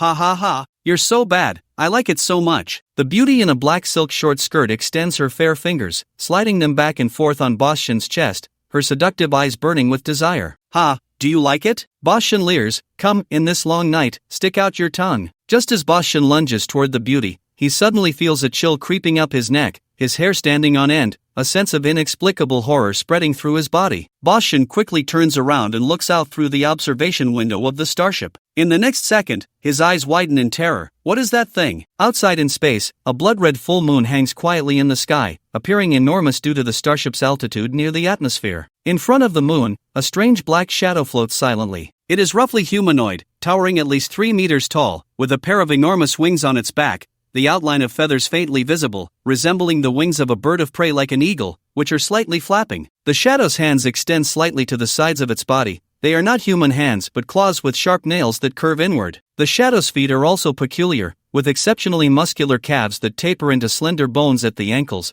below which are claws similar to those of a bird of prey. Faint yellow scales can be seen on the claws and calves, reflecting a slight glow. Monster! Boss Shin's pupils suddenly constricted, experiencing a tremendous shock, for that strange shadow was merely gazing from a distance, yet it emanated an invisible terror that made it hard to breathe and filled one with endless dread. The creature slowly tilted its head back, its eyes in the darkness seemingly reflecting the light of Barnard's star, erupting in a fierce blood-red glow. What is that thing? Boss Shin's skin prickled all over, and he shouted in terror, "Activate the defense shield." As a luxurious private starship, it naturally had a built-in defense system. A buzzing sound echoed. A faint blue energy shield appeared, enveloping Boss Shin's starship in its protection. Shie! The shadow before the blood moon suddenly let out a sharp and high-pitched bird call, the sound wave instantly reaching Boss Shin's ears, causing his eardrums to feel as if they were tearing apart with pain. He covered his ears, letting out a wail like a slaughtered pig. A gust of fierce wind howled. The shadow flapped its enormous wings and lunged toward the starship. Ding! The shadow's claw-like feet collided with the starship's defensive field, producing a metallic clang. In the next moment, that pitch-black, steel-like claw actually pierced through the defense field, which had a stress value of hundreds of thousands, and the bird call echoed through the night sky again. The two claws suddenly spread apart, and a gap was instantly torn in the starship's defense field. Boss Shin's face turned pale, and he had already rolled off the bed. What on earth is that thing? Bang! In the next second, 5 dark and thick claws pierced through the starship's hull, the eerie cold light directly reflecting on Boss Shin's pale face. Crack! The starship's alloy hull was torn open, creating a massive breach. A gigantic shadow, 3 meters tall, crashed through the breach and rolled back into the starship's cabin. Boss Shin's pupils reflected that terrifying figure, his liver and gall trembling. This figure was covered in hard, metallic black feathers, and beneath its fist-sized crimson eyes was a pale yellow beak nearly a meter long. Its body, hidden beneath the feathers, was muscular and explosive, exuding an aura like a terrifying demon, utterly horrifying. Boss Shin was already stiff all over, instantly losing control of his bladder. Like a dark storm passing by, the shadow's wings spread wide, reaching 5 meters, and it soared into the air, instantly hovering above Boss Shin. 2 eagle claws reached for Boss Shin's shoulders, the sharp talons piercing through his skin and penetrating his collarbone. Who are you? What do you want? Boss Shin's sanity had already collapsed, wailing and shouting, yet the monster did not utter a word. Crack! The sound of leather tearing and bones breaking echoed simultaneously. Boss Shin's plump body was directly split in two. His head remained on the left half of his body, still shaking from inertia, but the right side of his ear and cheek had already been torn off, left on the other half of his body. The left half of his head was a fat human face, while the right half was stained with blood and bone. Guts and entrails spilled everywhere, and Boss Shin, with a terrified expression, breathed his last. Ah! Ah! The previously short-skirted beauty screamed in terror, fleeing toward the other cabins. But the shadow slowly turned its head, opened its beak, and its long, crimson tongue quivered violently, saliva splattering as a sharp sound wave erupted. In an instant, all the electronic devices within the starship sparked violently. The short-skirted beauty instantly bled from all 5 orifices, collapsing to the ground with a thud, her beautiful eyes wide open, but her brain had turned to mush. Boss Shin and his woman had become corpses. No one would report them anymore. The luxurious starship belched thick black smoke. All electronic systems have been damaged, and the ship's tilt is increasing, heading towards the Gene City for a crash. Shie! A terrifying bird cry emanates from within the ship, and a fierce figure bursts through the ship's armor, silhouetted against the blood moon, wings spread wide, soaring into the sky. But in that moment, the terrifying figure's body halts abruptly, suddenly hovering, its wings fluttering slightly as its crimson eyes gaze towards the sky on the other side. Not far away, a rusty garbage collection starship hovers quietly in the air, and a boy dressed in a blue scavenger cloak stands atop the garbage ship, quietly observing, the dark red night sky making his cloak flutter. Clearly, the garbage collection starship's hovering posture is stable, having been suspended for quite some time, witnessing the entire scene. There is still an hour until 3 in the morning. Chang Chen, adhering to a principle of caution, used the fourth wall navigation function of the Spirit-class starship to enter the Gene City, preparing to investigate in advance, only to stumble upon the scene before him. The monster's chilling gaze is fixed on Chang Chen. Chang Chen slightly raises his head, his eye-shaped bioarmor ready for battle at all times. The two gazes silently intersect in the air, an undercurrent surging. My name is Chang Chen. Beggar is into beg. Chang Chen remains calm. Who are you? But for some reason, at this moment, Chang Chen is wearing a thin black mask, which is obviously a poor disguise. Anyone who has seen his true face would instantly recognize him. The sound of cracking bones comes from within the monster's body, its 2 sharp claws clashing slightly, producing a crisp metallic sound, its gaze suddenly turning blood red, then dimming again. It seems to be suppressing an inner impulse, only its massive wings fluttering, yet it does not launch an attack. Who exactly are you? Chang Chen asks again, unafraid. The monster's red glow in its eyes flickers, and suddenly its wings tremble, but instead of charging at Chang Chen, it transforms into a shadow, diving towards the Gene City below. At that moment, Boss Shin's starship touches down, resulting in a violent explosion that kicks up a massive cloud of dust. The black monster also disappears without a trace in the dust. Zheng Beige pushes open the metal door to his senior's laboratory once more. Due to the recent chaos, he had to deal with it, but strangely, he had not seen his senior's figure despite the severity of the situation. Unexpectedly, his senior, Kexius, remained alone in the laboratory. At this moment, Kexius lies on the bed, his body trembling continuously, looking as if he has lost weight, drenched in cold sweat. Senior, what happened to you? Zheng Bei's face is anxious as he hurriedly checks Kexius's condition. I'm fine. Kexius's lips are pale, and the red veins in his eyes have turned black. Hee, my skills are lacking. I previously developed a new gene serum, hoping it could save us in Gene City, but I didn't expect it to fail. Zhang Bei's eyes tremble. Did you make yourself a test subject? Cough cough. Kexius weakly replies, it's fine, after all, I am a high-level gene user. My body will soon detoxify these poisons, and I will be fine by tomorrow. Zhang Bei's eyes well up with tears. Senior, you've sacrificed too much. Kexius smiles, can you stop crying all the time? After all, you are the boss of Gene City. Being so timid every day is laughable. Senior, I have news that I don't know if it's good or bad. Zhang Bei wipes his tears and says, that annoying boss Shin, it seems his starship has encountered some malfunction. 20 minutes ago, it suddenly crashed deep into Gene City. He won't have the chance to report us. Oh, Kexius seemed a bit calm. I can tell you clearly, this is good news. Suddenly, Kexius touched Zhang Bei's pocket and found two hard objects. Taking advantage of Zhang Bei's inattention, he directly pulled out the two items, which turned out to be two light blue potions. Kexius's eyes widened. Teachers know. 3 potion? This is one of our few remaining supplies, our lifeline. What are you doing with these? Zhang Bei's gaze flickered, shrinking his shoulders, not daring to speak. Kexius glared with bloodshot eyes. You want to give it to that scavenger? Zhang Bei frowned, his aura very weak. I don't want him to follow in my footsteps and fall into trouble. You bastard. Who cares about him? Who cares about us? Kexius raised his hand, ready to slap him. But at that moment, he seemed to suffer some kind of backlash, feeling incredibly weak, and was actually robbed of the 2 potions by Zhang Bei. Zhang Bei stood at the door. Senior brother, I have to give this to him and let him go. I know this potion is precious, and when I come back, you can hit me or scold me however you want. After that, Zhang Bei's figure disappeared into the night. Kexius struggled to get up from the bed but fell to the ground with a thud. When he looked up, the bloodshot in his eyes turned crimson again, and he growled, Zhang Bei, don't blame me for being ungrateful. At 3 in the morning, outside the gates of Gene City, Zhang Bei handed the 2 light blue potions to Cheng Chen. Cheng Chen took the potions and examined them closely, feeling a sense of familiarity. This potion used to circulate in the black market, known as the Valent potion. Zhang Bei smiled, Valent is my teacher, and this potion is his masterpiece, with amazing effects. It should solve your predicament. Cheng Chen clearly remembered. Across the entire black market, only 13 of these potions had been circulated,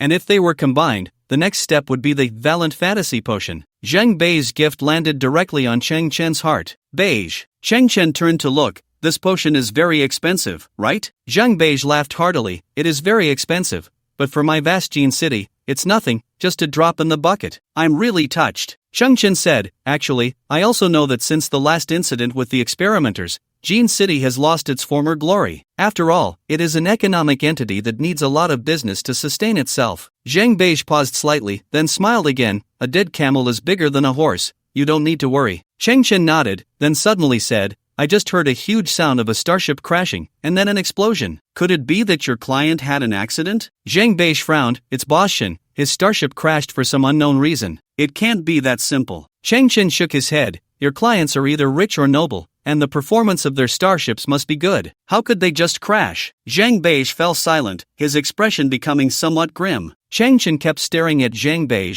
feeling a bit overwhelmed. After a long time, Zhang Bei sighed slightly. There's a monster in Gene City. Oh, Cheng Chen looked at Zhang Bei in confusion. I've seen that guy a few times in passing. It looks like a humanoid raptor, very huge, with an eagle's beak and claws. I named it the Eagle Demon, a devil like an eagle. Zhang Bei recalled, a hint of terror appearing on his face. I guess someone took some failed genetic drugs, causing bodily abnormalities, but there are many people in Gene City, and I'm not sure who it is. I've been investigating this matter. Cheng Chen's expression remained calm. He had already traveled secretly through the city of genes and knew all the truths. There weren't many people, only a few security guards without genetic levels and 2 senior brothers with high-level genes. The possibility of ordinary people suddenly turning into such powerful monsters after taking a certain drug was minuscule, as they would likely be poisoned to death before their bodies even changed. Could it be that the true face of that monster is your senior brother? Cheng Chen suddenly said, staring at Zhang Bei's cheek, which was swollen from a slap from her senior brother. Cheng Chen,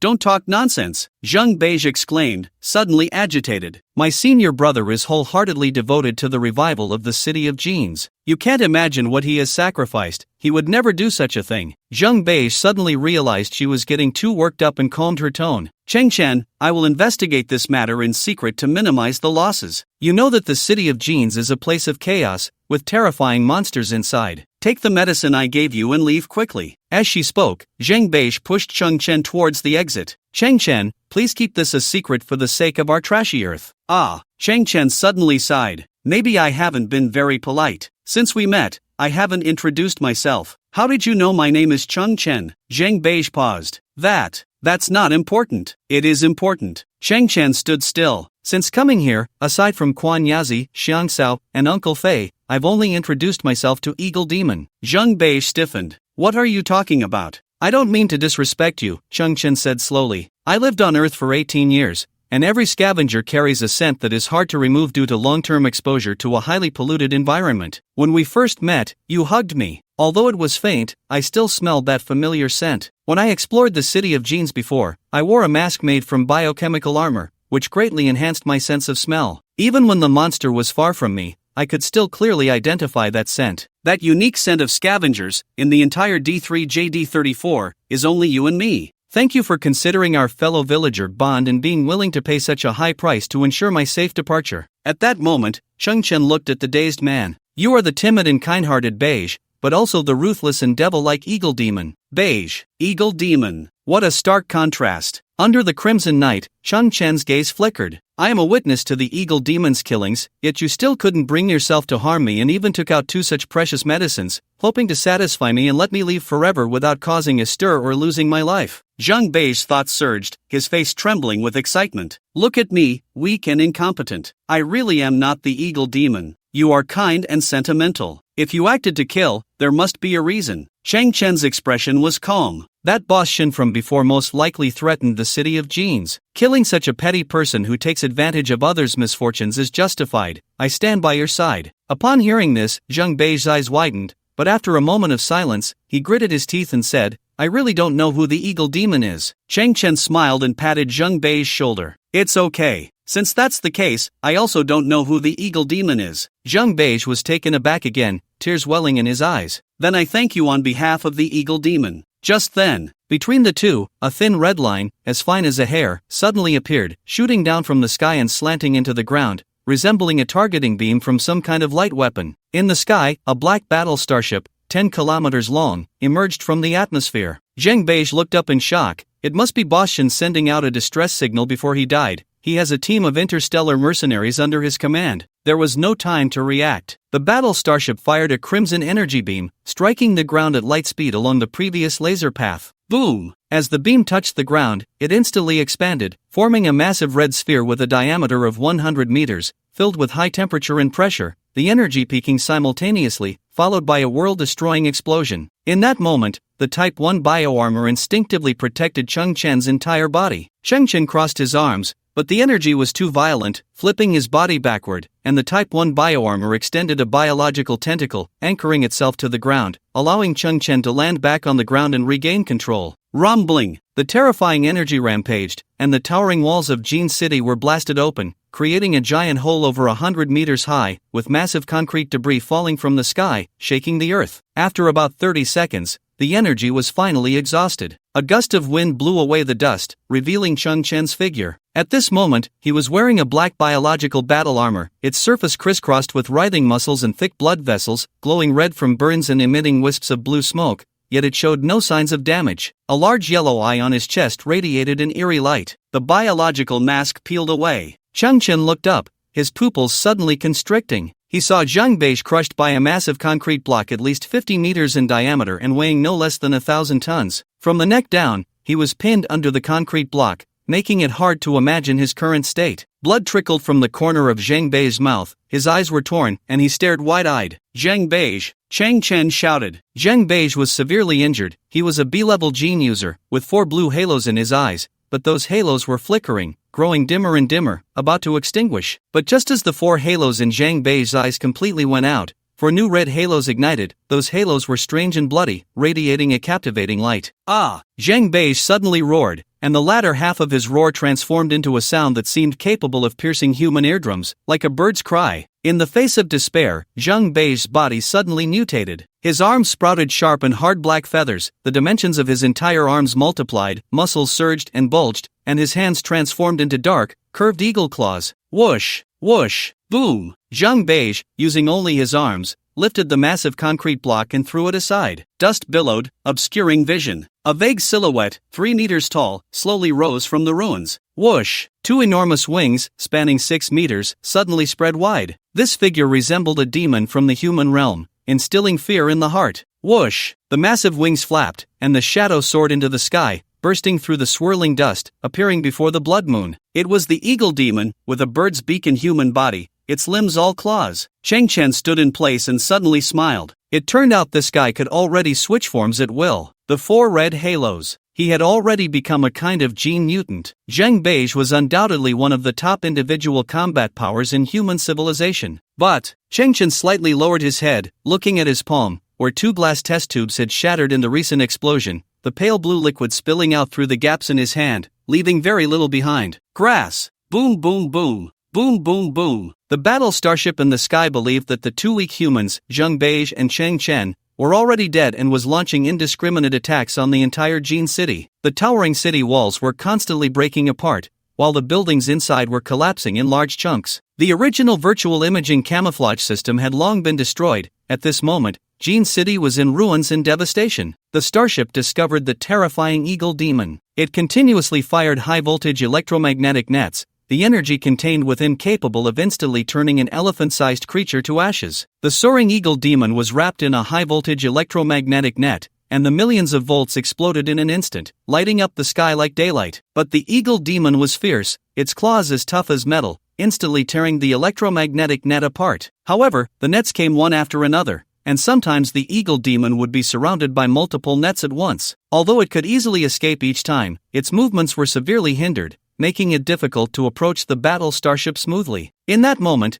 the eerie and terrifying eagle head suddenly turned, spotting Cheng Chen, who was hovering in the air, releasing a hazy green glow from beneath his feet, hundreds of meters away. The eagle demon's eyes, adorned with 4 red rings, flickered slightly. Cheng Chen said, "I told you, I will stand by your side." In the next moment, Cheng Chen slowly took out the first-generation muon catalyst, instantly pushing its energy level to 100%. Cheng Chen was also enraged, shouting, "Pay for my potion with your life." Buzz! The space trembled as the muon catalyst suddenly erupted, unleashing a dazzling blue beam of light, like a divine sword, which Cheng Chen swung in a massive arc. The energy beam slashed down abruptly. The defensive capability of this private battle starship was far inferior to that of the former military Hawk-class starship. Its defenses shattered in an instant, and the surface of the starship was struck heavily, its armor crumpling and breaking apart. This slash created a massive gap of at least 20 meters in the starship, causing it to lose its flight posture and tilt downwards. Cheng Chen did not relent, continuously striking with the muon catalyst. The scene was like using 4 ounces to deflect 1,000 pounds. The small human body wielded the massive light weapon, slicing the starship in mid-air into pieces. Ultimately, that private battle starship was reduced to huge fragments, crashing to the ground. Throughout this process, even the pupils of the eagle demon were constantly contracting. Looking back at the entire Gene City, it had now become dilapidated and mottled, with more than half of the buildings destroyed, the towering city walls riddled with gaps, a scene of utter chaos. The eagle demon hovered in the air, its expression indescribable. The pale and extremely weak senior brother, Kexius, also emerged from his laboratory, gazing at the surrounding scene, slowly raising his head, tears streaming down his face. The blood-red sun was slowly rising from the east. The darkness gradually receded, representing that the truth of Gene City would no longer be hidden. The enormous sounds of explosions and destruction had already alarmed thousands of the flawed. They emerged from the Valley of the Flawed, silhouetted against the red morning light, slowly walking towards Gene City. They no longer needed to get too close. They could see the internal scene of Gene City through the gaps in the walls. Although they walked in the morning sun, their hearts grew increasingly desperate. If the truth of Gene City was like this, then they would have no hope of being healed. Uncle Fei walked at the forefront, his eyes trembling, with 2 streams of murky tears on his face. He never expected that after disappearing for 5 years,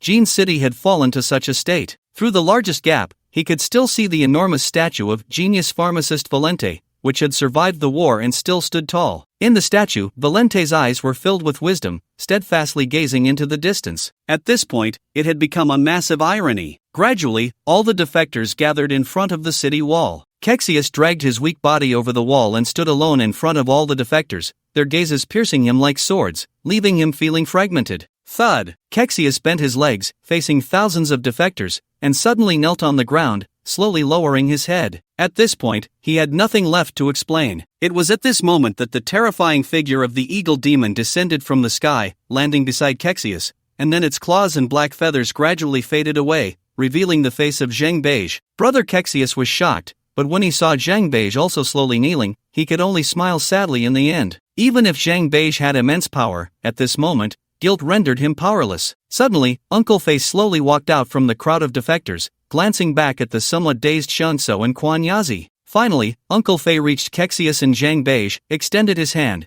patted their heads, smiled, and then pulled off the biological disguise mask on his face. Zhang Beige and Kexius were astonished. "Teacher!" Someone in the crowd of defectors screamed, "Valiant!" In the meantime, Uncle Fei also faced the thousands of defectors and slowly knelt on the ground. "I know my mistakes cannot be made up for, but the 2 students are implicated because of me. If possible, I leave their fate in your hands. Please spare them." "Teacher!" Zhang Beige and Kexius both had tears in their eyes. "You are all responsible. You can't escape." The downfall of Jin City ignited the anger in the hearts of the defectors, and this flame grew fiercer, fueled by despair. Chang Chen did not participate in this one-sided conflict. Instead, he landed on the ground and walked through the ruined Jin City. Eventually, Chang Chen arrived in front of Valiant's statue and looked up. A half-gray halo in his pupils held no brightness, but his shoulders shimmered with a deep blue light. That was the traveling gear of the KP-03 Quantum Intelligent Repair Cluster, the small UFO carrying tens of thousands of nano-repair robots. The nano-robots floated out like smoke,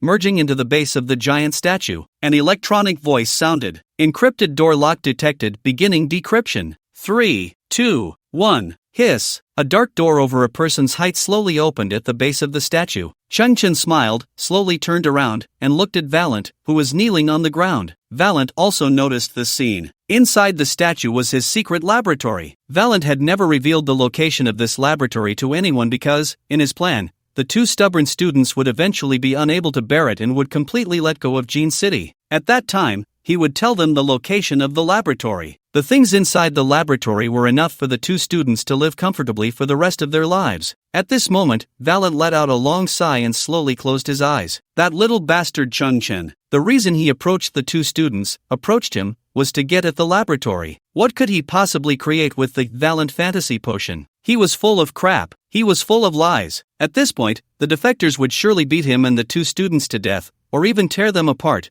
No one could stop Chang Chen from emptying the laboratory. Valiant did not know how Chang Chen had found the secret laboratory, but in any case, that kid would be the biggest winner in the entire event. "Chang Chen, you damned bastard." The scavenger boy in the blue cloak slowly walked into the entrance of the laboratory. In front of him was a spiral staircase, and he climbed it slowly, step by step. Memories of last night's events replayed in his mind. The reason he used the Type 1 bioarmor, which transformed into a pitch-black mask, was indeed to enhance his sense of smell, but not to identify the eagle demon, as he was unaware of its existence during his first entry into Jin City. The former X-Series Extreme Warrior armor had the capability to enhance human senses. Not to mention, the Type 1 bioarmor was several levels above that. With the enhancement, Chang Chen's sense of smell was nearly 30 times stronger. He was certain that even if Jin City was in ruins, there would still be some stock left, possibly even some that Zhang Beige was unaware of. Because that Uncle Waste fellow spoke with a sense of guilt towards the 2 students, it was highly likely he had left them a way out. Although it was merely a tentative guess, Chang Chen decided to enter Jin City and conduct a search. However, Jin agents do not emit any signals, and with Jin City being so vast, how could he search? So, Chang Chen remembered the scent of those discarded agents on that broken table in Uncle Waste's cave. Although this behavior seemed a bit dog-like, he relied on his enhanced sense of smell to find the same scent in Jin City, subsequently locking onto the Valiant sculpture. Unexpectedly, Valiant was somewhat narcissistic, placing his secret laboratory within his own sculpture. This tactic proved effective, as neither Zhang Beige nor Kexius noticed. His encounter with the Eagle Demon was indeed beyond Chang Chen's expectations, but it was precisely the enhancement of his sense of smell at that moment that allowed him to identify the Eagle Demon's true identity and advance through the scavenger's scent. After reaching the last level of the spiral staircase, it seemed to trigger some kind of sensory switch. The pure white lights on the ceiling lit up one after another like a heavenly ladder, and his perspective suddenly opened up. It was a wide corridor. On either side of the corridor were 2 rows of bright, shiny glass cabinets. Inside the cabinets, pure white lights illuminated rows of black light-blocking test tubes, making them incredibly clear. As Changchen walked, STC emitted azure beams of light. Similar technological creation detected, synthesize? Similar technological creation detected, synthesize? Similar technological creation detected, synthesize? The most beautiful sounds rang in his ears, one after another. Changchen spread his arms wide, a smile on his face, and walked forward with his eyes closed. In that moment,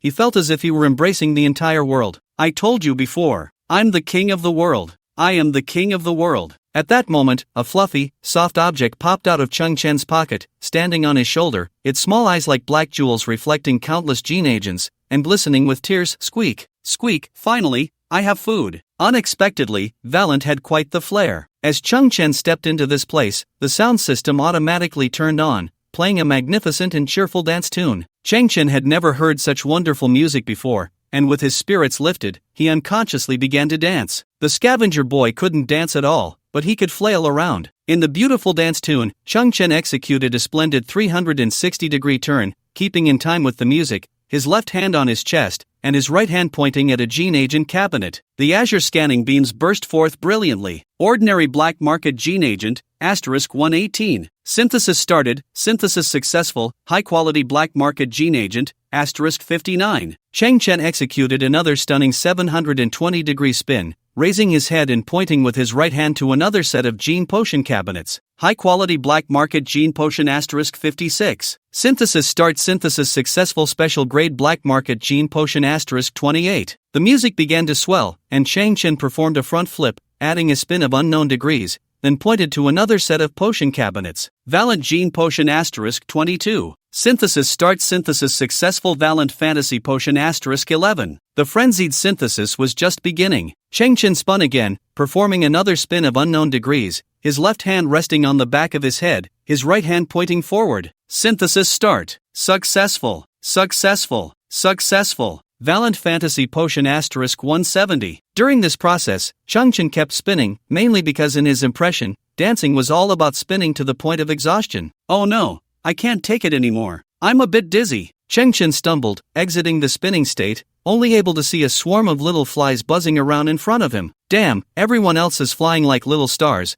and I'm flying like little flies. Still the same saying, in this life, I'm stuck with a garbage heap. Changchen held his head, looking ahead, unknowingly spinning to the end of the corridor, where he saw a dozen jars lined up on the ground, some containing black potions. These potions were not treated well, not in cabinets, but gathering dust in the corner. Changchen looked and sniffed. It turned out these were pain relief potions, the same ones Zhang Beige had distributed to the children earlier. No more spinning, but the synthesis must continue. Changchen raised his right wrist, and the STC emitted a brilliant blue beam, enveloping the dozen pain relief potions. Detected similar technological creations, regular gene pain relief potion *12. Synthesis successful, gene anomaly suppression potion *6. Changchen did not stop and continued synthesizing. Gene repair potion *3. Synthesis successful, human exclusive flawed gene repair potion, paradox version, *1. Changchen looked at the newly synthesized creation, narrowing his eyes. Paradox version? What does that mean? The source of this potion is exceptionally mysterious, but its effects are incredibly powerful, capable of repairing 99% of flawed genes in human physiology caused by drug trials, congenital genetic defects, and other reasons. Changchen's eyes sharpened. Isn't this just perfect for repairing the flawed ones? Paradox version. Currently, this potion is in a paradox state, existing between existence and non-existence. Whether it ultimately solidifies depends on subsequent causal choices. The chooser, Valent hiss. Changchen took a slight breath, then looked at the unremarkable black test tube in his hand. The professional gene potion test tube was coated in black light-blocking paint to prevent direct sunlight, avoiding unexpected reactions that could impair its effectiveness. Changchen gently opened the test tube stopper and peered inside. He witnessed a miraculous scene. The light green liquid suddenly became transparent, the weight in his hand lightened, as if it no longer existed, and in the next moment, a green liquid formed again inside the test tube, gently rippling. It really is between existence and non-existence. Changchen squinted, a guess forming in his mind. The human-exclusive flawed gene repair potion synthesized this time by the STC might have its blueprint from a parallel universe, just like the former Dark Blue Mal's version superconducting electronic assistant. As for whether this repair potion can exist in this universe, it all depends on Valent's choice. If he chooses wrong, then this potion will vanish into thin air. If he chooses right, then this potion will truly materialize. As for what the options are, Cheng Chen looked at the synthesized Valent Fantasy Potion, and the answer was obvious. Soon, Cheng Chen would make that guy make the final choice. And now, Cheng Chen gazed at the 170 Valent Fantasy Potions in front of him, a smile appearing on his face. This potion is already the limit for Valent, but for me, Cheng Chen, it's just the beginning. After taking out 2 Valent Fantasy Potions, the STC emitted a blue fan-shaped beam. Detected similar technological creations, beginning synthesis, Life's Bud Gene Sequence Liberation Potion, *84. Life's Tree Gene Sequence Liberation Potion, *42. Cheng Chen grew increasingly excited. The synthesis path remained the same. Next, he would reach heights he had never attained before. Beginning synthesis successful, Human Limit Gene Potion, *21. Human Limit Gene Potion. Among all intelligent beings in the universe, humans are in the lower middle stage. Each human's genetic limit is predetermined at birth, and under this premise, the genetic limits of each human vary. The Human Limit Gene Potion can activate all potential contained within human genes in a short time, creating a gene-level impact. Once successful, the gene level of the user will instantly rise to the limit and remain permanently fixed. Instant limit! Cheng Chen exclaimed in surprise as he read the annotation in his view. The Valent Fantasy Potion only had a chance to increase by 3 levels, while this potion was even more outrageous, directly capping it. However, when Cheng Chen saw the last line of the annotation, his expression became hard to describe. Success probability of impact, 0.00000001%. This is even lower than the probability of a 10 consecutive draws in the old era. Cheng Chen clicked his tongue and shook his head. Indeed, with such a crazy reward, the success rate is absurdly low. He wondered what kind of destined child it would take to unleash the power of this potion. Of course, even if someone had this probability, they probably wouldn't have access to such a potion. As for whether Cheng Chen was the destined child, there was no need for testing. He just needed to continue synthesizing, and the potion's effects would naturally multiply. Beginning synthesis successful, Gene Big Bang Potion, *10. Cheng Chen's eyes widened. Big Bang? The moment he saw the name of the potion, he thought he had taken too big a step and was in over his head. What was this Big Bang? Would he explode on the spot after taking it? Gene Big Bang Potion, an upgraded version of the Limit Potion. The principle is also to call upon gene potential, but instead of creating a single impact, it gradually forms 30 gene Big Bangs, producing possibilities for gene enhancement, gene mutation, and gene leveling up. Although it cannot achieve an instant cap effect, the single success rate is greatly increased, with almost no side effects. The most precious aspect of this potion lies in breaking through innate defect genes, default gene limits, high-level civilization gene locks, and various suppression situations. In this field, this potion is one of the best products. This potion comes from a 3-8-level new human civilization.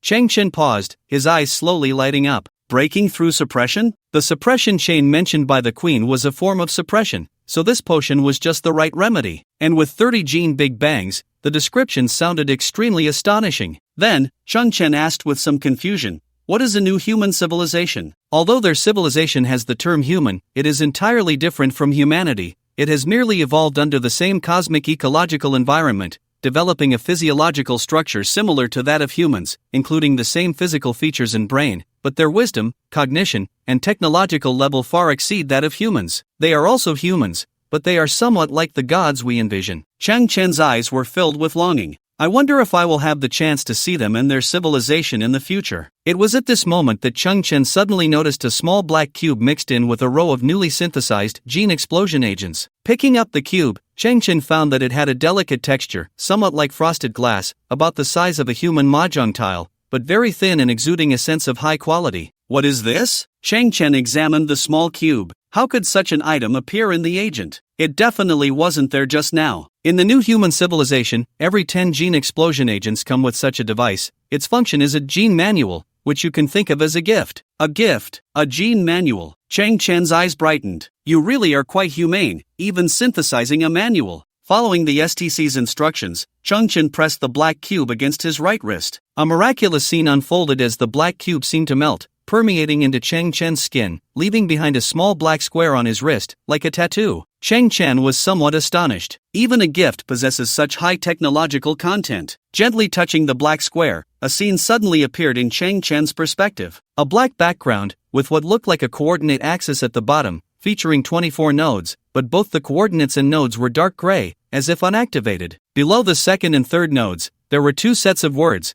instinct line and supernatural line. Above these two nodes extended two vertical coordinate axes, each with 24 nodes, which were also gray, as if uncolored. Is this the gene manual? It's not that simple. From a glimpse, Chang Chen could instantly determine that this was a gene ability map. Instinct line, supernatural line. Chang Chen's gaze flickered. Before being blocked by the suppression chain, he must have already activated these two abilities. The lines. Thus, the horizontal coordinate axis having 24 nodes means that there are 24 different lines in human genes. The vertical coordinate axis should represent the promotion space for these abilities. The instinct line likely refers to basic human abilities, such as thinking and basic physical fitness. The supernatural line should refer to the supernatural abilities defined by humanity. It is rumored that some high-level gene users possess special abilities, which should belong to this category. Like Zhang Beige, he should belong to another type of line. For example, gene mutation line or something similar. So that's how it is. Chang Chen felt a chill, realizing that through that small manual, he had uncovered a tiny corner of the vast gene world. He wondered what kind of data might appear in this interface in the future. But at the very least,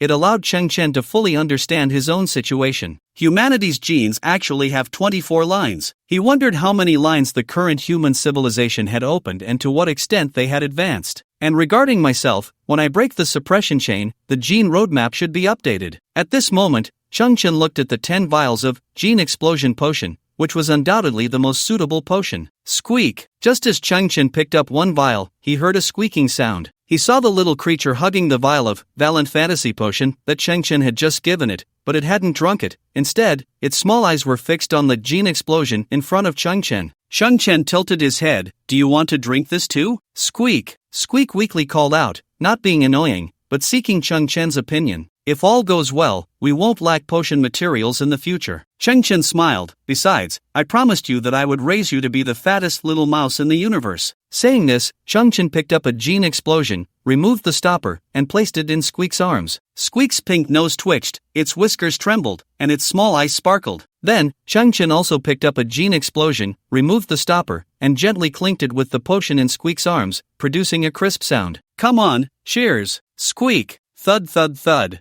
Zzzzz. Chang Chen tilted his head back to drink the potion, while Squeak stuck its mouth into the test tube to drink. After a moment, both vials were empty. Chang Chen smacked his lips. Squeak also smacked its lips. Besides the pleasant taste, it seemed there was no other feeling. Chang Chen remembered that the notes clearly stated almost no side effects. So he didn't hesitate and immediately opened two more vials, clinking them with Squeak. Let's keep drinking. Thud thud thud. Zzzzz. No feeling. Squeak. Not full. Keep drinking. Thud thud thud. Zzzzz. One person and one mouse, wildly spinning with Gene Explosion Potion. If this scene were seen by human geneticists, they would probably go mad on the spot. Each vial of Gene Explosion Potion essentially formed 30 instances of critical hits, not to mention the gene repair function. Each critical hit also had a high probability of resulting in a leap in gene level. 30 times plus high probability. 1 Valiant Fantasy Potion could drive all of humanity crazy, while the effective Gene Explosion Potion was undoubtedly a geometric multiple of that. Moreover, the current human civilization could not possibly manufacture such a potion. Its rarity could hardly be defined. Yet, such a potion was being consumed by Chang Chen as if it were tap water. In the end, Chang Chen drank a total of 6 vials of Gene Explosion Potion, while Squeak drank 4. At this moment, Squeak looked like a fluffy balloon, unable to touch the ground with its 4 legs, all 4 paws in the air, rolling slightly on the ground. Squeak's expression could be described as very dazed. It squinted its eyes, seemingly entering a state of food ecstasy. The whole mouse felt extremely comfortable. It had never drunk such a delicious potion before. Once, in the basement of the Gene Research Institute, to survive for a long time, it needed to eat a fixed amount every day, so it had never indulged so recklessly. Squeak! Squeak murmured softly. Chang Chen knew that this little guy was now thoroughly satisfied, floating in bliss. Then, Chang Chen began to experience his own situation. He first entered the interface for switching between dual gene sequences. Although it was called a page, it was actually a mysterious space deep within his consciousness. The space was dim and profound, with only 2 groups of DNA quietly floating. But at this moment, 2 solidified, dark gray chains tightly wrapped around the 2 groups of DNA, sealing them off completely. This was the inhibition chain that had been materialized as a reminder from the Queen. It felt as if everything had fallen into a kind of stagnation and silence. Nothing has changed, Does the potion need time to take effect? Chang Chen wondered, his perspective returning to reality. But he found Gigi standing on the ground, bending over and looking at the ground, with pink light blooming in its two eyes, exceptionally strong. Moreover, Gigi's round belly had disappeared, as if all the potions had been digested. Gigi! A loud cry came from Gigi's mouth, and he saw the pink crystals above its head actually growing inch by inch. Chang Chen's eyes widened slightly. Gigi could also evolve through potions. He watched as the crystals on Gigi's brain grew longer, originally about 2 to 3 centimeters, now nearly 10 centimeters. Then those crystals slowly bent backward, gradually fitting onto Gigi's back, as if the pure white fur on its spine was melted by the crystals, and then those crystals fused with the skin on its back, radiating a pink glow. About 3 minutes later, Gigi's appearance underwent an astonishing change. The crystals formed a translucent skull on its head, finally covering its previously exposed brain,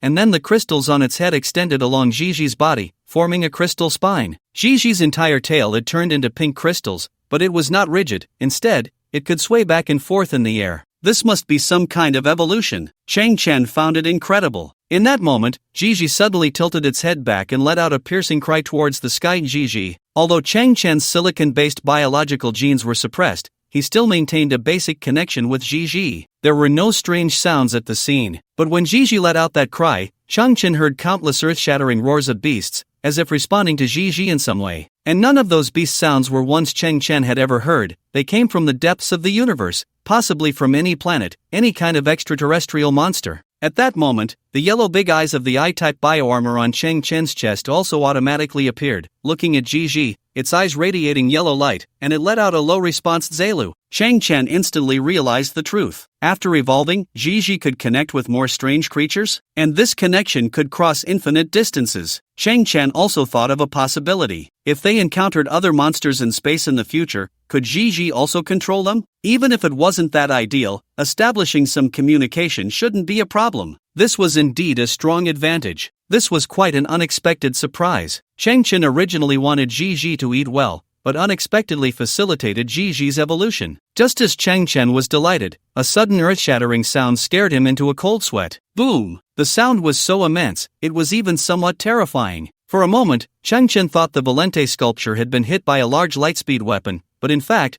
there was no change around. That terrifying loud noise came from his mind. Boom! Another loud sound. Chang Chen's whole body shook, breaking into a cold sweat, his head pounding. The perspective returned to his genetic space, and he finally discovered the truth. He saw that the loud noise came from his human DNA double helix. The DNA was still wrapped in thick iron chains, but after another astonishing loud noise, the thick iron chains trembled violently. Chang Chen was stunned. The genetic explosion. No, it was his own critical hit coming. Boom! Another terrifying loud sound. The suppression chain trembled incessantly. Boom, boom, boom. The loud noises continued, and this feeling was like a house made of reinforced concrete, with the windows and doors sealed shut, but a big man holding a heavy hammer was smashing inside, trying to break open the cage. Because all of this was happening in Chang Chen's mind. So this kind of smash carried a shocking impact that could intimidate the heart, along with a deafening sound that only Chang Chen could hear. Boom! Boom! Amidst the loud noises, Chang Chen silently calculated that each loud sound represented a critical hit, and since he had consumed 6 doses of the gene explosion agent, that meant 6 by 30, totaling 180 times. Approximately after the 60th smash, the chains on human DNA were already riddled with cracks. A blazing fire ignited within Chang Chen's heart. I am finally going to break free from my restraints. Bang! Crack! The red stone shattered. Suddenly, a defector appeared, smashing a piece of debris towards Valente's head. Valente showed no expression. The stone did not harm him, only leaving some debris and a faint white mark on his head. Behind him, many defectors gripped their stones tightly. The 3 masters and disciples knelt there, facing thousands of defectors. If their essence were truly that of great villains, this scene would never have occurred. They would have long since fled, disappearing without a trace. Because of their inner conscience, transformed into immense guilt, they set aside all thoughts and quietly awaited their final punishment. There is a saying that is not quite appropriate but fits the situation well. Good people do not last long, while bad people live for 1,000 years. Enough! It was Chang Chen, slowly stepping out from the gap in the city wall, looking at the crowd of defectors. Stop hitting! The foremost defector halted his arm in midair, not continuing to strike. Chang Chen's words carried a bit of weight among the defectors. Not long ago, Chang Chen's junk starship had landed in the valley, bringing them a large supply of fresh fruits and vegetables. Zhang Bei frowned. What are you doing here? Leave quickly. Valente's expression darkened, his gaze burning like fire as he looked at Cheng Chen. What do you want? Cheng Chen did not waste words, he flipped his hand, revealing a black test tube in his palm, extending it towards Valente, the Valente fantasy agent. Upon hearing this, the entire place fell silent. Valente's pupils instantly contracted. Ha ha. But just a few seconds later, Valente burst into absurd laughter. Ha ha ha. Are you crazy or am I crazy? You spent over 10 minutes in my lab and came out with the Valente fantasy agent? Ha ha. Cheng Chen remained calm, raising his hand to take out a device with a small screen at the tail and a sharp tip like a slender steel needle. This is a reagent component detector, you can check the data yourself. Cheng Chen said slowly, as a genius pharmacist, the results will surely be clear to you. Valente was taken aback. Is this equipment from my lab? How come I've never seen it before? Cheng Chen smiled. I made a small upgrade to it. Valente was stunned. He glanced at the somewhat unreliable device in Cheng Chen's hand and then at the ordinary reagent test tube. Ha ha ha. Valente began to laugh absurdly again. How is that possible? How could it be? The agent that I have spent my entire life's knowledge and countless resources trying to touch. How could a punk from a garbage planet like you possibly? Valente's latter half of the sentence suddenly choked back, becoming eerily quiet as he stared wide-eyed at Cheng Chen's pupils. In Cheng Chen's pupils, there still existed half a gray circle, a characteristic of defective genes or genetic failures. But at this moment, the half circle in Cheng Chen's eyes was actually filled with fine cracks. In fact, Cheng Chen's gene critical hit had not yet ended. The astonishing loud sound in his mind continued to resonate, and he had stepped out early to prevent Valente and Zhang Beige from being truly killed by the defectors. Valente's eyes widened. He discovered that in Cheng Chen's pupils, not only were there cracks filling the gray semicircle, but also faintly emerging in the depths of the pupils were golden halos. Because the pupils were too small, Valente had to strain his eyes, counting one by one, 1, 2, 3, 4. But before he could finish counting, the brightness of those halos intensified, intertwining together, making it impossible to distinguish them. Valente was completely shocked. His words became somewhat stammering. What on earth have you done, or rather, what kind of potion have you created? Valente couldn't believe it. Cheng Chen must have taken something, the signs were obvious. What kind of potion could allow a person to transform directly from flawed genes to high-level genes? These were things that could not possibly exist in Valente's knowledge and experience. He saw Cheng Chen once again extend the black test tube in his hand, his gaze intense. Test. Valente's heart suddenly jolted. If Cheng Chen really had such a miraculous ability to turn decay into wonder, then Valente remained kneeling on the ground, his arms trembling as he picked up Cheng Chen's testing instrument, opened the potion vial, and slowly inserted it into the tester, allowing the probe to touch the potion's original liquid. In the next moment, a large amount of data appeared on the screen above the tester, with a blue interface and white characters scrolling rapidly, containing incredibly complex chemical formulas and a plethora of textual annotations. The speed of the character scrolling was extremely fast. For anyone else, it would be a challenge not only to understand but even to see clearly. But Valente remained motionless, his face illuminated and shadowed by the screen, his pupils rapidly pulsating.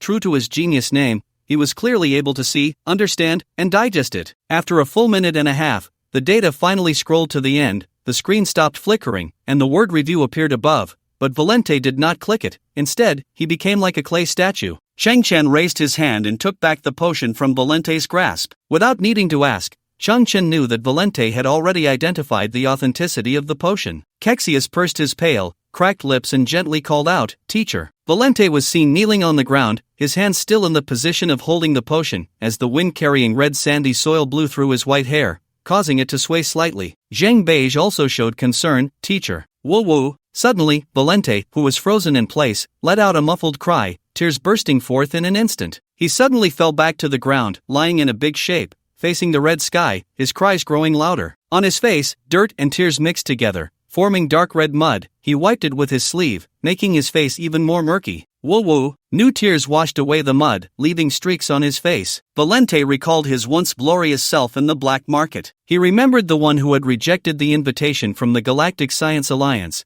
the arrogant self who relied on his talent. He also recalled the spirited self who had just established the City of Genes, and the one who had just developed the prototype of the Valente fantasy potion, jumping 3 feet high in excitement. Woo-woo. Valente, nearing 70 years old, cried even more tragically. He recalled the first and only large-scale test of the fantasy potion, where the place was packed with people, all eager and anxious. Then, faces appeared in his mind. Those were the first batch of humans who, due to the side effects of the fantasy potion, became emaciated and suffered from severe brain edema. Soon after, these people began to die one after another. The scene was tragic. Valant stood up, knelt on the ground, and repeatedly knocked his head against the stone in front of him. Even with his robust physique, this time he finally drew blood, mixing it with tears and mud into a puddle. Woo-woo. In the past few years, he had lived among the flawed as Uncle Waste, hoping to find a cure by observing their symptoms, but whether it was 100 trials or 200, all had failed. As Uncle Waste, he watched his student Zhang Beige from a distance, secretly distributing painkillers to the children of the flawed, and saw Zhang Beige grow thinner day by day. He also, as Uncle Waste, secretly observed the number of client starships in the atmosphere,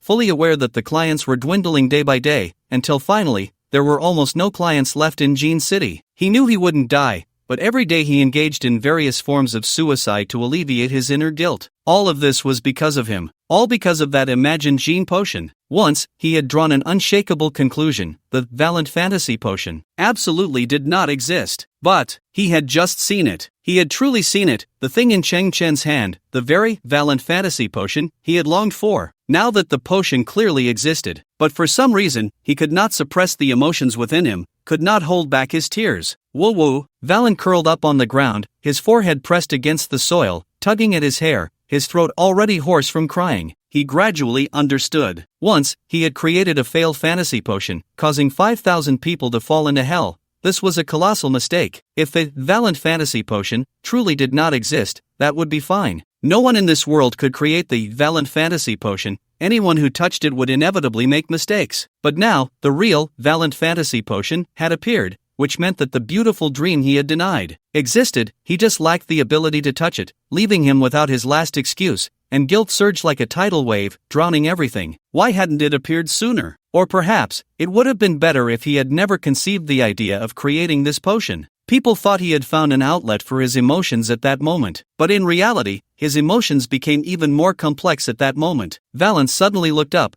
gazing at the blood-red sun in the sky, letting out a heart-wrenching scream. The scream pierced through the clouds. Valant's hysteria gradually made the flawed lose their patience. They tightened their grips on the stones in their hands and slowly moved forward. Cheng Chen held a bit of status in their hearts, but it was not high. With a whoosh, one of the flawed threw a stone that hit Valant on the forehead, shattering it. It was unclear which flawed person, without discernment, threw a fist-sized stone at Cheng Chen, with great force and speed. The Type 1 biocombat armor reacted swiftly. Cheng Chen waved his hand, turning the stone into powder, then squinted at the crowd of flawed, causing some to tremble at his gaze. Valant slowly stood up, his voice calm but resonating in everyone's ears. He, Cheng Chen, has developed the real Valant Fantasy Potion. This sentence was like a boulder thrown into a calm lake, causing a huge uproar. The flawed were all taken aback, and soon countless whispers overlapped, becoming a deafening roar. They had already been utterly hopeless about the Valant Fantasy Potion, but hearing it confirmed from Valant himself forced them to believe. Kexius and Zhang Beige exchanged glances,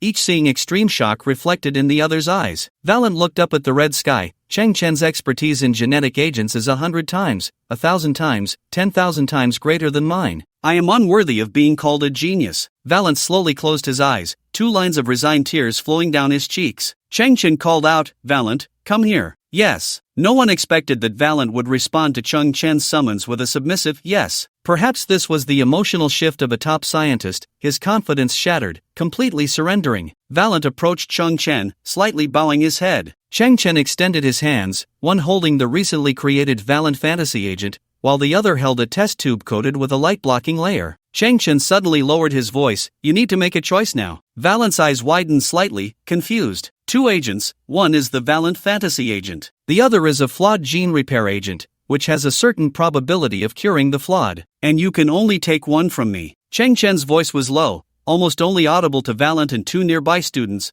Which one do you choose? Valant's eyes widened in shock. He never expected to face a choice at this time and place. In that moment, a huge wave surged within him. Cheng Chen gazed at Valant. If he chose the Valant Fantasy Agent, then the Gene City would truly rise, its reputation spreading throughout human civilization. This agent would be enough to bring them immense wealth in a short time, making them rich enough to rival nations. The benefit would be that Cheng Chen would gain a powerful, even the most formidable supplier of agents in human society, and the returns would be unimaginable. As long as there was sufficient funding, genetic technology would surely innovate. The downside was that there might be high-level genes everywhere, and he would be no better than a dog. Of course, saying a dog was a bit exaggerated. After all, Chang Chen was a man with STC, standing out from the crowd, but his personal aura would definitely be diminished. If Valen chose the human-exclusive flawed gene repair agent, then thousands of flawed individuals would be cured, Valen would find redemption within himself, and the crisis of the flawed would come to an end. The human genetic system would remain stable. With Valen's previous technology, producing some basic genetic agents should not be a problem. The issue was that the Gene City could not turn the tide instantly, its financial strength would become significantly weaker,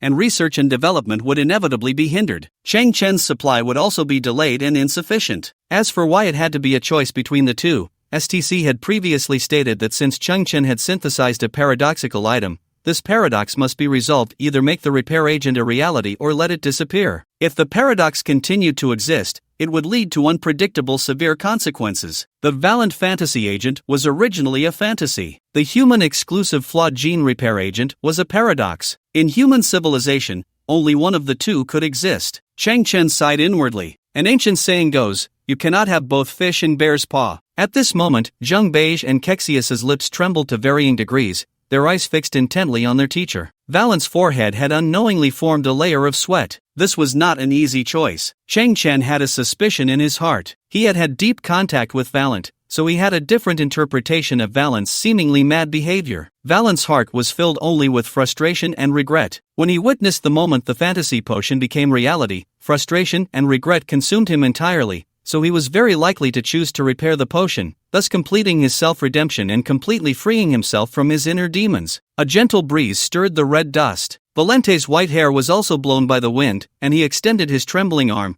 but unexpectedly, he grabbed the Valente fantasy potion. Chang Chen's eyes narrowed slightly. He saw Valente lift the potion, looking at the liquid inside under the red sunlight, which had turned blood red due to the sunlight's influence. Valente's eyes were moist. In his hand was the existence he yearned for and dreamed of. Chang Chen could clearly feel that the repair potion in his hand was becoming lighter and lighter. Valente suddenly chuckled. Whoosh! He swung his arm, and crack! The Valente fantasy potion was smashed to the ground, the test tube shattered into pieces, and the potion spilled everywhere, slowly seeping into the soil, disappearing without a trace. Chang Chen tilted his head slightly. Zheng Beige and Kexius both froze in shock. Next, Valente took a deep breath and picked up the gene repair potion from Chang Chen's hand, gripping it tightly. Valente fantasy potion can be born. Then in the future, there will definitely be Zhang Lunt fantasy potion, Li Lunt fantasy potion. They all have the potential to become disasters for humanity. I do not want to be the beginning of this. I would rather that the Valente fantasy potion never existed. Valente looked at Chang Chen, his gaze incredibly firm. I choose to heal everyone. After a moment of complex expressions, Zheng Beige and Kexius slowly became relieved. Mr. Chang Chen, rest assured, Valente said, from now on, I can still provide you with an unlimited supply of potions. Chang Chen smiled and looked at the shattered potion on the ground. How will you provide it? You no longer have your cash cow. You do not know. Valente held the repair potion in his hand, feeling its weight increasing, whether due to an illusion or some other reason. The number of people with genetic flaws caused by various reasons in all of human civilization is already astonishing. Perhaps it accounts for 30% of the total human population. Among them, there are many wealthy and powerful individuals. Valente looked at Chang Chen. From today, the City of Genes will change its nature and become the first hospital for repairing flawed genes in all of human civilization. Repair hospital? Chang Chen's eyes widened slightly. He remembered that Hong Yan on the garbage planet suffered genetic damage due to the backlash of the potion. Although her genetic level was later improved, the damage was permanently imprinted in her genes. In this context, looking at all of human civilization, everyone was pursuing higher genes, while the effectiveness of potions on the market had almost negligible success rates and enormous damage rates. Under such circumstances, the number of those with genetic flaws and damage was likely incalculable. And regarding this potion, since it comes from Mr. Chang Chen's hands, its effectiveness is self-evident. I will restore and produce this potion. It won't be long. Valente's eyes sparkled. The City of Genes will gain another unshakable status and astonishing wealth. And you, Chang Chen, will be the sole owner of the City of Genes. As for me, Valente, the old man with graying hair slightly gritted his teeth. I am merely a penitent who intends to spend the rest of my life healing humanity. Chang Chen's eyes flickered. He had just entered human society, had little experience, and never imagined there was such an alternative path. Of course, Valen promised, I will also establish a gene drug production line, but it will not be sold, it will serve only Mr. Shang. At this moment, Chang Chen finally understood Valen's entire plan. he couldn't help but smile with relief. It turned out that one could have both fish in bear's paw. Boom! Boom! The huge sounds in Chung Chen's mind continued to resonate. Throughout the recent process, his own gene critical strike had never ceased. In the gene space, the iron chains materialized by the inhibition chain were already covered in cracks, and those cracks were growing larger, with dazzling golden light seeping through the gaps. What surprised Chang Chen even more was that initially, only the iron chains on the human double helix DNA had developed cracks. Now, the iron chains of the silicon-based DNA had also changed, similarly covered in cracks. At first, Chang Chen was worried that the inhibition chain of the silicon-based organisms required some other agents, like silicon-based civilization agents, to break the blockade. But now it seemed that both gene types were one entity, belonging to Chang Chen, and could critical strike together. Chang Chen didn't know whether this was a stroke of luck or a common phenomenon. Of course, there was no way to verify it. Perhaps Chang Chen was the only dual gene sequence owner in this universe. Standing on the dark red ground, Chang Chen's eyes widened slightly. Meanwhile, in the gene space, the iron chains on the carbon-based DNA could no longer bear the burden and began to shed fragments. Chang Chen could vaguely see that the double helix DNA within the iron chains had turned golden, shining brilliantly and exuding a breathtaking aura. What are you two doing? You said you made the fantasy drug, so why did it break? Are you putting on a show? If they escape, we're done for. I think they're just stalling for time. Everyone, let's catch them. At this moment, the defectors had begun to riot, their ugly faces surrounding them like zombies. Boom! Boom! The loud noises in Chang Chen's mind grew stronger, the frequency increasing. Suddenly, the iron chains on the carbon-based DNA collapsed, exploding into countless fragments. The complete double helix DNA emerged, no longer blue but a dazzling gold, as if forged from gold, incredibly eye-catching. Shut up! Facing thousands of defectors, Chang Chen suddenly shouted in anger. In that instant, the gray semicircle in his pupils shattered, and 5 golden rings appeared within his eyes. Thousands of defectors suddenly felt an unprecedented state, a kind of intangible and formless intimidation, as if carrying an innate restraint, causing their hearts to race and their hair to stand on end. Unconsciously, thousands of defectors took a step back in unison. This is. Valent stood beside Cheng Chen,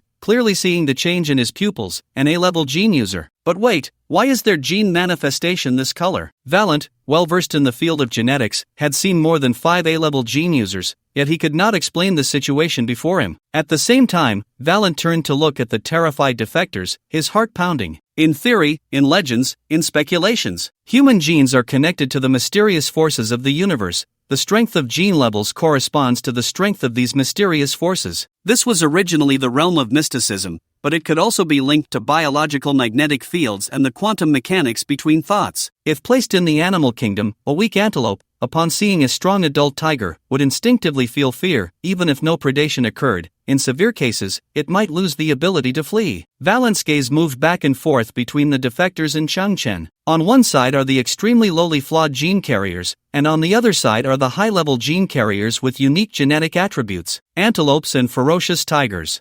Valente's eyelids twitched. Could this be the unproven gene suppression? You people are all greedy. Chengchen spoke up, 5 golden halos flickering in his eyes, his voice both intimidating and penetrating. The current state of Gene City is half due to Valente's recklessness, and the other half is because of your greed. You seem weak. In reality, in my heart, pity and hatred coexist. Cheng Chen's gaze was like a sharp sword. Take Vanilla for example. She is only in her teens now, and 5 years ago she was just a child. Who brought her here? Was it not you parents, and those like Circle Tooth? You all knew your genes had flaws, yet you still could not control your desires, recklessly releasing and engaging in promiscuity here. The moment those children are born, they have already 1 foot in hell. Valente and the others did not escape, they stayed here, facing their responsibilities. And I, willing to offer the option of gene repair agents, is my final act of mercy. Cheng Chen's eyes narrowed slightly. If you continue down this path of cruelty, I will let you perish on your own. As these words fell, combined with the invisible gene suppression, all the flawed ones stiffened, their pupils trembled, and the scene fell into silence. Zheng Bei's eyes brimmed with tears again as she looked at Cheng Chen, trembling. No one wishes to be endlessly trapped,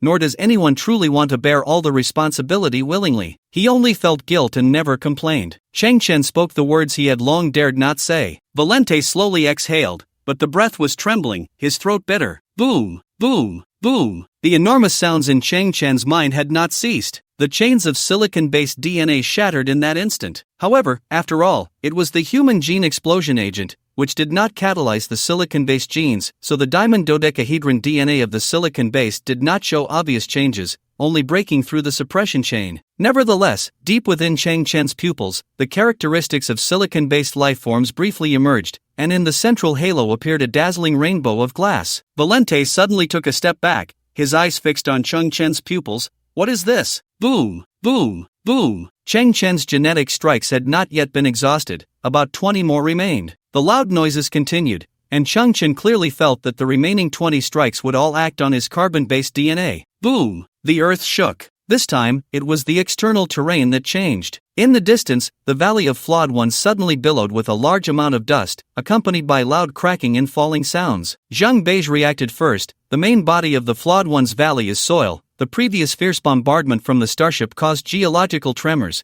and the Flawed Ones Valley is going to collapse. Not good. But among the crowd of Flawed Ones, Vanilla exclaimed, the children like Circletooth are still in the valley. Boom, boom, boom. The strikes in Chang Chen's mind continued, unseen by anyone, and deep within his pupils, the sixth halo fatally emerged, representing the S-class high-level gene carriers, 1 in a billion in human civilization. At the same time, the gene circuit diagram he had previously obtained appeared in Chang Chen's eyes. On the horizontal axis, the words supernatural line glowed slightly, and at the same time, a corresponding vertical axis extended a line, with one node after another lighting up. Every birth of human consciousness has its unique and specific meaning and function. This also determines the scope of his abilities. Every human burdened with a special mission has their own strengths. User Chang Chen, your ability is speed. The gene blueprint slowly revealed a line of explanatory text. At the same time, accompanied by the deafening sound of genetic impact, the first node's annotation gradually appeared on the vertical axis corresponding to the supernatural line. Level 1 speed. Immediately after, the annotation for the second node also emerged. Level 2 speed. Then came the third node. Level 3 speed. Next was the fourth. Level 4 speed. Meanwhile, on the fourth node, a branch suddenly split off horizontally, forming a new node, resembling some kind of derived ability, super metabolic rate. Chang Chen's eyes widened slightly. Having ascended to a new genetic level, I have gained the legendary supernatural power. And all of this had been hinted at before.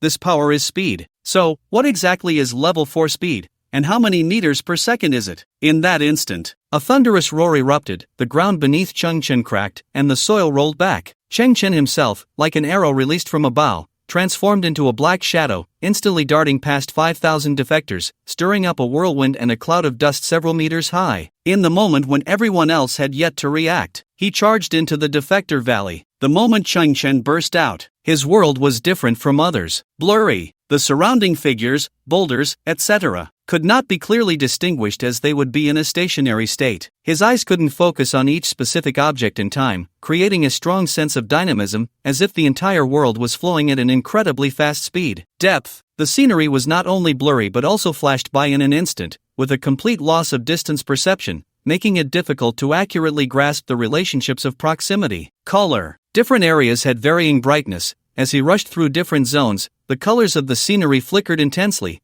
as if someone were rapidly flipping the light switch in a dim room. Chang Chen's eyes experienced a strong discomfort, with clusters of cyan halos appearing in his field of vision, as if he had rubbed his eyes vigorously for 10 minutes, resulting in aftereffects. The human body's structure seemed completely unable to adapt to this speed. Along with gaining his abilities, Chang Chen also acquired a tremendous pressure. Chang Chen's thoughts churned. Perhaps every strong individual, behind the scenes, must make similar struggles. Suddenly, the instinct line within the gene blueprint began to flicker, and two nodes lit up consecutively on the corresponding vertical axis. Level 1 instinct. Level 2 instinct. The emergence of these abilities was like a timely rain. In the next moment, the scenery in Chang Chen's eyes became much clearer, his sense of distance barely restored, and the rapid color changes became more tolerable. His world transformed from a blurry mess into a display with extremely low resolution. Although everything was pixelated, he could at least distinguish between a person and a rock, estimate distances, and the frequency of the frantic light switch flicker in the room had significantly decreased. The so-called asterisk level instinct should be related to the basic 5 senses of humanity. At this moment, the enhancement of the 5 senses from the Type 1 bioarmor also took effect,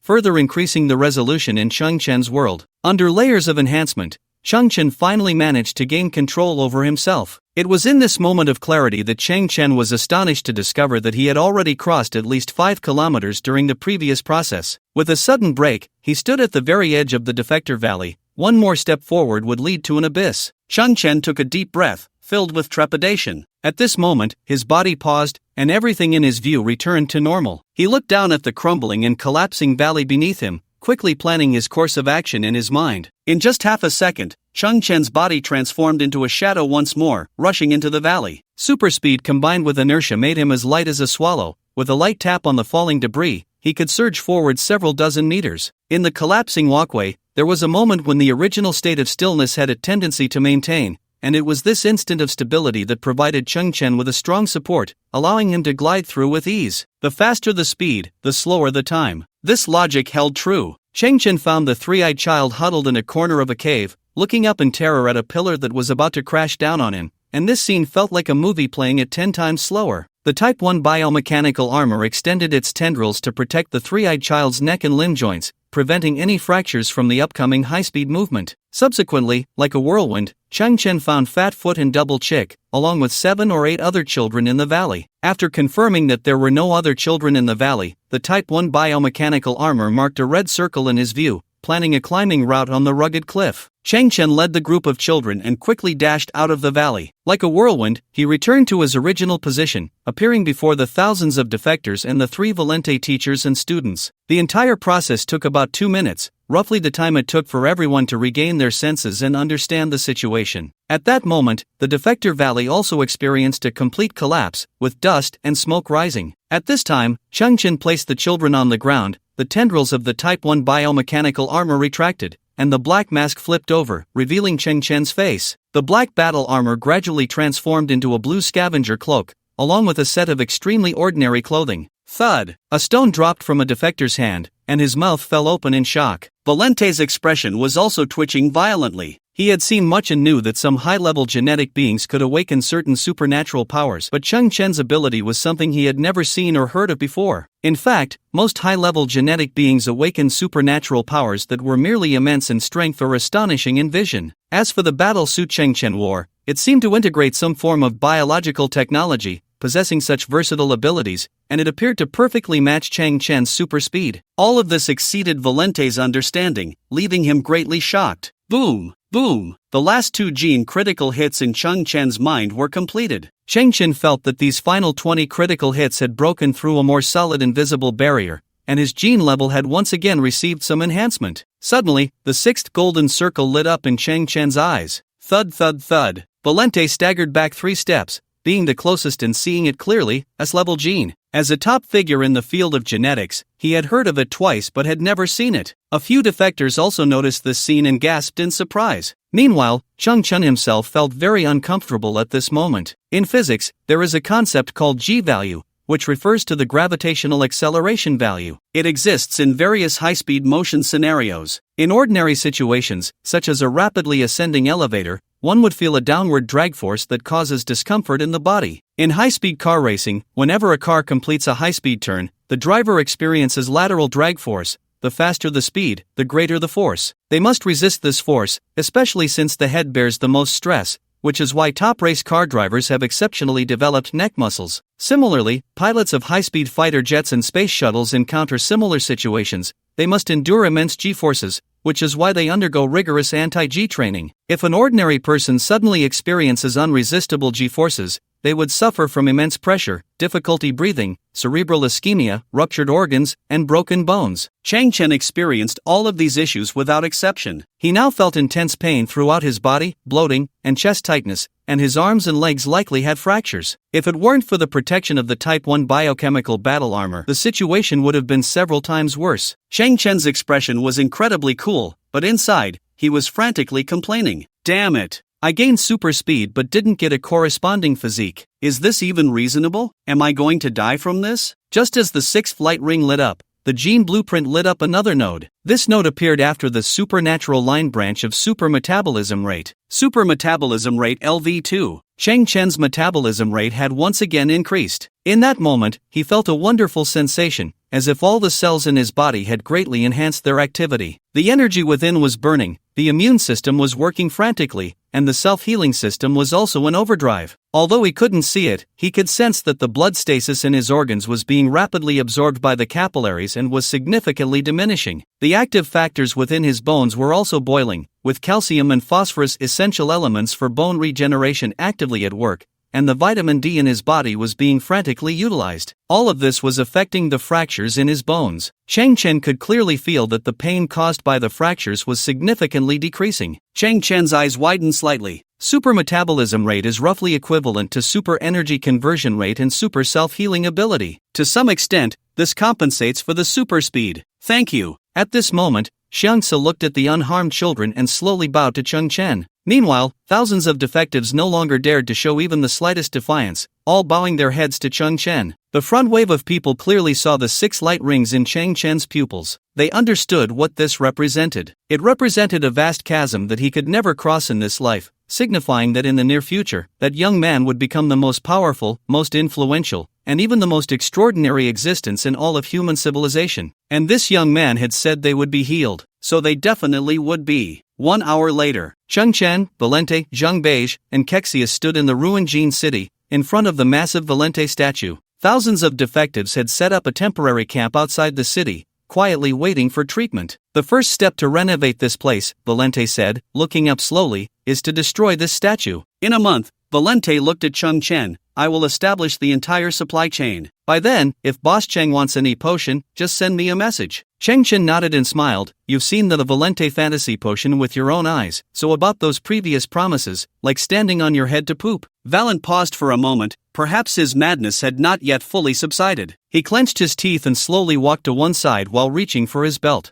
Cheng Chen was taken aback. I was just joking. No way. I have to perform a handstand and poop today, Valent said, actually stopping in his tracks, turning around, and suddenly bursting into laughter, his expression filled with relief and relaxation. Cheng Chen laughed heartily as well. I actually don't really like the title of Boss Cheng either. From now on, we are good friends and the strongest partners. Right. Valent's eyes brimmed with tears. Partners. As he spoke, Cheng Chen turned to look at Zhang Beige, who also wore a smile. Zhang Beige nodded slowly. Cheng Chen, you might be the most outstanding scavenger in this universe. Cheng Chen tilted his head. What about the eagle demon? At that moment, Zhang Beige no longer concealed anything and said freely, I lack skill in my craft. For a long time, I wanted to develop a sufficiently effective repair potion. In the process, I kept experimenting on myself, and as you can see, the repair function is almost non-existent, but I ended up mutating myself. Zhang Beige looked at Valent, unable to meet his gaze. I feel ashamed of my teacher's teachings. As I said, my talent is lacking, and my skills are poor. I can only develop some strange things. No. Cheng Chen's eyes flickered. After you transformed into the eagle demon, your combat power is terrifying, and your self-awareness is clear, without a hint of losing control. In my view, your achievement is simply astonishing. Zhang Beige trembled slightly, looking at Cheng Chen with some emotion. Suddenly, Cheng Chen turned around. Uncle Fei, after the renovation of Jin City, can you create a dedicated laboratory for Beige, equipped with a professional team, so he can fully utilize his talent and delve into the research of mutation potions? Although the name Uncle Fei didn't sound pleasant,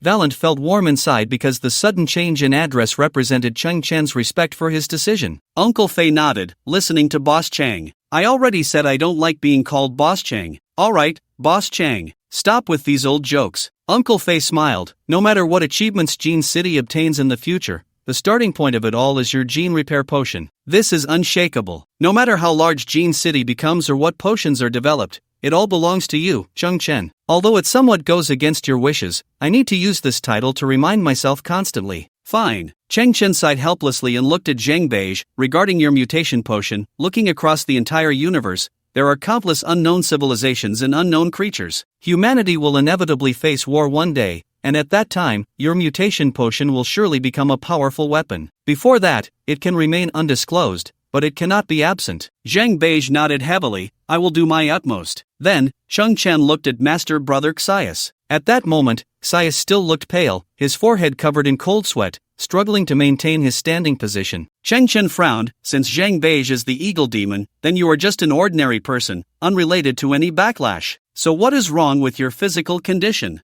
I took an order. Xias raised his head, his weak body finally unable to support him, and he fell to the ground with a thud, slowly saying, like Beige, I also experimented on my body. What order? Uncle Fei stepped forward to check Xias's condition. You look like you've been poisoned. It's a gene poison order. Kexius's pale lips trembled. The client's demands are very high, and the compensation is also very high. I just want to save Jean City. You're confused. Uncle Fei was beside himself. How could you do such a thing? Teacher, at that time Jean City was at its wit's end. I had no choice. Kexius slowly lowered his head. I extracted a type of cellular toxin from the corpse of an alien organism, and then combined it with gene locking technology to create a toxin. As it stands, it cannot be cracked with current human medical conditions. Cellular toxin? Chang Chen's eyes widened. What is gene locking technology? Kexius coughed. It's a lock targeting specific groups, for example, an entire family. Chang Chen was somewhat shocked. Who is your client? Kexius's head drooped even lower. I don't know his true identity. He only contacted me through encrypted signals. Chang Chen's eyes flashed with intense light.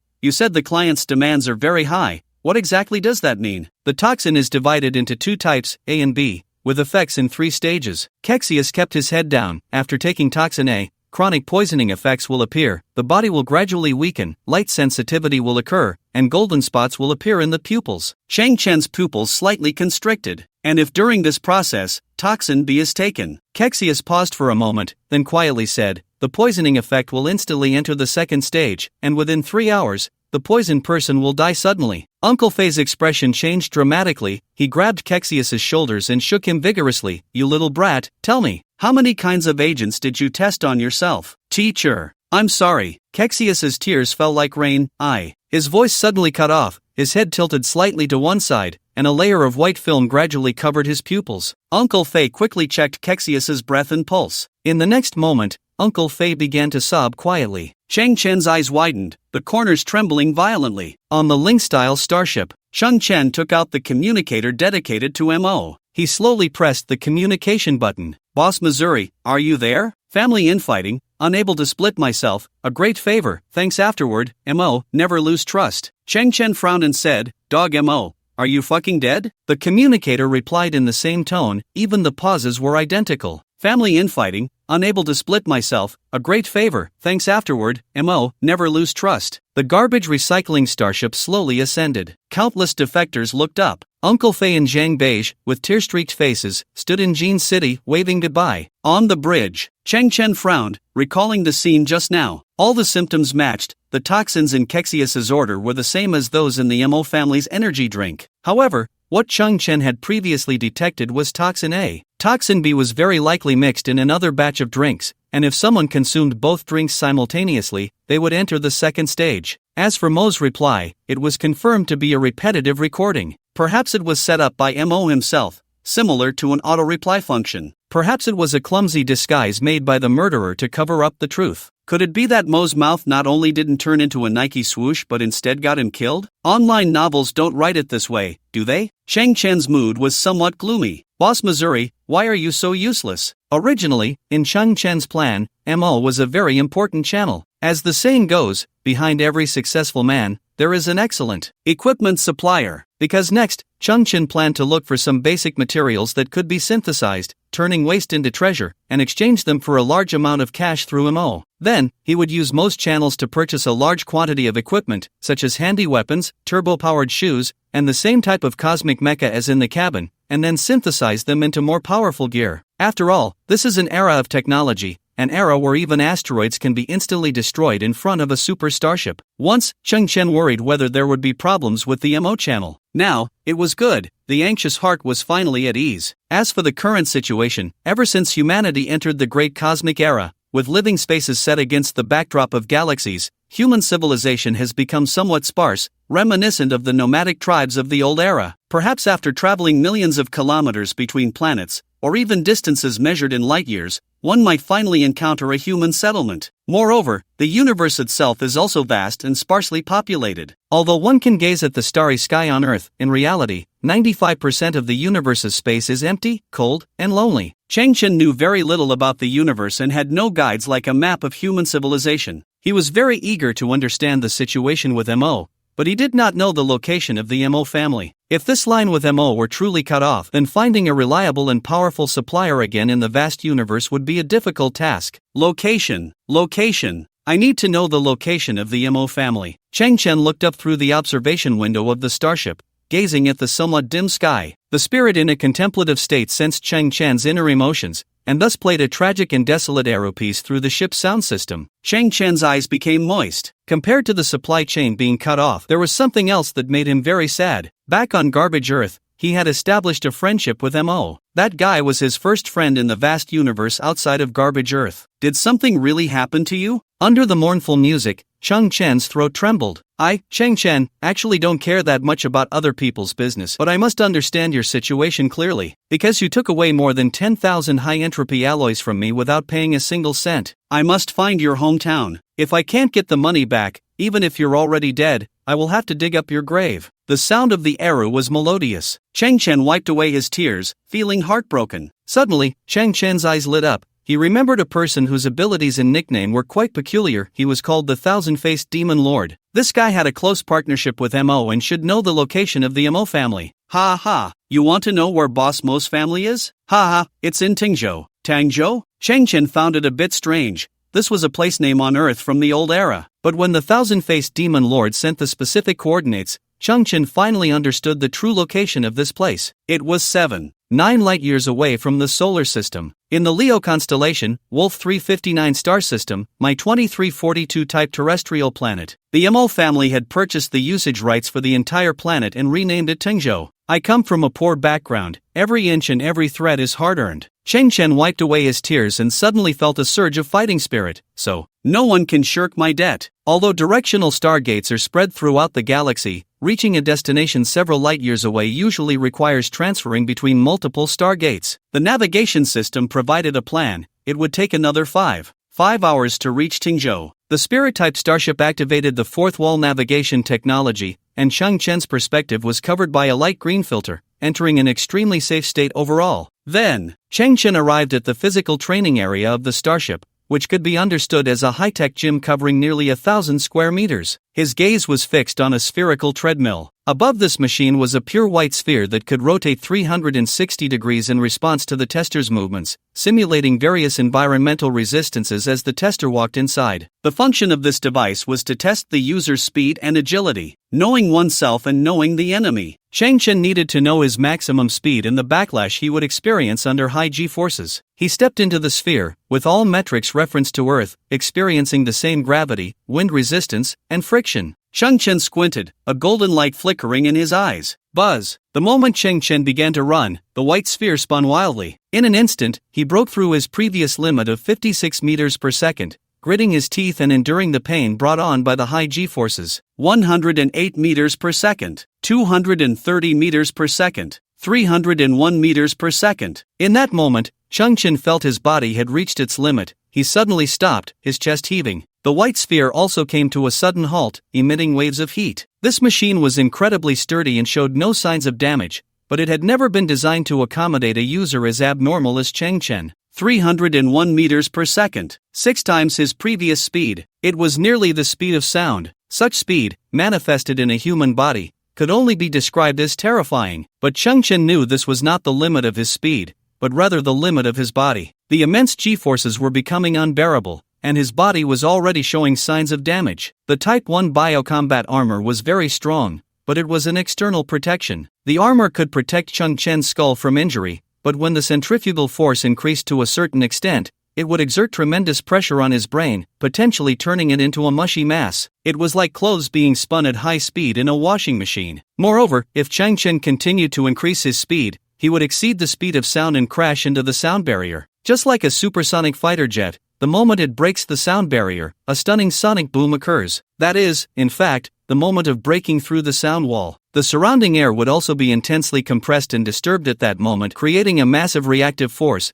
making it even more impossible for Chang Chen, who was already struggling against the high G-forces, to withstand such consequences. I need to find a way to enhance my physical condition to fully utilize my abilities. Physical condition. The poison drinks from the Mo family have the effect of enhancing physical condition, but I have no idea about the current situation of the Mo family or the whereabouts of those drinks. You could say, human genetic abilities are indeed quite special. For example, I have gained super speed, but my other attributes are almost negligible, with hardly any improvement. I haven't gained an abnormal level of intelligence, nor do I have a talent for singing or business management, etc. Just speed, going all out, running to the death. A real man can't say he's fast. It's a one-sided talent. Shang Chen pondered. The genetic blueprint indicates that each person's genetic potential is related to their mission. I suppose my future path will still be about enhancing speed, so, what can I do with my maximum speed? Running fast, outrunning sound, outrunning light. Relativity mentions that when an object exceeds the speed of light,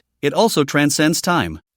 Could I ultimately outrun time and return to the past? Shang Chen felt a sense of longing, but all of this was just his speculation. To know the final outcome, he needed to take it step by step, grounded in reality. Afterwards, Shang Chen entered his genetic space. The suppression chain has disappeared. Humanity's double helix DNA has now transformed into a dazzling golden hue, grander and deeper, as if it has come closer to its original form. The origins of humanity are widely debated. If humans are not products of evolution, then the essence of human genes remains a great mystery. Although super speed is powerful, Shang Chen still feels vaguely that his genes have been activated to unleash tremendous potential, yet he has not fully mastered it. The Queen's assertion that consciousness determines genes still eludes him. If given the chance, he would like to sleep once more in the Crimson. No, when the Crimson Diva returns to the starship for another slumber, Shang Chen must learn more from the Queen. As for his silicon-based genes, their suppression chain has also vanished, and Shang Chen's abilities related to silicon-based life have fully revived. However, the silicon-based genes have not been enhanced,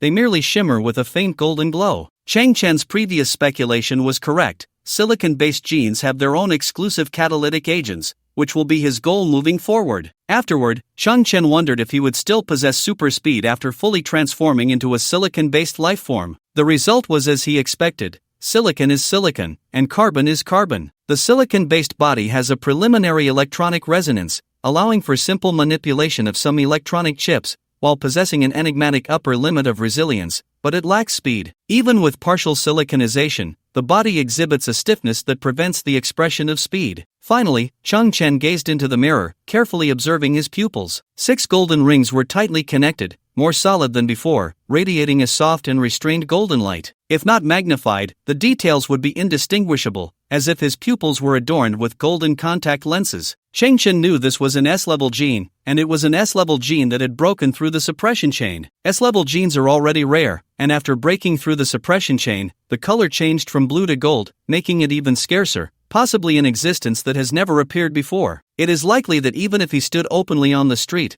no one would be able to recognize his true essence. After some turmoil, Shang Chen felt hunger, extreme hunger. During the speed test, his body sustained damage again, and the accompanying ability of super speed, LV2 super metabolism rate, was rapidly repairing his body, based on the underlying logic of the law of energy conservation. Therefore, Shang Chen needed a large amount of energy, such as proteins, vitamins, calcium, and so on. I'm so damn hungry. Shang Chen picked a large quantity of fruits and vegetables from the onboard garden and devoured them. Although he quickly felt full, he still sensed something was missing. Meat. I really want to eat meat. Shang Chen stared wide-eyed. The last time he had meat seemed like years ago. Now, with cracks in his bones and some muscle tears, he needed a substantial protein boost. Shang Chen craved meat, feeling a lack of meat flavor in his mouth, which was actually a demand from his brain. Humans often experience similar situations. For instance, a precursor to low blood sugar is an inexplicable craving for ice cream or chocolate, as the brain has a self-protection mechanism that releases subconscious desires when lacking a certain type of energy. So, when someone calls you a foodie, you can place your hands on your hips and retort, I can't help it, that's my brain wanting to eat. Slurp. Shang Chen was now going crazy for meat. He looked at his pale, tender arms and swallowed hard. Should I go for steamed or sashimi? After all, at this moment, the entire Spirit-class starship was semi-virtual, and he couldn't gnaw on anything. The clumsy guy was all iron lumps and couldn't be chewed either. Although the squeaky creature had a bit of meat, it wasn't enough to fill the gaps in his teeth. D3JD34. Not long after Shang Chen left, a slight rustling appeared on a patch of red ground near the city walls of Jin City. This was also where Valente had shattered the Valente Fantasy Potion. Previously, among the crowd of defectors, there had been no sign of the Circle Tooth, and when Shang Chen rescued the children in the valley, the Circle Tooth was also absent. This little creature had been hiding in its own pit, covered by a worn wooden board, which was also coated in red soil, blending seamlessly with the earth. The Circle Tooth often waited in this manner for Zhang Bei's feeding. Medicine. The Circle Tooth in the burrow watched as a green liquid seeped from the soil, opening its mouth filled with 7 or 8 layers of teeth, catching the Valente Fantasy Potion drop by drop. So delicious. The circle tooth was unaware that cracks had begun to appear in the gray semicircle of its pupils. Passage fee 130,000. Passage fee 250,000. Passage fee 120,000. Passage fee 880,000. Damn, 880,000. Do I look like I'm worth 880,000? Chang Chen stood on the bridge of the ship,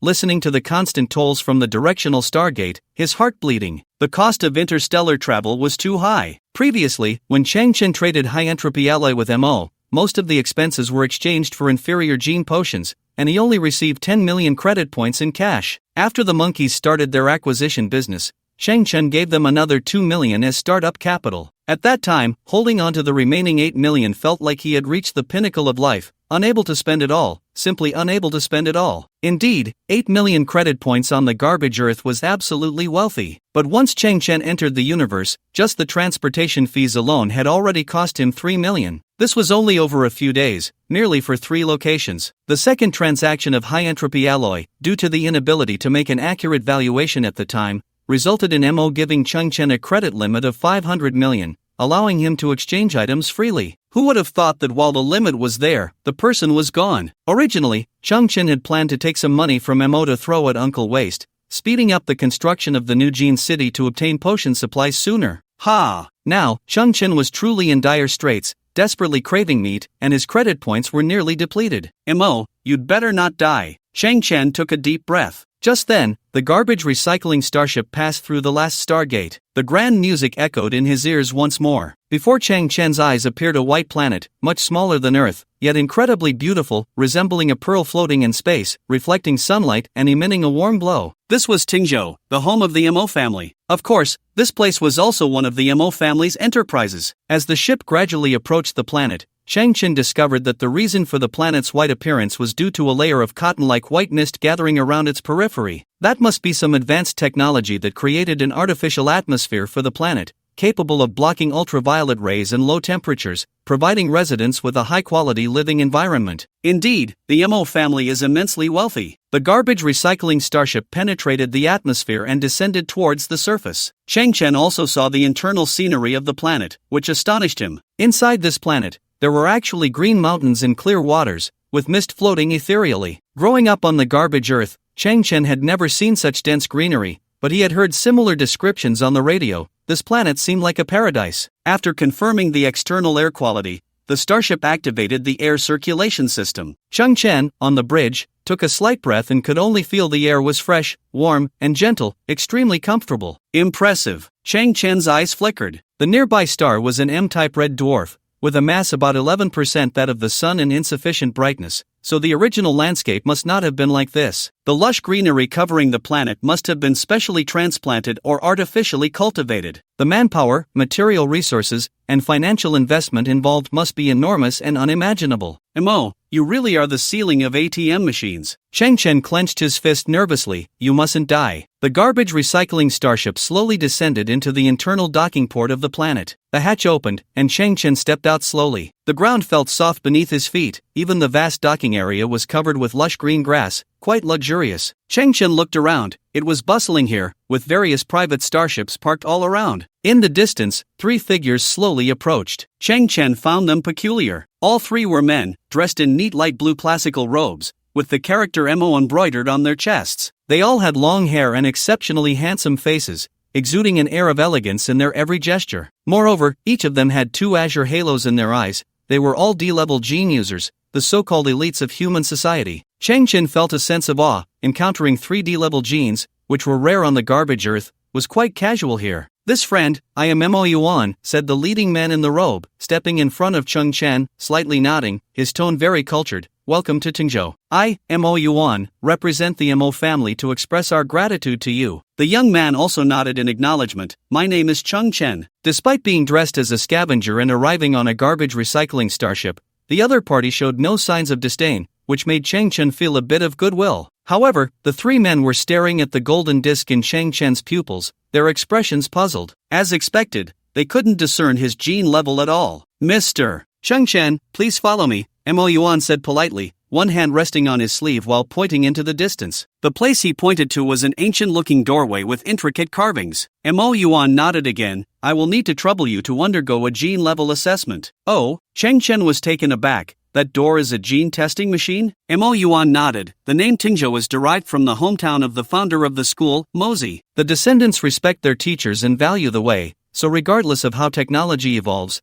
the simple ancient charm has been preserved. Therefore, all facilities in Tingzhou have an ancient appearance. Interesting. Cheng Chen nodded, staring at the gene testing machine. I thought you didn't care about the status of the visitors. Mr. Chang, please don't misunderstand. We do not categorize visitors by high or low status. Mo Yuan said apologetically, but some visitors, with higher genes and significant status, inevitably have unique preferences, so we need to identify their identities and treat them with caution. Cheng Chen smiled. I understand, it's just that some people are self-important, troublesome, and hard to serve, so you need to highlight the key points. Mo Yuan actually smiled. What Mr. Cheng said is a bit blunt. When in Rome, do as the Romans do. Cheng Chen walked towards the ancient doorway. But before he could get close, another group of men in black suits blocked the way between him and the gene testing machine. At the same time, a man in an extravagant suit, with a broad back and a stern gaze, walked into the gene testing machine, flanked by several attendants. 7 or 8 scanning beams swept back and forth over his body, while a gentle beam hovered over his pupils. Simultaneously, the 5 halos in the man's pupils suddenly brightened. A level gene user, the gene testing machine issued the final assessment result. Mo Yuan's expression changed, and he quickly signaled another man in a long robe to step forward and receive the guest. At the same time, Mo Yuan pressed the communicator on his wrist and said cautiously, "Send more senior disciples to receive him.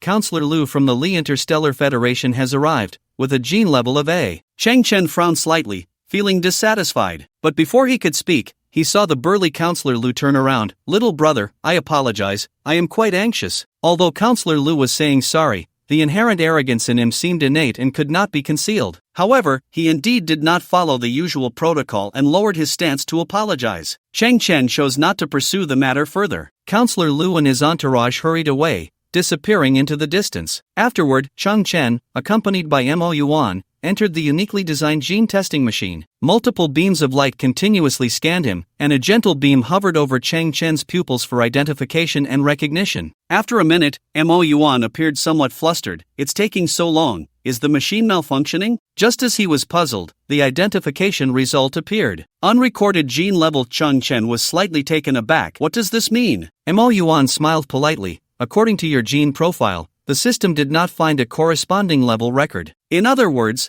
you have not undergone a gene-level enhancement. I noticed an anomaly in your pupils. You must have undergone some localized gene optimization. Mr. Cheng Chen, rest assured, regardless of the result, we will not treat you differently. Cheng Chen smiled inwardly. In their habitual thinking, no record meant no level. But in fact, the human gene testing machine had never recorded an S-level gene that had broken through the inhibition chain. Mo Yuan glanced at the man in the long robe beside him. Mo Shan, accompany Mr. Cheng Chen. However, Mo Shan looked somewhat troubled. We are short on staff right now. Mo Yuan frowned. How can Mr. Cheng be left without an escort during a condolence visit? Condolence visit? Cheng Chen caught the key point. Is this scene today because of a funeral? Who has passed away? Mo Yuan suddenly displayed an indescribable look of sorrow. Speaking of grief, I can hardly bear to say it. The mourning hall is in the main courtyard. Why don't you go check for yourself? Main courtyard. Cheng Chen looked up and saw a massive ancient-style mansion several kilometers away. No need for an escort. Farewell. After Cheng Chen left for a long time, Mo Yuan, who had been busy receiving guests, suddenly heard the gene testing machine emit a sound. He looked over in confusion. There were clearly no testers, and the entrance was empty. Moreover, after the sound, the machine's virtual screen suddenly unfolded and displayed a series of complex codes. Ding! Detection result corrected. S-level gene bearer Mo Yuan and several disciples of the Mo family around him froze. What's going on? Whose result was corrected? An S-level gene bearer? Could such a big shot really be coming? Is it a program error, or is there really a delay? Everyone scrambled to check the machine but found a slight chaos in the program.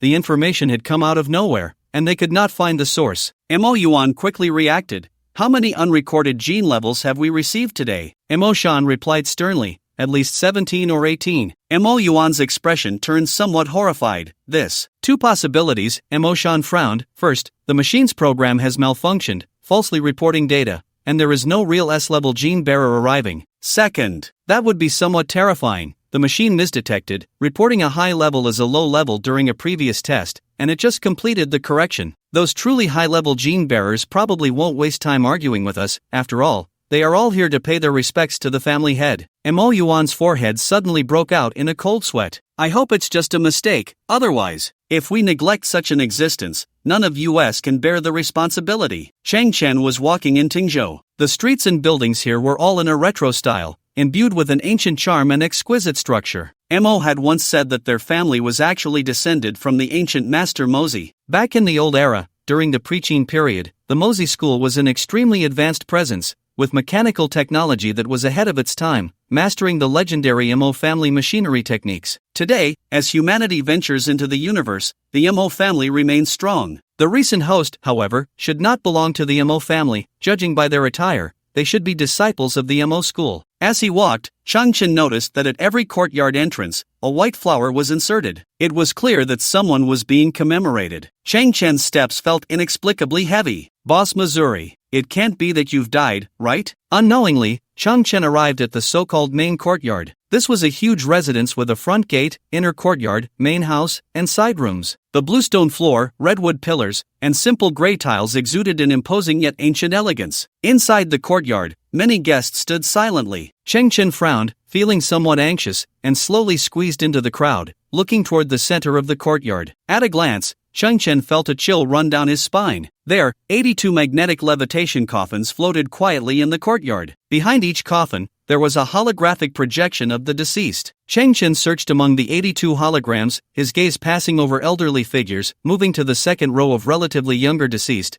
but after finding nothing, he looked to the third row. Finally, in a corner, he found a figure dressed in a black suit, wearing a top hat, and holding an exquisite cane. Damn! Changchen finally understood the truth. Including Mo himself, the entire family of 82 members was completely gone, not a single one left. 82 coffins, a shocking sight. Changchen had not expected this outcome. In his subconscious, he thought that a few individuals from the Mo family had died, while most, including Mo, had survived, leaving room for maneuver, but the current situation clearly showed there was no turning back. It must be said that Valente, now known as Uncle Fei, had 2 students who were each a genius. However, all their skill points were misallocated. One had a genetic mutation, and the other was a master of poisons. The toxins that Kexius studied were divided into 2 types, A and B. Taking toxin A would not pose an immediate lethal threat, which was the situation Mo had once faced, but once toxin B was ingested, the 2 toxins would merge, entering the second stage, causing the victim to die suddenly within a short time. This meant that the entire Mo family, unknowingly, first ingested toxin A and then toxin B. The energy drink that Changchen had once received contained only toxin A. That kind of cellular liquid toxin was already difficult to crack,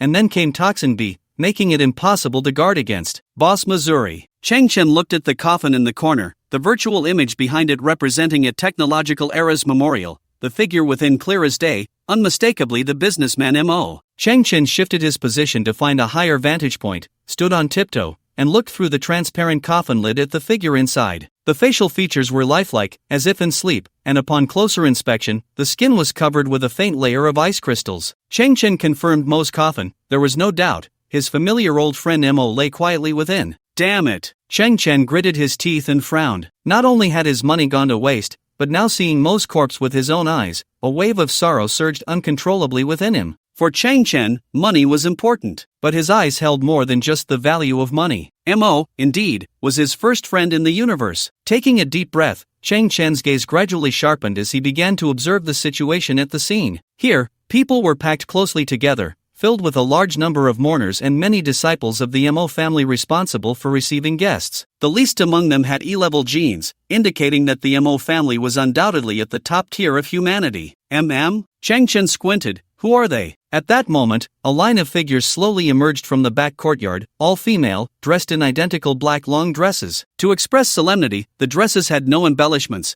their faces covered with half a black veil, wearing black silk gloves, and a white flower pinned to their chests. Just a glance revealed that these women had extraordinary grace and stunning beauty. Their long dresses, though plain, had clear contours, each with long legs, slender waists, and proud figures. They are the widows of the Mo family, someone nearby whispered. Widows? Cheng Chen's eyes widened slightly. They were the wives of the deceased, as well as mothers and daughters of different generations. Wasn't that energy drink a product of the entire Mo family? Why were all the women safe and sound? Just as Cheng Chen was puzzled, a strange sensation suddenly struck his mind, perhaps due to the enhancement of his genes, bringing about a sixth sense. In any case, Cheng Chen felt a familiar feeling coming from the left side behind him, and he abruptly turned around. Cheng Chen saw a strange shadow in the crowd, cloaked in black, obscuring its face, flashing through the crowd and leaving the main courtyard. Cheng Chen frowned and followed closely. After exiting, he saw the figure turn and slip into a small alley beside the main courtyard. Cheng Chen quickened his pace, turned, and entered the alley, only to find that the figure was not fleeing.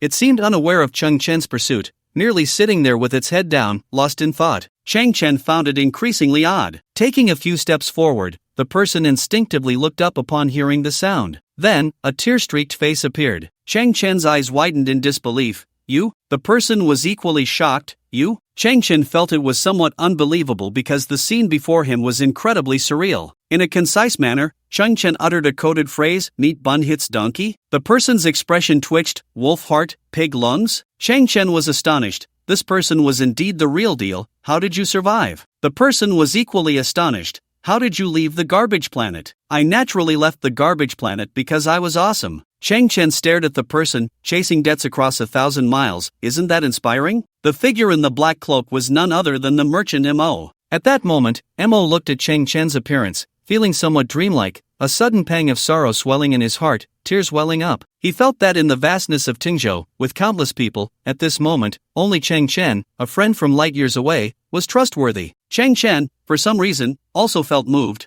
What's going on? As you can see, all the males in my family are dead. I'm the only one who survived. Standing up, immense grief spread. The one in the coffin, that me, is a dummy I made. Oh, Cheng Chen squinted. Why is it that only you didn't die? Mo slowly sighed, his throat trembling. That's another tragedy. I discovered earlier that the poison among us carried a certain genetic lock, specifically targeting the bloodline of the Mo family. In other words, only direct relatives of the Mo family would succumb to the poison. Cheng Chen already knew this information but didn't immediately grasp the connection. What does this have to do with your survival? Mo twitched. The moment I woke up, I suddenly realized, I'm not my father's biological son. This. Cheng Chen's eyes widened slightly. In an instant, a flurry of words flashed through her mind. Wealthy family, ethics, infidelity, betrayal, affair, adoption, abandoned baby. In short, if she let her imagination run wild, this could be the basis for a million-word novel. In that moment, a hint of sympathy flickered in Cheng Chen's eyes. Brother, you've suffered. Hang in there. Inside, Cheng Chen thought, this guy is too miserable. His whole family is gone, and he finds out he isn't even biologically related to them. It's got nothing to do with him. No home, no blood ties, not even worthy of crying at the grave. No matter what, it was my father who raised me. It was the entire Mo family that raised me. The tears in Mo's eyes had not yet faded, and a look of determination soon emerged. Now, only you, Cheng Chen, know that I'm still alive. This is an opportunity. The enemy is in the light while I am in the dark. I must uncover the mastermind behind this. About my debts. Mo flipped the cloak on his body, revealing a coarse black garment underneath. Pursing his lips, he said,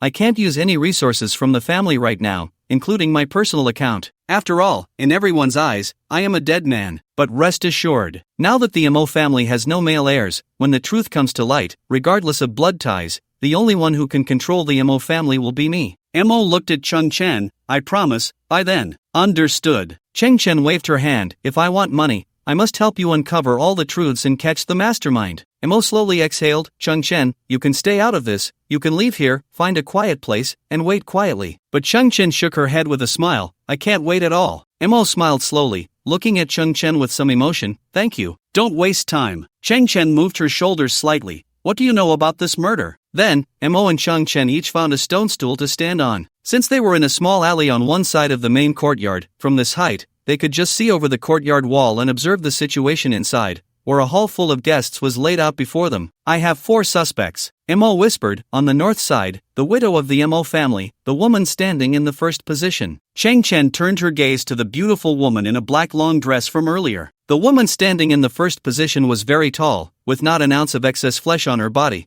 Her figure could rival that of top models, if not surpass it. A black veil covered half of her face, revealing a pair of eyes that were somewhat red and swollen from crying. At first glance, she was a perfect 101-point woman. Just half a face and a flawless figure were worth a full 100 points, and the extra point came from the mystery and imagination behind the veil. Her name is Chi Mei, Mo said softly. She is my aunt by marriage. Aunt by marriage? Cheng Chen was taken aback. Let me sort this out. So she is your father's brother's wife? How old is she? Mo hesitated. She should be 49. 49? Cheng Chen was somewhat shocked. At that age, to have such a figure and face, still so charming, is completely inappropriate. She is even somewhat stunning. That's all superficial. Mo frowned. She is a woman with great ambition. In the past, she was very dissatisfied with my uncle's actions and repeatedly urged him to force my grandfather, the old man, to step down. She wants to dominate the entire Mo family. Cheng Chen nodded. As it stands, all the males in the Mo family have died from poisoning, so the subsequent arrangements naturally need to be led by a woman. As the eldest son's wife, Chi Mei taking charge of the family seems to be a matter of course. But, is this routine a bit outdated? Ambition often correlates with intelligence. Is Chi Mei being a bit too obvious in her actions? It was at this moment that Cheng Chen noticed something strange. He saw Chi Mei's right hand resting on her long thigh, her index finger tapping with very slight movements. Cheng Chen squinted slightly. What is her right hand doing? Is that some kind of code, like Morse code? You noticed too? Mo was somewhat surprised by Cheng Chen's observational skills. In his perception, this kid was different from those on the garbage planet. He was sharper, smarter. Although the finger movements are small, they contain a pattern. Since the funeral began, she has been tapping away. She is sending messages to certain people. Mo exhaled slightly. I've been observing for a long time and found that it is not any known code. It should have a dedicated cipher disk, and this cipher disk is likely something they created themselves, like a special letter correspondence table. Without the cipher disk, no one can decipher the content. Cheng Chen nodded secretly. She is indeed suspicious. Mo turned slightly, looking at the second target, 3 o'clock direction, that burly man. Cheng Chen also turned his head, his expression pausing slightly. Counselor Liu? I know him. Yes. Counselor Liu of the Li Interstellar Federation. Mo said slowly. The Li Interstellar Federation is an official organization, a kind of merchant management institution, somewhat similar to the old era's industrial and commercial bureau. Our Mo family is a leading retailer, so we have a close cooperation. About 4 months ago, Counselor Liu had a conflict with my grandfather. He wanted to raise taxes to achieve impressive results, but my grandfather found it completely unreasonable and complained to higher-ups in Li. As a result, not only did the tax not increase, but Counselor Liu also faced disciplinary action. This year, he was originally expected to run for Li president, but after this incident, he completely lost his qualification. Cheng Chen listened quietly while carefully observing Counselor Liu. This man was the A-level gene user who had previously clashed with him in line. At this moment, he looked sorrowful, his eye sockets moist, shaking his head continuously as he gazed at the coffin of the Mo family elder. He seemed genuinely sad. However, Cheng Chen recalled a previous scene. This guy had a high opinion of himself, but after cutting in line, he quickly lowered his stance and apologized to Cheng Chen. The same was written in the masterpiece, The Abyss of Insomnia, that those who can adjust their emotions and demeanor at any time often do not show their true selves and are very deep-minded. Moreover, there was another point of suspicion. Although Counselor Liu himself did not appear to have any obvious marks, a bodyguard stood behind him, holding a delicate silver box, his expression very cautious, eyes filled with vigilance as he observed the surroundings. Cheng Chen said, the contents of the bodyguard's box must be very important and absolutely cannot be exposed. Mo nodded. I have traded a large number of potions before, so I can tell at a glance that it is a box specifically for high-grade potions, sealed, light-proof, and temperature-controlled. It could be poison or gene agents. In short, the contents inside are definitely not simple. Cheng Chen nodded. This guy is also highly suspicious. Mo brother, why did you leave so suddenly? At that moment, a loud cry with a sobbing tone came from the courtyard, and a giant weighing nearly 500 pounds pushed through the crowd, slowly walking into the courtyard. Cheng Chen looked at the astonishingly fat man, feeling his eyes widen. This guy was not wearing clothes. To be precise, he wasn't wearing conventional clothing. His entire body was encased in armor made of gold. Calling it armor was not quite right. Its design was not cool at all, lacking edges and corners,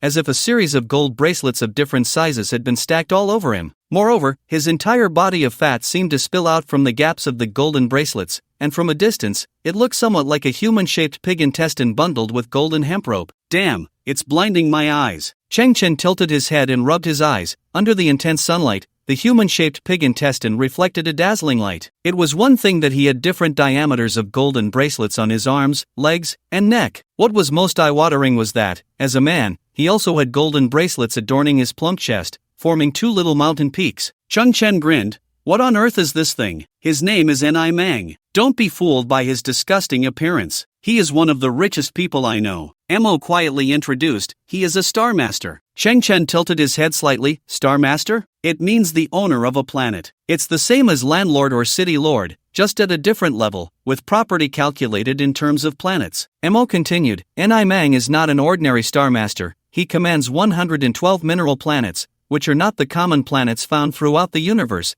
but planets rich in high-value minerals. An interstellar coal boss? Cheng Chen nodded. This guy is draped in gold. Isn't gold not very valuable in this era? Not very valuable, but not cheap either. Mo continued. This metal, which has almost no practical use, still represents nobility, friendship stronger than gold, a house full of gold and jade, and other nonsense in human perception. Therefore, to this day, this metal is still seen as a high-quality ornament by many. And where there is business opportunity, there are merchants. So many capitalists and consortiums come together to create a scarcity of gold, driving up prices madly, with the aim of making huge profits. Brother Mo, I haven't even seen you for the last time, and you're leaving. Ni Mang cried out in the venue, and everyone felt a bit dazzled. Mo's expression was disdainful. The brother Mo he refers to as my grandfather, the head of the Mo family. In reality, he is not on the same level as my grandfather. Not only is he wrapped in fat, but he also wants to gild his own face. The gold mined from my gold mine has excellent purity and unbeatable quality. The retail price per gram reaches as high as 1355 credit points, yet it is crazily snatched up by countless young women. Ni Mang stretched out his large hand. Now that brother Mo has passed away,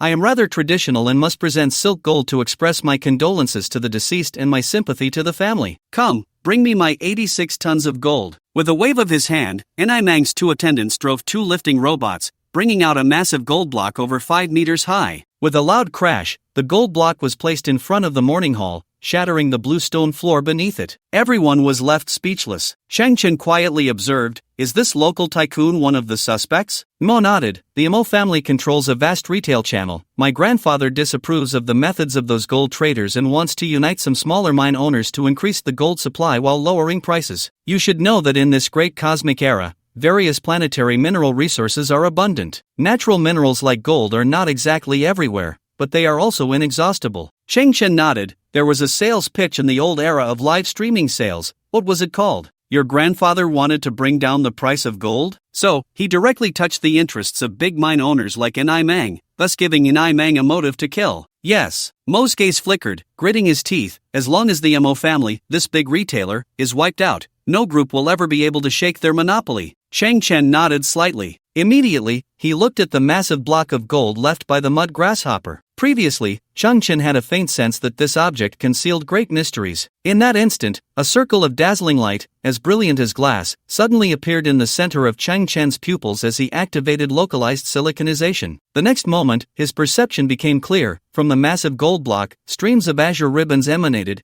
which were groups of electronic signals. Hidden within the gold block was not just one remote electronic control device. Cheng Chen chuckled softly. This humanoid pig intestine was all show on the surface but had a hidden agenda. It was not a good thing. Cheng Chen looked at Mo. Who is the fourth suspect? Mo paused and said, he hasn't arrived yet. Cheng Chen nodded. When did he last come? Mo pursed his lips. He has never come.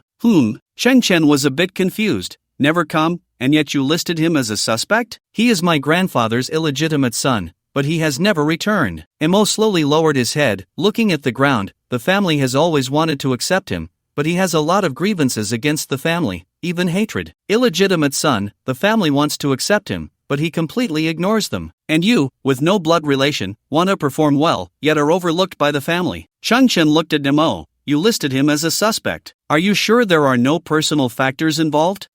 Just a little. Mo sighed. But this guy is very strange, and his identity is quite frightening. He is known as the pinnacle of individual combat power among humans, an S-class gene, and has awakened some kind of supernatural power. Cheng Chen immediately squinted. Pinnacle of combat power. This person is indeed significant. He currently maintains a cooperative relationship with the entire Galactic Alliance in the form of a strategic advisor. In simple terms, he is the official super enforcer. Of course, every time they ask him to act, the official side has to pay a huge price. They do not have a clear superior-subordinate relationship, only a slight constraint. The officials are not worried about his rebellion, and he, to some extent, will receive protection from the officials. His name is Lee Bai-long. According to the records available, a total of 124 people on 7 colonial planets have seen him in action, witnessed his abilities. The officials have classified this as confidential and cannot be spread privately. I only know that those 124 people all refer to him as Lee God. A hint of fear appeared in Mo's eyes. It is rumored that this person has a violent temperament, and with the protection of the officials, his actions are reckless. He might randomly vent his anger on passers-by, directly crushing their bones and throwing them into a cesspit. Cesspit. Chang Chen felt a chill. On modernized planets,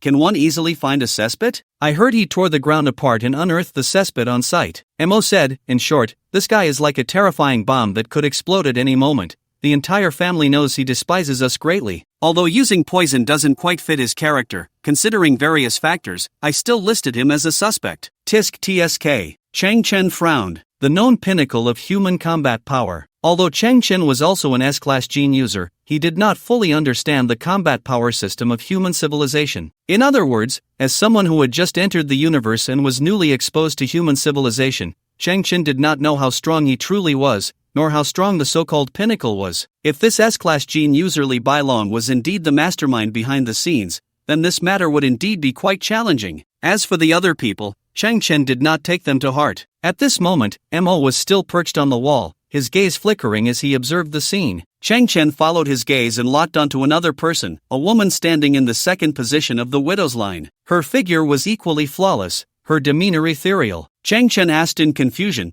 "Aren't there 4 suspects? Aunt, Councilman Lee, and I Meng, and Lee Bai-long. Who is that woman in black?" "Her name is Meng Lan, and she is not a suspect, a core disciple of the Mo family. I've liked her for 16 years. Actually, I've tried to express it a few times, but she didn't understand." Mo's gaze was filled with disappointment. "Now that I'm dead, her eyes have never lingered on my coffin. Ha, it turns out I was just hopelessly infatuated." Chang Chen looked at the woman. Half of her face was covered by a black veil, but there was a red birthmark at the corner of her right eye, resembling a flower with 5 petals. This birthmark not only did not detract from her beauty but added another touch of charm and tenderness. "Forget it. This isn't the time for romantic feelings." Mo's brows were tightly furrowed. "Who exactly is the murderer?" "Brother, no matter who the murderer is, I will definitely bring him to justice." Chang Chen stared intently at Mo. "I must give an account to your spirit in the afterlife." Mo suddenly smiled. "You always make these kinds of jokes, it's not funny at all." But Chang Chen suddenly became serious. "In the time before, I mastered a kind of technology that sounds mystical.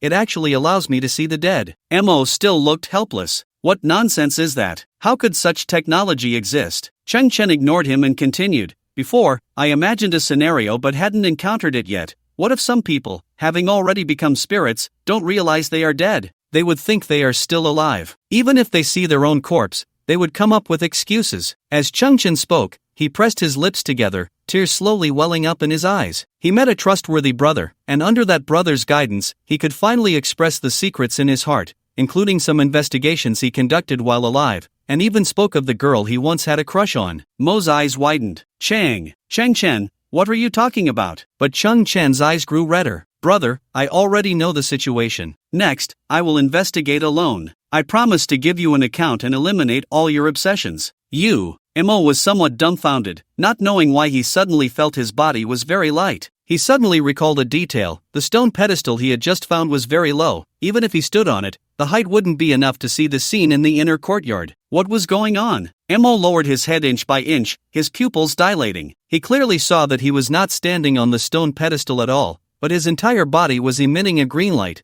quietly floating in the air. He heard Chang Chen's voice slowly coming, "Boss Missouri, I'm glad to cooperate with you. I no longer want the debt you owe me. But there are still too many plans unfinished. But I still want to find out the mastermind behind it all. But I still want to confess to Meng Lan again after everything is over." Mo's body floated in the air, his voice growing smaller, as if all his strength had been drained in an instant. Chang Chen pressed his lips together, his facial muscles trembling, tears gathering more and more in his eyes. "Ha ha ha, I really can't hold it in anymore." Chang Chen suddenly clutched his stomach, laughing uncontrollably. "I was just joking with you, and you took it seriously." "A joke?" Mo was immediately stunned. "Am I not dead? But why am I floating in the air?" Chang Chen held his stomach with one hand while extending his right hand. A black technological glove had appeared on his right hand at some point, fingers slightly spread apart, and a faint green light spread out. As his fingers curled slightly, the surrounding green light was absorbed. Mo's expression was one of astonishment as he watched the green light around him disappear, and the force that had lifted him dissipated, causing his body to slowly fall to the ground. Ha ha! Chang Chen continued to laugh. This is a biological gravity field adjustment glove. Mo fell silent for a moment, then couldn't help but laugh in frustration. You really are like a medicinal herb, known as the Eastern Divine Herb. Divine herb? Cheng Chen was taken aback. What is that? Dog begging. Mo's expression then clouded with sorrow. So, I really am not my father's biological child. A little joke to lighten the mood. But jokes aside, the debt you owe me cannot be waived. Cheng Chen stepped forward and shook hands with Mo firmly. From now on, let's work together to solve the mystery. Mo could clearly feel the sensation in his palm and the grip from Cheng Chen's hand, which fully proved that he was a living person. His eyes sparkled with determination. All right, let's work together to solve the mystery. After that, the two stood side by side in the alley, their minds racing. With so many suspects, each with their own doubts, where should they start? At that moment, a slight commotion came from the front of the main courtyard. The two exchanged glances and stepped forward cautiously,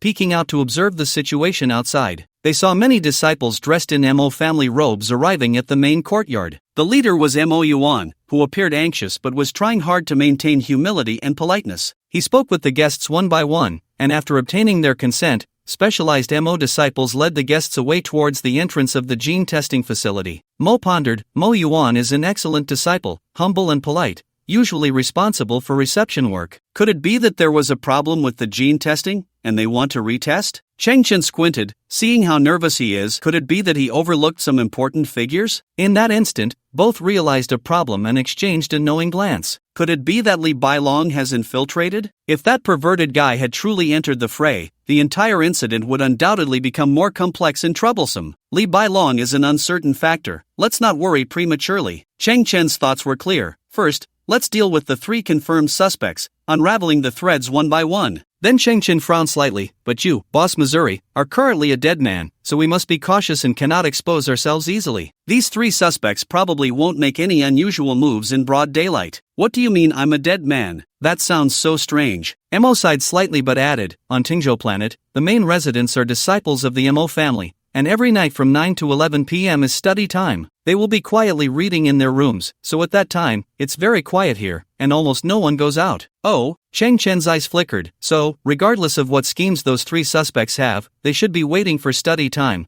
which means tonight from 9 to 11 p.m. is when the chaos will unfold. Mo nodded. Just as I thought. Hey, it seems there are two more guests over there. At that moment, a Mo disciple responsible for reception noticed the two figures in the alley and walked over. Cheng Chen and Mo quickly retreated into the alley. Cheng Chen's eyes sparkled. Then let's find a place to hide and catch the thief at night. Mo pursed his lips. Are you going to use your gravity gloves again? I don't know why, but I feel inexplicably averse to it. At that moment, footsteps of a disciple from the Mo family came from around the corner, already close enough that turning the corner would reveal Cheng Chen and the others. Cheng Chen's eyes sparkled with golden light. Gravity gloves? There's no time. You too, I am. The Mo disciple turned the corner, a smile on his face, but as he spoke half a sentence and looked at the empty alley, he froze. There were clearly people here. Am I seeing things? Damn. The usually refined and cultured Boss Missouri couldn't help but let out a curse. In that brief moment, Cheng Chen supported the back of his head with one hand, then lifted his shoulder,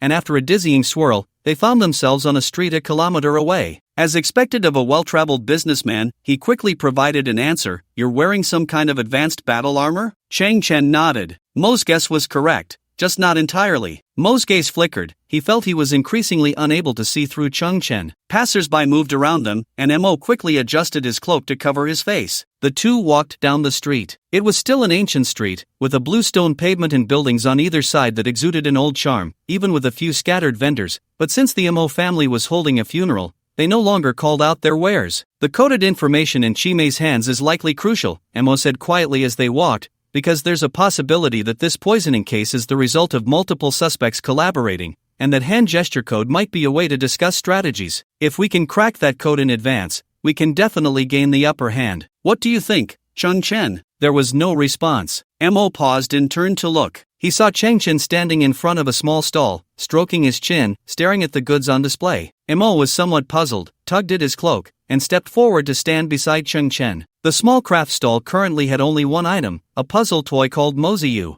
It was a wooden toy, similar to the Huarong Dao. Inside the palm-sized rectangular sliding track were a dozen small wooden blocks that could slide up, down, left, and right. One of the blocks depicted an old man in ancient attire holding a cane. The other blocks featured stones, rivers, and soldiers wielding large knives. Tap tap, tap, tap tap tap. A child sat beside the stall, biting his tongue, playing with the mosey he had just bought. He gently tapped the side of the toy with his finger, seemingly following some kind of pattern, and the mosey would slide up and down with the child's taps. Mosey spent his life promoting his teachings, traveling everywhere, unafraid of difficulties and dangers. But his ideas and actions at the time touched the interests of some powerful figures. Therefore, Mosey was once hunted down by the city lord of the Song state. The toy vendor was a kind-looking old man, with white hair and a face full of wrinkles, and Mosey was developed based on this event. Players need to tap the code to control Mosey to move in 4 directions, crossing mountains and rivers to evade pursuit. Tap, tap tap, tap tap tap. Suddenly, the child raised his mosey excitedly. Yay, my mosey broke through the encirclement. I've also made an effort to spread the ideal of benefiting the world and eliminating its harms. Cheng Chen and Mo had been listening for quite a while, and at that moment both squinted their eyes. Between the 2 nodes, there could be at most 3 sets of taps,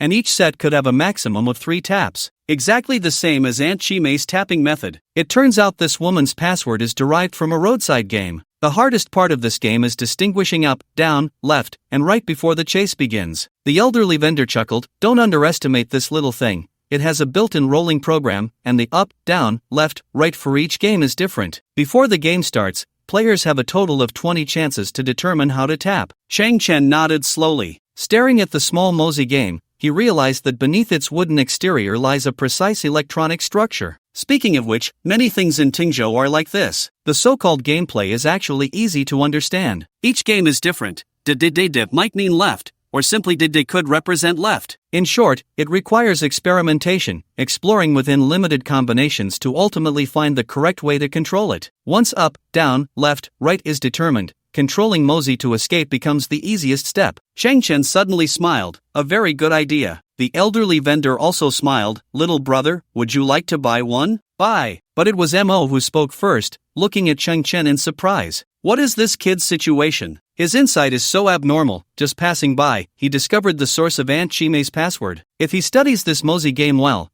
cracking Aunt Chimei's password is probably just a matter of time. Cheng Chen was staring at the last 3 mosey games on the stall. I'll take all 3. All right. The elderly vendor chuckled. 1 point each, 3 points total. 3 points? Cheng Chen was taken aback. So cheap? 3 credit points would be considered pocket change on the garbage earth. The customs of Tingzhou are surprisingly simple, and the prices are so low. In the next moment, Cheng Chen turned to Mo and whispered, after this is over, reimburse me for this money. Mo. When Cheng Chen revealed his credit point scanning device to prepare for payment, the stall owner paused slightly. I meant learning points. What is this? Cheng Chen was confused. What are learning points? It's the learning credits you earn from studying and researching Mosey's teachings here. The stall owner shook his head with a smile. You two are quite lucky. Today Tingzhou has many guests, and the students of Mo Yuan are concerned that the guests might be neglected, so as long as the spending isn't too extravagant, it can be charged to his account. Saying this, the stall owner wrapped up the 3 Mosey games and handed them to Cheng Chen. Cheng Chen nodded in astonishment. The Mosey school advocates universal love, emphasizing virtue and thought, and indeed, its disciples are excellent. The sky was getting dark, and there were less than 3 hours until the evening study session at 9 o'clock. This planet called Tingzhou is picturesque,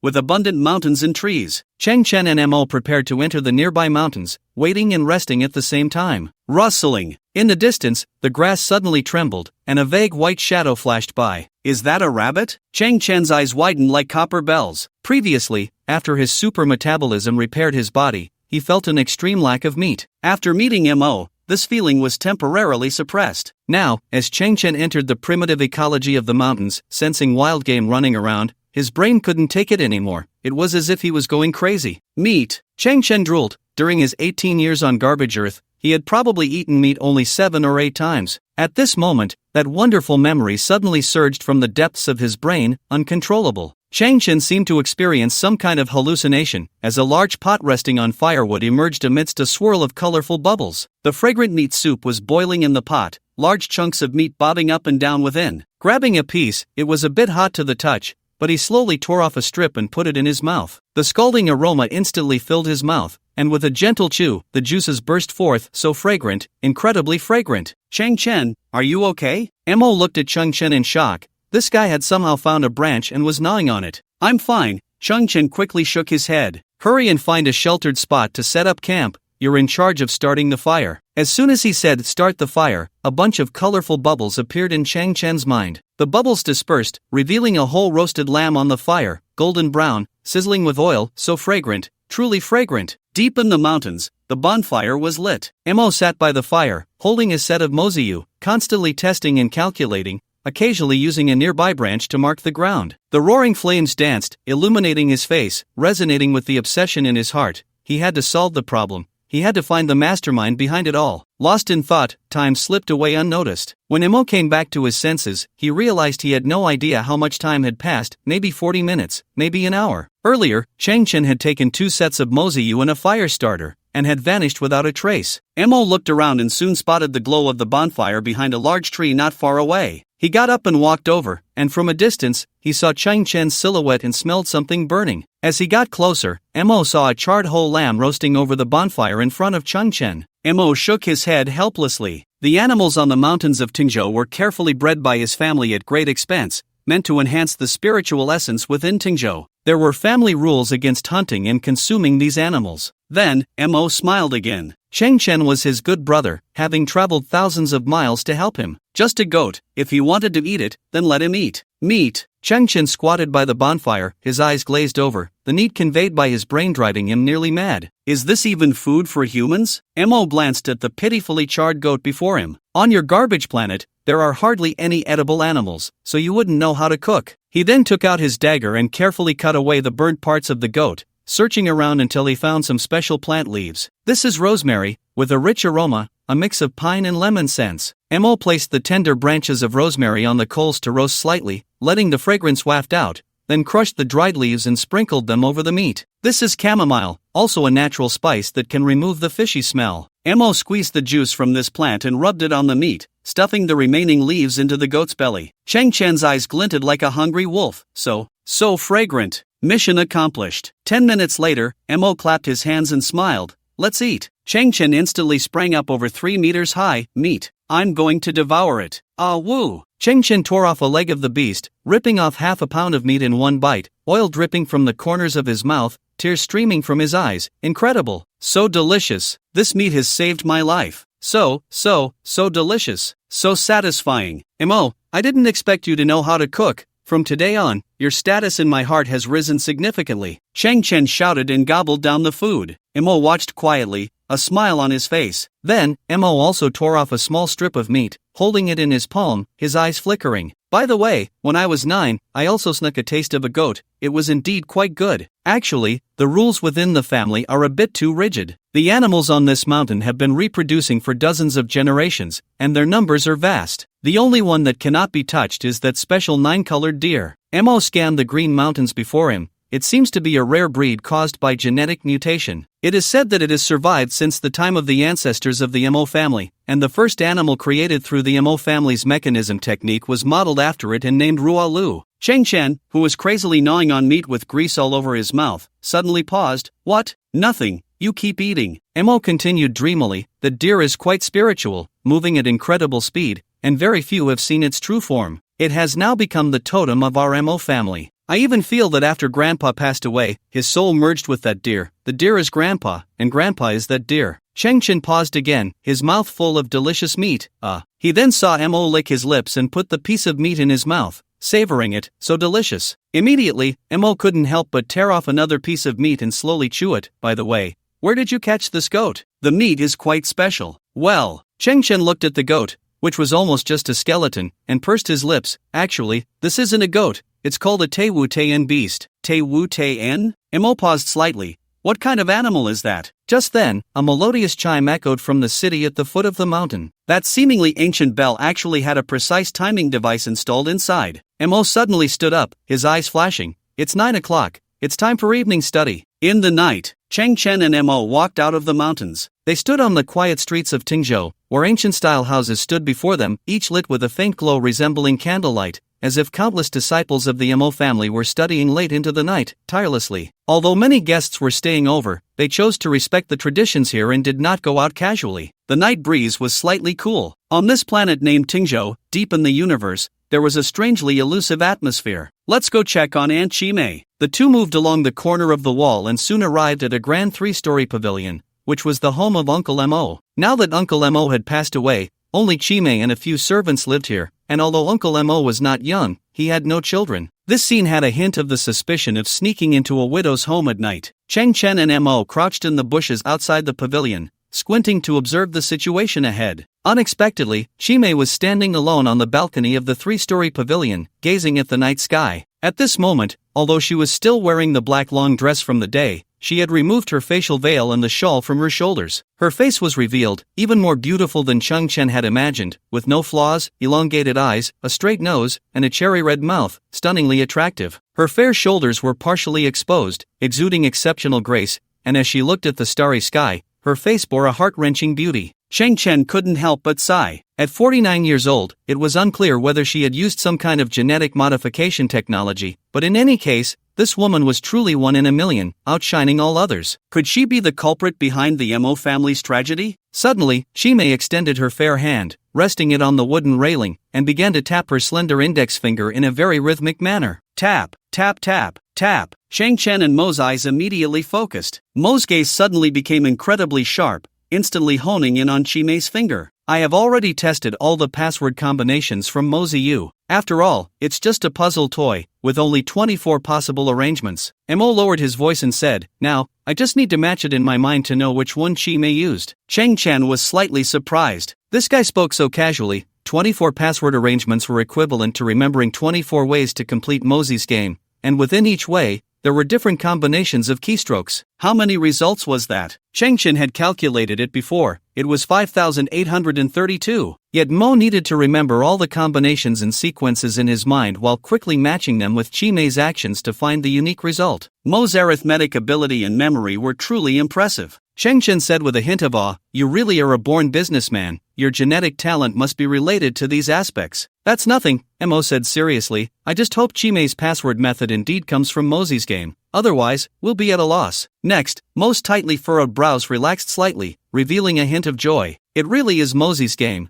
She used the 12th way to complete it. Let me see what she is compiling. Left, right, up, left, left, down." Cheng Chen thought to himself, since the password came from Mozi's game, the corresponding information must be directional information because in Mozi's game, only direction can be manipulated. Next, we need a password disk. Mo's eyes sparkled. It should be a matrix alphabet, with all the letters arranged in a large square, starting from the central position. According to the signals Chimay sends, such as up, left, right, down, we find the corresponding letters and finally piece together a sentence, and that sentence is the information she wants to convey. Cheng Chen nodded but then asked in confusion, "Weren't you lacking such a password disk before?" "The situation is different now. With the directional information, I can make an inference. After all, Chimay is from the Mo family, so the spelling of the letters should be in pinyin. I will try to guess her first word based on human speech habits, and then follow the logical expression to deduce the subsequent words. If the overall logic is reasonable, I can reverse determine what individual letters are, and then align them back, cracking the code while sorting out the entire password table." Mo said seriously, "In the early days of the resistance in the old era,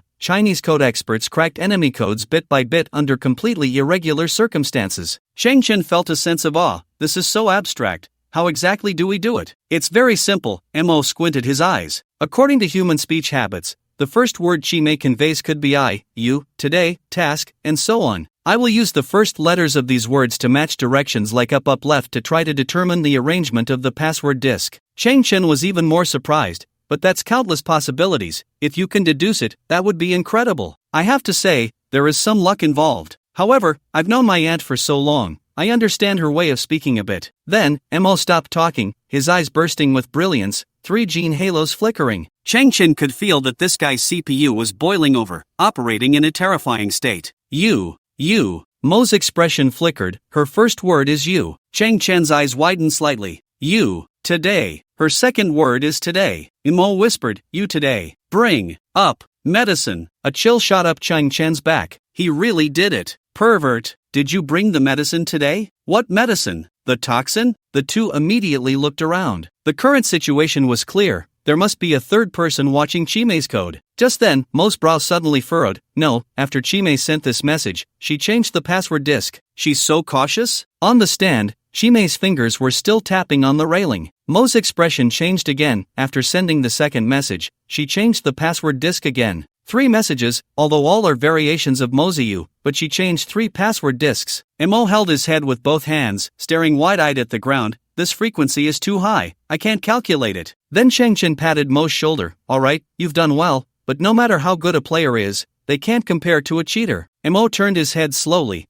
What do you mean, you're a cheater? I'm not. It is. Changchen then pulled out a previously unseen Moziyu from his pocket. This equipment was no longer wooden but made of metal, and there was no slider in the center, but a blue interactive projection screen. Intelligence Game GM System, a work by a gaming enthusiast, built in with 4,488 puzzle game solutions including Moziyu, Hwarong Road, Sudoku, 9 Rings, etc. Capable of various cheating functions, including but not limited to all reverse deduction of decryption logic. This device comes from Parallel Universe 01254 Game World. Changchen grinned. Boss Missouri, your IQ has already shown me up, now it's my turn. Mo was somewhat shocked. What is this device? Where did it come from? Changchen shrugged. Moziyu is a technological device. While I was grilling, I had some free time, so I disassembled and combined 2 Moziyu devices to create a new one. Otherwise, how could I have burned that whole lamb? Next, Changchen's operation seemed extremely easy and casual. He focused on Chime's fingers, then held the Intelligence Game GM System, replicating Chime's frequency 1-to-1, gently tapping the edge of the device. As expected, Chime sent all the messages 3 times in a row. This was a routine operation to prevent the other party from missing them. Did you bring the medicine today? The Intelligence Game GM System displayed the reverse decryption content, exactly matching Mo's deduction. But then, after changing the password disk, the content became even more outrageous. Come back in an hour, I've sent all the servants away. I specially prepared a brand new lace lingerie today. Password disk changed. Come back in 3 hours, enter through the back door. You're such a bad guy. You hurt my arm last time, I'll let you play this time. But be gentle, I have a beautiful lace lingerie. Although it's been used, I can still show it to you. Changchen and Mo stared at the content on the virtual screen, their eyes twitching, falling into silence. Finally, Mo exploded in silence, nearly going berserk. Damn this slut, my uncle's body isn't even cold yet, and she's seducing men, using such complex and precise codes. So, her tapping fingers at the funeral was to communicate with her lover? Moreover, her constant changing of password disks means the recipient of these messages isn't the same person? Is she contacting 3 lovers at the same time? Damn, using one piece of lingerie twice in one night? No wonder there were rumors before that she was dissatisfied with my uncle, giving him so many green hats. That's quite a dissatisfaction. Mo's vision darkened, nearly fainting from anger. Changchen was also shocked. Isn't this the way communication between men and women has evolved to this extent? He thought of Mo's background. The wealthy are as deep as the sea. This is too chaotic. It was at this moment that a sneaky figure appeared in the distance, shrouded in the night. The figure was tall, tightly clutching a box in his arms, cautiously observing his surroundings before slipping into the house where Chime was. Changchen exchanged a glance with Mo. That was Councilman Liu from the Li Alliance. At this time, Chime had finished sending all her messages, slowly turned around, her silhouette graceful, and walked into the house, drawing the curtains. Changchen pursed his lips. The other 2 will arrive in 1 hour and 2 hours respectively. Councilman Liu's arrival now means he is the first. Mo sighed skyward. I can't take it anymore. I want to expose this pair of scoundrels. Bang! Mo kicked open Chime's door. There on the bed were 2 people entangled together. Councilman Liu's suit lay aside, his shirt collar torn wide open, while Chime had shed her long dress, wearing only black lace lingerie. Mo slightly closed his eyes, unable to bear to look. It turned out this lingerie was to be used 3 times in one night. Who? Xiao Mo. Chime screamed, quickly covering her body with the bedsheet, utterly terrified because Mo had come back from the dead. Mo noticed that on one side of the room, Councilman Liu's metal box was already open, displaying 3 vials of medicine. Mo slowly approached, taking out the only remaining vial, as the other 2 had turned into empty bottles. He opened it and sniffed it at his nose, then glanced at the 2 panicked scoundrels on the bed. He had already understood what the medicine meant when he was told, "You bring the medicine." It wasn't poison, but some kind of tonic specifically for men. No wonder he had instructed the bodyguards to keep a close watch. Once this thing was exposed, it would be too difficult to speak of. Chung Chen followed closely behind, arms crossed, leaning against the doorframe. At this moment, seeing Chimei's beauty and figure up close, it was still the same. This woman was a top-notch seductress, nearly flawless, alluringly sexy, and no one would believe she was already 49 years old. Such a woman, yet so promiscuous. I want to expose you both, Mo said in a low voice. I don't care if the Mo family faces a huge scandal, and I care even less if you Lee face a huge scandal. Brother, I was forced. Councilman Lu rolled and crawled from the bed to the front, grabbing Mo's arm. Brother, I was really forced. I didn't want to do this. That woman seduced me. I initially refused, and I have chat records as proof. But when your Mo family got into trouble, that woman threatened me, saying she would take control of the power from now on. If I didn't comply with her, she would cut off the deep cooperation between the Mo family and Lee, turning to other business alliances. I need the Mo family's performance. I completely hold no grudge against your grandfather's previous complaints. I just want to keep my current position. I was forced. Although I have an A-level gene, it was built up with medicine. I have no special talents. I am a rare dead silence gene, with only a facade to intimidate. Councilman Lu cried. I was really forced. Mo frowned. When adulterers are caught, it seems they always use your set of excuses, but usually, they come from the woman's mouth. You really have no bottom line. Do you think I would believe whatever you say? There have long been rumors within Lee, but I never admitted it. Now that it has come to this, I will tell you. Councilman Lu gritted his teeth, took out his personal communicator, and flipped through a series of photos, showing himself with various muscular handsome men, half-naked and cuddling in bed, including his personal bodyguard. I am gay. I don't like women. Member Lu cried like a pear blossom in the rain. Can you imagine? A person like me, being coerced by a woman, and I still have to take medication. Woo-woo, do you know how great an insult and pain this is? Mo's eyes twitched at the sight before him, causing his eyes to sting. Don't touch me, get away. Immediately, Mo looked at Chimei on the bed. You woman, is this all that's in your head? Chimei wrapped herself in the bedsheet, biting her lip. I have a special constitution, it's naturally hard to control. Chimei, for the sake of once being a family, pack your things and disappear from the Mo family immediately. Go as far away as you can, don't disturb anyone, and never have any contact with the Mo family again. Mo's gaze was sharp. If you dare to appear again, I will expose these disgraceful matters. I believe that if your lovers' wives find out about this, they would want to kill you. Chimei trembled all over. Fine, I'll leave right now. Then, the two of them quickly got dressed and ran towards the door. But Mo let Chimei leave first and called Lu back. When you go back, continue being your member of parliament, but remember, I have your secrets, and there are 2 of them. In the future, I will make some requests at the appropriate time, and you will do as I say. A flash of terror crossed Lu's eyes. Yes. And Chung Chen, leaning against the door, tilted her head slightly at Mo's expression and actions at that moment. What is this? Chang Chen saw a small device on Chimei's bedside, shaped like a delicate pink peach blossom. This is called Shu Meng. Mo revealed a gentle smile. It's a creation of Menglan, who is very skilled in neuroscience. This small device can emit a special electromagnetic wave to improve people's sleep quality. Menglan is very considerate and has almost given everyone the same device. Now that Chimei has disappeared, Chang Chen explored the device in her hand. Can I take this thing with me? Of course. Mo frowned and looked out the window. Since Chimei and Lu are just a pair of dogs and men, then who is the real culprit? In the Mo family's main courtyard, Chang Chen and Mo squatted on the beams of the door. The courtyard was very quiet, with no one else around, but it was slightly terrifying, because although there was no one, there were exactly 82 coffins placed in the courtyard. The Mo family was still somewhat traditional. The deceased had to stay in the frozen coffins for 3 days, allowing guests to pay their respects. The most discordant scene in the courtyard was the huge block of gold, standing 5 meters tall. Chang Chen frowned. Even if it's late, isn't there anyone keeping watch? Mo said. It's a bit strange.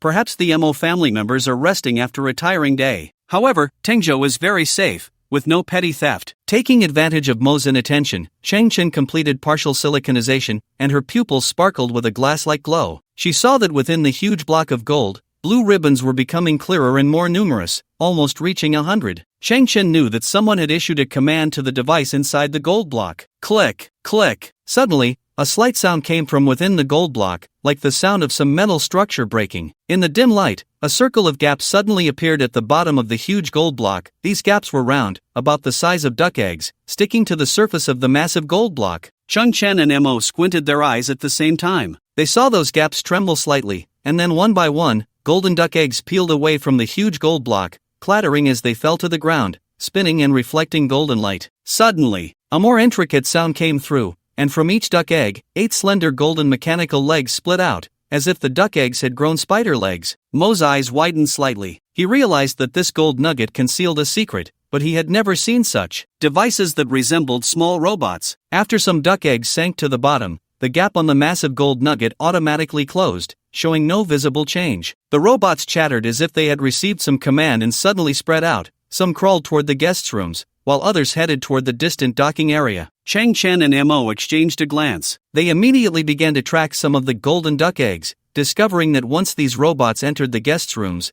they did not exhibit any bizarre behavior. Instead, they burrowed into the guests' luggage, found the most hidden spots, and their 8 legs retracted, returning to an oval shape, after which they fell silent. During this process, Chang Chen also noticed that on each guest's bedside, there was a dream comfort device, and the guests were all sound asleep. The golden robots entering the guests' rooms were few, most surged into the docking area. They seemed to have a specific selection method, choosing certain starships and then burrowing into them, finding hidden places to lie in wait. Mo furrowed his brow and thought, the targets chosen by these golden robots are all, without exception, various star lords, who, to some extent, possess mineral planets. Chang Chen remarked, I think I figured out the purpose of that humanoid pig intestine. He is not the murderer. Mo looked somewhat puzzled. With so little information now, how did you come to that conclusion? Chang Chen tilted his head and pointed toward the distance. Let's go in and find out. The results will naturally reveal themselves. The direction Chang Chen indicated was, surprisingly, the deepest part of the starship docking area. There lay a luxurious, dazzling golden starship. This starship was over 10 kilometers long and at least 5 kilometers wide, making it one of the largest private passenger starships. Coupled with its golden exterior, the owner's financial power was evident. Mo turned back to look. Is that the starship of Ni Meng? Chang Chen nodded. Yes, I've checked it out. The truth will leave you speechless. Mo was even more confused. When did you check it? 2 hours ago. Chang Chen had locked onto this golden starship. Its style was too unique, perfectly matching Ni Meng's extravagant decorations. It was hard not to make the connection. But Chang Chen did not need to check it personally. The thinker received the command, and that unnoticed garbage collection starship slowly started up, activating a magnificent and mysterious neural network in a corner where no one was paying attention, sailing into the fourth wall. Then, the spiritual starship sailed under the watchful eyes without a sound, as if merging with one another, entering the interior of the golden starship. The golden starship was enormous, and the spiritual starship floated within it, more than sufficient in size. That luxurious golden starship had only an outer shell. Inside was a shabby small mining starship, with various metal supports welded to its surface, supporting the disguise of the golden starship. The outer shell was naturally not pure gold, but merely a thin layer over old metal. At that moment, Ni Meng lay inside the dilapidated mining starship, having removed the golden decorations from his body and tossed them aside, revealing the black carbon fiber underneath. His outfit was also gold-plated. Gold was not particularly expensive, and he was still wearing a gold plating. The only real gold on him was a ring on his hand, which he was slightly rotating, emitting a blue glow, serving as the command hub for those golden duck eggs. Mo stood outside the golden starship, somewhat puzzled, staring at the golden hatch before him. He said, under normal circumstances, starships of this level have advanced defense systems. If the mud bug doesn't open the door, we can't get in. You think too much, Chang Chen smiled. Push hard. Mo was a bit skeptical, but he reached out to touch the golden starship, and sure enough, there was no alarm. He frowned, exerted his strength, and pushed against the hatch. To his surprise, a creaking sound of metal grinding echoed. Is it this loose? Mo was astonished. If it were flying in space, wouldn't it fall apart in no time? Chang Chen smiled meaningfully. Just install the parts inside the cabin, and assemble them before entering the Tingzhou atmosphere, right? Assemble? What do you mean? Just as Mo was puzzled, a sound resembling a screw breaking suddenly came from inside the golden hatch. Crack, creak, boom! The golden hatch unexpectedly flipped down into the interior. Mo lost his balance and fell forward, but fortunately, Chang Chen quickly grabbed the collar of his shirt,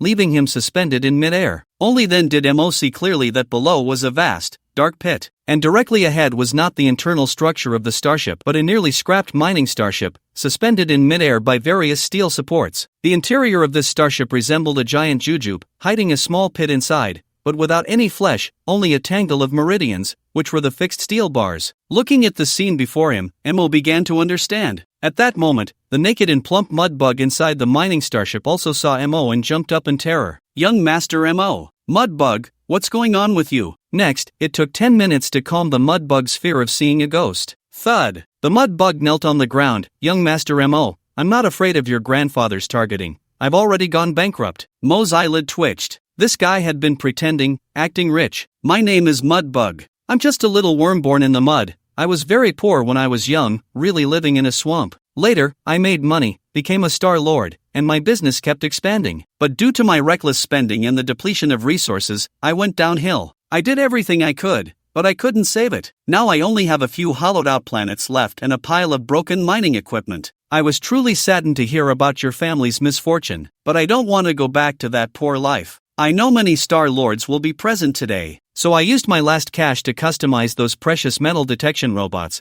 the golden duck eggs you just mentioned. I controlled those robots, hiding them in the luggage of the Star Lords or on their starships, hoping they would return with them and secretly act to determine the mineral storage situation of their respective planets. The Mudbug was crying. I want to pick out the Star Lords with insufficient mining capabilities and propose cooperation to them. On the surface, it's to assist them in mining, but in reality, I want to utilize my idle equipment and earn a share. The Mudbug stretched out its plump arm, hugging Mo's thigh. I really have no other intentions. I just want to make a comeback, young Master Mo. Got it. You must keep the fact that I'm still alive a secret for me. Mo sighed deeply. Regarding you, once I finish dealing with my matters, I will use the power of the Mo family to help you gather the Star Lords and make full use of your equipment. You won't earn less, but remember, from now on, you will become a subordinate of the Mo family. Become my subordinate. Okay. And Imang nodded repeatedly, grateful. As long as I can turn my life around, I, and Imang, will be young Master Mo's dog. Mo waved his hand. Bring back your robots. But Imang's expression turned ugly as he said, I don't know why, but in the last few minutes, all those robots went offline.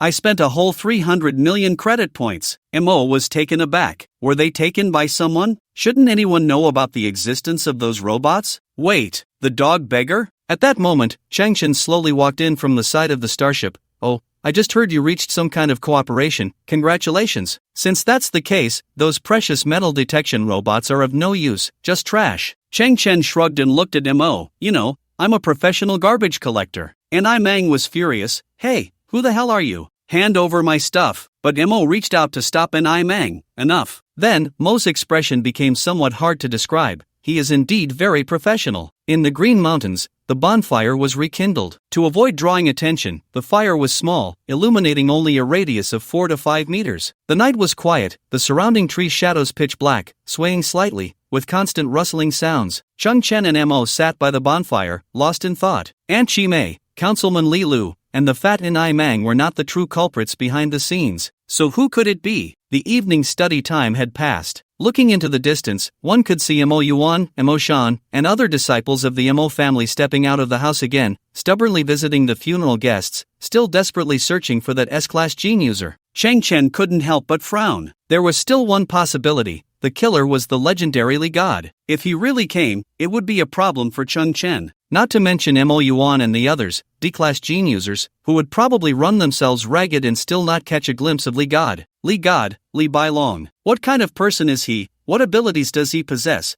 And if he really came, how could they lure him out? Of course, one couldn't think in fixed patterns. What if Li God didn't come at all and had no intention of participating in the Mo family's conflict? Then, who else could be the killer? Cheng Chen's thoughts churned, but he couldn't find a breakthrough. He glanced at Mo beside him. This guy had an even more furrowed brow, looking haggard, probably having not rested for days and nights. Just now, under Mo's protection, Imang was left speechless, as Cheng Chen had forcefully taken away 50 of his precious metal detection robots. Those robots were returned to the Ling-style starship, and once the current matter was settled, they would see what interesting equipment could be combined. Cheng Chen, I want to rest for a bit. Mo stared with bloodshot eyes. Just 10 minutes. If possible, wake me up when the 10 minutes are up. Cheng Chen nodded. Don't worry. Mo then fumbled inside his clothes and slowly took out a small device, shaped like a pink peach blossom, very delicate. Cheng Chen's eyes narrowed slightly. That's Minglan Shu Meng. You carry this device with you? Of course. Mo held Shu Meng, reluctant to part with it. I've gotten used to it.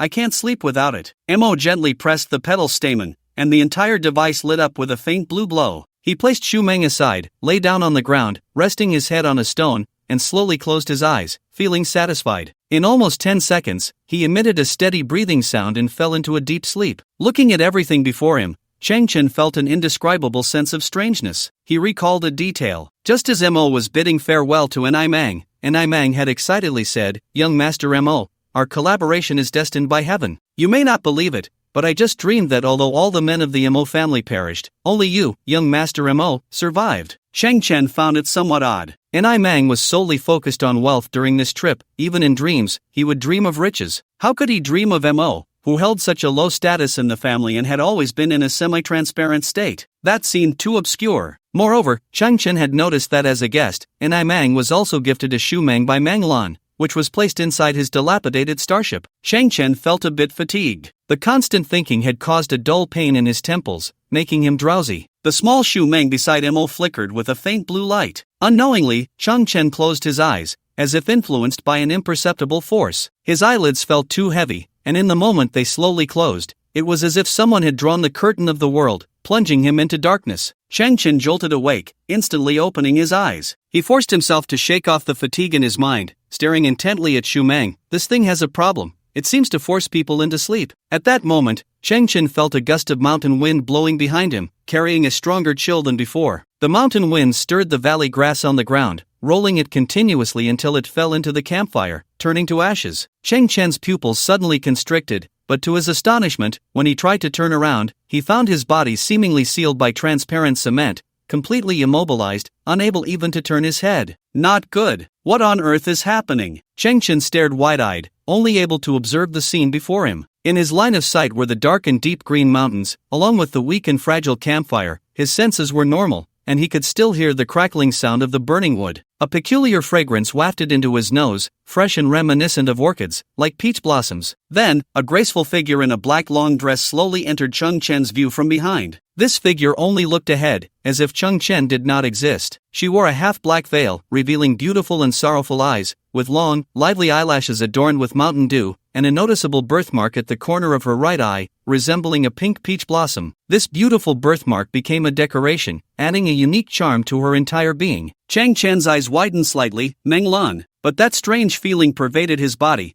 and he still couldn't move. Meng Lan stood ahead, quietly gazing at the sleeping Mo. On the hillside, she was silhouetted against the myriad lights of Tingzhou, appearing enchanting. Suddenly, Meng Lan slowly reached for her waist. Chang Chen's pupils contracted, feeling as if she was drawing a weapon. But in the next moment, Chang Chen's pupils relaxed again. Meng Lan took out a bamboo flute, one end adorned with a red tassel, showing slight signs of wear. Chang Chen was puzzled. Was she going to play a tune? However, Meng Lan did not bring the flute to her lips. Instead, she held one end of the flute and extended it forward. In that instant, she suddenly turned to look at Chang Chen, her beautiful eyes wide open, 5 blue halos flashing suddenly within her pupils. Chang Chen was stunned. It felt as if his body was being controlled by an invisible force, and he found himself slowly extending his right arm into the air. At the same time, an uncontrollable thought emerged in Chang Chen's mind, commanding the Type 1 biomechanical battle armor to condense a sharp blade on his right arm. He saw Meng Lan slowly walking forward. Chang Chen, too, found himself uncontrollably moving forward. It was only 3 steps, and Chang Chen stood beside Mo, who was still fast asleep. Meanwhile, Meng Lan remained standing 8 meters away, holding a flute, but there was nothing in front of her. Meng Lan slowly swung her arm down. Chang Chen's body, like a puppet, mirrored her movement. But in Chang Chen's hand was a sharp blade, and in front of him was Mo. His heart was filled with extreme horror. Chang Chen desperately wanted to resist, to stop his hand's movement or to wake Mo,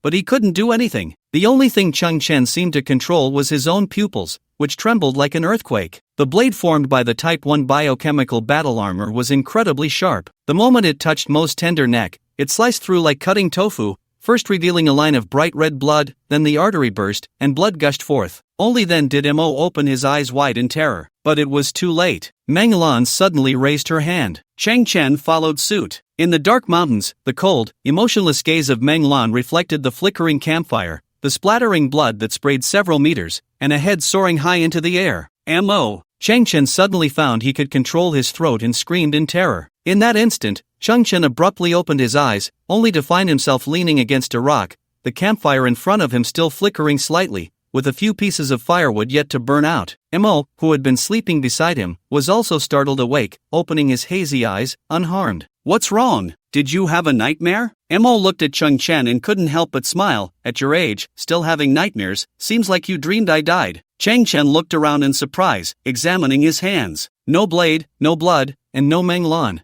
Was it all just a dream? Chang Chen felt utterly bewildered, it was so damn real. But he couldn't let it go, glancing at Mo and saying, "What a pity, it turned out to be a dream." Mo smiled helplessly, clearly seeing the layer of cold sweat on Chang Chen's forehead. The dream had scared him quite a bit. This kid really cared about his safety. Don't overthink it. Chang Chen suddenly added, "I was just afraid you'd go back on your word." Mo pursed his lips, all right. But then Chang Chen began to frown and thought, Mo, you previously introduced Meng Lan as a core disciple of the Mo family. What exactly is the status of a core disciple? Mo sat up and explained, the Mo family was once a broad school of thought, and it still is. The so-called disciples are those who recognize the teachings of the Mo family and come to study. You can think of it as a different form of university. Traditionally, disciples are divided into entry-level, ordinary, and advanced. Don't think of it in terms of cultivation. This is the true hierarchy of the Mo family based on academic achievements, stemming from the 1,000-year heritage of Mozi. Above advanced disciples are the core disciples. Core disciples are the highest level of ordinary disciples because above them are the leaders. The leader is the head of the Mo family. At this point, Mo displayed a proud smile reminiscent of a sycophant.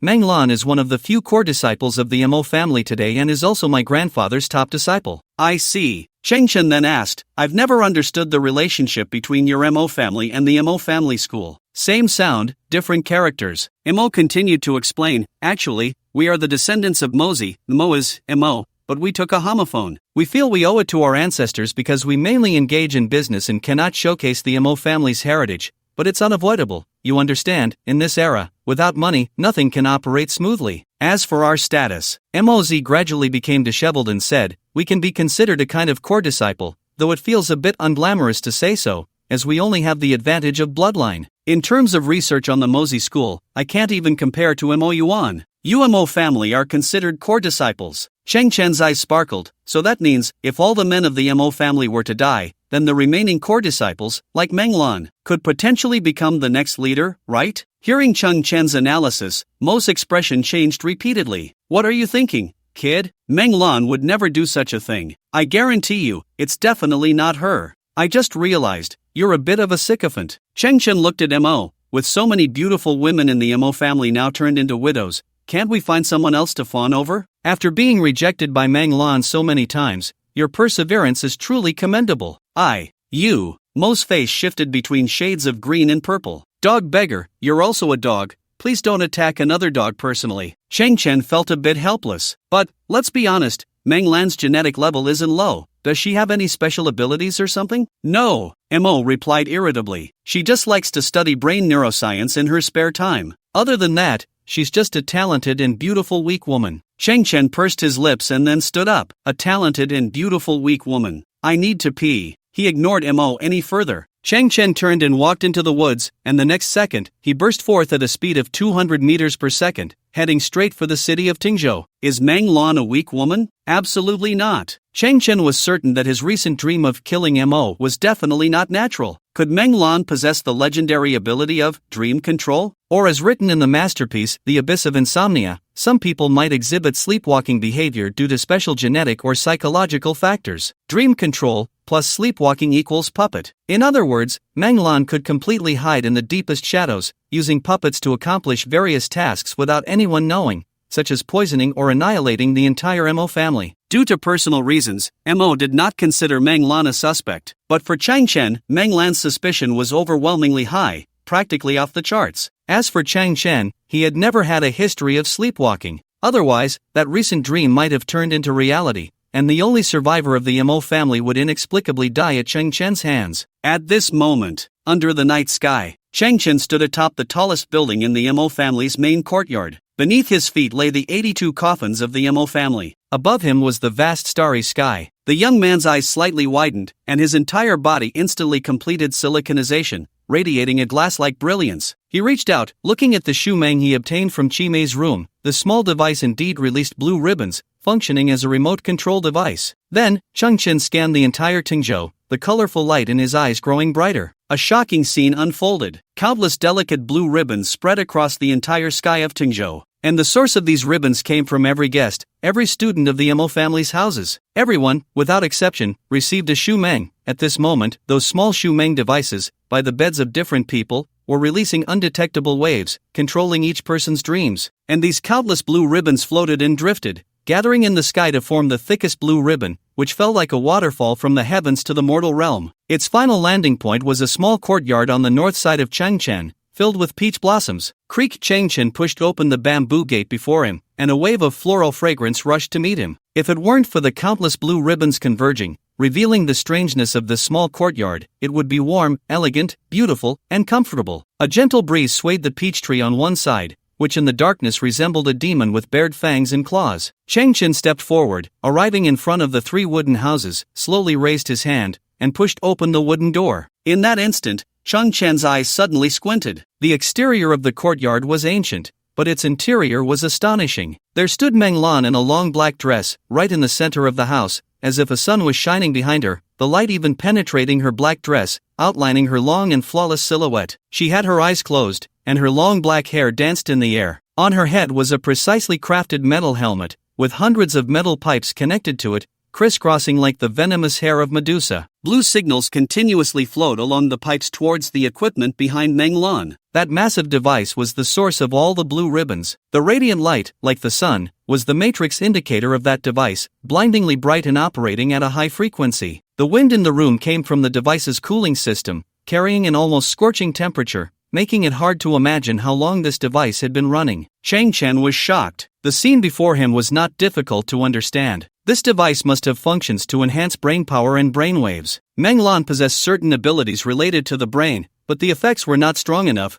She needed to rely on such a device to complete her plans, and this device belonged to the control core, while the output terminal must be those little shumang. It seemed that Meng Lan sensed Changchen's presence. She suddenly opened her eyes, and indeed, there were 5 blue rings in her pupils. An A-level genetic user. It is said that when the genetic level reaches a certain height, supernatural powers awaken. Changchen once thought this standard needed to be above S-level, but now it seemed related to talent, varying from person to person. Meng Lan's abilities appeared very early and were quite unique. Her powers acted on dreams, and now that Changchen faced her directly in reality, she probably had no strength to fight back. At this moment, Changchen saw Meng Lan's complete face. She was beautiful, with a fresh and elegant beauty, a noble and ethereal beauty. Mo's vision is not bad, Changchen suddenly said, but if he knew this, he would be very sad. He would be sad? What does he have to be sad about? Meng Lan slowly spoke, her voice clear and enchanting, yet carrying a coldness. I have been studying hard in the Mo family for so many years, yet I have never had a chance to rise. He, relying solely on a bloodline, possesses a status that can stand shoulder to shoulder with core disciples. Changchen pursed his lips. Mo actually didn't even have a bloodline. Meng Lan's eyes widened. Do you want to take revenge on the Mo family? Changchen looked up. Such a brutal grudge must be avenged, not to mention, Mo still owes me money. He. Meng Lan smiled lightly. I once thought that killing all the Mo family members would give me a chance to become the leader, but I found out that the previous leader of the Mo family has always been alive. He seems to have lived for 1,000 years, never dying, and has already traveled the universe, with no news. Changchen nodded. Mo told me that guy's name is Mou. Yes, Mou. Meng Lan suddenly smiled sadly. With that guy around, I will never be able to become the leader. Changchen's gaze gradually turned cold. You indiscriminately kill the innocent, yet gain nothing. Right, nothing. Meng Lan suddenly revealed a strange smile. So, I installed a geobomb on this planet. The bomb itself is weak, but it can detonate the high temperature and high pressure core of the planet. No one can stop it, and everyone will accompany me to the grave for my dead heart. Whether it's the Mo family or the Mo family, they will all cease to exist. Saying this, Meng Lan suddenly spread her palm, and in the center of her hand was a small device shaped like a peach blossom, not the previous shumang, but more like some kind of detonator. Let it all be destroyed. Meng Lan said no more, her fair fingers curling as they pressed down on the switch. Her fingers were very close to the switch, the descent taking only a fraction of a second. Changchen's eyes widened, his leg muscles exploding with power as he ran towards the switch. This was truly a moment of life and death. Changchen never expected that Meng Lan had prepared a mutually destructive ending for herself. She was going to blow up the entire Tingzhou. She wanted everything to vanish. No, absolutely not. As his speed reached its peak, time seemed to slow down for Changchen. He clearly saw Meng Lan's finger descending slowly, with only half a centimeter left to the switch. Faced with the situation, Changchen's brain reacted in mere milliseconds. Although he was already fast, he still wasted time. At that moment, he felt his speed had surged to its limit, the sudden increase in G-force igniting intense pain.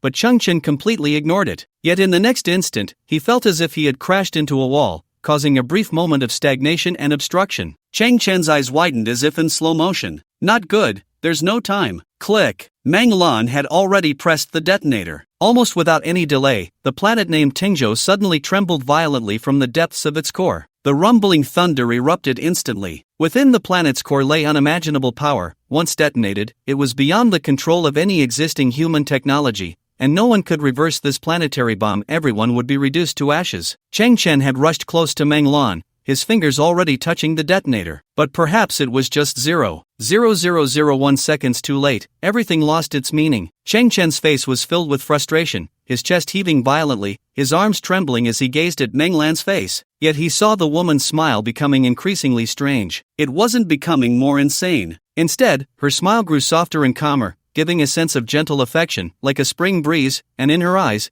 there was even a hint of respect for Cheng Chen. Cheng Chen suddenly felt a contradiction. How could a woman with such a smile be the devil who killed 82 members of the Mo family? I do possess the ability of dream control. Meng Lan's voice slowly came. I previously made you dream of killing Mo while actually sensing your resistance in secret. I confirmed that you do not want to kill Mo. Your resistance is very strong. Just now, I asked you if you wanted to take revenge for the Mo family. I also felt your sincerity. When I was about to blow up all of Tingzhou, your desire to stop me was equally strong and very real, because those in the dream cannot lie. In light of your actions, Meng Lan expresses gratitude on behalf of the Mo family. The beautiful woman suddenly bowed politely to Cheng Chen. Sorry for the disturbance, you are not the murderer. Just then, the entire Tingzhou planet suddenly exploded. There was no imagined shattering of the crust, nor any imagined eruption of magma. Instead, the whole planet suddenly transformed into a peach blossom, blooming abruptly. In the universe, this peach blossom shone like a star, silent yet pure and brilliant. Hiss! Cheng Chen suddenly opened his eyes wide and sat up, feeling a chill rising from his feet, sweeping over his entire body. He realized he was still on the hillside in the wild, not far from the faint campfire. The sleeping Mo has awakened, standing on a stone in the distance, with his back to Cheng Chen, gazing at the entire Tingzhou. And that device, Shu Meng, is just 2 meters away, emitting a faint blue light. It's still a dream. Cheng Chen's pupils instantly constrict. Meng Lan is not the murderer. On the contrary, she is also secretly searching for the killer. So this is Meng Lan's ability. Cheng Chen sits by the campfire, beginning to sort through everything. The device Shu Meng allows a person to quickly fall asleep, and it also serves as a signal transmitter. Meng Lan can enhance her abilities through some large equipment, enabling her to enter others' dreams and even interfere with them. However, her level of interference is limited. She cannot create a dream out of thin air for others. Instead, the information in the dream must be built upon the dreamer's own memories. For example, she made Cheng Chen dream of the scene of killing Mo, but she could not dictate how Cheng Chen would specifically kill Mo. Cheng Chen's subconscious chose to condense the I-type biochemical battle armor into a blade,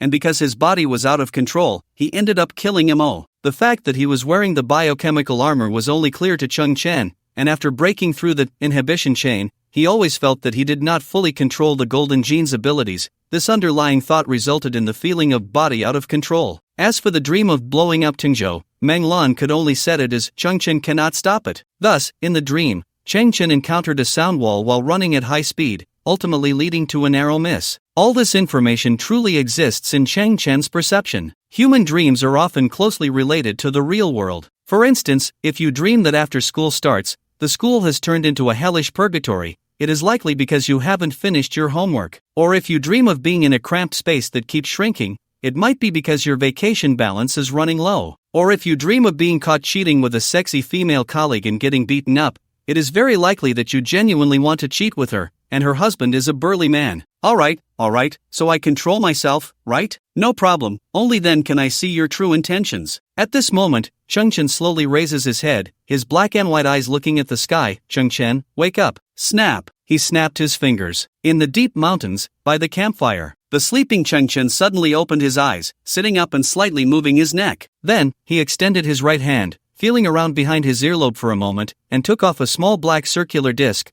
which was intricate and complex, with electronic patterns on its surface forming a dreamcatcher design. Time rewinds to 1 hour ago. While collecting the precious metal detection robot from the mud grasshopper, Cheng Chen, adhering to the principle of not wasting or burying, took a few guessed Shu Meng devices. This device, resembling a peach blossom, is essentially a device that regulates human brainwaves. Dispersing into primitive matter, starting synthesis, human brainwave instant adjustment instrument, *4. Humans have four main brainwaves: alpha, alpha wave, beta, beta wave, theta, theta wave, and delta, delta wave, responsible for wakefulness, sleep, efficiency, and suggestive states, respectively. This device can achieve instant adjustment effects, switching between different human states. Dispersing into primitive matter, starting synthesis, dream editor, *2. Before falling asleep, one can use this device to edit a desired dream, such as a hero's dream, a dream of the deceased coming back to life, or a spring dream. Dispersing into primitive matter, starting synthesis, V33 Dream Dominator, *1. You can enter the dream world anytime and anywhere, unfolding dreams. Not only can you edit dreams in advance, but during the dream process, you can open the editing interface at any time, compiling the dream in real time like a master. You can also enter others' dreams, with the extent of editing depending on the other person's dream wall defense. This device comes from a level 3.8 entertainment civilization. At this moment, Cheng Chen fumbled with the small black round disc in his hand, which is the incredibly thrilling V33 Dream Master device. After coming into contact with Shu Meng, Cheng Chen began to suspect Dreamlan and speculated that her abilities were related to dreams. So, with a mindset of experimentation, he managed to get a few Shu Meng devices and synthesized them. Unexpectedly, he obtained a divine artifact related to dreams. Level 3.8 Entertainment Civilization. Literally, this civilization spends all day researching how to have fun, how to play, and has turned dreams into an art form. However, this device perfectly counters Dreamlan. Thus, before falling asleep,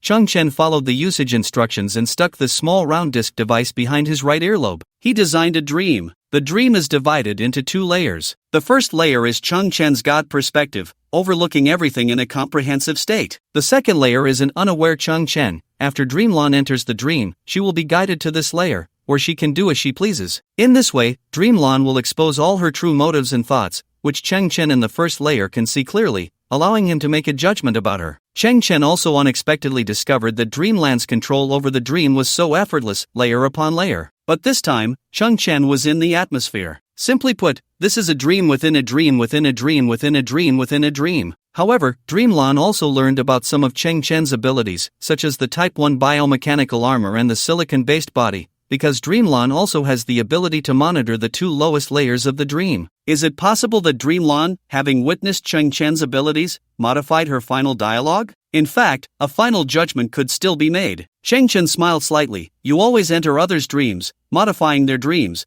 but what kind of dreams do you actually have yourself? He pressed the black round disc, and the dreamcatcher pattern emitted a rhythmic blue light. Cheng Chen stuck the black round disc on his right earlobe and slowly closed his eyes. While Dreamlan was interfering with Cheng Chen's dream, she also exposed some personal information, such as her real-life residence, that small courtyard with peach blossom trees. Under the quiet night sky, almost every house in Tingzhou was floating with a colorful bubble. Those are people's dreams. There was also a colorful bubble above the peach blossom courtyard. Floating in the air in dream body form, Cheng Chen smiled. While Dreamlan enters others' dreams, she also has a dream of her own. Cheng Chen dove down. He entered Dreamland's dream. It was a long canyon. The rock walls on both sides towered into the clouds, made of gray stone. Cheng Chen stood at the bottom of the canyon, with yellowed soil beneath his feet, devoid of any grass, and only a sliver of sky above, which was also gray and hazy. Ahead, there was no end in sight, and there were no other figures around. Is this Dreamland's dream? Oppressive, gray, cold, and endless canyon. Cheng Chen took a step forward, his first reaction being that the canyon was too long, wasting time. He gently turned his head to the upper right corner, and a blue void screen appeared. This was the V33 Dream Master Control Interface, the true system. 1 step, 10 kilometers. Cheng Chen read out the setting, and the system prompted dream editing complete. Then, Cheng Chen took a step, and the surrounding scenery instantly blurred and rapidly retreated. But after taking a dozen steps, Cheng Chen found that the canyon still had no end. 1 step, 1,000 kilometers. Walking a few steps, the surrounding light and shadow blurred, yet there was still no end in sight. Cheng Chen squinted. This must be a painful memory in Meng Lan's heart,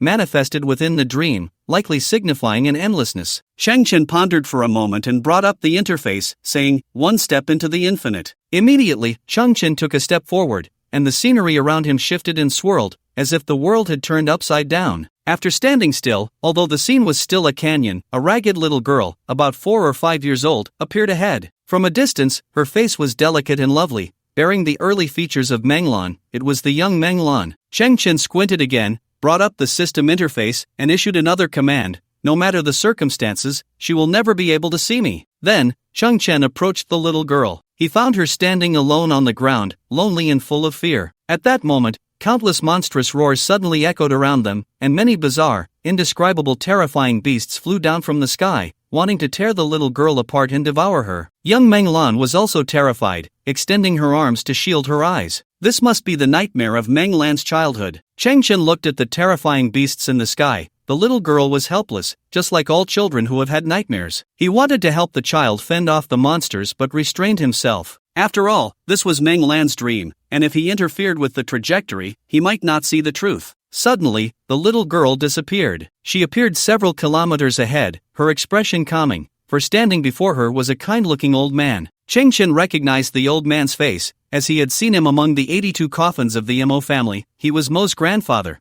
the head of the Mo family. The old man smiled at the ragged little girl, extending his hand, and together they walked forward, reappearing in a valley several hundred meters away. Cheng Chen also moved forward, discovering yet another scene. The little girl had donned the long robe of a Mo disciple, clean and tidy, resembling a young scholar in disguise, both cute and endearing. Meanwhile, around the valley, green grass and unknown little flowers had sprouted. Cheng Chen nodded, understanding some of the past. Menglan must have been an orphan or abandoned by her parents, later taken in by Grandpa Mo, allowing her to become a disciple of the Mo family, thus no longer having to wander the streets hungry, finding a home. At this moment, Cheng Chen turned back to look at the swirling monsters in the distant valley. He brought up the dream editing interface. If I blink, those monsters will be obliterated, and then, Cheng Chen blinked. Boom, boom, boom. The terrifying monsters exploded one after another, turning into clouds of dust. Ahead, the young Menglan, who was reading, suddenly looked up at the distant sky, her crystal-clear eyes sparkling. She seemed to realize that a powerful deity had killed the dream demons that had plagued her childhood, yet she could not find this deity. Cheng Chen continued to walk forward. He saw that Menglan was now about 10 years old, having grown quite a bit. She was in the Mo family school, diligently studying every day, wholeheartedly researching the teachings of Mozi. But there was an annoying little brat who always disturbed her, constantly throwing things at her from outside the window, sometimes wild fruits, sometimes colorful pebbles, and other times, bracelets made of wildflowers. In Cheng Chen's eyes, Menglan's classroom was still located deep in the canyon, but the surrounding wildflowers and grass had increased. Cheng Chen continued to walk forward. He found that Menglan was now 15, the most outstanding child among the Mo disciples. Grandpa Mo appeared again and took her as his disciple. Cheng Chen also saw the young Mo Yuan among the other Mo disciples, his face full of envy. At the same time, the boy who had been bothering Menglan was also there. He had grown to about 15 or 16, the age when one is most prone to causing trouble, and had actually set Menglan's desk on fire. Cheng Chen continued walking forward. He discovered that Menglan was now 20, beautiful and ethereal, like a fairy. She had also become the most core young disciple of the Mo family. That brat was the same, still annoying.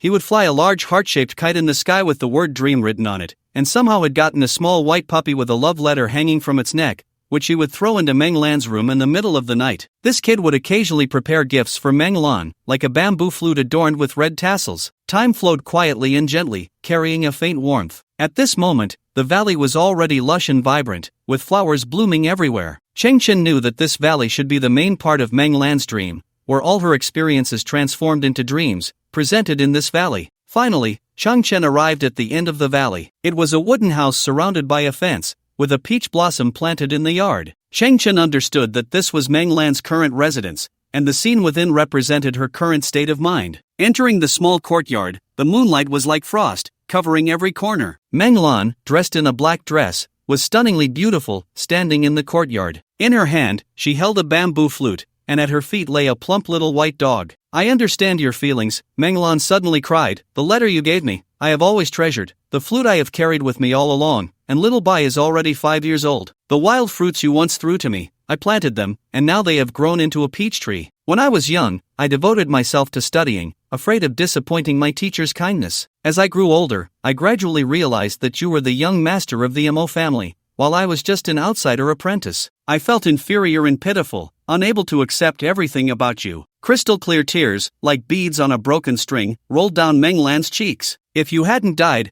I would never have held back. I would have embraced you passionately. Chang Chen opened his eyes. Dreams are the most genuine expression of human subconscious. Meng Lan had always remembered the kindness of Grandpa Mo and the warmth of home. Her time studying in the Mo family was a process of moving from darkness to light. She was definitely not the murderer. She was indeed searching for the real culprit with all her might. Moreover, she had had feelings for that brat since childhood, but later, when she began to understand love, she was too shy to express it. To this day, it had turned into a regret in her heart, leaving her to only reminisce and shed tears. She could never have killed that annoying brat. Chang Chen looked at the campfire before him. Although it was small, it had not gone out. And by the campfire, there was no longer Mo's figure. He had indeed gotten up and was standing in the distance, gazing at Tingzhou. Chang Chen then realized that he had been looking in the direction of that peach blossom house. Meng Lan was indeed a brilliant and silent peach blossom. She felt gratitude and longed for love. Now that the Mo family was destroyed, she was doing everything she could in secret, both to repay kindness and to commemorate the one who had passed away. Chang Chen furrowed his brows. Who is the real murderer? Just then, Chang Chen's communicator rang. It was the device that Zhang Beige had given him when he left Jin City, capable of long-distance communication and image transmission. Chang Chen pressed the communicator, and Uncle Fei's face appeared. Boss Chang, I have a new discovery. Near the laboratory of Kexius, there happened to be a holographic camera. Jin City is in ruins, and everyone thought that camera was broken, but unexpectedly, I just retrieved some footage from it. It recorded images related to that client with the genetic toxin. Chang Chen's eyes lit up. What scene? The first set of footage is the process of the client taking the reagent, but the client did not appear in person. Instead, they used a tool. This is the record from that time. Immediately, a set of video images was received in the communicator. Under the red night sky, Kexius was holding a small gene reagent box, standing outside his laboratory, waiting for someone. Suddenly, a faint green light appeared in the sky. The light slowly approached and landed in front of Kexius. When Chang Chen saw the object, his pupils suddenly constricted. That black biotechnological box was used for short-distance transportation of items. Chang Chen had obtained many of them and had even synthesized Steel Mama. This type of box was also exclusive to Mo. Mo? Chang Chen's mind roared as he glanced at Mo's figure in the distance and then at the box in the footage. He shook his head. Don't jump to conclusions. Anyone in the Mo family could possess such a box. He then heard Uncle Fei say, this is the first transaction, but it seems there was a problem with the reagent, so the client came in person, and we found the corresponding footage. Chang Chen's heart trembled. The true identity of the client? Then, Uncle Fei transmitted the second segment of footage. It was still under the dark red night. A small starship slowly descended into the ruined Jin City. At this time, Kexius had already turned pale, clearly having tested the poison. He hurriedly ran to stand outside the starship to greet it. Swoosh, the starship's hatch slowly opened, and a figure emerged from the darkness. Tap. First, a very high-end cane was propped against the starship's landing ramp, and then a tall figure in a black suit slowly walked out. It was a young man with a somewhat pale complexion, handsome features, probably around 25 or 26 years old. He then had a conversation with Kexius, but due to a partial malfunction of the camera, the content was unclear. In the end, he took a brand new gene toxin reagent from Kexius's hands. The reason it could be confirmed as a gene toxin reagent was that when the client opened the box to check, it was clear that the reagent was divided into two compartments, labeled A and B. The communicator was still crackling, with signals still coming in, but Chang Chen's pupils trembled. That client figure was Mo, unmistakably Mo. In that instant, Chang Chen felt a bit dizzy, and at the same time, a flood of overlooked information surged into his mind. I'm not my father's biological son. Mo. What if Mo had known this information a long time ago? Now that the Mo family has no male heirs, on the day the truth is revealed, regardless of blood ties, the only one who can control the Mo family is me. Mo. If the fact of not being biological were to be exposed, and if there were other male heirs in the Mo family, then Mo would definitely have no inheritance rights. Chang Chen, you can stay out of it,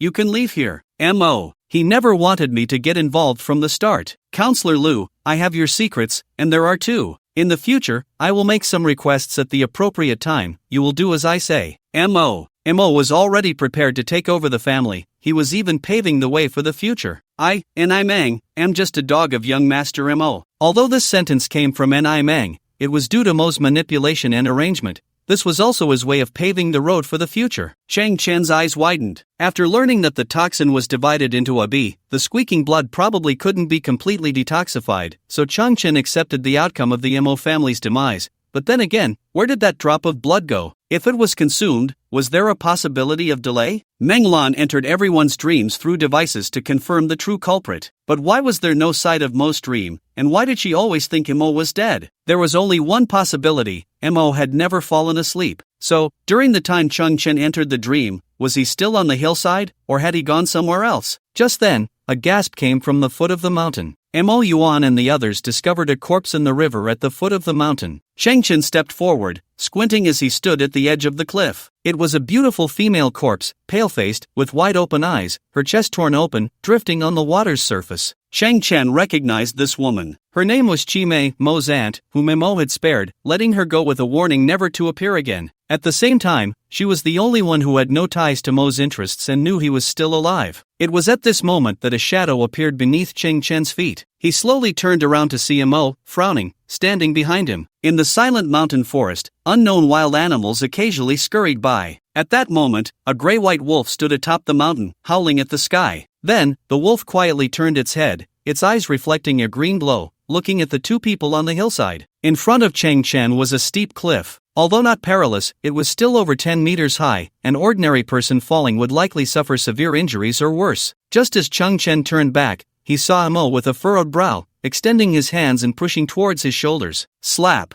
Mo did not push Chang Chen but placed his hands on Chang Chen's shoulders. I think I know who the murderer is. Under the night sky, Chang Chen looked at Mo's somewhat darkened face and squinted. Who is it? Li Bailong, Li Shun. Mo's eyes flickered. Do you remember the legend of Li Bailong abusing passers-by? That guy actually tore a pit in the ground, and Aunt Chimei's corpse was also torn at the chest. It's all about tearing. Li Bailong's ability is tearing. Before Chang Chen could react, Mo withdrew his hands, spun around, and tugged at his own hair vigorously. Okay, I know this is too far-fetched. It's simply forced linkage. I'm about to break down. Who the hell is the murderer? Asterisk.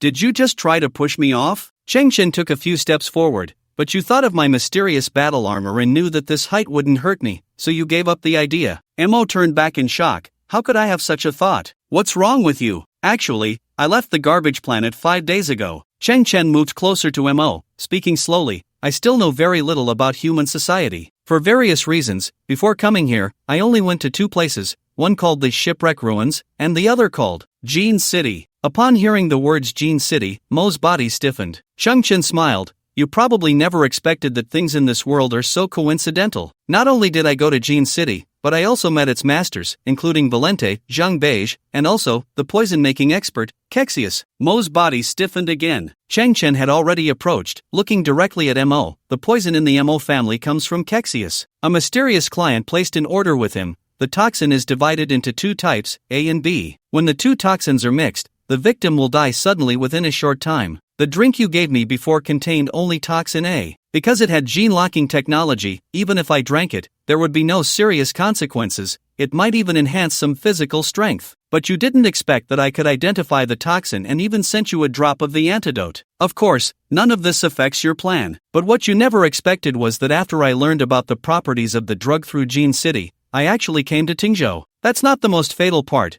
The most fatal part is that you thought Kexius would die soon after personally testing the poison, so you let your guard down and personally appeared to trade with Kexius. Chang Chen's eyes widened, his gaze intense, and all of this happened to be recorded by a broken camera. If I hadn't given Jean City a new opportunity, all the truths would have been buried forever. Your plan is very meticulous, almost encompassing all factors. You even took the poison with everyone else, but in the end, you would survive alone due to your bloodline. After that, you could secretly gather all the idle forces as the sole survivor, and of course, you could also conveniently eliminate unstable factors like Chi Mei. But, you overlooked one thing, a variable from a garbage planet. Chang Chen frowned. Do you have anything else to explain? But he saw Mo's expression change continuously, and finally, he sighed heavily. I have nothing left to explain. Chang Chen tilted his head. Come on, the brothers are still waiting for a twist. There won't be a twist. Mo tilted his head back, wearing a resigned expression. I am Kexius's client. The poison is customized by me,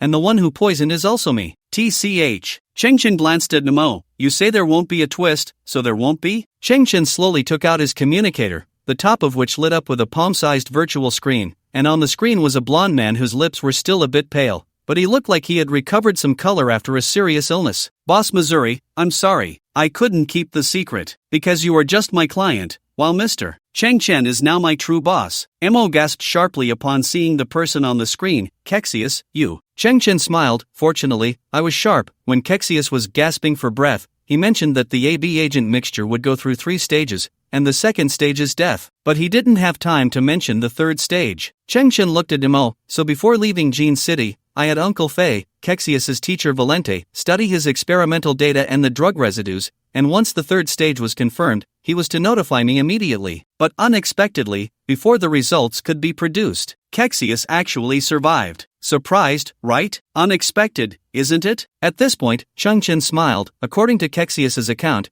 this is the most complex toxin order he has ever received, because according to the client's requirements, the first stage would show mild poisoning, the second stage death, and the third stage, resurrection. I said it, no matter how dedicated Kexius is, he can't test the poison on himself. Moreover, like Zhang Beige, he is inherently kind and responsible. How could he study such a vicious toxin? You personally went to see Kexius before because you were worried about the effect of the toxin, right? Also, I always found the Mo family's customs strange. Even after a person dies, they still have to be displayed in a frozen coffin for 3 days? Now it seems that absolutely cannot be cremated. Boss Missouri. Chang Chen fiddled with the communicator. What's going on? Faking death to deceive the world, using this to root out the mastermind? Poor me, Chang Chen, concerned about your safety with all sincerity, and yet you want to deceive me? You this. Mo's face turned from blue to purple, staring wide-eyed at Chang Chen. Why are you so twisted? Why have you suddenly become so smart? How did you become the boss of Jean City? You this. Chang Chen reached out. Please don't change the subject. You better give me a satisfactory explanation, or I'll unleash my super awesome armor and slap you, you little garbage D-level Jean puppet master. Mo frowned,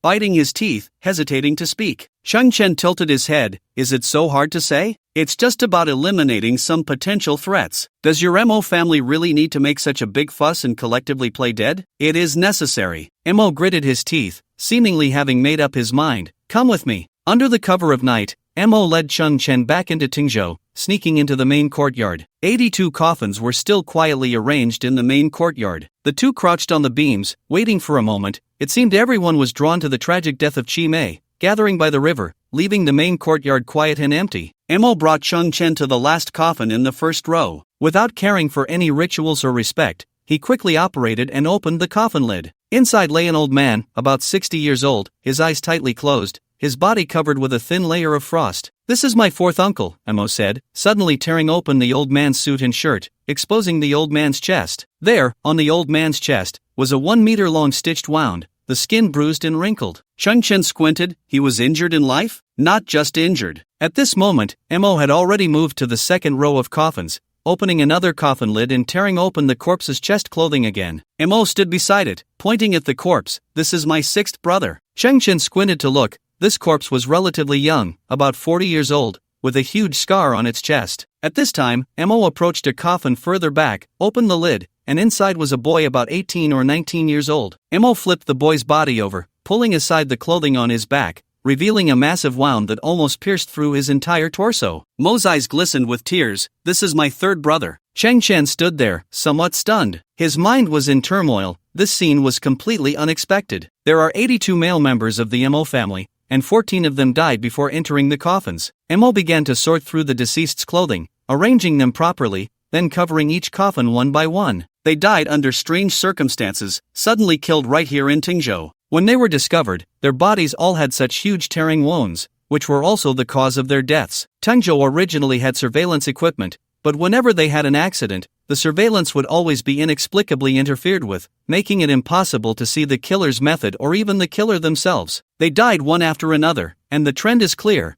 The killer is systematically killing the Mo family members. Mo looked at Chang Chen. My 4th uncle and the others had some enemies in business, which I can accept, but a child like my 3rd brother, who has never even left Tingzhou, I don't understand why the killer wouldn't spare him. Chang Chen and Mo left the easily exposed main courtyard and entered a secluded alley. Very few outsiders know that the Mo family has experienced a series of deaths because these matters have been sealed off by the family. We have been investigating in the dark for a long time, but we can't even find a shadow of the killer. We only confirmed one thing: the killer is not a member of the Mo family. Deaths are happening almost every day, and in utter helplessness, my grandfather devised this poisoning death plan. Because I have the least presence in the family, I am responsible for procuring the poison. And when everyone fakes their death, the wisest and most strategic second uncle will wake up, bearing the hopes of the entire family, secretly investigating the murderer. Mo sat on a stone stump, somewhat lost in thought. I didn't expect that I, this bastard, would wake up too. Chengchen slightly opened his eyes, struggling to digest everything. 14 people had already died in the coffin, and the remaining people were all pretending to be dead, in fact, to evade and investigate the hidden murderer. Mo was indeed the poison customizer, but this plan was the overall strategy of their family. Mo was the mastermind, but not the darkest one. The murderer did exist, but it wasn't the one who poisoned. Layer upon layer, it seemed endless. Wait, since your awakening was an accident. Chengchen looked at Mo. Then what about your lone hero second uncle? Mo looked at the ground in despair. He ran away. Chengchen was taken aback. Huh? Mo continued. I woke up a little later, and when I checked my uncle's body, I found it had been replaced with a replica. That step was correct. Then I thought, since I woke up, it must be fate. I prepared to help my uncle, but I discovered that all his belongings had been cleared out, and his private starship had also disappeared. Chengchen grinned. Your uncle is a complete coward. I was indeed very devastated at that time, but I couldn't just walk away. I wanted to use my own strength to solve everything, to find the true culprit behind the scenes. Mo looked at Chengchen. Your appearance was indeed an accident, and I really didn't want you to get involved in this matter, but since you insisted on staying, I had no choice. Even if I trust you a lot, I can't reveal the details about my family's fake deaths. After all, this is the last line of defense. Who would have thought you would see through it? Just now when you questioned me as the mastermind, I wasn't prepared to refute it either. It doesn't matter if the crime is pinned on me. After all, you just want money, and I can find a way to get you some funds. Then you should leave and not meddle in this. The reason I'm so negative, Mo frowned, is that I now feel there is only one possible murderer, and that is Li Bolong. He is a top-tier combatant, with S-class genes, hiding in the shadows, and has official protection. Compared to him, I am just a weak ant, and not just me, the entire Mo family is the same. Chengchen tilted his head. How can you be sure the murderer is Li Bolong? Tearing. You just saw it. Chimei's method of death was the same as the victims of the Mo family, with huge wounds on their bodies. Mo's eyes flickered. What I said before was not a joke. Li Bolong's ability is indeed related to tearing, and only he could silently and without a trace kill so many people. Moreover, all potential rivals of the family have been eliminated, so who else would not spare even the children in the family? Only that Li Bolong, who hates our entire family. Chimei's death proves that Li Bolong has always been in Tingzhou. At least he still has the identity of a strategic advisor, so he wouldn't openly go on a killing spree. Most pupils trembled slightly. Chengchen, if you leave now, it's still not too late. It might not be Li Bolong. Chengchen muttered to himself while stroking his chin, suddenly smiling. This matter is quite interesting. The entire Mo family fakes their deaths, placing their hopes on your second uncle, but that guy runs away, and instead, you, this unwelcomed wild child, are exhausting yourself trying to turn everything around. Mo lowered his head, seemingly having lost all confidence. I was too overconfident. If Chengchen squinted, when the other members of the Mo family wake up and find that it was you, young Master Mo, who caught the real culprit and resolved the crisis, what kind of expression will they have? And your boss Mo's mouth should be able to twist into a Nike logo, right? Mo was taken aback. Even in this situation, you still want to help me? Is it out of friendship? You really aren't doing this for money? I'm not that great, Chengchen said seriously, looking at Mo. I just want more. I saw a figure swimming in the river. His body was very strong, exuding a terrifying aura. His eyes were very bright. His genetic level must be extremely high. Mo Shan stood by the riverbank, his eyes filled with intense fear. He is very likely the murderer. At that moment, Chimei's body was pulled up, laid flat on the shore, covered with a white cloth. This sudden event shocked everyone, including more than 30 disciples of the Mo family nearby, a dozen widows of the Mo family, and nearly 100 guests who had come to pay their respects. Everyone gathered by the river, their faces filled with terror, yet unaware of the truth. The night was dim, the pale moonlight spread over the body covered with a white cloth, and beneath the body, water mixed with bloodstains flowed out, soaking the ground, creating a bizarre and eerie scene that made one's scalp tingle. What on earth is going on? First, a male member of the Mo family died from poisoning. Now, another widow has lost her life. The guests looked horrified, whispering among themselves. Ladies and gentlemen, I want to apologize on behalf of all the disciples of the Mo family responsible for the reception. Mo Yuan's expression was hard to describe, a mix of terror and intense self-reproach. During the reception, we needed to test the guests' genetic levels, but we made a serious oversight in this process. The guests were immediately puzzled. Genetic testing? What does that have to do with the murder before us? Mo Yuan gritted his teeth, lowering his head. Because the testing device malfunctioned, the results for a high-level genetic individual were delayed. It was only after he entered Tingzhou that we learned his true genetic level. The guests present did not react strongly. As for ordinary people, they were all high-level genetic individuals. He is an S-level gene. Mo Yuan's words were like a heavy bomb, instantly causing an uproar among the crowd, followed by whispers that rippled through the crowd. Such a high level is rare. Even within the entire Galactic Alliance, they are precious beings. If he is some kind of talent-enhanced individual, then he is definitely a genius in a specific field, and one of the top tier. If he has awakened some supernatural ability,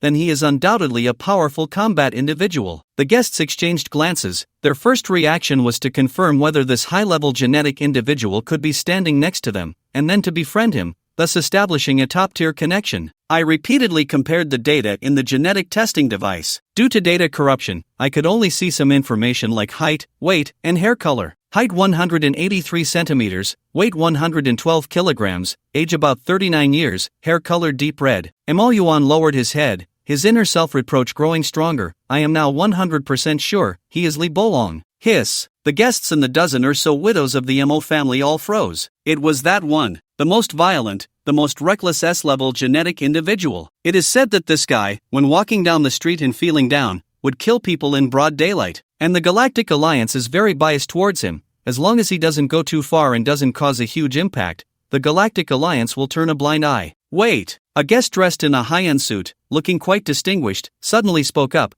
I've heard that Li Bolong is the illegitimate son of your family's patriarch. Is that true? Mo Yuan lowered his head, his brow furrowed. It was like a kind of shameful cloth he was unwilling to tear down himself, but his silence was an answer to the guest's question. So that's how it is. The guest's eyes widened. Li Bolong has always held a grudge against the Mo family, resenting the actions of old Master Mo. He has a strong aversion to the Mo family. I understand now. All the murders are related to Li Bolong. The guest's face turned pale. You incompetent fools couldn't even identify him. He has entered Tingzhou and is hiding in Tingzhou. He resents the Mo family and is ruthless. He is retaliating against you. The reason he hides in the shadows is that he doesn't want to make things too obvious. As long as there is no solid evidence, the Galactic Alliance will turn a blind eye. You've provoked an S-class gene user. He is known as the Godly. The Mo family is finished. The guests were in a state of panic, and the widows turned as pale as death, trembling. Cheng Chen and Mo, cloaked, stood at the back of the crowd. Mo's expression was extremely serious, and a trace of despair unconsciously arose within him. His hand trembled, and a scroll fell to the ground. It was not a secret but a list that Cheng Chen had just written. Cheng Chen bent down, picked up the scroll, and stuffed it back into Mo's hand. Hold on to this, it's very important. Mo felt somewhat powerless. This list contained the rewards Cheng Chen demanded. If Cheng Chen could find the murderer and successfully resolve the Mo family's crisis, then Mo could not be stingy and needed to fulfill the items on the list one by one. 1. Settle all outstanding payments for the previous high-entropy alloy. 2. 10,000 bottles of high-energy protein extract from the Mo family. 3. 58 24 nanny robots, add more if not enough. 4. 50 pairs of jet-powered shoes, add more if not enough. 5. 50 pairs of micro high-power gravity field adjustment gloves, add more if not enough. The first and second items were understandable, but the subsequent items left Mo looking confused. What are these things? Not enough, add more? In fact, Cheng Chen had restrained himself. To avoid exposing STC, he hadn't listed too many demands. After all, as long as the funds for the first item were secured, they could be procured gradually later. The items on the list were meant to be carried on his person, and Cheng Chen planned to synthesize them to the highest level first. Hands-eye, I'm not just equipment, I'm incredibly handsome, alright. Of course, all of this depended on whether Cheng Chen could find the true culprit behind the scenes. Was it the formidable Li Bolong, or some other shadow lurking in the dark? Cheng Chen looked at Mo and suddenly spoke, Wang Kai. Mo didn't react at first, glanced at Cheng Chen, then turned back. pondering for a moment. He felt something was off and looked back at Chung Chen. Are you calling me? Yeah, Wang Kai. Are you sick? If I don't give you a code name, should I still call you by your real name? With so many people around, what if someone hears? Chung Chen stroked his chin. Wang Kai, what exactly is this godly ability? And what does tear really mean? Mo had no choice but to engage in the conversation. Tear is just a metaphor. I've heard that some S-class gene users awaken abilities that seem very singular at first glance, but if fully developed, they can exhibit endless variations. For example, Li Bolong, his ability may not even be related to tearing. For example, his ability might be to heat air from a distance. During combat, he could heat the air inside his opponent's chest cavity, causing thermal expansion and contraction, which would then lead to the opponent's stomach exploding, creating a tearing effect. Mo emphasized again, this is all just my wild guess. Don't get stuck in a fixed mindset. Cheng Chen nodded, deep in thought, single, fully developed, endlessly variable. Breaking the fixed mindset. Well said. Mo turned to stare into Cheng Chen's pupils. What's with that golden disc in your eyes? Did you suffer side effects from taking low-quality potions? What level are you exactly? Could it be disc level? In fact, Chung Chen's genetic manifestation was due to the effect of 6 overlapping golden halos after breaking through the inhibition chain. Even if it is disc level. Cheng Chen curled his lip. It's a disc that you, Wang Kai, will never obtain. That Mo Yuan, has he always been in charge of reception? Cheng Chen's gaze passed through the crowd, looking at the man standing in the center. He wore a Mo family long robe, elegant and handsome, and was clearly the spokesperson for the Mo family, facing everything alone. He is a student of the Mo school. He has been here for 20 years, diligently studying, obsessed with Mozi's thoughts, and with unique insights. Even as humanity enters the great cosmic era, he is determined to promote Mozi's ideas. Don't be fooled by the fact that he is just a senior disciple. When it comes to the study of Mo family teachings, he is among the top in Tingzhou. Remember the evening study just now? Senior disciples have dedicated classrooms, and for 20 years, Mo Yuan has never been absent or late. Mo felt a bit indignant for Mo Yuan, but because the Mo family business is vast, with a constant stream of guests from Tingzhou, the polite Mo Yuan has always been in charge of reception, which is indeed a bit unfair to him. Cheng Chen's eyes flickered as he nodded. Have you noticed that Mo Yuan's waist has always been bulging? It seems he carries quite a few accessories. Mo squinted and observed, noticing that Mo Yuan's long robe was straight, but there was indeed a slight bulge at his waist. It's a bit strange, but also normal. A fitted long robe will bulge if you carry items. Mo pondered, could it be that we need to publicly lift his clothes? Cheng Chen, you're being too sensitive. But Chung Chen's right hand, hidden behind his back, moved slightly. The gravity gloves assimilated by the Type 1 biocombat armor slowly reappeared. In that instant, his 5 fingers suddenly spread wide. Using the cover of the night, a faint green ripple spread out. The gravity in front momentarily became chaotic. Some ladies gasped as their hair inexplicably floated. And the one most affected, Mo Yuan, suddenly had the hem of his robe billow, revealing the accessories at his waist. Cheng Chen immediately squinted. At Mo Yuan's waist hung a series of 3 small gadgets. The first one, Cheng Chen recognized. It was the brain-teaser game Mozi's Journey. The second was a delicate wooden pendant. The third was also a wooden item, resembling a cube, but with details different from a Rubik's Cube, and it was very small. Everyone thought it was just a nameless breeze. Mo Yuan, however, remained calm, showing no special expression, rearranging his robe and smoothing out the wrinkles,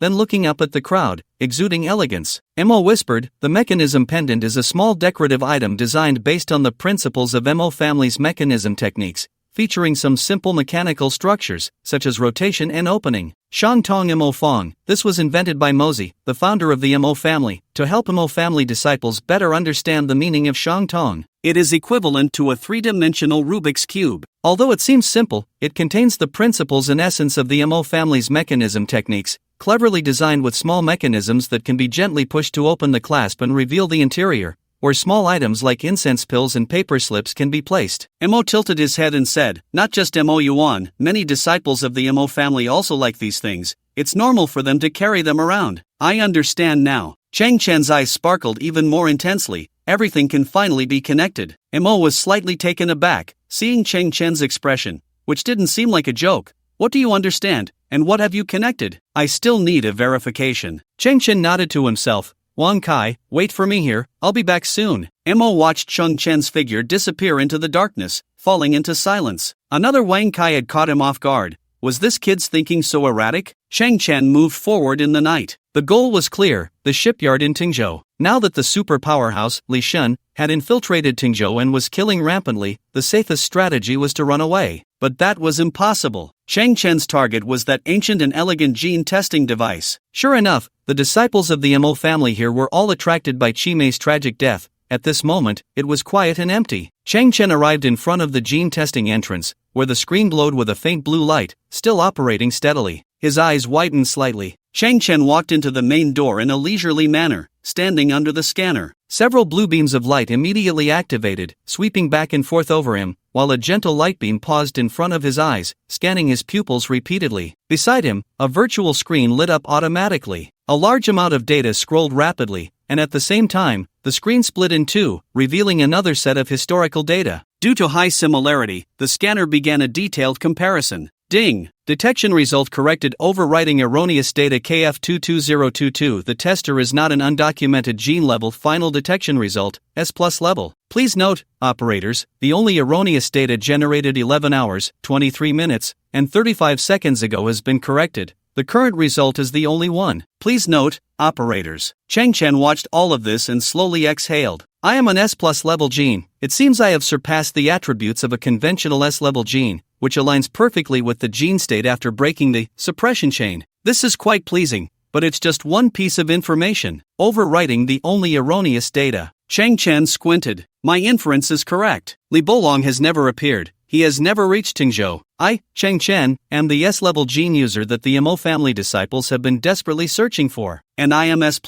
Height 183 centimeters, weight 112 kilograms, approximately 39 years old, deep red hair. The machine has no such information. This is merely a description of Li Bolong's appearance, a fact known by many. Mo Yuan is lying. His purpose is simple: to fabricate a murderer to create a cover for himself. Because Mo Yuan is the true mastermind behind this series of murders. As for what tools he used, what methods he employed, and why he killed Qimei, Chang Chen already had the answers. Chang Chen silently nodded, his expression stern. He never expected that the first person he would meet upon entering Tingzhou would be the instigator of it all. Everyone, listen to me. Mo Yuan stood beside Qimei's corpse, his expression complex and heavy. The current situation has seriously exceeded our control. Li Bolong is definitely not an existence we can confront. A group of guests, including the widows of the Mo family, lowered their heads in fear upon hearing these words, quietly swallowing their saliva. At this point, all we can do is think of our next course of action. Mo Yuan took a deep breath, as if making a difficult decision. We, the disciples of the Mo family,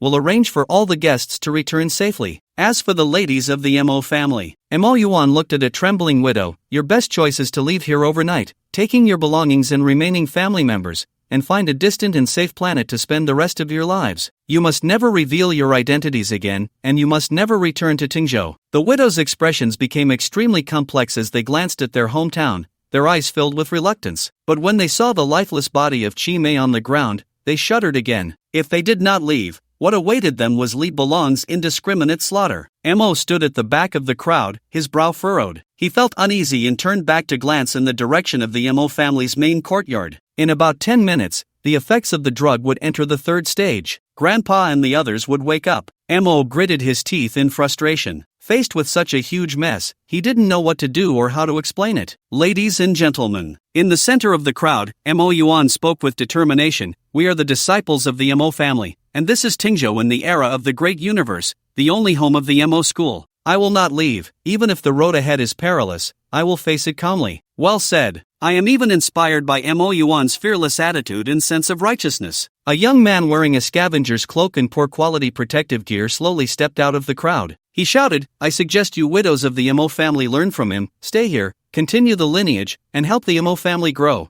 Who is this person? What is he talking about? I think I've seen that outfit in the news, but I can't remember. It was an inconspicuous news item. The onlookers whispered among themselves, sizing up Chang Chen. Mr. Chang, you. Mo Yuan's expression twitched. The situation is very serious now. Please don't joke around. If everyone doesn't hurry to leave. But Chang Chen suddenly turned to look at Mo Yuan and smiled. Then your plan will fail. Mo Yuan was taken aback, stunned for a few seconds, then exclaimed in surprise, what plan do I have? The men of the Mo family are all dead. If the widows all leave and never return. Chang Chen looked at Mo Yuan and nodded to himself. Then, Tingzhou will be the world of you Imo family disciples, won't it? Imo Yuan was once again stunned for a few seconds, then helplessly smiled. So Mr. Cheng suspects I want to seize the Imo family's territory? He shook his head. You don't know, I, Imo Yuan, am not a core disciple. Moreover, I have already publicly stated that I hope the widows will take all the Imo family's assets with them. In that case, Tingzhou would just be an empty planet. What could I gain from that? That's true. A guest responded, Imo Yuan doesn't need to do this. First, he can't gain any assets, and second, he can't become a leader among the disciples. Little brother, your speculation is completely unreasonable. Imo Yuan looked at Cheng Chen and still politely nodded.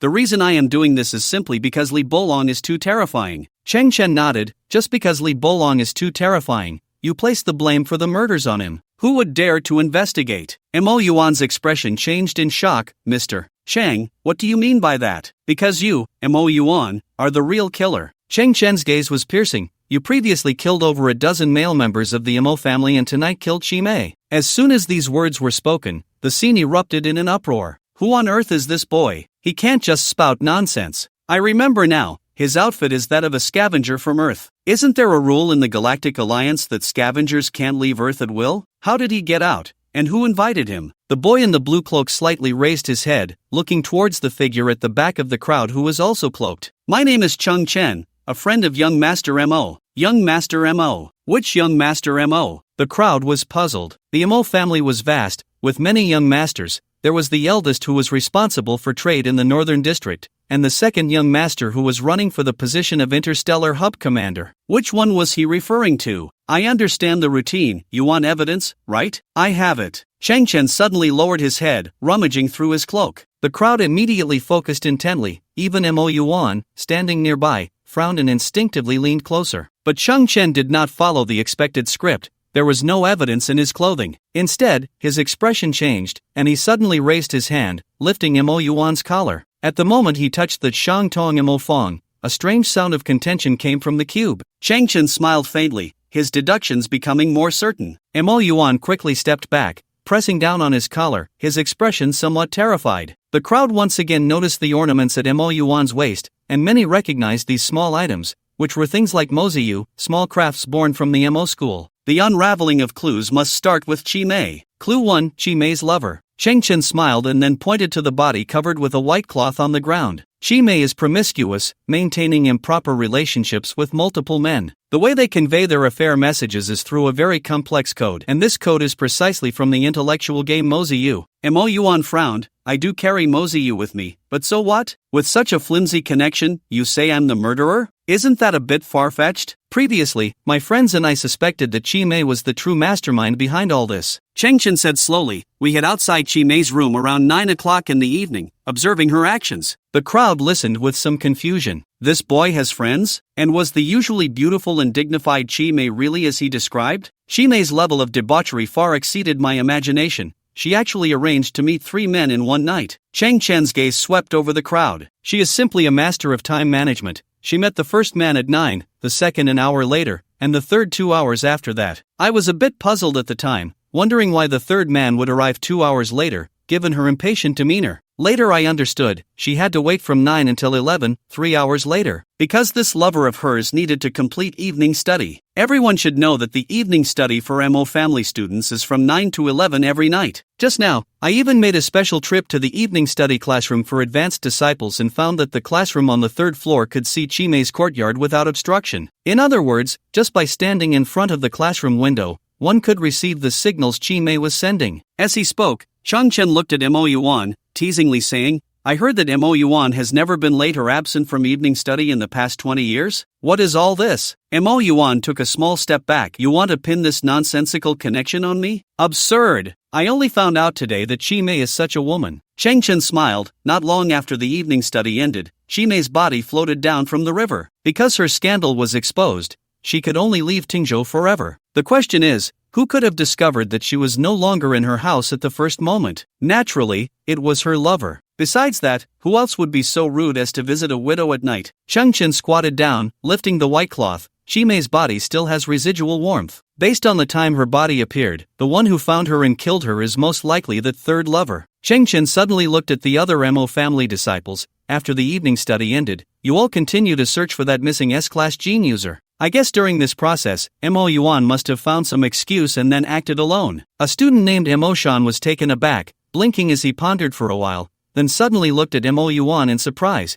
because Mr. Cheng Chen's status is also gene not recorded, so you said you would go look for Mr. Cheng Chen alone, and then disappeared for about 20 minutes. Where exactly did you go? Ha, lifting a stone to smash your own foot. If he really got close to my starship, I would receive a notification. He never looked for me at all. Cheng Chen smiled. He naturally went to have an affair, but unfortunately, he found that his mistress wanted to escape, so in a fit of rage, the affair turned into murder. As for why he could find Chi Mei so quickly, it might be because Chi Mei contacted him first, wanting a starship to escape, and the reason she killed Chi Mei could be that there was some kind of oath between them, and Mo Yuan naively believed it, only to find out in the end that the other party was just a promiscuous woman who wanted to abandon him at all costs. It could also be that Mo Yuan needed to create panic among the widows, and to pin the blame on Li Bolong, he had to take a life among the widows. Of course, it could also be a combination of both reasons. Cheng Chen shrugged. After all, Chi Mei contacted him through such secretive means,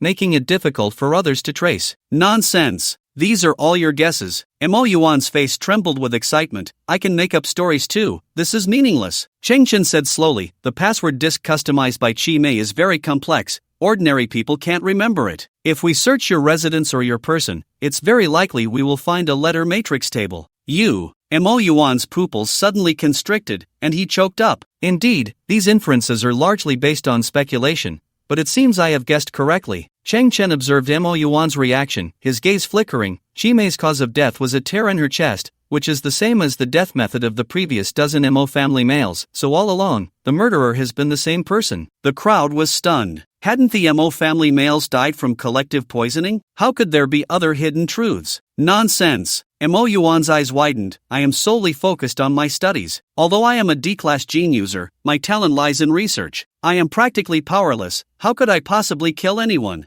Chi Mei is one thing, but how could I have the ability to kill the 14 Mo family males, and in such a stealthy manner? Their deaths clearly bear the mark of Li Bolong. I can't imitate that at all. At the back of the crowd, Mo suddenly opened his eyes wide upon hearing this. It was at this moment that in the main courtyard of the Mo family, the 68 coffins suddenly had their indicator lights flickering, and the transparent lids slowly opened. Clue 2, Murder Method. Cheng Chen smiled faintly. When I arrived in Tingzhou, my brain sent out some strange signals. It said it wanted to eat meat. The crowd exchanged glances, all taken aback. So what if it wanted to eat? Why mention the brain wanting to eat? Later, I discovered that above Tingzhou, there is only this small city before us. The rest is all green mountains and clear waters. In the mountains, there are many animals carefully cultivated by the Mo family. So I captured some animals, intending to feed them to my brain. But I discovered something strange. Among those animals forbidden to be touched by the Mo family's orders, I caught a total of 6. Except for that one.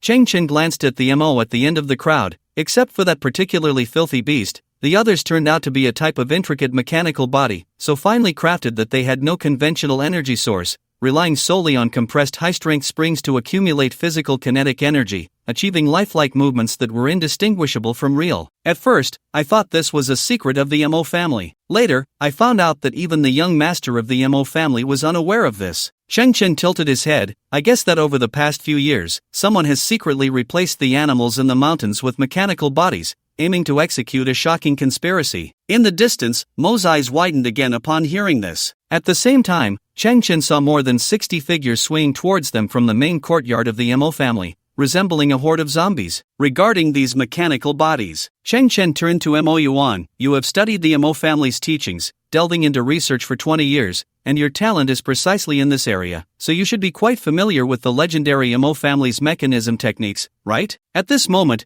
Mo Shan furrowed his brow. Mo Yuan's mechanism techniques are the strongest among us. Reasonable. Cheng Chen examined the device at Mo Yuan's waist. I just touched the Shang Tong Mo Fang and found that its vibration frequency is very similar to that of the mechanical beasts. I suspect it is a mechanism specifically designed to control those mechanical beasts in the mountains. The so-called shadowless and traceless, the so-called tearing scars, are precisely the handiwork of those mechanical beasts. The terrifying figure Mo Shan saw while drifting on the river should also be some kind of mechanical beast. Cheng Chen's eyes sparkled. And you, Mo Yuan, are there behind-the-scenes driver? Speculation, all speculation. There is no direction. Mo Yuan pointed at the group of Mo family disciples. There are many who study mechanism techniques. Why is it specifically me? Clue 3, lies. Cheng Chen stared at Mo Yuan. I want to ask you, height 183 centimeters, weight 112 kilograms, age about 39 years, deep red hair. Where did you get this information? The data, of course, comes from the gene tester. Mo Yuan's eyes widened, as if he had found an opportunity to refute. More than one Mo family disciple heard the machine's prompt. There was indeed a data delay, and among us, there is indeed an unknown S-level gene. At this moment, Mo Shan and several Mo family disciples responsible for reception nodded. Cheng Chen asked the other Mo family disciples, the machine's data delay is confirmed to be unique, right? The disciples nodded in unison. That machine hasn't made a mistake in 3 years. Under our supervision, everyone entering Tingzhou must go through that machine, and the results are confirmed to be unique. However, Mo Shan looked somewhat puzzled, but only Mo Yuan has access to the detailed data. The machine's prompt is real. Cheng Chen looked at Mo Yuan. But in your heart, you believe the data is wrong, not delayed, because you know very well that Li Bolong was never present, and S-level gene holders are so rare, they are well known, and everyone recognizes them, so you completely do not believe that there would be other S-level gene holders at a Mo family funeral. The probability is too low. Then you took advantage of the situation, using the information gap to simply fabricate a Li Bolong. Cheng Chen's gaze was like a sharp sword, fixed on Mo Yuan, am I right? Mo Yuan's lips trembled, unable to speak for a moment. Cheng Chen smiled confidently. You are the third lover who killed Chi Mei, just like the murder of the Mo family, using the same method. Li Bolong was absent the entire time, yet you want to fabricate information about his presence. This is your biggest flaw, because only the true murderer would go to such lengths to frame someone else. The crowd was stunned. The story this young man told was indeed spectacular and unexpected. But in the end, it was all his narration. He was just a scavenger from the garbage planet, rumored to have inferior genes, capable of doing anything to survive. Should his words be trusted? Completely wrong. All speculation. Mo Yuan gritted his teeth. Everything you say is based on the assumption that Li Bolong is not the murderer. The machine's results are right in front of us. No one can confirm whether the delayed data is Li Bolong. I can certainly confirm. The machine did detect a unique S-level gene holder, but he is not Li Bolong, because that incredibly handsome and exceptionally intelligent S-level gene holder is me. At this moment, Cheng Chen slightly raised his head, his eyes wide open, golden light spreading in his pupils, 6 rings of light pulsating, slightly contracting, suddenly brightening, becoming distinctly layered. If I, Cheng Chen, hadn't been here, you would have truly deceived everyone. A gasp arose from the crowd. This was a magnificent sight they had never seen before, noble yet carrying an invisible sense of intimidation. In the distance, Mo trembled violently at this scene, the paper tube in his hand slipping and falling. 1, 2, 3. The crowd's first reaction was to silently count the number of rings in Cheng Chen's pupils. In this era, even if you did nothing, the genetic manifestation in your pupils could reveal an invisible aura, allowing others to imagine a terrifying status. It was like the number of golden olive branches and stars on military epaulets. It was also like in the business battlefield, where other bosses arrived in million-dollar luxury cars,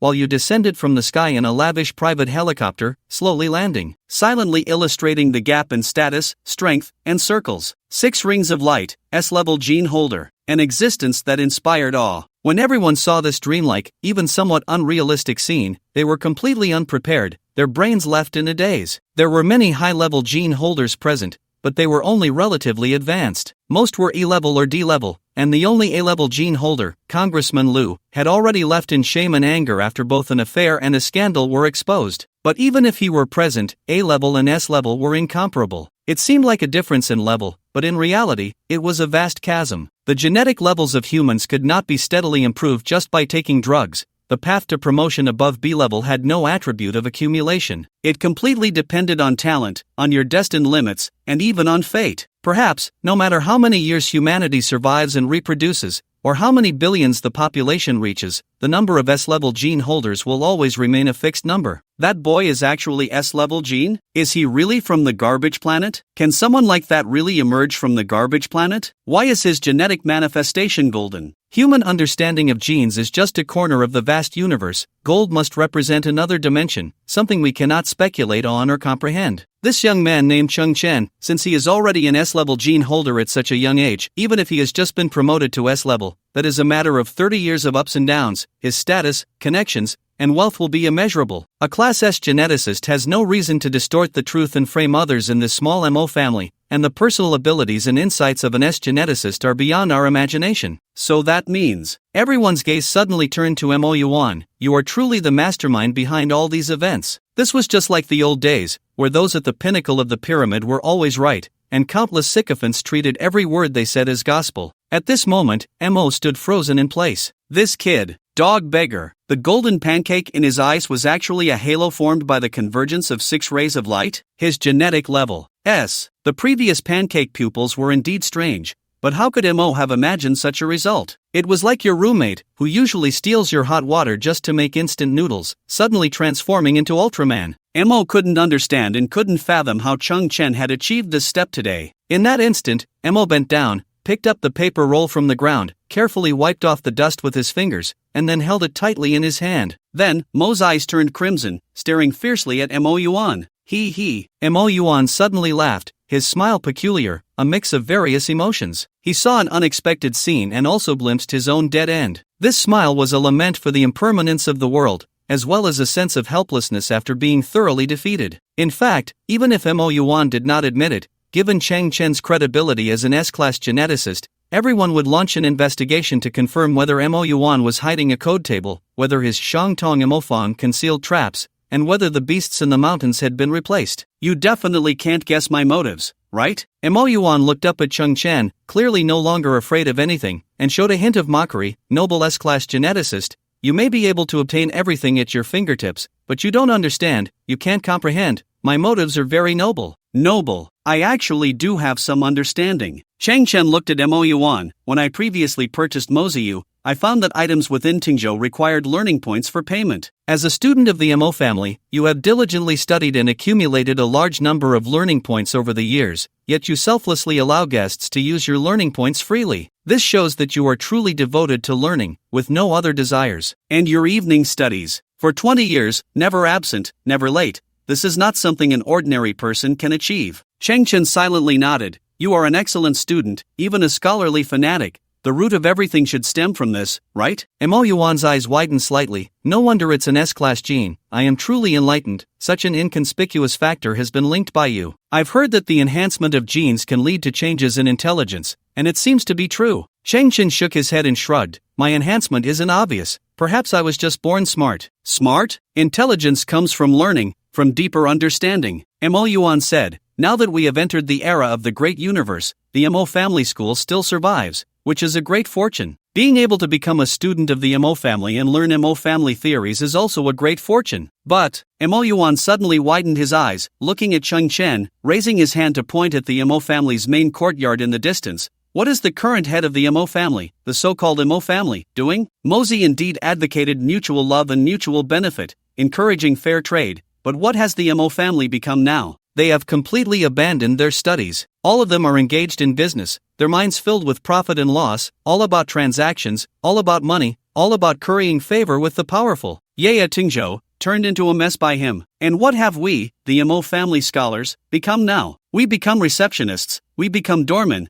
we become the logistics department of the Mo family business. I spent 20 years integrating and mastering the theories of Mozi. And what has it resulted in? Isn't this Tingzhou? Isn't it named after the hometown of Mozi? This green mountains and clear waters, this ancient charm and elegance, is it all just to please the guests? And why do we scholars end up like this? Why? It was indeed I who killed the Mo family men, and Li Belong's arrival was also fabricated by me, all to drive the Mo family out of Tingzhou. I do not seek to become the leader of the Mo family, nor do I covet the Mo family's wealth. I seek nothing else. I just want to restore peace to this land. I just want all scholars to be able to focus on their studies. At this moment, Mo Yuan's eyes were blood red as he screamed in a frenzy. I want to restore academic orthodoxy. I want the thoughts of Mozi to shine brightly in this vast universe. Mo Yuan's words shocked everyone. People did not expect that the motive of this murderer would have such depth. Behind the crowd, Mo was also stunned. Indeed, as a descendant of Mozi, he was a descendant of the Mo family, but in the 20 years of his growth, he had never seriously studied the thoughts of Mozi. What he had been exposed to was business, trade, and money, and the word performance stood like a giant ladder in the Mo family, with everyone striving to climb higher and faster.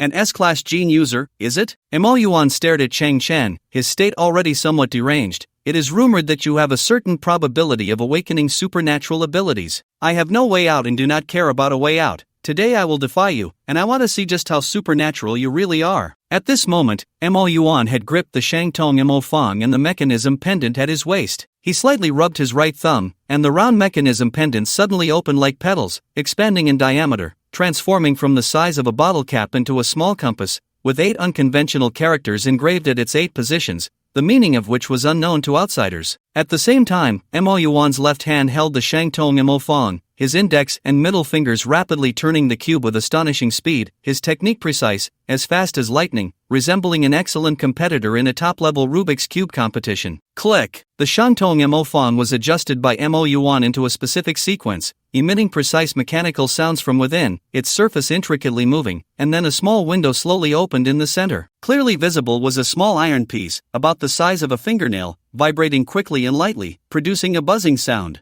This buzzing sound, in the surrounding open environment, seemed extremely weak, only barely discernible if one strained to listen closely. Chang Chen was certain that no blue ribbons had floated out from the Shangtong Mo Fong and the mechanism pendant. The two items could not emit any electromagnetic signals, and there were no electronic components inside. Mosey was not only a thinker and politician of the Spring and Autumn and Warring States periods, he was also an outstanding craftsman of tools. Through practical experience and superb skills, he created the world-renowned Mo family mechanism techniques. This technology was precisely about inventing, manufacturing, and controlling machinery. It is hard to imagine that over 2,000 years ago, Mosey could design and manufacture mechanical devices that could be considered exquisite, such as crossbows, rotating machines, and the legendary reconnaissance wooden kites that could soar into the sky. In that era, there were no current energy conditions, no steam engines, no internal combustion engines, and certainly no electric power. It relies on the mutual transformation of elastic potential energy and kinetic energy. The internal power of the machine comes from elastic cowhide ropes or compressed, bent bamboo strips. The descendants of the Mo family still follow the same principles, gradually changing to springs or metal strips with greater elasticity. The principle is similar to that of a wind-up toy. However, through intricate construction and precise design, even a wind-up toy can create astonishing effects that leave people in awe. The mechanical arts of the Mo family, as well as the complete book of Lu Ban, exemplify this. They fully interpret the exquisite thoughts of the ancient Huaxia people and their godlike creativity. The Shangtong cube in Mo Yuan's hand emitted a continuous tremor, steady and uniform, like a unique signal. He merged the mechanism pendant in his other hand with the cube, aligning the gap on the cube's surface with the hollow part of the pendant,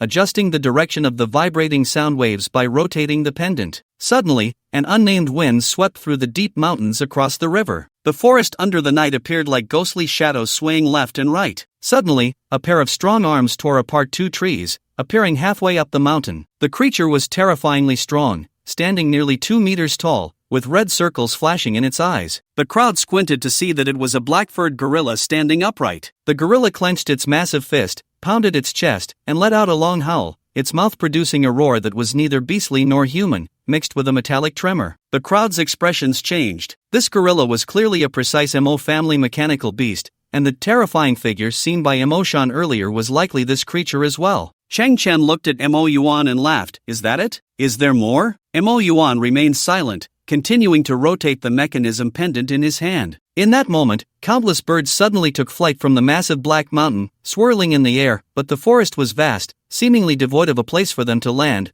ultimately flying towards the distant night. The position where the crowd stood was by a gently flowing river. Across the river was a continuous range of mountains, the slopes inclined towards them. At that instant, countless pairs of crimson eyes lit up in the dense forest on the slope, and the grass and branches trembled as various animals, countless in number, revealed themselves, from small squirrels and rabbits to large goats and spotted deer, and even many colorful tigers and giant pythons. They possessed intelligence, and their gazes all turned towards Changchen at the foot of the mountain. Click! Mo Yuan finally turned the mechanism pendant to its final position, and then a fierce light shone in his eyes as he looked at Changchen. At that moment, all the animals exhibited abnormal behavior, standing upright and howling with a metallic sound. Boom! The entire slope thundered as those animals suddenly charged down the mountain as if they had gone mad. During their run, a more bizarre and novel scene unfolded. Their metal joints disconnected, and due to their high-speed running, their bones pierced through their disguised fur, making it appear as if they had lost some screws, leading to a malfunction. But this was clearly not a malfunction, as this state appeared in every mechanical beast. Suddenly, dozens of massive wild boars charged to the front of the entire beast herd, their four hooves retracting and curling into their bodies, while the disguised fur was torn from the inside, and sturdy, precise clasps flipped out from the sides of their bodies. About 10 mechanical wild boars gathered together, the clasps rotating to complete a mortise and tenon structure lock, and then they crashed to the ground, forming a large base. At the same time, more mechanical beasts soared into the sky, their bodies flipping to reveal intricate clasps at various parts. One mechanical beast after another connected through these clasps, stacking higher and higher to form a pillar several meters in diameter, which connected to a base formed by wild boars. Meanwhile, in 3 other directions, 3 similar bases were rapidly being assembled. The entire process was grand and shocking. There must have been tens of thousands of mechanical beasts, their bodies intricately designed to fit together, with their internal mechanisms perfectly matched, forming a cohesive whole. Finally, dozens of python-like mechanical beasts in the air formed 2 massive, interlocking horns. A tremendous roar, capable of penetrating hundreds of kilometers, erupted. At that moment, the object standing on the opposite bank of the river was a giant mechanical beast with 4 hooves, a horse's body, a dragon's head, and antlers like a deer. Its height was at least 80 meters, equivalent to a 30-story building. Boom! Its massive hooves, formed from dozens of wild boars, stomped down, shaking the ground. Various animal disguises made up its colorful body. Simultaneously, due to the assembly, many parts were left without fur to cover them, exposed to the outside. To the naked eye, the interior was an extremely intricate mechanical structure, with levers, pulleys, gears, drive shafts, and couplings, all made of metal, and the density of the components was extremely high, with some areas as precise as a clock. In the night, the slightly moving metal parts reflected a dark silver sheen, filled with the beauty of metallic texture and precision mechanics. Its eyes did not have true pupils but instead contained hundreds of tightly connected gears, slowly rotating, with dark red light seeping through the gaps, appearing mysterious and imposing. Mo Yuan said solemnly, "The first mechanical beast developed by Mozi, the founder of the Mo family, has 4 hooves and resembles a fawn, and the mechanical beast complex I created is a tribute to my ancestors. It is named Mechanical Beast, Rualu." The giant mechanical deer let out a roar to the heavens. With a powerful stomp of its hooves, its massive body suddenly soared into the air, crossing the river in an instant. Its enormous iron hooves, weighing perhaps over 10 tons, cast a large shadow on the ground as it stomped toward Cheng Chen. At that moment, Cheng Chen's eyes widened as he gazed at the mechanical giant in midair. Not a single electronic signal leaked out.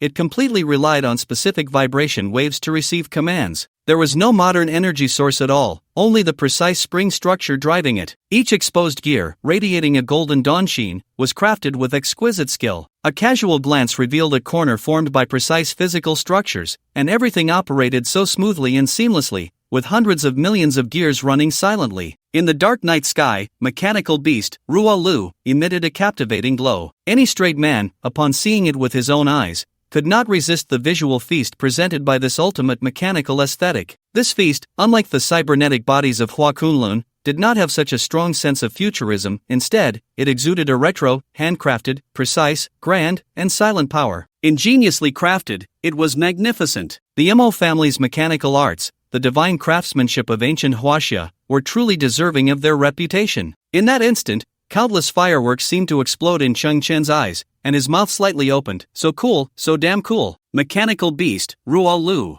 Its massive body, like a divine beast of heaven and earth, soared over the river, one iron hoof raised high, stomping down toward Cheng Chen's location. The nearby onlookers were instantly thrown into a panic, scrambling for cover. They never expected that watching the excitement would lead to such a crisis. Under the iron hooves, they would all be reduced to flesh and mud. Only Cheng Chen stood still, without any movement, his brow slightly furrowed. Enjoyment was one thing, but the crisis still had to be resolved. Strangely, Cheng Chen did not call upon the Type 1 biomechanical armor, nor did he transform his body into a silicon-based state. Instead, his gaze flickered rapidly, as if sensing something. He was about to complete a test, which was also an extreme challenge. At this moment, Cheng Chen recalled a seemingly casual remark. The abilities of an S-class gene user may appear singular at first glance, but if fully developed, they can yield infinitely varied effects. Cheng Chen's thoughts surged, his mind racing like lightning. He looked at the Shangtong Mo Fong in Mo Yuan's hand. Its sound vibrated, emanating from a small iron piece within its core. Once, when Chang Chen was on the garbage planet, he had tried to repair various devices to sell them for a good price, gaining some understanding of conventional physics. Hertz, the unit of frequency, representing the number of periodic changes per second. The small iron piece in the Shangtong Yamofan was about 3 centimeters long and approximately 1 millimeter thick.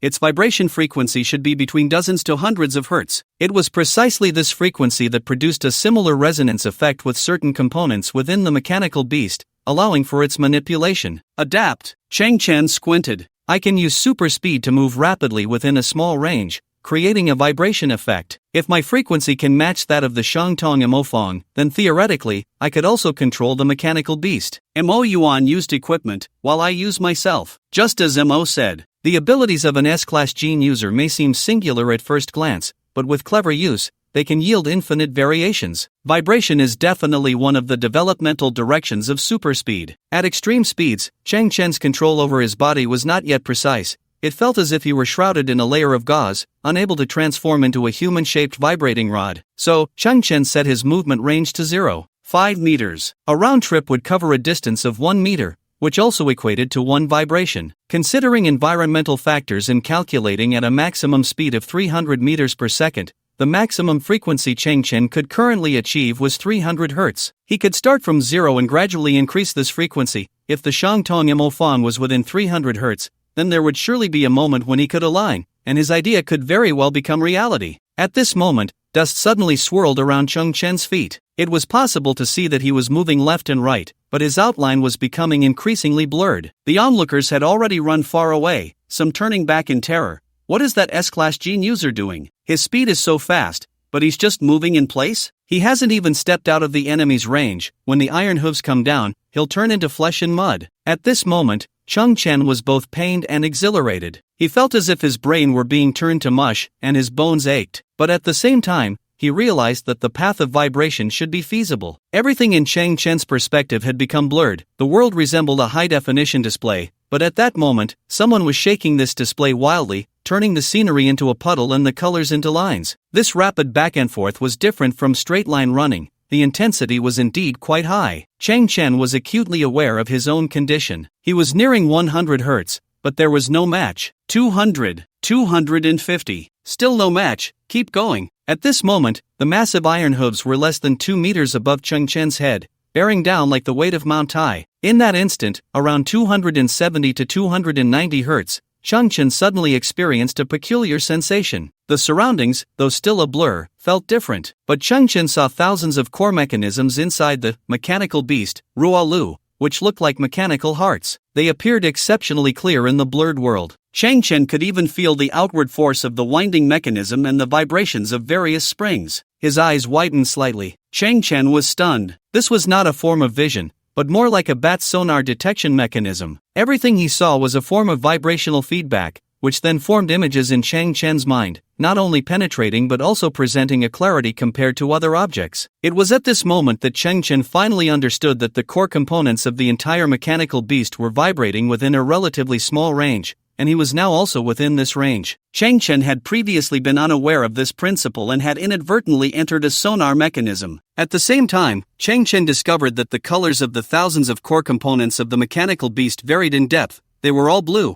but some were dark blue while others were light blue. Moreover, as Chang Chen adjusted his own frequency, their shades would change. Ultimately, he confirmed that the closer he got to the frequency of a certain component, the darker its color became. The principle should be that the stronger the resonance, the clearer the brain's construction of the object. Chang Chen knew that what he had discovered was a very supernatural reconnaissance ability, but he needed to find time to study it thoroughly. As for the control method of the mechanical beast, he had already understood. Chang Chen locked onto a component in the head of the mechanical beast, Rualu, that resembled a rudder. This component was very precise, like a large gear, but each tooth was a thin iron piece that was slightly vibrating. At a critical moment, Chang Chen raised his hand, palm facing the sky, seemingly trying to resist the falling iron hoof with his tiny body. But in reality, Chang Chen was subtly adjusting his own vibrational frequency. Guided by the shades of color, the final frequency was approximately 275 Hz, which matched the small iron piece engraved with stop 0 in the rudder. A rumbling sound came from within the mechanical beast, Rualu. Boom, boom, Boom! The earth trembled 3 times, precisely the sound of the giant mechanical beast's 3 iron hooves hitting the ground, and its right front hoof, during its rapid descent, suddenly came to a halt,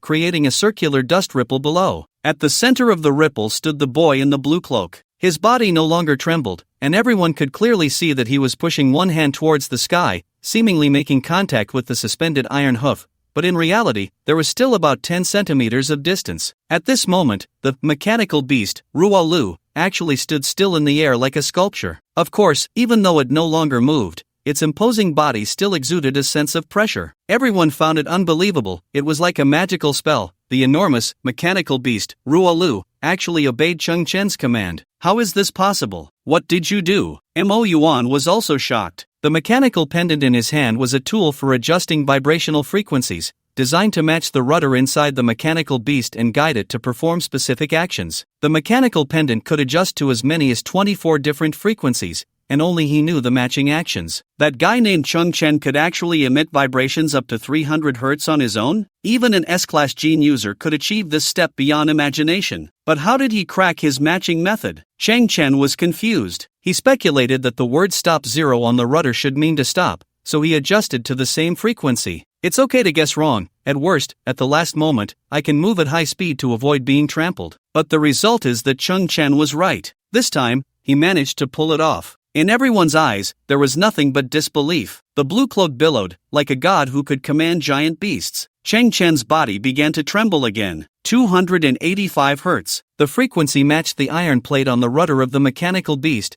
which was inscribed with North 22. At the scene, Cheng Chen raised his hand and slightly waved it towards the north. The roar erupted again, and the massive mechanical beast took a step forward to the north, then stood tall. Cheng Chen lowered his arm and slowly turned around. In the night, the giant mechanical beast exuded an astonishing aura. Its movement positioned it right behind Cheng Chen, as if it were a soldier under his command, ready to obey. This scene was magical and unbelievable. Some timid guests at the scene even felt the urge to kneel and worship. Impossible. How could you control the creations of the Mo family? How could you control my work? Mo Yuan, gripping the Shangtong Mo Fang in the mechanical pendant, trembled, frantically trying to regain control of the mechanical beast. But for some reason, Mo Yuan felt his hands were unresponsive, his arms shook, and the Cuban pendant fell to the ground with a clatter, rolling far away. The pendant shattered upon impact, scattering several fragments. Immediately, Mo Yuan stumbled and fell to the ground with a thud. Only then did Cheng Chen notice Mo Yuan's face and was slightly taken aback. Blood was oozing from his eyes, nostrils, and ears. At that moment, Mo Yuan held his temples with both hands, in pain, saying, "When you vibrated at high speed just now,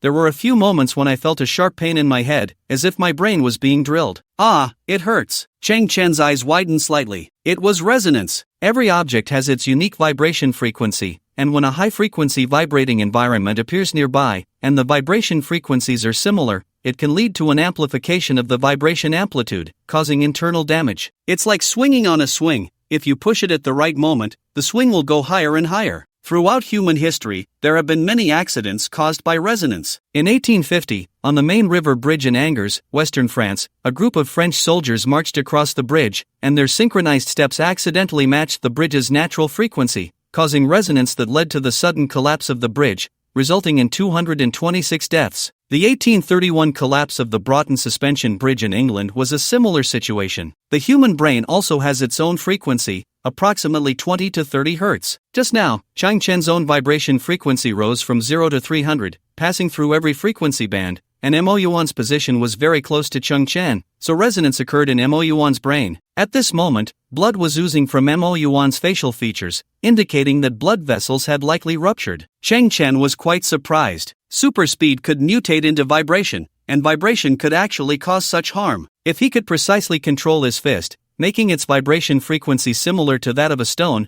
then with a single punch, perhaps he wouldn't need much strength to shatter the stone. Impossible. Why is this happening? Mo Yuan crawled on the ground, gritting his teeth, desperately reaching for the damaged mechanical pendant ahead. I can't fail. I must drive the Mo family out of Tingzhou. If I can't drive them out, I'll kill them, not leaving a single one alive. Mo Yuan. At that moment, a deep, angry shout came from a distance. Hearing that familiar voice, Mo Yuan froze, trembling as he turned to look not far away. 67 figures dressed in black suits stood quietly under the night sky. Mo Yuan's pupils suddenly constricted. "You all, Among the figures, an elderly man around 80 years old stood at the forefront, with the others instinctively keeping a half-step distance from him. His hair was completely white, and his body was hunched, but his eyes sparkled with a glimmer. Though his body was old, the aura cultivated from a lifetime of battles in the business world still lingered. Mo Yuan. The old man sighed deeply, slightly closing his eyes. I never expected you to be this kind of person. All the guests were stunned, their legs feeling somewhat numb. Were these not the deceased members of the Mo family? They had come to attend their funeral. Everyone, please do not panic. I represent the Mo family to apologize to you all. The old man spoke slowly. This is all part of a plan devised by our Mo family, aimed at evading the killer's pursuit while secretly revealing the true identity of the murderer. We have merely taken some special genetic agents. Only then did the guests slowly take a breath,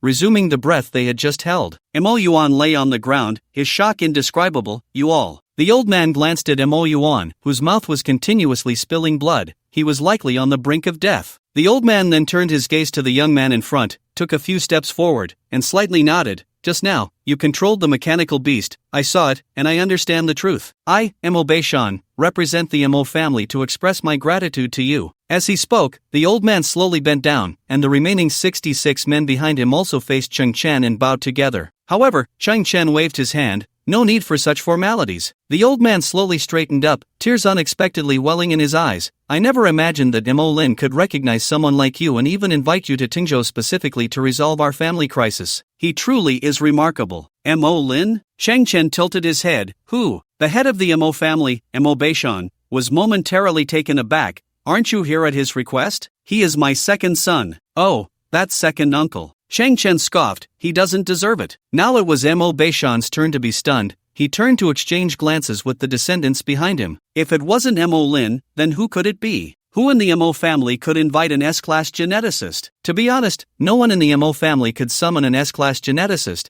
because even he, Mo Beishan, had no such connections. Even if he knew a few S-class geneticists, he couldn't get a word in. Earlier, Mo Beishan had thought his second son had far exceeded his expectations by using certain means to invite the person before him. Then this. Mo Beishan's expression was uncertain. Could it be the Galactic Alliance? No. Cheng Chen raised his head. I mentioned before that I am friends with your young master Mo. Young master Mo? Which young master Mo? At this moment, Mo Beishan's eyes widened slightly, just like the other guests, all sharing the same question. There were many young masters in the Mo family. Just then, a figure draped in a black cloak slowly walked up to the old man and then gradually removed his cloak. During this process, Mo Beishan's eyes widened inch by inch. The cloaked figure slightly nodded. Grandpa, Cheng Chen is indeed my friend. Mo Xiaoshuan? Mo Beishan was astonished. How could you possibly know? At this moment, Cheng Chen perked up his ears. Ha, Mo's real name is Mo Xiaoshuan? My goodness, that name is too amusing. Even if you were called Mo Sun, it would sound much more dignified. Mo Xiaoshuan? It perfectly mismatches your noble appearance. Ha! Cheng Chen couldn't help but let out a laugh. The crowd was startled, wondering what was going on with this S-class gene user, always jumping at shadows. They could never have imagined that this was the first time Cheng Chen had heard Mo's real name. Mo knew Cheng Chen was making fun of him, his lips twitching slightly. Grandpa, this time,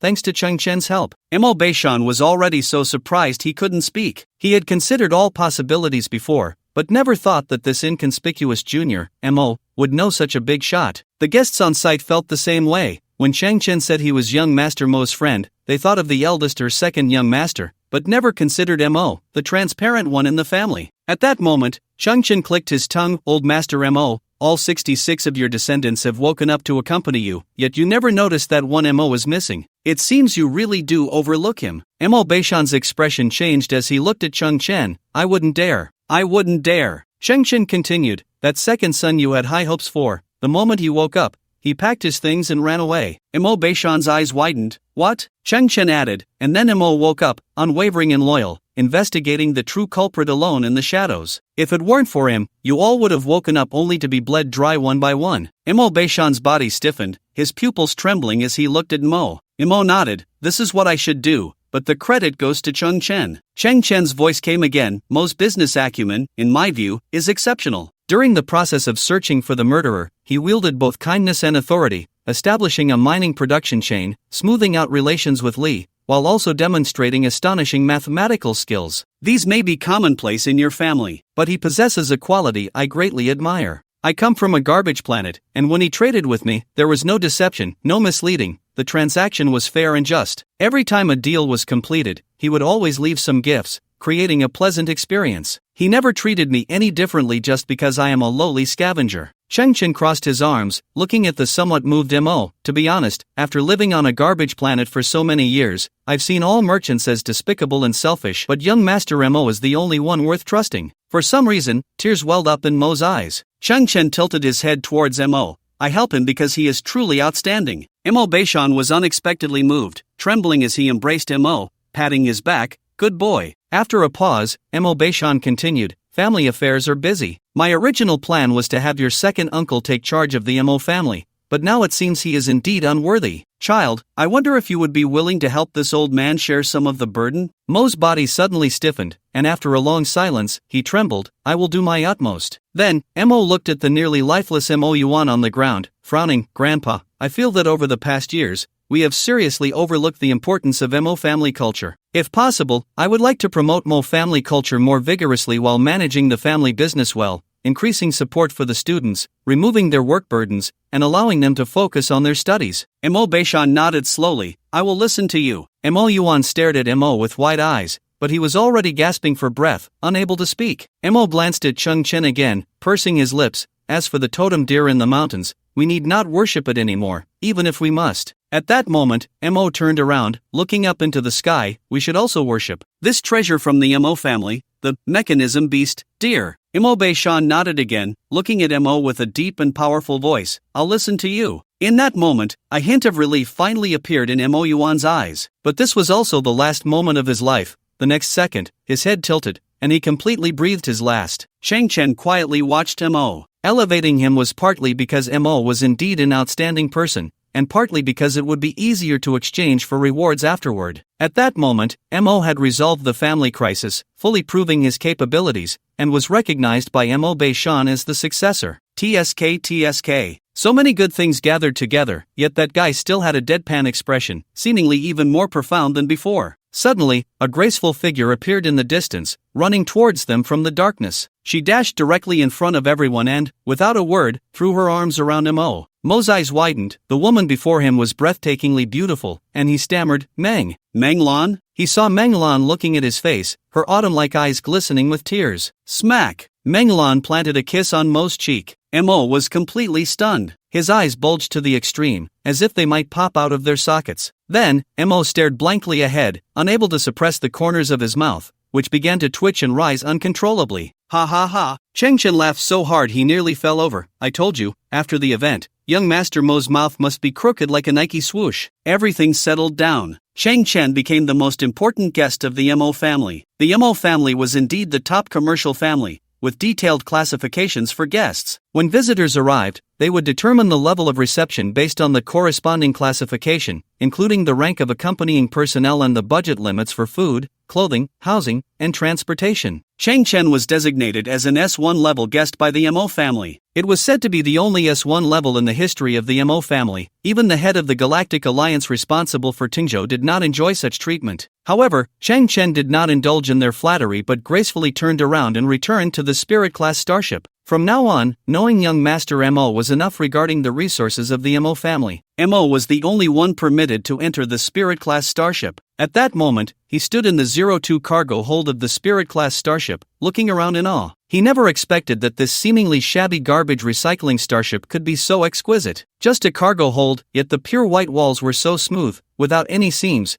exuding an indescribable sense of technology. Mo had never seen such a starship. Indeed, S-level gene users were not to be underestimated. This starship fully illustrated Cheng Chen's extraordinary nature. Every S-level gene user walked a path unimaginable to ordinary people. Mo tilted his head back, spinning around, admiring the starship while his thoughts surged. Speaking of which, he was well aware of Cheng Chen's background. This guy, at some point and by some means, had unknowingly grown into such a figure. But then again, from the very beginning, Cheng Chen was surrounded by astonishing secrets. In a garbage-ridden Earth environment, he could casually produce vast amounts of high-entropy alloy and instantly identify the A toxin in drinks, producing a unique antidote. Moreover, during the Mo family incident, he had repeatedly showcased peculiar technological equipment. Mo's eyes widened. He could not comprehend any of this. Yet, he still maintained his basic demeanor and principles of conduct. Do not ask what should not be asked. Now, with Cheng Chen's help, he had resolved the Mo family crisis and won the heart of a beauty. What Mo needed to do was remember this favor and always hold a sense of awe for this mysterious and powerful friend. In that moment, Mo slowly turned around to look at Cheng Chen, who was also in the cargo hold, and was momentarily stunned. Cheng Chen was lying on a cargo box, his head and legs drooping at both ends, resembling an intersection shape. His arms and legs swung back and forth like noodles, and his eyes were slowly spinning with spirals. Mo's expression changed, and he hurried over. "What's wrong with you?" Cheng Chen was equally speechless. His supernatural ability was speed, but it felt like a game attribute point that had been added to him without any logic, and aside from that, his physical qualities were severely lacking. Just moments ago, when he used his super speed to fight against the mechanical beast, he had also inflicted damage on his own body. It was probably issues like internal organ displacement,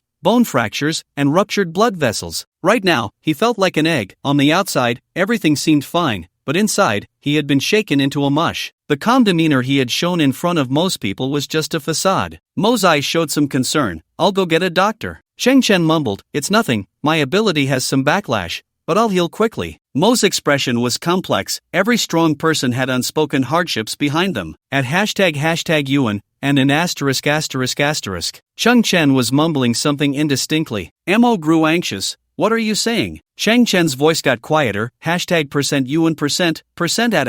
Mo became even more worried, feeling as if his brother was making arrangements for his last wishes. If Cheng Chen faced serious consequences because of dealing with his family matters, he would feel guilty for a lifetime. Mo quickly knelt down, leaned forward, and pressed his ear close to Cheng Chen, sweating on his forehead, trying to discern the words. "Money." Mo finally understood Cheng Chen's meaning and took out the previous scroll from his pocket, implemented one by one, no ambiguity. First item, the payment for the high-entropy alloy. I've measured it, 12,000 units of high-entropy alloy, same quality, each priced at 6,375 million credit points, total value 103.65 billion. Drop a zero, a total of 1.04 billion. I have your ID. It's in. Mo operated on his handheld device and looked up at Cheng Chen. ID account credited 104 billion credit points. Cheng Chen had even set his payment system to voice output. At that moment, he listened to the heavenly sound that surpassed all the music in the world. Hearing the continuous zero, his limp body felt like an inflated balloon, gradually becoming firm, and finally, his hands pressed against his pants, his whole body like a stick, lying across the cargo box. What efficiency! What quality! His eyes widened. "Boss Missouri, you really did a great job with that zero, so conscientious. Compared to the help you've given us, this is nothing." Mo's eyelids twitched. It felt like Cheng Chen was on the verge of death just a second ago, and upon hearing the money had arrived, his injuries had healed by half. "Honestly, I've never seen so much money." Cheng Chen was even a bit excited. "Although I was prepared, the moment it arrived, I felt a surreal, dreamlike sensation. This money is too much, far exceeding my wildest imagination when I was a scavenger. It's our family's honor to do a little cash conversion for you." Mo smiled. Second item, Mo family high-energy protein extract, 10,000 bottles. As he spoke, Mo raised his head,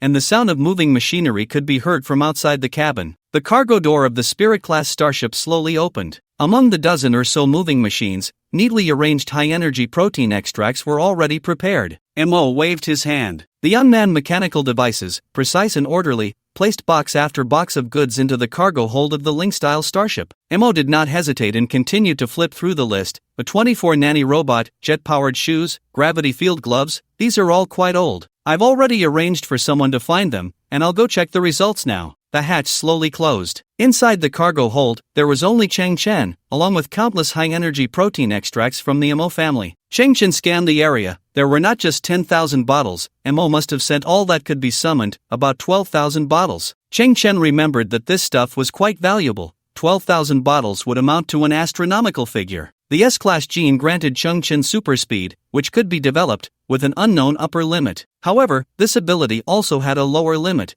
which was the necessity of having a sufficiently strong physique. The high-energy protein extract was a custom drink from the Mo family, designed to enhance physical fitness, boost immunity, replenish energy, and more. Perhaps in the eyes of the wealthy, it was just an everyday functional drink, with effects varying from person to person. Perhaps after a year or so of consumption, there would be no significant results. But in Cheng Chen's eyes, its potential was far beyond that. He had long listed this drink as a must-have target. Even with an S-Class gene, there were still some flaws that could not be addressed comprehensively. But Cheng Chen possessed STC, which allowed him to compensate for these flaws through other means. For example, by crazily taking drugs. And not just any drugs, but top-tier substances that ordinary people could not even imagine, let alone obtain. The Imo family's custom protein extract, which inherently had the function of enhancing physical fitness, was the best choice. To be precise, it was the best raw material choice. Cheng Chen endured the pain in his body, stood up, and in the dim cargo hold, he turned his palm inward and slowly raised his right hand. The STC emitted a blue fan-shaped scanning beam. Similar technological creations detected, dispersing into primitive matter, beginning synthesis. The most miraculous aspect of STC was its ability to break everything down into a magical and mysterious basic unit, and then synthesize a brand new creation with doubled functionality. QSS Energy Enhanced Protein Extract, *6600. This version further increased the concentration and purity of the protein based on the original high-energy protein extract. It utilized more advanced extraction technology and included various rare bioactive components, such as coenzyme Q10 and astaxanthin, which could provide energy to cells, enhance cellular vitality, and more effectively improve the body's energy levels and endurance. It can already effectively enhance energy levels and endurance. Cheng Chen silently shook his head,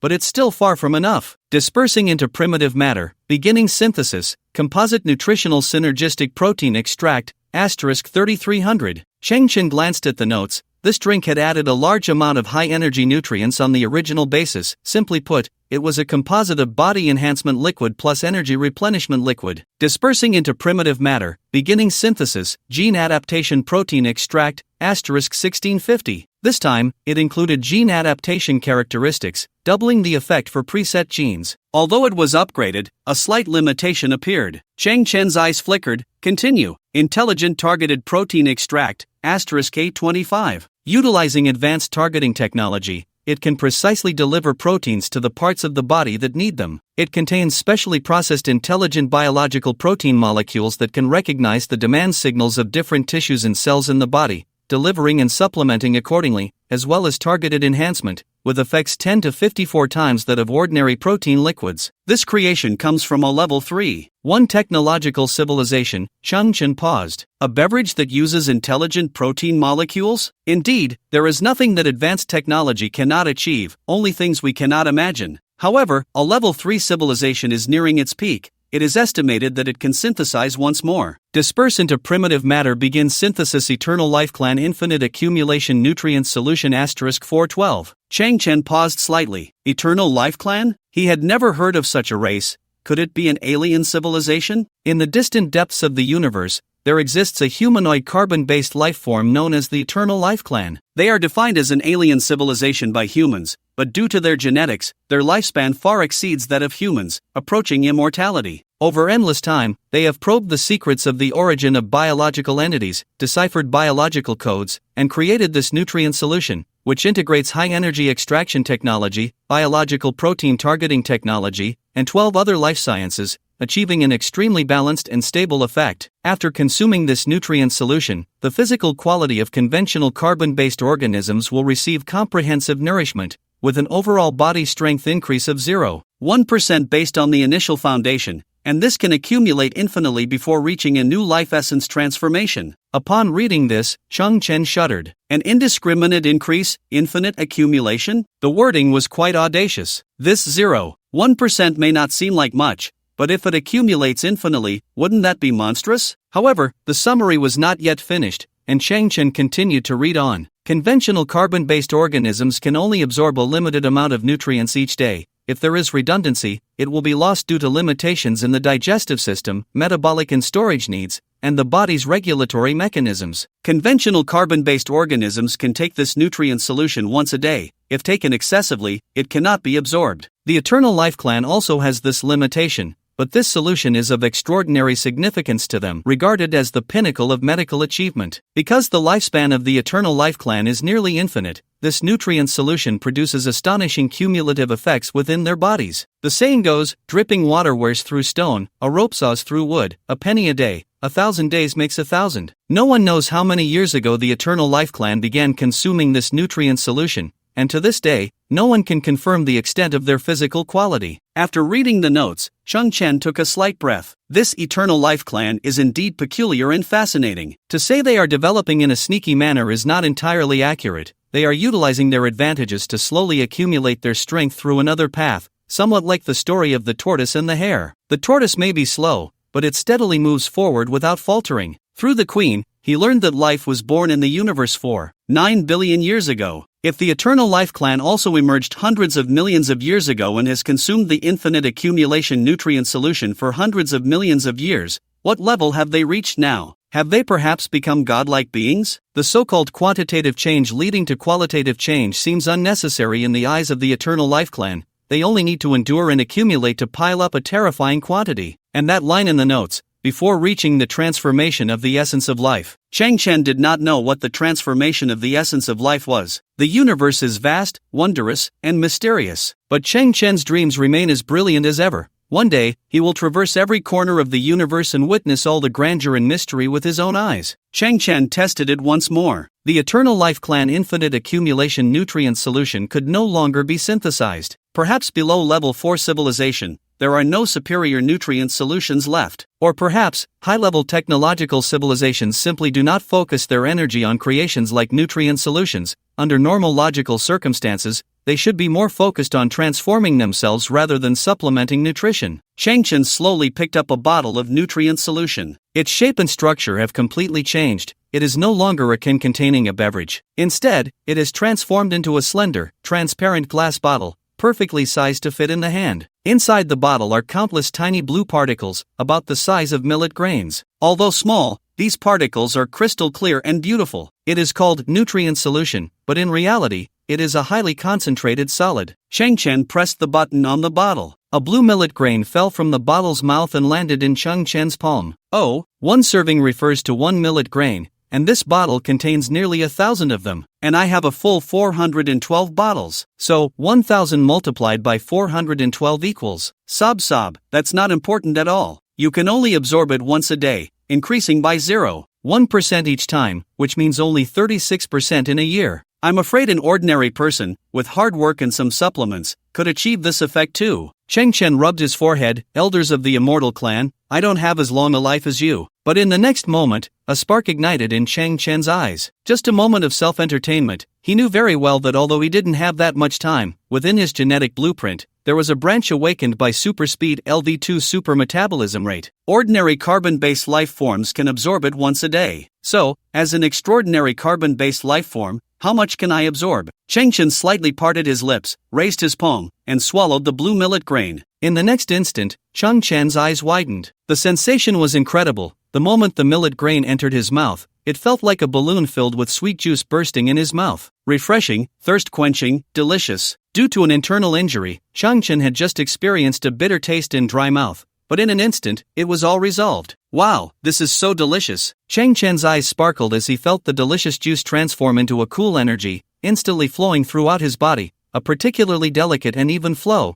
as if it enveloped every strand of his hair. Normally, after high-speed movement that caused damage, Chang Chen's body would urgently crave energy, that desire to eat meat. Now, with just a tiny millet grain, that energy deficit seemed to be instantly filled, and his body began to repair itself at high speed. In terms of energy, this millet grain was equivalent to a nutritious feast, roughly equal to a particularly filthy beast. But that wasn't all. In the next moment, Chang Chen felt its ability to enhance his physique. His body felt like a desert, an extremely dry human-shaped sponge, and the tiny millet grain transformed into a drop of refreshing, sweet spring water, instantly nourishing his entire being, followed by a very faint warmth. Chang Chen was very clear. His physique had received a comprehensive enhancement. Vaguely, it was probably that 0.1%. At the same time, Chang Chen had a clear feeling that under his LV2 super metabolism rate, the energy from the millet grain was rapidly converted and absorbed. The entire process took only a few seconds, and his body was sending out a signal. Not enough, far from enough. As expected, Chang Chen smiled slightly, picked up the nutrient solution glass bottle, brought it to his mouth, and gently pressed again. Another millet grain fell into his mouth. It was still as cool, refreshing, and incredibly delicious. The human-shaped sponge was once again nourished by a stream of clear water. Not enough, far from enough. Click, click. Chang Chen continuously pressed the nutrient solution button. 1 millet grain after another fell into his mouth. Chang Chen was surprised by his super metabolism rate, and the improvement in his physical resilience was becoming increasingly evident.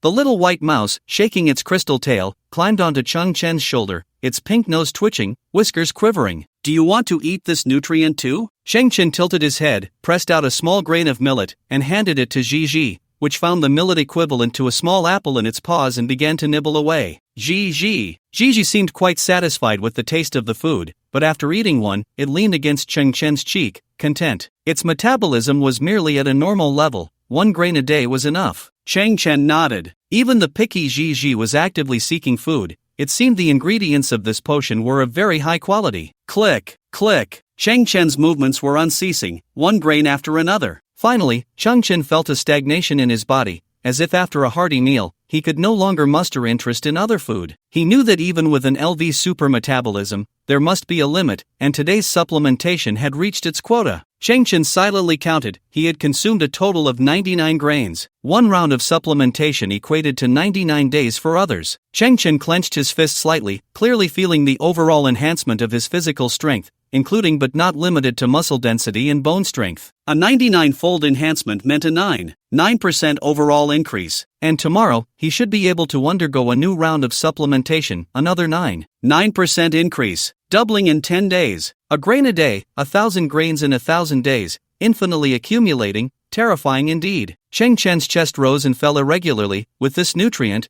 the weakness of my body will soon be balanced, and the growth prospects are terrifying. Without hesitation, Chang Chen first set Ji aside, donned the I-type biochemical battle armor that enveloped his entire body, and immediately began testing. With the same 0.5-meter return distance, he pushed his speed to the limit, transforming into a blur. The increased G-force still caused pain in his body, but during this process, he could distinctly feel his body becoming stronger than before, a sense of sturdiness emerging. Although the extent wasn't enormous, his confidence soared. He then reduced the return distance to 0.4 meters, a target he perhaps couldn't achieve before, and his body's vibration frequency reached 340 Hz. In that instant, Chang Chen sensed something, closed his eyes, and entered a world seemingly composed of sound waves. He could emit sound waves, and his brain could receive feedback from these waves. 340 Hz belonged to low-frequency detection waves but could scout large objects, such as houses, mountains, and humanoids. Within a 2-kilometer radius, the scenery formed a peculiar pattern in his mind, like a blue perspective view. He could see half of the Spirit-class starship's hull, but he couldn't see the Spirit, as it belonged to a higher frequency existence. Chang Chen also saw the desert outside the Spirit-class starship,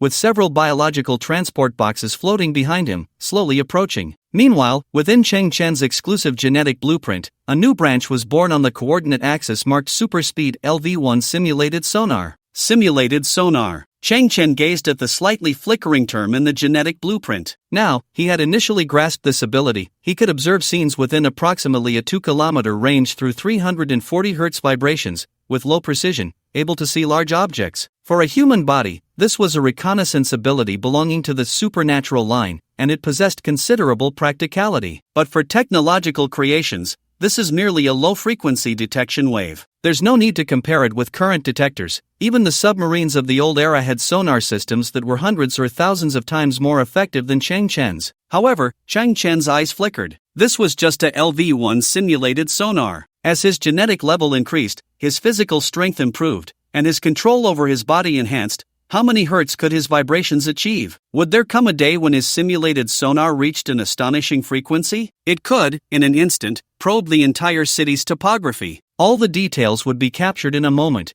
and all irregular changes would rapidly refresh in his mind. By that time, his movement speed would undoubtedly be astonishing, but there would be no need to observe things with his eyes, or perhaps his vision would no longer keep up with his speed, while the sonar system would provide him with the most precise guidance, forming a necessary mutual assistance. To exaggerate a bit, he might even be able to probe the topography of a certain planet the moment he landed. To exaggerate further, he could explore a corner of the universe solely with his body, and to exaggerate even more, standing at a certain point, he could peer into the entirety of the universe like a deity. To exaggerate yet again, in the old era, scholars proposed string theory. String theory posits that the most fundamental unit of the material world is not particles in the traditional sense but extremely tiny, one-dimensional strings like guitar strings. These strings are incredibly thin and vibrate continuously in the microscopic world, with particles like electrons, quarks, and photons being produced by different vibration modes of these strings. If string theory is true, Chung Chen's eyes flickered. Is there a possibility that I could reach a frequency akin to that of strings and thus see the origin and truth of the entire material world? To exaggerate even further, string theory speculates that due to the diverse vibration modes of strings, multiple spatial curvatures could form, potentially leading to the creation of countless different universes, each with its own physical properties and laws. This is also a speculation about parallel universes. So, is it possible for me, Cheng Chen, to glimpse the existence of parallel universes through stronger sonar simulations,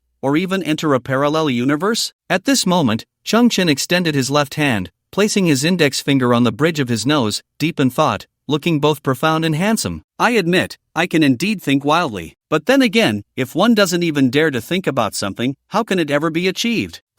I must strive towards my goals. Cheng Chen raised his hand and gently slapped his left cheek. Trapped on this garbage planet for 18 years, Cheng Chen's dream has always been to step into a larger world. He is filled with curiosity and anticipation for this world. He wants to see landscapes that others cannot see. From now on, he must take the Eternal Clan Infinite Accumulation Nutrient Solution on time every day. Other medications cannot be stopped either. Chung Chen immediately contacted Uncle Waste Valente, thought for a moment, and raised his hand to transfer 100 billion credit points. The funds obtained from high-entropy alloys amounted to a staggering 104 billion. Simply leaving it in the account would yield no value. One must learn to invest in the future, to invest in hope. For Cheng Chen, the remaining 40 billion is already an astonishing sum, enough for his expenses, even for extravagance. Moreover, in the future, Cheng Chen would not lack opportunities to make money. Uncle Waste was directly stunned. He couldn't imagine how Cheng Chen had gathered such a large sum of money in such a short time. Although S-class geneticists hold a transcendent status, becoming fat overnight was something Uncle Waste could not have anticipated. The reconstruction of the City of Genes can be said to be a time of great potential. It requires various complex production lines and the formation of research teams, each of which demands a significant amount of money and time. Originally, Uncle Fei and the others planned to accumulate funds gradually through gene repair agents. Unexpectedly, in just 2 days, Chung Chen hit the jackpot and achieved everything in one go. Without hesitation, Uncle Fei sent over a contract based on the Human Galactic Alliance's credit management system. It clearly stated that the ownership of the City of Genes was transferred to Cheng Chen. Cheng Chen smiled. He felt lucky, whether it was Valente or Mo. They were both people who valued gratitude and reciprocity. For Valente, if it weren't for Cheng Chen's appearance, he would have faced nothing but hell ahead. Moreover, Valente was not someone who cared much for fame and fortune. Once upon a time, he simply wanted to pursue the potion of his dreams, and now he had taken on the mission of saving flawed gene carriers across the world as his life's purpose. Cheng Chen was not pretentious and directly signed the contract. Afterwards, Uncle Fei and Valente solemnly promised that within 20 days, they would definitely set up a dedicated gene potion production line for Cheng Chen and would deliver the first batch of gene potions to him. Cheng Chen was in a great mood. The road ahead was long, and behind him, besides his own footprints, there was also the support of his partners. The cargo bay door of the Ling-style starship slowly opened. Behind Mo, for large biotechnological boxes floated in, moving slowly. Prior to this, Cheng Chen had already stored over 400 bottles of infinite accumulation potions and summoned a steel mama, disguised as a cargo mover. After all, the sudden disappearance of 12,000 bottles of protein drinks was quite difficult to explain. The appearance of Steel Mama clearly resembled a type of transport robot, and its presence would create an inertia of thought. Drinks had already been moved to another warehouse by Cheng Chen. Mo glanced at the empty cargo bay. If the drinks aren't enough, I can have the factory work overtime to produce more. Such trivial things, as long as you need them, our Mo family will always supply. Boss Missouri is generous. Cheng Chen looked at the boxes behind Mo and had already guessed what they contained. In this era, enhancing oneself through genes is one path, but at the same time, technology is also developing rapidly. In ancient times, the reason humans, as primates, stood out among beasts and reached the top of the food chain, even becoming the masters of Earth, was due to a very simple reason: learning to use tools. Traps and spears could catch tigers and elephants. Wooden boats and paddles could cross rivers and sail to the sea. No matter when, the reasonable use of tools is the premise for maintaining an advantage. Genes and equipment, although two different paths, are not a choice for children. Adults pave the way. One should grasp both hands firmly. Whoosh! The 4 biological boxes lined up behind Mo as the cargo door slowly opened. Inside the boxes were partitions, and on the partitions were rows of mechanical shoes and black technological gloves. Cheng Chen, my friend, Mo pointed at the equipment inside the boxes. These things you wanted are truly rare and tricky. The jet turbine-powered shoes are pure antiques, and that gravity field adjustment glove is actually a failed product of a medical assist glove. Still, as I said, these should belong to the junk on Earth. I previously issued an ultimatum to the acquisition channels of the entire family. The things I wanted had to be obtained, and at the fastest speed possible. Mo smiled helplessly. Just now, various starships transported these items from all directions, and the tolls paid were thousands of times the value of these items. Thanks. Cheng Chen grinned and said, Boss Missouri has connections everywhere. Boss Missouri works hard. Long live Boss Missouri. There are only 15 pairs of shoes and 13 pairs of gloves. I haven't met your requirements yet. My people are still looking. Mo frowned, his expression puzzled. These items are all secondhand. Some of them can't even be started. You specifically asked for these things. What use do you have for them? As parts, to disassemble and reassemble. Cheng Chen extended his hand, fingers spread, then slightly clenched into a fist, and finally assemble them into new equipment. As long as you're satisfied. Mo hesitated. There's one more thing. I need to apologize. I couldn't find a single A24 nanny robot for you. Not just the A24, but even the previous generations, like the B343, have disappeared from the market. Oh, Cheng Chen was taken aback. You can find medical waste, but you can't find a nanny robot? And you even used the term disappeared? I find it strange too, Mo said, puzzled. I've heard some news. In recent years, there's been a wealthy mysterious boss continuously acquiring old robots, and the requirement is very clear. They must be nanny robots manufactured over 20 years ago, buy as many as possible. Oh, Cheng Chen stroked his chin. What's the logic behind that? I don't understand either. Mo shook his head. These robots may be old, but they have nothing to do with antiques. I've heard that many people have made a fortune by selling their scrap robots to that boss, but he doesn't care at all. He just keeps buying at any cost, as if his money is blowing in with the wind. How could such a person exist? Cheng Chen frowned, thinking to himself, doesn't this cut off Han Zai's upgrade path? Originally, Cheng Chen planned to upgrade his old companion into a truly cool and explosive robot, whether to repay its past companionship or to add a strong assistant for his future path. This matter was listed as a must-do by Cheng Chen, but now, it seemed he had encountered a small obstacle. Next, I will find a way to contact that mysterious boss. I will spare no effort to gather everything on this list. The man in the black suit straightened his back, his gaze resolute. Mo, never lose trust. Cheng Chen smiled, reached out to take the list from Mo's hand, gently flipped it over, and then returned it to Mo. Mo was puzzled and looked down at the list again. When he first received the list, he had examined it carefully and confirmed that there was no content on the back. But now, Mo was taken aback. In one corner of the back of the list, 7 crooked characters were written, resembling a dog's crawl. Mu Ji Guan Ba Tian Iko. Tian Iko? What is this? Mo looked at Cheng Chen in shock. Did you write this? When did you write it? Cheng Chen chuckled. Before fighting the mechanism beast, Rualu, I quickly wrote it down in the midst of my busy schedule. So these characters are from the mechanism beast, but they were written in a hurry. Mo grinned, imagining the scene. Just as the iron hooves of the mechanism beast, Rualu, were about to stomp down, Cheng Chen disregarded life and death, exerting his speed, his tongue almost flinging out of his mouth, saliva stringing in the air, and in a state of extreme urgency, he filled in an item on the back of the list before returning to the battlefield. And all of this happened too quickly. The sky darkened, and he hadn't seen it clearly at all. Mo said sternly, in that state, where did you find a pen? Cheng Chen's eyes were filled with tears as she extended her index finger, revealing a wound at the tip that was almost healed. Blood letter. Mo was taken aback. He felt an inexplicable sense of inspiration. What was going on? It was clearly a shameless act, yet it made one feel as if they owed her something. Cheng Chen's move was truly remarkable. You want the mechanical beast? No problem. Mo let out a long breath. I'll give you whatever you want, but I have one small request. Leave the mechanical beast, young deer, on the mountain, and I will ask the Mo family disciples to create the mechanical beast you want anew. Is that okay? Cheng Chen nodded earnestly. Of course. Good. I'll make arrangements. Mo turned directly and walked out of the starship, efficient and without a hint of delay. Inside the cargo hold of the starship, Cheng Chen was left alone once more. After the cargo door closed, she looked at the equipment before her, rubbing her hands slightly. Although the quantity was not large, it was enough to see if she could merge the gloves and shoes to their limits. Her hands and feet began to stir slightly as the Type 1 biocombat armor revealed its true form, resembling writhing asphalt, slowly retracting to expose the jet turbine-powered shoes and gravity adjustment gloves she had always worn. After taking them off, she placed them neatly. a total of 16 pairs of shoes and 14 pairs of gloves. Then Chang Chen summoned Iron Mama and took out the 50 gold duck egg-shaped precious metal detection robot she had previously acquired from the mine owner, and Imang. In the deep night of Tingzhou, the grass and trees swayed gently in the breeze, with the sounds of cicadas and frogs creating a unique ambience. Inside the starship, the spacious and technologically advanced white storage cargo hold loomed large. Chang Chen slightly spread his legs, his back straight, the blue scavenger cloak naturally draping down. He slowly raised his right arm,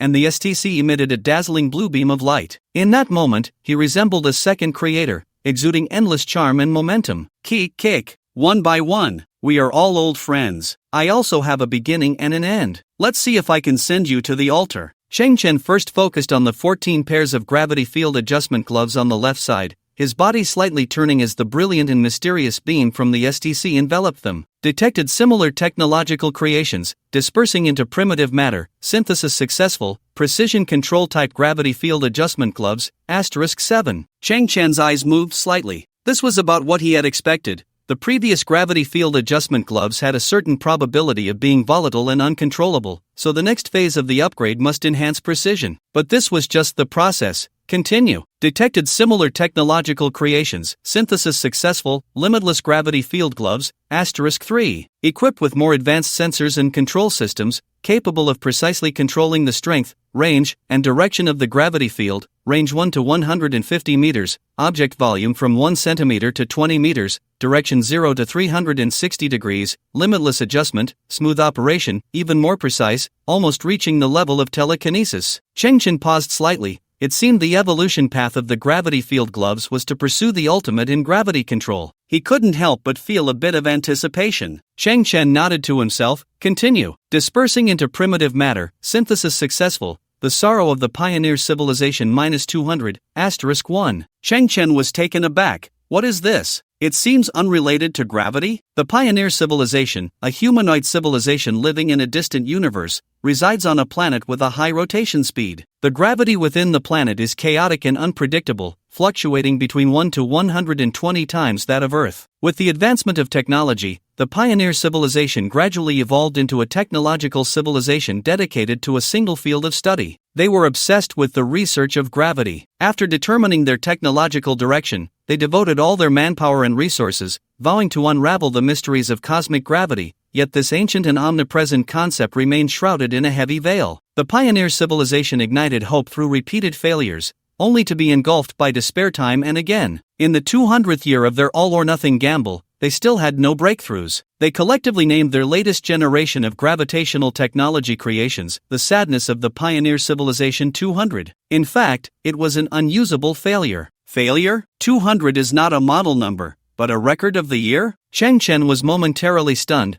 then looked at the freshly produced creation before him. Its appearance was still that of a glove, made of some black metal, but it was overall dull and lifeless, in a state of silence. Chang Chen attempted to connect with it through silicon-based electronic resonance, seeing faint blue ribbons drifting from the glove, but that was all. The glove could not be activated, let alone function, resembling a model devoid of any inner workings. Chang Chen's eyes widened slightly. I actually fell into a pit. The glove was used up. This was, in fact, the last opportunity for synthesis. He never expected the final result to be a failure, or rather, more like a souvenir. In the research path of any technological creation, various failures are bound to occur. This is a very normal thing. Not being defeated by failure and continuously pushing oneself is the most valuable quality. Possessing such a spirit is the driving force for a civilization's progress. Looking at this non-functional glove, it could not be discarded. At the same time, a hint of understanding and a touch of respect arose within Chang Chen. Chang Chen clicked his tongue, but it's really such a pity. Reflecting back, the previous gravitational field adjustment gloves were also a type of failed medical glove. It seems that the blueprint of STC encompasses all stages of technological creations, which is not wrong. Success and failure are both forms of growth. Just then, a prompt from the Spirit-class starship sounded. Chang Chen looked at the monitoring perspective and discovered that outside the starship's cargo hold, 4 large biological transport boxes had appeared again, waiting like delivery personnel for their owner's welcome. Chang Chen opened the starship's cargo hold, and the boxes slowly floated in, followed by the opening of the cargo doors. In that moment, Chung Chen revealed a smile. Boss Missouri, still so reliable. Inside the newly arrived transport boxes, 35 pairs of the same model of turbo-powered shoes and 37 pairs of gravitational field adjustment gloves were neatly arranged. Together with the previous quantities, there were exactly 50 of each, not one more, not one less. No matter the difficulty, MO was strictly adhering to the standards on the list. In that case, the gloves can continue to be synthesized. Chang Chen immediately began working, repeating the previous synthesis steps. After a moment, he obtained 5 pairs of The Sadness of the Pioneer Civilization 200, detected similar technological creations, dispersing into primitive materials, synthesis successful. The Sadness of the Pioneer Civilization 500, *2. 500? Chang Chen's eyes widened as he looked at the annotations within. The planet has completed 500 revolutions, and in the blink of an eye, it has been 500 years of exploration, yet the pioneer civilization has still not made a breakthrough. Their will has been passed down through generations,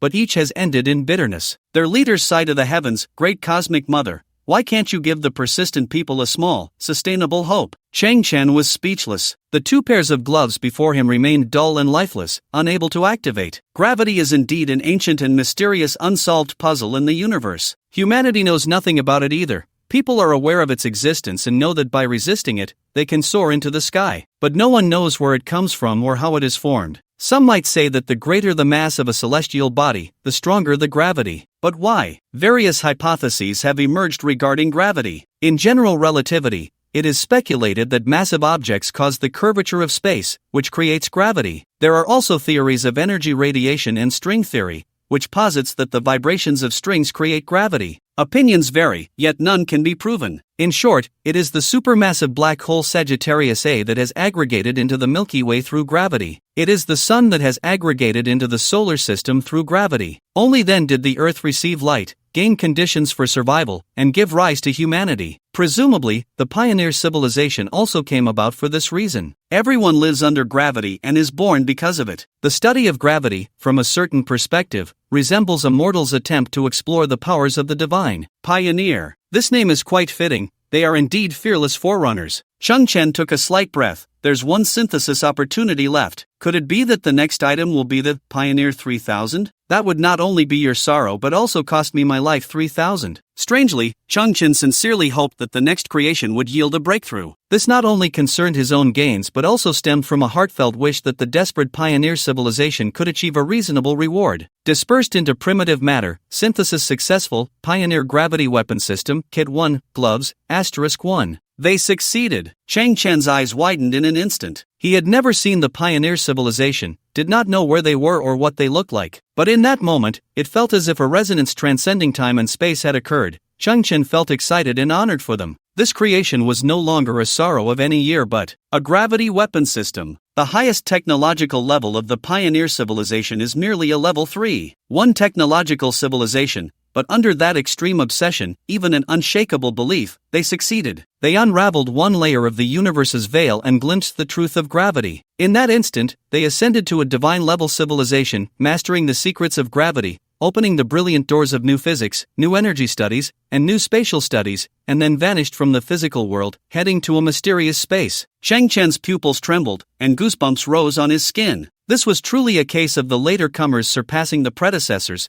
a genuine overtaking on a curve. The pioneer civilization, betting everything, exerting all their efforts, and persisting tirelessly, finally reaped rewards. As the saying goes, a flower represents a world, a leaf represents a Bodhi. Through the synthesis of a small piece of equipment, Chung Chen saw such a moving and inspiring story. As for the divine-level civilization, Chung Chen did not yet know its worth. STC could not describe it due to a lack of data. Presumably, in the time to come, the technological level of the pioneer civilization would skyrocket to an unimaginable extent. Divine-level civilization might specifically refer to super-civilizations of level 11 or 12. Or perhaps, after mastering a certain aspect of the universe's mysteries, their attributes would be defined as divine level. Salute to the pioneers. Chang Chen nodded to himself. A child is also a founder of civilization. Although the current civilization has nothing to offer, Chung Chen couldn't help but indulge in thoughts of his future. Is it possible for me, Chang Chen, to create a divine-level civilization as well? Of course, that's a story for later. Chang Chen looked at the equipment in front of him.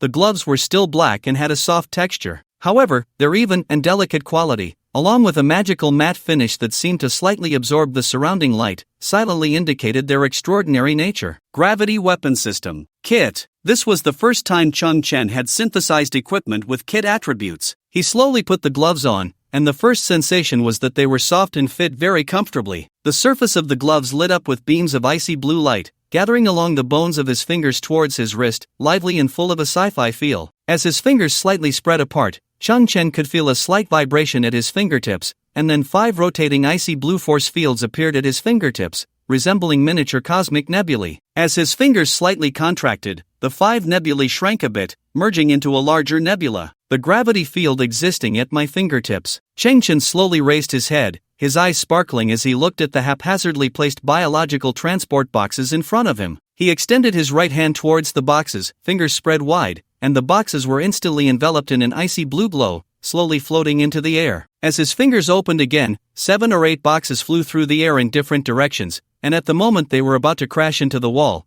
they suddenly halted. Then under Cheng Chen's control, they quickly converged in front of him, stacking into a tall column one moment and forming a pyramid the next. It was effortless. Cheng Chen then glanced at the notes on the gloves. Pioneer Gravity Weapon System, Kit 1, Gloves, can release 10 exclusive anti-gravity force fields, maximum coverage range of 500 meters, according to Earth gravity standards, can manipulate items weighing up to 6.4 tons, with millimeter-level precision. The strength, range, and direction of the gravity fields are all adjustable using infinite regulation technology. Cheng Chen tilted his head. The performance of controlling the gravity field was many times stronger than before, and it had transformed into 10 force fields, allowing for multi-line operation, providing a strong sense of control and practicality. But the pioneer civilization had cracked the mystery of gravity. Although this equipment was a product before achieving divinity, it was also a stepping stone and shouldn't be just this. Therefore, Chung Chen narrowed his eyes, focusing on the word kit. The performance of this kit is only 1.2% of the Pioneer Gravity Weapon System, belonging to the category of daily assistance. As the number of kits increases,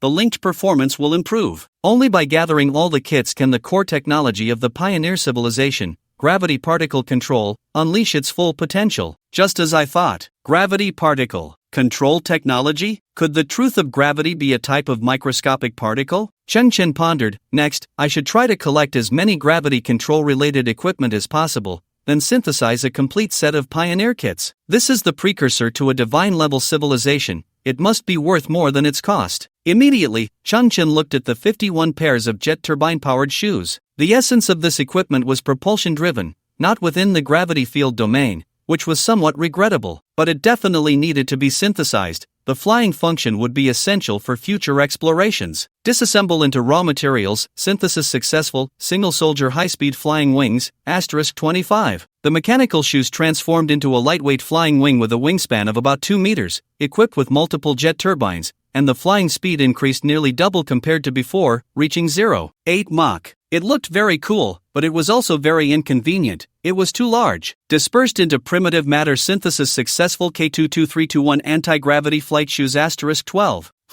Cheng Chen's eyes lit up. Anti-gravity? It actually crosses into the realm of gravitational fields? Then that means the brand new equipment transformed back into the appearance of shoes, and the flying method utilized small-scale anti-gravity field technology, resulting in essential improvements in flight speed, agility, and endurance. But these were not what Cheng Chen was most concerned about. The key point was that this single-person flight equipment ultimately could not escape the fate of opposing gravity, successfully incorporating anti-gravity technology. Dispersed into primitive matter synthesis successful pioneer civilizations *200*6. Cheng Chen clenched his fist. Sorrow brother, it really is you. The shoes turned dull and lifeless again, unable to activate as a technological device. The once great pioneer civilization had unified all items from the 200-year node under a single name. Cheng Chen steadied his mindset. Next up, it should be 500 years of sorrow brother. Dispersed into primitive matter synthesis successful pioneer civilizations *500*3. Cheng Chen clapped his hands. Steady. Dispersed into primitive matter synthesis successful pioneer gravity weapon system, Kit 4, shoes *1. Achieving high-speed flight through the anti-gravity field, maximum speed of 1.28 Mach,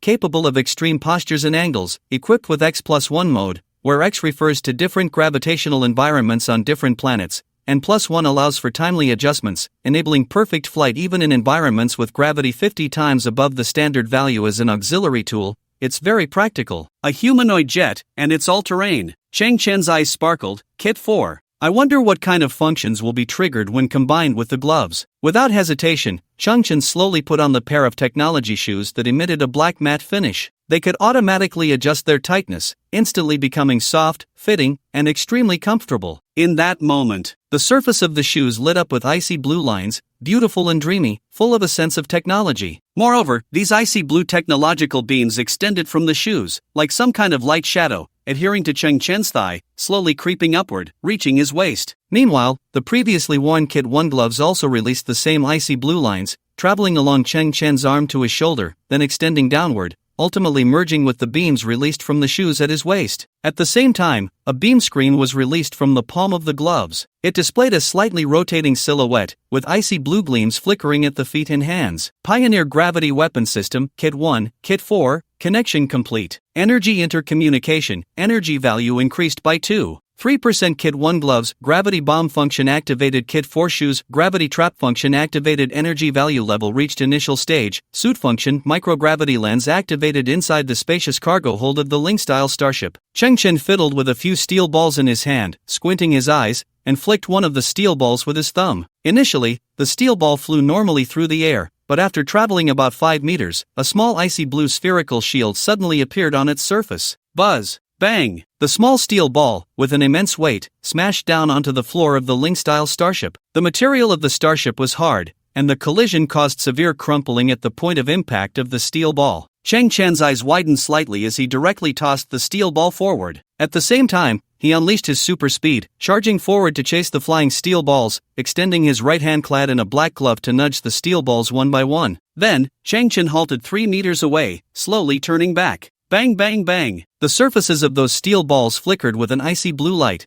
and then each one violently smashed into the ground. These small steel balls carried immense kinetic energy. Chang Chen slightly moved his fingers. This was the special function of the Pioneer Gravity Weapon System, Kit 1, gloves, the gravity bomb. It could apply multiple microgravity fields to other objects, achieving a gravity adjustment of 1 to 100 times, with the multiplier adjustable infinitely. The maximum volume of the target object was 1 cubic meter, and the force field explosion time could be delayed from 1 to 10 seconds, lasting for 3 minutes after the explosion. Chang Chen had set the gravity on the steel balls to just 10 times. Although it wouldn't create a real explosion, one could imagine that if a sufficiently heavy object were selected and subjected to 100 times gravity, with a delay of about 3 seconds before being thrown at an enemy, that enemy would face a weight that life cannot bear, completely unprepared. At this moment, Chang Chen looked at the ground he had just stepped on, took out a small iron can with his other hand, squatting down, and sent the can rolling forward. Suddenly, a circular icy blue force field appeared on the ground ahead. When the iron can entered this range, it was crushed flat with a loud crunch by the immense gravity, turning into a disc. This was the function of the shoelaces on his shoes, the gravity trap. Up to 10 gravity traps could be left on the ground he had stepped on, with a diameter of 2 meters and a maximum ambush time of 20 minutes. Once an enemy stepped in, the gravity could increase by up to 100 times, with the multiplier adjustable infinitely, lasting for 3 minutes. The series of gravity traps before him had a multiplier of only 10. One could imagine an enemy, joyfully chasing after Chang Chen with their own flesh and blood, would never suspect that hidden beneath the seemingly normal ground was a 100 times gravity trap. One step in, and the next second, they would become a juicy meat pie. Chang Chen's eyes sparkled. These two functions, unexpected and versatile, were extremely practical tricks. If one opened their mind, the possibilities were far beyond just these two forms. Moreover, for Chang Chen, these two functions received additional enhancements. The first enhancement came from the silicon-based gene's electronic resonance ability, allowing Chang Chen to operate efficiently without activating the adjustment panel of the gloves and shoes. Those complex settings like delayed explosions and gravity multipliers could be completed with mere thought, unnoticed and seamlessly coordinated. The second enhancement was Chang Chen's super speed. Whether setting up gravity bombs or laying gravity traps, he could complete them in an instant. The same two pieces of equipment, in the hands of others, would yield far less value and efficiency compared to what Chang Chen could achieve. At this moment, Chang Chen stood upright, icy blue light blooming and flickering from his shoes and gloves. The light around him suddenly twisted, as if steam had appeared, blurring and shimmering. In the next instant, Chang Chen vanished from the cargo hold. The truth was, Chang Chen himself was still in place, with no physical changes. But he had become invisible. This was the set function activated by linking the shoes and gloves, the microgravity lens. By altering the gravitational field around the equipment, it bent light and electromagnetic waves, evading detection by the human eye and electronic devices. In other words, everything is present, but the light and electromagnetic waves aimed at Changchen either bend, avoiding Changchen himself, or their refracted trajectories change, making it impossible to interpret the true image. This is different from any visual camouflage technology or anti-radar technology on the market. It is a raw gravitational distortion. The nature is quite perverse, giving a sense of great strength brings miracles and brute force pushes everything aside. Changchen is also shocked. The previous gravity bombs and gravity traps created separate stances, completely surpassing the standard gravity of this planet beneath their feet, altering the gravitational acceleration at the same location, causing the physics teacher to explode with rage. This gravitational lensing is even more exaggerated. According to human understanding, only celestial masses reaching the level of neutron stars or black holes can distort light. Yet at this moment, Changchen is merely a small individual, just wearing gravity weapon gloves and shoes, feeling no unusual sensations himself, while the surrounding light is inexplicably distorted. The pioneer's mastery of gravity has completely exceeded the framework and definitions of humanity. Gravity has become a plaything in their hands. Perhaps the previously flashed term graviton is the key to controlling gravity. The so-called the greater the mass, the greater the gravity may be a complete fallacy. But sadly, countless human theories are based on this. On the day the truth is revealed, who knows how many scientists will go mad? Changchen is clear. Those functions, within the definition of human civilization, are already miraculous, but they are merely auxiliary functions within the pioneer's gravity weapon system. This weapon system is like a connected circuit board.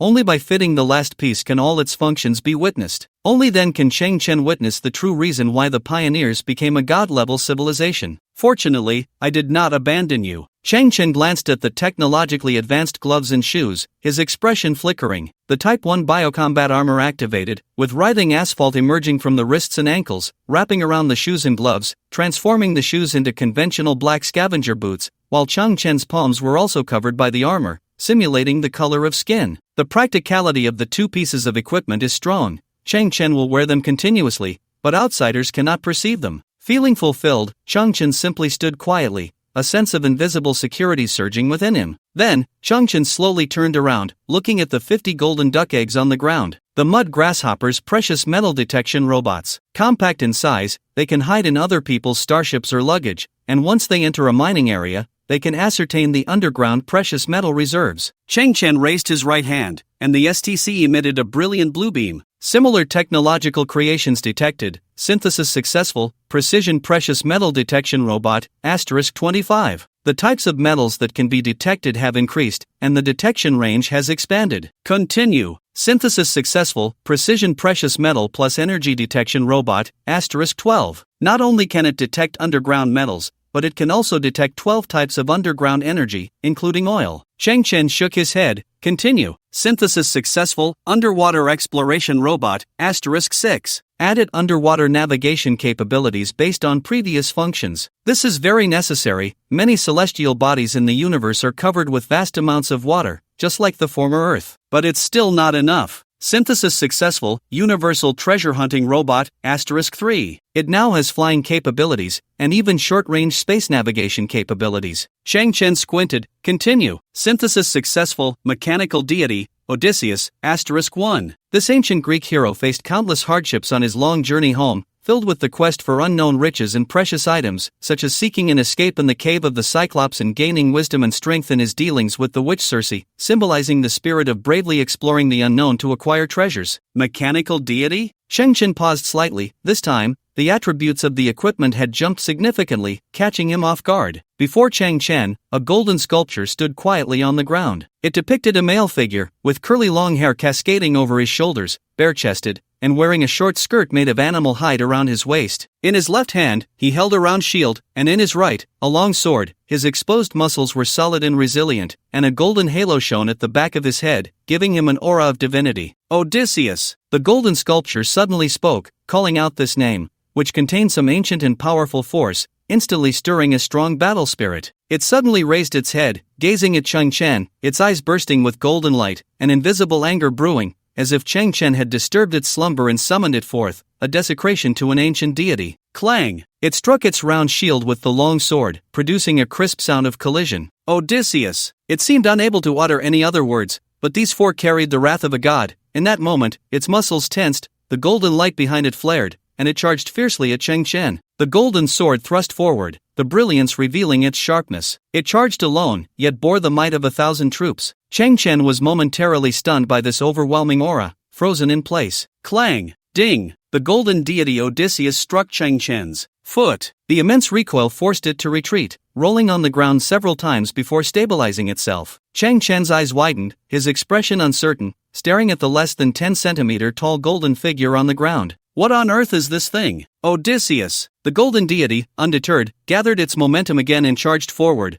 only to be stopped by Cheng Chen extending a finger to press against its head. Its feet were smoking, yet it did not advance an inch. Cheng Chen lifted his finger. The great golden deity lost its balance and fell flat on its face. As it got back up, it noticed a small white mouse with a slightly swaying tail nearby. The golden deity paused slightly. It wondered to itself, what kind of place is this, where there are not only ancient giants but also a giant mouse beast? But the golden deity would never complain about its surroundings. It raised its long sword. Odysseus! The little mouse looked at this fierce little creature, somewhat puzzled. Squeak! Cheng Chen squatted down, squinting to observe. He then realized that this so-called mechanical deity was a finely crafted robot, and the golden light at the back of its head was some kind of LED. Cheng Chen found it quite amusing. It seemed to possess a certain level of intelligence, even personality. The moment it was activated, it fully embodied its character. The mechanical deity Odysseus came from a technologically advanced civilization with a strong belief system and a knack for toy-making. It was essentially a treasure-hunting robot, but it integrated the cognition and experience of the ancient god Odysseus, capable of exploring treasures in any form. Any item that triggered Odysseus's divine awareness would be recognized as treasure,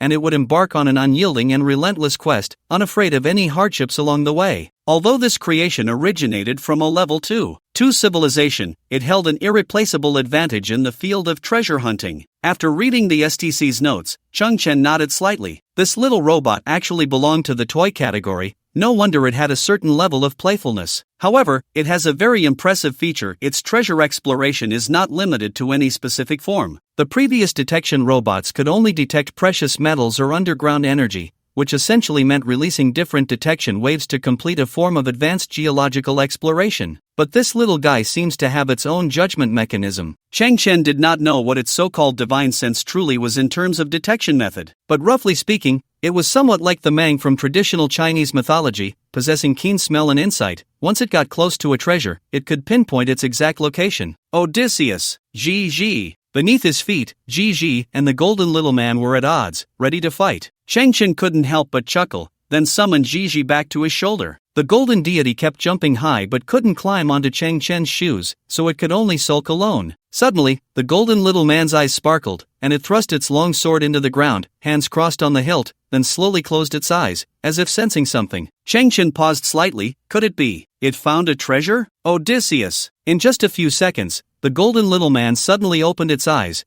pointed its long sword at the hatch of the Spirit-class starship, and kept roaring. The next moment, it charged out, continuously poking the starship's hatch with its sword. Cheng Chen became excited and opened the hatch. The golden little man let out a howl, raised its long sword, and dashed into the wild. Cheng Chen's eyes widened. It was confirmed. It had indeed discovered something. Was there some treasure hidden above Tingzhou of the Emo clan? For now, he didn't know the judgment criteria of the golden deity. Was this treasure already collected by someone, or was it some unknown secret treasure? Cheng Chen didn't hesitate and quickly followed. Not far away, the golden deity was struggling to swim forward in a drainage ditch less than a meter wide. Odysseus! The golden little man's eyes sparkled fiercely. Although I face raging waves, in the will of the divine, there is no such thing as retreat. No one can stop my treasure-hunting heart, which radiates divine might and is incredibly fervent. Under the dim moonlight, Cheng Chen crouched down and gently pushed the water's surface. The waves propelled Odysseus, and it finally swam to the shore. With a splash, the great golden deity shook its body, flinging off the water, then raised its golden long sword, lifting its indomitable will, and continued to run forward. Ahead was a brightly lit building,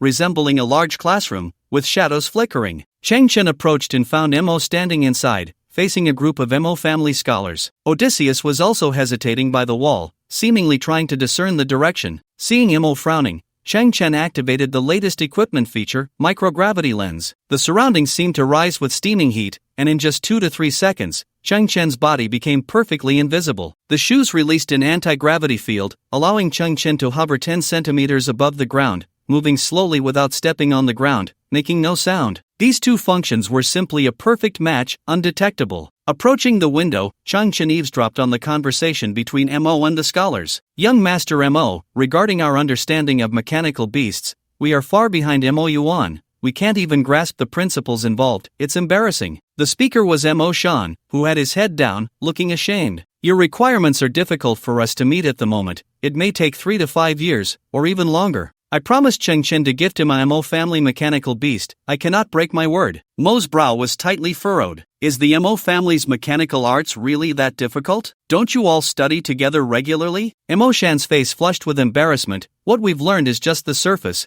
but that guy Mo Yuan had extraordinary talent, secretly comprehending countless mysteries, while we, during the past time, didn't even know that mechanical beasts could possess such power. Mo Yuan got what he deserved, but with his death, many experiences have vanished as well. Mo sighed deeply, turning to look in the direction of the junk starship. How should I explain this to Chang Chen? Chang Chen was actually standing right in front of Mo. The cause and effect were already clear. Aside from Mo Yuan, no one else could create such a stylish mechanical beast. It was completely unexpected that Mo Yuan had such a remarkable talent. They say obsession is a prerequisite for genius, just like the pioneers of civilization. But Mo Yuan's obsession went too far, leading him down a path of destruction. Chang Chen silently shook his head. It was enough not to make things difficult for Mo. At that moment, Odysseus confirmed the direction and plunged into the grass. Chang Chen followed slowly behind. For Odysseus, even the smallest mound of earth was like a towering mountain. Its journey truly resembled that of a weary treasure seeker, inspiring and touching. Although it was called Tingzhou, it was indeed a planet, vast in size. Buildings occupied less than 1% of the area, the rest was deep mountains, rarely visited by humans. It was truly an excellent place to hide treasures. After walking deep into the mountains for a long time, Chang Chen heard a rumbling sound. In the dim night, Chang Chen saw a white ribbon cascading down from a towering peak, merging into a deep pool below with a thunderous roar, mist rising all around. It's a waterfall. In fact, it was Chang Chen's first time seeing a real waterfall. On the junk earth, the environment was harsh, and such magnificent natural scenery had long since disappeared. Odysseus! The golden little man brandished his sword, plunging headfirst into the pool, only to be surprised by a large black fish leaping up, mistaking Odysseus for some kind of beetle and swallowing him whole. Chang Chen! But the next second, Odysseus's sword pierced through the belly of the black fish from the inside, and after gutting it, Odysseus emerged from the fish's belly. The big fish lay dead, floating on the water's surface, but Odysseus used it as a raft, standing on the fish's body, covered in blood, gliding through the water with his sword, swimming towards the waterfall with unwavering determination. Chang Chen clicked his tongue, a warrior battling the evil dragon. Just relying on Odysseus to row, they wouldn't reach their destination in the next life, so Chang Chen activated his gloves, creating a small force field to propel him forward. Just as Chang Chen had anticipated, the golden little man dove into the waterfall. And beyond the waterfall, just as Chang Chen had imagined, there was a dark and deep cave. However, at the very bottom of the cave, there were only rugged stone walls, completely natural in formation. Tap, tap. In the darkness, the shimmering Odysseus continuously poked at an inconspicuous little stone in the corner with his golden sword, sparks flying. Boom! Suddenly, the stone wall ahead split open, revealing a dark and vast space. The treasure-hunting robot was indeed powerful. That little stone was a hidden mechanism, a secret chamber. Chang Chen's eyes widened slightly, his mind racing as he quickly made a judgment. Previously, he had used silicon-based electronic resonance to explore the cave and found no blue ribbons, and the principle of this door must be mechanical operation. In other words, this secret chamber was related to the Mo family's mechanical arts. But the cave was pitch black. Through the echoes and a slight cool breeze, it could be determined that the internal space was quite large. Suddenly, a sound of precise components operating came from one side of the cave. Weak yellow lights suddenly illuminated both sides. It was not any kind of electric light. Inside each glass dome stood large, jujube pit-shaped stones, with intricate gears rotating below, driving a copper needle. The copper needle moved around the stones, lightly rubbing against their surfaces like a phonograph, and on the paths it had traversed, circles of yellow light appeared. The light spiraled, growing brighter with the friction of the copper needle, illuminating the entire cave. It's some kind of strange Chang Chen thought, filled with curiosity as he looked at everything before him. At the far end of the cave stood a massive golden egg towering at least 2 meters high. The golden egg was a mechanism, likely made of brass, with a hollow surface, and inside were countless precisely operating gears, possibly numbering in the millions, even more exaggerated than the mechanical beast, Rualu. Under the peculiar lighting system, the golden egg shimmered with a brilliant luster. The low-frequency hum of precise machinery filled the air. This scene possessed a unique beauty, retro, mechanical, precise, yet revealing an indescribable essence of Chinese heritage. On either side of the golden egg, rows of lighting lamps lit up. Chang Chen's eyes widened. On either side of the golden egg stood a row of ancient and imposing mechanical beasts. All made of brass, each stood about 5 meters tall, and through the hollowed sections, one could clearly see the astonishingly intricate mechanical structures inside. The 12 zodiac animals? A chill ran through Chang Chen's heart. No, there are only 11. The dragon is missing. His fingers traced the intricately patterned mechanical body, which was covered in a layer of fine dust. Chang Chen observed closely and realized that these zodiac mechanical beasts had not been activated for a long time, as if they were sleeping in the cave, mysterious totems unknown to anyone. Such extraordinary creations, if they could be activated, would be a breathtaking sight even just for appreciation. Chang Chen's eyes sparkled, and he turned to look at a corner of the cave. Odysseus had already jumped onto a wooden table and stood on its surface, raising his sword and calling out loudly. It was a table of ancient design, long and narrow, without chairs. Users had to sit on cushions. It seems there are others who know of this cave's existence. Chang Chen squinted and saw that on the table lay a modern paper notebook, a thermos,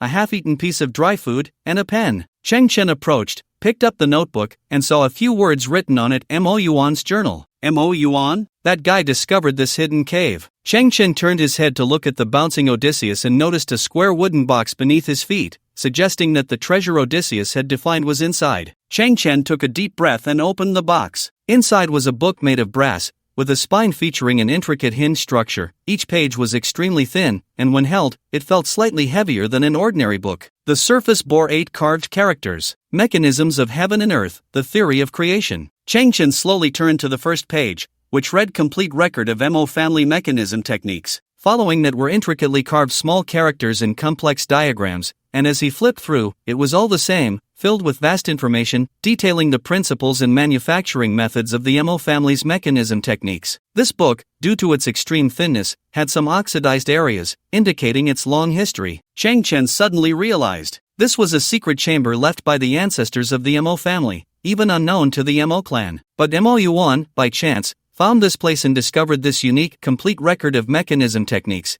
and then created the astonishing, mechanical beast, Rualu. It wasn't that other scholars were dull, rather, Mo Yuan had gained an unparalleled advantage. Chang Chen couldn't help but glance at the chattering Odysseus. You really are quite reliable. You can actually discern such treasures. Odysseus! The golden deity stabbed Chang Chen's thigh with a long sword, secretly thinking, shamelessly, how can you so naturally pick up treasures that I have painstakingly sought after and found? The art of mechanisms is recorded in an incredibly heavy tome, employing the narrative style of ancient Chinese, which is not something that can be understood and read in a day. But Mo Yuan had evidently studied it for a long time. His detailed notes served as a wedding dress for Chang Chen, allowing him to quickly grasp the situation before him. That enormous golden egg, named the Heart of Mechanisms, resembled an energy hub that could awaken the 11 zodiac signs left by the ancestors through vibrations of specific frequencies. However, at some point, the Heart of Mechanisms became damaged. Although it could still operate, it could no longer perform its original functions. Over the past 7 years, Mo Yuan had been determined to repair the Heart of Mechanisms, and had meticulously replicated its components one by one according to the book's records.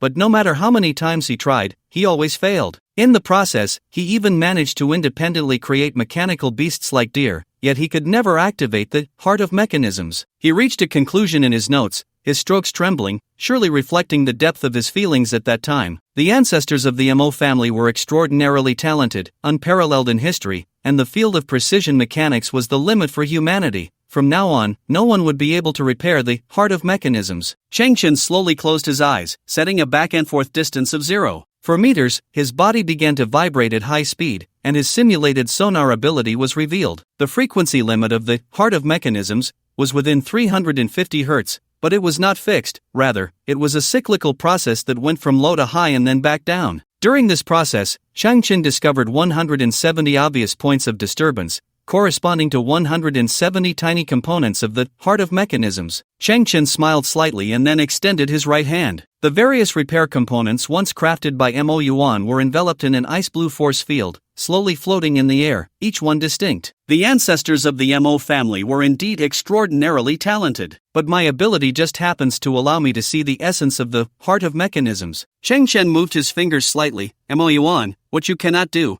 I, Chang Chen, may very well be able to. The night was quiet, with a gentle breeze blowing. Gradually, the east began to show a hint of dawn. Chang Chen fully enjoyed the process of manual repair. The products of the Mo family's mechanism art were like exquisite works of art, and watching it being restored bit by himself was a fulfilling experience. The driving force behind it all was the anticipation of the last component falling into place, the moment it roared to life and operated perfectly. Chang Chen had once seen some scattered Lego blocks on the garbage planet. At that time, he struggled to survive and couldn't understand why people from the old era would waste so much time on such things. Now, Chang Chen understood. Some things are often more interesting in the process than in the result. They draw one into a state of flow, with heightened concentration and immense satisfaction, even losing track of time. Click! A very subtle sound of metal colliding came, and Chang Chen carefully pinched a gear with a diameter of less than 1 centimeter, returning it to its original position. In the next moment, the entire vibration frequency of the heart of mechanisms became smooth and fluid, no longer experiencing any stagnation. Crack! Crack! As if activating some kind of chain reaction, the shell of the heart of mechanisms began to flip layer by layer, showcasing the magic of the Mo family's mechanism art once again. The golden giant egg, over 2 meters tall, surprisingly shrank several circles in succession,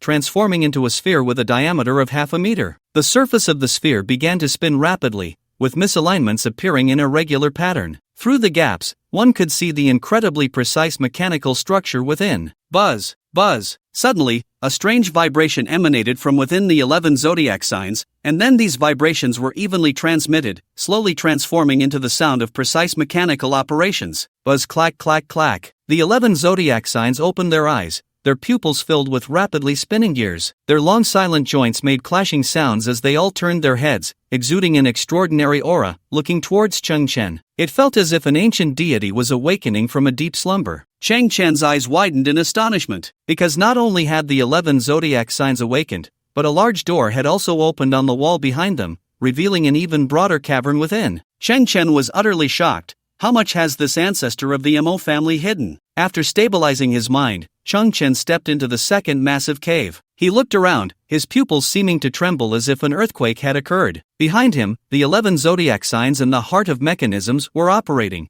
producing rhythmic sounds of colliding parts. In a corner of the cave, there seemed to be a vent through which a cool breeze flowed in, creating a whimpering sound. All of this mixed together felt somewhat eerie. Ahead was a row of brass grids, each containing a brass-crafted automaton, but they were neither majestic nor handsome. The yellow light reflected on their faces revealed a pale, waxy color, making them appear sinister and terrifying. On the far left was a mechanical baby, as if just born, with its eyes still closed. Next was a half-year-old mechanical baby, then a 1-year-old, followed by 1.5 years, then 2 years, 2.5. This entire row of grids contained automata in a dormant state, all representing the same person, or rather, the entire age spectrum of the same individual, from just born to 100 years old. The final 100-year-old automaton was a hunched, frail old man, and at the position for the 25-year-old, there should have been a robust automaton, but at that moment, it was completely empty. Chang Chen tilted his head and noticed that these grids were not only arranged in rows but also in columns. Behind each grid were another 20 identical grids, and within those grids were 20 automata of the same age. In other words, these automata, once they donned artificial skin and exited the cave, could transform into humans, and as long as they returned periodically to replace their bodies, they could create the illusion of continuous growth for others. If their bodies were damaged, there were 20 substitutes prepared for them here. Chang Chen's pupils trembled violently. No wonder you aren't my biological child. 25 years ago, in the Tingzhong, beneath the statue of the ancestor in Missouri Xiang Square, I found a chubby, white baby. In the main hall of the courtyard, Mo Beishan, the head of the Mo family, sat in the central chair, surveying the Mo family descendants. Mo was still busy outside, everyone else was present. I don't know which scholar or visiting guest abandoned him here. Seeing that he was healthy and cried loudly, I had Mo Feng adopt him. He then became my little grandson. Mo Beishan looked up at the void. I named him Xiao Sun, meaning that one day when he grows up, he will return to search for his biological parents. Perhaps because he lacked blood ties, I unconsciously overlooked him. But now, he is the most outstanding child in the entire Mo family. I regret it. I don't want him to search for his parents. You can call me selfish or heartless. I want the Mo family to become his home, his only home. Mo Beishan's gaze revealed a hint of sternness, his tone irresistible as he said, "From now on, I require each of you to support him with all your might, assist him, and no one is allowed to mention bloodlines anymore. My name is Mo Jioli. I am the first assistant to the current head of the Mo family." After Chang Chen entered the cave, a round, disc-shaped void projector lying flat on the ground suddenly activated. This device was no longer a creation of the Mo family's mechanical arts, but a true technological product, capable of not only void projection but also remote communication. At that moment, within the void projection stood a long-haired man in a black robe, with the character Mo embroidered on his chest. He smiled elegantly, polite and courteous. "I have been exploring the universe with the current head for some years now. At this very moment, we are located in the distant triangular nebula, but I have also been paying attention to Tingzhou. As the saying goes, the whip cannot reach far. It is thanks to your efforts that the Mo family can be preserved." Saying this, the long-haired man slightly nodded to Cheng Chen, his tone sincere as he said, "On behalf of the current head, I express my most heartfelt gratitude to Scholar Chang." Immediately, the long-haired man glanced at the awakened 11 zodiac creatures in the outer cave, as well as the book complete records of mechanical arts. "Those mechanical beasts were created by me. The book was also compiled by me, drawing on the wisdom of my ancestors." The long-haired man smiled warmly. "If you like, I will give it all to you." Chang Chen paused slightly. He had encountered a true master of the Mo family. Yet, the first assistant to the current head was so profound and broad-minded. What kind of existence would the legendary current head, Mo be? Mo is my friend, and I certainly cannot stand by. Cheng Chen nodded in response, then slightly furrowed his brows, looking at the rows of mechanical beings in the cave. "Then, what about these? Your friend Mo is also my creation. I just wanted to leave a core strength for the Mo family after my departure. Of course, there are also some experimental and testing elements involved." The long-haired man turned to look at the rows of mechanical beings. "Within Mo, there is also a heart of mechanism, which is my most pinnacle creation. It contains 6 million vibration needles. 1 vibration represents 0, 2 vibrations represent 1. When 6 million vibration needles vibrate continuously, they will form an endless O1 code. In other words, in Mo's heart runs a set of binary code. It can think and make independent judgments." The long-haired man's eyes flickered. It is the only purely physical artificial intelligence in this world. Cheng Chen suddenly felt a chill rising from the soles of his feet. He knew the Mo family's mechanical arts were like the work of gods, creations of heavenly craftsmanship, but he never expected it to be this precise. The vibrations of metal belonged to the realm of human cognition, yet they had reached an unimaginable height. In that moment, Cheng Chen recalled 2 details. First, when he had just arrived in Tingzhou, at the Mo family's funeral, he had sensed something wonderful and vague, discovering Mo, cloaked, because within Mo, there was a computational method similar to electronic life, but not entirely electronic. Second, when Mo was deciphering Moziyu, the astonishing mathematical talent he displayed, no wonder he had such powerful mental calculation abilities. He was indeed a unique form of artificial intelligence. The long-haired man smiled slightly. "No need to be too surprised. Compared to the artificial intelligence technology of a friend of mine, this is simply a world apart." Cheng Chen silently shook his head. How could one not be astonished? On the surface of Mo's body, there is a kind of alien technology, which you can understand as a form of biological skin that can change in volume and appearance, capable of simulating human physiological states, such as crying, bleeding, pain, and the genetic manifestations seen through human eyes. The long-haired man spoke slowly. "Inside its mechanical heart, there is also a timing mechanism. Every 6 months, it will come here to transfer the biological skin and the mechanical heart to a new body, completing a small growth. It exists in a passive execution state, with no memory of these events, and the others in Tingzhou are unaware of this truth." Cheng Chen's eyes twitched slightly. Suddenly realizing that Mo was not a living person was somewhat difficult to accept. "I have 100% respect for it." The long-haired man looked at Cheng Chen. "For you, Cheng Shitzi, it is your friend, your partner. It has its own thoughts, its own emotions, its own goals, and its own principles of action. Why should you care about its form of life?" Cheng Chen nodded slowly. "Yes, silicon-based life is still life. Mo is my friend." The long-haired man nodded and smiled. "The current leader is far away, and I worry about the future of the Mo family. As I imagined, Mo's growth is progressing smoothly and gradually playing an irreplaceable role. along with the other bodies I have prepared for it. The long-haired man scanned the rows of older mechanical beings. Like a staircase, I have given them greater strength. 45 years is the peak, roughly equivalent to the S-class genes defined by humans, and after that, its abilities will gradually decline. It's not that I planned its life, but only by gaining enough experience can one wield greater power. Chang Chen's eyes widened slightly. S-class genes? Yes, the long-haired man nodded slightly. I ask for nothing more. First, I hope it has a fulfilling life, and second, to help our irresponsible leader manage the Mo family well. Chang Chen's heart was filled with mixed feelings. Your Mo family leader is too strange,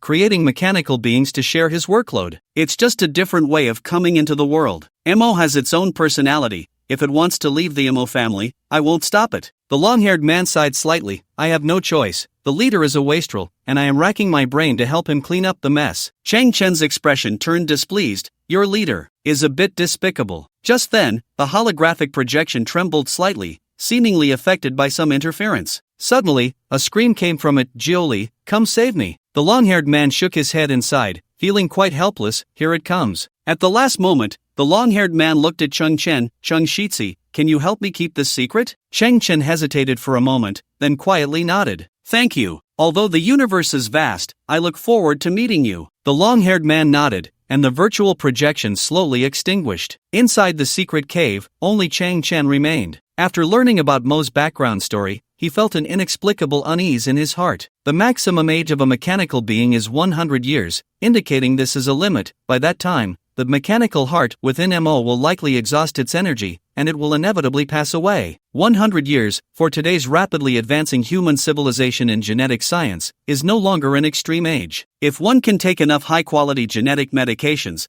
then this age is roughly equivalent to 60 years in the old era. Moreover, Mo itself is a mechanical body, and its treatment is even harsher than that of humans, having a lifespan limit from the moment of its birth. Chang Chen let out a slow sigh, but in the next moment, Chang Chen suddenly looked up, scanning the rows of mechanical figures before him, and a slightly crazy idea took shape in his mind. He slowly raised his right arm, and in the dimly lit cave, a blue beam filled with a sense of technology gradually blossomed. Similar technological creation detected. Start synthesis? In that instant, Chang Chen's eyes suddenly brightened. Mo stood with several disciples of the Mo family at the docking area in Tingzhou. Looking up at the sky, a strangely shaped starship, somewhat resembling an old carpenter's tool called a madu, painted in a color mimicking raw wood, was slowly descending. Mo felt a bit helpless. Why did he have to come at this time? It's really a headache. The starship landed smoothly. The cabin door slowly opened, extending a wooden ramp. A boy in a wheelchair, dressed in a coarse yellowish linen outfit, slowly rolled down the wooden slope. In this era, the boy had two peculiarities. First, his clothing was made of very rough linen, with the cuffs slightly rolled up, revealing a white inner lining, and he wore a pair of black cloth shoes, which seemed out of place against the technological backdrop of the time. He also had a white towel draped around his neck, seemingly for wiping sweat, but the temperature control system was a basic feature of a starship, rendering the towel unnecessary. The second peculiarity was his wheelchair, which was made entirely of wood, with no metal parts whatsoever. It was constructed entirely from wooden joints, and the wheels were carved from a single piece of wood, lacking even rubber tires for cushioning. In this era, metal wheelchairs were commonplace, and even sophisticated electric wheelchairs were considered low-end, with magnetic levitation wheelchairs already in mass production. Yet this boy used his right hand to slowly turn the wooden wheels, inching his way to Mo. Behind him followed a group of similarly dressed men in coarse yellow linen, all with shiny skin and muscular builds. Mo adjusted his emotions and smiled. Brother Lulian, welcome to your visit. During the spring and autumn period, your ancestor and my ancestor had a confrontation in Jichu Gongsong, but there has never been a clear conclusion about the outcome. The boy in the wheelchair slightly raised his head and looked at Mo. So, there's no point in talking. Let's settle it with a duel. Mo maintained his smile. Brother Lulian, times have changed. Our two families have established a good relationship, and even have trade exchanges. You should let go of your obsession. Which is stronger, the Mo family's mechanical arts or the Luban woodworking skills? The boy in the wheelchair raised his head. There's no point in talking. Let's settle it with a duel. Mo sighed. To be honest, Brother Lulian, my family has encountered some troubles, and I really don't have the energy. During the Warring States period, the culture of the 12 zodiac signs had not yet formed. Your ancestor believed that dragon should be added to the zodiac, while my master found it ridiculous. The other 11 zodiac signs are all real animals. Why create a dragon? The boy in the wheelchair still held his head high. So, there's no point in talking. Let's settle it with a duel. Mo felt increasingly helpless. The boy's responses were consistent with his character. Brother Lulian, I know you want to challenge my Mo family's mechanical beasts with Luban's woodworking skills, but to be honest, there is a student in the Mo family named Mo Yuan. Your Mo family has neglected the orthodox teachings, but you shouldn't have completely lost the skills left by your ancestors. The boy in the wheelchair still held his head high. There's no point in talking. Let's settle it with a duel. Mo was a bit exasperated. Brother Lulian, you've come from afar. Why not come inside for some tea, and we can take our time? Mozi and Luban were born in the same era. History must favor the strong. The boy in the wheelchair still held his head high. There's no point in talking. Let's settle it with a duel. Mo stood frozen in place. What the hell? This guy is named Lulian, a descendant of Luban, and is rumored to be a once-in-a-century genius. However, the so-called genius and madman are only a fine line apart, and this is vividly reflected in him. This guy, for some reason, insists on fulfilling his ancestors' mission and must compete with the descendants of the Mo family. He doesn't exhibit any extreme behavior, he just has to come to Tingzhou every few days. Ignoring him seems a bit rude, but if you engage with him, he will only utter those 4 words, let's settle this. Brother Lulian, I'll speak frankly. No one in the Mo family can replicate the Mo family's mechanism techniques. Mo's expression was very serious. Regarding this competition that has lasted for thousands of years, you descendants of Luban have won. Is that so? The boy in the wheelchair's eyes flickered. Then since you admit defeat, there should be some punishment. It can't be without cost. Mo nodded. Brother Lulian, feel free to ask for whatever you want. There's no point in saying too much. The boy in the wheelchair raised his head slightly. I want you to compete with me. Mo was utterly exasperated. Brother Lulian, do I look like a humanoid mechanism beast to you? If it comes to it, just hit me. There are rumors that your Mo family's mechanism beasts don't exist at all, because your ancestors' inventions stopped at the era of flying wooden kites. But I don't believe it. Your Mo family must be hiding a master of mechanism techniques. Let him come out. The boy in the wheelchair continued to hold his head high, enunciating each word. I want to compete with him. 1, settle, high, low. I'm going crazy. Mo's face twitched uncontrollably. Mo Yuan was already dead,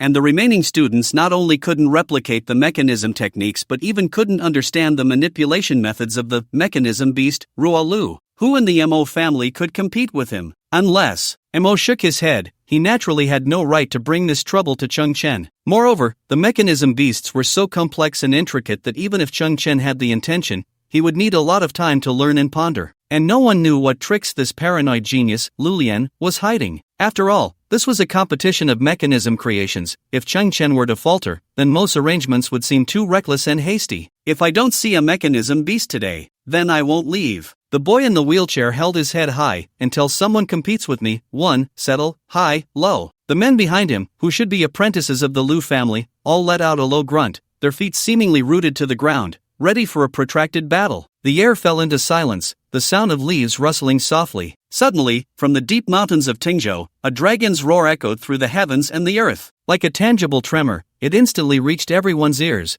causing their scalps to tingle and cold sweat to break out. Everyone unconsciously looked towards the deep mountains in the east. Faintly visible, on a distant mountain, hung a white waterfall dozens of meters high, and the shockwave emanated from within the waterfall, the clear water surging endlessly, as if about to run dry. Suddenly, a massive splash erupted from the center of the waterfall. A mechanical dragon, cast in brass, with a body several dozen meters long and an imposing presence, leaped out from the waterfall. The dragon raised its head, and one could vaguely see that all the scales on its body were vibrating at an extremely high frequency, stirring up a massive airflow, causing trees to lean and waters to churn. Suddenly, the dragon floated in the air. At this moment, dawn had just broken, and the fiery red sun rose from the eastern horizon. The dragon happened to fly in front of the rising sun, the light illuminating the earth, casting a brilliant golden edge on the dragon's body. Mo's expression was somewhat dazed. That is, the boy in the wheelchair also gradually widened his eyes. Everyone clearly saw that on the fearsome dragon's head stood a young figure, gripping the dragon's horns with both hands, his cape billowing behind him. Cheng Chen's laughter was wild and unrestrained. The feeling of riding the mechanical dragon in flight was 100 times more exhilarating than the first time he soared into the sky on spray-painted turbo shoes. This mechanical dragon was not a product of his own creation. It originated from the 11 zodiac beasts within the cave,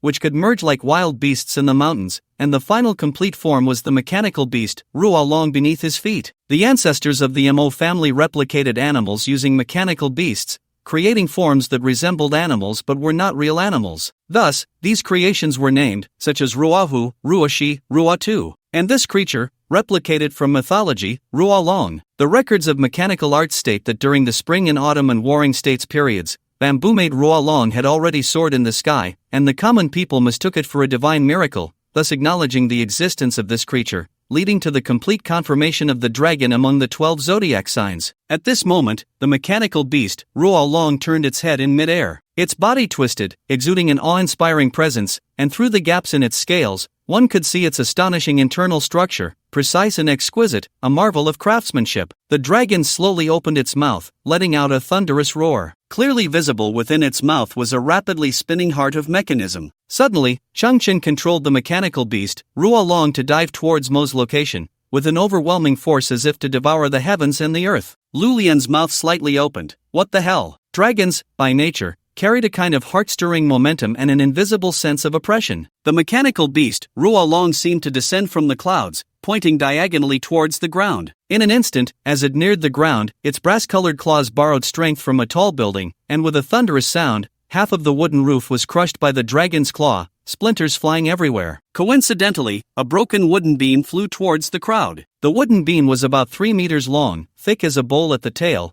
but split in the middle, with the tip as slender as a needle. Unerringly, this wooden beam shot through the air, aiming directly at Lu Lian's left eye. The men behind Lu Lian were startled by this sudden turn of events, stumbling back in fear. The wooden beam flew at high speed, its tip aimed straight at the center of Lu Lian's pupil. In the next moment, the sharp tip would pierce through Lu Lian's cornea, sclera, iris, and ciliary body, and his eyeball would burst like a grape with its skin torn off. Then, that massive wooden beam would be driven into his eye socket, exiting from the back of his head. But just as the sharp wooden tip was less than a centimeter from Lu Lian's pupil, a cold blue light enveloped the entire beam, instantly controlling it, and at the critical moment, it hovered in midair. Among the men behind Lu Lian, 2 had already fallen in panic, their faces pale with fear. The mechanical beast, Ruolong, had now landed steadily on the ground, its 5 dragon claws interlaced, its tail swaying slightly, and its head held high. The boy in the blue cloak atop the dragon maintained a posture with his right hand extended, a look of apology on his face. Friend,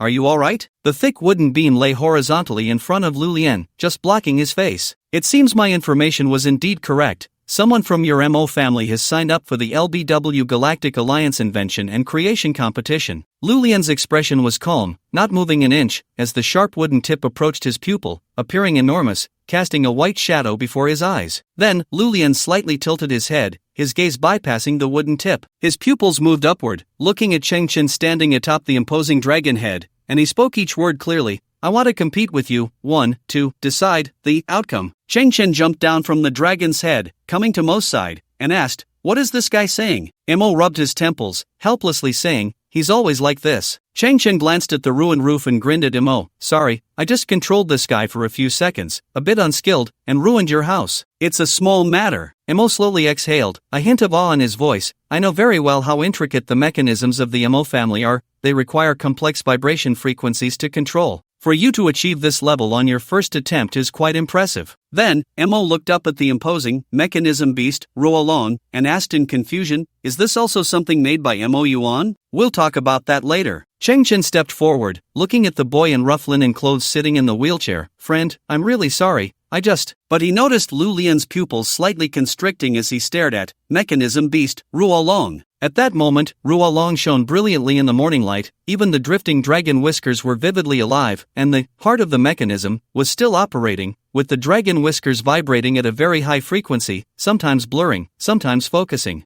I know the Mo family's mechanism techniques are exquisite, but seeing it today is even more astonishing than I imagined. Lu Lian's face flushed with excitement, his gaze locking onto Changchen again. I want to compete with you. Changchen was slightly taken aback. Brother, are you hurt? My Luban woodcraft is also a brilliant gem in the long river of human history. I don't agree with the saying since there is you, why is there Liang? Meeting a suitable opponent is a blessing from heaven. Lu Lian looked at Changchen, the corners of his eyes twitching slightly. I want to compete with you. Is he sick? Changchen turned to Mo. Is this guy unable to communicate normally? Mo sighed helplessly. He hardly answers other people's questions. He only says what he wants to say, and then adds, compete with you, at the end. Oh, Changchen's expression shifted as he looked at Lu Lian. Brother, I see a scorpion crawling up your pant leg. To be able to control a mechanism beast, it seems you also have some kind of anti-gravity equipment. I don't care who you are. I want to compete with you. Lu Lian scanned the mechanism beast, then Cheng Chen, but not now. With your abilities, you must have signed up for the LBW Invention and Creation Competition. 7 days later, on the competition stage, we will compete. Then, Lu Lian waved his right hand. Several burly men understood and pushed Lu Lian's wheelchair,